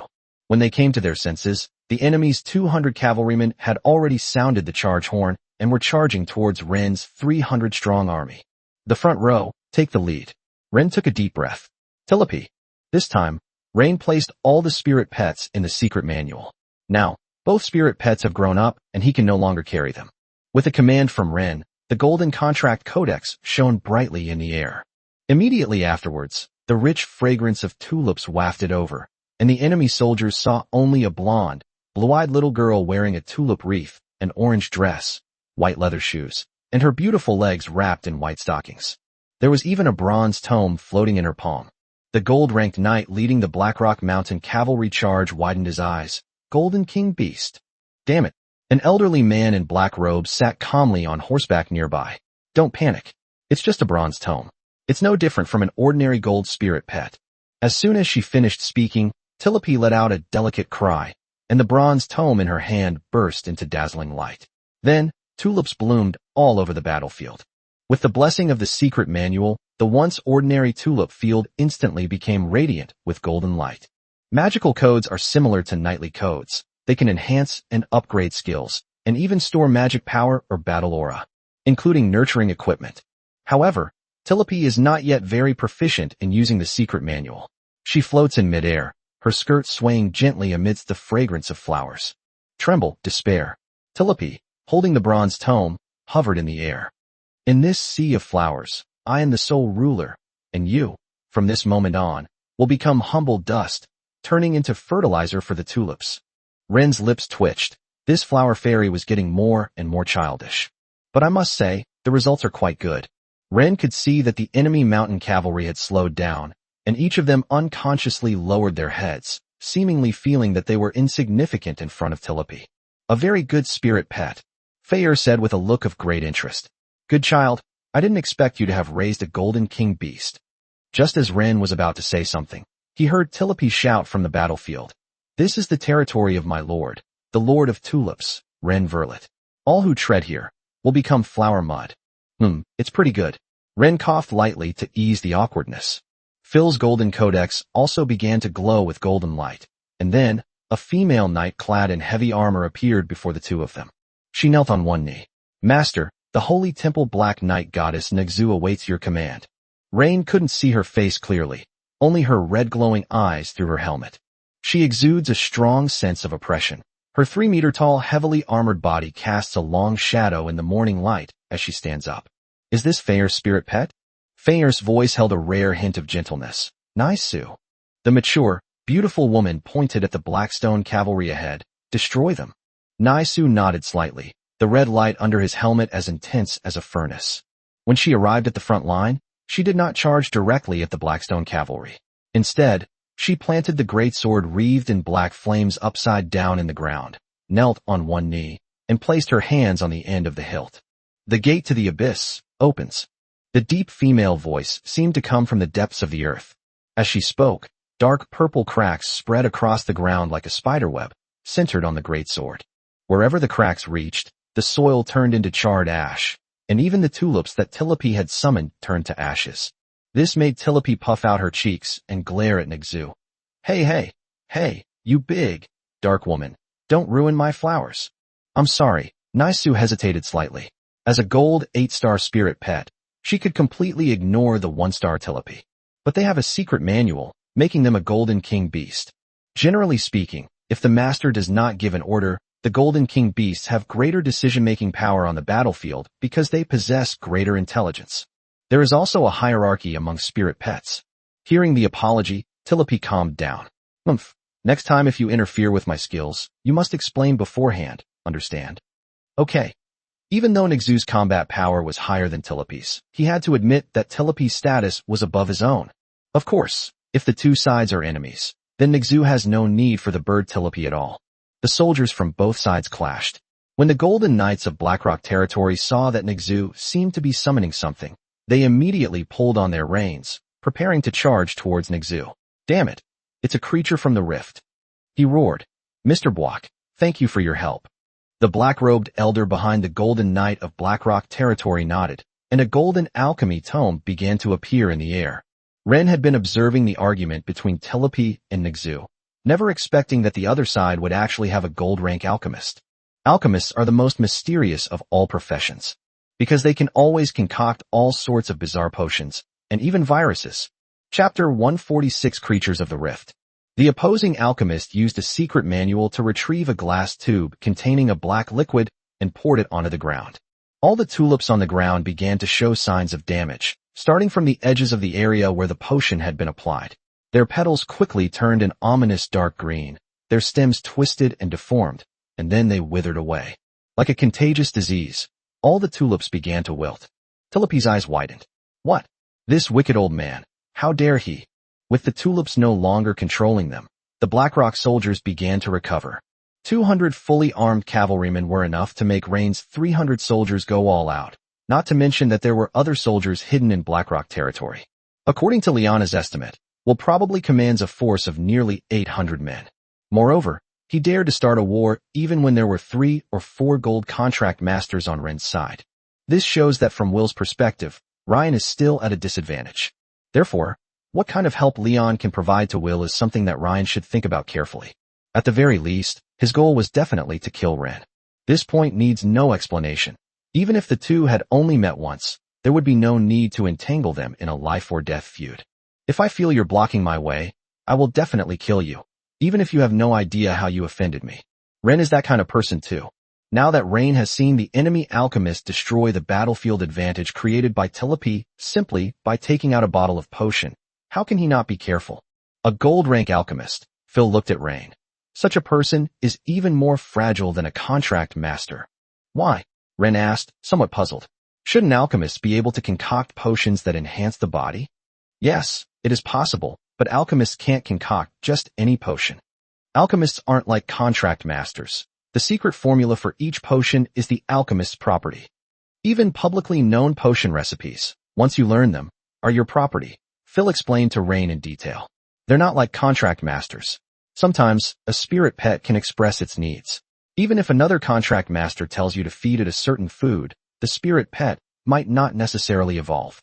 It's not like warriors and mages who can communicate with battle aura and magic to comprehend combat techniques and magic, or accumulate combat experience. In short, the creation of a contract master's spirit pet is full of uncertainties, but the preparation of potions is different. The ingredients and the heat level can be explained in detail. As long as you follow the secret method, there will basically be no mistakes. This results in a very narrow career path for alchemists. Your mentors at the academy may not necessarily teach you the real stuff. Ren seemed to understand something. So every alchemist's growth comes from learning the concepts and then conducting experiments step by step? That's right, Phil nodded. Everyone thinks that the growth of a contract master is the most expensive in terms of gold coins. But in reality, the later the stage, the more funds an alchemist needs. Because when you feed your spirit pets, if one of them finds the food unsuitable, it won't eat it. But alchemical experiments are different. If they fail, and all the investment disappears. Besides, in reality, no alchemist would dare to drink a secret potion given to them by someone else. For example, if an alchemist gave their student a certain body-strengthening potion and the student concocted it, would they dare to drink it themselves? He had to conduct countless experiments to prove that the potion was truly effective before he dared to drink it himself, which is why alchemists have the worst constitutions. Ren took a deep breath. Then kill him. Wait a minute. Phil stopped Rain. He must be hiding all sorts of antiviral drugs on him. That's an alchemist's way of saving his life.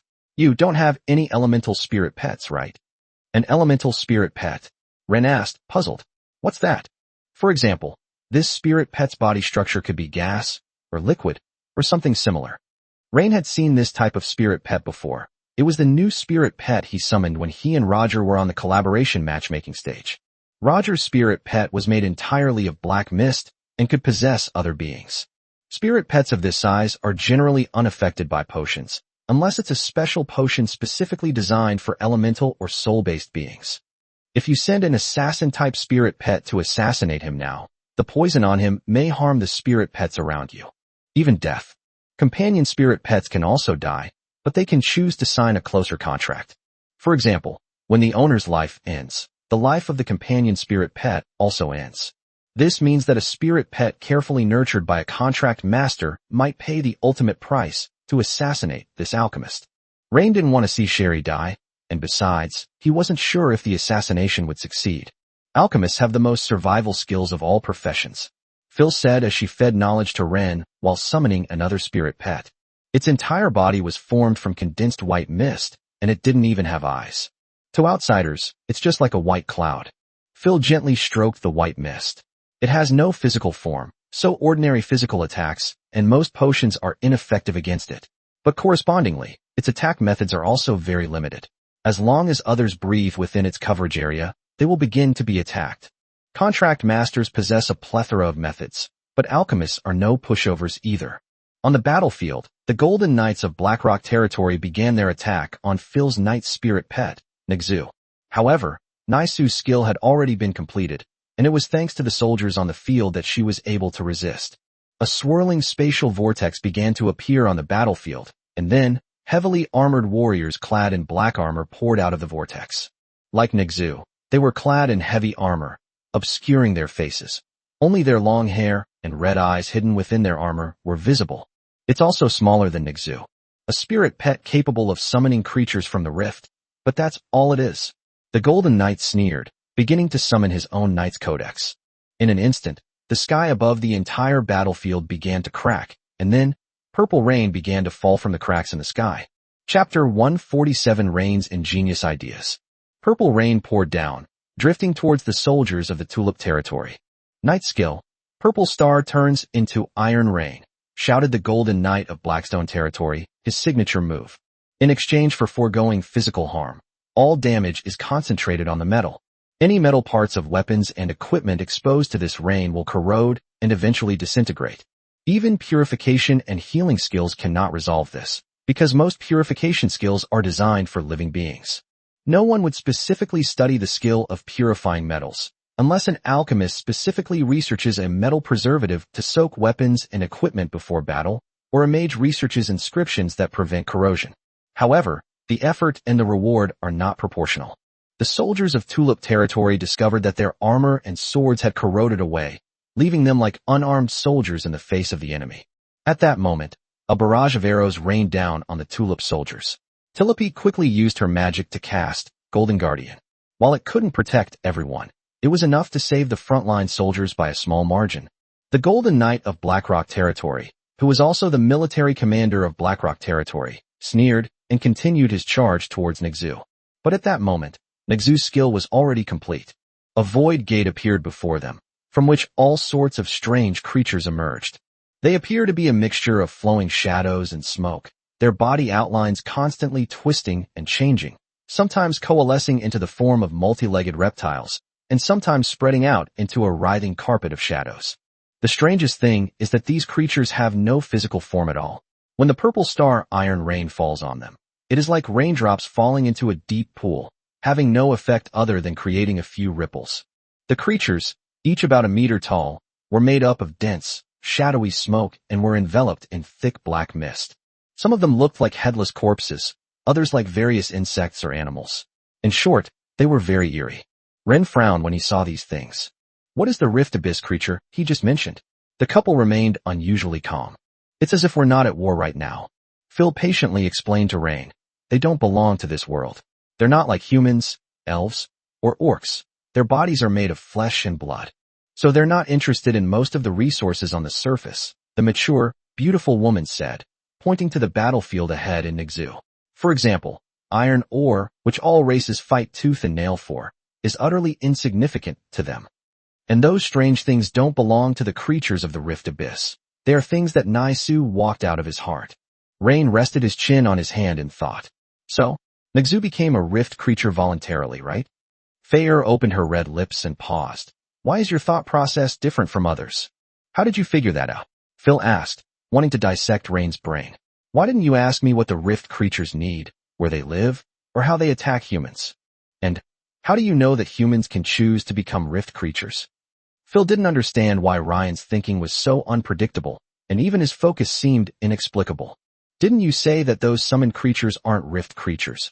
And rift creatures aren't made of flesh and blood, Ren coughed lightly. So, she was wearing armor, so she must have been a female knight in her previous life. Although, as a contracted spirit pet, it's normal for her to wear armor because most of her enemies are surface creatures, thus strengthening her defense against their attacks. But why would a creature not made of flesh and blood wear such heavy armor, unless she still has a physical body? I can even imagine that my mother didn't die, but transformed into a rift creature. Otherwise, how did you obtain this spirit pet? Aren't they uninterested in resources on the ground? So how can a contract master get them to agree to a contract with them? In that case, Victor's ambiguous attitude is not surprising, since my mother is still alive and seems to hold a relatively high position. All right, stop. Phil interrupted Ryan's wandering thoughts. Right now, we should be focusing on this war. She had no idea that Ryan's thought process was so bizarre. It's not Phil's fault. Even Baruch, the bald guy who often did things for Ren, couldn't figure out Ren's personality. If I had to describe Baruch in one word, that is the observer. While he thought he was discussing one thing with Ryan, Ryan was thinking about 10 things. He may not study a particular thing in great detail, but his mind can derive a lot of information from a single event. Ren nodded. Of course. His golden secrets began to shine, and Vivian began to appear. With a lowly-like figure like Telepy, Vivian floated in the air, supported by a condensed mass of water element. Upon seeing that she was also holding a secret manual, Fayer finally showed a look of shock. Phil could understand that Rain had just gotten incredibly lucky to raise a Golden King beast. But 2 Golden King beasts? That's definitely not normal. At this moment, she suppressed her surprise, went to Ryan's side, pinched his chin, and studied his face. Baby, it seems you still have a lot of things you're hiding from us. Ryan flashed a smile that would captivate any woman. I've shown you everything I have. Phil stopped worrying and began to observe Vivian's performance on the battlefield. The appearance of this mermaid had already attracted everyone's attention. Another golden spirit pet has appeared. Title him. Vivian can control surrounding liquids to gather and impact enemies through chanting. Enemies hit by the tide will be inflicted with the slowed movement effect. As this skill was activated, the purple rain that had been constantly corroding the Tulip leader soldiers began to gradually gather in the air. The Blackrock Army commander, the Golden Knight, panicked for a moment. Rain's spirit pet actually has such a skill. No wonder he wasn't flustered at all. Now, all the purple rainwater has been returned to all the soldiers of Blackrock territory by Vivian through the tidal hymn. All the soldiers, stripped of their armor, were left with nothing but the most primal form of hand-to-hand combat. Only the Blackstone commander and Nixu remained, both clad in armor. This knight, who claims to be the Black Knight goddess of the temple, is actually able to fight a gold-ranked knight to a standstill. The reason why the Golden Mystic Knight can crush the Golden Spirit Pet is because the Mystic Knight has the blessing of the Mystic Codex. But as an instructor at the Imperial Beast Taming Academy, Fayer is far superior to the lackeys raised by a baron like Commander Blackstone. Therefore, the spirit pets she raised were naturally extremely powerful in combat. Chapter 148 Sean's Attack. At this moment, Baron Will of Blackstone appeared on the front line of the battlefield, and a man dressed as an instructor of the Imperial Beast Taming Academy appeared beside him. It was Sean. Phil Zapesh, Baron of the North, teaches at the Imperial Beast Taming Academy that outstanding individual strength can crush teamwork. At this moment, Sean pushed up his gold-rimmed glasses. This woman is extremely focused on combat power and doesn't train any support-type spirit pets at all. She only trains combat-type and possession-type spirit pets. Mentor Sean, please make your appearance. Will adopted a very humble posture at this moment, as he was sent by his superiors. I believe that as a fellow instructor at the Imperial Beast Taming Academy, you will definitely be able to suppress this arrogant woman. Will's eyes flashed with anger at the thought of Phil. In Stone Raven, a nobleman from the north dared to overturn his carriage. It was unheard of. No rush. Sean smiled with interest. What I'm more curious about now is how Ren managed to raise 2 Golden King beasts. With such achievements, if he stayed in the academy, he would probably be a dark horse for the Imperial Beast Taming Academy this year. Sean took a deep breath, raised his head, and sighed, seemingly lost in a daze. It was as if he was reliving Ren's every move at the academy. In Will's eyes, the expression on this refined man's face at that moment looked like that of a pervert. Rain. Sean opened his eyes, staring frantically at Will. This man must be handed over to me. As long as you can take down this scoundrel, I have no objections. Will picked up a handkerchief and wiped away his cold sweat. He wondered if Sean had some kind of unusual fetish. However, this is also common among nobles. Every noble is abnormal, and it is very rare to see a normal noble. Leaving aside the others, just look at Ryan, Phil, and Selena. None of them are normal. Sean began to summon the secret manual, and a falcon over 10 meters tall appeared beside him. He immediately mounted the eagle god and flew to the battlefield. Call out. A piercing eagle cry swept across the entire battlefield, making people's eardrums ache. When Phil saw the enormous eagle, a serious expression flashed in her eyes. Sean. Compared to Phil, Ryan seemed somewhat calm. He wasn't surprised by Sean's appearance. Perhaps at the Imperial Beast Taming Academy, Sean is a mentor, a respectable nobleman. But in front of his brother Locke, this man was just a thug. Since Locke wanted to kill Rain, how could he not have thought that Phil would intervene? So how do we deal with Phil? It's simple, just find a tutor from another Imperial Beast Taming Academy. You have to go in now. Phil touched Ryan's cheek. I'll hold Sean off, the rest are up to you. Ren nodded, which also meant Ren couldn't interfere in the fight between Phil and Sean. Both are gold contract masters, and Rain even has 2 Gold King beasts, so why is there such a big difference? Ryan couldn't understand it, but he could only watch his wife walk away. 2 golden rays suddenly burst forth from Phil's body, leaving even Rain stunned. 2 secret manuals? How is that possible? In an instant, Phil was enveloped in black light, and finally she was dressed in a black and red knight's armor. 5 golden spirit pets were directly summoned from Feyre's contract manual. And they're all humanoid spirit pets? What caught Ren's attention most was a petite figure with long, silver-white hair that fluttered in the wind. She was only waist-high and wore an elegant black dress with a pair of semi-transparent butterfly wings on her back. She floated in the air, holding a dark red book larger than herself. The pages moved without wind, and a faint whispering chant could be heard as they turned. Golden King Beast. Wrong. Rain shook his head. He had seen relevant records in the Academy's ancient books. It was an extremely rare type of spirit pet, essentially a magic book with self-awareness that could transform into human form and was proficient in all the spells recorded on its pages. Known as the spellbook spirit. Each magical spirit is unique because its abilities depend on the content written into the pages of the book. Xiaoyi, come here. Feyre's voice came through her armored helmet. Yes, mother. The book spirit called Xiao nodded slightly, then opened the magic book in her hand. 7th movement, companionship. In an instant, that petite figure transformed into a streak of light and possessed Phil's knight's armor. At that moment, the armor seemed to have acquired a spirit. Silver-white magical patterns appeared on the surface of the originally black and red armor. These patterns flowed like living things, outlining complex magic circle patterns. Phil drew another long black whip from the secret manual, then pushed off with her combat boots and soared into the sky. Mentor Phil, it's been a long time. Sean, sitting on the eagle's back, adjusted his glasses. It's an honor to meet you on such a special day. Sean didn't expect that Phil would not exchange pleasantries at all, but would instead charge straight at him and lash out with her whip at his falcon. The giant falcon let out a miserable cry, causing Sean to clench his fists. He finally dropped his refined demeanor, replaced by icy anger. It's one thing to spar in the academy, but how dare you be so rude outside? At this moment, he summoned his golden spirit pet and wielded his mantra staff. Decree. Strip away. In an instant, the magical spirit hidden inside Phil's knight armor was stripped out of Phil's armor. At this moment, Xiao remained calm and began to open the magic book. 3rd movement. Silence. A spirit pet combining the order and sound elements. Sean narrowed his eyes slightly, which reminded him of Selena's twin butterflies.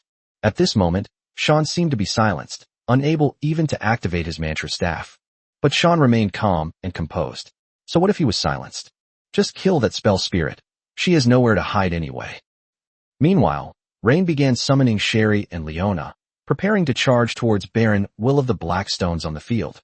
The current situation is very bad. The opponent has just made a move with 3 gold-level experts. A golden alchemist, a golden knight, a golden contractor. Ryan didn't even know what Will's profession was. No wonder he has such confidence. There's a reason for it. I don't know why my recent chapters keep getting reviewed. Maybe someone reported them. It's upsetting. So many have been deleted. Chapter 149. You smell good. On the field, the alchemist Buak started pulling out more bottles and jars. In response, Vivian began conjuring her water shadow star arrow, preparing to snipe the old man from a distance. However, Will, the old man, was prepared. He snapped his fingers, and several magical runes appeared around the alchemist block, instantly forming a red protective shield around him. A golden codex mage. Ren narrowed his eyes slightly. Baron Will, he's been hiding his abilities quite well. Will had clearly noticed Ryan's arrival on the battlefield, but he couldn't understand why the man remained so calm. Is there some other trick up your sleeve? For example, his mentor Selena? Lord Rain, if you surrender to the Stone Raven Town Council now, I will spare your life, Will said, but fire elementals were constantly gathering around him, ready to kill Rain at any moment. Normally, nobles would not personally come to the battlefield to fight. But if he comes to the battlefield, it means that this nobleman has staked everything, including his life. They could have simply stayed in Stone Raven Town, watched their lackeys fight amongst themselves, and surrendered to cut their losses if things went wrong. After all, as long as a person is alive, anything is possible in the future. Will didn't know what else Ryan would dare to gamble with. Firstly, Grey Dove territory was incapable of sending troops. Because when the war was declared, Liana did not stand up to declare war on Will. Once Grey Doves send troops, no matter what the final outcome of the war is, Liana will not be able to escape the judgment of the council. Of course, while there are many rules governing internal strife within the empire, including the prohibition of using viruses, once it comes to external wars, it will stop at nothing to achieve its goals. While trying to persuade him to surrender, Will conjured countless fireballs and launched them at Ren. On the main battlefield, the alchemist pulled out a syringe, holding it in one hand and a fist-sized black bee in the other. As he watched Block plunge the eerily green-glowing syringe into the black bee's abdomen, alarm bells rang in Ren's mind. Vivian, stop him. The mermaid's water shadow star arrow was already poised to be released, and upon hearing the order, it was immediately unleashed. A deep blue arrow pierced the air, striking precisely at the alchemist's wrist. You still have time to care about others? Will raised his staff, instantly burning the wild grass beneath his feet to ashes, with steam rising and sizzling all around. The fire element continued to gather, eventually forming a giant tiger several meters tall, its entire body engulfed in flames, ready to pounce on Ren. Rain instantly summoned Leona and Sherry. Although these two spirit pets were still only silver tier, they could still provide Rain with a certain amount of defense and attack power. Tilope was completely outmatched by the opponent's alchemist. This alchemist concocted some kind of potion, polluting the land, so no plants can grow on the entire battlefield. In other words, the Tulip Sea and Flower Edict are completely unusable. Fortunately, her empowered petals and Golden Guardian were still usable. Leona quickly used power manipulation to modify the light and fire armor skill, coating Rain with an orange layer of magical armor. A mere silver-rank spirit pet dares to be so insolent before me. Will seem to see a glimmer of hope at this moment, directly controlling the fire tiger he had conjured, which then slammed onto Rain. The fireworks have faded. Will stared in astonishment as the firearms were destroyed, while Rain remained unharmed. What do you mean? Will couldn't believe that Ryan's physical abilities were that high. How is this any different from being a knight? Will didn't believe that his magic couldn't break through the defenses set up by Rain's spirit pets. Do you think I've been idle all this time? Ren asked calmly, his physique enhanced by the dragon blood golden silk obsidian. How did you do that? Will simply couldn't understand. You can also be a gigolo. In everyone's eyes, Rain was like a mysterious and unfathomable eccentric. Living off a woman? Will was momentarily taken aback, but then he noticed purple magical runes beginning to appear on the ground beneath his feet. Then, violet patterns gradually appeared on the ground. Mrs. Molossayu? Will could think of any possibility, but he never expected that this mysterious lady from Stone Raven Town would appear and even help Rain. What can Rain offer you? Just a garden. Will roared. Once I take Tulip territory, I can cooperate with you just the same. Will could feel his life force rapidly draining away, because violet petals began to fall from the sky, cutting through his body like blades. The worst part is, the violet petals aren't just tearing Will's body apart. They're seeping into his pores and into his blood, wandering around inside him like living things, frantically draining his life force. Will could clearly feel his muscles atrophying, his internal organs failing, and even the powerful magic circuits of a gold-rank mage beginning to wither. What he can give me, you can never give me. At this moment, Myluo appeared on the battlefield in high heels and a purple dress. She slowly came behind Ren, wrapped her arms around him, and only revealed her face from Ren's right shoulder. Good boy, tell him what you can give me. Ryan quietly observed Will's physical condition. He never expected Molossa's strength to be so terrifying, delivering a heavy blow to Will with her first move. It's the ultimate pleasure. Ryan narrowed his eyes slightly. Don't you know? Will, a man who can be charming, is the luckiest. Will wanted to curse the two as lunatics. He desperately wanted to fight back, but Sherry had already merged into his shadow, her claws slicing his throat. Even on his deathbed, Will never imagined that he would die so easily. When did these two start dating? You bitch. Will glared at Melassa with hatred before he died. The alluring woman chuckled softly, hooking Ren's chin with her finger. He called me a filthy bitch? You smell good, Ryan replied very seriously. Hearing this, Melassa was somewhat satisfied. She looked up at Sean and Phil, who were locked in fierce combat in the air. Good boy, don't forget what you promised me. Ryan took a deep breath. No. Mom. That's good. Melassa's eyes flashed with excitement. Tonight, When Melassa saw Phil looking at her, it was as if she had found a kindred spirit. However, Fayer is somewhat different from her. Melassa's burn is more pronounced, while Phil's burn is more subtle. But both women wanted to see how Ryan would admit his mistakes and accept being taught a lesson. And Rain agreed to Melassa's request. After all, if you're living off a woman, you have to give something in return. But will Fayer agree? Chapter 150 The Victory of the Gigolo. No sense of accomplishment. Sean didn't expect that even with his advantage in aerial combat, he still couldn't take down Phil. This woman is incredibly violent. Once a fight breaks out, no one cares about anything. At that moment, he wiped the corner of his mouth and suddenly realized that another powerful person was also watching him. He then looked down and saw a woman in a purple dress embracing Rain, giving him a seductive smile. Then she kissed Ryan and looked up with a provocative smile. Very interesting. Sean pushed up his slightly cracked glasses. Professor Phil, I think I might have to go. Trying to leave? Fayer sneered. Sean didn't know why, but this woman seemed to have gotten angry, and black and red auras suddenly emanated from her body. The black whip in her hand began to merge into her body, and then Sean saw Phil throw a punch at him. Cough, cough, cough. Sean, who had been punched in the chest, coughed up a mouthful of blood. He had to get away now. He can fight Phil alone, but he can't beat Phil and Melassa together. At that moment, he tore off his own left arm, a bloody mess, and fed it to the giant eagle beneath him. The giant falcon that had devoured Sean's left arm began to roar, its eyes glowing red, as if its potential had been activated. It transformed into a streak of light and charged towards Phil. Even Phil didn't dare to take this attack head-on. She could only dodge and let Sean leave. In reality, Melassa didn't have any good methods to deal with Sean. As a plant-based mage, or any plant-based profession, there's not much you can do against enemies who excel at fighting in the air. Unless they are low to the ground, they can only passively take hits.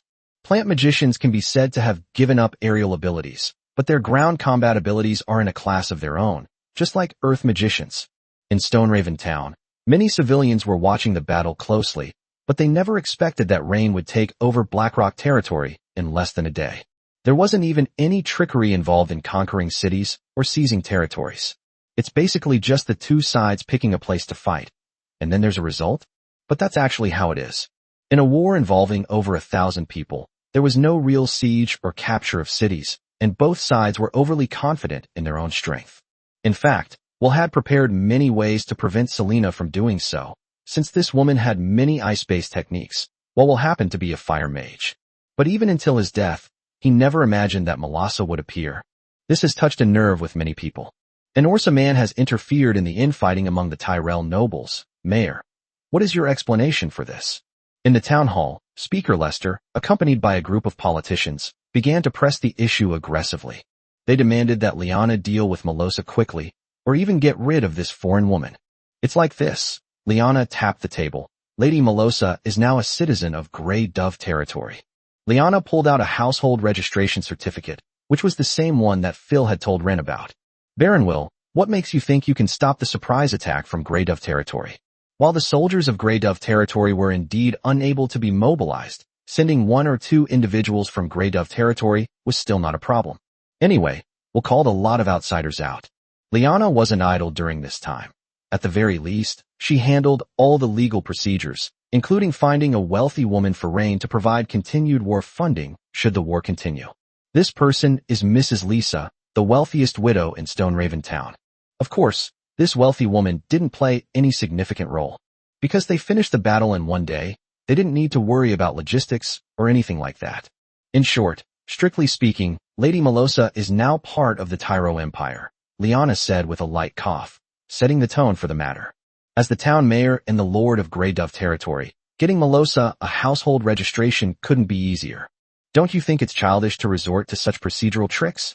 A counselor with a large belly stared directly at Liana. Mayor, she can cancel her household registration at any time.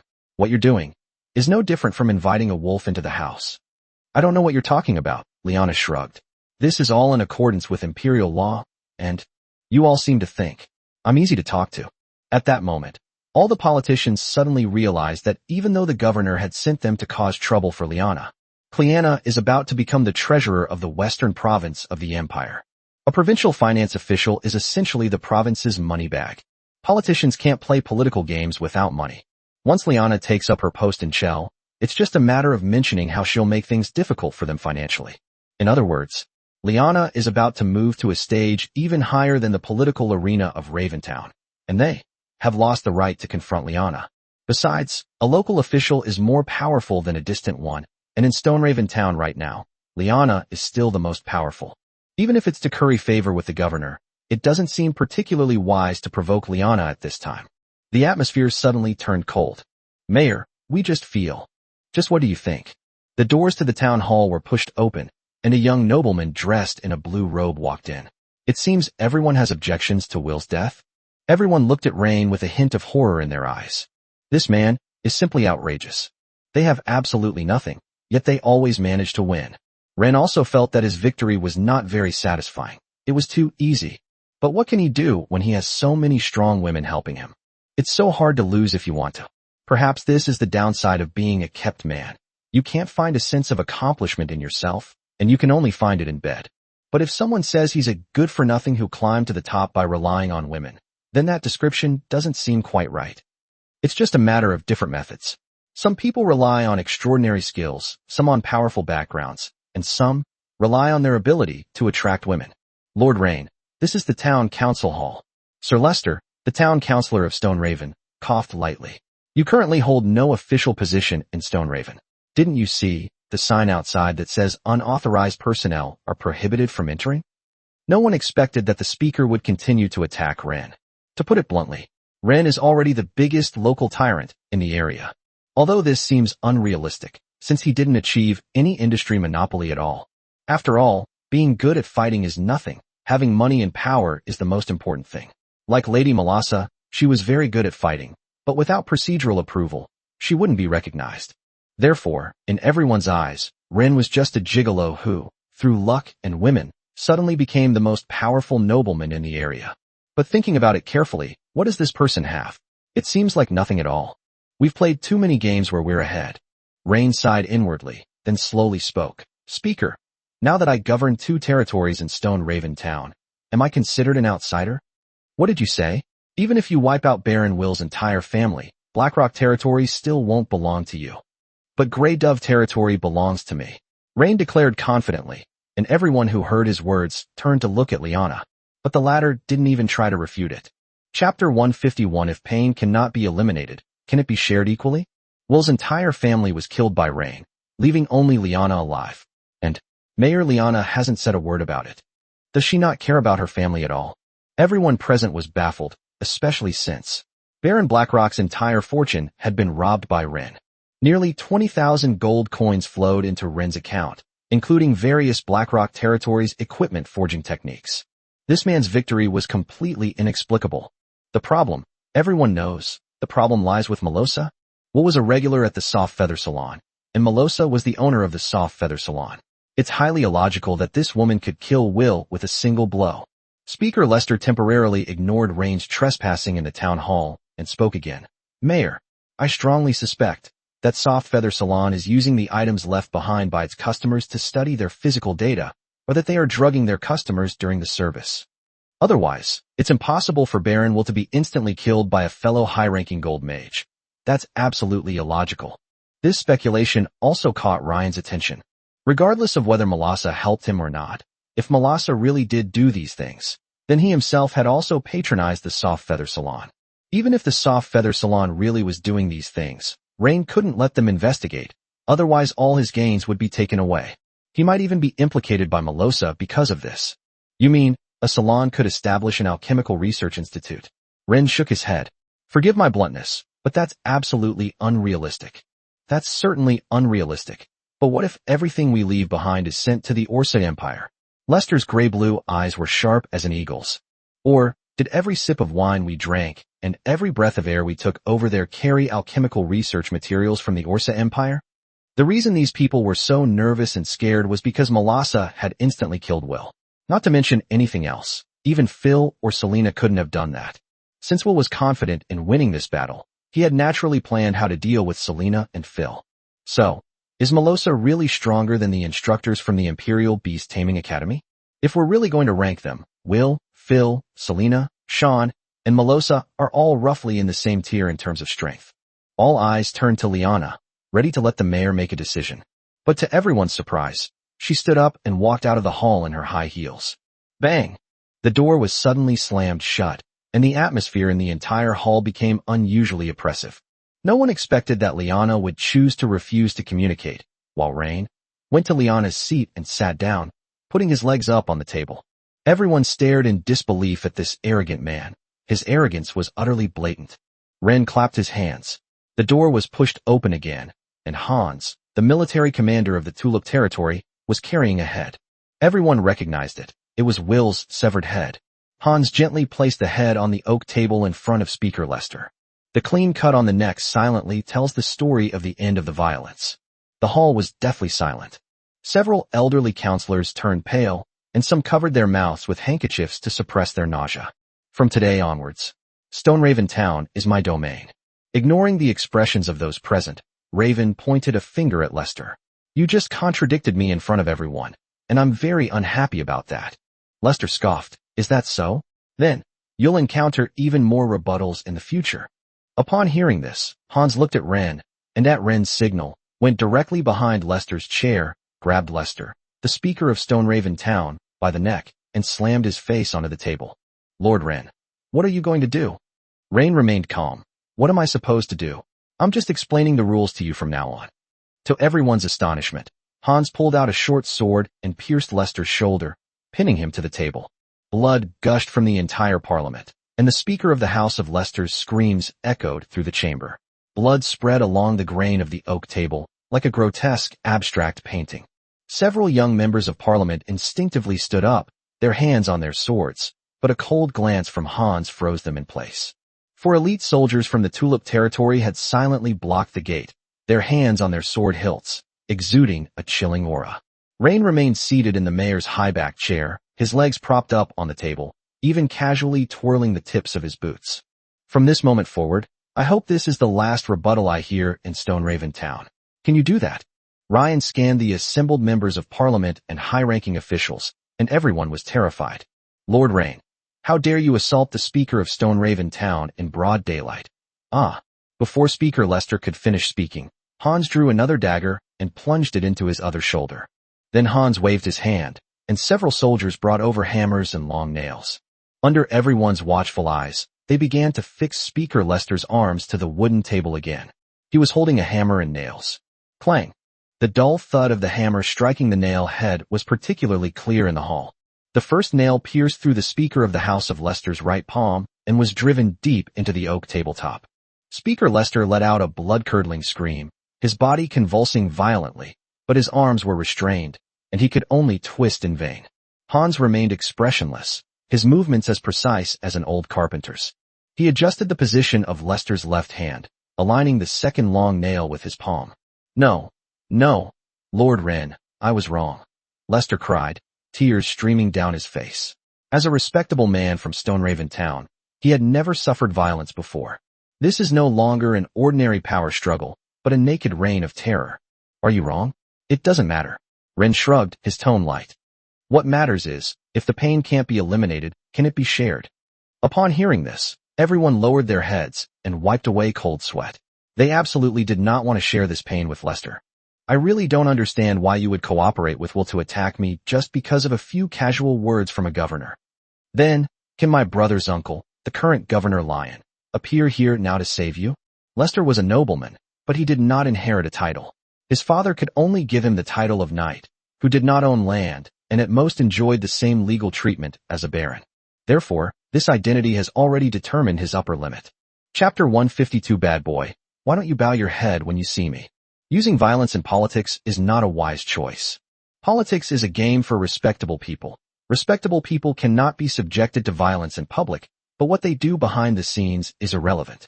But now Ren is going to target Lester.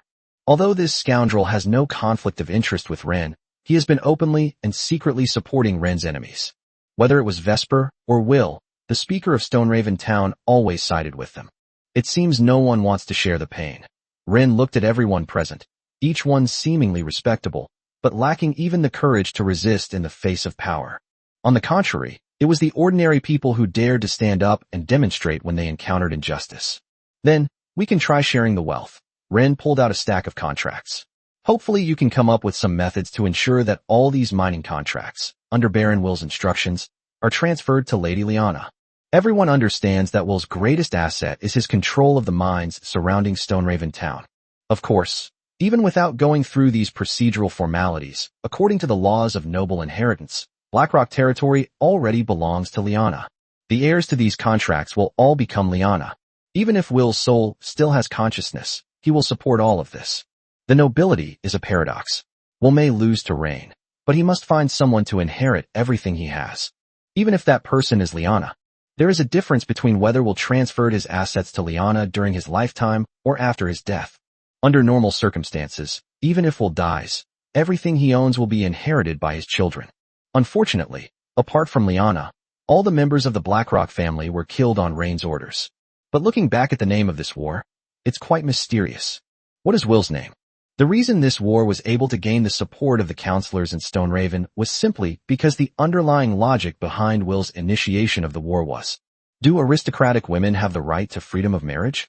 Rain naturally wouldn't dare to challenge this rule. At the very least, he wanted to make it look better on the surface. For example, in the end, Will regretted it and transferred the assets to Liana, instead of Liana's lover killing his entire family and forcing him to find a woman who had an affair to inherit the family's assets. The social implications and aristocratic rules involved are difficult to explain in a short time. In short, Rain needs to revise this process for him. It must involve the cooperation of the Speaker of Stoneraven, the Treasurer of Stoneraven, the Tax Collector of Stoneraven, and the Judge. Your Excellency Rain, what do you mean by this? The Magistrate of Stoneraven asked tremblingly. I hope that I can share 1/10 of the profits from these contracts with everyone. Ryan's opening words were enough to entice anyone. And your job is to find a way to get all the procedures done. Everyone present was shrewd, and they understood what Ren meant. Once this money is received, there's no turning back. But if we don't accept it, that bastard Ren's methods are too bloody. Speaker Lester's face was pale from blood loss. Lord Ren, I can cooperate with you. Lester had reached a point where he had no choice but to beg for mercy, as he was facing the prospect of dying from blood loss. The town guards haven't shown up yet because they're being controlled by Liana. So now no one can save him. Even if Rain is punished because of his death, Lester will never see him again. If one person's death is needed to bring about another's death, what's the point of such a sacrifice? Ren nodded in satisfaction and gave Hans a wink. The latter, quite perceptively, began helping Lester remove the nails and dagger, a process filled with groans and screams. Then, Zinnies, the priestess of Tulip territory, swaying her voluptuous figure, despite being blind and her eyes covered by a cloth, entered the hall and began to release white healing light to soothe Lester's wounds. The people present narrowed their eyes slightly. The priest's secret manual is not common, and it is even extremely rare in the Tyro Empire. This was also the first time Rain had learned that Zennies was a holder of the secret manual. Contracts began to be submitted to the judge, and all he had to do was prepare a transfer document. Will had only been dead for a day, so this was easy to handle, but it wouldn't stand up to scrutiny. This also means that these people have become Ryan's accomplices. Finally, Ren left with Zennies, instructing Hans before departing. Cooperate well with everyone's work, Hans. The latter nodded. Please rest assured, my lord. Everyone present knew what Ren meant. If these documents weren't handled properly, they wouldn't be able to leave this hall. Rain summoned another carriage to take Zennies back to Tulip territory, while he went alone to the Feather Salon. Every time I come here, it's a trial. And according to what Ren promised Melassa, this time the two of them will try something different. Ryan has to play the role of a good boy, while Melassa, is a stern elder. Upon arriving at a courtyard, the two young women with indifferent expressions stood at the entrance. When they saw Ryan, they simply nodded slightly and pushed open the heavy, carved wooden door without saying a word. The familiar scent of violet incense wafted from inside, and the door closed. Only Ryan remained standing there. The hall was empty except for the fire burning quietly in the fireplace. Tada! The sound of high heels clicking could be heard, and Melassa, the alluring woman, was still wearing her usual dark purple dress. Rain, why don't you lower your head when you see me? Melassa's voice carried a mixture of allure and sternness. Do you know what mistake you made today? Ren took a deep breath. There are many ways to be a kept man. Occasional humiliation is nothing, as long as you can turn the tables in the end. I'm sorry. Ren quickly went to Melassa's side and hugged her, burying his face in her chest and acting coquettishly. I don't know what I did wrong. Melassa was also playing this kind of role-playing game for the first time, and she even forgot what she was supposed to do next. Since you don't know what you did wrong, then kneel down first. The alluring woman prepared to conduct an obedience test on Ren. Rain rebelliously hugged her even tighter, even burying his face in her neck and rubbing against her. I won't kneel, unless you tell me what I did wrong. Chapter 153. Let me see what kind of beast is hidden in the heart of my good child. You still say you're not wrong. Melassa patted Rain's hair. Getting involved with the Rift Abyss is never a good thing. Me? Ren looked up at Melassa. When did this happen? If you were talking about my fiancé, I could understand.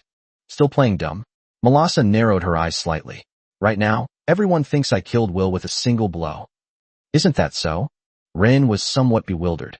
He even suspected that Melassa was trying to distance herself from him and conceal her true strength. Or, as Lester suspected, the Soft Feather Salon had been providing experimental samples to the Orsa Empire, the things left behind by the guests. Or perhaps through some kind of slow-acting alchemical potion. Melassa, too, couldn't see through the sincerity in Ren's eyes. This man was such a good actor. Never mind, it's not important. Melassa pinched Ren's chin. Since you didn't do anything wrong, I'll reward you, good boy.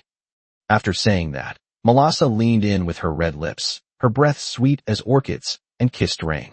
Melassa breathed softly, her breath coming in short gasps as the kiss deepened. My dear, how about trying the finished products made from those dream violet orchids we've cultivated together? Rain doesn't need any aphrodisiac scents, but seeing them wouldn't hurt. Then let's give it a try. Melassa smiled gently upon hearing Rain's reply, took off her coat, revealing a silk purple nightgown underneath, exuding endless charm. She led Ryan to a room decorated with purple and pink lights, and went to the bedside table, where she first picked up a purple aromatherapy oil to relax. Then, using a dropper, dripped the solution into the glass containing the diffuser stone. The pure white diffuser stone was quickly stained purple when it came into contact with Dream Violet essential oil. The aroma then spread throughout the air. An indescribable, ambiguous feeling, like the scent of a lover. Rain felt a slight dizziness, and the scene before him began to be shrouded in a faint purple-pink halo. Melassa's figure appeared even more hazy and alluring in the light and shadow, and the silk fabric of her purple nightgown shimmered like water with her movements. In Melassa's eyes, Ren was like the most delicious dessert in the world. Her fingers slid to Ren's collar and began to unbutton his coat. Let me see what kind of beast is lurking in the heart of my good child. The smile appeared alluring and dangerous under the purplish-pink light. The two only needed to look at each other for a moment before they couldn't help but kiss passionately, as if they could no longer suppress some primal emotion.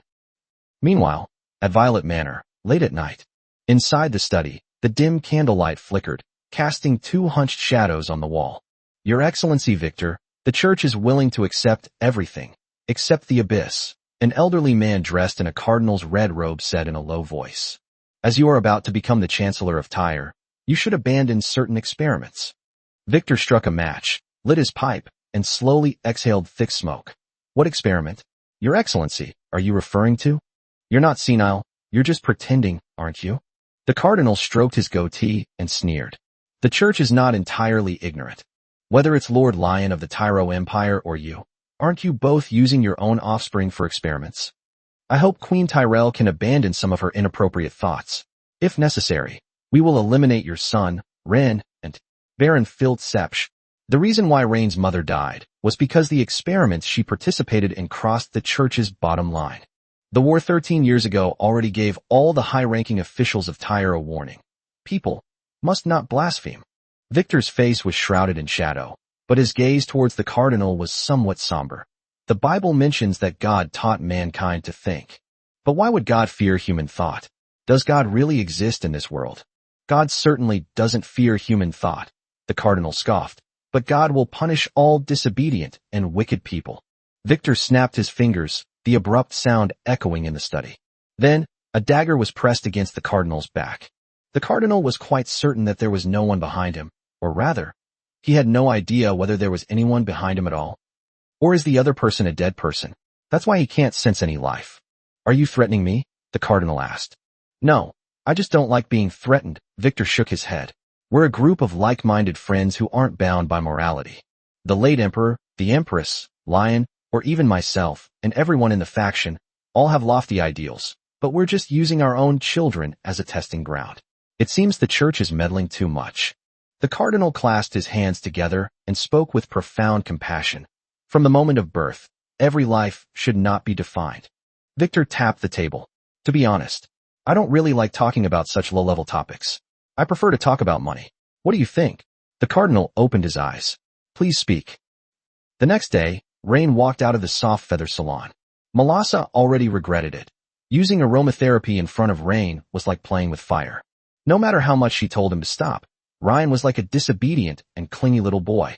As Ryan boarded the carriage, he recalled what Melassa had said at the beginning of the previous night. If Melassa did indeed display strength, she shouldn't have shown when attacking Will. Then who was secretly helping him? Phil left Tulip territory after the war, while Selena went to the Elf Forest and hasn't returned yet. So no one could explain things like the Rift Abyss to him clearly. Suddenly, the carriage came to a stop, and the coachman turned around and said to Ren, "My lord, a lady is looking for you." Ryan was still deep in thought when he was suddenly interrupted and was a little annoyed. He pulled back the curtains and peeked out. Then, she flashed a charming smile. "Mrs. Lisa, it's been a long time. Would you like me to take you somewhere?" Lisa, the richest woman in Stoneraven town, was as always, with her fiery red wavy hair, wearing an elegant dark green dress, and carrying a black clutch. The beautiful woman curved her eyebrows into a smile, her molten gold amber eyes particularly striking. "Lord Ren, is this convenient for you?" "Of course." Ren quickly got out of the car, came to her side, and smelled the fragrance of a mature woman. Lisa slowly extended her delicate hand, veiled in black gauze. Ryan calmly took her soft hand and kissed the back of it. "It's my pleasure, madam." Chapter 154. As you know, I always have someone feed me when I drink. Generally speaking, a widow, especially a widow of high status, would need a third person to accompany her when riding in a carriage with other men who were not related to her. Ren didn't care, and neither did Lisa, and the two of them got into a carriage. Although this wasn't the first time, the two had previously traveled together in a carriage to a special place like the Soft Feather Salon. But what kind of place is Roayu Salon? Even if a husband has finished having fun there and is about to leave, he can only tolerate seeing his wife being brought over by another man. After all, that's not a place where you can run wild. But now, Lisa gracefully boarded the carriage, clinging to Ren's arm, and everyone could guess what she was planning. "I'm just lonely." And coincidentally, at this age, she met a vibrant boy like Ryan. Lisa didn't fancy any of the other men, but she took a liking to Ryan. This is practically the same as a hungry wolf smelling meat. But in Ryan's eyes, Lisa looked just as delicious as a dessert. Their breathing in the carriage grew heavier and heavier, and they could even hear each other's heartbeats. "Lord Ren." Lisa raised her head, a thin layer of tears welling up in her beautiful eyes, practically bewitching Ren.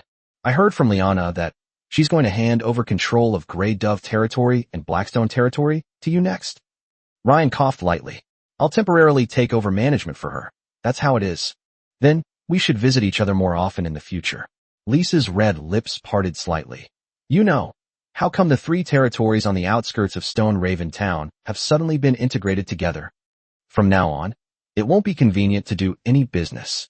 Ryan knew that this woman didn't care about business at all. She was the kind of person who could just lie down and sleep while money kept flowing into her account. And you don't have to worry about anything. Anyone else wouldn't care about expanding and strengthening their business. This widow has no relatives left. Even if the town of Stoneraven or the Tyre Empire were to change, she could sell all her assets and live a carefree and happy life abroad. This represents a state of extreme desirelessness. Madam, are you also interested in the mining industry? Ren asked tentatively. Of course. Mrs. Lisa hugged Ryan's arm tightly, her two unruly white breasts also attracting attention. Although I haven't researched the iron ore market in Stone Raven Town, nor have I ever seen it, I'm quite interested in those hard, rock-hard ores. Inwardly cursing him as a fool, Ren politely replied, What's so interesting about studying those dark and rough ores? Madam, how about we find a place to get something to eat? What do you think? Okay, I'd like to try the taste of minerals. Oh no, Mrs. Lisa covered her red lips. I mean, there's a restaurant I own nearby. Shall we go together? By the way, Mrs. Lisa winked playfully. Perhaps Your Excellency Ren could take your time to sample the dishes in the restaurant before giving your evaluation. Do you usually enjoy trying different dishes? I like it. Ren nodded. Lady Liana and Lady Melassa often invite me to dinner. Really? Mrs. Lisa seemed a little incredulous. Then what are we waiting for? My restaurant is exceptionally clean, and no one has ever patronized it yet. No, I meant the restaurant. The restaurant I own is relatively quiet. Okay, Ren nodded and they went to a fancy restaurant in Stone Raven Town. The 3-story white stone building features an exquisitely carved archway and a discreet copper sign hanging above the entrance. Upon entering the restaurant, one sees many well-dressed diners in the main hall, suggesting it's not a place for the poor. As soon as the manager saw Lisa arrive, he quickly led the two to a quiet private room. After sitting down, the two clinked their wine glasses and began to drink. Your Excellency Ren, what do you think of this restaurant? Ren took a sip of red wine. Pretty good. The ambience and location are great, and the foot traffic is good. I'd estimate it's one of the top 5 restaurants in Stone Raven Town. Then it's yours. Mrs. Lisa tilted her head and looked at Ren, a dreamy smile on her face. How about it? Ren never intended to live off his wife forever, but there's always someone offering him a gigolo. I can't do that. Ryan's mind raced at that moment. Madam, I just enjoy the wonderful time we spend having dinner together.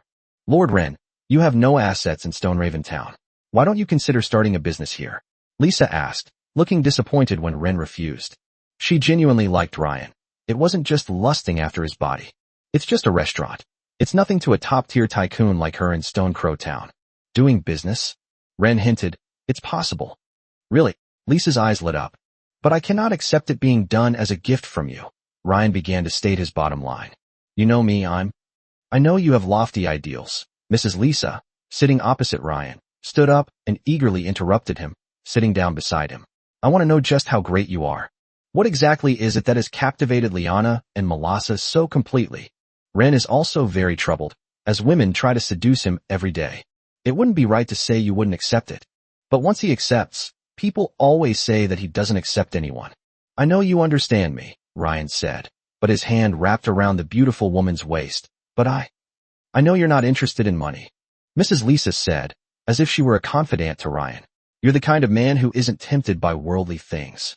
Well, that's not quite right. Ren was already a little embarrassed by Lisa's praise.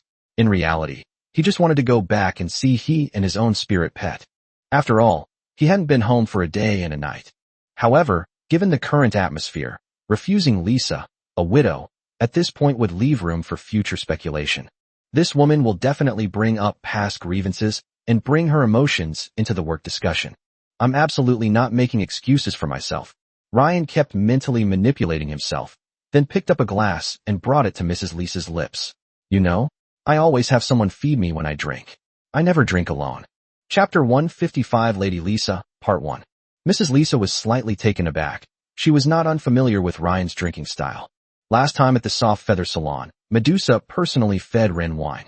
She took a deep breath, picked up the glass of wine, and there was no turning back. What's wrong, madam? Ren asked softly, noticing the hesitation in her eyes. No, it's nothing. Lisa hesitated, unable to meet Ren's intense gaze. She nervously took the wine glass from his hand, took a sip of red wine, and then offered her red lips. As the wine enters the mouth, it carries the unique fragrance of a mature woman and the mellow aroma of red wine. After a long time, is it good? Lisa looked up at Ren and asked, her eyes glazed over. It's delicious. Ren stroked her cheek, but it doesn't seem quite right. Lisa's eyes trembled slightly. She took a deep breath, drank the rest of the red wine in her glass in one gulp, and then leaned down to kiss Ren again. Savoring the red wine the beautiful woman offered him, Ryan held her fingers. Do you like it? I like it. Mrs. Lisa's breathing quickened. Next what? Don't rush. Ryan gently stroked Mrs. Lisa's soft hand. We have plenty of time tonight. Now, I'd like to know more about you as a person, madam. You understand me? Lisa breathed softly in Ren's arms. Yes, you are getting to know me. Ren coughed lightly. No, it's something else. For example, would you be willing to fund the opening of another feather salon in Azure Harbor with Mrs. Melassa? Azure Harbor? Doing business in a place where land is so expensive is too risky. Mrs. Lisa maintained a sliver of rationality. Darling, if we were in Stoneraven Town, whatever you wanted to do, I would support you. Ren frowned slightly, but said nothing. He was testing whether Lisa was willing to be his lapdog. Lisa keenly caught the fleeting frown on Ryan's brow. Her amber eyes shifted slightly, instantly pulling her from her infatuation and regaining most of her rationality. She wasn't a teenage girl in love, but the richest woman in Stone Crow Town. Spending some pocket money to please her young lover was no problem for her. But if you're asking her to part with a large sum of money, that's another story. Unless Ryan has something that can convince her. Lord Ren, what was that expression you were making just now? Were you unhappy? Lisa tried to comfort Ren, her fingertips tracing his chin affectionately. But opening a decent salon in Azure Harbor requires about 100,000 gold coins. Even with a joint venture, I can't come up with 50,000 gold coins. Ryan knew, of course, that she was lying. This woman was rich. Moreover, shrewd women in the Tyro Empire typically have three sums of money. One sum is money deposited into a fixed-term account, which they will never withdraw unless absolutely necessary. This is their backup plan. The second is a portion of the monthly income deposited as working capital. The third expense is her fixed monthly budget. She will only consider using the second sum of money when the third sum is not enough. In addition, people usually spend money on them. But of course, Mrs. Lisa no longer needs anyone else to pay for her expenses. Ryan knew, of course, that Lisa was not the kind of woman who could be easily manipulated with sweet words or momentary passion. Unlike Liana, who had been hurt by others, she didn't willingly empty her wallet for Ren just because she was infatuated. Madam, I never intended for you to pay for my business ventures, Ren chuckled softly. I just wanted to help you make money. Although there is no such thing as a pig butchering scam in this world, there are still plenty of other fraudulent methods. Although this widow inherited a vast fortune, she was not without a concept of money. Talking about feelings is fine, but talking about money might actually get her calling the police. Let's make money together? Lady Lisa swallowed hard. I know you're Count Victor's son, but... Lisa didn't say much more, but many people have already speculated that Ryan and his older brother don't have a good relationship. Otherwise, Will would never dare to touch Ryan. After all, Leon is Locke's uncle. On his turf, if anything were to happen to a member of the Valit family, everyone would have to give Leon some face. Therefore, if you want to do business in Azure Harbor, you can't avoid talking about Governor Locke and President Carl of the Azure Merchant Guild. But it seems that Rain and Locke don't get along very well. I know what you're worried about. Ryan continued refilling the wine glass. But madam, sooner or later, I will return to Azure Harbor. Ryan didn't care much about killing a nobody like Will. He was more concerned about how to kill Locke in the future. You might find this a bit strange, but if my father Victor goes to the capital to serve as prime minister, then will Locke, as the eldest son, go with him? And who will temporarily manage Azure Harbor? Lisa shook her head. Mr. Rain, I'm not interested in your family affairs. I just want to have some fun. She had no reason to risk her life for Rain. Simply put, this lonely widow just wanted Rain to keep her company. I think you might have misunderstood. Ren extended his index finger, long and slender, and wiggled it slightly. Perhaps you don't have the right to refuse. Upon hearing this, Lisa realized Ren's current status. With Liana's support, he had been given the two territories of Grey Dove Territory and Blackrock Territory. Once he has consolidated the three territories, he will eventually become the king of Stoneraven Town. No matter who the future town mayor is, they must all show deference to this local tyrant. Not to mention her, a frail widow. Many people are indifferent to Ryan's current achievements because he seems easy to talk to, and the downfall of Vesper and Will was so quick that they feel Ryan didn't play a significant role in it. But how long has this man been in Stoneraven Town? Regardless of what happened, Will and Vesper died because of him. Although this man has a low profile, his current power should not be ignored. You're threatening me? Lisa's pupils began to contract at this moment. She couldn't even believe that this man was holding her while uttering these threatening words in a soft, gentle tone. It's not a threat, just helping you weigh the pros and cons. Ren coughed lightly. I'm generally a pretty good friend. When I need to do something, I usually ask friends to collaborate. If collaboration isn't possible. Ryan's words were becoming increasingly strange, so strange that Mrs. Lisa was frightened. She saw absolutely no lust in this man's eyes. Just as she was thinking of breaking free from Ryan's embrace and leaving, she heard the man speak slowly again. As long as it doesn't harm my interests, I can turn a blind eye to those friends who haven't chosen to cooperate. But once I feel, in order to achieve my goals, I need to remove some obstacles. I will start targeting those who haven't cooperated. Madam, you control a considerable amount of wealth in Raven Town, and Lady Melassa is also quite well off. If she helps me, I will help her in return, should she decide to expand into other industries in Raven Town. At that moment, Ren caressed Liana's red lips. Do you think she might target a relatively wealthy widow, but one whose background isn't particularly powerful? Chapter 156 Lady Lisa, Part 2. Lord Ren, I really never intended to interfere in your family's affairs. Lisa truly did not expect Ren to suddenly turn against her. And it was a complete and utter falling out. How about we call it a day? I'm full, and we can talk about the collaboration another day, okay? This woman almost begged him. She just wanted to be a carefree and happy rich woman, eating whatever she wanted and playing whatever she wanted. But unexpectedly, Rain wanted to manipulate her. As expected, none of the nobles had good intentions. Lisa had always believed that Rain was different from other nobles. But now it seems that these nobles are no different. They are all driven by profit and can't stop talking about money. If possible, Ryan didn't want to pressure Lisa. But since she offered herself up, there's no reason not to accept it. The reason for opening a feather salon in Azure Harbor was actually because Ren was impressed by Melosa's mature operating model. Once you get there, you can win over a portion of the middle class.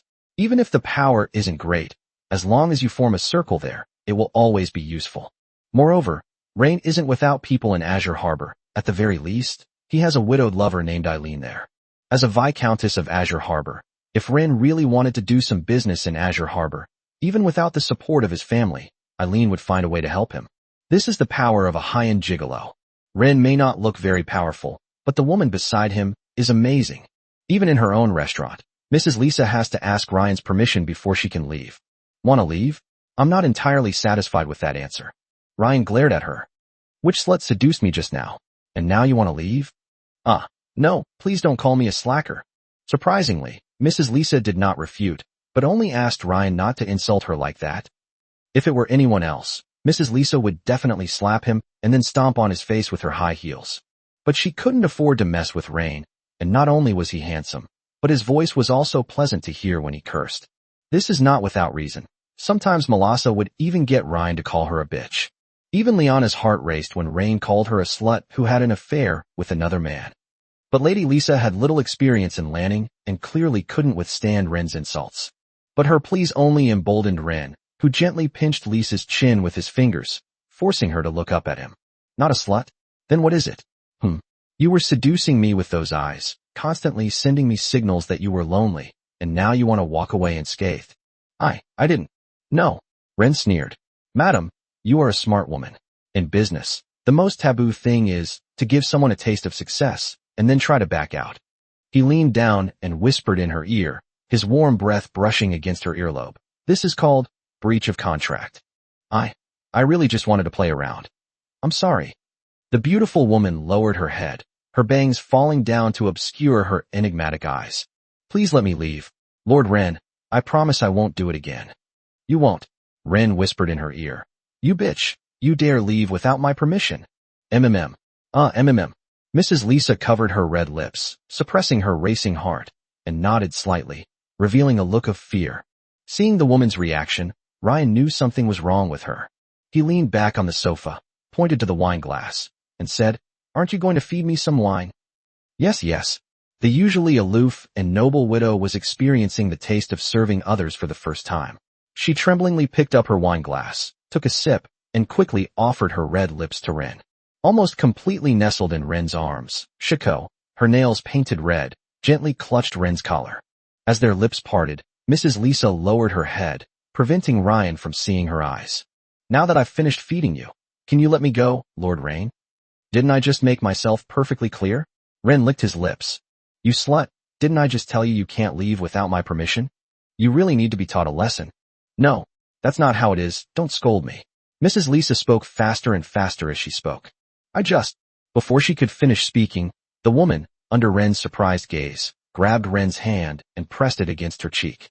Your Excellency Ren, can I leave now? I'm being very good. Ren never expected that this woman would take the request to leave as a trigger command. Who is really in control of whom? You slut, you want to leave? Then let's go to your place now. Ren coughed lightly and added tentatively. This is an order. Upon hearing the word command, Mrs. Lisa shuddered, her voice trembling with tears. If it's an order, Lisa, does that mean I have to obey? That's right. Ren didn't expect this woman to be so cooperative. Now it seems that Ren is the one being controlled. So now he is both the hunter and the prey? If you dare disobey my orders, Ren narrowed his eyes slightly. That means the game is over. This statement was more threatening than asking Lisa to spend money. Her beautiful golden amber eyes even momentarily lost focus. No, this can't end. Mrs. Lisa gripped Ryan's hand tightly, pressing it against her cheek. I'll be good. This performance greatly surprised Ryan. No wonder Melissa called Lady Lisa a slut. Women really do understand women best. But upon closer reflection, if Lady Lisa wasn't a womanizer, why would she, as a widow, go to a place like the Soft Feather Salon with Rain? However, her true nature was never discovered, and she never met a suitable person to obey. It wasn't until she met Rain that Melissa saw right through her. Chapter 157 Your Excellency Rain. Why do you seem to be getting more and more excited as you listen? Ryan and Mrs. Lisa arrived at a quiet manor in Stoneraven. This place looks even more luxurious than the Baron's residence. The tall wrought iron gate slowly opened, and behind it was a path paved with white gravel, with carefully trimmed shrubs and blooming night-blooming jasmine on both sides, emitting a rich fragrance under the moonlight. The main house is an 8-story white stone building with stained glass windows inlaid in the arched windows, which exudes a luxurious atmosphere even at night. Upon entering the bedroom, Mrs. Lisa had regained her composure, but her slightly trembling fingers betrayed the turmoil within her. She kissed Ryan. Honey, why don't you go take a shower first? Ryan could see the tension in her eyes, but he didn't answer. He simply walked into the bathroom and laid down in the bathtub. This was one of the few times he had no one to serve him while he took a bath. Usually, Hea is by his side. Suddenly, he glanced at the wash basin, where a beautifully crafted dagger lay quietly. Why would a dagger be kept in the bathroom of a woman's boudoir? Is it for self-defense in case of emergencies? Driven by curiosity, Ren stood up, went to the sink, picked up the dagger, and examined it closely. The gemstones inlaid on the handle shimmered under the soft bathroom light, making it look like a work of art, but a few subtle dark marks on the blade revealed its true purpose. A faint smell of blood could be detected from the blade. Not for self-defense. A dagger used for self-defense wouldn't be hidden in a private and easily accessible place like the sink, and it certainly wouldn't have any bloodstains left after repeated use. Lord Ren, are you there? Just as Rain was pondering this, Mrs. Lisa's voice came from outside the door. Yes, I'm here. I haven't finished washing yet. What's wrong? Ryan gently put down the dagger. Mrs. Lisa, is there something you need? I suddenly remembered there are a few pieces of underwear inside that haven't been put away. Could you come out for a moment? Ryan knew immediately that this was a lie, because there was no underwear in the bathroom at all, and even if there were, the maids in the manor would wash it off immediately. It's impossible to leave it in the bathroom all day.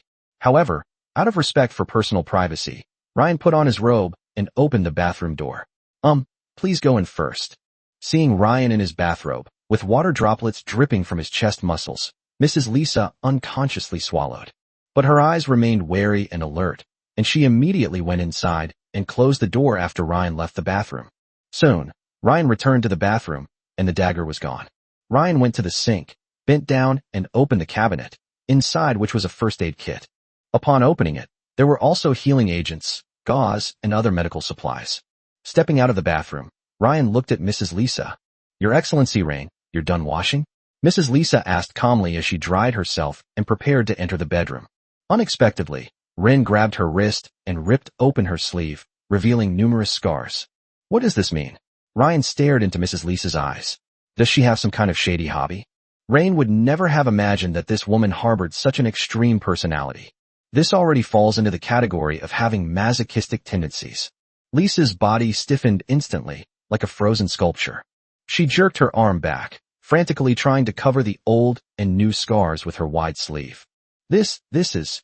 Her voice trailed off, her eyes darting away, avoiding Ren's gaze. It was something I accidentally left behind. Rain didn't ask any further questions, but simply carried her into the bathroom, saying, "I'll go with you. If she gets depressed inside, wouldn't that be terrible?" "Wait, didn't you already shower?" Lisa asked, unconsciously wrapping her arms around Ryan's neck as he lifted her up in his arms. "Wash it again." Inside the bathroom, steam filled the air. Ryan carried Lisa into the large bathtub, where the water rippled gently. Rain didn't rush to ask any questions. Instead, he slowly ran his fingers through her wet, fiery red hair, then kissed her. As their lips parted, Lisa looked at Ryan and said, "Sometimes, only pain can make me feel alive." The opening remarks were very strange, but Ryan could understand them to some extent. Many respectable people resort to extreme methods to relieve stress in private, which is a microcosm of a repressive life. Gently stroking Mrs. Lisa's cheek, Ryan slowly spoke. "I'm here. You can tell me everything. Tell me the secrets that belong only to the two of us." Upon hearing Ryan's words, Lady Lisa's eyes revealed a longing for redemption. "I am a bad woman, Your Excellency Ryan. So, you killed your father, your brother, and even your husband, right? They didn't die in an accident. If that's really the case, then the fact that it hasn't been discovered until now is quite admirable." "That's right."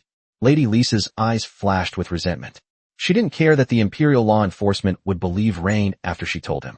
Everything must be based on evidence. "Lord Ren, I'm terrified of marriage, so I had no choice but to find a way to kill him." Mrs. Lisa gripped Ren's arm, her body trembling slightly. "When I was a child, I witnessed my mother having an affair with another man. After I found out, that bitch even came to my room and threatened me. My father wouldn't believe me if I said that. He would only scold me for talking nonsense, or to save face for himself. Finally, she roared at me, asking if I wanted to break up this family." Ryan hadn't expected this woman to suddenly say these things. This turn of events seemed rather strange.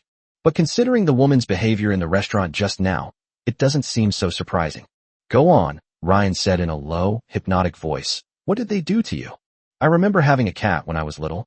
That day, just because I didn't want to learn ballet, my father ordered someone to put the cat in a sack and beat it with a hammer, and blood seeped out of the sack. Finally, they even ordered someone to boil the cat into a pot of meat and serve it in front of me." Lisa's voice trailed off. "I ate it." She spoke softly, a twisted smile playing on her lips. "He made me realize that you either become the one cutting the meat at the table, or you become the meat on the plate. My younger brother was the first to learn these rules. He picked up a knife and fork before I did." The steam was thick, and the water in the bathtub seemed to have cooled down a bit. Ryan could feel Lisa's body trembling slightly, not only because of the memories, but also because of a deep-seated fear of the shadows of her childhood. Lady Lisa stretched out her delicate hand from the water, her skin glistening with water droplets, and touched Ren's neck. "Oh, Lord Ren, why do you seem to be getting more and more excited as you listen?" Ryan wasn't interested in Lisa's story, and it didn't sound that bad. Chapter 158: Preparing to Rebuild the Vineyard. All I can say is, Mrs. Lisa's ability to withstand pressure is really too poor. Very few nobles grow up in a normal way. Of course, Madame Lisa was not a noblewoman, so she doesn't understand. However, this didn't stop Ren from comforting her. Ren held the beautiful woman's delicate body tightly, saying, "It's not excitement, but heartache." Lisa knew perfectly well that Ryan was just putting on an act. She was about to say something when Ryan interrupted her. "Serve me first." "Yes." Lisa looked up at Ren. "Aha, Lord Ren. Would those two bitches, Liana and Melassa, do something like this for you? You can't do it, right?" Ryan remained expressionless. One could only say that this widow's tricks were still too few. Today, Ren is a seasoned veteran, having seen all sorts of storms and waves. The next day, seeing the unconscious Mrs. Lisa, Ryan asked several maids to help him get dressed before leaving Mrs. Lisa's estate. Back in Tulip territory, he was extremely worried. How come they won the battle, but still spent 2 days and 2 nights outside? The beautiful woman quickly went to Ryan's side to check if he had any wounds. Rain gently brushed a strand of hair from his temple. "I'm fine, young master. This is the first time you've been away for so long. How can I not be worried?" Seeing her melancholy expression, Rain couldn't help but kiss her red lips. "Don't worry." Upon entering the hall, just like always, Tilipy threw herself into his arms. "Silly daddy, now that Vivian has evolved, can we go on a date in the forest?" Rain was actually still a little unaccustomed to the two spirit pets suddenly becoming so big, so he embraced Tilopi and Vivian's delicate bodies on his left and right. Sherry and Leona looked at Ren with aggrieved eyes, because they could no longer find a place to stick close to him. All right. Ren reached out and touched Sherry's chin, then pinched Leona's cheek, before turning to kiss Tilopi and Vivian. The entire process was incredibly smooth. Heya promptly brought over wine and fruit. Rain picked up a cherry and fed it to Tilopi. Sweetie, I'll go with you again in a few days, okay? Ugh. Tilopi ate a cherry, puffed out her cheeks, and said somewhat angrily, Stupid daddy. Aren't you going to take responsibility? Daddy wouldn't do that, sob. Before Ryan could even speak, Vivian had already become his mouth mule. Rain comforted Tilopi. Although this little rascal was very naughty, Rain also doted on her, to be honest. Good girl. Rain gave Tilopi a gentle pat on the head. I'll keep my promise, okay? Ugh, Daddy, you little rascal. Tilopi couldn't resist Ren's head pats and quickly snuggled into his arms. Don't touch my head, or I won't grow taller. Okay. Ren's lips twitched. This was like raising a daughter. Look at Vivian, how well-behaved she is. All she does is whine and act cute in his arms. She even saw he feeding Ren a drink, and she would take the initiative to pick up her glass and feed Ren a drink as well. After spending time with the two large spirit pets, Rain finally started dealing with the smaller ones. They've been missing Ren terribly for 2 days. Meow. Shirley stood on Ren's lap, her two front paws resting on Ren's chest, purring continuously. He even started licking Ren's chin. Leona also clung tightly to Ren's arm, looking up at him with pleading eyes. Faced with this little angel's request for a kiss, Ren could only try his best to oblige. The kiss made Leona laugh nonstop, her shallow dimples looking exceptionally sweet. This interaction earned Ren a lot of points. First up are Tilopi and Vivian. After these two spirit pets evolve to the gold rank, each interaction will earn 60 points. Leona and Sherry both have 30 points. Current points, 19230. With so many points, Ren doesn't plan to spend them yet. He'll wait until he accumulates 20,000 points before making a big purchase. Meow. After the interaction, Sherry was clearly not satisfied and kept rubbing against the back of Ryan's hand. Ren could only lightly slap it a few times. Okay. Is that all right? The little white kitten slapped a few times before finally jumping contentedly into Heya's arms. After finishing his family business, Ren breathed a sigh of relief and then walked out of the castle to inspect the territory. Today, the entire Tulip territory is thriving. Some are farming, some are logging, and some have started small businesses, opening shops to sell fruit and the like. This included the fact that Rain had offered 1,000 gold coins for lending, and many daring citizens were eager to try their luck, using the initial funds Rain had given them to rent land and build ranches. Upon entering the study, Ren summoned Baruch. Inform the territories of Grey Dove Territory and Blackstone Territory that we are going to build a circular trade route to completely connect the 3 territories. Without wasting words, Ryan gave the order directly. Baruch nodded, though he was actually somewhat surprised. He had only been with Ren for a short time when the boss quietly took over 3 territories in the surrounding area. This always made him feel like he was dreaming. It seems like Ryan didn't do much besides chasing girls, did he? My lord, I'll go and make the arrangements right away. Ren looked at the bald man and said, and the vineyards within the territory can also begin preparations for reconstruction. I want to build a brewery, so you should look into it. At this point, Ren coughed lightly. For example, the current low-end market for wine in Stoneraven Town. The alcohol that Ren drinks is not something ordinary people can afford, and he is unwilling to try those inferior drinks. This kind of work can be left to Baruch. The main reason he considered the low-end market first was that he didn't have any high-level winemakers around him. These top-notch winemakers are highly sought-after talents by every wealthy and aristocratic family, and high-end wines come with a brand effect. Even if a wine doesn't taste good, if it's expensive, people will still be willing to buy it, and some will even show off their unique taste while drinking a wine that's hard to swallow. Among the nobility, the most profitable industries were wine, perfume, equipment, incense, jewelry, and alchemical potions. Secondly, those involving the gray market include technical service centers, gambling dens, and slavery. Chapter 159 tonight. Can you stay with me, baby? After Baruch left, Ren had some more whimsical ideas. For example, could those cultivated dream violet flowers be used for brewing? Of course, this kind of wine might be considered a special item. After all, the dream violet has some aphrodisiac properties. This means that this kind of wine cannot be shown in public and can only be used as a condiment for lovers' rendezvous.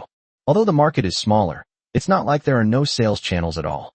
For example, at places like Melissa's Feather Salon or various sex service centers, customers would never refuse aphrodisiac drinks with no side effects. Moreover, business owners who run technical service centers wouldn't refuse something that could improve their business. After a few drinks, the customer might just want to order some more provocative services.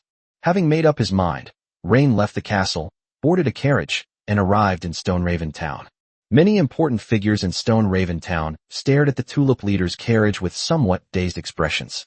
How long has this man been here? Now the two barons of Stonehaven have fallen? No one's success is accidental. Regardless of the methods used, Rain rose like a comet after arriving in Stonehaven Town, even though his presence was minimal. But his low profile doesn't mean he's easy to mess with. Even the most powerful figure in Stonehaven, Sir Leicester, the speaker, wouldn't dare to yell at Rain or say anything like, "Go ahead and kill me if you dare." Many prominent figures in Stonehaven witnessed Rain's cruelty, nailing a person alive to a wooden table. To this day, the smell of blood still lingers on the large table in Stonehaven's council hall. Upon arriving at the town hall, Wren noticed that many people avoided eye contact with him. Lord Wren. At the entrance of the council hall, a middle-aged man dressed in fine clothes and wearing gold-rimmed glasses approached Wren, holding the hand of a glamorous woman, and exchanged pleasantries. Ryan had met this man a few times. He was the magistrate of Stonehaven. However, the two barely communicated. Wren nodded expressionlessly in response. Now he doesn't need to be polite to everyone he sees. But Rain's cold attitude doesn't mean the judge can just give him a perfunctory greeting. The aloofness of those in positions of power is not a sign of poor emotional management. Rather, it is a way of projecting their status and ensuring a balance between power and intimacy. A healthy hierarchical relationship should have clear boundaries. The real danger is a relationship that is only warm and never cool. "This is my lover, Laura, Your Excellency Ryan." The judge introduced the woman beside him to Ryan. "Hello, madam," Ryan said, extending his hand and gently shaking hands with the other person.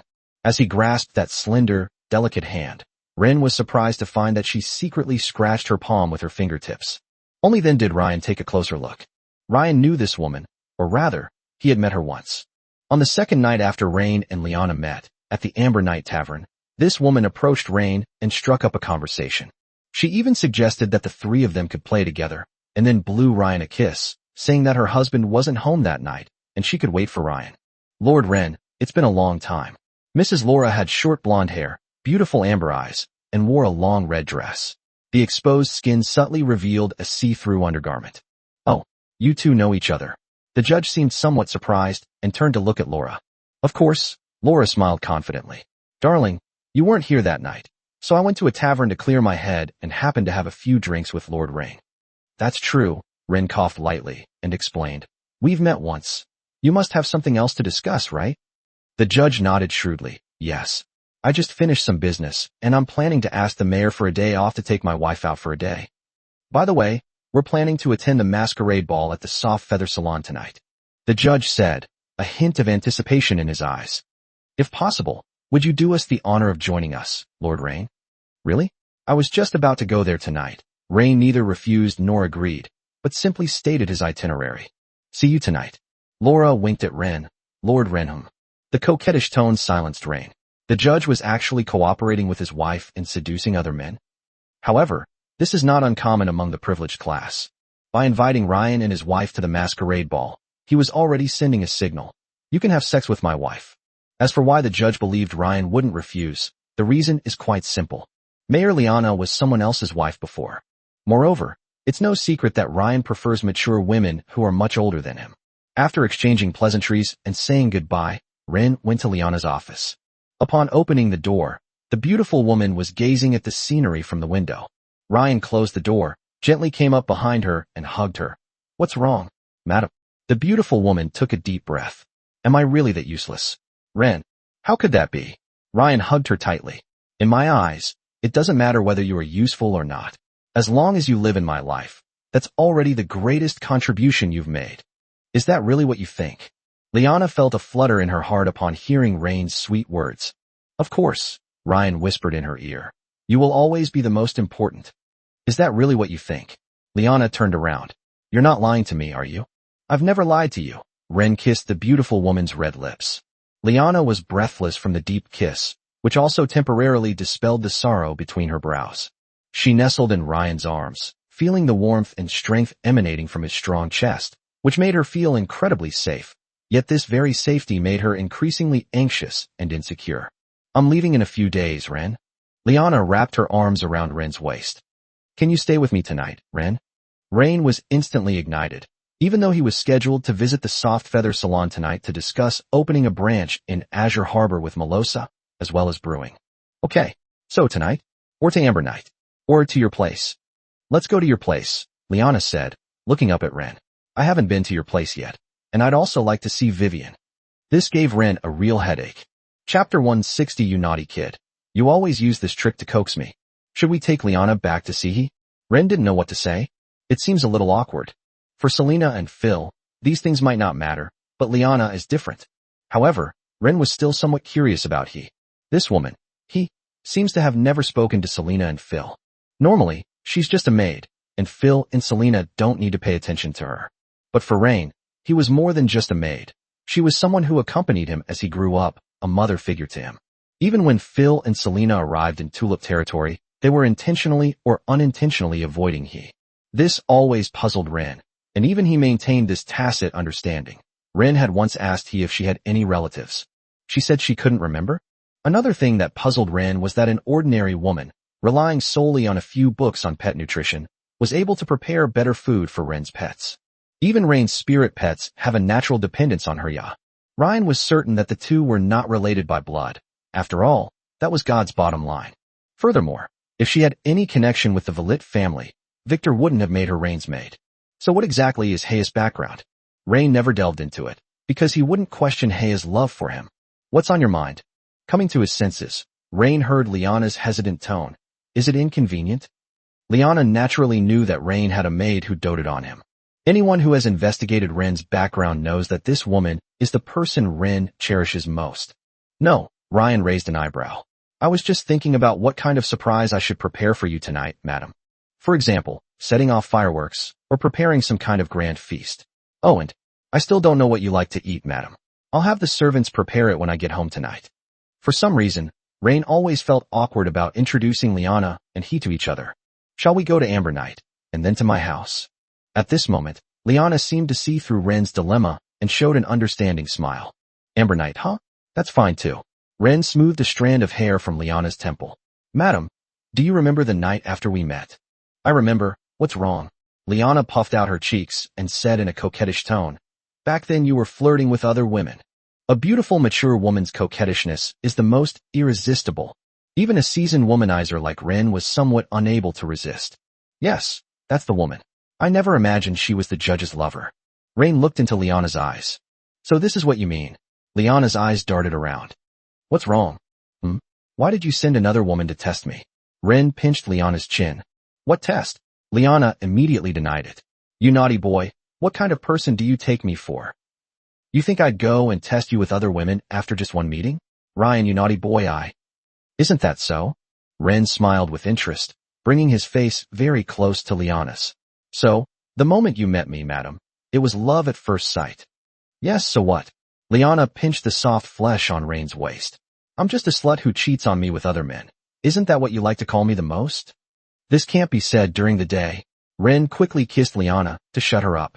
He knew that this woman seemed indifferent to reputation, but that was only because she was with Ryan. But if Ryan really thinks she's that kind of woman, she'll probably cry a lot. And it's the kind of heartbreak that's hard to soothe. Liana and Rain kissed passionately until they were both a little out of breath before they separated. You naughty boy, you always use this trick to coax me, she said, leaning against Ryan's chest, her voice muffled. Rain gently patted her back, his tone unusually gentle. Madam, you'll be going to Cheshire for work in a few days. Is there anything else you wanted to do that you didn't get around to in Stoneraven Town? Hearing Ren's words, Liana pondered. If I had to say, there are. What is it? Ren asked. Liana gently rose from his embrace, her eyes lowered, her fingertips unconsciously twirling the silver trim on the cuff of Ren's tuxedo. Her voice was even softer than before, carrying a hint of girlish shyness and anticipation. I I want to walk with you on the streets of Stone Raven Town like any ordinary couple. No carriage, no attendants, just the two of us, hand in hand, to see the fountain in the town square at night, to buy freshly baked white bread from the old bakery at the end of the market, and then sit on a bench in the park, share it, and watch the starlight on the river. Ryan was somewhat surprised. Madam, are you not thinking of going to the opera house or the dessert shop? No. Liana shook her head, gently stroking Rain's hair. Having you by my side is the best ballet, and the sweetest thing. Then what are we waiting for? Let's go. Ren kissed Liana. We can also play on the grass in the park. No way. Liana pressed a hand over Rain's mouth. Don't even think about it. Ren's tone held a hint of regret. Oh, I see. All right then. Seeing the disappointment in Ren's eyes, Liana felt a pang of pity, but she had a firm bottom line. You naughty boy. After our date, when we get to my place, I'll do whatever you want. But outside, you have to behave yourself, understand? Are you worried that someone might show up in the park at night? Here's what I'll do. I'll book the entire park, and no one will come in. No, I don't want to, Liana said firmly. If you keep doing this, I won't go out with you anymore. Rain was just teasing Liana. He didn't want outsiders to see Liana's body. Chapter 161, In order to quell your anger. Upon arriving at the park, Ren and Liana admired the evening sunset. The park was quiet and beautiful at dusk, with the afterglow of the setting sun gilding the trees and benches and the river surface shimmering. The two sat side by side on a park bench, each taking a bite of simple white bread, occasionally talking in hushed tones, or quietly watching the birds flying back to their nests in the branches. Liana leaned on Ren's shoulder. Such peaceful moments. Rain put his arm around Liana's waist. Does Madam like this environment? Yes. Liana smoothed her hair, which was ruffled by the evening breeze. But it can't always be like this. Life is a constant state of wanting, but not getting. Ryan sighed. Liana was surprised that Rain didn't say anything sweet this time, but instead said something like this. Rain, is there anything you're still not satisfied with? Liana couldn't understand how Ren was now living a life that most people envied, and even some high-ranking nobles could accept living like Ren. Money, land, titles, women, what doesn't he have? Even without being granted a title or becoming a powerful figure, he still had everything he could possibly want. What's not satisfactory? Ren pondered for a moment. Is there anything he's dissatisfied with now? Probably not. Even what his goals are seems to be unknown to him. The short-term goal is only one, to compete with Locke for the right of succession. But what happens after success? Even if he becomes a count, what should he do? He had no deep-seated grudges against anyone, nor did he have any lofty ideals or goals. At most, I just want to be a respectable person and maintain that status. As for the Empire's personal and national grudges, Ren didn't really care. Whether his mother was dead or alive, Ren didn't care. He didn't have much of an obsession with a woman he had never met. Ultimately, the thoughts in my mind turned into a flirtatious remark. If there's anything I'm not satisfied with, it's that you haven't kissed me much today. You naughty boy, even in the office. Liana took a deep breath, her cheeks flushing red. I don't even know how many times you've kissed me. I can't get enough of kissing you. Ren teased softly. Just as the two were flirting, a young man dressed in black approached them. Excuse me, are you Lord Rain? Ren narrowed his eyes slightly. Judging from the other person's attire, he was just a minor character. There is absolutely no such thing as a pretending to be weak to fool others scenario in this world. You can tell a person's social class just by looking at their appearance. An ordinary person is just an ordinary person. If a nobleman dared to cause trouble outside while dressed as a commoner, he would end up being stabbed to death by the other party. As for whether this person who pretended to be weak actually got revenge for him in the end, very rarely.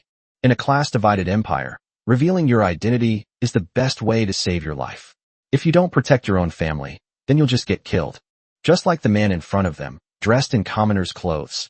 Even if his true identity was that of royalty, he still disturbed the intimate time between Ren and Liana. So even if Ren killed him on the spot, there would be no problem. Why did he have to wear civilian clothes? Such examples have actually occurred before. In the past, some wealthy and aristocratic scions wanted to show off in front of beautiful women from commoner families, so they took these women for walks. After 2 drinks, he got into an argument with the nobleman. The young master, disguised as a pig, said, "Do you know who I am?"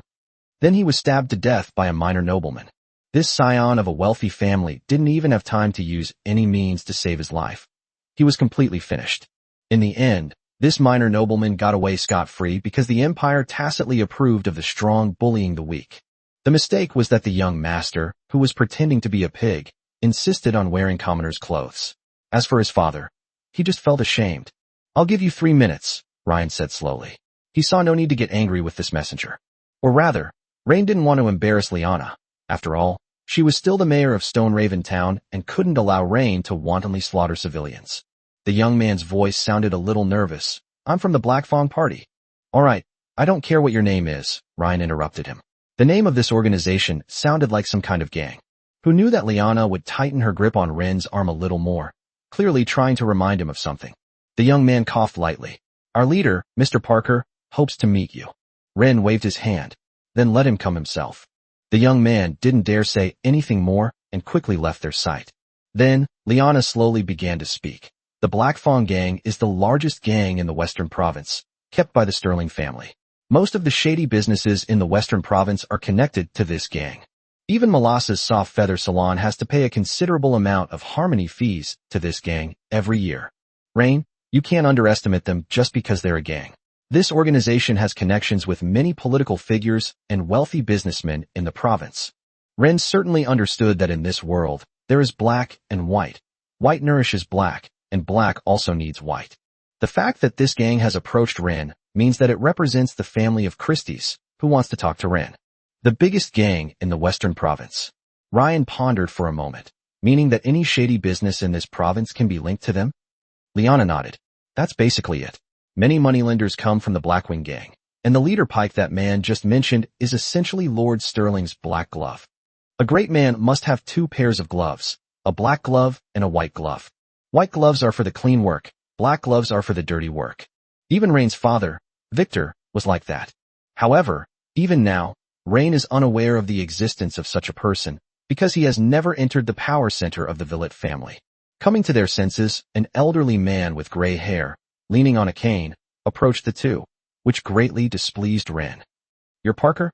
Ren's attitude was unusually cold. "I hate being bothered." "I'm sorry, Mr. Ren." Parker clapped his hands, and several servants carried over a corpse, which was the young man who had just spoken to Ren. "To appease your anger, a few of my underlings, lacking common sense, disposed of him without authorization." Ren narrowed his eyes slightly. He first calmed down the somewhat angry Liana before standing up and poking Pike's chest with his finger. "Are you trying to provoke me? The next chapter will be posted after this chapter. If you see no content after this chapter, it means it hasn't been added yet. Sorry, everyone." In reality, the Sterling family is actually allied with Ren. After all, the current governor of the Western Provinces is Lion, and he doesn't have the surname Sterling. Meanwhile, Rain is now opposing Locke, and Lion, the governor of the Western Province, is also on Locke's side. But the enemy of my enemy is not necessarily my friend. The Sterling family doesn't need a friend like Ryan right now, because Ren was only a baron. It's like a CEO's daughter meeting a male classmate at school. This classmate might have some connections, but it means nothing to the CEO, who wields great power. Now Christine's father is this president, and Ryan is this male classmate. Now, what does it mean that he suddenly sends his lackeys to contact him?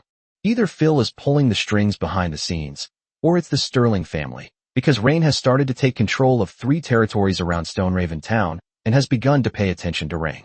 In short, none of this has anything to do with Ren. Whatever the reason, Ren said to Liana, whatever kind of gangsters they are, high-end gangsters, low-end gangsters, it doesn't matter. I have nothing to talk about with such lowly people. Rain, you naughty kid, are you all talk and no action, or what? Liana felt that Rain was like a child who had never been in the real world. All talk and no action. Ren chuckled lightly. I am a nobleman, madam. How could a nobleman associate with the lowest of the low? The two didn't hold back in their conversation. Right in front of them, Parker was categorized by Ryan as one of the lowest of the low. In other words, when he stood next to Ren had already automatically categorized him as an inferior. As a nobleman, Ren found it difficult to look directly at a commoner, unless it's helpful to oneself. Clearly, Parker is not the kind of person who can help Ren. At least, Rain doesn't need gangs or anything like that. Because if anything happens to Rain, he won't need the gang's support. After all, he doesn't need any gangs at all. Lord Ren. What's wrong?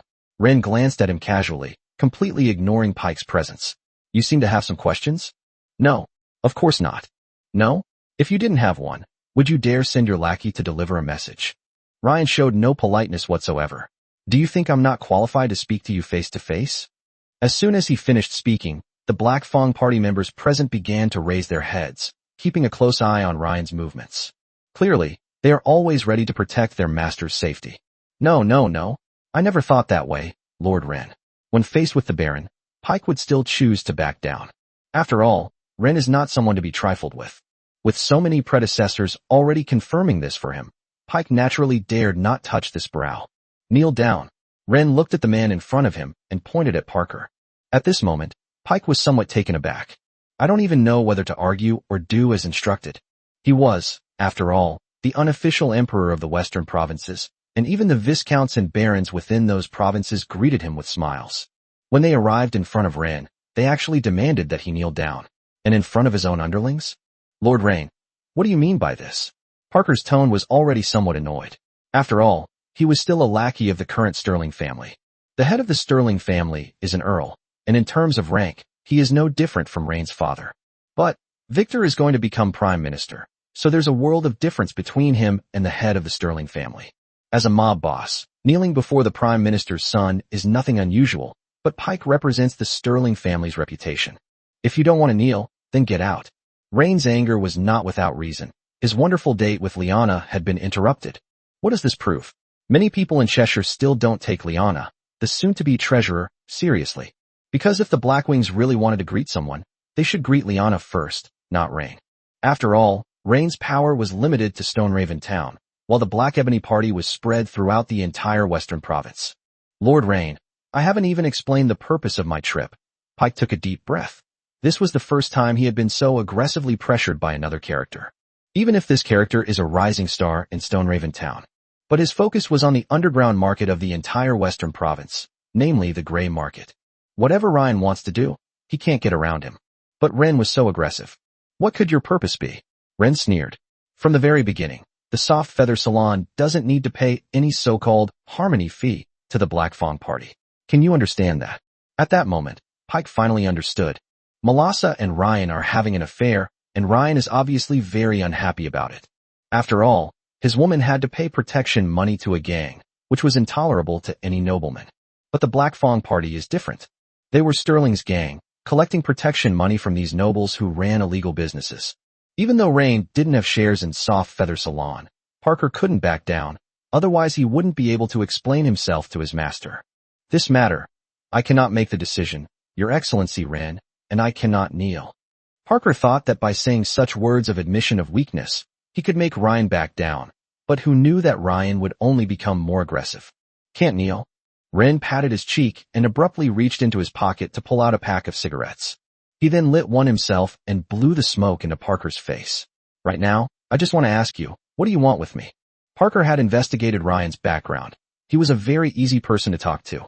But for some reason, it suddenly became difficult to talk to him. He even insisted that the man kneel down to speak to him. As a cunning old fox, Parker naturally refused to show weakness. The only person he could show weakness to was Earl Sterling. It was impossible for him to do so to anyone else. This was the Black Glove's understanding. Lord Ren, you want to fight me to the death, is that it? Chapter 162 Dinner. Ren never expected this guy to dare threaten him. A gang leader, threatening a baron in front of the mayor. Of course, strictly speaking, it was Ren who started the trouble first. But that's how nobles are. They would never allow villains to take their money. Even though Melassa's Soft Feather Salon has no connection with Ren yet, Ren is already prepared to partner with Melassa in business. What do you think? Ren glanced at him sideways, his tone indifferent. Seeing the other party's firm stance, Parker promptly lowered his head. I understand, Your Excellency Rain. From today onwards, we will no longer charge the Soft Feather Salon a harmony fee. The Black Fang gang has also been under considerable pressure lately, with the sudden emergence of a so-called retie society, causing many gangs in the western provinces to scratch their heads in frustration. This organization didn't resemble a gang, yet it was defined as a reactionary organization by Governor Lyon. The entire province's law enforcement team was monitoring this group, which also affected many other gangs. Now can we talk? Your Excellency Rain. Parker was a little unsure about the young man's character. See you at the Soft Feather Salon tomorrow night. Ren nodded. Since the other party was willing to compromise and even lower their stance, Ren was not the kind of person who would hold a grudge. Very well. I will prepare a ball of the highest caliber for you, Parker said, a smile spreading across his fleshy face. Before leaving, he apologized to Liana. After all, Liana was going to be the treasurer of the Western Province, a position that Pike could not afford to offend. Watching the old man leave, Ren turned to Liana and said, I bet he wasn't looking for me, but for you. Liana was somewhat dazed. If the person he's looking for is me, why didn't he say a single word to me from beginning to end? At least, he bowed down to your little lover, didn't he? Ren smiled slightly and kissed Liana. Madam, you're about to leave Stone Raven Town, and I'm truly reluctant to see you go. Liana responded to Ren's enthusiasm. Then remember to come see me in Cheshire every week. Of course. Ren took a deep breath. Madam, wait. Go to my residence. I have already instructed the servants to prepare dinner. Good. Night had fallen, and the streetlights cast long shadows of the two people. Before they knew it, the two had arrived at Liana's residence. This is an exquisite 3-story house located in the upper residential area of Stonecrow Town. It is not as grand as the Lord's mansion, but the environment is quiet and elegant. Inside the restaurant, crystal chandeliers cast a soft glow, long tables were covered with pristine white lace tablecloths, and scented candles burned in silver candlesticks. The air was filled with the aroma of roasted meat and the fragrance of roses. Liana changed into a comfortable loungewear dress, shedding the dignified demeanor of the daytime mayor and exuding a more languid charm. She poured red wine for Ryan herself, the candlelight illuminating her gentle profile and the tender affection in her eyes. Then, he picked up his glass, took a sip, and fed it to Ryan. I know you like to drink like this. Your wife understands me as always. Ren placed his hand on the beautiful woman's back. Dinner took place in a warm and intimate atmosphere. Sorry, dear readers. I've had a fever these past few days, and I don't even know what I've been writing. I can only write half a chapter today. I'll add the remaining 3,000 words after this sentence tomorrow. I'm so sorry, my head hurts so much. After having dinner with Liana, the two saw that the atmosphere was good, and Rain also used the Dream Violet fragrance. Then they cooked a few dishes in the restaurant. Even cooking has its techniques. In the kitchen, Ren used a knife and fork to pick up a piece of roast meat and brought it to Liana's mouth. The latter took a taste and exclaimed in amazement. Oh my goodness, good boy, the food you cooked is so delicious. Oh, is it delicious? Do you want to keep eating it? Ryan went to the stove and began cooking the next dish, constantly flipping the pan and controlling the heat. Watching the man cook so skillfully, Liana nodded, almost crying. Delicious. So delicious. I want to eat it all the time. I wish you could cook for me every day. The next day, Rain arrived at the Soft Feather Salon as promised. In the center of the huge dance floor, Ryan sat on a sofa, while voluptuous dancers swayed their voluptuous figures, dressed in revealing clothes. The gossamer thin gauze and shimmering sequins barely covered anything, and with the twisting of her waist and the raising of her arms, she swayed with a dazzling figure. The air was filled with a mixture of expensive perfumes, sweat, alcohol, and aphrodisiac sweet incense. The music was decadent, the lights flickered, and a decadent luxury permeated the air. On a crystal low table sat chilled amber-colored liquor, which looked exceptionally appetizing under the pinkish-purple light. Ryan leaned back lazily on the soft velvet cushions, his fingers unconsciously toying with his wine glass. Mr. Parker, I believe you invited me here tonight for more than just to watch others dance. Today, Parker was wearing a suit. He was already somewhat apprehensive after his first meeting with Ryan. After leaving the park that day, Pike learned from his master that the other party's father was running for prime minister, and the results were coming soon. This almost made Parker's legs buckle. He almost died. That is to say, the person sitting opposite him is not just a baron, but the son of Count Victor, who is about to become prime minister. Now, when he thinks back to asking Ryan yesterday if he wanted to fight him, he just finds it laughable. Just as Ren had predicted, Pike's real target was Liana, the woman beside Ren who was about to become the treasurer of the Western Province. It's like this, Lord Rain. Pike began, observing Rain's expression. We've learned about Lady Liana's administrative style in Raventown, and she seems to have a particular aversion to the gray industry. After thinking about it, Raven realized that the gray market in Stone Raven Town was indeed not very developed. Whether it was the Soft Feather Salon, the slave industry in Vesper, or gambling dens, they mostly served the upper class. Not to mention loan sharks, they were extremely rare. But if a gang wants to curry favor with high society, it needs to extract enough wealth from the lower and middle classes in order to get close to them. Even though everyone knows that Pike is Sterling's man, Lyanna, a newcomer who has broken into the power center of the Western Province, could do something that could severely damage these gangsters. That's not true. Ryan lowered his eyes and put down his glass. For us, whether to be friends or enemies is often just a matter of attitude. An attitude problem? Parker, who had been in the underworld for many years and even became the biggest gangster in the province, naturally did not believe that a good attitude could make the nobles put aside their murderous intentions. If Lyanna wants to be promoted after taking office as the provincial treasurer, then all her achievements should be related to money. This is exactly what Parker is concerned about. As one of the Sterling family's lackeys, he wants to ensure he has food to eat. He would only turn to the Earl of Sterling if he truly could not handle the situation. What attitude problem are you referring to? Parker pressed again. Ryan crossed his legs, interlaced his fingers, and looked directly at Parker. I think I've made myself clear enough. Parker loathed nobles like Wren, who never spoke clearly, and who would look at him with disgust when he couldn't understand them. You mean? Parker asked tentatively. What is the Blackwing Party's attitude towards Governor Lyon? Wren scoffed, his disdain evident in his eyes. Does it matter how a gang treats the provincial governor? These words were like a vicious slap across Parker's old face. He felt as if he were being trampled underfoot by Ryan, his personality and dignity being mercilessly degraded. No matter what, he was a prominent figure in the entire province, and he also had Earl Sterling behind him. But what about Rain? He's just a baron who hasn't even left Stoneraven Town. But they just happen to have the right to be arrogant. Parker clenched his fists tightly under the table, then finally let them fall back down. He knew that displaying a corpse in front of Raymond in the park that day was tantamount to provoking Raymond's dignity. So much so that he is now trying to find ways to make amends. You're right. Parker lowered his head. Luckily, there was no one else around. Otherwise he probably wouldn't have been able to accept being humiliated like that by Ryan. But Lord Rain, I care more about your attitude. At this moment, Parker was extremely humble, and he didn't know what to do to please Rain. Money, power, and women, Rain doesn't seem to lack any of them. Parker's eyes darted around. As the largest gang in the province, no matter where the shady business was, everyone had to pay him a harmony fee. In other words, only by paying this money would his henchmen stop causing trouble. So the only way he can help Ryan now is by finding him a way to make money. Lord Wren, do you know why the western provinces are in such chaos?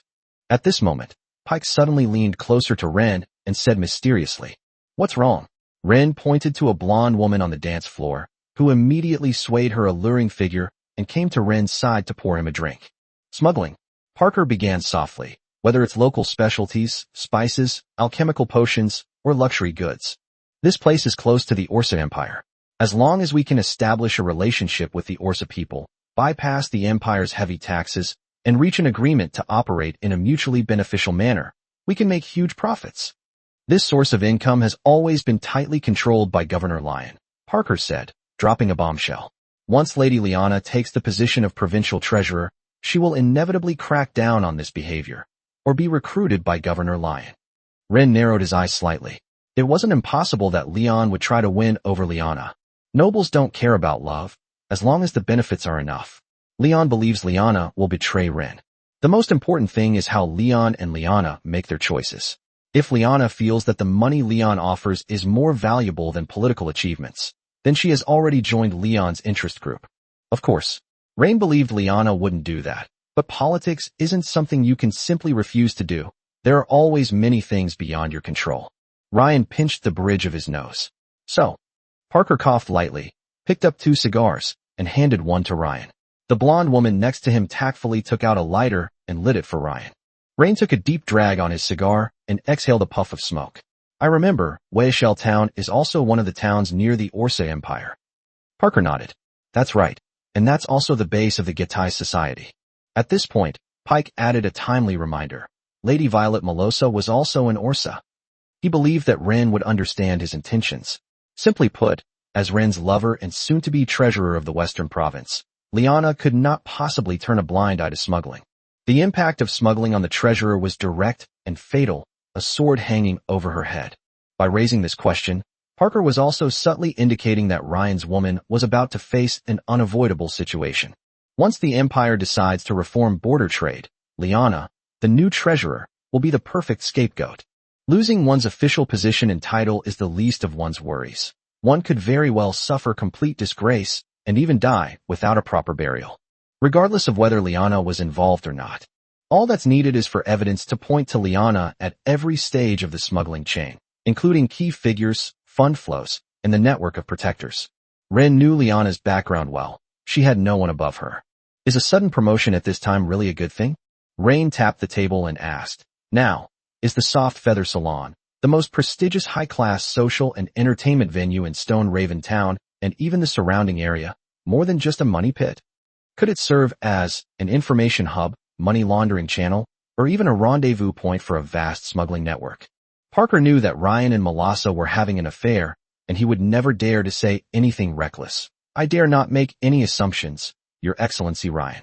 Parker lowered his voice even further, almost whispering, a hint of cunning in his eyes. The reason why Soft Feather Salon is so popular is precisely because most of the technicians here come from Orsa. You know, in the last 10 years or so, the men of Tyre have had a certain peculiar desire to conquer the women of Orsa. I'm not satisfied with this answer. Ren shook his head. If you have other things to do, you can go ahead and attend to them. Ryan's attitude made Parker hesitate. Finally, he looked up at the blonde woman next to Ryan, who tactfully left. From what I understand, Parker said, barely managing to calm his wildly beating heart. Many Orsa merchants' first stop upon arriving in the Tyro Empire is the Soft Feather Salon. Chapter 163, let's not talk about work during rest and relaxation time, okay? Parker's words revealed a lot of information. Even if Melassa had nothing to do with smuggling, the Feather Salon must have been a negotiation location chosen by many Orsa smugglers. To put it bluntly, it's simply providing a place for transactions. What?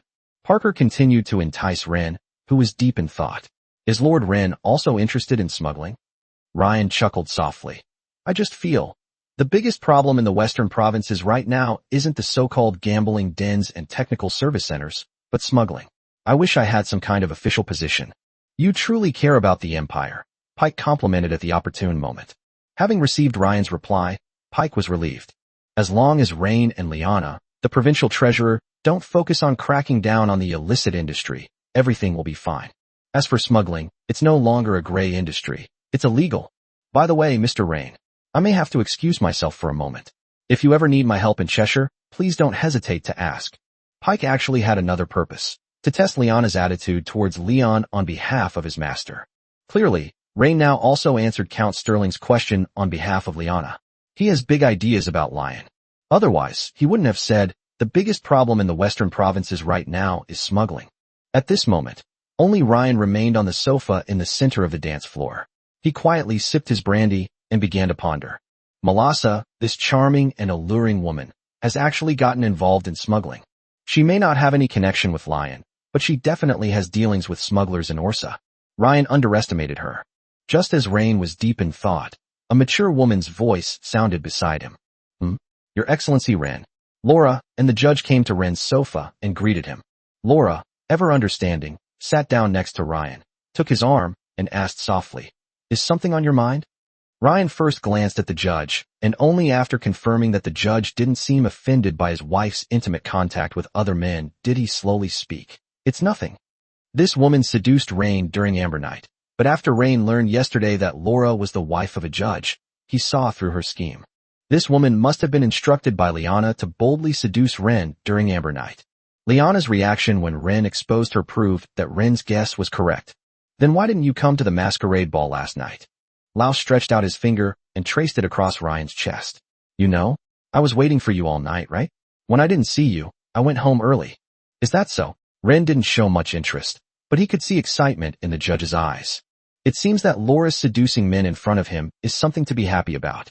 Of course. Laura licked her lips and whispered seductively in Ren's ear. Let's go dancing, okay? Sorry, I'm not interested at the moment, Ryan politely declined. You're here tonight, too. Well, it's like this. The judge wasn't annoyed at his wife snuggling into Ryan's arms. Instead, he looked on with interest. We heard you were at the Soft Feather Salon tonight, so we thought we'd come and have a few drinks with you. The judge was very honest, because Speaker Lester was being tortured terribly by Rain. Of course, Rain didn't really understand his perverse tastes, since he didn't have that kind of hobby. Perhaps he wanted to see Ryan forcefully conquer Laura, but Ryan didn't want to be the actor. Sure, a few drinks are no problem. Ryan took the glass Laura handed him, took a sip, and said meaningfully, Your Honor, There's a problem that's been bothering me for a long time. What? You mean? The judge began hesitantly, adjusting his glasses and gesturing to his wife with his eyes. Lord Rain. Ron raised his head, his cheeks flushed with a drunken blush. Here, we can be uninhibited, shall we? After saying that, she kissed Ryan on the cheek in a very intimate way. Laura is stunningly beautiful, mature, gorgeous, and sexy. A beautiful leg dressed in gray lace had already quietly rested on Ren's thigh. Rain ignored this and turned to the judge, Soft Feather Salon. How much do you know about it? You mean? The judge asked cautiously, choosing his tone carefully before speaking. Rest assured, this place is absolutely private and safe. Whatever you want to do will not be made public. Ryan knew what he meant. Politicians always like to settle things while eating, drinking, and having fun. His meaning is now very clear. No matter what Ryan does for his wife while he's here, it won't have any external impact on Ryan. This is a place where political figures and the wealthy squander their wealth and enjoy life. Someone just told me that this is a place where smuggling is conducted. Ren frowned. I think this situation is very bad, and it may even be the beginning of the decline of Raventown. As the magistrate of Raventown, are you aware of this? The judge wiped away a bead of cold sweat. I'm sorry, Your Excellency Rain. I know nothing about this. Laura whispered in Ren's ear. Lord Ren, during your time to rest and enjoy yourself, let's not talk about work, okay? Rain was not interested in this. He felt he needed to have a serious talk with Melassa. Okay, then let's not talk about work, he nodded. But right now I just want to ask one question. Can I trust you? This statement is tantamount to trying to recruit the magistrate, but whether the magistrate is willing to work for Ryan is up to him. Ingratiating yourself with Ren and following Ren are two different things. As a nobleman without a title, the judge was already quite content with his current position. He just wants to maintain his current position. As for his wife, the way she and Ryan were being affectionate in front of him was just a hobby. It wasn't that he wanted to offer his wife to curry favor with Ryan. Of course, Laura didn't wait for her husband's reply before bringing her red lips to Ren's mouth and speaking, her breath sweet as orchids. Your Excellency Ren, you can always trust me. Laura, the judge wanted to speak up and stop her, but he didn't want to say it outright. Because the judges had witnessed Ryan's brutality. Chapter 164, I'm already fascinated. Ryan noticed Laura's initiative. This woman was somewhat restless. Or, maybe the judge has some health problem? In short, at this moment, she was already somewhat infatuated with Ren. What do you think? Ryan put his arm around Laura's waist and turned to look at the judge. Mike, I'd be happy to help. Judge Mike didn't know how to refuse. Disrespecting Ren is tantamount to making things difficult for oneself. He really didn't want to get involved in any messy things, because he was already quite content with his life. Seeing her husband's cowardly behavior, Laura's eyes flashed with disdain. Then go and fetch Lester for me, Rain said, picking up a bottle of brandy and refilling the judge's glass. The latter was flattered and held the wine glass with both hands. You'll get to know me better as you get to know me. Rain wasn't arrogant because of the judge's submissive performance, or rather, it was all within his expectations.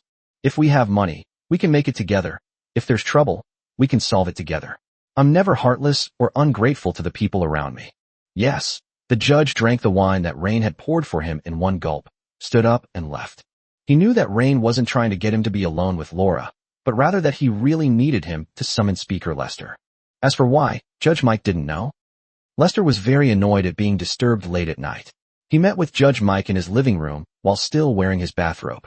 Her gray-blue eyes stared at him. Your Honor, is there something you need? Judge Mike remained expressionless, even speaking with a hint of displeasure. Lord Rain is waiting for you at the Soft Feather Salon. Speaker, what did you say? Lester growled in a low voice. Listen, Mike, I don't want to see him right now. We'll talk about this during the day. Nobody wants to see him, Mike said, looking directly at him. But right now, he's at the Soft Feather Salon, holding my wife, waiting for you to come over. Do you think I can go back to Soft Feather Salon by myself and tell him that you're already asleep? What exactly happened? Lester asked, rubbing his forehead. How should I know? He wants to know about the Soft Feather Salon, about smuggling. And he even asked if he can trust me. What can I do? Lester, in less than a month since this man arrived in Stoneraven Town, he has already terrified me. But he can crush us like ants. And right now he's holding my wife, waiting for you. But what does this have to do with me? Lester's face turned extremely pale in the dim light, all sleepiness gone. Who told you to go and provoke him? What else did he say? Lester's voice was a little hoarse. He said we'd make money together, solve problems together, and he wouldn't be heartless to those around us. Mike repeated mechanically, his face showing no joy at being recruited, only bitterness. He's trying to tie us all to his ship. Lester, we have no choice. Not going? Do you believe that tomorrow morning he will find some way to get us out of the game? Weisper is one, Will is one, and I don't want to be the third, do you understand? I believe you feel the same way. Judge Mike irritably picked up his teacup and sipped it. Right now, my wife Laura, that bitch, is still seducing him. Lester broke out in a cold sweat. Mike is right. Ryan is fully capable of doing these things, and given his opportunistic nature, he absolutely can. That damn madman. Lester growled and slammed his fist on the oak table next to him, making the wine glasses rattle. He took a few deep breaths, forcing himself to calm down. What exactly does he want to know about the Soft Feather Salon? Smuggling? Melassa? We already guided Mayor Liana and Rain to think in those directions. But they completely ignored it, didn't even investigate, and didn't fall for the trap at all. I thought they were afraid to investigate, but it turns out they simply didn't know. Judge Mike pondered this.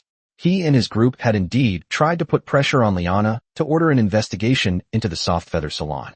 The purpose was to make Liana a finned lion, and even cause trouble in Rain's backyard. He's not that he can't guess, he's just pretending not to see it. He's asking you to come with me tonight, so we'll back down? Lester frowned upon hearing Mike's words. We've already bowed our heads, Governor Lyon. I don't know why. Never mind, let's go. With Speaker Lester's reply in hand, Attorney General Mike breathed a sigh of relief. After a moment's hesitation, he added, Oh right, how about we bring your wife along too? No sooner had he finished speaking than Speaker Lester, like an enraged lion, stormed up to Mike and grabbed his collar. Listen, I'm not like you. I don't care if you have some kind of fetish because of impotence or what. I simply can't stand by and watch my woman throw herself into the arms of another man. Judge Mike shrugged and scoffed. Who knows? When the two arrived at the dance floor of the Soft Feather Salon, they saw Ryan and Laura kissing passionately in the distance. Lester frowned, turned to look at the judge, and found that the man's eyes were gleaming with a green light. He shook his head at this. Don't look anymore. Let's go. Wait a little longer. Judge Mike grabbed Lester's hand, but Lester shook it off as if it were the plague. What are you doing? Standing here watching your wife being intimate with another man. Mike coughed lightly. No, I just feel it wouldn't be appropriate to go over there and disturb them now. That's your wife. Lester's eyes widened. Are you kidding me? I'm not joking, Judge Mike said, looking at him seriously. Let's wait a little longer. This was my first kiss.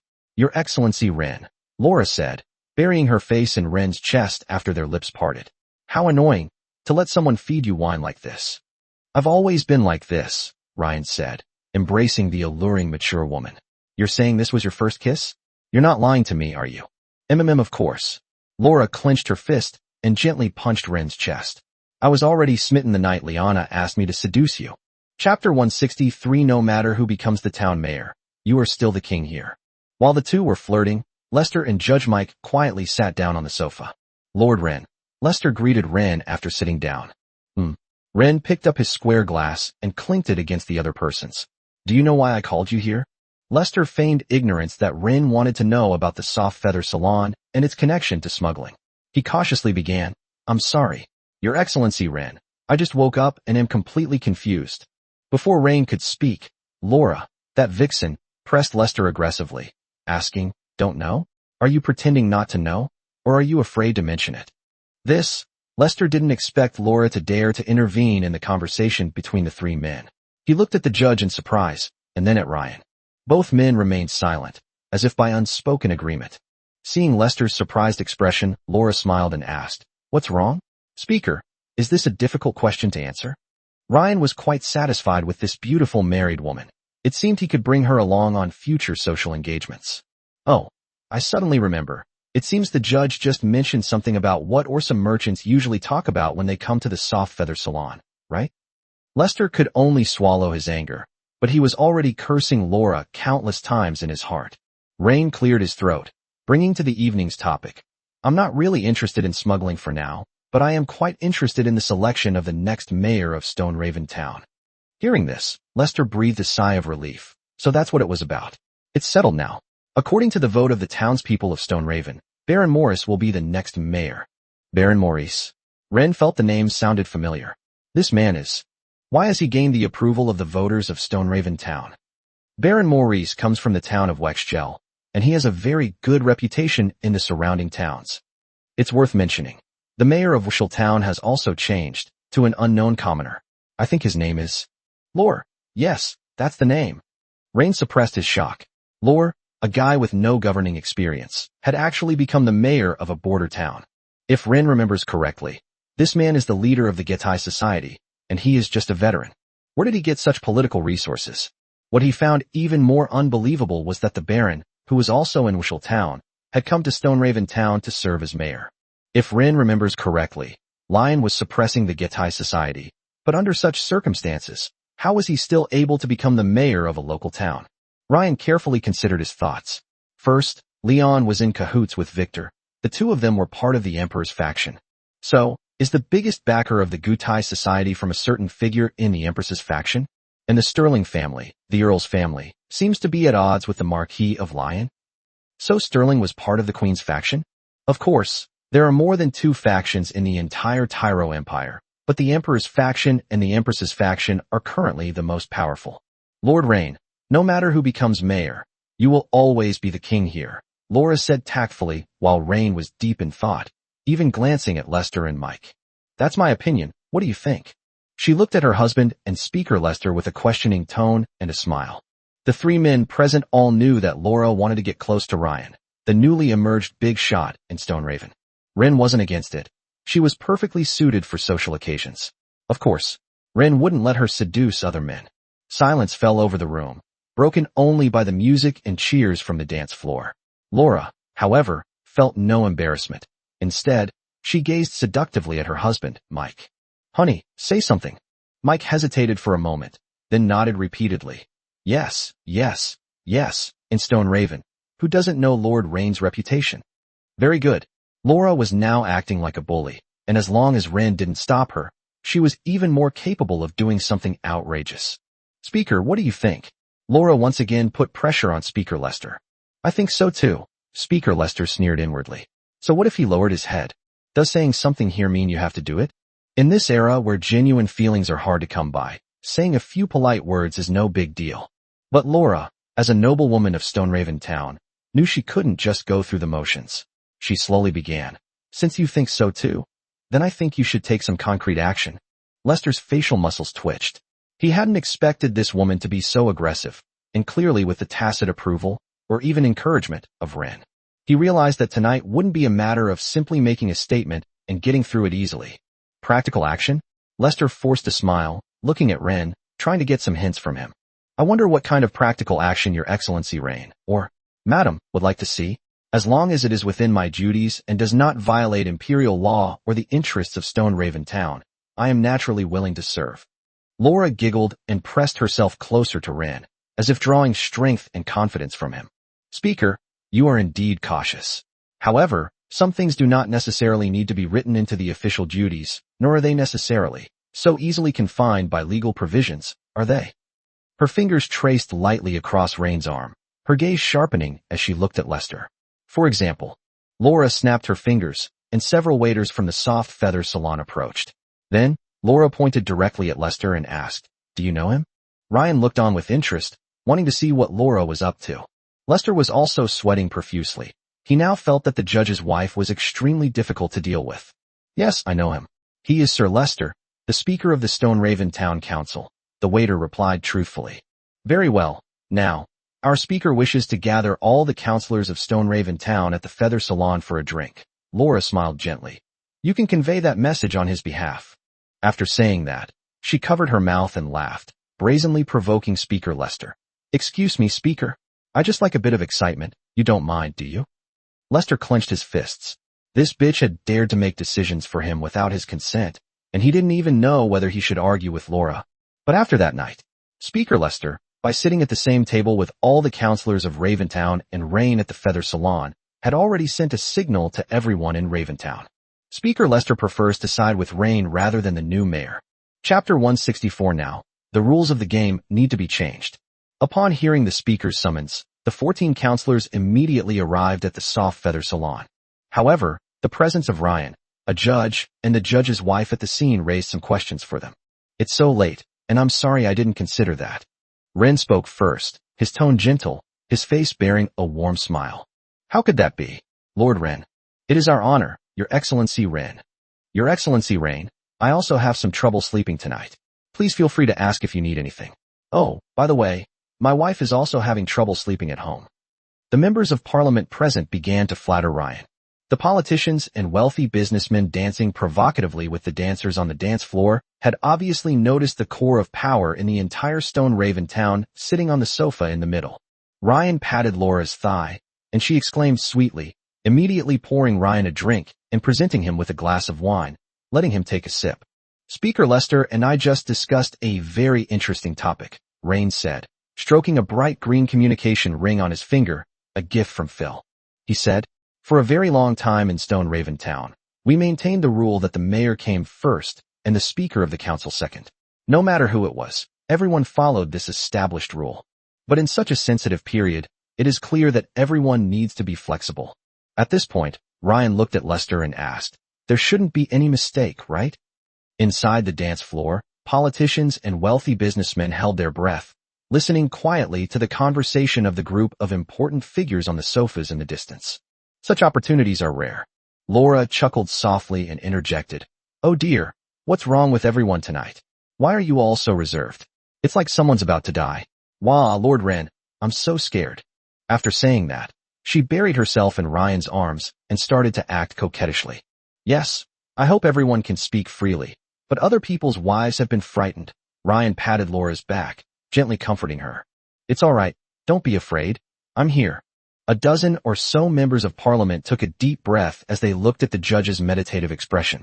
This man is incredibly patient. But they were clearly intimidated by Laura's subtle threat. Even the judge and the speaker were sitting there obediently. How could they dare to object? However, what Speaker Lester said did give me some inspiration. Now it's time to change the rules of the game. Ryan's voice carried the warmth of a friend, and no one could see a trace of hostility on his face. But the more Ryan acted this way, the more afraid the others became. Everyone present dared not breathe and could only nod in agreement. Since we're going to make changes, I'd like to share some of my own thoughts, Ryan said, seeing that no one objected, and decided to continue speaking politely. First, I express my regret regarding the recent passing of the two barons of Stone Raven Town, Lord Vesper and Lord Will. But similarly, I have learned that as prominent barons in Stone Raven Town, they have made no contribution to the town, and I find such behavior very offensive. As the saying goes, if you are in a position, you should do your job. Now, as the person in charge of the 3 territories surrounding Shia Town, I cannot bear to see the suffering of the people, especially the long-standing problem in Shia Town. That is, all walks of life are monopolized by all sorts of people. For example, the slave industry, the mining industry, and even brothels, gambling dens, ironware, and the like. For a town to establish a healthy business environment, it must break the monopoly. The members of parliament present were secretly alarmed, and even the wealthy businessman on the dance floor narrowed his eyes slightly. If Ryan were the mayor, there would be no problem with him saying these things. The key point is that he doesn't hold any official position, so it's a bit abrupt for him to say these things. Simply put, this guy is trying to overstep his bounds. The key point is that this guy seems to be a bit crazy too. Liana had made it clear that he would be in charge of Grey Dove territory and Blackstone territory. In other words, he could continue to completely monopolize the mining, ironware, and slave industries. He also said he wanted to cut off the monopoly. Is he really a good person? He swiftly annexed the surrounding territories. Shouldn't he now be preparing to rise to power by controlling the resources? Now you're shouting about anti-monopoly?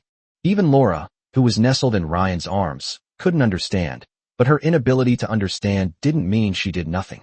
Laura lifted her head from Ren's embrace and said sweetly, Your Excellency Ren, you are so kind. Ignoring Laura's flattery, Ryan continued, so, I suggest that we should completely eliminate some unreasonable business practices. I think Stone Raven Town might need a chamber of commerce to manage our local business environment. I suggest that Mrs. Lisa serve as the president of this chamber of commerce. First, I've listed 3 industries, gambling dens, brothels, and loan sharks. We should utilize the council's administrative system in Stone Raven Town to propose a bill. That's about these 3 industries. For example, they can only operate after obtaining a legal operating license from Shia Town. As for existing ones, they must reapply, otherwise they will be defined as operating illegally. Regarding this matter, I hope that before the new mayor takes office, you can propose this bill. Do you understand what I mean? With just a few words, Ryan suppressed industries that he had not been involved in. They even forced Lester to take sides. He wanted Lester to put a bad word to his head the moment the new mayor arrived. Let this guy know who's in charge of Stone Raventown now. Moreover, these things had absolutely no effect on Wren. Some of the people present looked quite grim. They owned shares in some gambling dens and brothels in Stone Crow Town. Now, Wren is suddenly announcing that these businesses, if operating without a license, will be considered illegal operations, which is no different from robbing them of their money. Speaker Lester himself couldn't stand it, but he seemed to have no power to refute it. This is the Soft Feather Salon, and Melosa has a relationship with Wren, so it's practically the same as being on Wren's turf. Moreover, that guy Wren is really despicable. While Liana is still the mayor, he doesn't push for this bill, but instead waits for the new mayor to come. To ask him to propose these bills is like putting him in a very difficult position. Thank you all for your concern. My fever has subsided.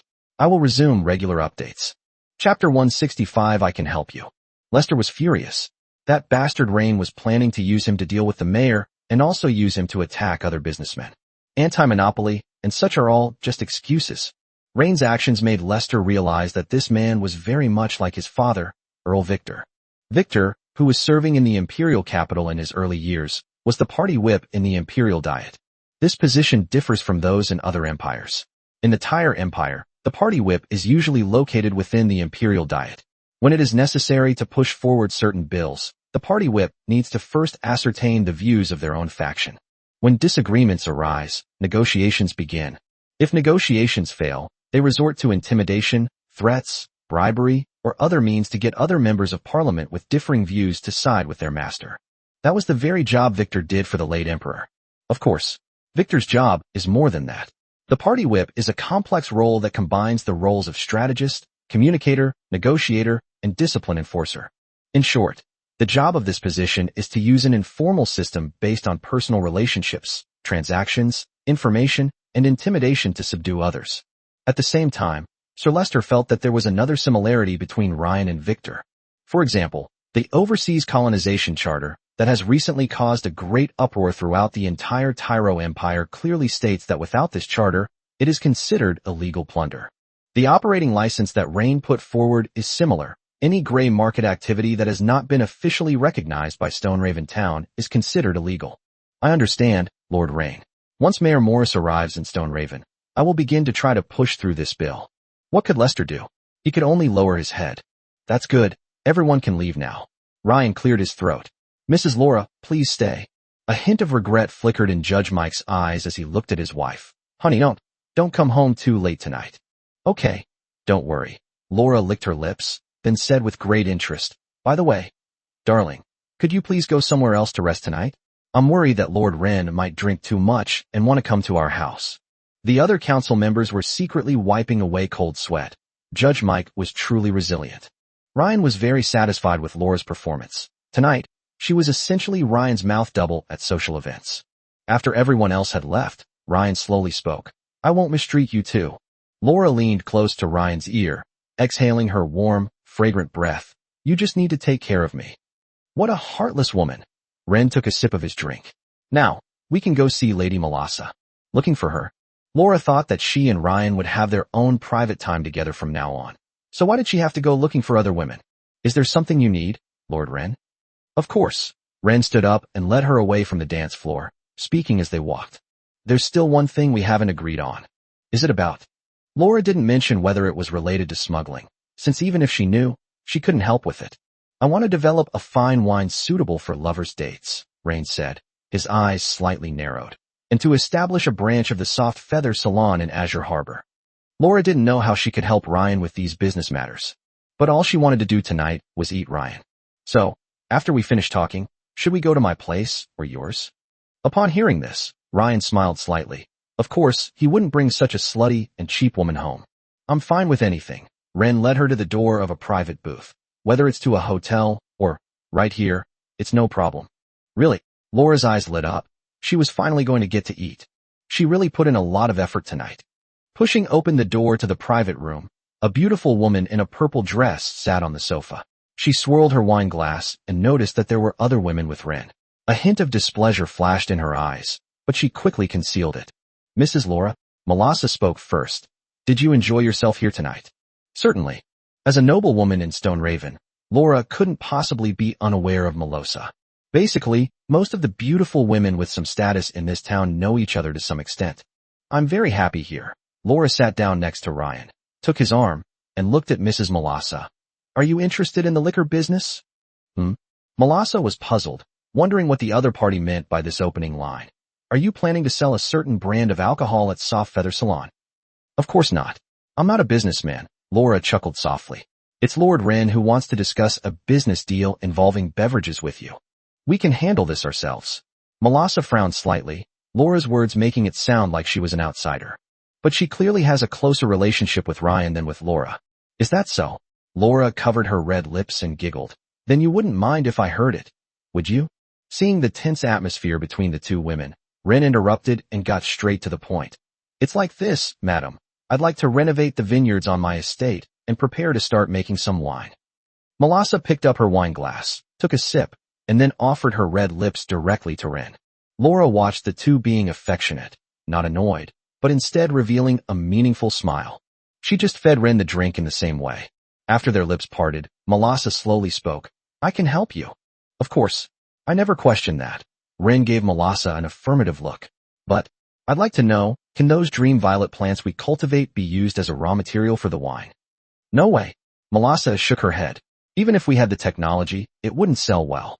Law stretched out 2 fingers, picked up a cherry, and fed it to Ryan. Looking at Melassa, he slowly asked, Oh, why aren't they selling well? Melassa felt a bit disgusted by this woman. It was supposed to be Ryan asking the questions, but now this bitch is doing it, like she's constantly trying to get attention. During her conversation with Ryan, another person suddenly interrupted, which felt very abrupt, as if Laura was the one who was with Ryan. But she had to explain. The dream violet itself has aphrodisiac properties, so this wine is destined not to be sold publicly and can only circulate in the most private circles. The inability to mass produce it limits its sales potential. Unless we price it very high, we won't even recoup our R&D costs. But, aside from Soft Feather Salon, I don't know of any other sales channels for this wine. Chapter 166: The Rivalry Between Laura and Melassa. Melissa's words were very realistic. At first, Wren also only wanted to use Soft Feather Salon as the sole sales channel. However, it remains to be seen whether other salons besides Soft Feather Salon will purchase this yet-to-be-released wine from Wren. The Dream Violet is an exclusive cultivated flower of Melissa. At least for now, no one in the western provinces has been able to cultivate it. Exclusive specialties are rare, but that doesn't necessarily mean they're profitable. The beverage industry is different. Melassa stroked Wren's cheek. You can't just rely on a salon to sell beverages. Workers' wages, workshop expenses, R&D costs, and raw materials all require funding. If we rely solely on customers within the salon, we simply won't sell much. Wren had actually considered this point, as there are quite a few drinks with aphrodisiac properties. Moreover, once people drink too much, they tend to want to do something reckless. Therefore, Melissa is not optimistic about the market for this wine. On the contrary, aromatherapy is different. It's all about enjoyment. In short, the research and development plan for a certain wine called Violet Wine is feasible, but full of uncertainties. Through their conversation, Laura had a general understanding of the situation. Leaning on Ryan's shoulder, she said calmly, What's so difficult about that? It's just a matter of sales channels. These words calmed Wren and Melassa down, especially Melassa, whose aversion to Laura intensified. The beautiful woman in the purple dress crossed her legs, elegantly sipped her wine, and said with a hint of disdain, I wonder what Mrs. Laura's opinion is. Laura seemed completely unfazed by Melissa's almost undisguised contempt, instead smiling even more charmingly. She even lightly licked Wren's earlobe with the tip of her tongue before slowly speaking, her voice sweet and cloying. I wouldn't call it profound insight. I'm just a bit more knowledgeable than some canaries trapped in their salons. What do those laborers, mercenaries, and clerks want most after a long day of hard work, when they've saved up a few copper or silver coins? It's a cup of good stuff that can make them temporarily forget their fatigue and regain their virility with women. This market is 10 or even 100 times bigger than the few VIPs you keep to yourself in your salon. Melassa retorted, What a joke.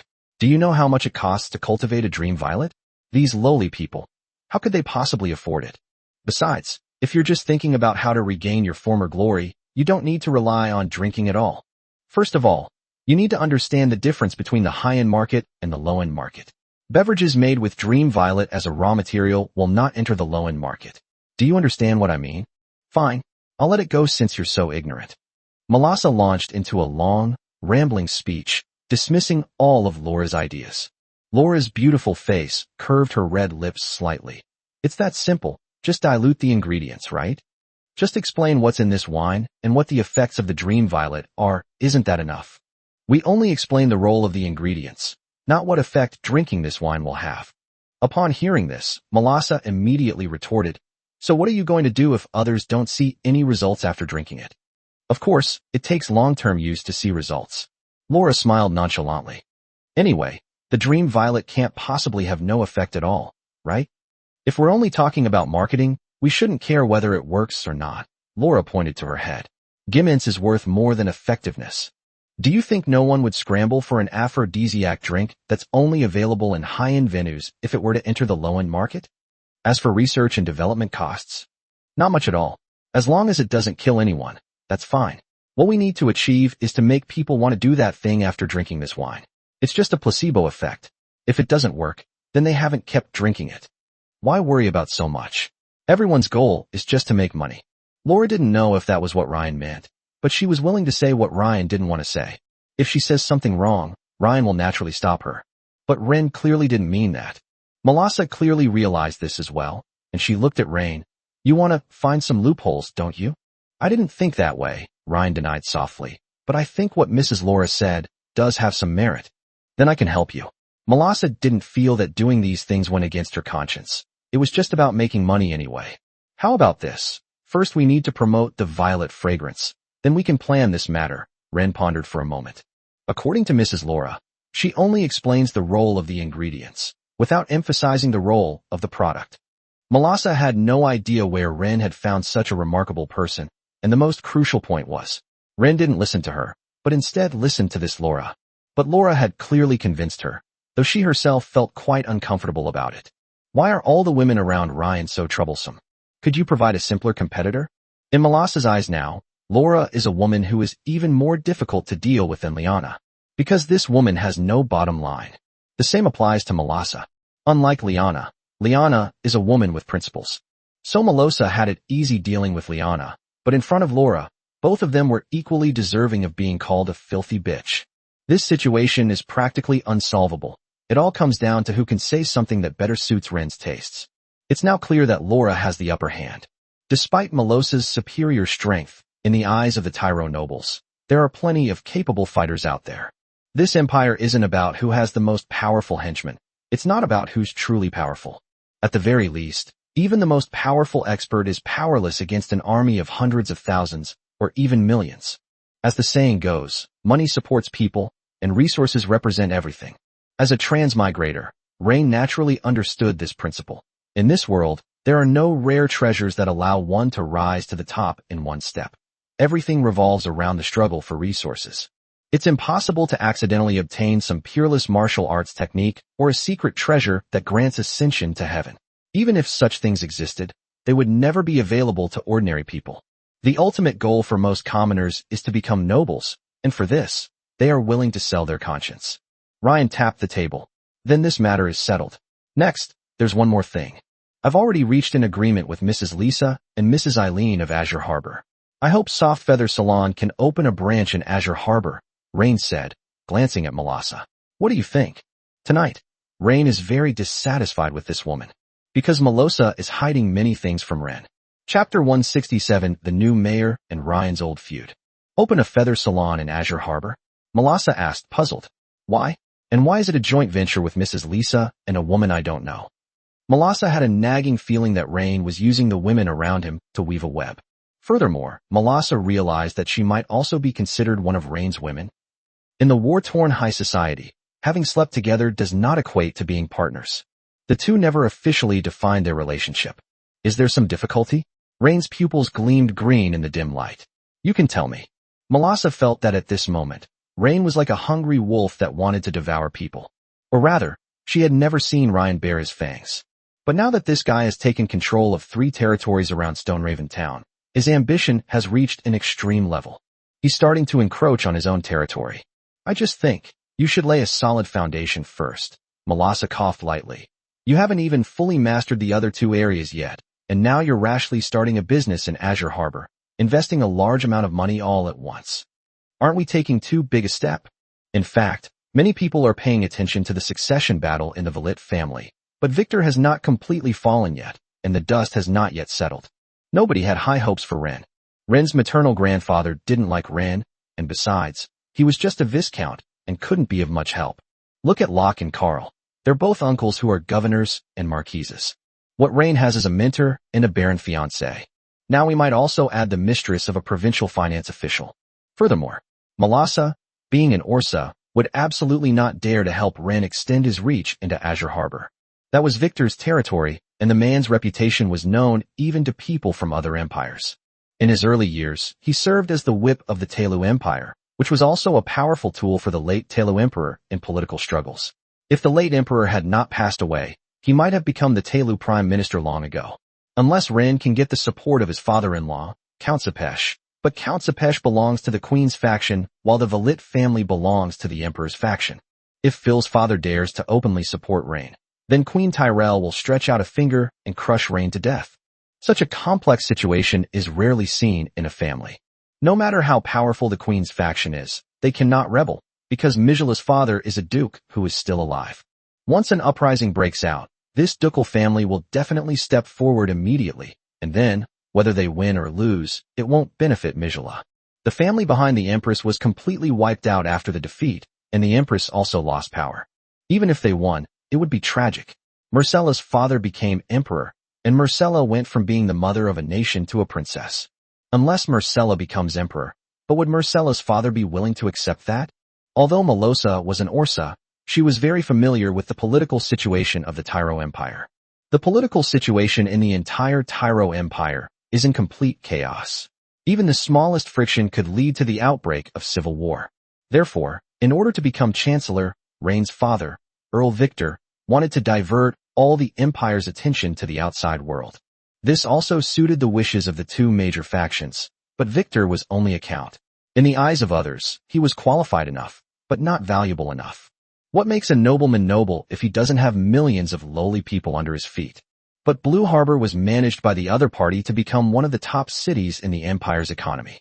Having figured everything out, Malasa prepared to speak to Ren again. Ren, you shouldn't be thinking about these things right now, you know? Did Rain know that Melosa was scared, or that she was really doing it for his own good? In reality, he had no feelings for this woman. I know, Ren nodded. I shouldn't be thinking about these things right now, but time isn't on my side. What Ryan fears most is that Victor might suddenly die, and then he won't get anything when he goes home. Not to mention the Suanyu Gate incident. With Victor dead and the imperial legal documents issued, everything was settled. To kill Locke, Victor must be killed before Locke dies. Laura tactfully refilled their drinks, at which point she was completely speechless. Ryan was also pleased with her quiet demeanor. The woman was excessively sensible. At that moment, he winked at Laura, who hesitated for a moment before turning to Malasa and asking, Lady Malasa, the Orsa people, are you not interested in Azure Harbor? These words caused Malasa's pupils to contract. She pursed her lips. How could I not be interested? That's one of the most prosperous cities in the Tyro Empire. Malasa had to admire Laura. She was simply a genius. The two only made eye contact for a second or two, yet Laura was able to glean so much information from Ryan's eyes. The key point is that she could see satisfaction in Ryan's expression. It was obvious that Laura had hit the nail on the head. Malasa would never believe that the two of them weren't having an affair. So, is there any problem with doing business in Azure Harbor? Laura racked her brains, carefully choosing her tone. Is it a financial problem? Or an inability to manage the risks? Or fear of being targeted? Malasa frowned. I've already made myself perfectly clear. Rain thought that he would get Malasa's support if he did this. But he clearly underestimated this woman. She wasn't the kind of woman like Liana who acted impulsively out of emotion.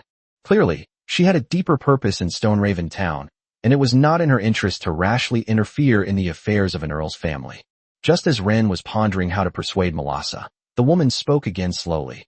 Ren, what I'm thinking now is that your attention should be focused on the new mayor, Baron Maurice. What do you mean? Ren narrowed his eyes, his delicate eyelashes drooping slightly.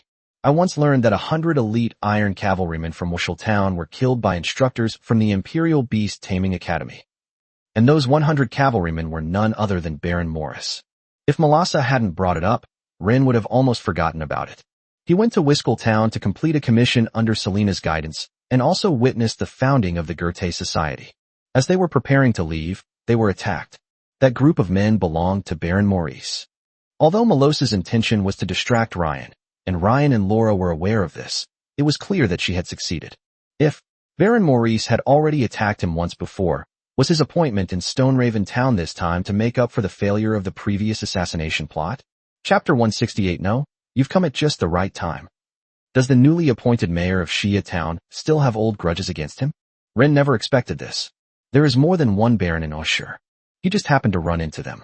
If you call it fate, Ren would never believe it even if you beat him to death. I know, but that doesn't matter. Ryan still wasn't going to give up, his voice steady. Unless you refuse me. What would you do if I rejected you? Malasa asked hesitantly. She desperately needs Ryan right now. I'll just choose to cooperate with others, Ren shrugged. It's not like I have to go to Soft Feather Salon. The woman in the purple dress narrowed her beautiful eyes. Are you going to abandon me? Ren hadn't expected Malasa to say such a thing, but now he was already at a loss and had no choice but to act. It's you who wants to abandon me, Rain said, looking directly into the other's eyes. Malasa responded to Ren. No, I never thought that way. You've already made up your mind, haven't you? Ryan patted Laura's hand. The latter stood up, offering an apologetic smile. Excuse me. I'd like to go outside for some fresh air. Is that all right, Your Excellency Rain? Okay. Remember to come back later. Ryan stood up and gentlemanly opened the door for Laura before returning to the sofa. He looked down at Malasa. Tell me. What did you say? Malasa hesitated for a moment. Rain. She reached out and grasped Ryan's hand tightly. You can tell me anything. I don't want to play these games with you right now, Rain said, shaking off Malasa's hand. I just want to know two things. First, what is your purpose in approaching me? Secondly, what mission do you have in the Tyro Empire? I can't answer that. Malasa shook her head, squeezing Ren's hand tightly again. I won't hurt you, trust me. Okay, baby? I know you wouldn't hurt me, but I know nothing about you. At this moment, Ren and Malasa held hands, and he didn't mind playing along. Can you tell me, what exactly are you planning to do in the Tyro Empire? I'm sorry. Malasa released Ren's hand. I can't explain this to you. What is it that can't be explained clearly? Ren grabbed Malasa's chin, forcing her to raise her head. Am I not qualified or what? No. Malasa let Ren pinch her chin, and when she looked up, she revealed a pitiful look in her eyes that Ren felt for the first time. No. Then what is your purpose in approaching me? The only thing Ren could think of was the dragon blood golden obsidian inside his body. It has now become one with Ren, or rather, Ren has fully absorbed it, completing the improvement in his physique. Is it because of my body? Yes. Malasa readily admitted at this moment. But that's the reason. I actually have some things that I haven't told you yet. I also enjoy being with you. Together what? To sleep together? Ryan put his arm around her waist and whispered in her ear. Actually, I don't care what your identity is, nor what your purpose is. We will never be enemies. Perhaps, at least that's how it is now. Malasa gave a bitter smile. The two were separated by a huge gap in their social status. Rain will not betray the Tyre Empire, just as Malasa will not betray the Orsa Empire. On this basis, the two can communicate to a certain extent, but they will not reach the point of truly opening their hearts to each other. Seeing that this tactic was ineffective, Ren pondered for a moment. Actually, I don't need you to do anything for me. Just seeing you occasionally is enough for me. To be honest, these are matters within our own family, and it was wrong of us to drag you into this. We are just friends. Malasa's emotions were complicated upon hearing Rain's words. Just friends. Then what about the way you sometimes call me? That was just a passing fancy, Ren chuckled easily. One day, you'll return to your own empire, won't you? Malasa sighed softly.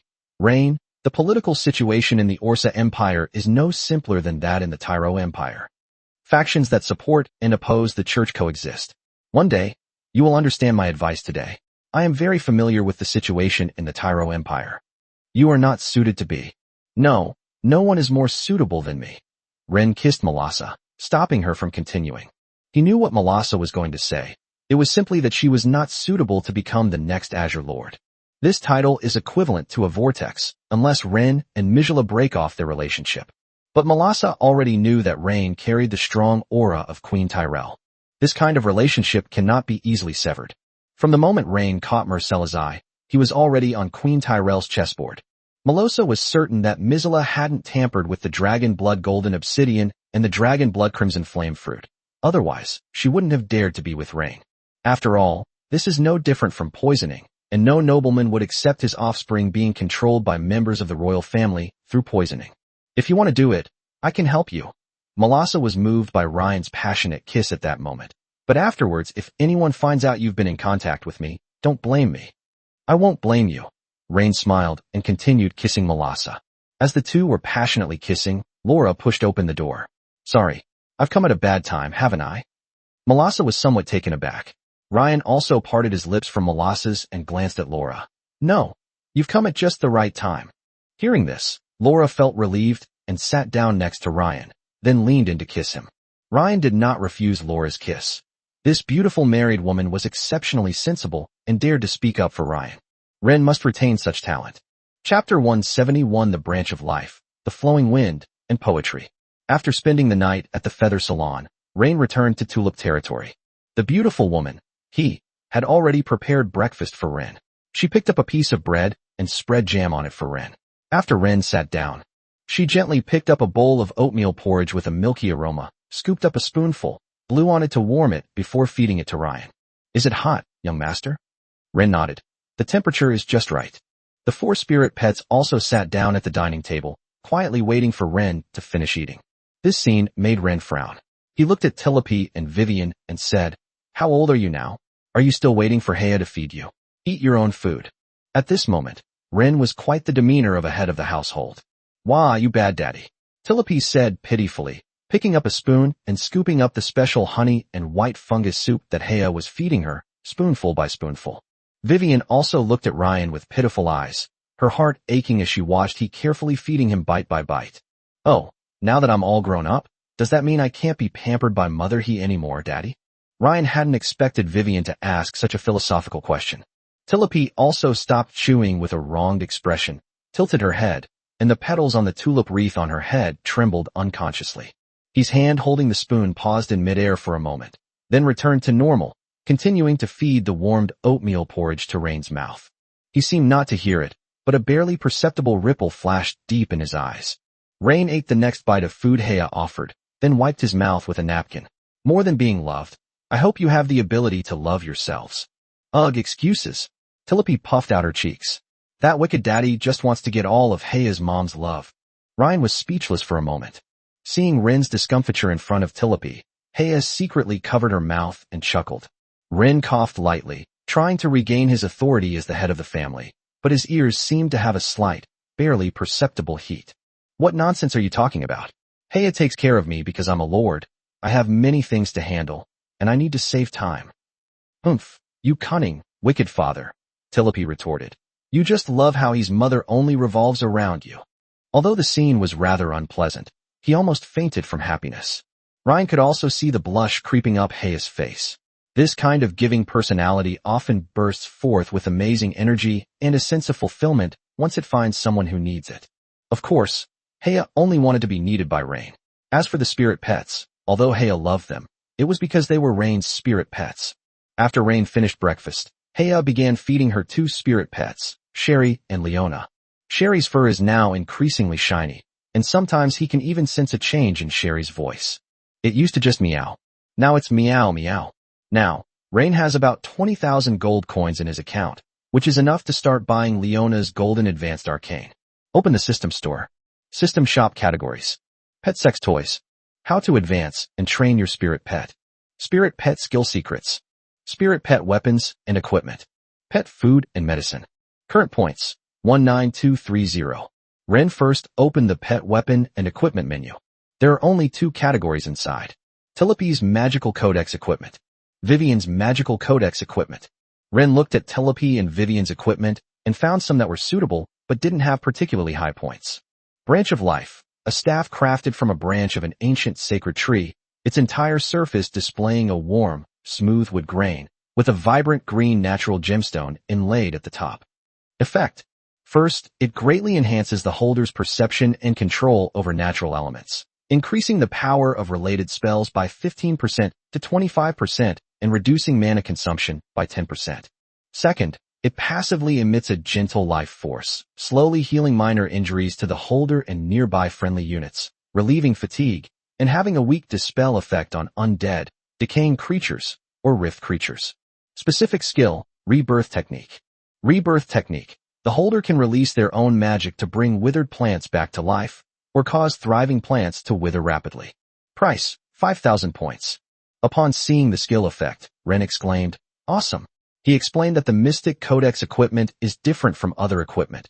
You can never have too many of these, and equipment of the same type can be fused together. For example, 2 secret staffs can be combined into one by the holder. In short, this is a toy for whales, high spenders. Rain took another look at the weapon he had chosen for Vivian. It was a plucked string instrument that looked like a lyre, also known as a lyre. Many bards loved its clear and elegant tone. Wind and poetry. The body of the zither is carved from pure white, warm wood, inlaid with tiny moonstones and hyacinth sapphires, while the strings seem to be woven from solidified moonlight and flowing wind. Effect. First, when the holder plays the instrument, the music can transform into tangible magical power. Depending on the magic and emotion infused, it can produce a range of encouragement or disruption effects, significantly impacting the morale of allies or the mind of enemies. Second, when suffering from psychological attacks, the holder can soothe and break free from illusions by playing music. Special skill, Enchanting Elegy. Enchanting Elegy plays a magical melody that puts a specific target into a brief state of intoxication or trance. The effect depends on the target's mental resistance and the holder's magical power. Price, 5,000 points. Although Vivian's main attribute is water, as a mermaid, she will gradually awaken the sound attribute later, so Rain did not specifically look for water-type equipment suitable for her. The main reason was that Rain also felt that giving Vivian a musical instrument was more appropriate than giving her other magical items. In one go, Ren spent 10,000 points, which, together with Leona's advanced manual, amounted to 13,000. Current points, 6230. Ren took a deep breath. These points were fine if he didn't spend them, but once he did, they just disappeared like water flowing away without a trace. Moreover, the secret weapon set isn't just one piece. Besides the staff, there are also accessories, armor, shoes, and more. However, once Sherry evolves, she'll gain a lot more points. It's time to consider raising a 5th spirit pet. After all, he's now the owner of 3 territories, so he can't be short of money no matter what. After exchanging the items, Rain first handed Leona's recipe to Hea, and then called the 2 spirit pets to sit down on the sofa next to him. "Guess what I brought you?" Ren gently stroked Vivian and Tilopi's small hands. "Silly daddy, I knew you'd bring me a cake." Tilopi swallowed hard. "Hurry up and fill Tilopi's tummy until it's so full it can't hold anything else." Chapter 172, I'll treat her when I get back tonight. Ignoring Tilopi's ramblings, Rain began handing over the 2 secret weapons to them. At that moment, the eyes of the 2 spirit pets shone brightly. Vivian hugged the lyra harp with obvious affection and gave Rain a sweet kiss. Thank you, Master Sob.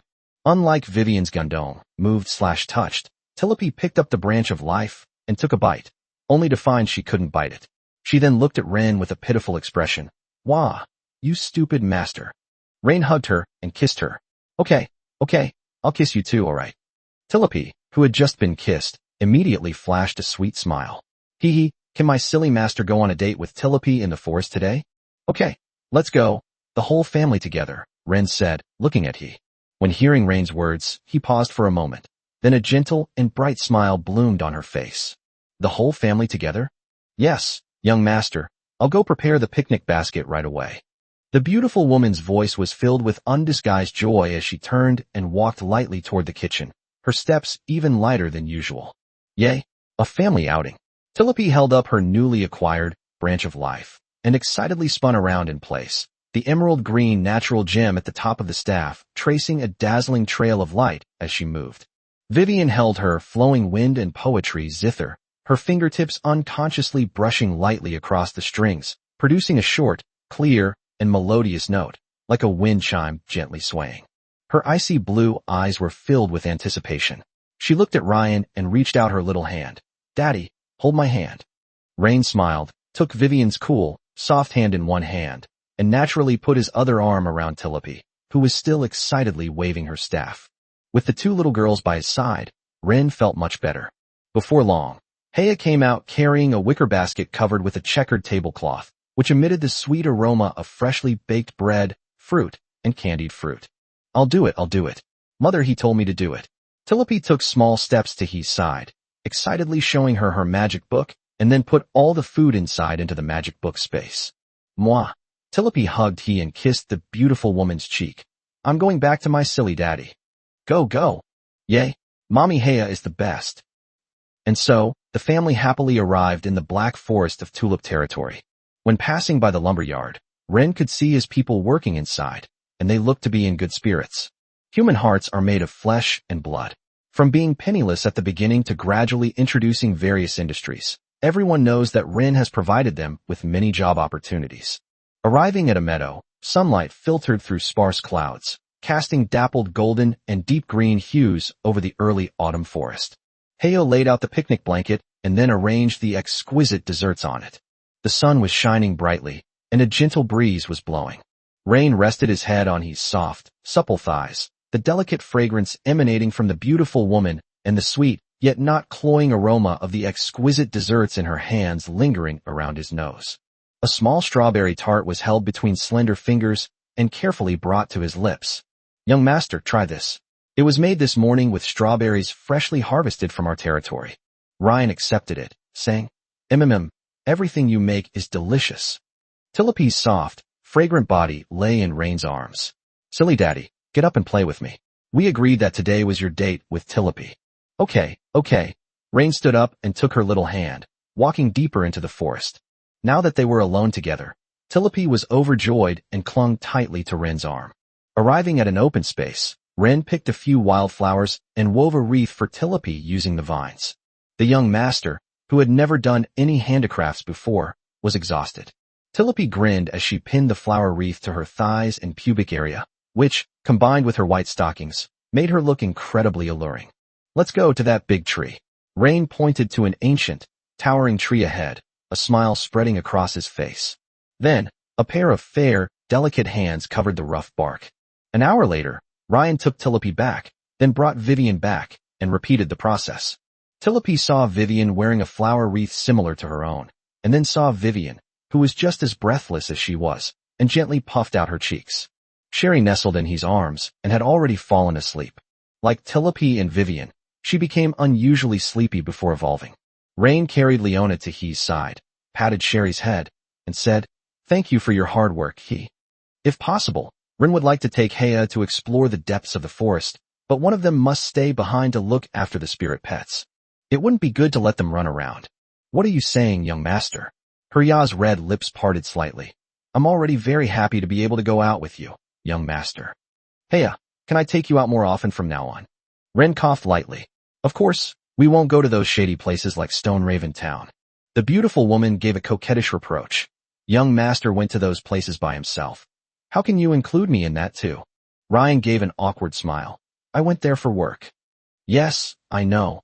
Heya nodded understandingly. Then, as if remembering something, he hesitated before adding. By the way, young master, Miss Zennies has been acting very strange lately. What's wrong? Ren narrowed his eyes slightly. Even now, Ren still couldn't quite figure out the origins of this blind nun. But you could tell she meant no harm. Heyu's eyes darted away as she whispered in Ren's ear. The demand is huge. Ren was slightly surprised, but thinking about it, it was actually quite normal. After all, she probably got a card addiction after playing cards with Ryan last time. Ren has never met a woman who could quit him. This was his self-confidence, which even the cold and aloof nun found repressive. I understand, Ren nodded. I'll treat her when I get back tonight. Chapter 173 Mind Situation. As the sun set, Ren returned to Tulip Castle. He first divided the troops under Hans, the current military commander of Tulip, into three. The original army of 300 was directly divided into three. Each of the Tulip Territory, Grey Dove Territory, and Blackstone Territory has a garrison of 100 men. The army is too small now and has no advantage against experts, but once Ren starts recruiting and building an army as strong as an iron torrent, any expert will be terrified. Barons are the lowest-ranking noble lords, and the struggle between Baron Lords might be decided by the appearance of one or two skilled warriors. However, the struggle between high-ranking nobles places more emphasis on military strength. Building an army is a long-term and expensive undertaking.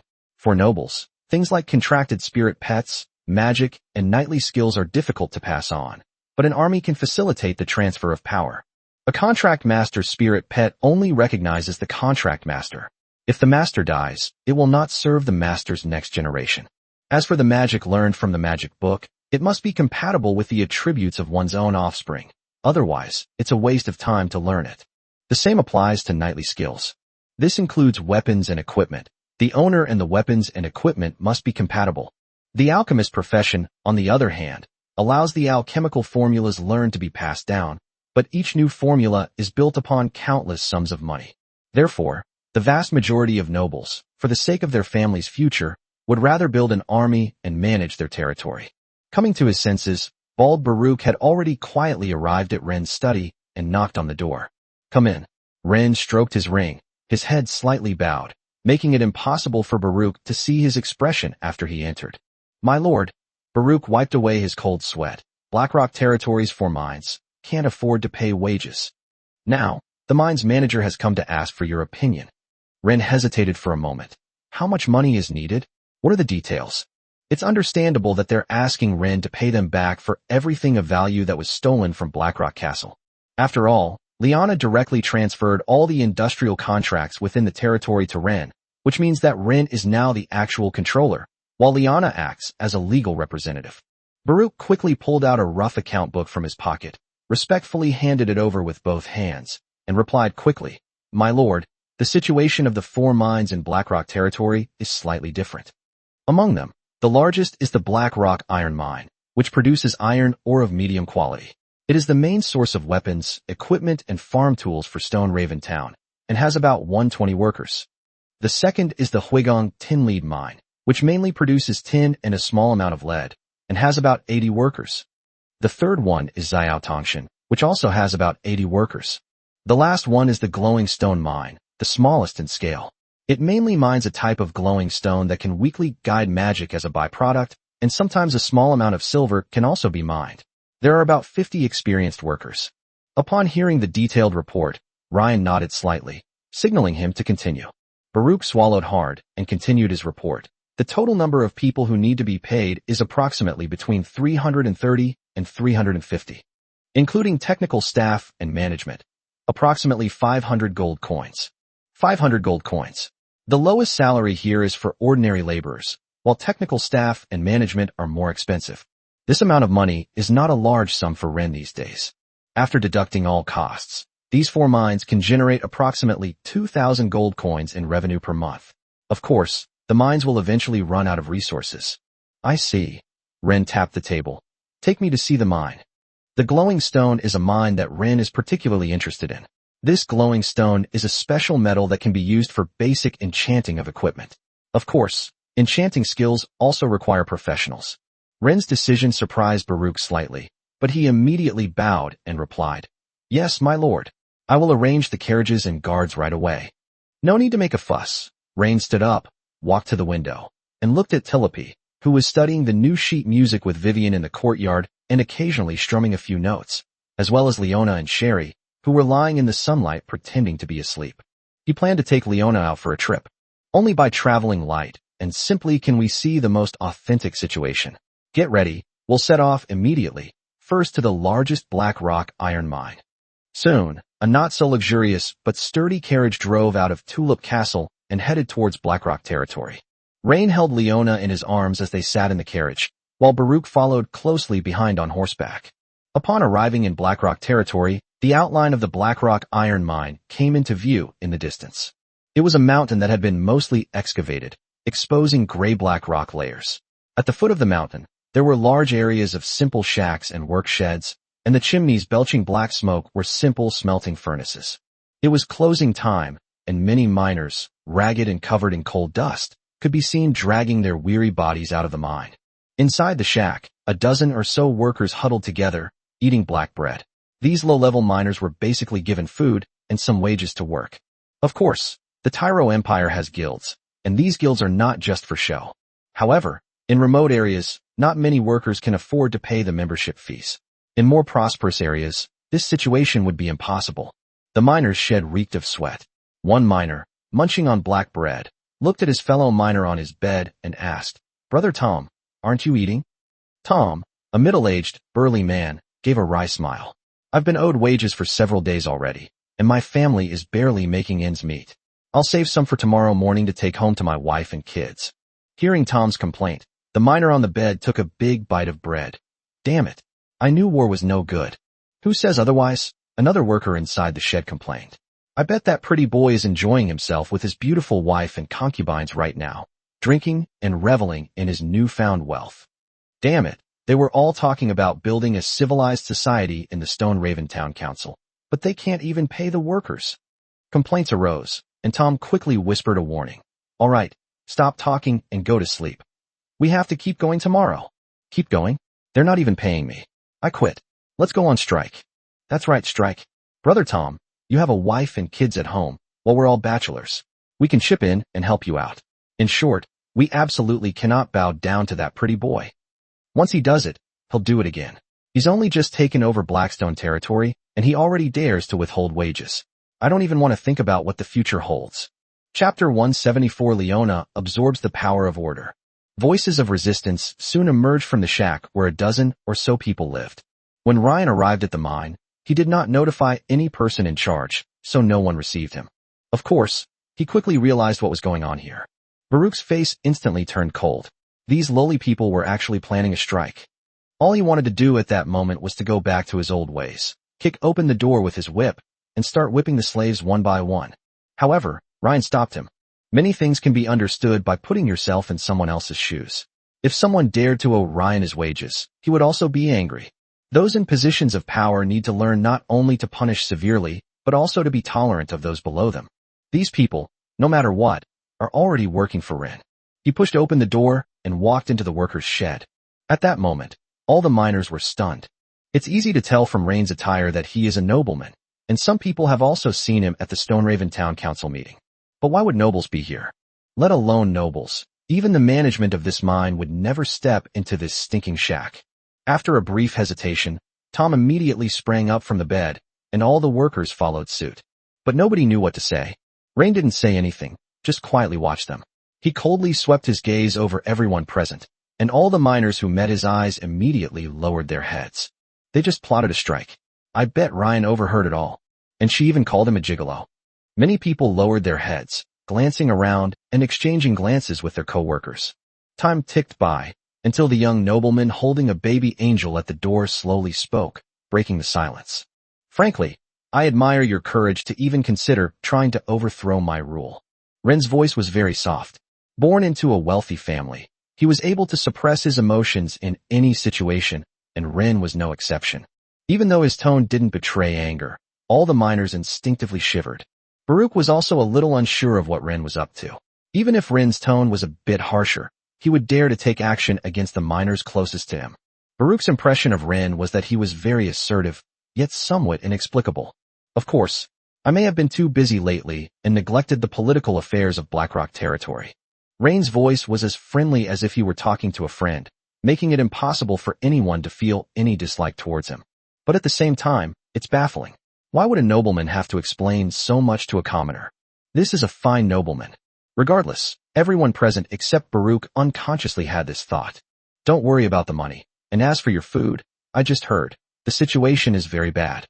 It's obviously not enough to support the physical exertion required for a day's work on just a few slices of bread." At this point, Ren frowned. "Has it always been like this?" Tom hesitated for a moment before cautiously saying, "Back. For a moment, Tom didn't even know what to call Ryan. Calling him Lord didn't seem appropriate either, since he wasn't the Lord of Blackrock. "Yes, sir," Tom said, his face flushed, clearly nervous. "It's like this every day." Ren nodded. "What's your name?" Tom nearly fainted upon hearing this. His fellow workers had just been calling out his name, saying he was the oldest person there and wanted him to lead the strike. "My name is Tom, sir." "Tom, you're very good. In my opinion, you're a good husband and a good father." Ryan walked up to him and extended his hand after scrutinizing him for a moment. This moment made the middle-aged man feel flattered. He quickly wiped his dark hands on his chest before grasping Ryan's hand. Starting today, all low-level miners will receive a 30% pay rise, and those who are married and have children will receive an additional 30% food subsidy. This land is so decayed that even the slightest change is enough to excite everyone. The miners stared in astonishment at the young nobleman, especially Tom, who remained shaking hands with Ryan, having forgotten to pull his hand away. A moment later, he shouted, "Long live the Lord! Long live Rain!" A dozen or so miners joined in the shouting, their voices piercing the darkness of the mine. The entire mine, with over 100 people, was instantly awakened. "Ren is here!" The manager screamed in the office, quickly standing up, his obese belly even bumping against the table and knocking over a wine glass. Drops of red wine fell to the floor like blood. "All right, you guys should rest now. I'm very dissatisfied with this accommodation. I'll definitely have someone renovate it tomorrow." And so, Ren led Baruch out of the workers' shed. As they closed the door, Ren turned to Baruch and said, "I don't like to complicate things that can be solved with money. But when it comes to money, I can't tolerate it." Baruch's throat bobbed. "I understand, my lord." After saying that, the bald man went straight to the office of the mine manager. Rain looked down at Leona and asked, "Do you think this is right?" The little angel was being held in Rain's arms, sucking her fingers. When Rain asked her about right and wrong and matters involving order, runes flowed through her mind, like strings of code appearing and disappearing. Finally, she nodded, As soon as he finished speaking, golden rays of light began to converge in the space, forming a golden scale. On the left, a figure stands on a tray, which looks like Ryan, while on the right, there is a group of people, symbolizing the common people. At this moment, Ren and the civilians were on the balance scale, swaying back and forth, their respective weights constantly being finely adjusted until they finally reached a static equilibrium point. Then, the scales transformed into a stream of light and merged into Leona's body. Is this what they call the power of order? The power of rules? Rain kissed Leona's rosy cheek. "Baby, how does it feel?" The little cutie smiled sweetly and giggled. Although Ren didn't know what she had gained, he could tell that she was laughing from the bottom of her heart. Through the strange phenomenon he had just witnessed, Ren also gleaned a little bit of the deeper meaning of rules and order. Unrelenting exploitation will tip the scales, ultimately leading to resistance and collapse, as seen in the strike that was just brewing. However, giving excessively without expecting anything in return can lead to personal weakness, disorder, or being seen as weak and vulnerable by others. Ren boarded the carriage and waited for Baruch to return so they could continue their inspection of the next mine. The bald man touched the dagger at his waist to make sure he still had this weapon, which he used for both self-defense and killing, before kicking open the door to the person in charge's office. Chapter 175. Within the bounds of reason and law, try to suppress any discordant voices. When the mine manager saw Baruch, he wiped the cold sweat from his brow. He knew that this bald slave trader was one of Ren's men. "Sir, I was just about to go down." The mine manager took out a cigar from the wooden box and handed one to Baruch. "What use would you be going down now?" Baruch waved his hand, refusing the other's offer of hospitality. "We haven't even had a single person to greet us since we came in. It's like this, I didn't expect Lord Rain to come here for an inspection tonight." The mine manager took out a wooden box from the cabinet again, shook it slightly, and a metallic sound came out from inside. He then handed it to Baruch. "Just a little something, just a little something. As the saying goes, it's easier to deal with the king of hell than with his underlings." Baruch opened the wooden box, which contained about 30 gold coins. This amount of money is nothing to Ren, and the mine manager would never use such a small sum to bribe Ren. But the mine manager was certain that Baruch would be tempted. However, Ren had already warned Baruch that he could not tolerate anything involving money. Even if you gave Baruch 100 lives, he wouldn't dare accept this money now. "Take it back," Baruch said, rubbing his shiny scalp. His tone was somewhat cold. Just now, Lord Rain expressed some dissatisfaction with the workers' food and living conditions. The three men were well aware of this. As for why things were so bad, no one would believe that the mine manager hadn't embezzled funds. But they were a bit too greedy. The mine manager was also dumbfounded. He hadn't embezzled Ren's money, but the money of the previous lord, Baron Will. How could he hold him accountable? I understand. The mine manager could only concede for now. "I guarantee that, under Lord Rain's rule, every penny issued from above, even a single copper coin, will be delivered perfectly to everyone who deserves it. I'll make changes to everything, including food and lodging, right away tomorrow." Baruch walked to his desk, casually glanced at the ornate decorations on it, then took a cigar from the wooden cigar box and lit it. He took a deep breath and exhaled a thick cloud of smoke. Lord Rain is not the kind of nobleman who eats the meat himself and doesn't let his subordinates have any soup. Long live Rain. Long live the Lord. The mine manager was secretly delighted, which meant that Baruch was going to let him go. However, when he saw the bald man looking at him with a gloomy expression, his upturned smile froze. Lord Rain is kind, but I am different. Baruch knew that if he let the other man leave the office unharmed, Rain would kill him. So he pointed to the spot where he stood. Kneel down and raise your head. The mine manager glared angrily. This lackey of Ren was actually using Ren's power to bully others. If it was Ren who made him do it, the mine manager would naturally have no complaints. But this man was just a slave trader in Stoneraven Town in his early years. Compared to a mine manager like him, Baruch was far too lowly. But now he could only clench his fists, kneel down before Baruch, raise his head, and look straight at Baruch with his gray-blue pupils. Lord Baruch, are you satisfied now? Your eyes are beautiful. As soon as Baruch finished speaking, the burning cigar but was reflected in the gray-blue irises of the mine manager's eyes. Then, Baruch stubbed out the cigar right under his left eye. The scorching cigar but sank deep into the fragile eyeball, making a slight hissing sound, mixed with the pungent smell of burning flesh. The piercing screams echoed throughout the mine, prompting many workers to come out and look at the rooms inside the only tall building in the mine. That's the mine manager's office. Now, your eyes aren't as beautiful. Baruch mimicked Ren's tone, his voice gentle.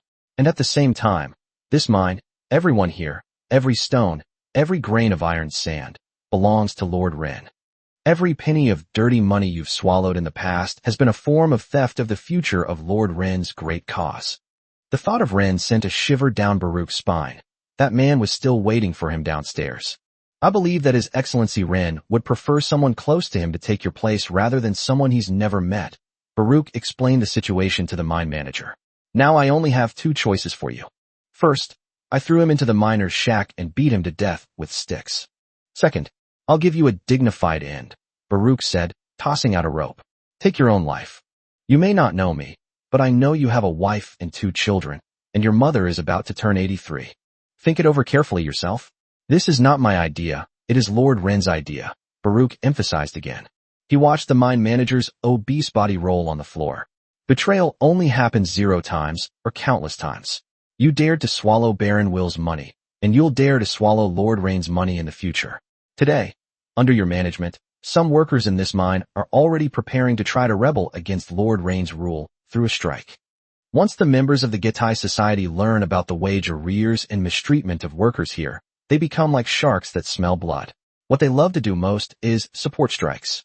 This is a very bad start for Lord Ren in taking control of Blackrock territory. In other words, you're just unlucky. Baruch was also a talented person. He could instantly understand what Ren was thinking after Ren only said one sentence to him.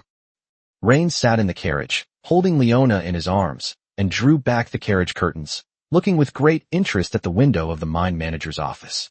A dark shadow was cast in the window, and a rope hung from the ceiling, with a corpse suspended from it. Frankly, he didn't want to hand over the mine manager position to the miners to quell their resentment.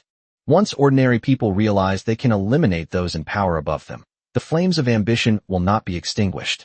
Of course, if this happened in Tulip territory, Rain would like to handle it this way. He wants to raise a pack of hungry wolves and docile sheep. However, Blackrock territory has only just been conquered, so it's not appropriate to do so now. A few minutes later, Baruch came to Ren's carriage and bowed. My lord, it's done. Not bad. Ren nodded first, but showed no intention of leaving. After a brief silence, Baruch's eyes darted around. My lord, if the mine manager's family finds out, won't they make a big fuss? Like going straight to Stoneraven Town to seek justice? I heard that Baron Morris will be coming to Stoneraven Town to take up his post in a few days. Ren hesitated for a moment. Within the bounds of reason and law, try to suppress any discordant voices. After saying that, he knocked on the carriage window and added, It seems like Parker from Cheshire. You could try to contact him. Ryan's meaning was crystal clear. He wanted to use these gangsters to handle things. Parker wouldn't refuse a deal if a few civilian lives could buy Ryan's favor. Chapter 176, Drinking with Zennies. Arriving at the Weiguang Associated Mine, the situation here is much better than at the Blackrock Iron Mine. After all, The ore here is very difficult to mine, and the miners are mostly skilled miners. Ryan gave a few casual instructions and then returned to Tulip territory. Inside Tulip Castle, he had already fallen asleep with several spirit pets. Rain gently placed Leona on the bed as well, then strolled over to Zinni's door. A suppressed sound came from inside the room. Rain coughed lightly and knocked on the door. Ms. Zinni's, are you asleep? Lord Rain, is there something you need? The alluring voice of the blind nun came from inside the door. Would it be convenient to talk? I brought a bottle of wine and would like you to try it and see how it tastes. At this moment, Ryan could only play the role of a caring younger brother. Although Zinni's had needs, she couldn't say them openly. Okay, please wait a moment. Zinni's hesitated for a moment before finally agreeing to Rain's invitation. Nuns don't drink alcohol, but Zinni's is no longer in the church, so she has no such restrictions. The rustling sound of clothes being put on reached Ryan's ears, igniting a fire in his heart. Sister Ren hasn't contacted her in a long time. Since the last time, Ren has become addicted to it, and Zinni's is the same. However, Rain had other women, so Zinni's could only wait for Rain. Fortunately, she finally got what she was waiting for tonight. A moon-white nightgown enveloped Zinni's voluptuous body, and a white strip of cloth covered her eyes, giving her an aura of sacred inviolability and asceticism. At this moment, the two sat on the sofa, sipping red wine under the magical light. Is Madame settling in well at the castle lately? Ren asked, moving closer to her. Sensing Ren's approach, Zinni's made no comment, only parting her red lips slightly. Thank you for your concern, Lord Ren. Life in the castle is very peaceful, and Lady Hurya's care is also very thoughtful. Her tone was polite and restrained, even carrying a hint of the pedantic manner typical of nuns. This wine has a rich aroma, and nuns are not supposed to drink alcohol. Although we are no longer under the Holy Seal, this habit and perception is difficult to completely abandon in a short time. She gently swirled the wine in her glass, but didn't drink it, as if the deep red liquid was a temptation that needed to be treated with caution. Looking at her feigned seriousness, Rain sneered inwardly. No wonder she's a nun who's cold on the outside but sassy on the inside. Good wine is like a close friend, sharing joy and sorrow. Ren reached out, his long, slender, white fingers running through the stray hairs by her ear. Many philosophers and artists on this continent have also drawn inspiration from fine wine. Zinni's did not flinch at Ren's physical contact. Instead, she grabbed Ren's hand and said, "Can I see what you look like? After all, we've already done certain things." "Can you see it?" Ren asked, somewhat puzzled. "I remember you said." "I can sense it," Zinni said, bringing her cheek closer, her forehead touching Ren's. A burst of white light appeared. At that moment, the image of a young nobleman appeared in Zinni's mind. His blonde hair was meticulously combed, with only a few unruly strands falling across his forehead, adding a touch of casual elegance. Those emerald pupils were like a clear lake, their calm surface concealing an unfathomable depth. What captivated Zinni's the most was the perfect bone structure bestowed upon Rain by his noble lineage, a high nose bridge and thin, well-defined lips. Zinni saw his youth, his perfect looks, and an arrogance that wasn't feigned, an aura that made her heart flutter and was irresistible. Perfect, Zinni's gave her assessment. It's like an appearance created by some sophisticated person according to their own aesthetic. Really, upon hearing Zinni's words, Ren was somewhat moved. Could it be that his appearance was artificially created? That's impossible.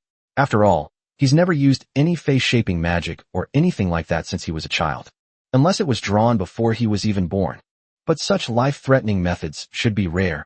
At least no nobleman would joke about the life of his unborn child. By the way, I heard from a friend that the Orsa Empire has split into two factions, one that supports the church and the other that opposes it. Is that true? Rain's topic veered off course, but Zinni's continued eloquently. That's right. But the factions opposing the church don't have the upper hand. Even so, they still put forward a bold view. That is, the reason why most countries with churches have not developed is precisely because the churches have hindered the development of these countries. For the vast majority of Orsa believers, the ethereal god is more worthy of reverence than the current Orsa 9. At this point, Zinni sighed softly. But whether it's imperial power or divine authority, ultimately, they cannot withstand the erosion of human nature. I see. Ryan kissed her chattering lips. Zinni's narration was abruptly cut off by the sudden kiss. She let out a soft moan, her body stiffening slightly, but she did not resist violently. Instead, The hand that was holding Ren's fingers tightened its grip even more unconsciously. After a long while, Rain slowly stepped back a little, but their foreheads were still touching, their breaths mingling. Zinni's cheeks were already flushed with a captivating blush. Rather than talking about distant empires and churches, Rain's voice was deep and powerful. We may have something more important to discuss tonight, don't we, Mrs. Zinni's? At this moment, Zinni's pent-up emotions finally burst forth. Before Ryan could say anything more, she had already pushed him down onto the sofa. Outside the window, the moonlight was bright, and sparse stars dotted the night sky. Within the tulip territory, ripples spread across the riverbanks of the Black Forest. Chapter 177: The Showdown between Ryan and Morris. The next day, Rain got up as usual and dressed, washed, and ate with his help. After leaving Tulip Castle, Ren first boarded a carriage and arrived at Stoneraven Town. Today is the day Lyanna leaves Stoneraven Town, so he arrived at the town hall early in the morning. After a lengthy speech, Lyanna boarded her carriage amidst the blessings of the townspeople of Stoneraven and slowly departed the town. Rain stood on the side of the street, watching the head sticking out of the carriage window, and waved to Lyanna. He could see a deep reluctance in the beautiful woman's eyes. Ryan gave her a reassuring look. Then, the newly appointed mayor, Morris, began his inaugural address. The man had a long white beard and was about 60 years old. The two men looked like sworn enemies in the crowd and locked eyes at first glance. It is an honor to become the new mayor of Stoneraven Town. Baron Morris stood in the town council hall, surrounded by a crowd. He glanced at Ren in the crowd, then looked away and slowly began to speak. This time, I am also grateful for the trust of every voter in Shia Town. Next, I will do my job as mayor well and severely crack down on any illegal or unethical behavior. Morris spoke with conviction, earning applause from many in the crowd. He glanced at Ryan and said, "One point in particular is that I will not tolerate anyone who wants to establish a dictatorship over this land." Rain narrowed his eyes slightly as the man continued to demonstrate and provoke him amidst the cheers of the crowd. All the officials in Stoneraven Town were sweating profusely. Now anyone could tell that the mayor was here for Rain. After all, who has the greatest control over Stoneraven Town right now? Without a doubt, it's Rain. Rain controls 3 territories surrounding Stoneraven Town and has colluded with the judge and the speaker. Who can be a dictator? Only Ren. Halfway through his speech, a town guard came up to Maurice and whispered a few words in his ear. He nodded in response, then waved for the guard to leave. "I just received some unfortunate news." Morris began in a pained tone. "I have received a report that within the jurisdiction of Stoneraven Town, at the Blackrock Iron Mine in Blackrock Territory, the mine manager committed suicide, and his family members have mysteriously disappeared. When the suicide occurred, some people said that His Excellency Ren had inspected the area that evening. Was His Excellency Ren present at the scene?" Under the watchful eyes of everyone, Maurice directly attacked Ren, causing many present to hold their breath. "I'm here." Ryan stepped out of the crowd and faced Morris directly. "Mayor, you're right. I did go to the mine that night for an inspection. What's wrong?" Morris hadn't expected Ryan to step out of the crowd and admit it so readily. He coughed lightly. "So? I'd like to ask, what did you say that night?" He didn't say anything, Rain shrugged. "This person has been in charge of mining at the Blackrock Iron Mine, but he doesn't care about the miners' daily lives. A strike broke out that night, and I went to the scene to handle it promptly. But I'd like to ask the town mayor. These are over 100 people, representing over 100 families. Their basic needs for food, clothing, shelter, and transportation are all problems. Why haven't you paid attention to these things?" Many townspeople in Shia Town nodded in agreement. Most knew what life was like for those miners. Only those who have no other choice will choose to become miners. "I will take care of these people's livelihood in due course, but now lives are at stake. A family of 5 disappeared overnight, 4 of them vanished, and 1 committed suicide. Lord Rain, as the person in charge of Blackrock Territory, shouldn't you give an explanation? I would like to ask Lord Rain, what truth are you hiding?" Ryan raised his hand and pointed his index finger at Morris in the air. This gesture is very impolite in public, but if Ryan did it, it would appear exceptionally noble and domineering. "What do you mean by concealing the truth?" Ren pondered for a moment. "Perhaps we can ask the miners who were there at the time. I only did some reassurance work. As the saying goes, a new broom sweeps clean, and Morris immediately turned his attention to Ren, causing everyone to secretly consider which side to take. "This is unreasonable." Morris stepped down from his speech and came to Ryan. "You have appeased the workers who were preparing to strike, so why would a mine manager choose to commit suicide?" I hope you can explain everything. Morris looked around the room and shouted in front of the officials and townspeople of Stonehaven. I don't care who I've offended, and I will not give in to you just because your father is about to become prime minister. During my tenure in Shia Town, whether 100 people die or just one, I will pursue the matter to the end. This is not a matter of numbers, but a matter of attitude. We pursue the truth, we pursue justice.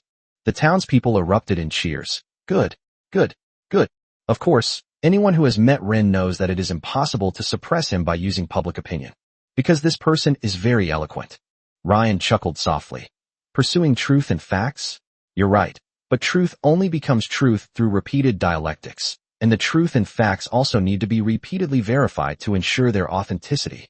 Just because I was in the same place as him, and we've never even met, you can conclude that I threatened him? I didn't say that.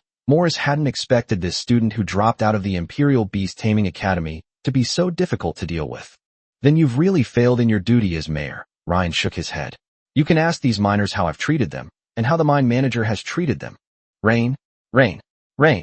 Many miners also came to the scene, including civilians from the Tulip territory, who kept chanting Ryan's name to cheer him on. Tom, in particular, who had shaken hands with Ryan that night, kept raising his fist and shouting. He had been won over by Ren in just a few words. Even though Ren didn't offer him many benefits, he gave him something that was both cheap and precious. This thing is called respect. How could a nobleman, whom even miners respect, be a bad person? Even if it was really Ryan who killed the mine manager, so what? This only made the miners more fond of him. Ryan thought Morris was a strange person. As a qualified politician, he shouldn't have started making enemies on his very first day in office. Even if Ryan is his target, the two should still get along amicably. So the way he's acting right now, the moment he arrives, suggests either he's missing a screw, or he's eager to please someone. He said he came to Stonehaven Town to mess with Rain. Chapter 178, he's just a baron, right? Deal with him. At the town mayor's inauguration ceremony, silence fell for a moment. Ryan publicly reprimanded the new mayor for dereliction of duty, something that had never happened to any mayor of Stonehaven before. Morris is now in a difficult situation. He originally thought that by invoking public opinion, he could severely suppress Ren, but now it seems that he has instead created a highly charged scene. All I can say is that Rain handled things flawlessly, leaving Morris with no way to find a fatal flaw. Even if it turns out that the deaths of the mine owner's family were related to Ryan, so what? At worst, Ren could simply pin all the blame on Baruch, since Ren never said he wanted to kill anyone. Melosa was also secretly watching from the crowd as Ren and the new mayor clashed. Since Rain is at odds with the new mayor, she naturally won't consider trying to please him. Previously, when it was Liana, Melosa was confident she could control that kind-hearted woman, but this old man named Morris was clearly not so easy to talk to. And she couldn't possibly contradict Ryan. Morris's heart skipped a beat. Rain was already putting pressure on him in front of everyone. Just as he was wondering how to handle the situation, Speaker Lester coughed. Mayor, perhaps we could first show you around Stonehaven Town? Given Lord Rain's character, he would never do something like silencing someone. There must be some misunderstanding. All right then, Morris said, taking Lester's advice and backing down. He really hadn't expected Ryan to be so difficult. He originally thought this guy had risen to power by relying on women, and now that Liana had left, he could punish Rain severely. But he didn't expect. This guy not only had women supporting him, but also had good public support. After Morris left, Ryan went directly to the feather salon with Melosa. Is something on your mind? Are you worried about Mayor Morris? The two sat down in a private room, and Melosa fed Ren a sip of wine. It's not that serious. Ren's tone was somewhat dismissive. A mere town mayor. I don't care at all. The reason Ryan was deep in thought was to clarify the relationship between Morris and the Gethsemane. First, he listened to the speech of Lore, the leader of the Getai Society, and every word he uttered was aimed at the late emperor. This proves that the Getai Society and the Queen's faction have intricate connections. Even if the founding of the Getai Society was not Mijera's idea, it was definitely related to her subordinates. However, the Goethe Society originated in Wexgel, and Baron Morris was not deterred by the Goethe Society. And back then, it was precisely because Rain witnessed the establishment of the Goethe Society that he was hunted down by Morris's troops. Clearly, these people are in cahoots. While Lion's suppression of the Goethe Society was not a real conflict between Rain and Lion, most nobles in the western provinces probably knew that Lion was Locke's uncle. This is truly amazing. Morris shouldn't be Ryan's enemy. Even if the assassination attempt failed, They should have let bygones be bygones after confirming the other's identity. So, the problem still lies with Mijala. Mijala couldn't possibly tell her subordinates that Ryan was her man. As the queen at the top, she was very secretive, so the Baron at the bottom naturally couldn't possibly know that the queen was standing behind Ren. If Maurice knew about the relationship between Rain and the queen, he wouldn't dare to make trouble for Rain even if he had 100 lives. Therefore, from Maurice's perspective, Rain is Victor's son and has already discovered the true nature of the Gethsemane. This relationship, which is both enemy and not enemy, is very complex. Rain couldn't directly tell him about her relationship with the queen, otherwise the man would accuse Rain of slandering the queen. When the scandal is exposed, Mijala's situation will be extremely awkward. Only true powerhouses could sense the presence of Mijala on Ren. Coming to his senses, Ren only heard Melassa whisper in his ear, "If you don't care about him, why are you frowning?" Ryan couldn't explain at all. He felt like he was pleasing neither side. He was both Victor's son and Mijala's lover. Of course, right now, Rain has no right to interfere in the affairs of the Empress and the Emperor. All he can do is to rapidly expand his power while protecting himself. The reason I'm frowning is because I don't want to put you in a difficult position. Ryan took a deep breath and began his performance. Madam, you're in business. You absolutely cannot afford to antagonize the mayor, understand? Even though our relationship doesn't seem that great, I don't want you to. Melassa didn't expose Ren's insincerity. She simply placed a delicate finger to Ren's lips and said, "For you. I don't care, and I don't care what others think of me. He's just a baron, right? Take him down." Ren was somewhat taken aback by Melassa's tone, which sounded like that of an underground gangster.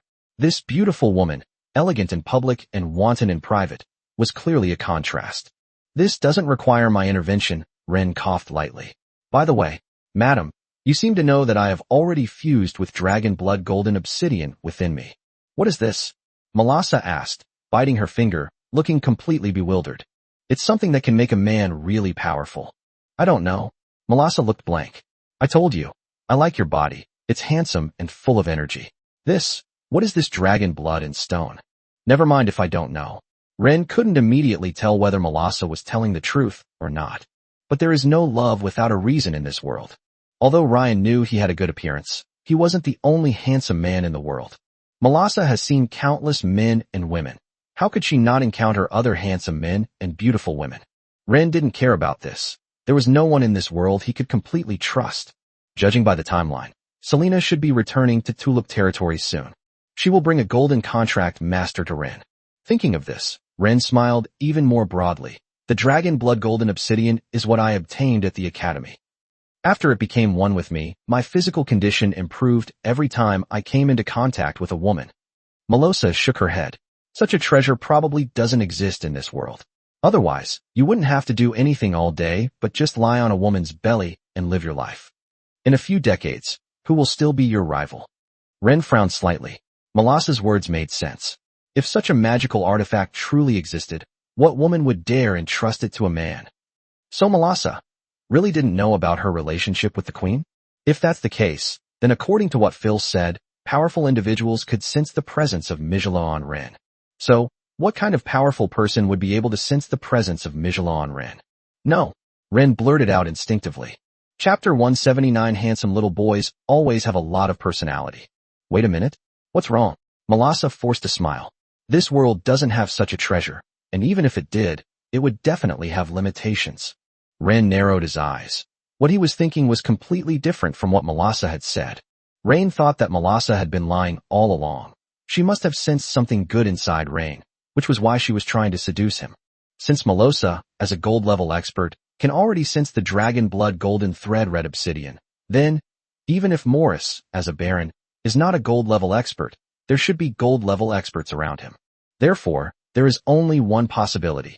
Either Melassa, who was able to detect the aura on Rain, is a top-tier member of the gold rank.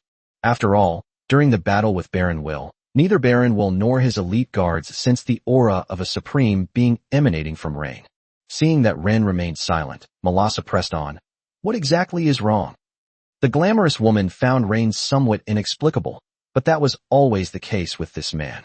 Whenever he talks to someone about something, he's thinking about something else. "Are you unusually sensitive to male scents?" Ren coughed lightly and asked a question that left Melassa puzzled. Before Melassa could react, Ren had already grabbed her hand. Are you human? Are you a dragon? Or some kind of violet fairy? Or perhaps a fox or something? That's right. I'm a vixen. Melassa smiled seductively, her jade-like fingers, painted with purple nail polish, tracing across Ren's chest. Don't you know? What a little rascal. This woman always evaded the topic, making it impossible for Ryan to grasp the key information. Ren kissed her passionately, and he could clearly feel Melassa's momentary surprise and her body's instinctive, passionate response. Melassa kept her eyes closed during the kiss, but Ryan kept his eyes open and watched her intently.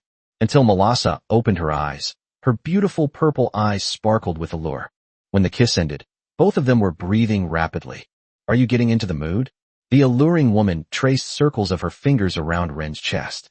I'll serve you well, but you have to be good. Ren nodded slightly. Since he couldn't get any useful information from Melassa, he would have to make use of her for the time being. The next day, Rain left the Soft Feather Salon and arrived at Great of Territory. This territory had always been involved in the slave trade, and Vesper controlled a significant source of slaves. But with his death, the entire territory can no longer find a second economic pillar. The key issue was that his sale of prisoners as slaves was exposed, which aroused public outrage. In order to appease the families of these victims, the provincial council investigated Vesper's assets and paid him a lot of money. However, the agricultural base of Grey Dove Territory is arguably the best developed among the 3 territories surrounding Raven Town. After all, Vesper controls a large number of serfs. Upon arriving at the study in Grey Pigeon Castle, Ren quickly glanced at the accounts in the territory and discovered that Grey Pigeon Territory could develop steadily even by growing and selling grain. And most importantly, Grey Pigeon Castle has a merchant ship in Azure Harbor. This was originally something Vesper bought at a low price in Azure Harbor through his connections with Ryan. This merchant ship was originally intended by Vesper to send people overseas to purchase foreign slaves, but now it has become Ren's property. Although it was a small merchant ship, its role was absolutely significant. Knock, knock, knock. A knock came at the door, and a mature woman's voice asked, "Is Your Excellency the Baron in?" "Come in." After receiving Ryan's consent, the woman went into the office. Ren knew of this person's existence, but he had never met him. He had only heard Liana mention him once. She's essentially on Liana's mother's side, with some kind of superficial relationship. In short, she is a distant relative. When Liana and Rain are not in Grey Dove Territory, she usually handles all the affairs within the territory. "Your Excellency Rain, my name is Ophia Miller." Ophia wore a gray dress with a red gemstone set in the chest. She tossed her short, sandy gold hair behind her ear, exuding a mature charm, her deep blue eyes staring directly at Rain. "You should have heard Liana introduce me before?" "Yes, there is." Ren extended his hand, inviting her to sit opposite him. "It's a pleasure to meet you, beautiful Ms. Ophia." Ophia smiled gently, pulled out a chair, adjusted her skirt with her hand, and sat down. "Lord Ren, there is something I must report to you." Ophia is Liana's cousin. Although both were nobles, his father was merely a nobleman and did not even receive a symbolic title like knight. She was, in a sense, a fallen noblewoman. Perhaps her ultimate fate would be to marry a wealthy, but ultimately commoner merchant, thus losing her noble status. Or perhaps he could find a similarly impoverished nobleman. After all, nobles with some power also hope their wives possess some ability, capable of boosting their careers. However, Liana gave Ophia the greatest opportunity of her life, to develop her career in Stone Raven Town. Although Ophia is now essentially a housekeeper, Liana is no ordinary person. She is currently the finance official of the Western Province. Once a nobleman learns that the finance official has a cousin, he might try to pursue Ophia. Of course, none of this concerned Ren. At that moment, he casually picked up the nail clippers on the table and trimmed his nails, his tone somewhat nonchalant. "Speak." "It's like this." Ophia wasn't offended by Rain's brief reply and perfunctory gesture. "My God, with such a face, whatever she does or says, everything looks so pleasing to the eye. Handsome little boys always have a lot of personality." She calmed her racing heart, her voice slightly hurried. "Didn't you propose building a circular trade route to connect the 3 territories of Grey Dove Territory, Blackstone Territory, and Tulip Territory?" What's wrong?" Ren tossed the nail clippers aside and stared at the back of his fair hand with a bored expression. Even though he knew that if he brought a bottle of wine and had a few drinks with her, the woman would agree to sleep with him. But Ryan wasn't interested in women who didn't seem to be of any use at the moment. During the construction of the trade route, We discovered a potential new black iron or vein underground at the junction of Grey Dove Territory, Blackstone Territory, and Stone Raven Town. Rain's expression was somewhat indifferent, as if the area around Blackrock Territory was prone to developing new small veins of ore, and this was just black iron. Mining it would require a significant initial investment of financial and human resources. Chapter 180 The Secret Under the Table. Ryan tapped the table habitually. About how big is it?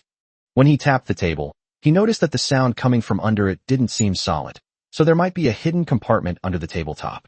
But now is not the time to focus on this. Ophia swallowed hard. The point isn't the iron or, Your Excellency, Rain. If this gets out, it could cause a lot of deaths.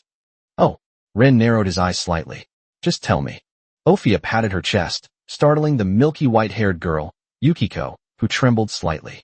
I heard from the people below that during the road construction, they discovered the soil underground was different, very likely a new iron or vein, so I went to investigate. But that's not ordinary iron, ore at all. Ophia's eyes gleamed. It's magic energy crystal. Magic crystal. Rain gasped. This was a strategic resource that could be used to create communication rings and spatial portals, including the resources needed to maintain them.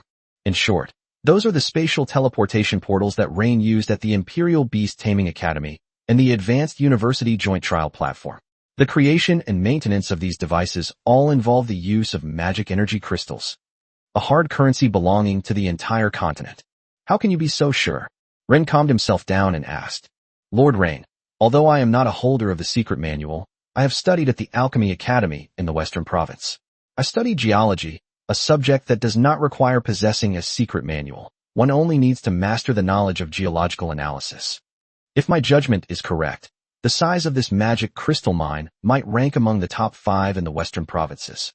In other words, this vein could very well be mined for about 300 years. Ophia's voice trembled slightly. She hadn't originally planned to tell Ren about this discovery. But after seeing Ryan, she decided to take a gamble, and she succeeded. She will be one of the greatest contributors in Ryan's life. The prerequisite is that Ren can take control of this mine. If this vein were located within any of the 3 surrounding territories, that would be fine. But it's too big. It may have already extended into Stone Raven Town, which means the ownership of this mineral vein will also become increasingly uncertain. Even the big shots in the capital city would reach out to her, but Ophia had also learned about Rain's identity and background from Liana. This man's father is about to become prime minister. Is this matter known only to you right now? Ren smiled, suppressing the murderous intent in his eyes. Ophia shivered involuntarily, feeling a chilling aura surrounding her for no apparent reason. No, she shook her head repeatedly. Lord Ren, I still have a use for you. Okay, relax. Ren stood up, came up behind her, and patted her shoulder reassuringly. I hope it's best not to let anyone else know about this beforehand, including Liana. After all, Grey Dove Territory and Blackstone Territory still nominally belong to Liana. Once people find out, she might be in big trouble. Ren couldn't tell if this woman had left any backup plans. For example, a secret letter could be hidden in a sealed box. If she dies or is placed under house arrest, someone would deliver this box containing the secret to someone else. Of course, this was just Ryan's idea, but Ryan believed that this woman couldn't possibly come to tell him this earth-shattering secret without any preparation, so he could only pretend to be harmless for now. I know, Your Excellency Ren, so I didn't tell anyone. Ophia was clearly no pushover either. Ren could tell that this woman seemed to be feigning fear. But from her eyes, Ryan could glean a hint of confidence. This also indirectly proves that she did have a backup plan. As soon as she realizes that Rain is preparing to silence or control her, she will make this public. In this era where sincerity is met with treachery and betrayal, no one dares to easily trust anyone. Regardless, the fact that she told Ryan about this proves that she intended to side with him. Well then, what do you want? A title, or something else? Ren gently stroked her shoulder. Whatever you want. I'll find a way to give it to you. My current thought is to stay by your side and work for you, Ophia said, placing her hand on her shoulder and resting it on the back of Rain's hand.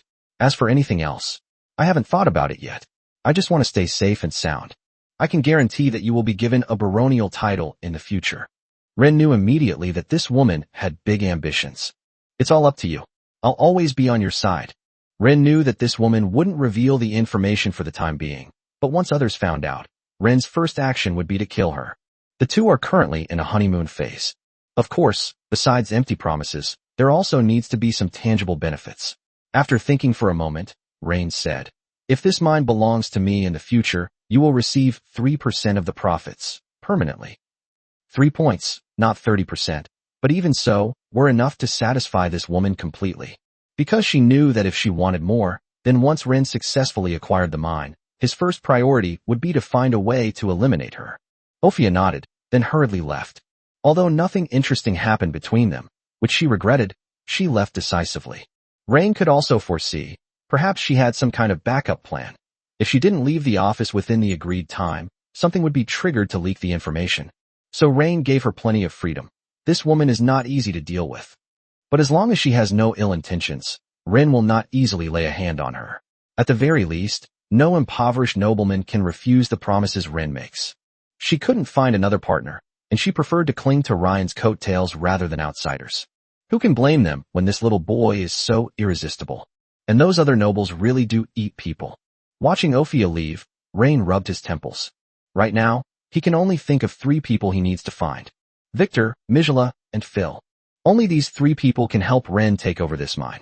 However, Phil is not as important as the other 2, but Phil is the one that Ren trusts the most.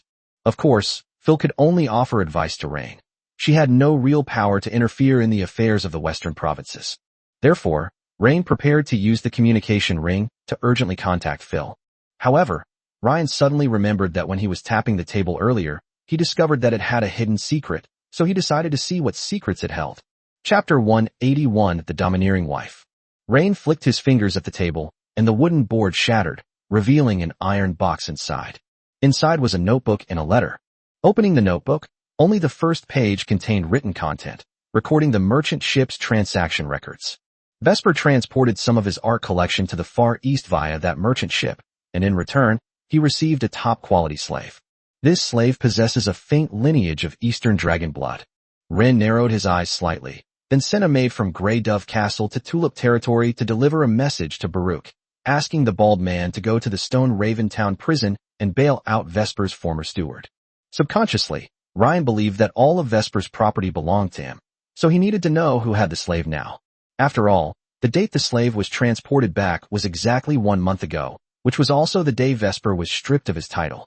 According to the law, this slave belongs to Liana, and he possesses a faint Eastern dragon bloodline. His value, converted into Tarot gold coins, is close to 100,000.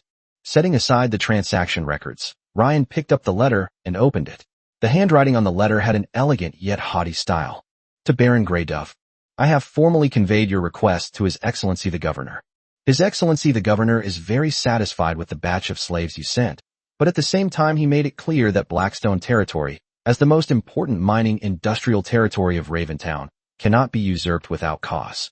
This application is hereby rejected. But curiosity and ambition are the ladder to success, and considering your continued contributions, we are willing to give you a chance to prove your worth. Ren frowned. The letter ended there. There was no signature, nor any explanation of how Vesper should prove his worth. However, Vesper's interest in Blackrock Territory left Ren somewhat bewildered. But Liana was his wife at the time, so there was only one way to take over Blackrock Territory. That would be like Rain, where she would kill all the members of the Blackrock family, and the territory would naturally fall into Liana's hands. But why would Vesper go to such lengths to plot against Blackstone Territory? Could it be that he also discovered the magic crystal mine at the border between Grey Pigeon Territory and Blackstone Territory? If that's the case, Ren feels this is going to be a bit tricky. Vesper was defeated by Rain, but he also survived for a time as a civilian. In this time frame, will he expose this matter in order to get revenge on Rain and Liana? In other words, Lion may already know about the situation in Stoneraven Town, but he's been keeping quiet about it. So, is Liana's transfer to Cheshire as a treasurer a blessing or a curse? Rain is in a somewhat awkward situation. According to Ophia, the mine is located at the border between Blackrock Territory and Grey Dove Territory, and its scale may extend to the territory of Raventown. In other words, this magic crystal mine has absolutely no connection to Tulip Territory or to Rain. Therefore, the ownership of this mine can only be decided between Liana and Blackrock Town. So, at this point, if we can control Liana, or even kill her outright, then Rain will naturally be eliminated. After all, Liana is dead, and the two had no marital relationship, so it's not up to Rain to inherit. Once he understood everything, Ryan quickly called his wife. The communication ring lit up, followed by that mature yet alluring voice. "Did you miss me, little Ren?" Phil, the seemingly coldest but fiercest mature beauty, her voice, as always, aroused evil thoughts in Ren. Suddenly being called Little Ren by Phil, Ren took a deep breath, suppressing the urge to immediately go to the capital to find her. "It's like this. Darling, I've discovered something incredible. I bet that incredible thing you're talking about is something you always carry with you, right? But I've already seen it and used it." "No." Ren coughed lightly. "I'm not here to talk about burning things. I've actually discovered something incredible. Are you alone with anyone right now?" Upon hearing this, Feyer's expression turned serious. She stretched on the sofa, then crossed her legs and said, "Speak. What is it?" "You must know Liana, right?" "Yes, I know." "Then you must also know that she has now handed over the management of her 2 territories to me." "Yes, I know." In the lobby of the college dormitory, Phil picked up an exquisite mug and took a sip. "But let me make this clear. No one can take the position of my legal wife from me, no matter who that woman is, not even Selena. If you have any ulterior motives, you know what I can do." Ryan was somewhat afraid of his wife, Phil. He swallowed hard. "That's impossible. You'll always be my love." "You'd better think of it that way." Phil's full red lips curled up, revealing a smile of great interest. "Wife, it's like this. I was planning to build a trade route connecting the 3 territories, but I discovered a magic crystal mine. According to expert assessment, the scale of this magic crystal mine ranks among the top in the western provinces. What can be confirmed now is that it has extended to the foot of Stone Raven Town." Upon hearing this, Feyer's heart began to race, and a sickly blush appeared on her face. "Are you serious? How can you be sure?" "Yes. Ophia, Liana's cousin, is a graduate of the geology department of the Alchemy Academy in the Western Province, and she has now reached this conclusion." "Then you should marry Liana first," Phil said, putting down her mug, her breathing a little rapid. "Of course, she can only be a concubine." "Then how is the ownership of this mine determined?" Rain, now hesitant to act rashly, spoke again. "Moreover, Lady Liana's ex-husband, Vesper, likely knew about this much earlier. In other words, Lion is now well aware that there is a large-scale vein of magic crystals located underground in Stone Raven Town. As the governor of the Western Province, he couldn't possibly just watch such a significant achievement slip through his fingers." Hearing her young husband's words, Phil's voice rose a few decibels, and she scolded Rain domineeringly. "Idiot. The mine starts from Grey Pigeon territory, so this vein belongs to us. Do you understand? Who cares where it extends to? Even if it extends to Cheer City in the Western Province, this vein belongs to you, Rain Verlit, and me, Phil Tsepsh." Rain was somewhat impressed by Phil's shamelessness and domineering nature. Indeed, it's better for women to be older. She's a capable and supportive wife. "Now, I'm going to arrange for you to meet with my father right away. Oh, and it would be best to bring that old man from your family along too. When it comes to absolute interests, political enemies and friends don't matter anymore. If Lion dares to interfere in our family affairs, our 2 families will send him to meet his maker." That's what I said. Chapter 182. Your most important task now is to get Liana pregnant. Phil couldn't let Rain go to Mizela. If the royal family found out, the mine might be designated as a royal mine. In that case, no one will be able to eat a single piece of meat. On the contrary, Rain's father, a man who was about to become prime minister, plus Phil's father, an imperial general, were enough to keep them in check. You'd better remember this, Ren. This is your crucial asset for turning the tables and seizing the inheritance. I don't care what you're busy with right now. You must get Liana pregnant, or I'll resign and go back to making sure you can't get out of bed every day. Feyer left only this sentence before cutting off the communication and leaving the academy in a hurry, without even asking for leave. Meanwhile, far away in Grey Pigeon Castle, Ren sat in his study and gave a wry smile. Phil made it sound so easy, but this wasn't something Ren could accomplish just by trying. Shouldn't we consider Liana's situation? After the call ended, Baruch quickly brought Vesper's old butler over from the prison. The office smelled somewhat indescribable because of the prisoner's presence. Rain removed the tulip pin to his chest. The tulip exuded the sweet scent of tilapy, and he gently sniffed it, blocking out the stench emanating from the butler. Baruch lashed the butler's back with a whip, and the latter groaned and immediately knelt down. The fact that this elderly man, already in his 70s or 80s, had to suffer such abuse was truly heartbreaking. Lord Ren, what are your orders? The old steward wouldn't spout any nonsense about loyalty to one master. In this era, people with backbone are rare, especially those who have enjoyed a life of luxury. Such people rarely have any tough opponents. The truly courageous people are those who have nothing, because they are willing to risk everything. I saw a Grey Dove territory merchant ship sailing with the Azure Harbor Fleet once, Ren said after a moment's thought. Where is that slave now? The old butler's lips were somewhat purple. He might be dead. Dead? Ren's tone was slightly displeased. In that case, then you can go back to prison. Wait, Lord Ren. The old butler almost burst into tears. He had been subjected to inhumane torture in prison and really didn't want to go back. I know there's a dungeon for imprisoning slaves under Grey Pigeon Castle. No one can go in except Vesper and me. The old butler had already seen Rain as his last hope, and his tone was somewhat anxious. Many slaves are in that basement, including that Eastern girl. I can take you to see her. Then take me to see him, Rain said, standing up. If you're still of any use, I'm willing to get you out of there. Ryan was very confident. After all, the judge's wife, Laura, was Ryan's mistress. Ryan only needed to say one word, and any prisoner could be legally released on bail. Upon hearing Ren's words, the old butler felt as if he had been granted a pardon. He knelt on the ground and kowtowed repeatedly, saying, Thank you, Your Excellency Ren. Long live Ren. Lead the way, Rain said succinctly. Guided by the old butler, they walked through the cold, winding corridors of Grey Pigeon Castle and arrived at an abandoned storage room at the back of the castle. The old butler fumbled around on the dusty wall for a while, triggering a hidden mechanism. With a low, grinding sound, a thick stone slab slowly slid to one side, revealing a stone staircase that extended downwards, exuding a damp, musty smell and a faint scent of rust. Baruch lit his lantern and went down first, followed closely by Ren, while the old butler was pushed and shoved along in the middle. The stone steps were steep and long, the walls on both sides were rough and cold, and the air grew increasingly stuffy. It took about 2 or 3 minutes to reach the bottom. This is where Vesper imprisons special cargo, the old butler explained, his voice trembling. Only a very few of his most trusted confidants know this. Your Excellency Rain, please follow me. Ren frowned. The basement contained rows of iron cells and reeked of rotting corpses. Clearly, most of the slaves imprisoned here starved to death. At the end, there was indeed a thicker and sturdier iron door than the others. Some faint magical patterns could even be seen on the door, which seemed to be some kind of suppression or confinement runes. The old butler pulled out a strangely shaped metal key from a corner of the dungeon and inserted it into the lock. With a piercing metallic clanging sound and a brief flash of magical runes, the iron gate clicked open.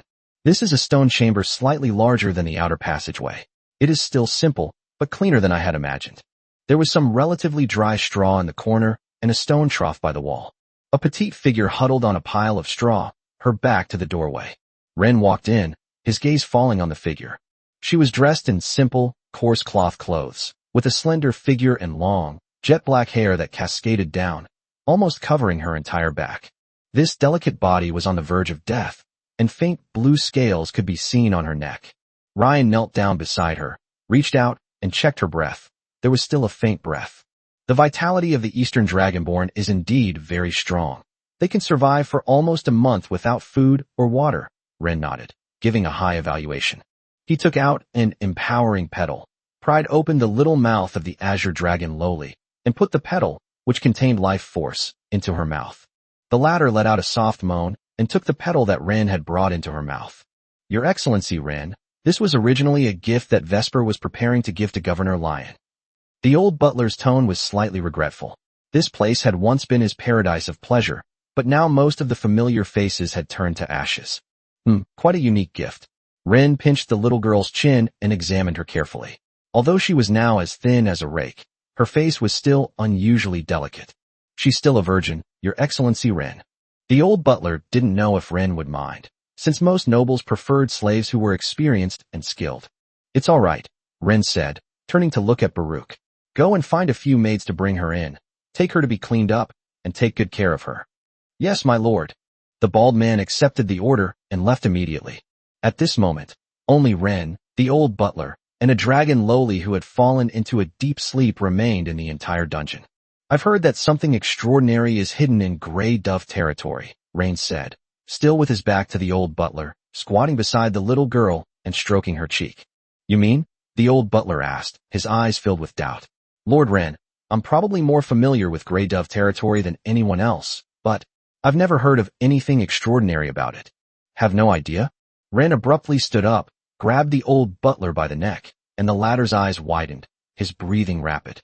Ryan repeated, You don't know? Chapter 183 Returning to Azure Harbor. The old butler's neck was being tightly gripped by Rain, his eyes almost popping out of their sockets, and the prolonged lack of oxygen caused his abdomen to begin to convulse. Your Excellency Wren, I truly don't know. Don't know? Wren grinned maliciously, continuing to pressure the old butler. I really don't understand what you mean. Wren slowly released his grip and said something that left the old butler somewhat puzzled.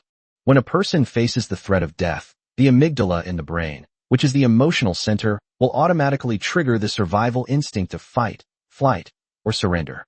Under the constant pressure of extreme pain and fear, the desire to survive becomes the only goal. As long as there is any secret that can be exchanged for the hope of survival, no one will hide it. This behavior is not controlled by higher morality, and I firmly believe this. Rain gently straightened the old butler's collar, his tone soft. For a professional executioner, secrecy is merely a process, not a state. Congratulations, you've passed my test. Now we're friends. The old butler was panting heavily, his worn-out clothes soaked with cold sweat. Rain was terrifying. Friend, I dare not accept such a title, Your Excellency Wren. This old servant will certainly do my utmost to serve you. His voice was hoarse, and he expressed his loyalty in fits and starts. Wren nodded. You are very familiar with Grey Pigeon territory. I am willing to give you a chance to start a new life. I hope that little misunderstanding just now will not make you think that I am a difficult person to get along with. Your Excellency Rain, every resident of Stoneraven Town knows your good name. The old butler's lips trembled. He suddenly felt that prison was better than staying with Wren. Ignoring his statement, Rain turned her gaze back to the unconscious dragon-blooded Loli. He gently brushed aside the stray black hair at the side of her neck with his fingertips. Is Vesper planning to give her to Leon as a gift because Leon is interested in Eastern Dragon descendants? Or does he like little girls? The old butler struggled to recall, enduring the pain in his throat as he answered. The governor of Lion has a fondness for handsome male slaves, and for many years, Vesper has been sending the governor batch after batch of male slaves. As for why Vesper would suddenly prepare such a gift for the governor of Lion, I really have no idea. Your Excellency Rain, I swear, I really have no idea. The old butler was terrified. He had almost met his maker just now, and now he cherished his life very much. All right, Wren said thoughtfully, rubbing his chin. All right, you can go now. Ms. Ophia is now the steward of Grey Pigeon Castle. You can talk to her, and she will arrange things for you. Yes. The old butler knelt on the ground and kowtowed repeatedly before leaving. Several maids appeared at just the right moment and took away the unconscious little girl from the ground. Wren rubbed his temples. Things were getting more and more complicated. Even the old butler, who was the person Vesper trusted most during his lifetime, was unaware that a magical crystal mine was hidden within Grey Dove territory. Either Vesper genuinely didn't know and simply wanted to annex Blackrock territory, but Wren believed that Vesper was just hiding it well. Once anyone discovered that he had access to a massive magical crystal mine, he would not only keep it a secret from those around him, but he would even make a deal with the devil. As for why Leon, that pervert, would suddenly develop a liking for women, Ryan also found it rather strange. Perhaps it's related to some kind of human experimentation? Ryan had previously speculated that this guy had conducted some kind of experiment on his own daughter, which led to the discord in his family. Wren frowned slightly. What exactly were the Imperial High Command doing? Perhaps these people are researching some kind of life technology? If Lion is doing this, then is Victor doing it? Or could Victor be the mastermind behind all of this? After all, when it comes to forbidden experiments, nothing is safer than the sea. Once a ship sails out to sea, no one knows what might happen inside. Putting aside the jumbled thoughts in his mind, Wren boarded the carriage and arrived at Tulip territory. He then took his 4 spirit pets, and Heo with him, and drove to Azure Harbor. At the same time, he instructed someone to pass on a message to Mrs. Melissa and Mrs. Lisa, informing them that they should also go to Blue Harbor. Inside the carriage, Wren embraced 2 little girls, Tilope and Vivian, tightly in his arms, their faces flushed with happiness. Meanwhile, Hea sat opposite Rain, holding Sherry and Leona. Sherry lay on his lap and fell into a deep sleep. While stroking Sherry's cat back, he looked at Rain and asked, "Young master, has something happened at home?" The beautiful woman was puzzled as to why Ren, who was doing so well in the western provinces, would return to Azure Harbor. There are quite a few brothers in Azure Harbor who want to kill Rain. Now they are extremely jealous of their younger brother, who has risen to prominence. It's very important. Rain kissed Vivian, the whiny one, then kissed Tilope, the haughty little girl, before answering Heia's question. "It concerns our future." Our future. He was somewhat moved by what Rain said. In Rain's future, she had always been a part of the reason. That's right. "Heia, I must inherit the title of Earl of the Azure Lord. Only in this way can I bestow upon you the title of noble and marry you in a grand and glorious manner." Ren's tone was very serious. "This is one of my life goals, and for it, I am willing to eliminate anyone who stands in our way." Rain is not powerful enough to amend the constitution. If he wants to marry Heia, who is a commoner, he must find a way to grant her a noble title. As for getting Ren to give up his title and marry He, that's impossible. If they really did that, Phil would definitely kill Rain, and he if she went berserk. Ryan's powerful declaration moved the beautiful woman to tears. On the carriage, Rain didn't forget to interact with his spirit pets every day. Tilope and Vivian are now gold-tier spirit pets, and daily interaction with them can earn 40 points. Sherry and Leona are silver-tier spirit pets, with only 30 points each. Current points, 6370. Having dealt with the pet points issue and gained favor with Heia's mother, Rain's life is always so simple and unpretentious. A few days later, Ryan brought He back to Azure Harbor. When the butler Abel saw Ryan, he bowed and greeted him. "Young master, the master, General Zeps, and Mrs. Phil are already waiting in the hall." Ryan nodded. His wife's family had come to back him up. As soon as Locke heard that Rain's father-in-law had come to the house, he immediately slipped out of the manor. Carl stood in a high-rise building in the manor, gritting his teeth as he watched Ren's figure. His eyes were dark and menacing. "Rain, you damned thing." As Ren's second brother, Carl's hatred for Ren was not without reason. If it weren't for the terrible idea that Ren gave Victor, the entire Azure Chamber of Commerce would now be under the control of the Strategic Materials Tax Bureau. So, in this battle of brothers, the first one to lose was actually the innocent second brother. Chapter 184. Victor is really strong now. Rain told Heia to go back to her room first, and then he went to the living room alone. His appearance temporarily ended the conversation between the three, and everyone turned their attention to Ryan. It was also the first time that Ryan had met his father-in-law. Like Phil, he had black hair, but it was cut into a buzz cut, and he was wearing a military cap. Those were golden pupils with a red X in them. The eyes of the Tsepsh family and Queen Mijala's family are very similar, except that the Queen's family has red pupils and golden six-pointed stars. Perhaps these two families are related by blood? In short, Phil once said that the Tsepsh family supporter was the Queen. Upon seeing Ryan's appearance, Phil's father, John, nodded slightly in satisfaction. Such a handsome son-in-law. Not bad, not bad. For nobles, image is sometimes more important than personal ability. No matter how much you cultivate yourself, you can't withstand a massive army, but a good appearance combined with excellent eloquence can make you more charismatic in public. "Your Excellency John," Ren bowed slightly, performing an impeccable noble greeting. He could see the gleaming rank insignia on the shoulders of the other man's black military uniform. 5 red diamond-shaped stars are engraved on the gold rank insignia. John Tsepsh, a 5-star admiral of the Empire. The prestige of this rank goes without saying. Every 5-star general in the Empire can be temporarily appointed as Marshal of the Empire during wartime, commanding the entire Empire's military forces.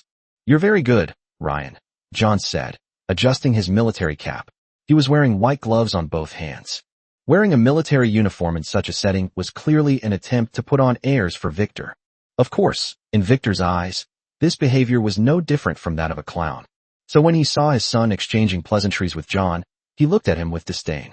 Sensing that something was off, Phil quickly stood up, grabbed Ryan's arm, and sat down. "Isn't it great? Father, I told you you would love this little guy." Victor tapped the table, displeased that Phil had called Ryan little guy. "Let's get down to business. The existence of this mineral vein presents a challenge for both sides. It could appear in the south or the north, giving either the Velit family or the Sepish family sufficient power to intervene. Unfortunately, it was discovered in the western provinces, which meant that once the two families made their decision, they would have to extend their reach into the western provinces. This was enough to touch a nerve with the royal family. One is a family with a long history of military achievements, and the other is a family of merchants. Moreover, the head of this family will be appointed as prime minister in a few days. The prime minister, the head of the civil officials, could form a completely new faction if he were to team up with an imperial general. I still mean it, John said, legs crossed and arms clasped. Lord Victor, first grant one of the ports of Azure Harbor to Ren, then we can discuss the next steps. Victor narrowed his eyes slightly. My affairs are none of your business. In that case, I don't see your sincerity. John shrugged. Everything in Stoneraven Town has nothing to do with Phil. That woman is your son's lover. Even if she is to marry your son, everything she brings has nothing to do with us. John's words were blunt, which made Victor feel awkward. He doesn't like straightforward people. But from John's perspective, he wouldn't be like Phil. As Ren's wife, Phil might have gotten carried away upon hearing about such a large mine and immediately thought about how to help Ren seize it. But John knew that if he did that, he would be working for the Valettes for free. It seems like Ryan got a great deal, but what does it have to do with his daughter? On the contrary, the port of Azure Harbor can provide Phil with real benefits. Controlling a port means that Ren has considerable say in Azure Harbor. In this way, Ren has a greater chance of winning the inheritance in the future. Ren becomes a count, and his daughter Phil directly becomes a countess. Even his grandson will become the next Lord of the Blue. You think you can just give away the port of Azure Harbor like that? Victor's face darkened. Its value is immeasurable. I wouldn't trade it for 5 magic crystal mines of the same size. Then let's report this to the royal family, John said, his stubbornness driving Victor to the brink of madness. Victor took a deep breath. The two were not from the same system, and Victor could not control him. As for any commercial sanctions, they're pointless.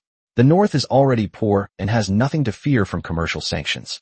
The military funds allocated from the capital to the northern border each year were enough to ensure that the Capes family lived a life of luxury. They didn't need to worry about doing business. They only needed to study how to guard against the Northern D people. The Northern D Empire posed a greater threat to the Teluo people than the Orsa Empire. Victor picked up his pipe and took a puff, the smoke obscuring his eyes. Threatening me. John was immediately on high alert. A biological instinct and a subconscious feeling that he had developed from constant battles on the battlefield. When faced with mortal danger, he would instinctively tense up, but for his daughter's sake, he had to be firm. This is not a threat, Lord Victor. Next year, military spending in the North will be reduced by 30%, Victor said, pointing at John with his finger. A portion of the military budget will be diverted to develop naval warships. Is this the Prime Minister's way of showing me power? You haven't even arrived in the capital yet. John could only swallow his anger as Victor pointed a finger at him. We'll be in the capital in a few days, Victor said, puffing on his pipe, as he pulled a document from a drawer under his desk. This is my appointment document from the capital. Can you read it? When Phil saw her father being threatened by Victor, her expression also turned sour. When this appointment document was presented, it meant that everything was finally settled. John could only admire the man sitting across from him, who had risen from the rank of Earl to the position of Prime Minister, truly worthy of being the former Imperial Whip. Now, can we talk this out? Victor put the file back in the drawer. What do you think? Under Ren's astonished gaze, his 5-star general father-in-law actually lowered his head. No problem. Then let's continue our discussion. Victor nodded, a satisfied look on his face. My idea to reduce military spending in the North was just a sudden thought, and doesn't count. Ren narrowed his eyes slightly. Victor is really strong now. Even high-ranking military officials have to defer to him. Is this the kind of power a count should have? First, let me make one thing clear. Leon is untouchable. Victor tapped the table with his index finger. But if he dares to touch Liana, is that her name? Yes, Liana. If he dares to touch Liana, I'll kill him. Phil's expression was rather unpleasant. The pressure emanating from Victor was far stronger than she had imagined. Ren never expected that Victor, an earl, would dare to say that he could take the life of a marquis. Finally, let me add one more thing, which is gilding. Victor smiled slightly when he saw John soften and fall silent. How about you give some military merits to Ren? As long as this kid becomes a viscount, and the royal family also grants Stoneraven Town to Ren, then all of this will be settled. How can I accept this military merit? John asked, his eyes showing some surprise. It's simple. Go and fight the northern barbarians. Border skirmishes happen all the time, so this is quite normal, isn't it? Then send Rain to you, and just let him go with the army. Leave the rest to me. Chapter 185 Rain must die. This is impossible. Are you out of your mind?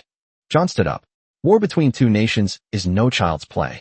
Are you going to provoke a conflict between two empires for a little military merit? John looked at Phil with an apologetic gaze. It wasn't that he, as a father, didn't want to help, but rather that the in-laws opposite him were crazy. He even dares to keep pirates, and even wants to issue them legal certificates, called overseas colonization charters. Discussing anything with a man like this who has no bottom line is simply an adventure.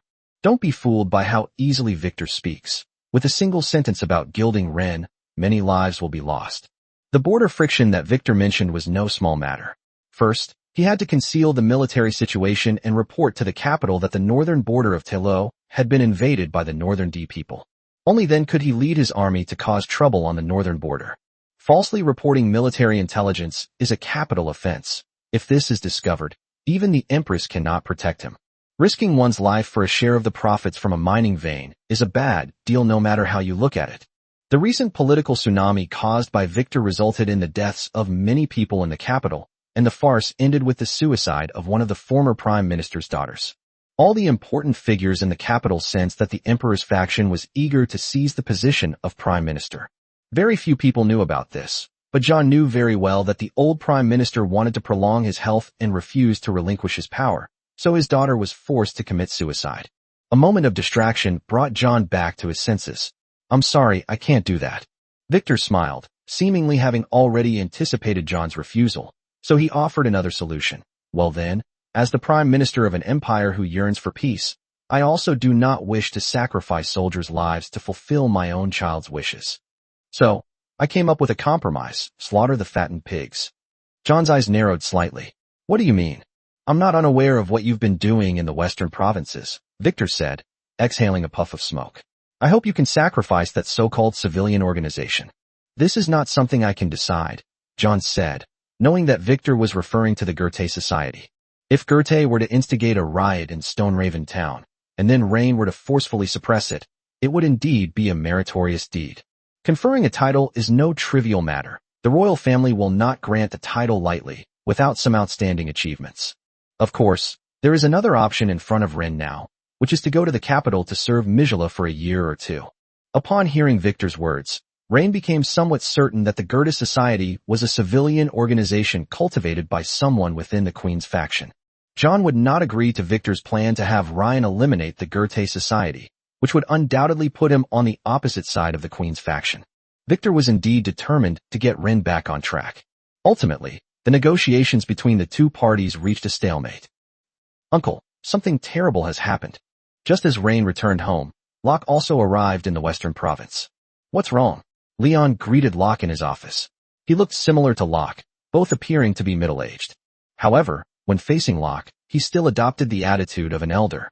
"Ren father-in-law, Count Zapesh, has come to our house with his daughter, and they are currently discussing something with my father."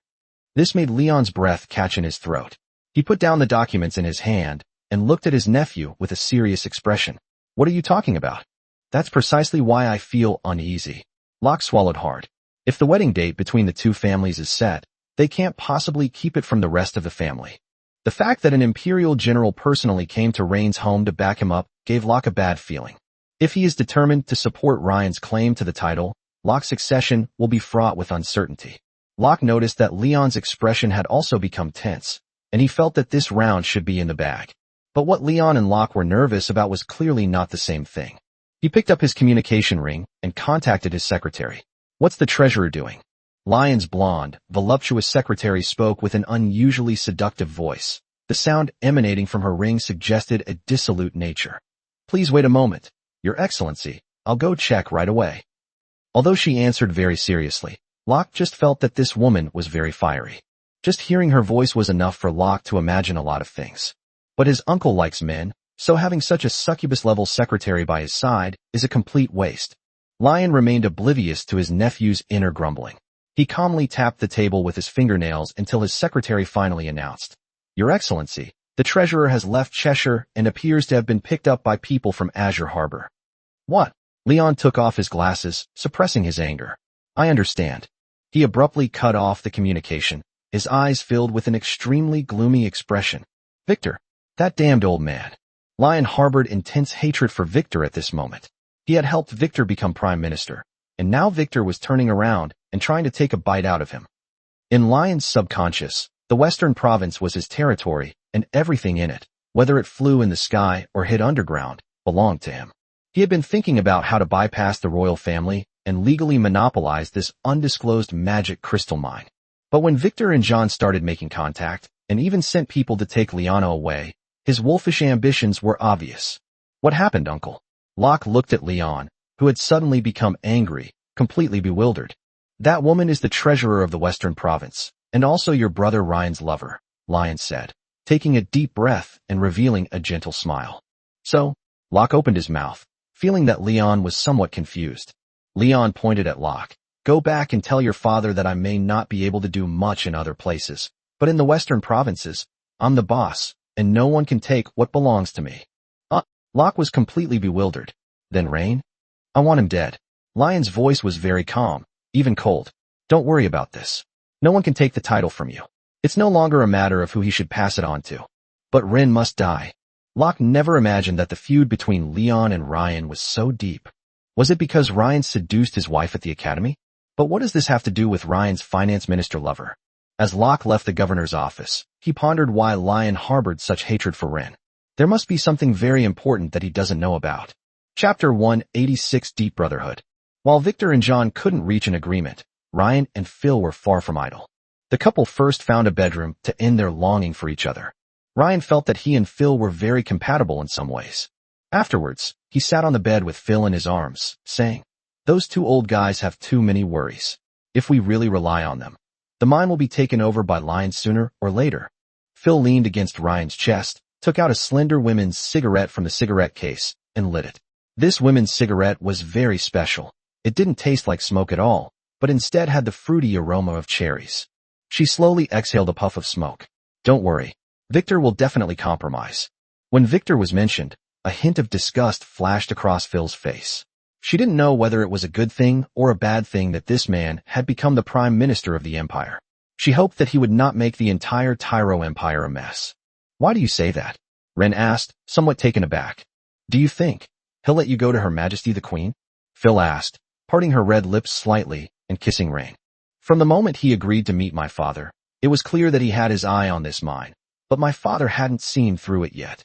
So, in reality, Victor is constantly making demands on my father, and my father is being kept on the hook by Victor because of this mine. Phil explained everything to Rain. This matter must absolutely not be known to His Highness, otherwise we will not even be entitled to a 50-50th split. If she is in a good mood, she might even give up 10% to feed the dogs. If Lion believed everything in the Western Provinces belonged to him, then Empress Mijala and Empress Galania believed everything in the Empire belonged to them. The best solution now is to let Victor distribute the cake. No one is more suitable than him. Ren couldn't eat all that by himself. A vein of magic crystals is equivalent to having a gold mine in Stone Raven Town. The revenue it generates is enough to support a large number of jobs and even directly boost the economy of Shia Town. This includes using this mine to cause price fluctuations in the magic crystals of the Western Province. This mine is too important. It could easily support an army of 100,000. Phil and Ren intertwined their fingers. Little Ren, you absolutely cannot give in. It's ours, and it can only be ours. At this moment, Phil began to instruct Ryan. No matter how much those two old guys want, we can only give them 10% each at most. Don't feel bad about the 20%. Consider it a reward for their hard work. Liana is the Lord of Blackrock Territory and Grey Dove Territory. She should own 30%, and the remaining 50% belongs to our family. In fact, Liana is also part of our family. At this point, Fei-Er almost burst out laughing happily. She's my good sister. If you dare to mistreat her, I'll definitely teach you a lesson.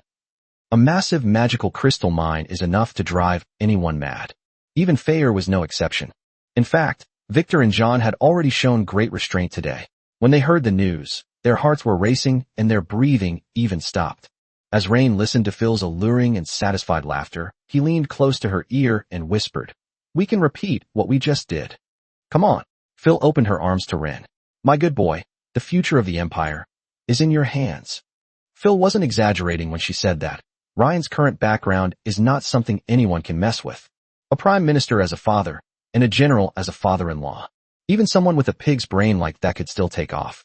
Now, Their biggest enemy is not outsiders, but Ryan's brothers. Ryan was also grateful to his mother, whom he had never met, for leaving him with such a remarkable wife. Once Rain inherits Victor's title, takes control of Azure Harbor, and gains the support of the Zepesh family, his future will be absolutely immeasurable. The mistake was that the two families were not from the same faction. This also gave Ren's other brothers a lot of room to maneuver. At this moment, John and Victor also ended their meeting. The two still hadn't reached an agreement, and Victor made many unreasonable demands, all of which John could not accept. Victor sat in the study, looking at Locke, his face ashen. Did he really say that? Yes. Locke lowered his head. Uncle Leon said that he's the one who calls the shots in the western provinces. No one can take his things away. That's mine. When did it become his? Victor scoffed. Locke was completely baffled. What could possibly cause these two once close allies in politics to suddenly turn against each other? Money. A massive amount of money. There's nothing else besides this. Locke's breathing grew heavier. Rain must have received some incredible benefit, and Victor wanted to take it, but Leon disagreed. So, this so-called good stuff is in the western province, within the territory of Rain? Locke clenched his fists. No matter what Victor was going to do, he couldn't let Ryan succeed.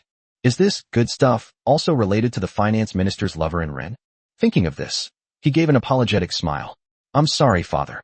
I need to go back and attend to official business. Go ahead, Victor said without giving it much thought. However, Locke was a restless soul, and the first thing that came to his mind was what he had heard from Locke today, that Rain's lover named Liana was already at the Villet family's manor.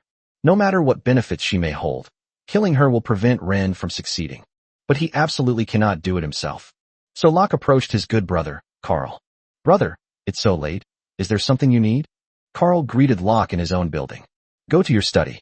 Locke's eyes were very serious, making Carl realize that something big was about to happen. The two sat in the brightly lit study, and Locke spoke first. Carl, do you want to become an earl? What did you say, brother? Carl waved his hands frantically. I never had that thought, brother. I'm serious, Carl. Now I can only trust you. Locke gave a bitter smile. I'm tired. For the past 100 years, I've lived in constant fear. I don't want to live like this anymore. Carl. Enough. Carl stopped Locke in time. This guy wasn't here to offer him a title. He was clearly here to take his life. Carl, out of our 18 brothers, you're the only one I acknowledge as my younger brother. At this moment, Locke's face showed a hint of dejection. What exactly happened? Carl's breathing became heavier, his large belly heaving. Is it because of Ren? What did his father-in-law say today? Rain got another woman pregnant, and now that woman and his wife's family are coming to our door. At this moment, Locke frantically made up a story. This woman is no ordinary person. She's the finance minister of the Western Province, and now she's come knocking on our door, demanding an explanation. Carl was stunned. How come he didn't know about this shocking revelation? What does this have to do with what you just told me? Chapter 187. Tell your brother. Is that really what you think? Don't you understand, Carl? Locke gave a wry smile. That guy Ren is too popular with women. You know, he just went to the academy for some advanced studies and he hooked up with a general's daughter, who is also his tutor, and she's a baron. A woman with a title, willing to marry a powerless and illegitimate earl. That's not all. Now, he went to the west and got a provincial finance official pregnant. The gap between us is slowly closing in on Ren. What I fear isn't Ren, but these powerful women. As Locke finished speaking, fear crept onto his face. Even if Ren didn't want to compete with me for the inheritance, those women would keep whispering in his ear, urging him to murder me. The problem is these women actually have the ability to help him. What should I do? Carl, come with me to father now. I'll explain everything to him and get him to transfer the heirship to you. You're really that kind. Carl almost bit his tongue. No, brother, why would I ever think of taking your position? We're brothers. One of us is in charge, and the other is in charge of the money. I'm already very content. Locke scoffed inwardly. Once he inherited the title, how could he possibly let Carl continue to sit in the position of president of the Azure Merchant Guild? Everything in the Verlet family belongs to him. Carl is still dreaming of managing his money? Locke gripped Carl's hand tightly. Carl, tell your brother, is that really what you think? It's absolutely true, Locke. How could I possibly lie to you? Locke took a deep breath. Then for the sake of our cause, we must take action. Make a move. Carl took a sip of his drink and tugged at his collar. How? That woman is at the Villet's house right now. A glint of light flashed in Locke's eyes. She can't go without food and water. The best way is to give her some abortion pills. That way, even if this matter is discovered later, we won't be accused of murdering a nobleman. It'll just be an abortion. What do you think? Carl shook his head. No, I don't even know what loss it would be for Rain if this woman lost her baby. Think about it. Whose grandson is this woman carrying? Locke's eyes flashed with resentment. If Victor knew that his unborn grandson had been murdered, who would he suspect? Field Sepsch. Carl's eyes widened, a hint of excitement flashing in them. At that time, maybe even Ren's marriage will fall through. That's right, Carl. See if the Azure Merchant Guild has any drugs that can cause abortion without the victim noticing. We need to do it quickly. Time is of the essence. Okay, big brother. Carl's breathing quickened, as if he had already imagined something happy. It's getting late. I have to go now. Locke stood up, left Carl's residence, and went to his own building. He immediately used his communication ring. Mary, tell our people in the Azure Merchant Guild that if Carl tries to find any abortion pills within the guild, they must replace them with deadly poison. A clear female voice came from the communication ring. Yes, Your Excellency. Meanwhile, Carl, still in his study, stood by the window, sneering incessantly. He then rummaged under the table and took out a round, emerald green stone. Ren was also in his own building when he greeted the butler, Abel. Young master, this is an anonymous gift sent to you. Abel handed Ren a stone. This is a recording magic stone? Ren asked, somewhat taken aback. Who gave it to me? I don't know. Abel shook his head. I'm only responsible for delivering it, not for investigating who sent it. Okay, I understand. Rain returned to the hall and listened to the contents of the recording magic stone with Phil. It was a man's voice talking to himself. That woman is currently at the Violet family's house. She can't go without food and water. The best way is to give her some abortion pills. That way, even if this matter is discovered later, we won't be accused of murdering a nobleman. It'll just be an abortion. What do you think? Think about it. Whose grandchild is this woman carrying? If Victor knew that his unborn grandson had been murdered, who would he suspect? Ryan and Phil exchanged a glance, then asked, that's Locke's voice. What is he talking about regarding abortion? Phil pondered, leaving aside the abortion issue. This recording is clearly Locke talking to someone, but the other person's voice has been cut off at the beginning and end. Victor's grandson. A glint of light flashed in Ren's eyes. Phil quickly grabbed Ryan's hand. This thing absolutely cannot be given to Victor. Even if Locke has some kind of conspiracy, you can't give it to him.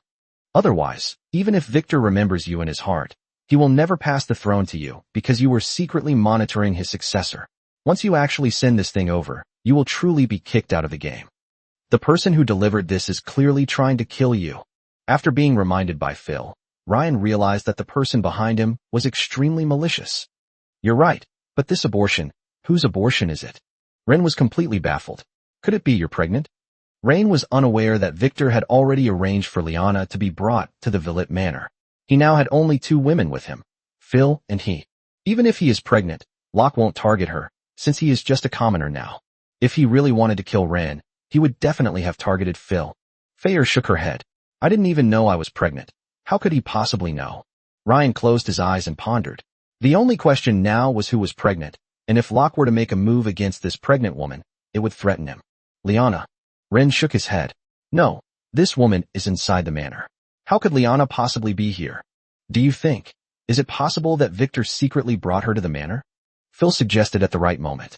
If that's the case, Ren narrowed his eyes slightly, a murderous glint in them. Then there's only one possibility. Leon knew Liana was pregnant and then told Locke the news.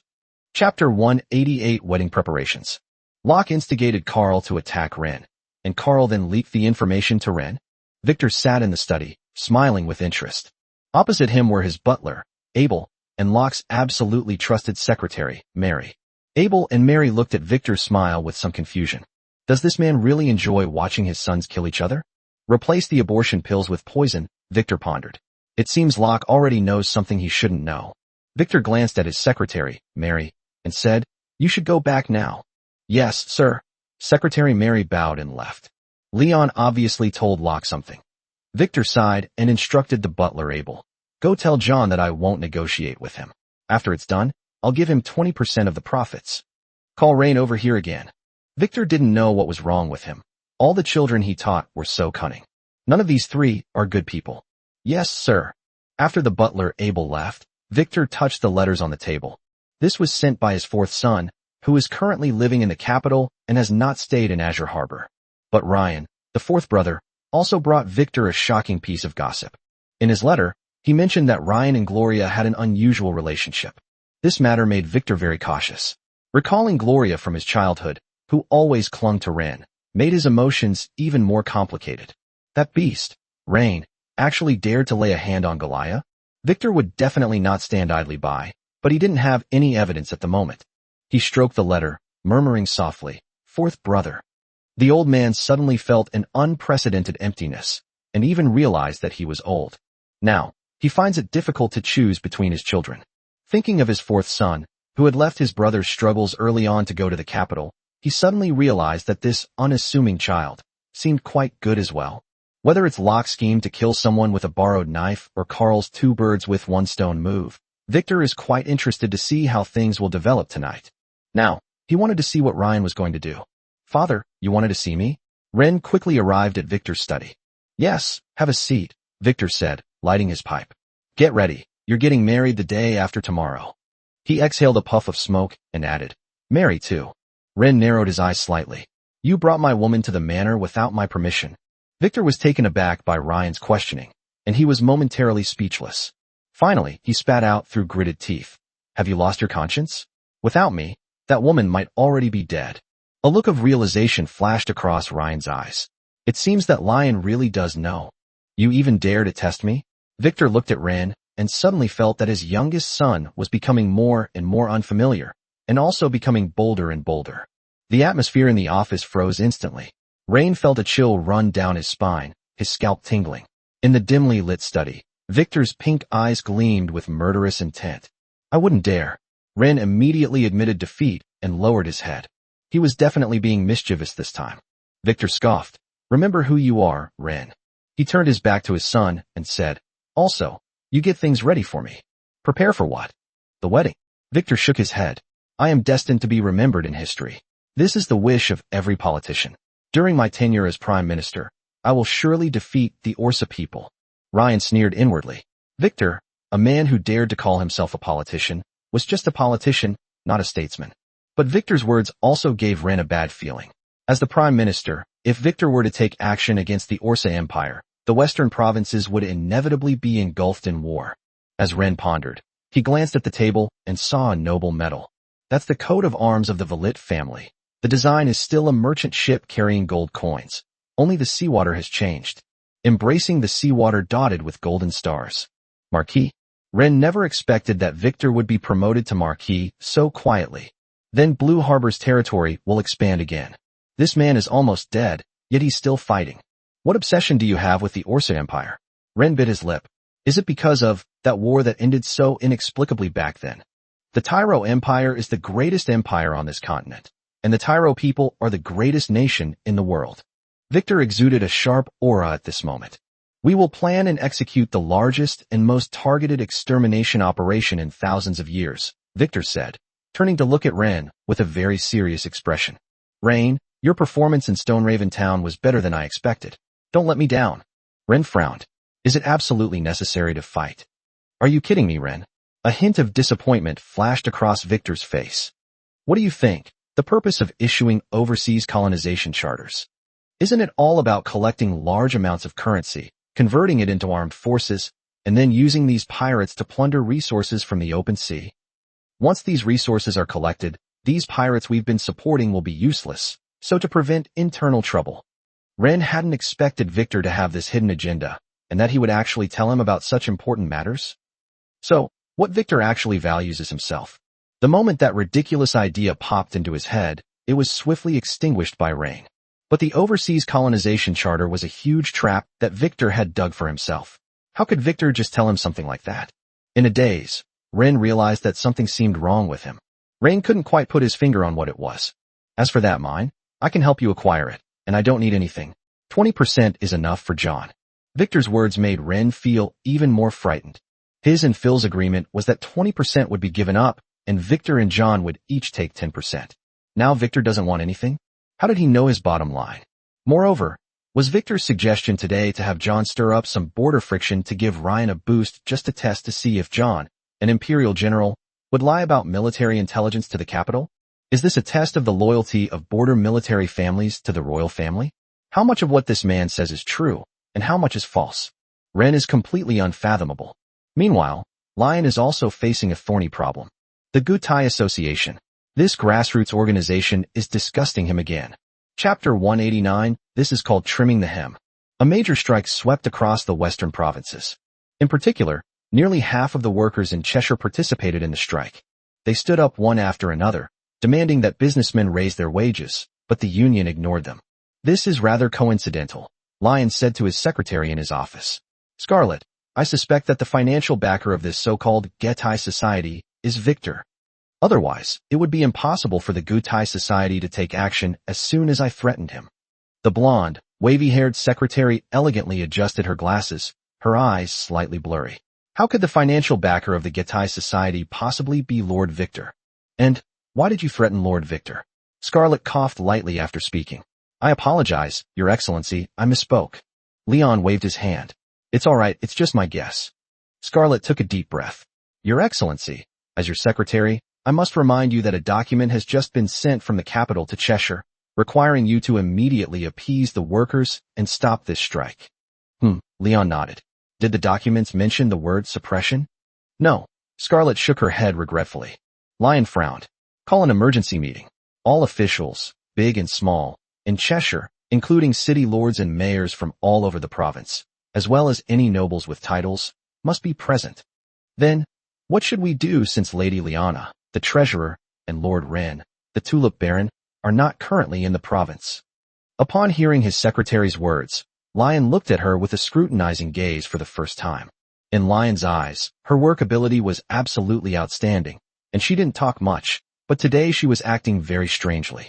They even had to ask themselves such difficult questions. You can go out now, Lion said calmly. Scarlett sensed something was wrong, but still nodded with a normal expression.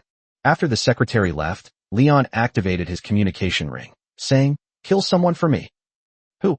My secretary Scarlett. After a moment of silence, the man in the ring replied, Okay. I'll have her go to the protest site to calm the workers. And then, Leon didn't finish his sentence. He sensed that Scarlett was acting strangely.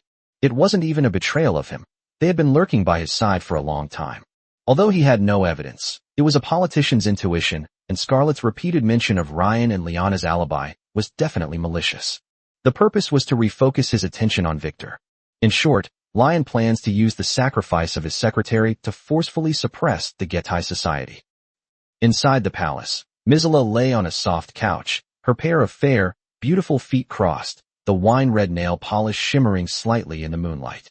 Elsa, the queen's chief bodyguard, knelt behind the bed, took out rose essential oil, and dripped it onto the elegant arch of Mizela's foot, beginning to massage her. Is Rain's child getting married? Micah stretched out her index finger and circled it in the bangs by her ear. Yes, Your Highness, Aisha replied while tending to the fragrant artwork. Then take some congratulatory gifts with me. Mizela sighed comfortably, her inherent languor and allure spreading with that soft murmur. Yes, Your Highness. Aisha hesitated for a moment. By the way, Your Highness, I just received news that Victor seems to have fallen out with Leon. That's normal. Mizela licked her lips, her eyes revealing the confidence of someone in control of the entire empire, as if she had expected this all along. It's called trimming the hem. She smiled slyly and flashed a peace sign. Since Victor is coming to the capital to become prime minister, he should gradually cut off his connections in the provinces. Aisha remained silent, recalling what Marcella had told her. Mizela forbade anyone to touch the vacant baronial territory. Not long after, the reward was given to Liana, who in turn received a transfer order as a result. The whole thing seems to have nothing to do with Mizela. She just took care of the woman next to Ren, and that triggered a whole series of events. Even Ren was kept in the dark. He always believed that Liana's promotion to provincial treasurer was Lion's doing. The purpose was to bring her to my side so I could control Liana, or kill her. Scarlett. Aisha hesitated for a long time before finally bringing up the name. Mizela sat up, a smile of interest on her face. Oh, you're concerned about her, aren't you? Aisha nodded. Yes, Your Highness, but I care more about you. Mizela covered her mouth and laughed, her laughter unrestrained, her eyes narrowed to almost nothing. Then I'll give her to my good child. From now on, she'll have only one task, to assist Ren until he becomes the Lord of the Azure. Yes. Aisha's eyes flashed with gratitude. Scarlett was her best friend, and Aisha naturally didn't want her to become a political sacrifice. Until Marcella gives the order, she can only obey Lion's commands and risk her life to finish the play. Seeing the moved look in Elsa's eyes, a complex emotion flashed in Marcella's beautiful eyes. She hadn't seen Ryan in a long time. Thinking of Victor again, Mijala bit her red lips with her silver teeth. Both the price tag control and the overseas colonial charter actually exacerbated the conflict between the imperial family and local nobles. Not only did they control prices, but they also swindled money from the nobles, which was ultimately used for war. Others may not understand Victor and Empress Galenia's schemes, but Mijala certainly does. However, both men were ambitious and eager for quick success. They tried to reignite the conflict between the two empires and leave a lasting mark on history. But no matter what, when the nobles realized they had been thoroughly ripped off, they would never be willing to accept it. This is not like other empires, which have the ideological foundation of the divine right of kings. In the eyes of other nobles, the royal family is just the largest noble family. There's a saying in the Far East: if the ruler commands the subject to die, the subject has no choice but to die.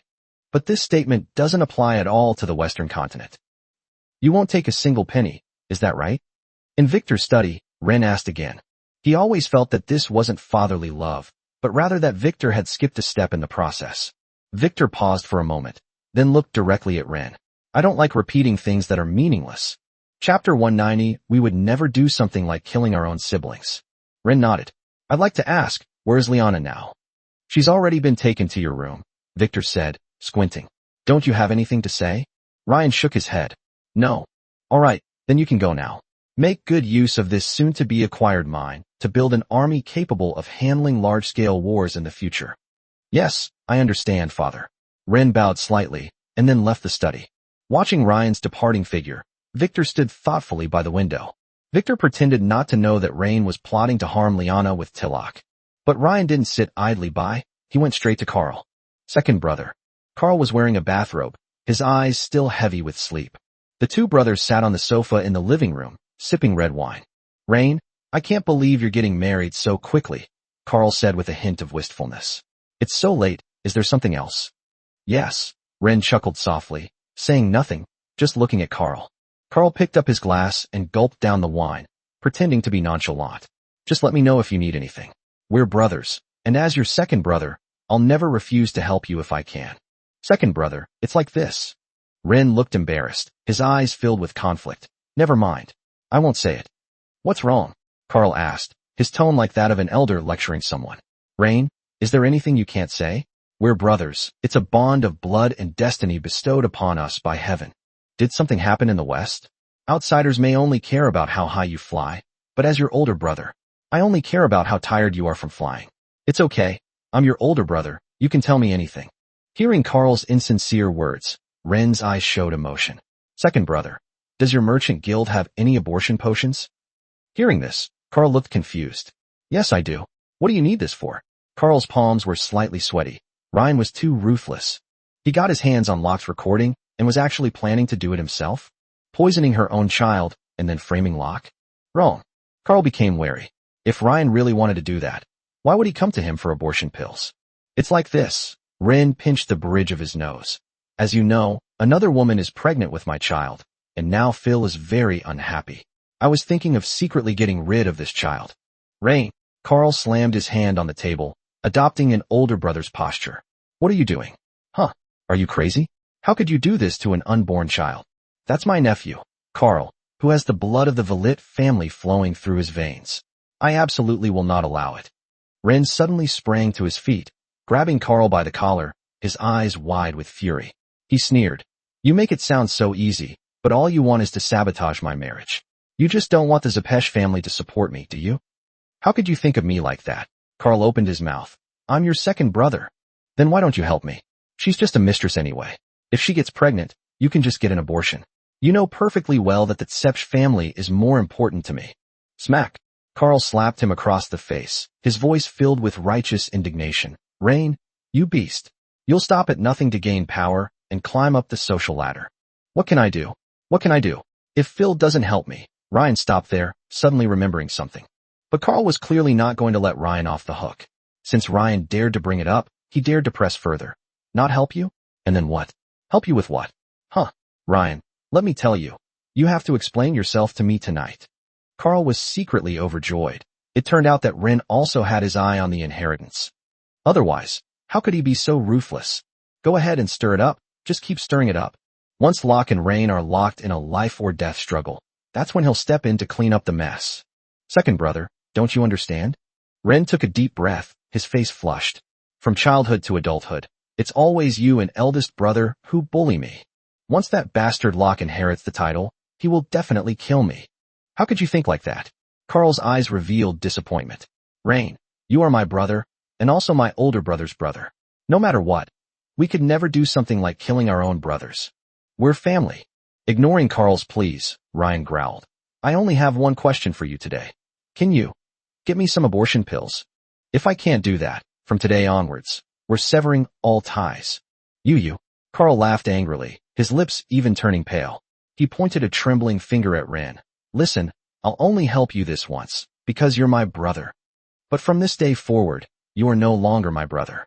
I have no brother like you. Ryan kicked over the crystal table, yelling, I don't have a brother like you either. After saying that, he walked straight to the door, turned to look at Carl, and said, Leave tomorrow to me. I'm getting married the day after tomorrow. Carl stared at Ryan in disbelief, seemingly unable to accept that his brother could be so ruthless. Until Ryan left. Carl lay down on the ground and burst into exaggerated laughter. Ha! He wept with joy, wiping away his tears repeatedly. Ren's clever plan made Carl so happy he could hardly breathe. After he gave the abortion pills to Rain, Rain aborted her own child, and then used the recording magic stone to frame Locke. Carl stepped forward and confessed to Victor that it was all a staged performance by Ryan. But the recording stone also proves that Locke did indeed have the intention to harm Rain's child. In the end, he kicked Locke and Ryan out of the game. Carl's laughter echoed in the empty hall, carrying a twisted sense of pleasure and the arrogance of a successful plan. What a perfect script. Carl wiped away the tears from the corners of his eyes, struggled to get up from the ground, straightened the collar of his robe that had been ruffled by Ren, and still had an uncontrollable smile on his face. How perfectly in line with the fine traditions of an aristocratic family. Father, have you seen the outstanding performance of your sons? He walked to the liquor cabinet, poured himself a large glass of strong liquor, and drank it all in one gulp. The fiery sensation burned down his throat, but it only made him more excited. Then, he used his communication ring to contact people within the Chamber of Commerce. Locke soon received intelligence that Carl had indeed begun searching for abortion potions within the Merchant Guild. Locke growled at the ring. Replace it with deadly poison. I want that woman dead. He ended the call, a confident smile spreading across his face. This is in the bag. Completely eliminate Rain, who has the support of the Zepesh family, and at the same time, also get rid of his younger brother Carl, who has always held economic power and may have ulterior motives. This directly clears the way for future complete control of the family. He gave a mocking laugh.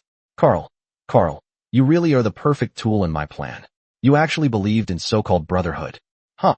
Chapter 191. Fayer's picture has been generated. Back in his master bedroom, Ren saw Phil and Liana sitting together. Liana blushed like a spoiled young wife. Upon seeing Ryan enter, he immediately covered his face with his hands. Phil smiled amusedly. It's clear that these two were just talking about something that would make anyone blush. Ryan sat down on the sofa, embraced them on either side, and kissed them both lightly. My dear wives, we're getting married the day after tomorrow. Liana didn't speak, clearly still lost in her shyness. Phil touched Liana's lower abdomen. It's okay, sister, I don't mind. Liana was somewhat surprised by the sudden physical contact from Phil, his legal wife. Perhaps this is a custom of the northern nobility? Ryan then remembered something important. By the way, madam, why didn't you tell me you were pregnant? Liana was startled and released her hand from her cheek. Her delicate, flushed face was exceptionally charming. The shyness of a mature beauty was like peach wine, getting sweeter with each sip. What? I'm pregnant. When did this happen? Ryan and Phil exchanged a glance. You're not pregnant? Phil withdrew her hand, her earlier enthusiasm waning considerably. She crossed her legs and said, Rain, you've really disappointed me. Liana was bewildered. What was going on with these two? What on earth happened? Liana was utterly bewildered. Victor sent someone to tell her that he, as her father, was aware of his son's relationship with Liana and was willing to let Rain marry him. As for the mineral veins, the child didn't mention any of them. Of course, the whole thing about Liana being pregnant was made up by Locke. And Phil and Carl both believed it. Ryan nodded. That's right. What's right? Fayer looked at her with displeasure. Explain yourself clearly. The key to this whole thing is how Locke knew Liana was at the Villet Manor. Ryan smiled confidently. He must have found out from Lion, but Lion obviously wouldn't tell Locke about the mine. Leon knew about this mine, but he kept it a secret. Why would he tell Locke? And even if he did tell Locke, Locke couldn't help. Liana looked at Rain, then at Phil. What are you two talking about? Pregnancy, mineral vein? I have no idea about any of this. Listen to me, madam. Ren grabbed Liana's hand, stroking the back of her hand to comfort her. Leon, our governor, he wants you dead. What? Liana covered her mouth upon hearing the news. I knew he was dissatisfied with me, but I didn't know he was in such a hurry to take action. The problem lies here. A mineral vein has appeared in our area, and it has extended into Stoneraven Town. In other words, the ownership of this mineral vein can actually be defined as a non-private mineral vein. Now, all he needs to do is get rid of you, and the problem will be solved. Ren boldly guessed. So, Lion must have used the inheritance issue to lure Locke into killing you while you were at the Villet Manor. Locke doesn't want to leave any hidden dangers, so he has to find someone else to help him. And this person, there is no one more suitable than Carl. But Carl was clearly not so easily fooled, so he secretly passed this on to me. Just so that I and Locke would fight like dogs. What do you mean, dogs fighting? Phil poked Ryan's forehead with her delicate finger. Can't you speak properly? Yes. Seeing Rain being completely subdued by Phil, Liana's eyes flashed with envy. Ren has never been this obedient in front of her. In short, going back in time, this is roughly how it went. Since Victor sent people to bring Liana's mother back himself, he couldn't possibly let Locke, his eldest son, know about it. This man was extremely suspicious, even harboring doubts about each of his sons, and constantly testing their ambitions. So, only Leon would tell Locke that you're in our house and incite him to attack you. Liana clung to Ryan's arm, trembling slightly. Your family is too scary. Let's go back to the West after we get married. Of course, Ren nodded. That's our home. But Locke and Carl, those two, I'm going to make them pay this time. What are you planning to do? Fayer asked, her eyes slightly narrowed. Phil and Liana clearly didn't like Locke and really wanted him dead. Phil needs no further explanation, but as for Liana, Ren had already told her why Will had provoked him and even started a war between the two territories. It was all because of Locke and Leon's instructions. Of course, now that Ren has thought about it, something was wrong. Perhaps Locke had nothing to do with this at all. It was simply that after Leon learned about the mine, he wanted Will to take down Ren in order to prevent Ren from taking over Grey Pigeon territory. No one expected Will to die so quickly. Will's death has always been a mystery to Ryan. His death was not normal. Melosa doesn't have the power to instantly kill Will. Phil didn't either. But now, things are starting to look promising for Ren. If Lion wants to achieve something, who would be the first to try to stop him? Without a doubt, it's Dean Vanessa. And Ryan's mother was Vanessa's student.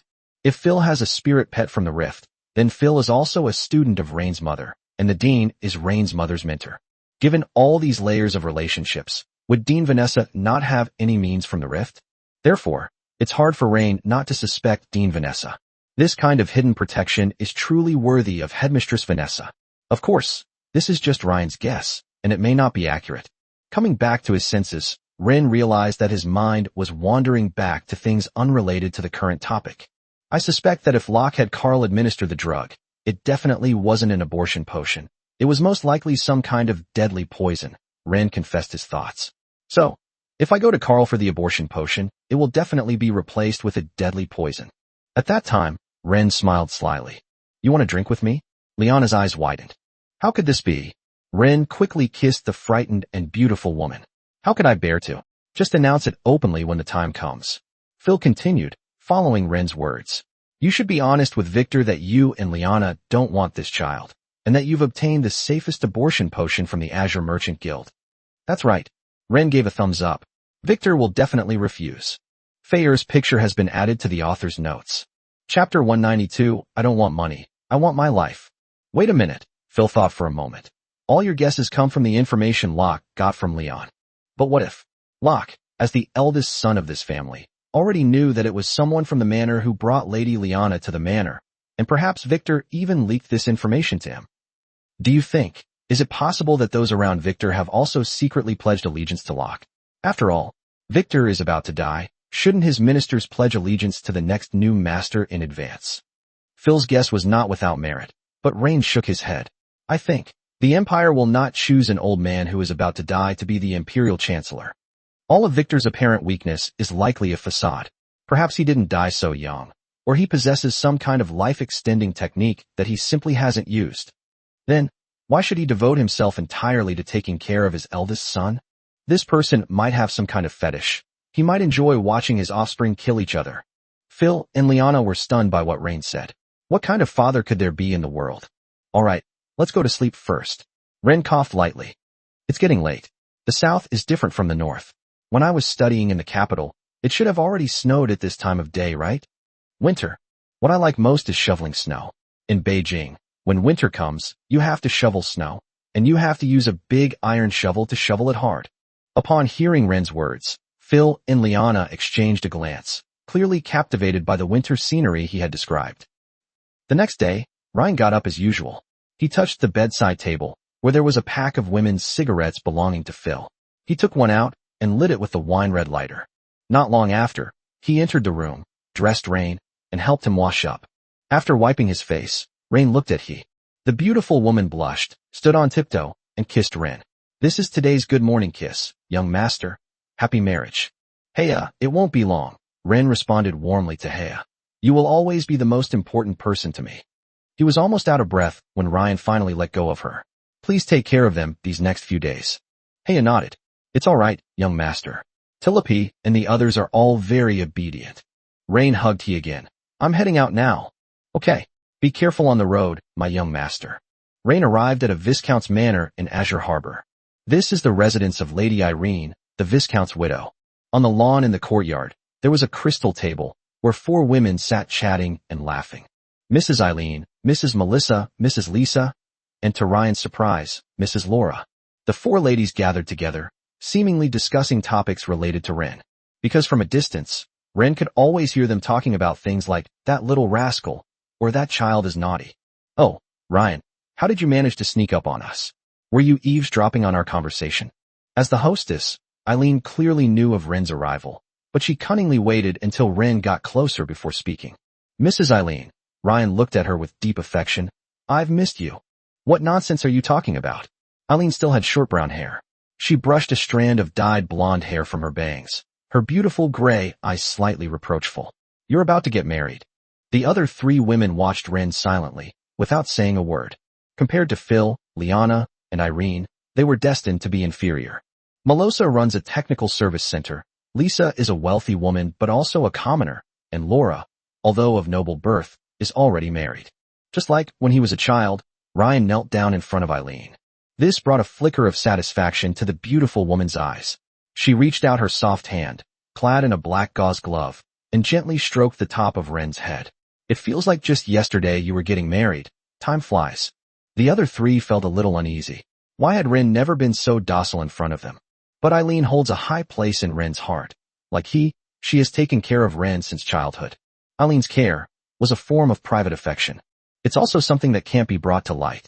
Before Ren could speak, Eileen parted her red lips slightly. I already heard them talking about it yesterday. You want to open a club in Azure Harbor? Right. I've found the land for you. It's definitely in the very center of Azure Harbor. As she spoke, she lovingly stroked Rain's hair. Get up. You're a grown-up now. Do you still want to act like a little kid? You can't crawl under the table anymore, okay? It's still okay. Ren took Eileen's hand and gently kissed the fair back of her hand, which was covered by black gauze. Eileen is Ryan's biggest backer in Azure Harbor.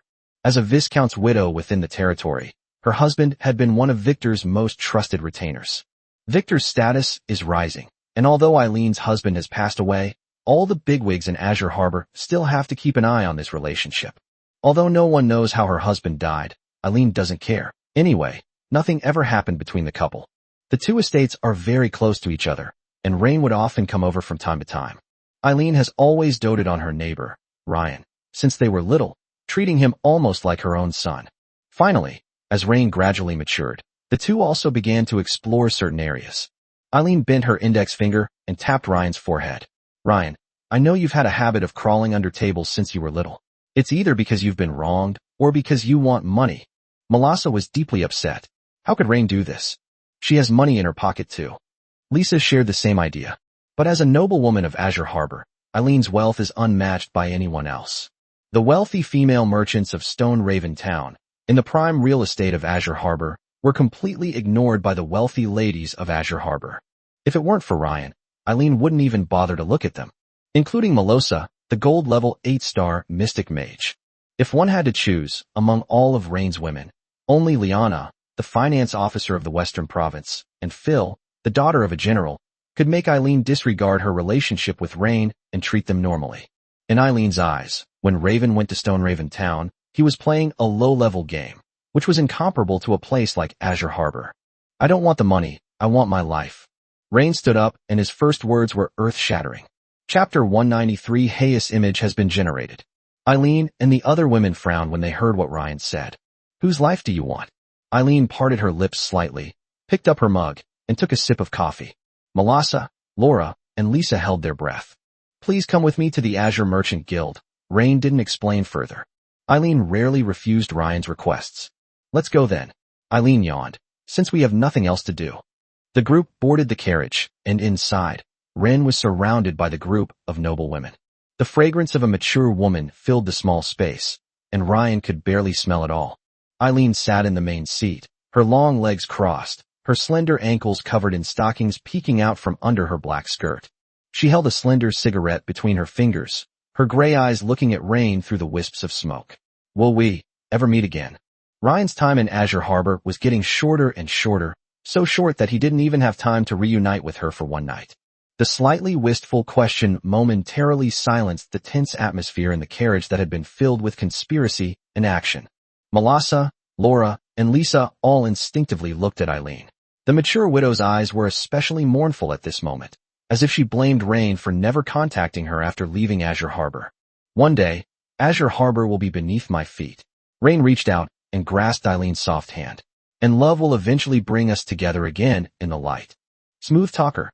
Eileen scoffed, but she didn't pull her hand away from Ryan's grasp. Instead, her fingertips curled slightly, gripping Ryan's fingers instead. The small emotional ripples were quickly smoothed out, and the atmosphere in the carriage returned to normal. Rain felt a slight sense of relief as he felt Eileen's fingertips respond. He knew that even when he wasn't in Azure Harbor, the widow hadn't fallen for someone else. But he is no longer the boy he once was. He now has dragon blood gold, thread red obsidian in his body. His supreme bones have been strengthened to an extremely terrifying degree. An ordinary silver knight might not be able to defeat him in hand-to-hand combat. In a moment of distraction, the carriage came to a slow, steady stop. The coachman's voice came from the front seat. Madam, Lord Rain, we have arrived at the Azure Merchant Guild. Eileen gracefully stubbed out her cigarette in the ashtray inside the carriage. As she straightened up and slightly adjusted her skirt, the fleeting sorrow and tenderness that had just been present in the carriage vanished completely. Sunlight streamed through the car window, dancing on her brown hair and the strand of blonde hair with highlights. Let's go. She was the first to step off the carriage. Ryan followed closely behind, then Melissa, Lisa, and Laura. Four elegant and beautiful women of different backgrounds surrounded the young and handsome Ren as they appeared in front of the magnificent gates of the Azure Chamber of Commerce. This combination alone is already quite eye-catching.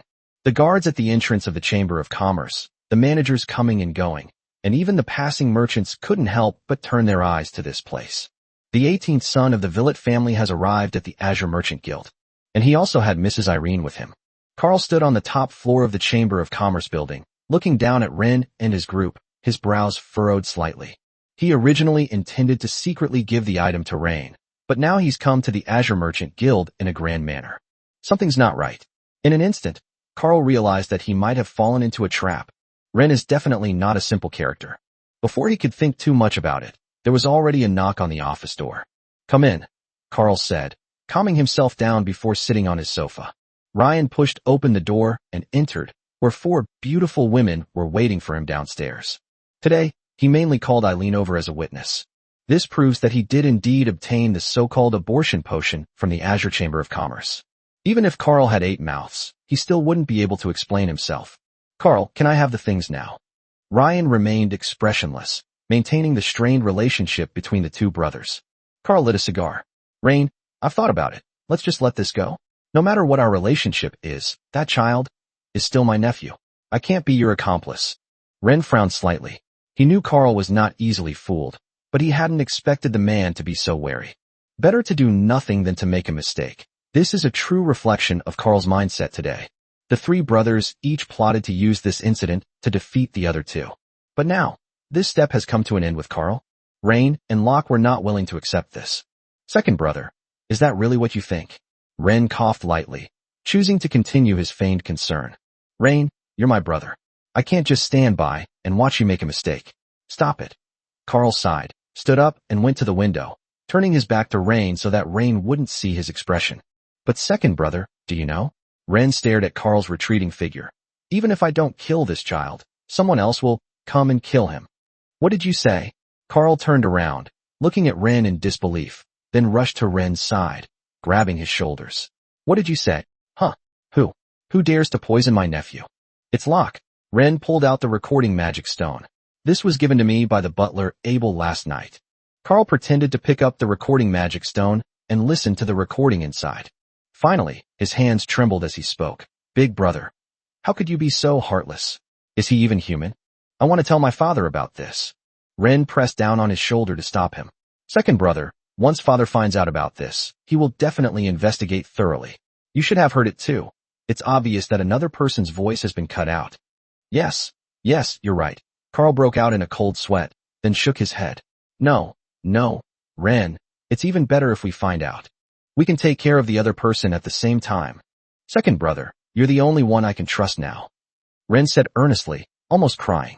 You absolutely cannot hand this recording magic stone over to father. I suspect the other person is your uncle, Lord Leon. How is that possible? Carl's eyes flashed with ruthlessness when he mentioned Lion. Even though he's Leon's nephew, why does Leon support Locke more? Why can't he be the heir? Rain, you can eat whatever you want, but you can't say whatever you want. Then tell me, how did he find out my woman was pregnant? Ren grabbed Carl by the collar. Liana is the treasurer of the Western Province. Who else could know she's pregnant? Only the people of the West know. I'm a father who can't even protect his own child. I'm such a failure. Second brother. For a moment, Carl couldn't tell whether Ren's anger was genuine or feigned. But Rain's guess wasn't entirely unreasonable. Her image is included in the author's notes. Chapter 194. Rain and Locke both underestimated this second brother. Smack! Carl shoved Ryan aside and smashed the recording magic stone in his hand. Anyway, let's pretend this never happened, okay? Carl was truly intimidated. If anything really happens to that child, I will absolutely not let Locke off the hook. Second brother, don't be impulsive, we can't beat him. Ren gave a bitter smile. Actually, you're also biased towards eldest brother, right? Otherwise you wouldn't have destroyed the evidence for him. No, it's not like that, Ren. You have to believe me. This is definitely an outsider trying to sow discord between us. Carl kept explaining, swallowing hard. Rain, do you know? You are my youngest brother. I watched you grow up. Tell me, how could I not love you? Ren pursed his lips. If you really considered me your brother, you wouldn't be like this. You know perfectly well that I can't protect my child, and I might not even be able to protect my woman, yet you still try to stop me, and even destroy evidence. Do you know what? If I don't do it myself, I might not even be able to protect Liana. Maybe what she drank wouldn't have been an abortion potion, but a deadly poison. Carl pinched his thigh. He was someone who liked to put himself in others' shoes. Having been in business for so long, he often considers things from the customer's perspective. Yes, Ryan was an innocent victim. The ruthlessness and power-hungry behavior he displayed that night was nothing but a facade. If he didn't do this, he might not even be able to protect his own woman. Even the evidence he possessed that Locke intended to poison his child could only be hidden, presented as evidence that he had poisoned his mistress's unborn child to please his wife. If he replaced the abortion pills with poison, perhaps Liana would have died too. Wait, poison? Carl's back was almost soaked with sweat. What did you just say? I said, if I hadn't done it myself, Locke might have secretly administered not an abortion drug, but a deadly poison. Carl's eyes instantly darkened, and he forced a smile. Impossible, absolutely impossible. No matter what, my brother would never assassinate a baron, assassinate a provincial treasurer. He doesn't have the guts. Yes, he certainly didn't have the guts, but didn't the recording say that as long as it was an abortion drug, he wouldn't be branded as a nobleman who makes a living by exploiting others? What does this prove? It proves he's already considered poisoning. Second brother, do you and I dare to gamble on this possibility?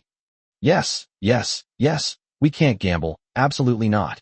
Carl patted Ryan on the shoulder. Ryan, you go back first. I will definitely stand up for you in this matter. Second brother, can I really trust you? Ren asked, his eyes filled with fear. Should I tell father about this? Upon hearing Ryan's words, Carl nearly bit his tongue until it bled.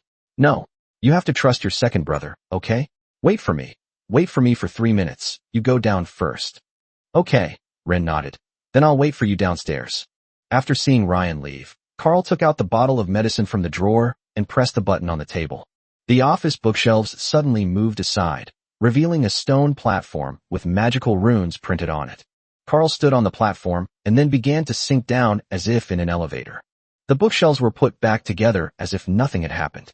Carl then arrived at the basement of the Azure Merchant Guild, a place resembling a dungeon where slaves were imprisoned. The staff around Carl bowed to him. President Carl. President. Young Master Carl. The constant address made Carl feel like he was the center of attention, but he no longer had that feeling.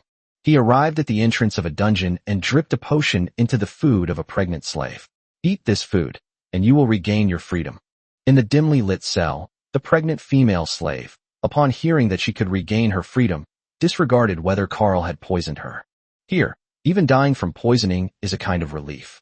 She finished her meal at lightning speed, and soon after, her face turned black, blood started flowing from her nostrils, and she ultimately failed to recover. A staff member opened the cell door, entered, knelt down, and put his finger to her nose. Then he turned to look at Carl. President, she's not breathing anymore. Carl gritted his teeth. I'll make you wish you were never born. As a businessman, he was used to calculating profits, but he underestimated the cruelty of political struggle. The staff member was nearly startled when he heard this. Was Carl going to kill him? What? President, I was wrong. I was wrong. The staff member knelt down on the spot, hugged Carl's leg, and wailed. Carl kicked him away. Who said I wanted you dead? Huh, don't bother me. After saying that, Carl went straight back to the stone platform and back to his office. He came downstairs with a grim expression, ignoring Ryan and the others sitting on the sofa in the lobby, and went straight to the front desk. Where is Marvin? The receptionist was startled by Carl's unprecedented expression and stammered. Yes, Chairman. Manager Marvin just went to inspect warehouse number 3. I'll call him immediately using the communication crystal. No need. Carl interrupted her, his sharp gaze sweeping across the hall. He saw Ryan and his group sitting on a sofa in the rest area not far away. Ren hung his head dejectedly. Viscountess Eileen elegantly picked up her teacup. Melissa looked around the interior of the Chamber of Commerce with great interest, while Lisa and Laura seemed somewhat uneasy. Carl took a deep breath and forced himself to calm down. He can't let his emotions control him, especially now. Even if he had a pig's brain, he would know that Locke had secretly ordered someone to switch the abortion pills. He gave a cold laugh. What a ruthless scheme. What a brilliant way to kill 2 birds with 1 stone. Carl leaned close to the receptionist's ear and whispered, since Marvin is in warehouse 3, let's make him disappear from warehouse 3 forever. The receptionist's face turned deathly pale instantly, and her body began to tremble uncontrollably. Yes, President. Her voice was barely audible, almost on the verge of tears. I'll immediately notify the relevant personnel to make arrangements. After dealing with this matter, Carl finally smiled warmly and approached Rain and the others. Mrs. Eileen, it's been a long time. Yes, it's been a long time, young Master Carl. Eileen sipped her black tea, glanced at the fat man, and then looked away. Rain, I'll go with you to find our eldest brother, Carl said, adopting the air of an elder brother. As for these others, please leave. No matter how intense the internal struggles and conflicts within a wealthy family are, they will never let outsiders see them. As the elder brother, Carl naturally had the right to drive them away, and Ren had no objection to this. Carl's words proved that he intended to take Ryan to confront Locke, or at least discuss some more private matters with him. Ryan gave the women an apologetic smile. Sorry to have made you come all this way for nothing. Although Eileen didn't know what Ryan was going to do, since he had spoken, it meant that he wasn't needed for what was to come. In fact, Ren really didn't expect Carl to be so wary, or rather, Ren and Locke both underestimated this second-in-command. Chapter 195. For the sake of the family's reputation, I protected you. Inside the carriage, Ryan and Carl sat facing each other. The fat man opposite him was ashen-faced, and Carl harbored absolute rage towards Locke. He always played the role of a good younger brother in front of Locke. Even though he did have thoughts of killing Locke, he never showed it. What about Locke? He just ignored their brotherhood and tried to kill him? Carl decided to turn against Rain and Locke on their behalf. If he could gain Rain's help in doing so, perhaps he wouldn't be unable to compete with Locke in the future. Rain, after you went downstairs just now, I thought about it for a long time. Carl still pretended to be a good older brother. I want to confront my older brother about all of this. Second brother, this matter. Ren looked troubled. Can we really bring it up? This beast is unworthy to be an heir. Carl was filled with righteous indignation, seemingly genuinely disgusted that Locke was about to brutally kill an unborn child. Second brother. Ryan's eyes showed gratitude. You've helped me so much. I don't know how to repay you. Carl laughed heartily. What are you talking about repaying? As your older brother, it's my duty to protect you. Over the years, Ren, I haven't taken good care of you. I, as your second brother, have really failed. Carl became increasingly ashamed as he spoke, and his eyes welled up with tears. Ryan was almost fooled by his acting skills too. With that obese body and kind smile, no one would have guessed that this person was ruthless. Ren smiled inwardly. Carl had ultimately been blinded by hatred and self-interest. He was just looking forward to the good show to come. Soon, Locke will learn that Carl has betrayed him, and the two will fight to the death in Azure Harbor. He can use this time to get married and return to his territory to continue developing. Just as Ren was thinking that his plan had turned out quite well, the carriage arrived at the Villet Manor. As the two men stormed off the carriage, Ryan eagerly anticipated what would happen next. The butler, Abel, immediately approached their carriage. Young Master Carl, the master requests your presence. Young Master Ren, the master wishes you to return to your room and spend some time with the ladies. Ren's eyes flashed with anger. Why did Victor have to call Carl away at this crucial moment? Carl was also taken aback. He nodded. Rain, you go back first. I'll come find you when I get out. Father probably needs to see me about something. The anger in Rain's eyes dissipated, replaced by a mocking expression, which he then concealed. I'll wait for you. Second brother. Carl still doesn't know enough about Victor. Did he really think he'd have a chance to fall out with Locke after meeting Victor? Idiot. Unaware of Ren's inner turmoil, Carl went alone to Victor's study. Victor's study was still filled with smoke. He held a pipe in his mouth, looked at his son, and said impatiently, Carl, you've disappointed me too much. Kneel down. As if receiving a command, Carl instinctively knelt down in front of Victor. He felt a strong sense of oppression every time he was alone with his father.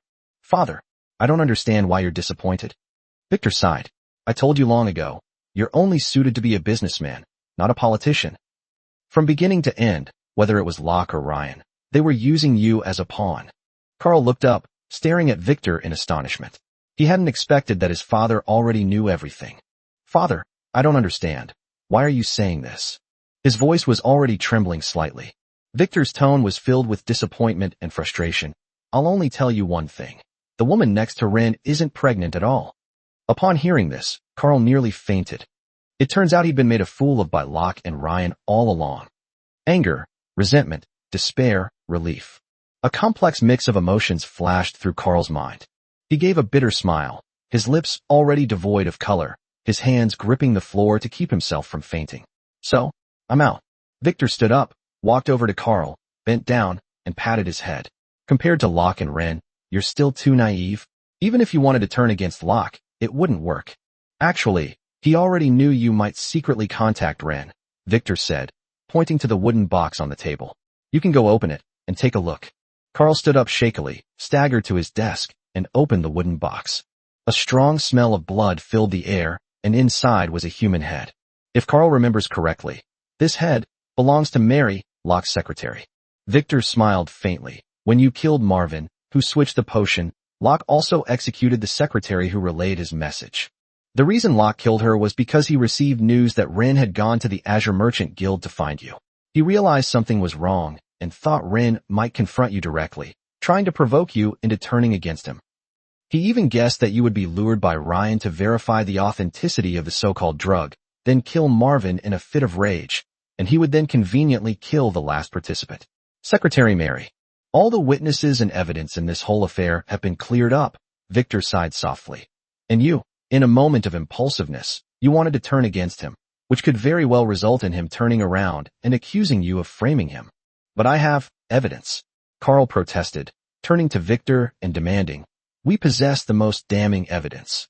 Victor shook his head, then produced the evidence. Karl was so heartbroken he couldn't breathe. He destroyed the evidence himself. He also ordered the killing of the witnesses. He was afraid that he would be exposed as well, and even afraid that Locke would turn around and frame him. He had already smashed the recording magic stone and killed manager Marvin.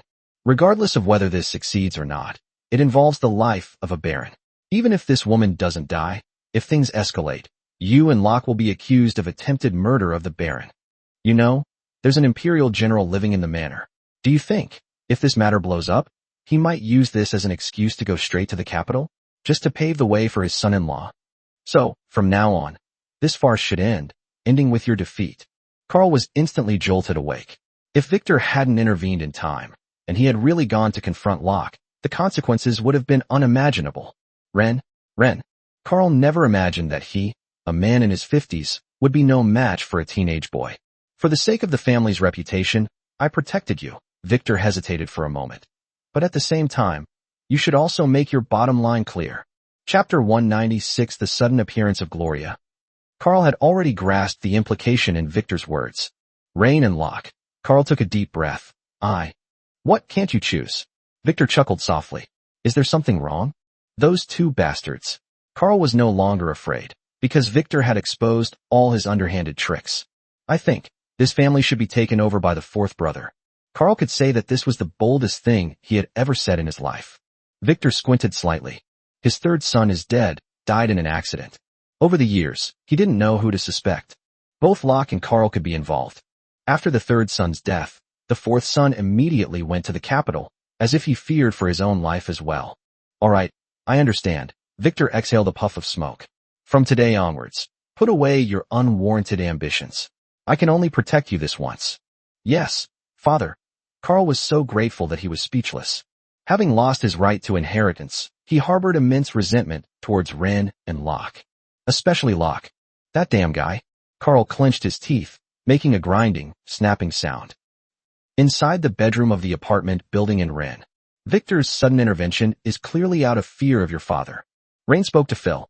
The two beautiful women, Phil and Liana, were already dressed in silk robes, and Ren was almost bewitched. Murdering a nobleman. Phil crossed her legs, maintaining the air of a mature noblewoman. Her toes, painted with dark green nail polish, shone brightly against her black stockings, even emanating a captivating fragrance. Whether it's green with black or red with black, it's sure to make you look old. Ren glanced at Liana and noticed that the beautiful woman was also displaying artwork. For a moment, both of Ren's thighs displayed works of art presented and vying for attention by two beautiful women. Rain, who will you kiss first?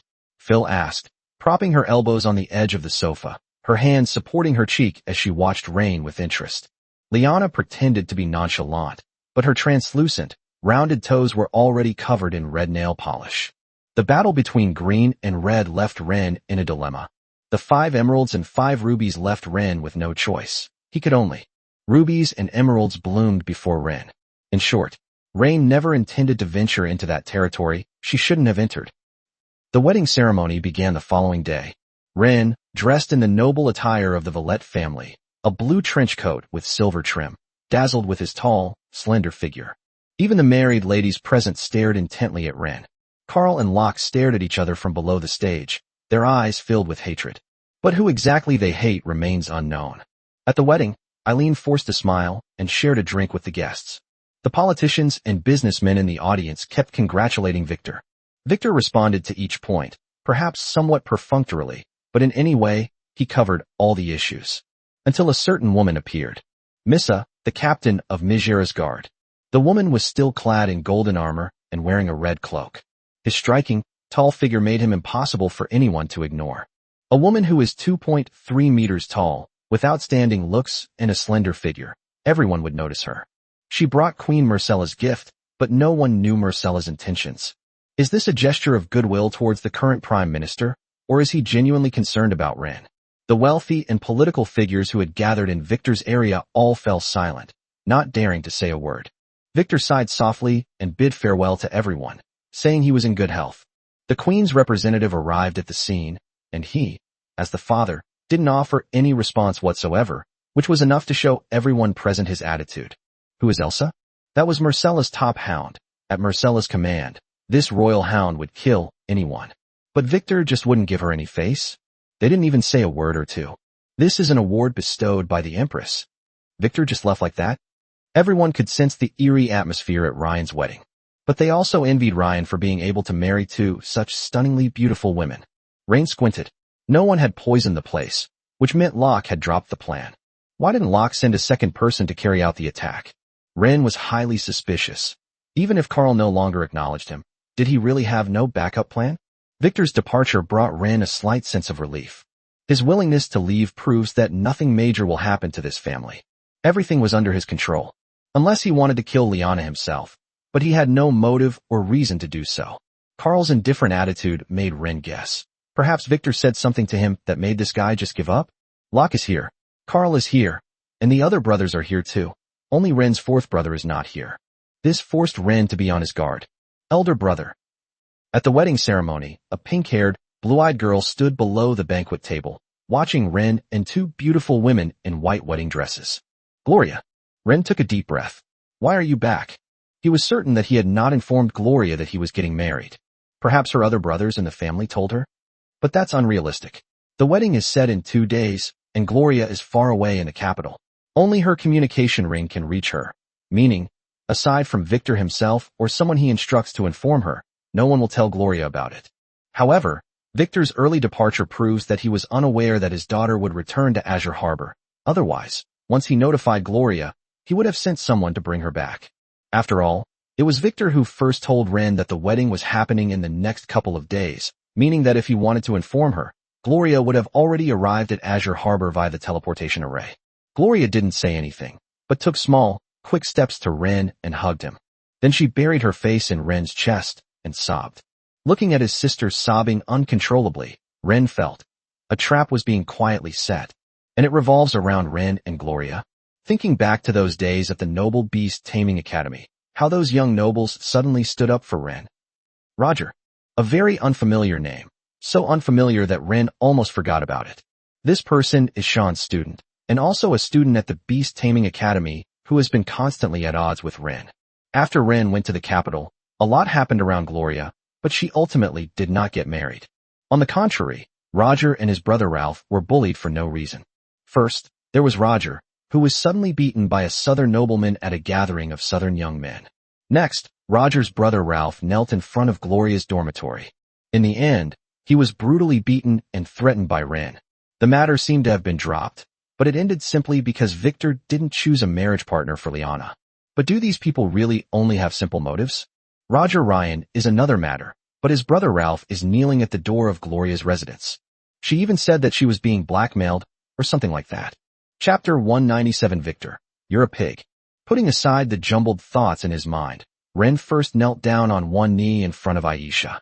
I am deeply grateful for Her Majesty the Queen's grace. This could be considered the second most prestigious wedding in Azure Harbor. The largest was when Victor married his first wife, and even the Emperor himself attended. The Velit family, once enjoying immense prestige under Victor's leadership, has now reached new heights. Aisha nodded gently. Her tall, 2.3-meter tall figure was a head taller than Ryan's. Now, Ryan was kneeling in front of her, looking no different from a little boy. Rise, Baron Ren, do not let His Highness's training of you be in vain. As soon as these words were spoken, all the powerful figures in Azure Harbor realized that something was wrong. Locke, in particular, blushed deeply. What does this mean? The Queen was telling all the nobles present that Ren was one of hers. As Phil had said, Victor, in accordance with the promise made by the two families, allocated a small fiefdom of Azure Harbor to Ren in the inheritance. It was about the size of a village, but even though it was only the size of a village, its prosperity was incomparable to that of a rural place like Stone Crow Town. Even if Ren doesn't interfere at all, this small fiefdom can bring him 700,000 or 800,000 gold coins in tax revenue every year. Of course, this is an inheritance, meaning that if Victor were still alive, it wouldn't belong to Ren. After their wedding night, the next day, Ren went to Victor's study. The father and son faced off in silence once again. I already know about what happened last night. Victor tapped the table. I know you had no right to refuse, and you're already deeply entangled in this beautiful lie. Ren certainly knew what Victor meant. that in front of everyone, he hadn't denied being mentored by Queen Myrcella? Seeing that Ryan remained silent, Victor could only light his pipe and say, "Before you leave, I still need to make something clear to you. Barons and queens are destined to belong to different classes.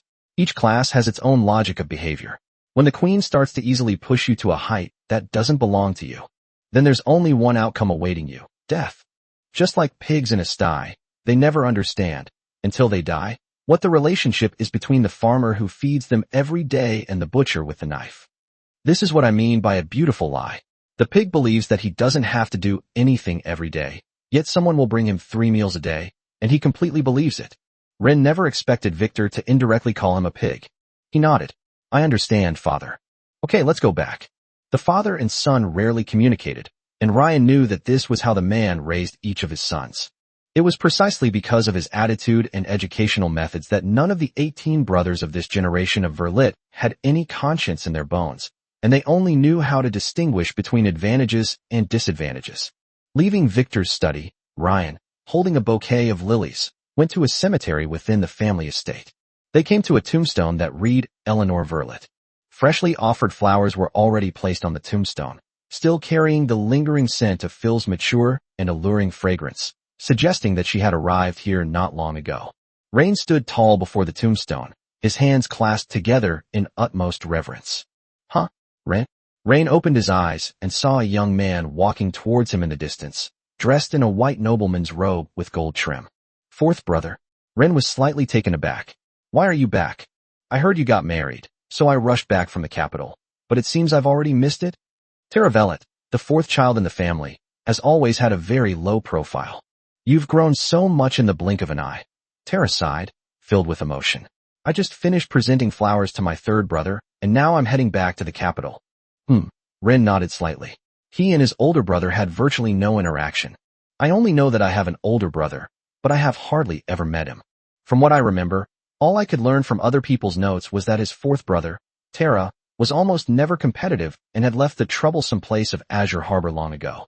But as the saying goes, a barking dog doesn't bite, and Rain was very wary of Tara. He might be behind many of the problems in the capital. It's just that Ren didn't have any evidence. After presenting the flowers, Rain boarded the carriage and returned to the western province with Phil, he, and Liana.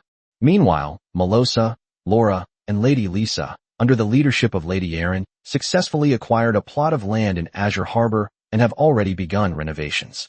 Inside the carriage, Phil held the sleeping Sherry, marveling at the sight. "Rain, your talent in beast taming is truly remarkable." Phil stroked Sherry's soft white cat back. "Or rather, your physique combined with the dragon blood golden silk obsidian makes your lethality against every female spirit pet beyond anyone's imagination." What do you mean?" Ren glanced at Vivian, who was nestled in Liana's arms, and then turned to look at Phil. "Your constitution is that of a female killer contract master." Phil coughed lightly. Historically, some female killer contract masters died because they couldn't take care of their spirit pets. Their health deteriorated day by day, and they eventually died from exhaustion. But once you have the dragon blood golden obsidian, it's a different story. Besides helping you become a tireless little beast, it's also good for other women, including your spirit pets. Liana and he exchanged a glance, and the two beautiful women touched their faces. If Phil hadn't mentioned it, Liana might not have noticed. Ever since she got together with Rain, her skin has become increasingly hydrated. Heya also felt this way. Ever since Rain received the Queen's reward, her body had been undergoing subtle changes. In other words, the benefits these spirit pets receive from you are twice that of other women. Upon hearing Phil's explanation, Ryan sighed softly. That being said, none of these spirit pets had fully grown up yet, and Rain preferred the big cart. Cuteness pales in comparison to sexiness. The path to raising a spirit pet is long and arduous. Thinking of this, Ren suddenly had a bright idea. "By the way, darling, do you have any spirit pets that I can help you with?" Rain has done things like getting close to other people's spirit pets before. For example, Selena's six-winged angel of cold light, Shia, is often taken care of by Rain.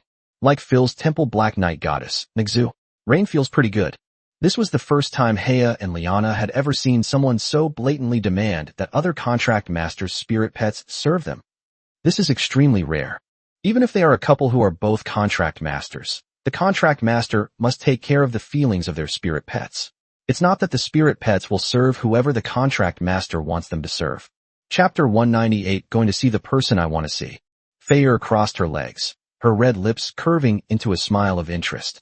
If you want my spirit pet to serve you, well, that depends on your performance. What performance? Ren wasn't a lechair. He just wanted to improve his physique. I don't ask anything of you. Phil swayed her red high heels lightly. Just get Della. And who is Della? Ryan had assumed that Phil would be like other wives, demanding certain achievements from her husband in his career in order to receive a romantic reward. I never expected her to be chasing women. I can't speak for other things, but he's a professional in this area. Della is also one of your mother's students, Phil said, somewhat surprised. Didn't Selena mention her to you? Wasn't she going to the Elf Autonomous Region to bring her here? She was mentioned, but her name wasn't mentioned, Ryan suddenly realized. If this woman named Della is her mother's student, wouldn't it be easy to win her over? What are you thinking? You don't actually think she's like me and Selena, someone you can just give away for free, do you? Looking into the mature, beautiful woman's mischievous eyes, Ren coughed lightly. How could that be? And what's this about giving things away for free? Darling, you and Mentor Selena are a blessing from heaven to me. Is that so? Phil rested her cheek on one hand and lit a cigarette with the other. However, for Selena and me, you are also a gift from heaven. When she said those words, Ryan could hear a rare tenderness in the mature, beautiful woman's voice. By the way, about the mine, did your father say anything more? Feyre was very concerned about this matter. After all, it would be the capital for her and her husband to make their fortune. No, Rain shook his head. It's just that he seems very displeased that Her Majesty the Queen sent someone to bestow honors upon him. There were no outsiders present, so Ryan spoke up openly. Looking back on it, Lyanna felt like she was dreaming. Within just a few days, she married into the Villet family, and at her wedding, she received the blessing of the most esteemed woman in the Empire. Happiness came too suddenly. Eek! Vivian could feel Lyanna's heart racing in her arms. At that moment, the mermaid raised her head and sucked on her fingers. Lyanna, mommy. Lyanna was still a little uncomfortable with Vivian suddenly calling her mom. I'm fine, be good. Lyanna stroked Vivian's hair. Go to sleep. It's normal for him to be angry. Phil exhaled a puff of smoke through the carriage window. After all, you, as his son, have chosen the Empress time and time again between His Highness and father. Feyre revealed a mocking smile. But His Highness's investment in you is far greater than what he gave you. Just based on the Crimson Flame Dragon Blood Fruit and the Dragon Blood Golden Silk Red Obsidian, their value is already immeasurable. Without these two things, he probably wouldn't even give you a second glance. After all, to other powerful women, you are like a gold mine. We can extract an endless stream of gold from you. Brother, is he gone? Inside the Villet Manor, Gloria arrived at Rain's residence, her eyes somewhat dazed. She had wanted to spend more time with Ryan, but he left without a word, not even saying goodbye. Stepping into the courtyard, the blue-haired girl felt that everything had become unfamiliar. This feeling became even stronger after Ryan got married. Gloria, you haven't returned to the academy yet. Hearing the voice, Gloria turned around. Brother Tara. Tara wasn't surprised by Gloria's distant way of addressing her. She only called Rain brother, and everyone else so-and-so's older brother. I'm going back to the academy right away, Gloria said, wiping her eyes as she turned and left. I happen to know your advisor. I can help you extend your vacation, Tara said with a gentle smile. You seem a bit off. I'm fine, Gloria bit her lip.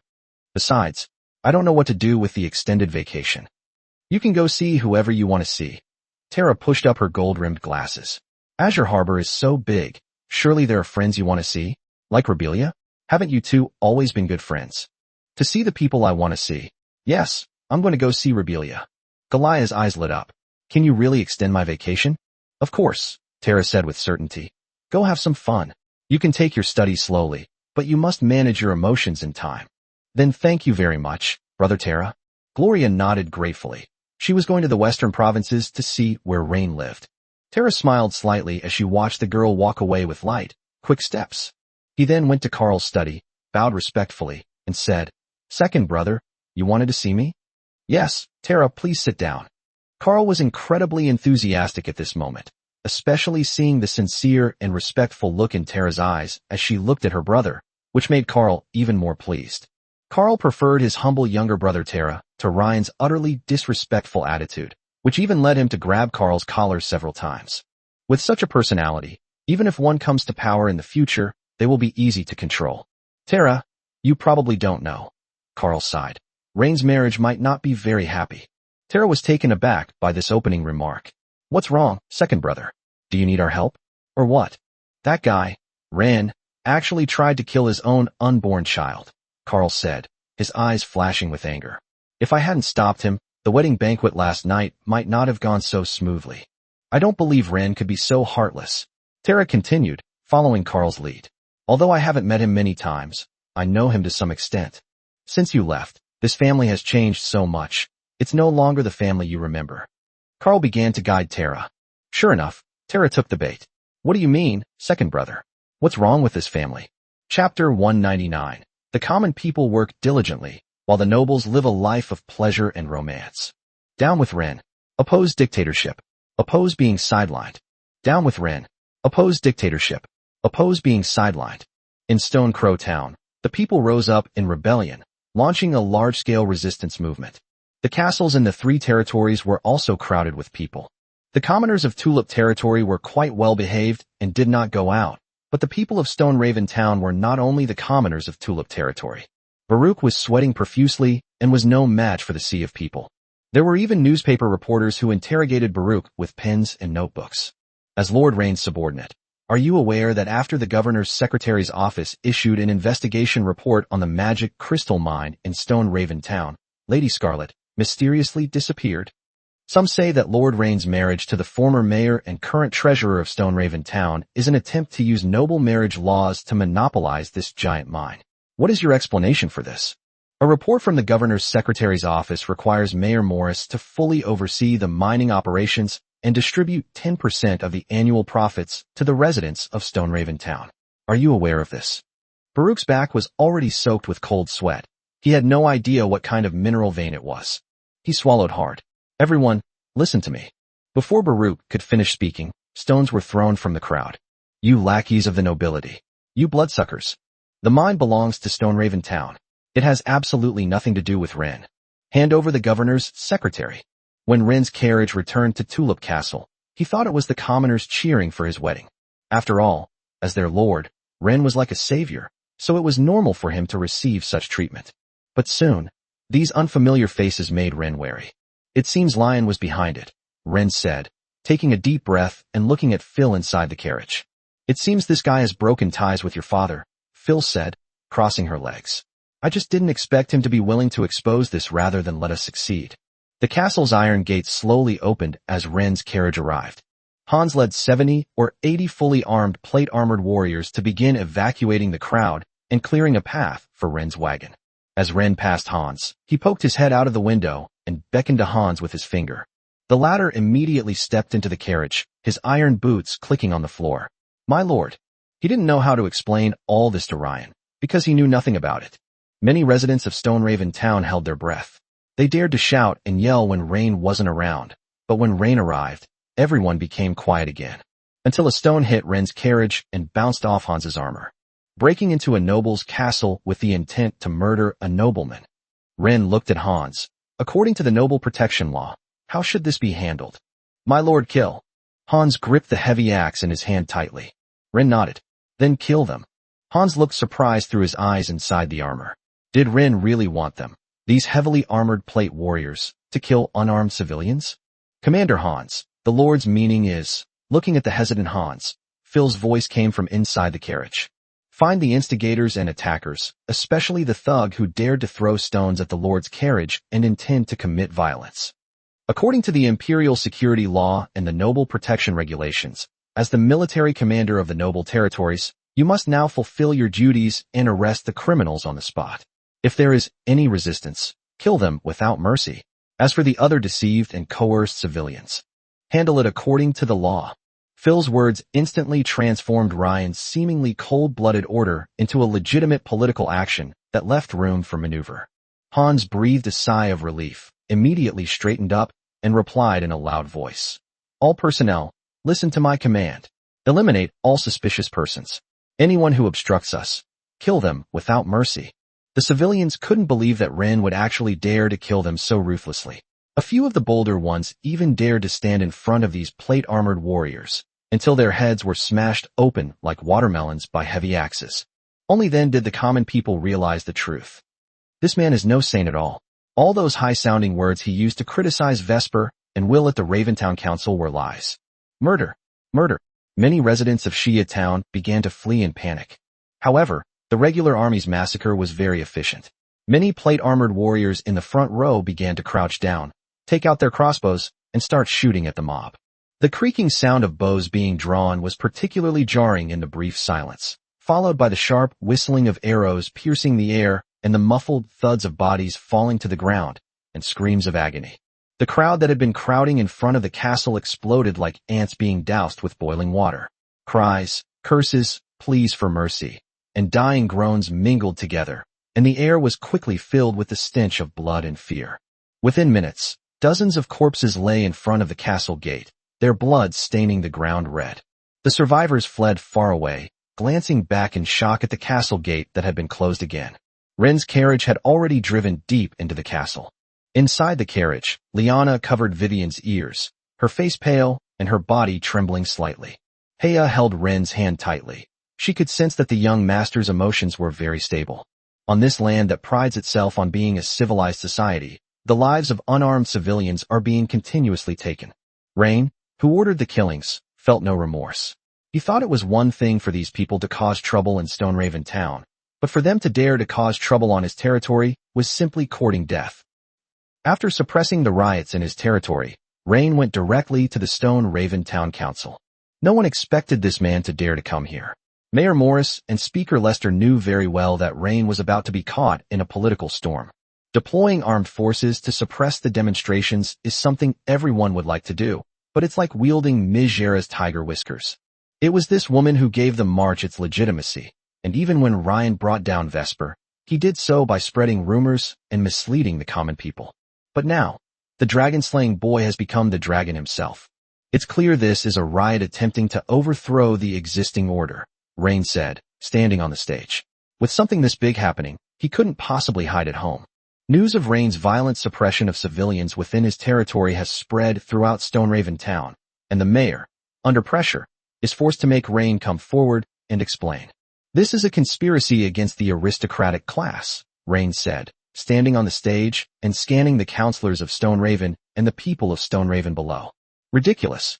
What do you mean by a conspiracy against the aristocracy? The common people work hard, while the nobles live a life of luxury and pleasure. You are just protecting your privileged material conditions. Below, a young man stood up and roared. Ren still recognized this man. Wilshire, the town of Pauline of the Getae Society. Chapter 200. Have I defied the law? Polly, a core member of the Getae Society, a radical youth from Wiskel Town. His sudden appearance and sharp accusations were like a boulder thrown into a calm lake, instantly making the atmosphere in the Parliament Hall tense again. All eyes were focused on this young man who dared to confront Ren and speak out, and the flame of hope was rekindled in the eyes of many civilians. Ryan looked at Paul, a knowing glint in his blue eyes. This organization, which was originally targeting Lion, suddenly turned around and targeted me? Lion has taken the use of borrowed tools to his extreme, even relieving some of his pressure. The current Getae Society is like a mad dog, wanting to bite anyone it sees.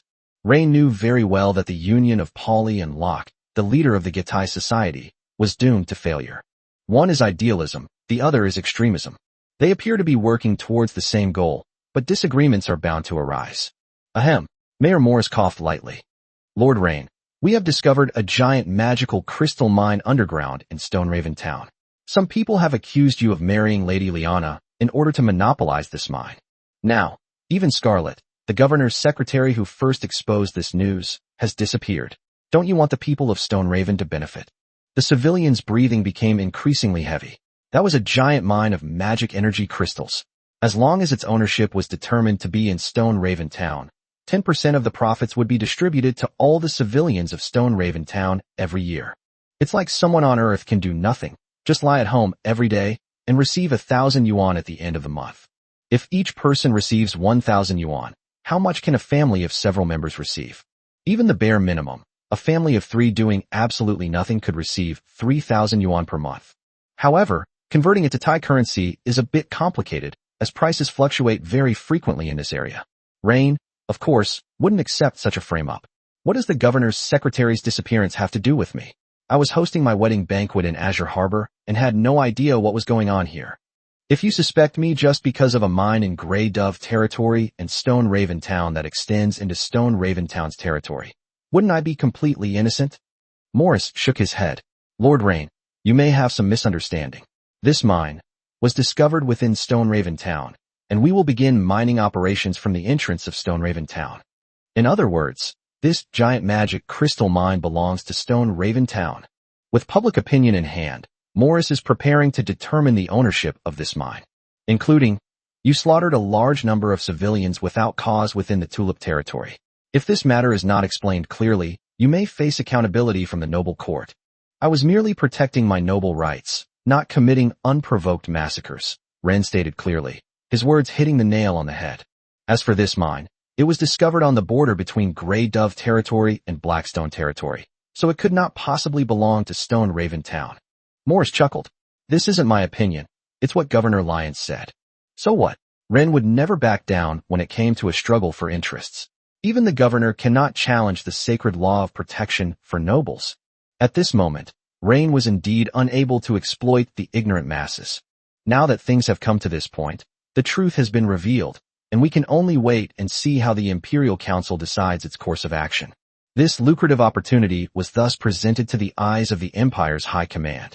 At this point, secretly mining is no longer feasible. Leon completely broke ties with Victor. He wouldn't allow Victor to eat the same meat he couldn't eat. What puzzled Ryan was, however, what role did Morris play in all of this? Rain had connections in both the Queen's and the Emperor's factions, but there were still people who opposed him. Logically speaking, this matter should be a sure thing. The person backing Maurice should not be Lion. After all, the Gerda Society was founded in Whiskell Town, and Rain didn't believe it had nothing to do with him. Meanwhile, the Gutai Society continues to cause trouble for Lion.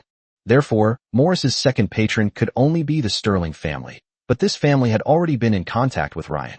Having enemies is not scary. What is scary is not understanding where their confidence to be your enemy comes from. Just as the Parliament was deadlocked, several provincial staff members dressed in white entered the scene. They wore medals from the Western Province's Ministry of Justice. Who is Ryan? From the moment they opened their mouths, Ryan knew they meant no harm. Following the gaze of the crowd, several white-clad law enforcement officers instantly locked onto Wren. We have received reports from the public that you are carrying out a large-scale massacre in your territory. Please come with us to Cheshire City. They were also carrying a silver handcuff, ready to cuff Ryan. At that moment, Ryan put his hands behind his back, preventing them from being handcuffed. The lead white-clad law enforcement officer gave a wry smile. What you're doing, we can consider it resistance to law enforcement. Wren stood up straight, full of confidence. Try grabbing me. Everyone stared wide-eyed. Not everyone has the courage to resist arrest in public. However, no one dares to ignore Wren's background. With the son of a prime minister and the son-in-law of a general, even a prince would avoid conflict with Rain. However, rumors also spread within the aristocratic circles of Azure Harbor that Rain was the Queen's man. This man has a very complicated background. The provincial judicial officer in charge turned pale and then red-faced. He was a powerful figure in the Western provinces. As a result, Ryan was about to slap him in the face in front of everyone. You dare to talk to me like that today? You're showing contempt for the law. The provincial judicial officer gritted his teeth as he looked at Wren. The fact that he personally led people to a place like Stone Raven Town to take Wren away was already a great honor for Wren. His only responsibility was to take Wren away. How the people behind Wren operated was none of his business. He can put on a show, but Ryan can't refuse to cooperate. Have I defied the law? Wren poked the man's chest with his index finger. Why didn't you do anything when someone attacked a nobleman? Rain looked down at him, and he had every right to be arrogant. The prime minister's son, the general's son-in-law, and the empress's lover. Any one of these three identities would be enough to make one invincible in the empire, let alone all three combined. Ryan's current achievements are all thanks to his tireless efforts.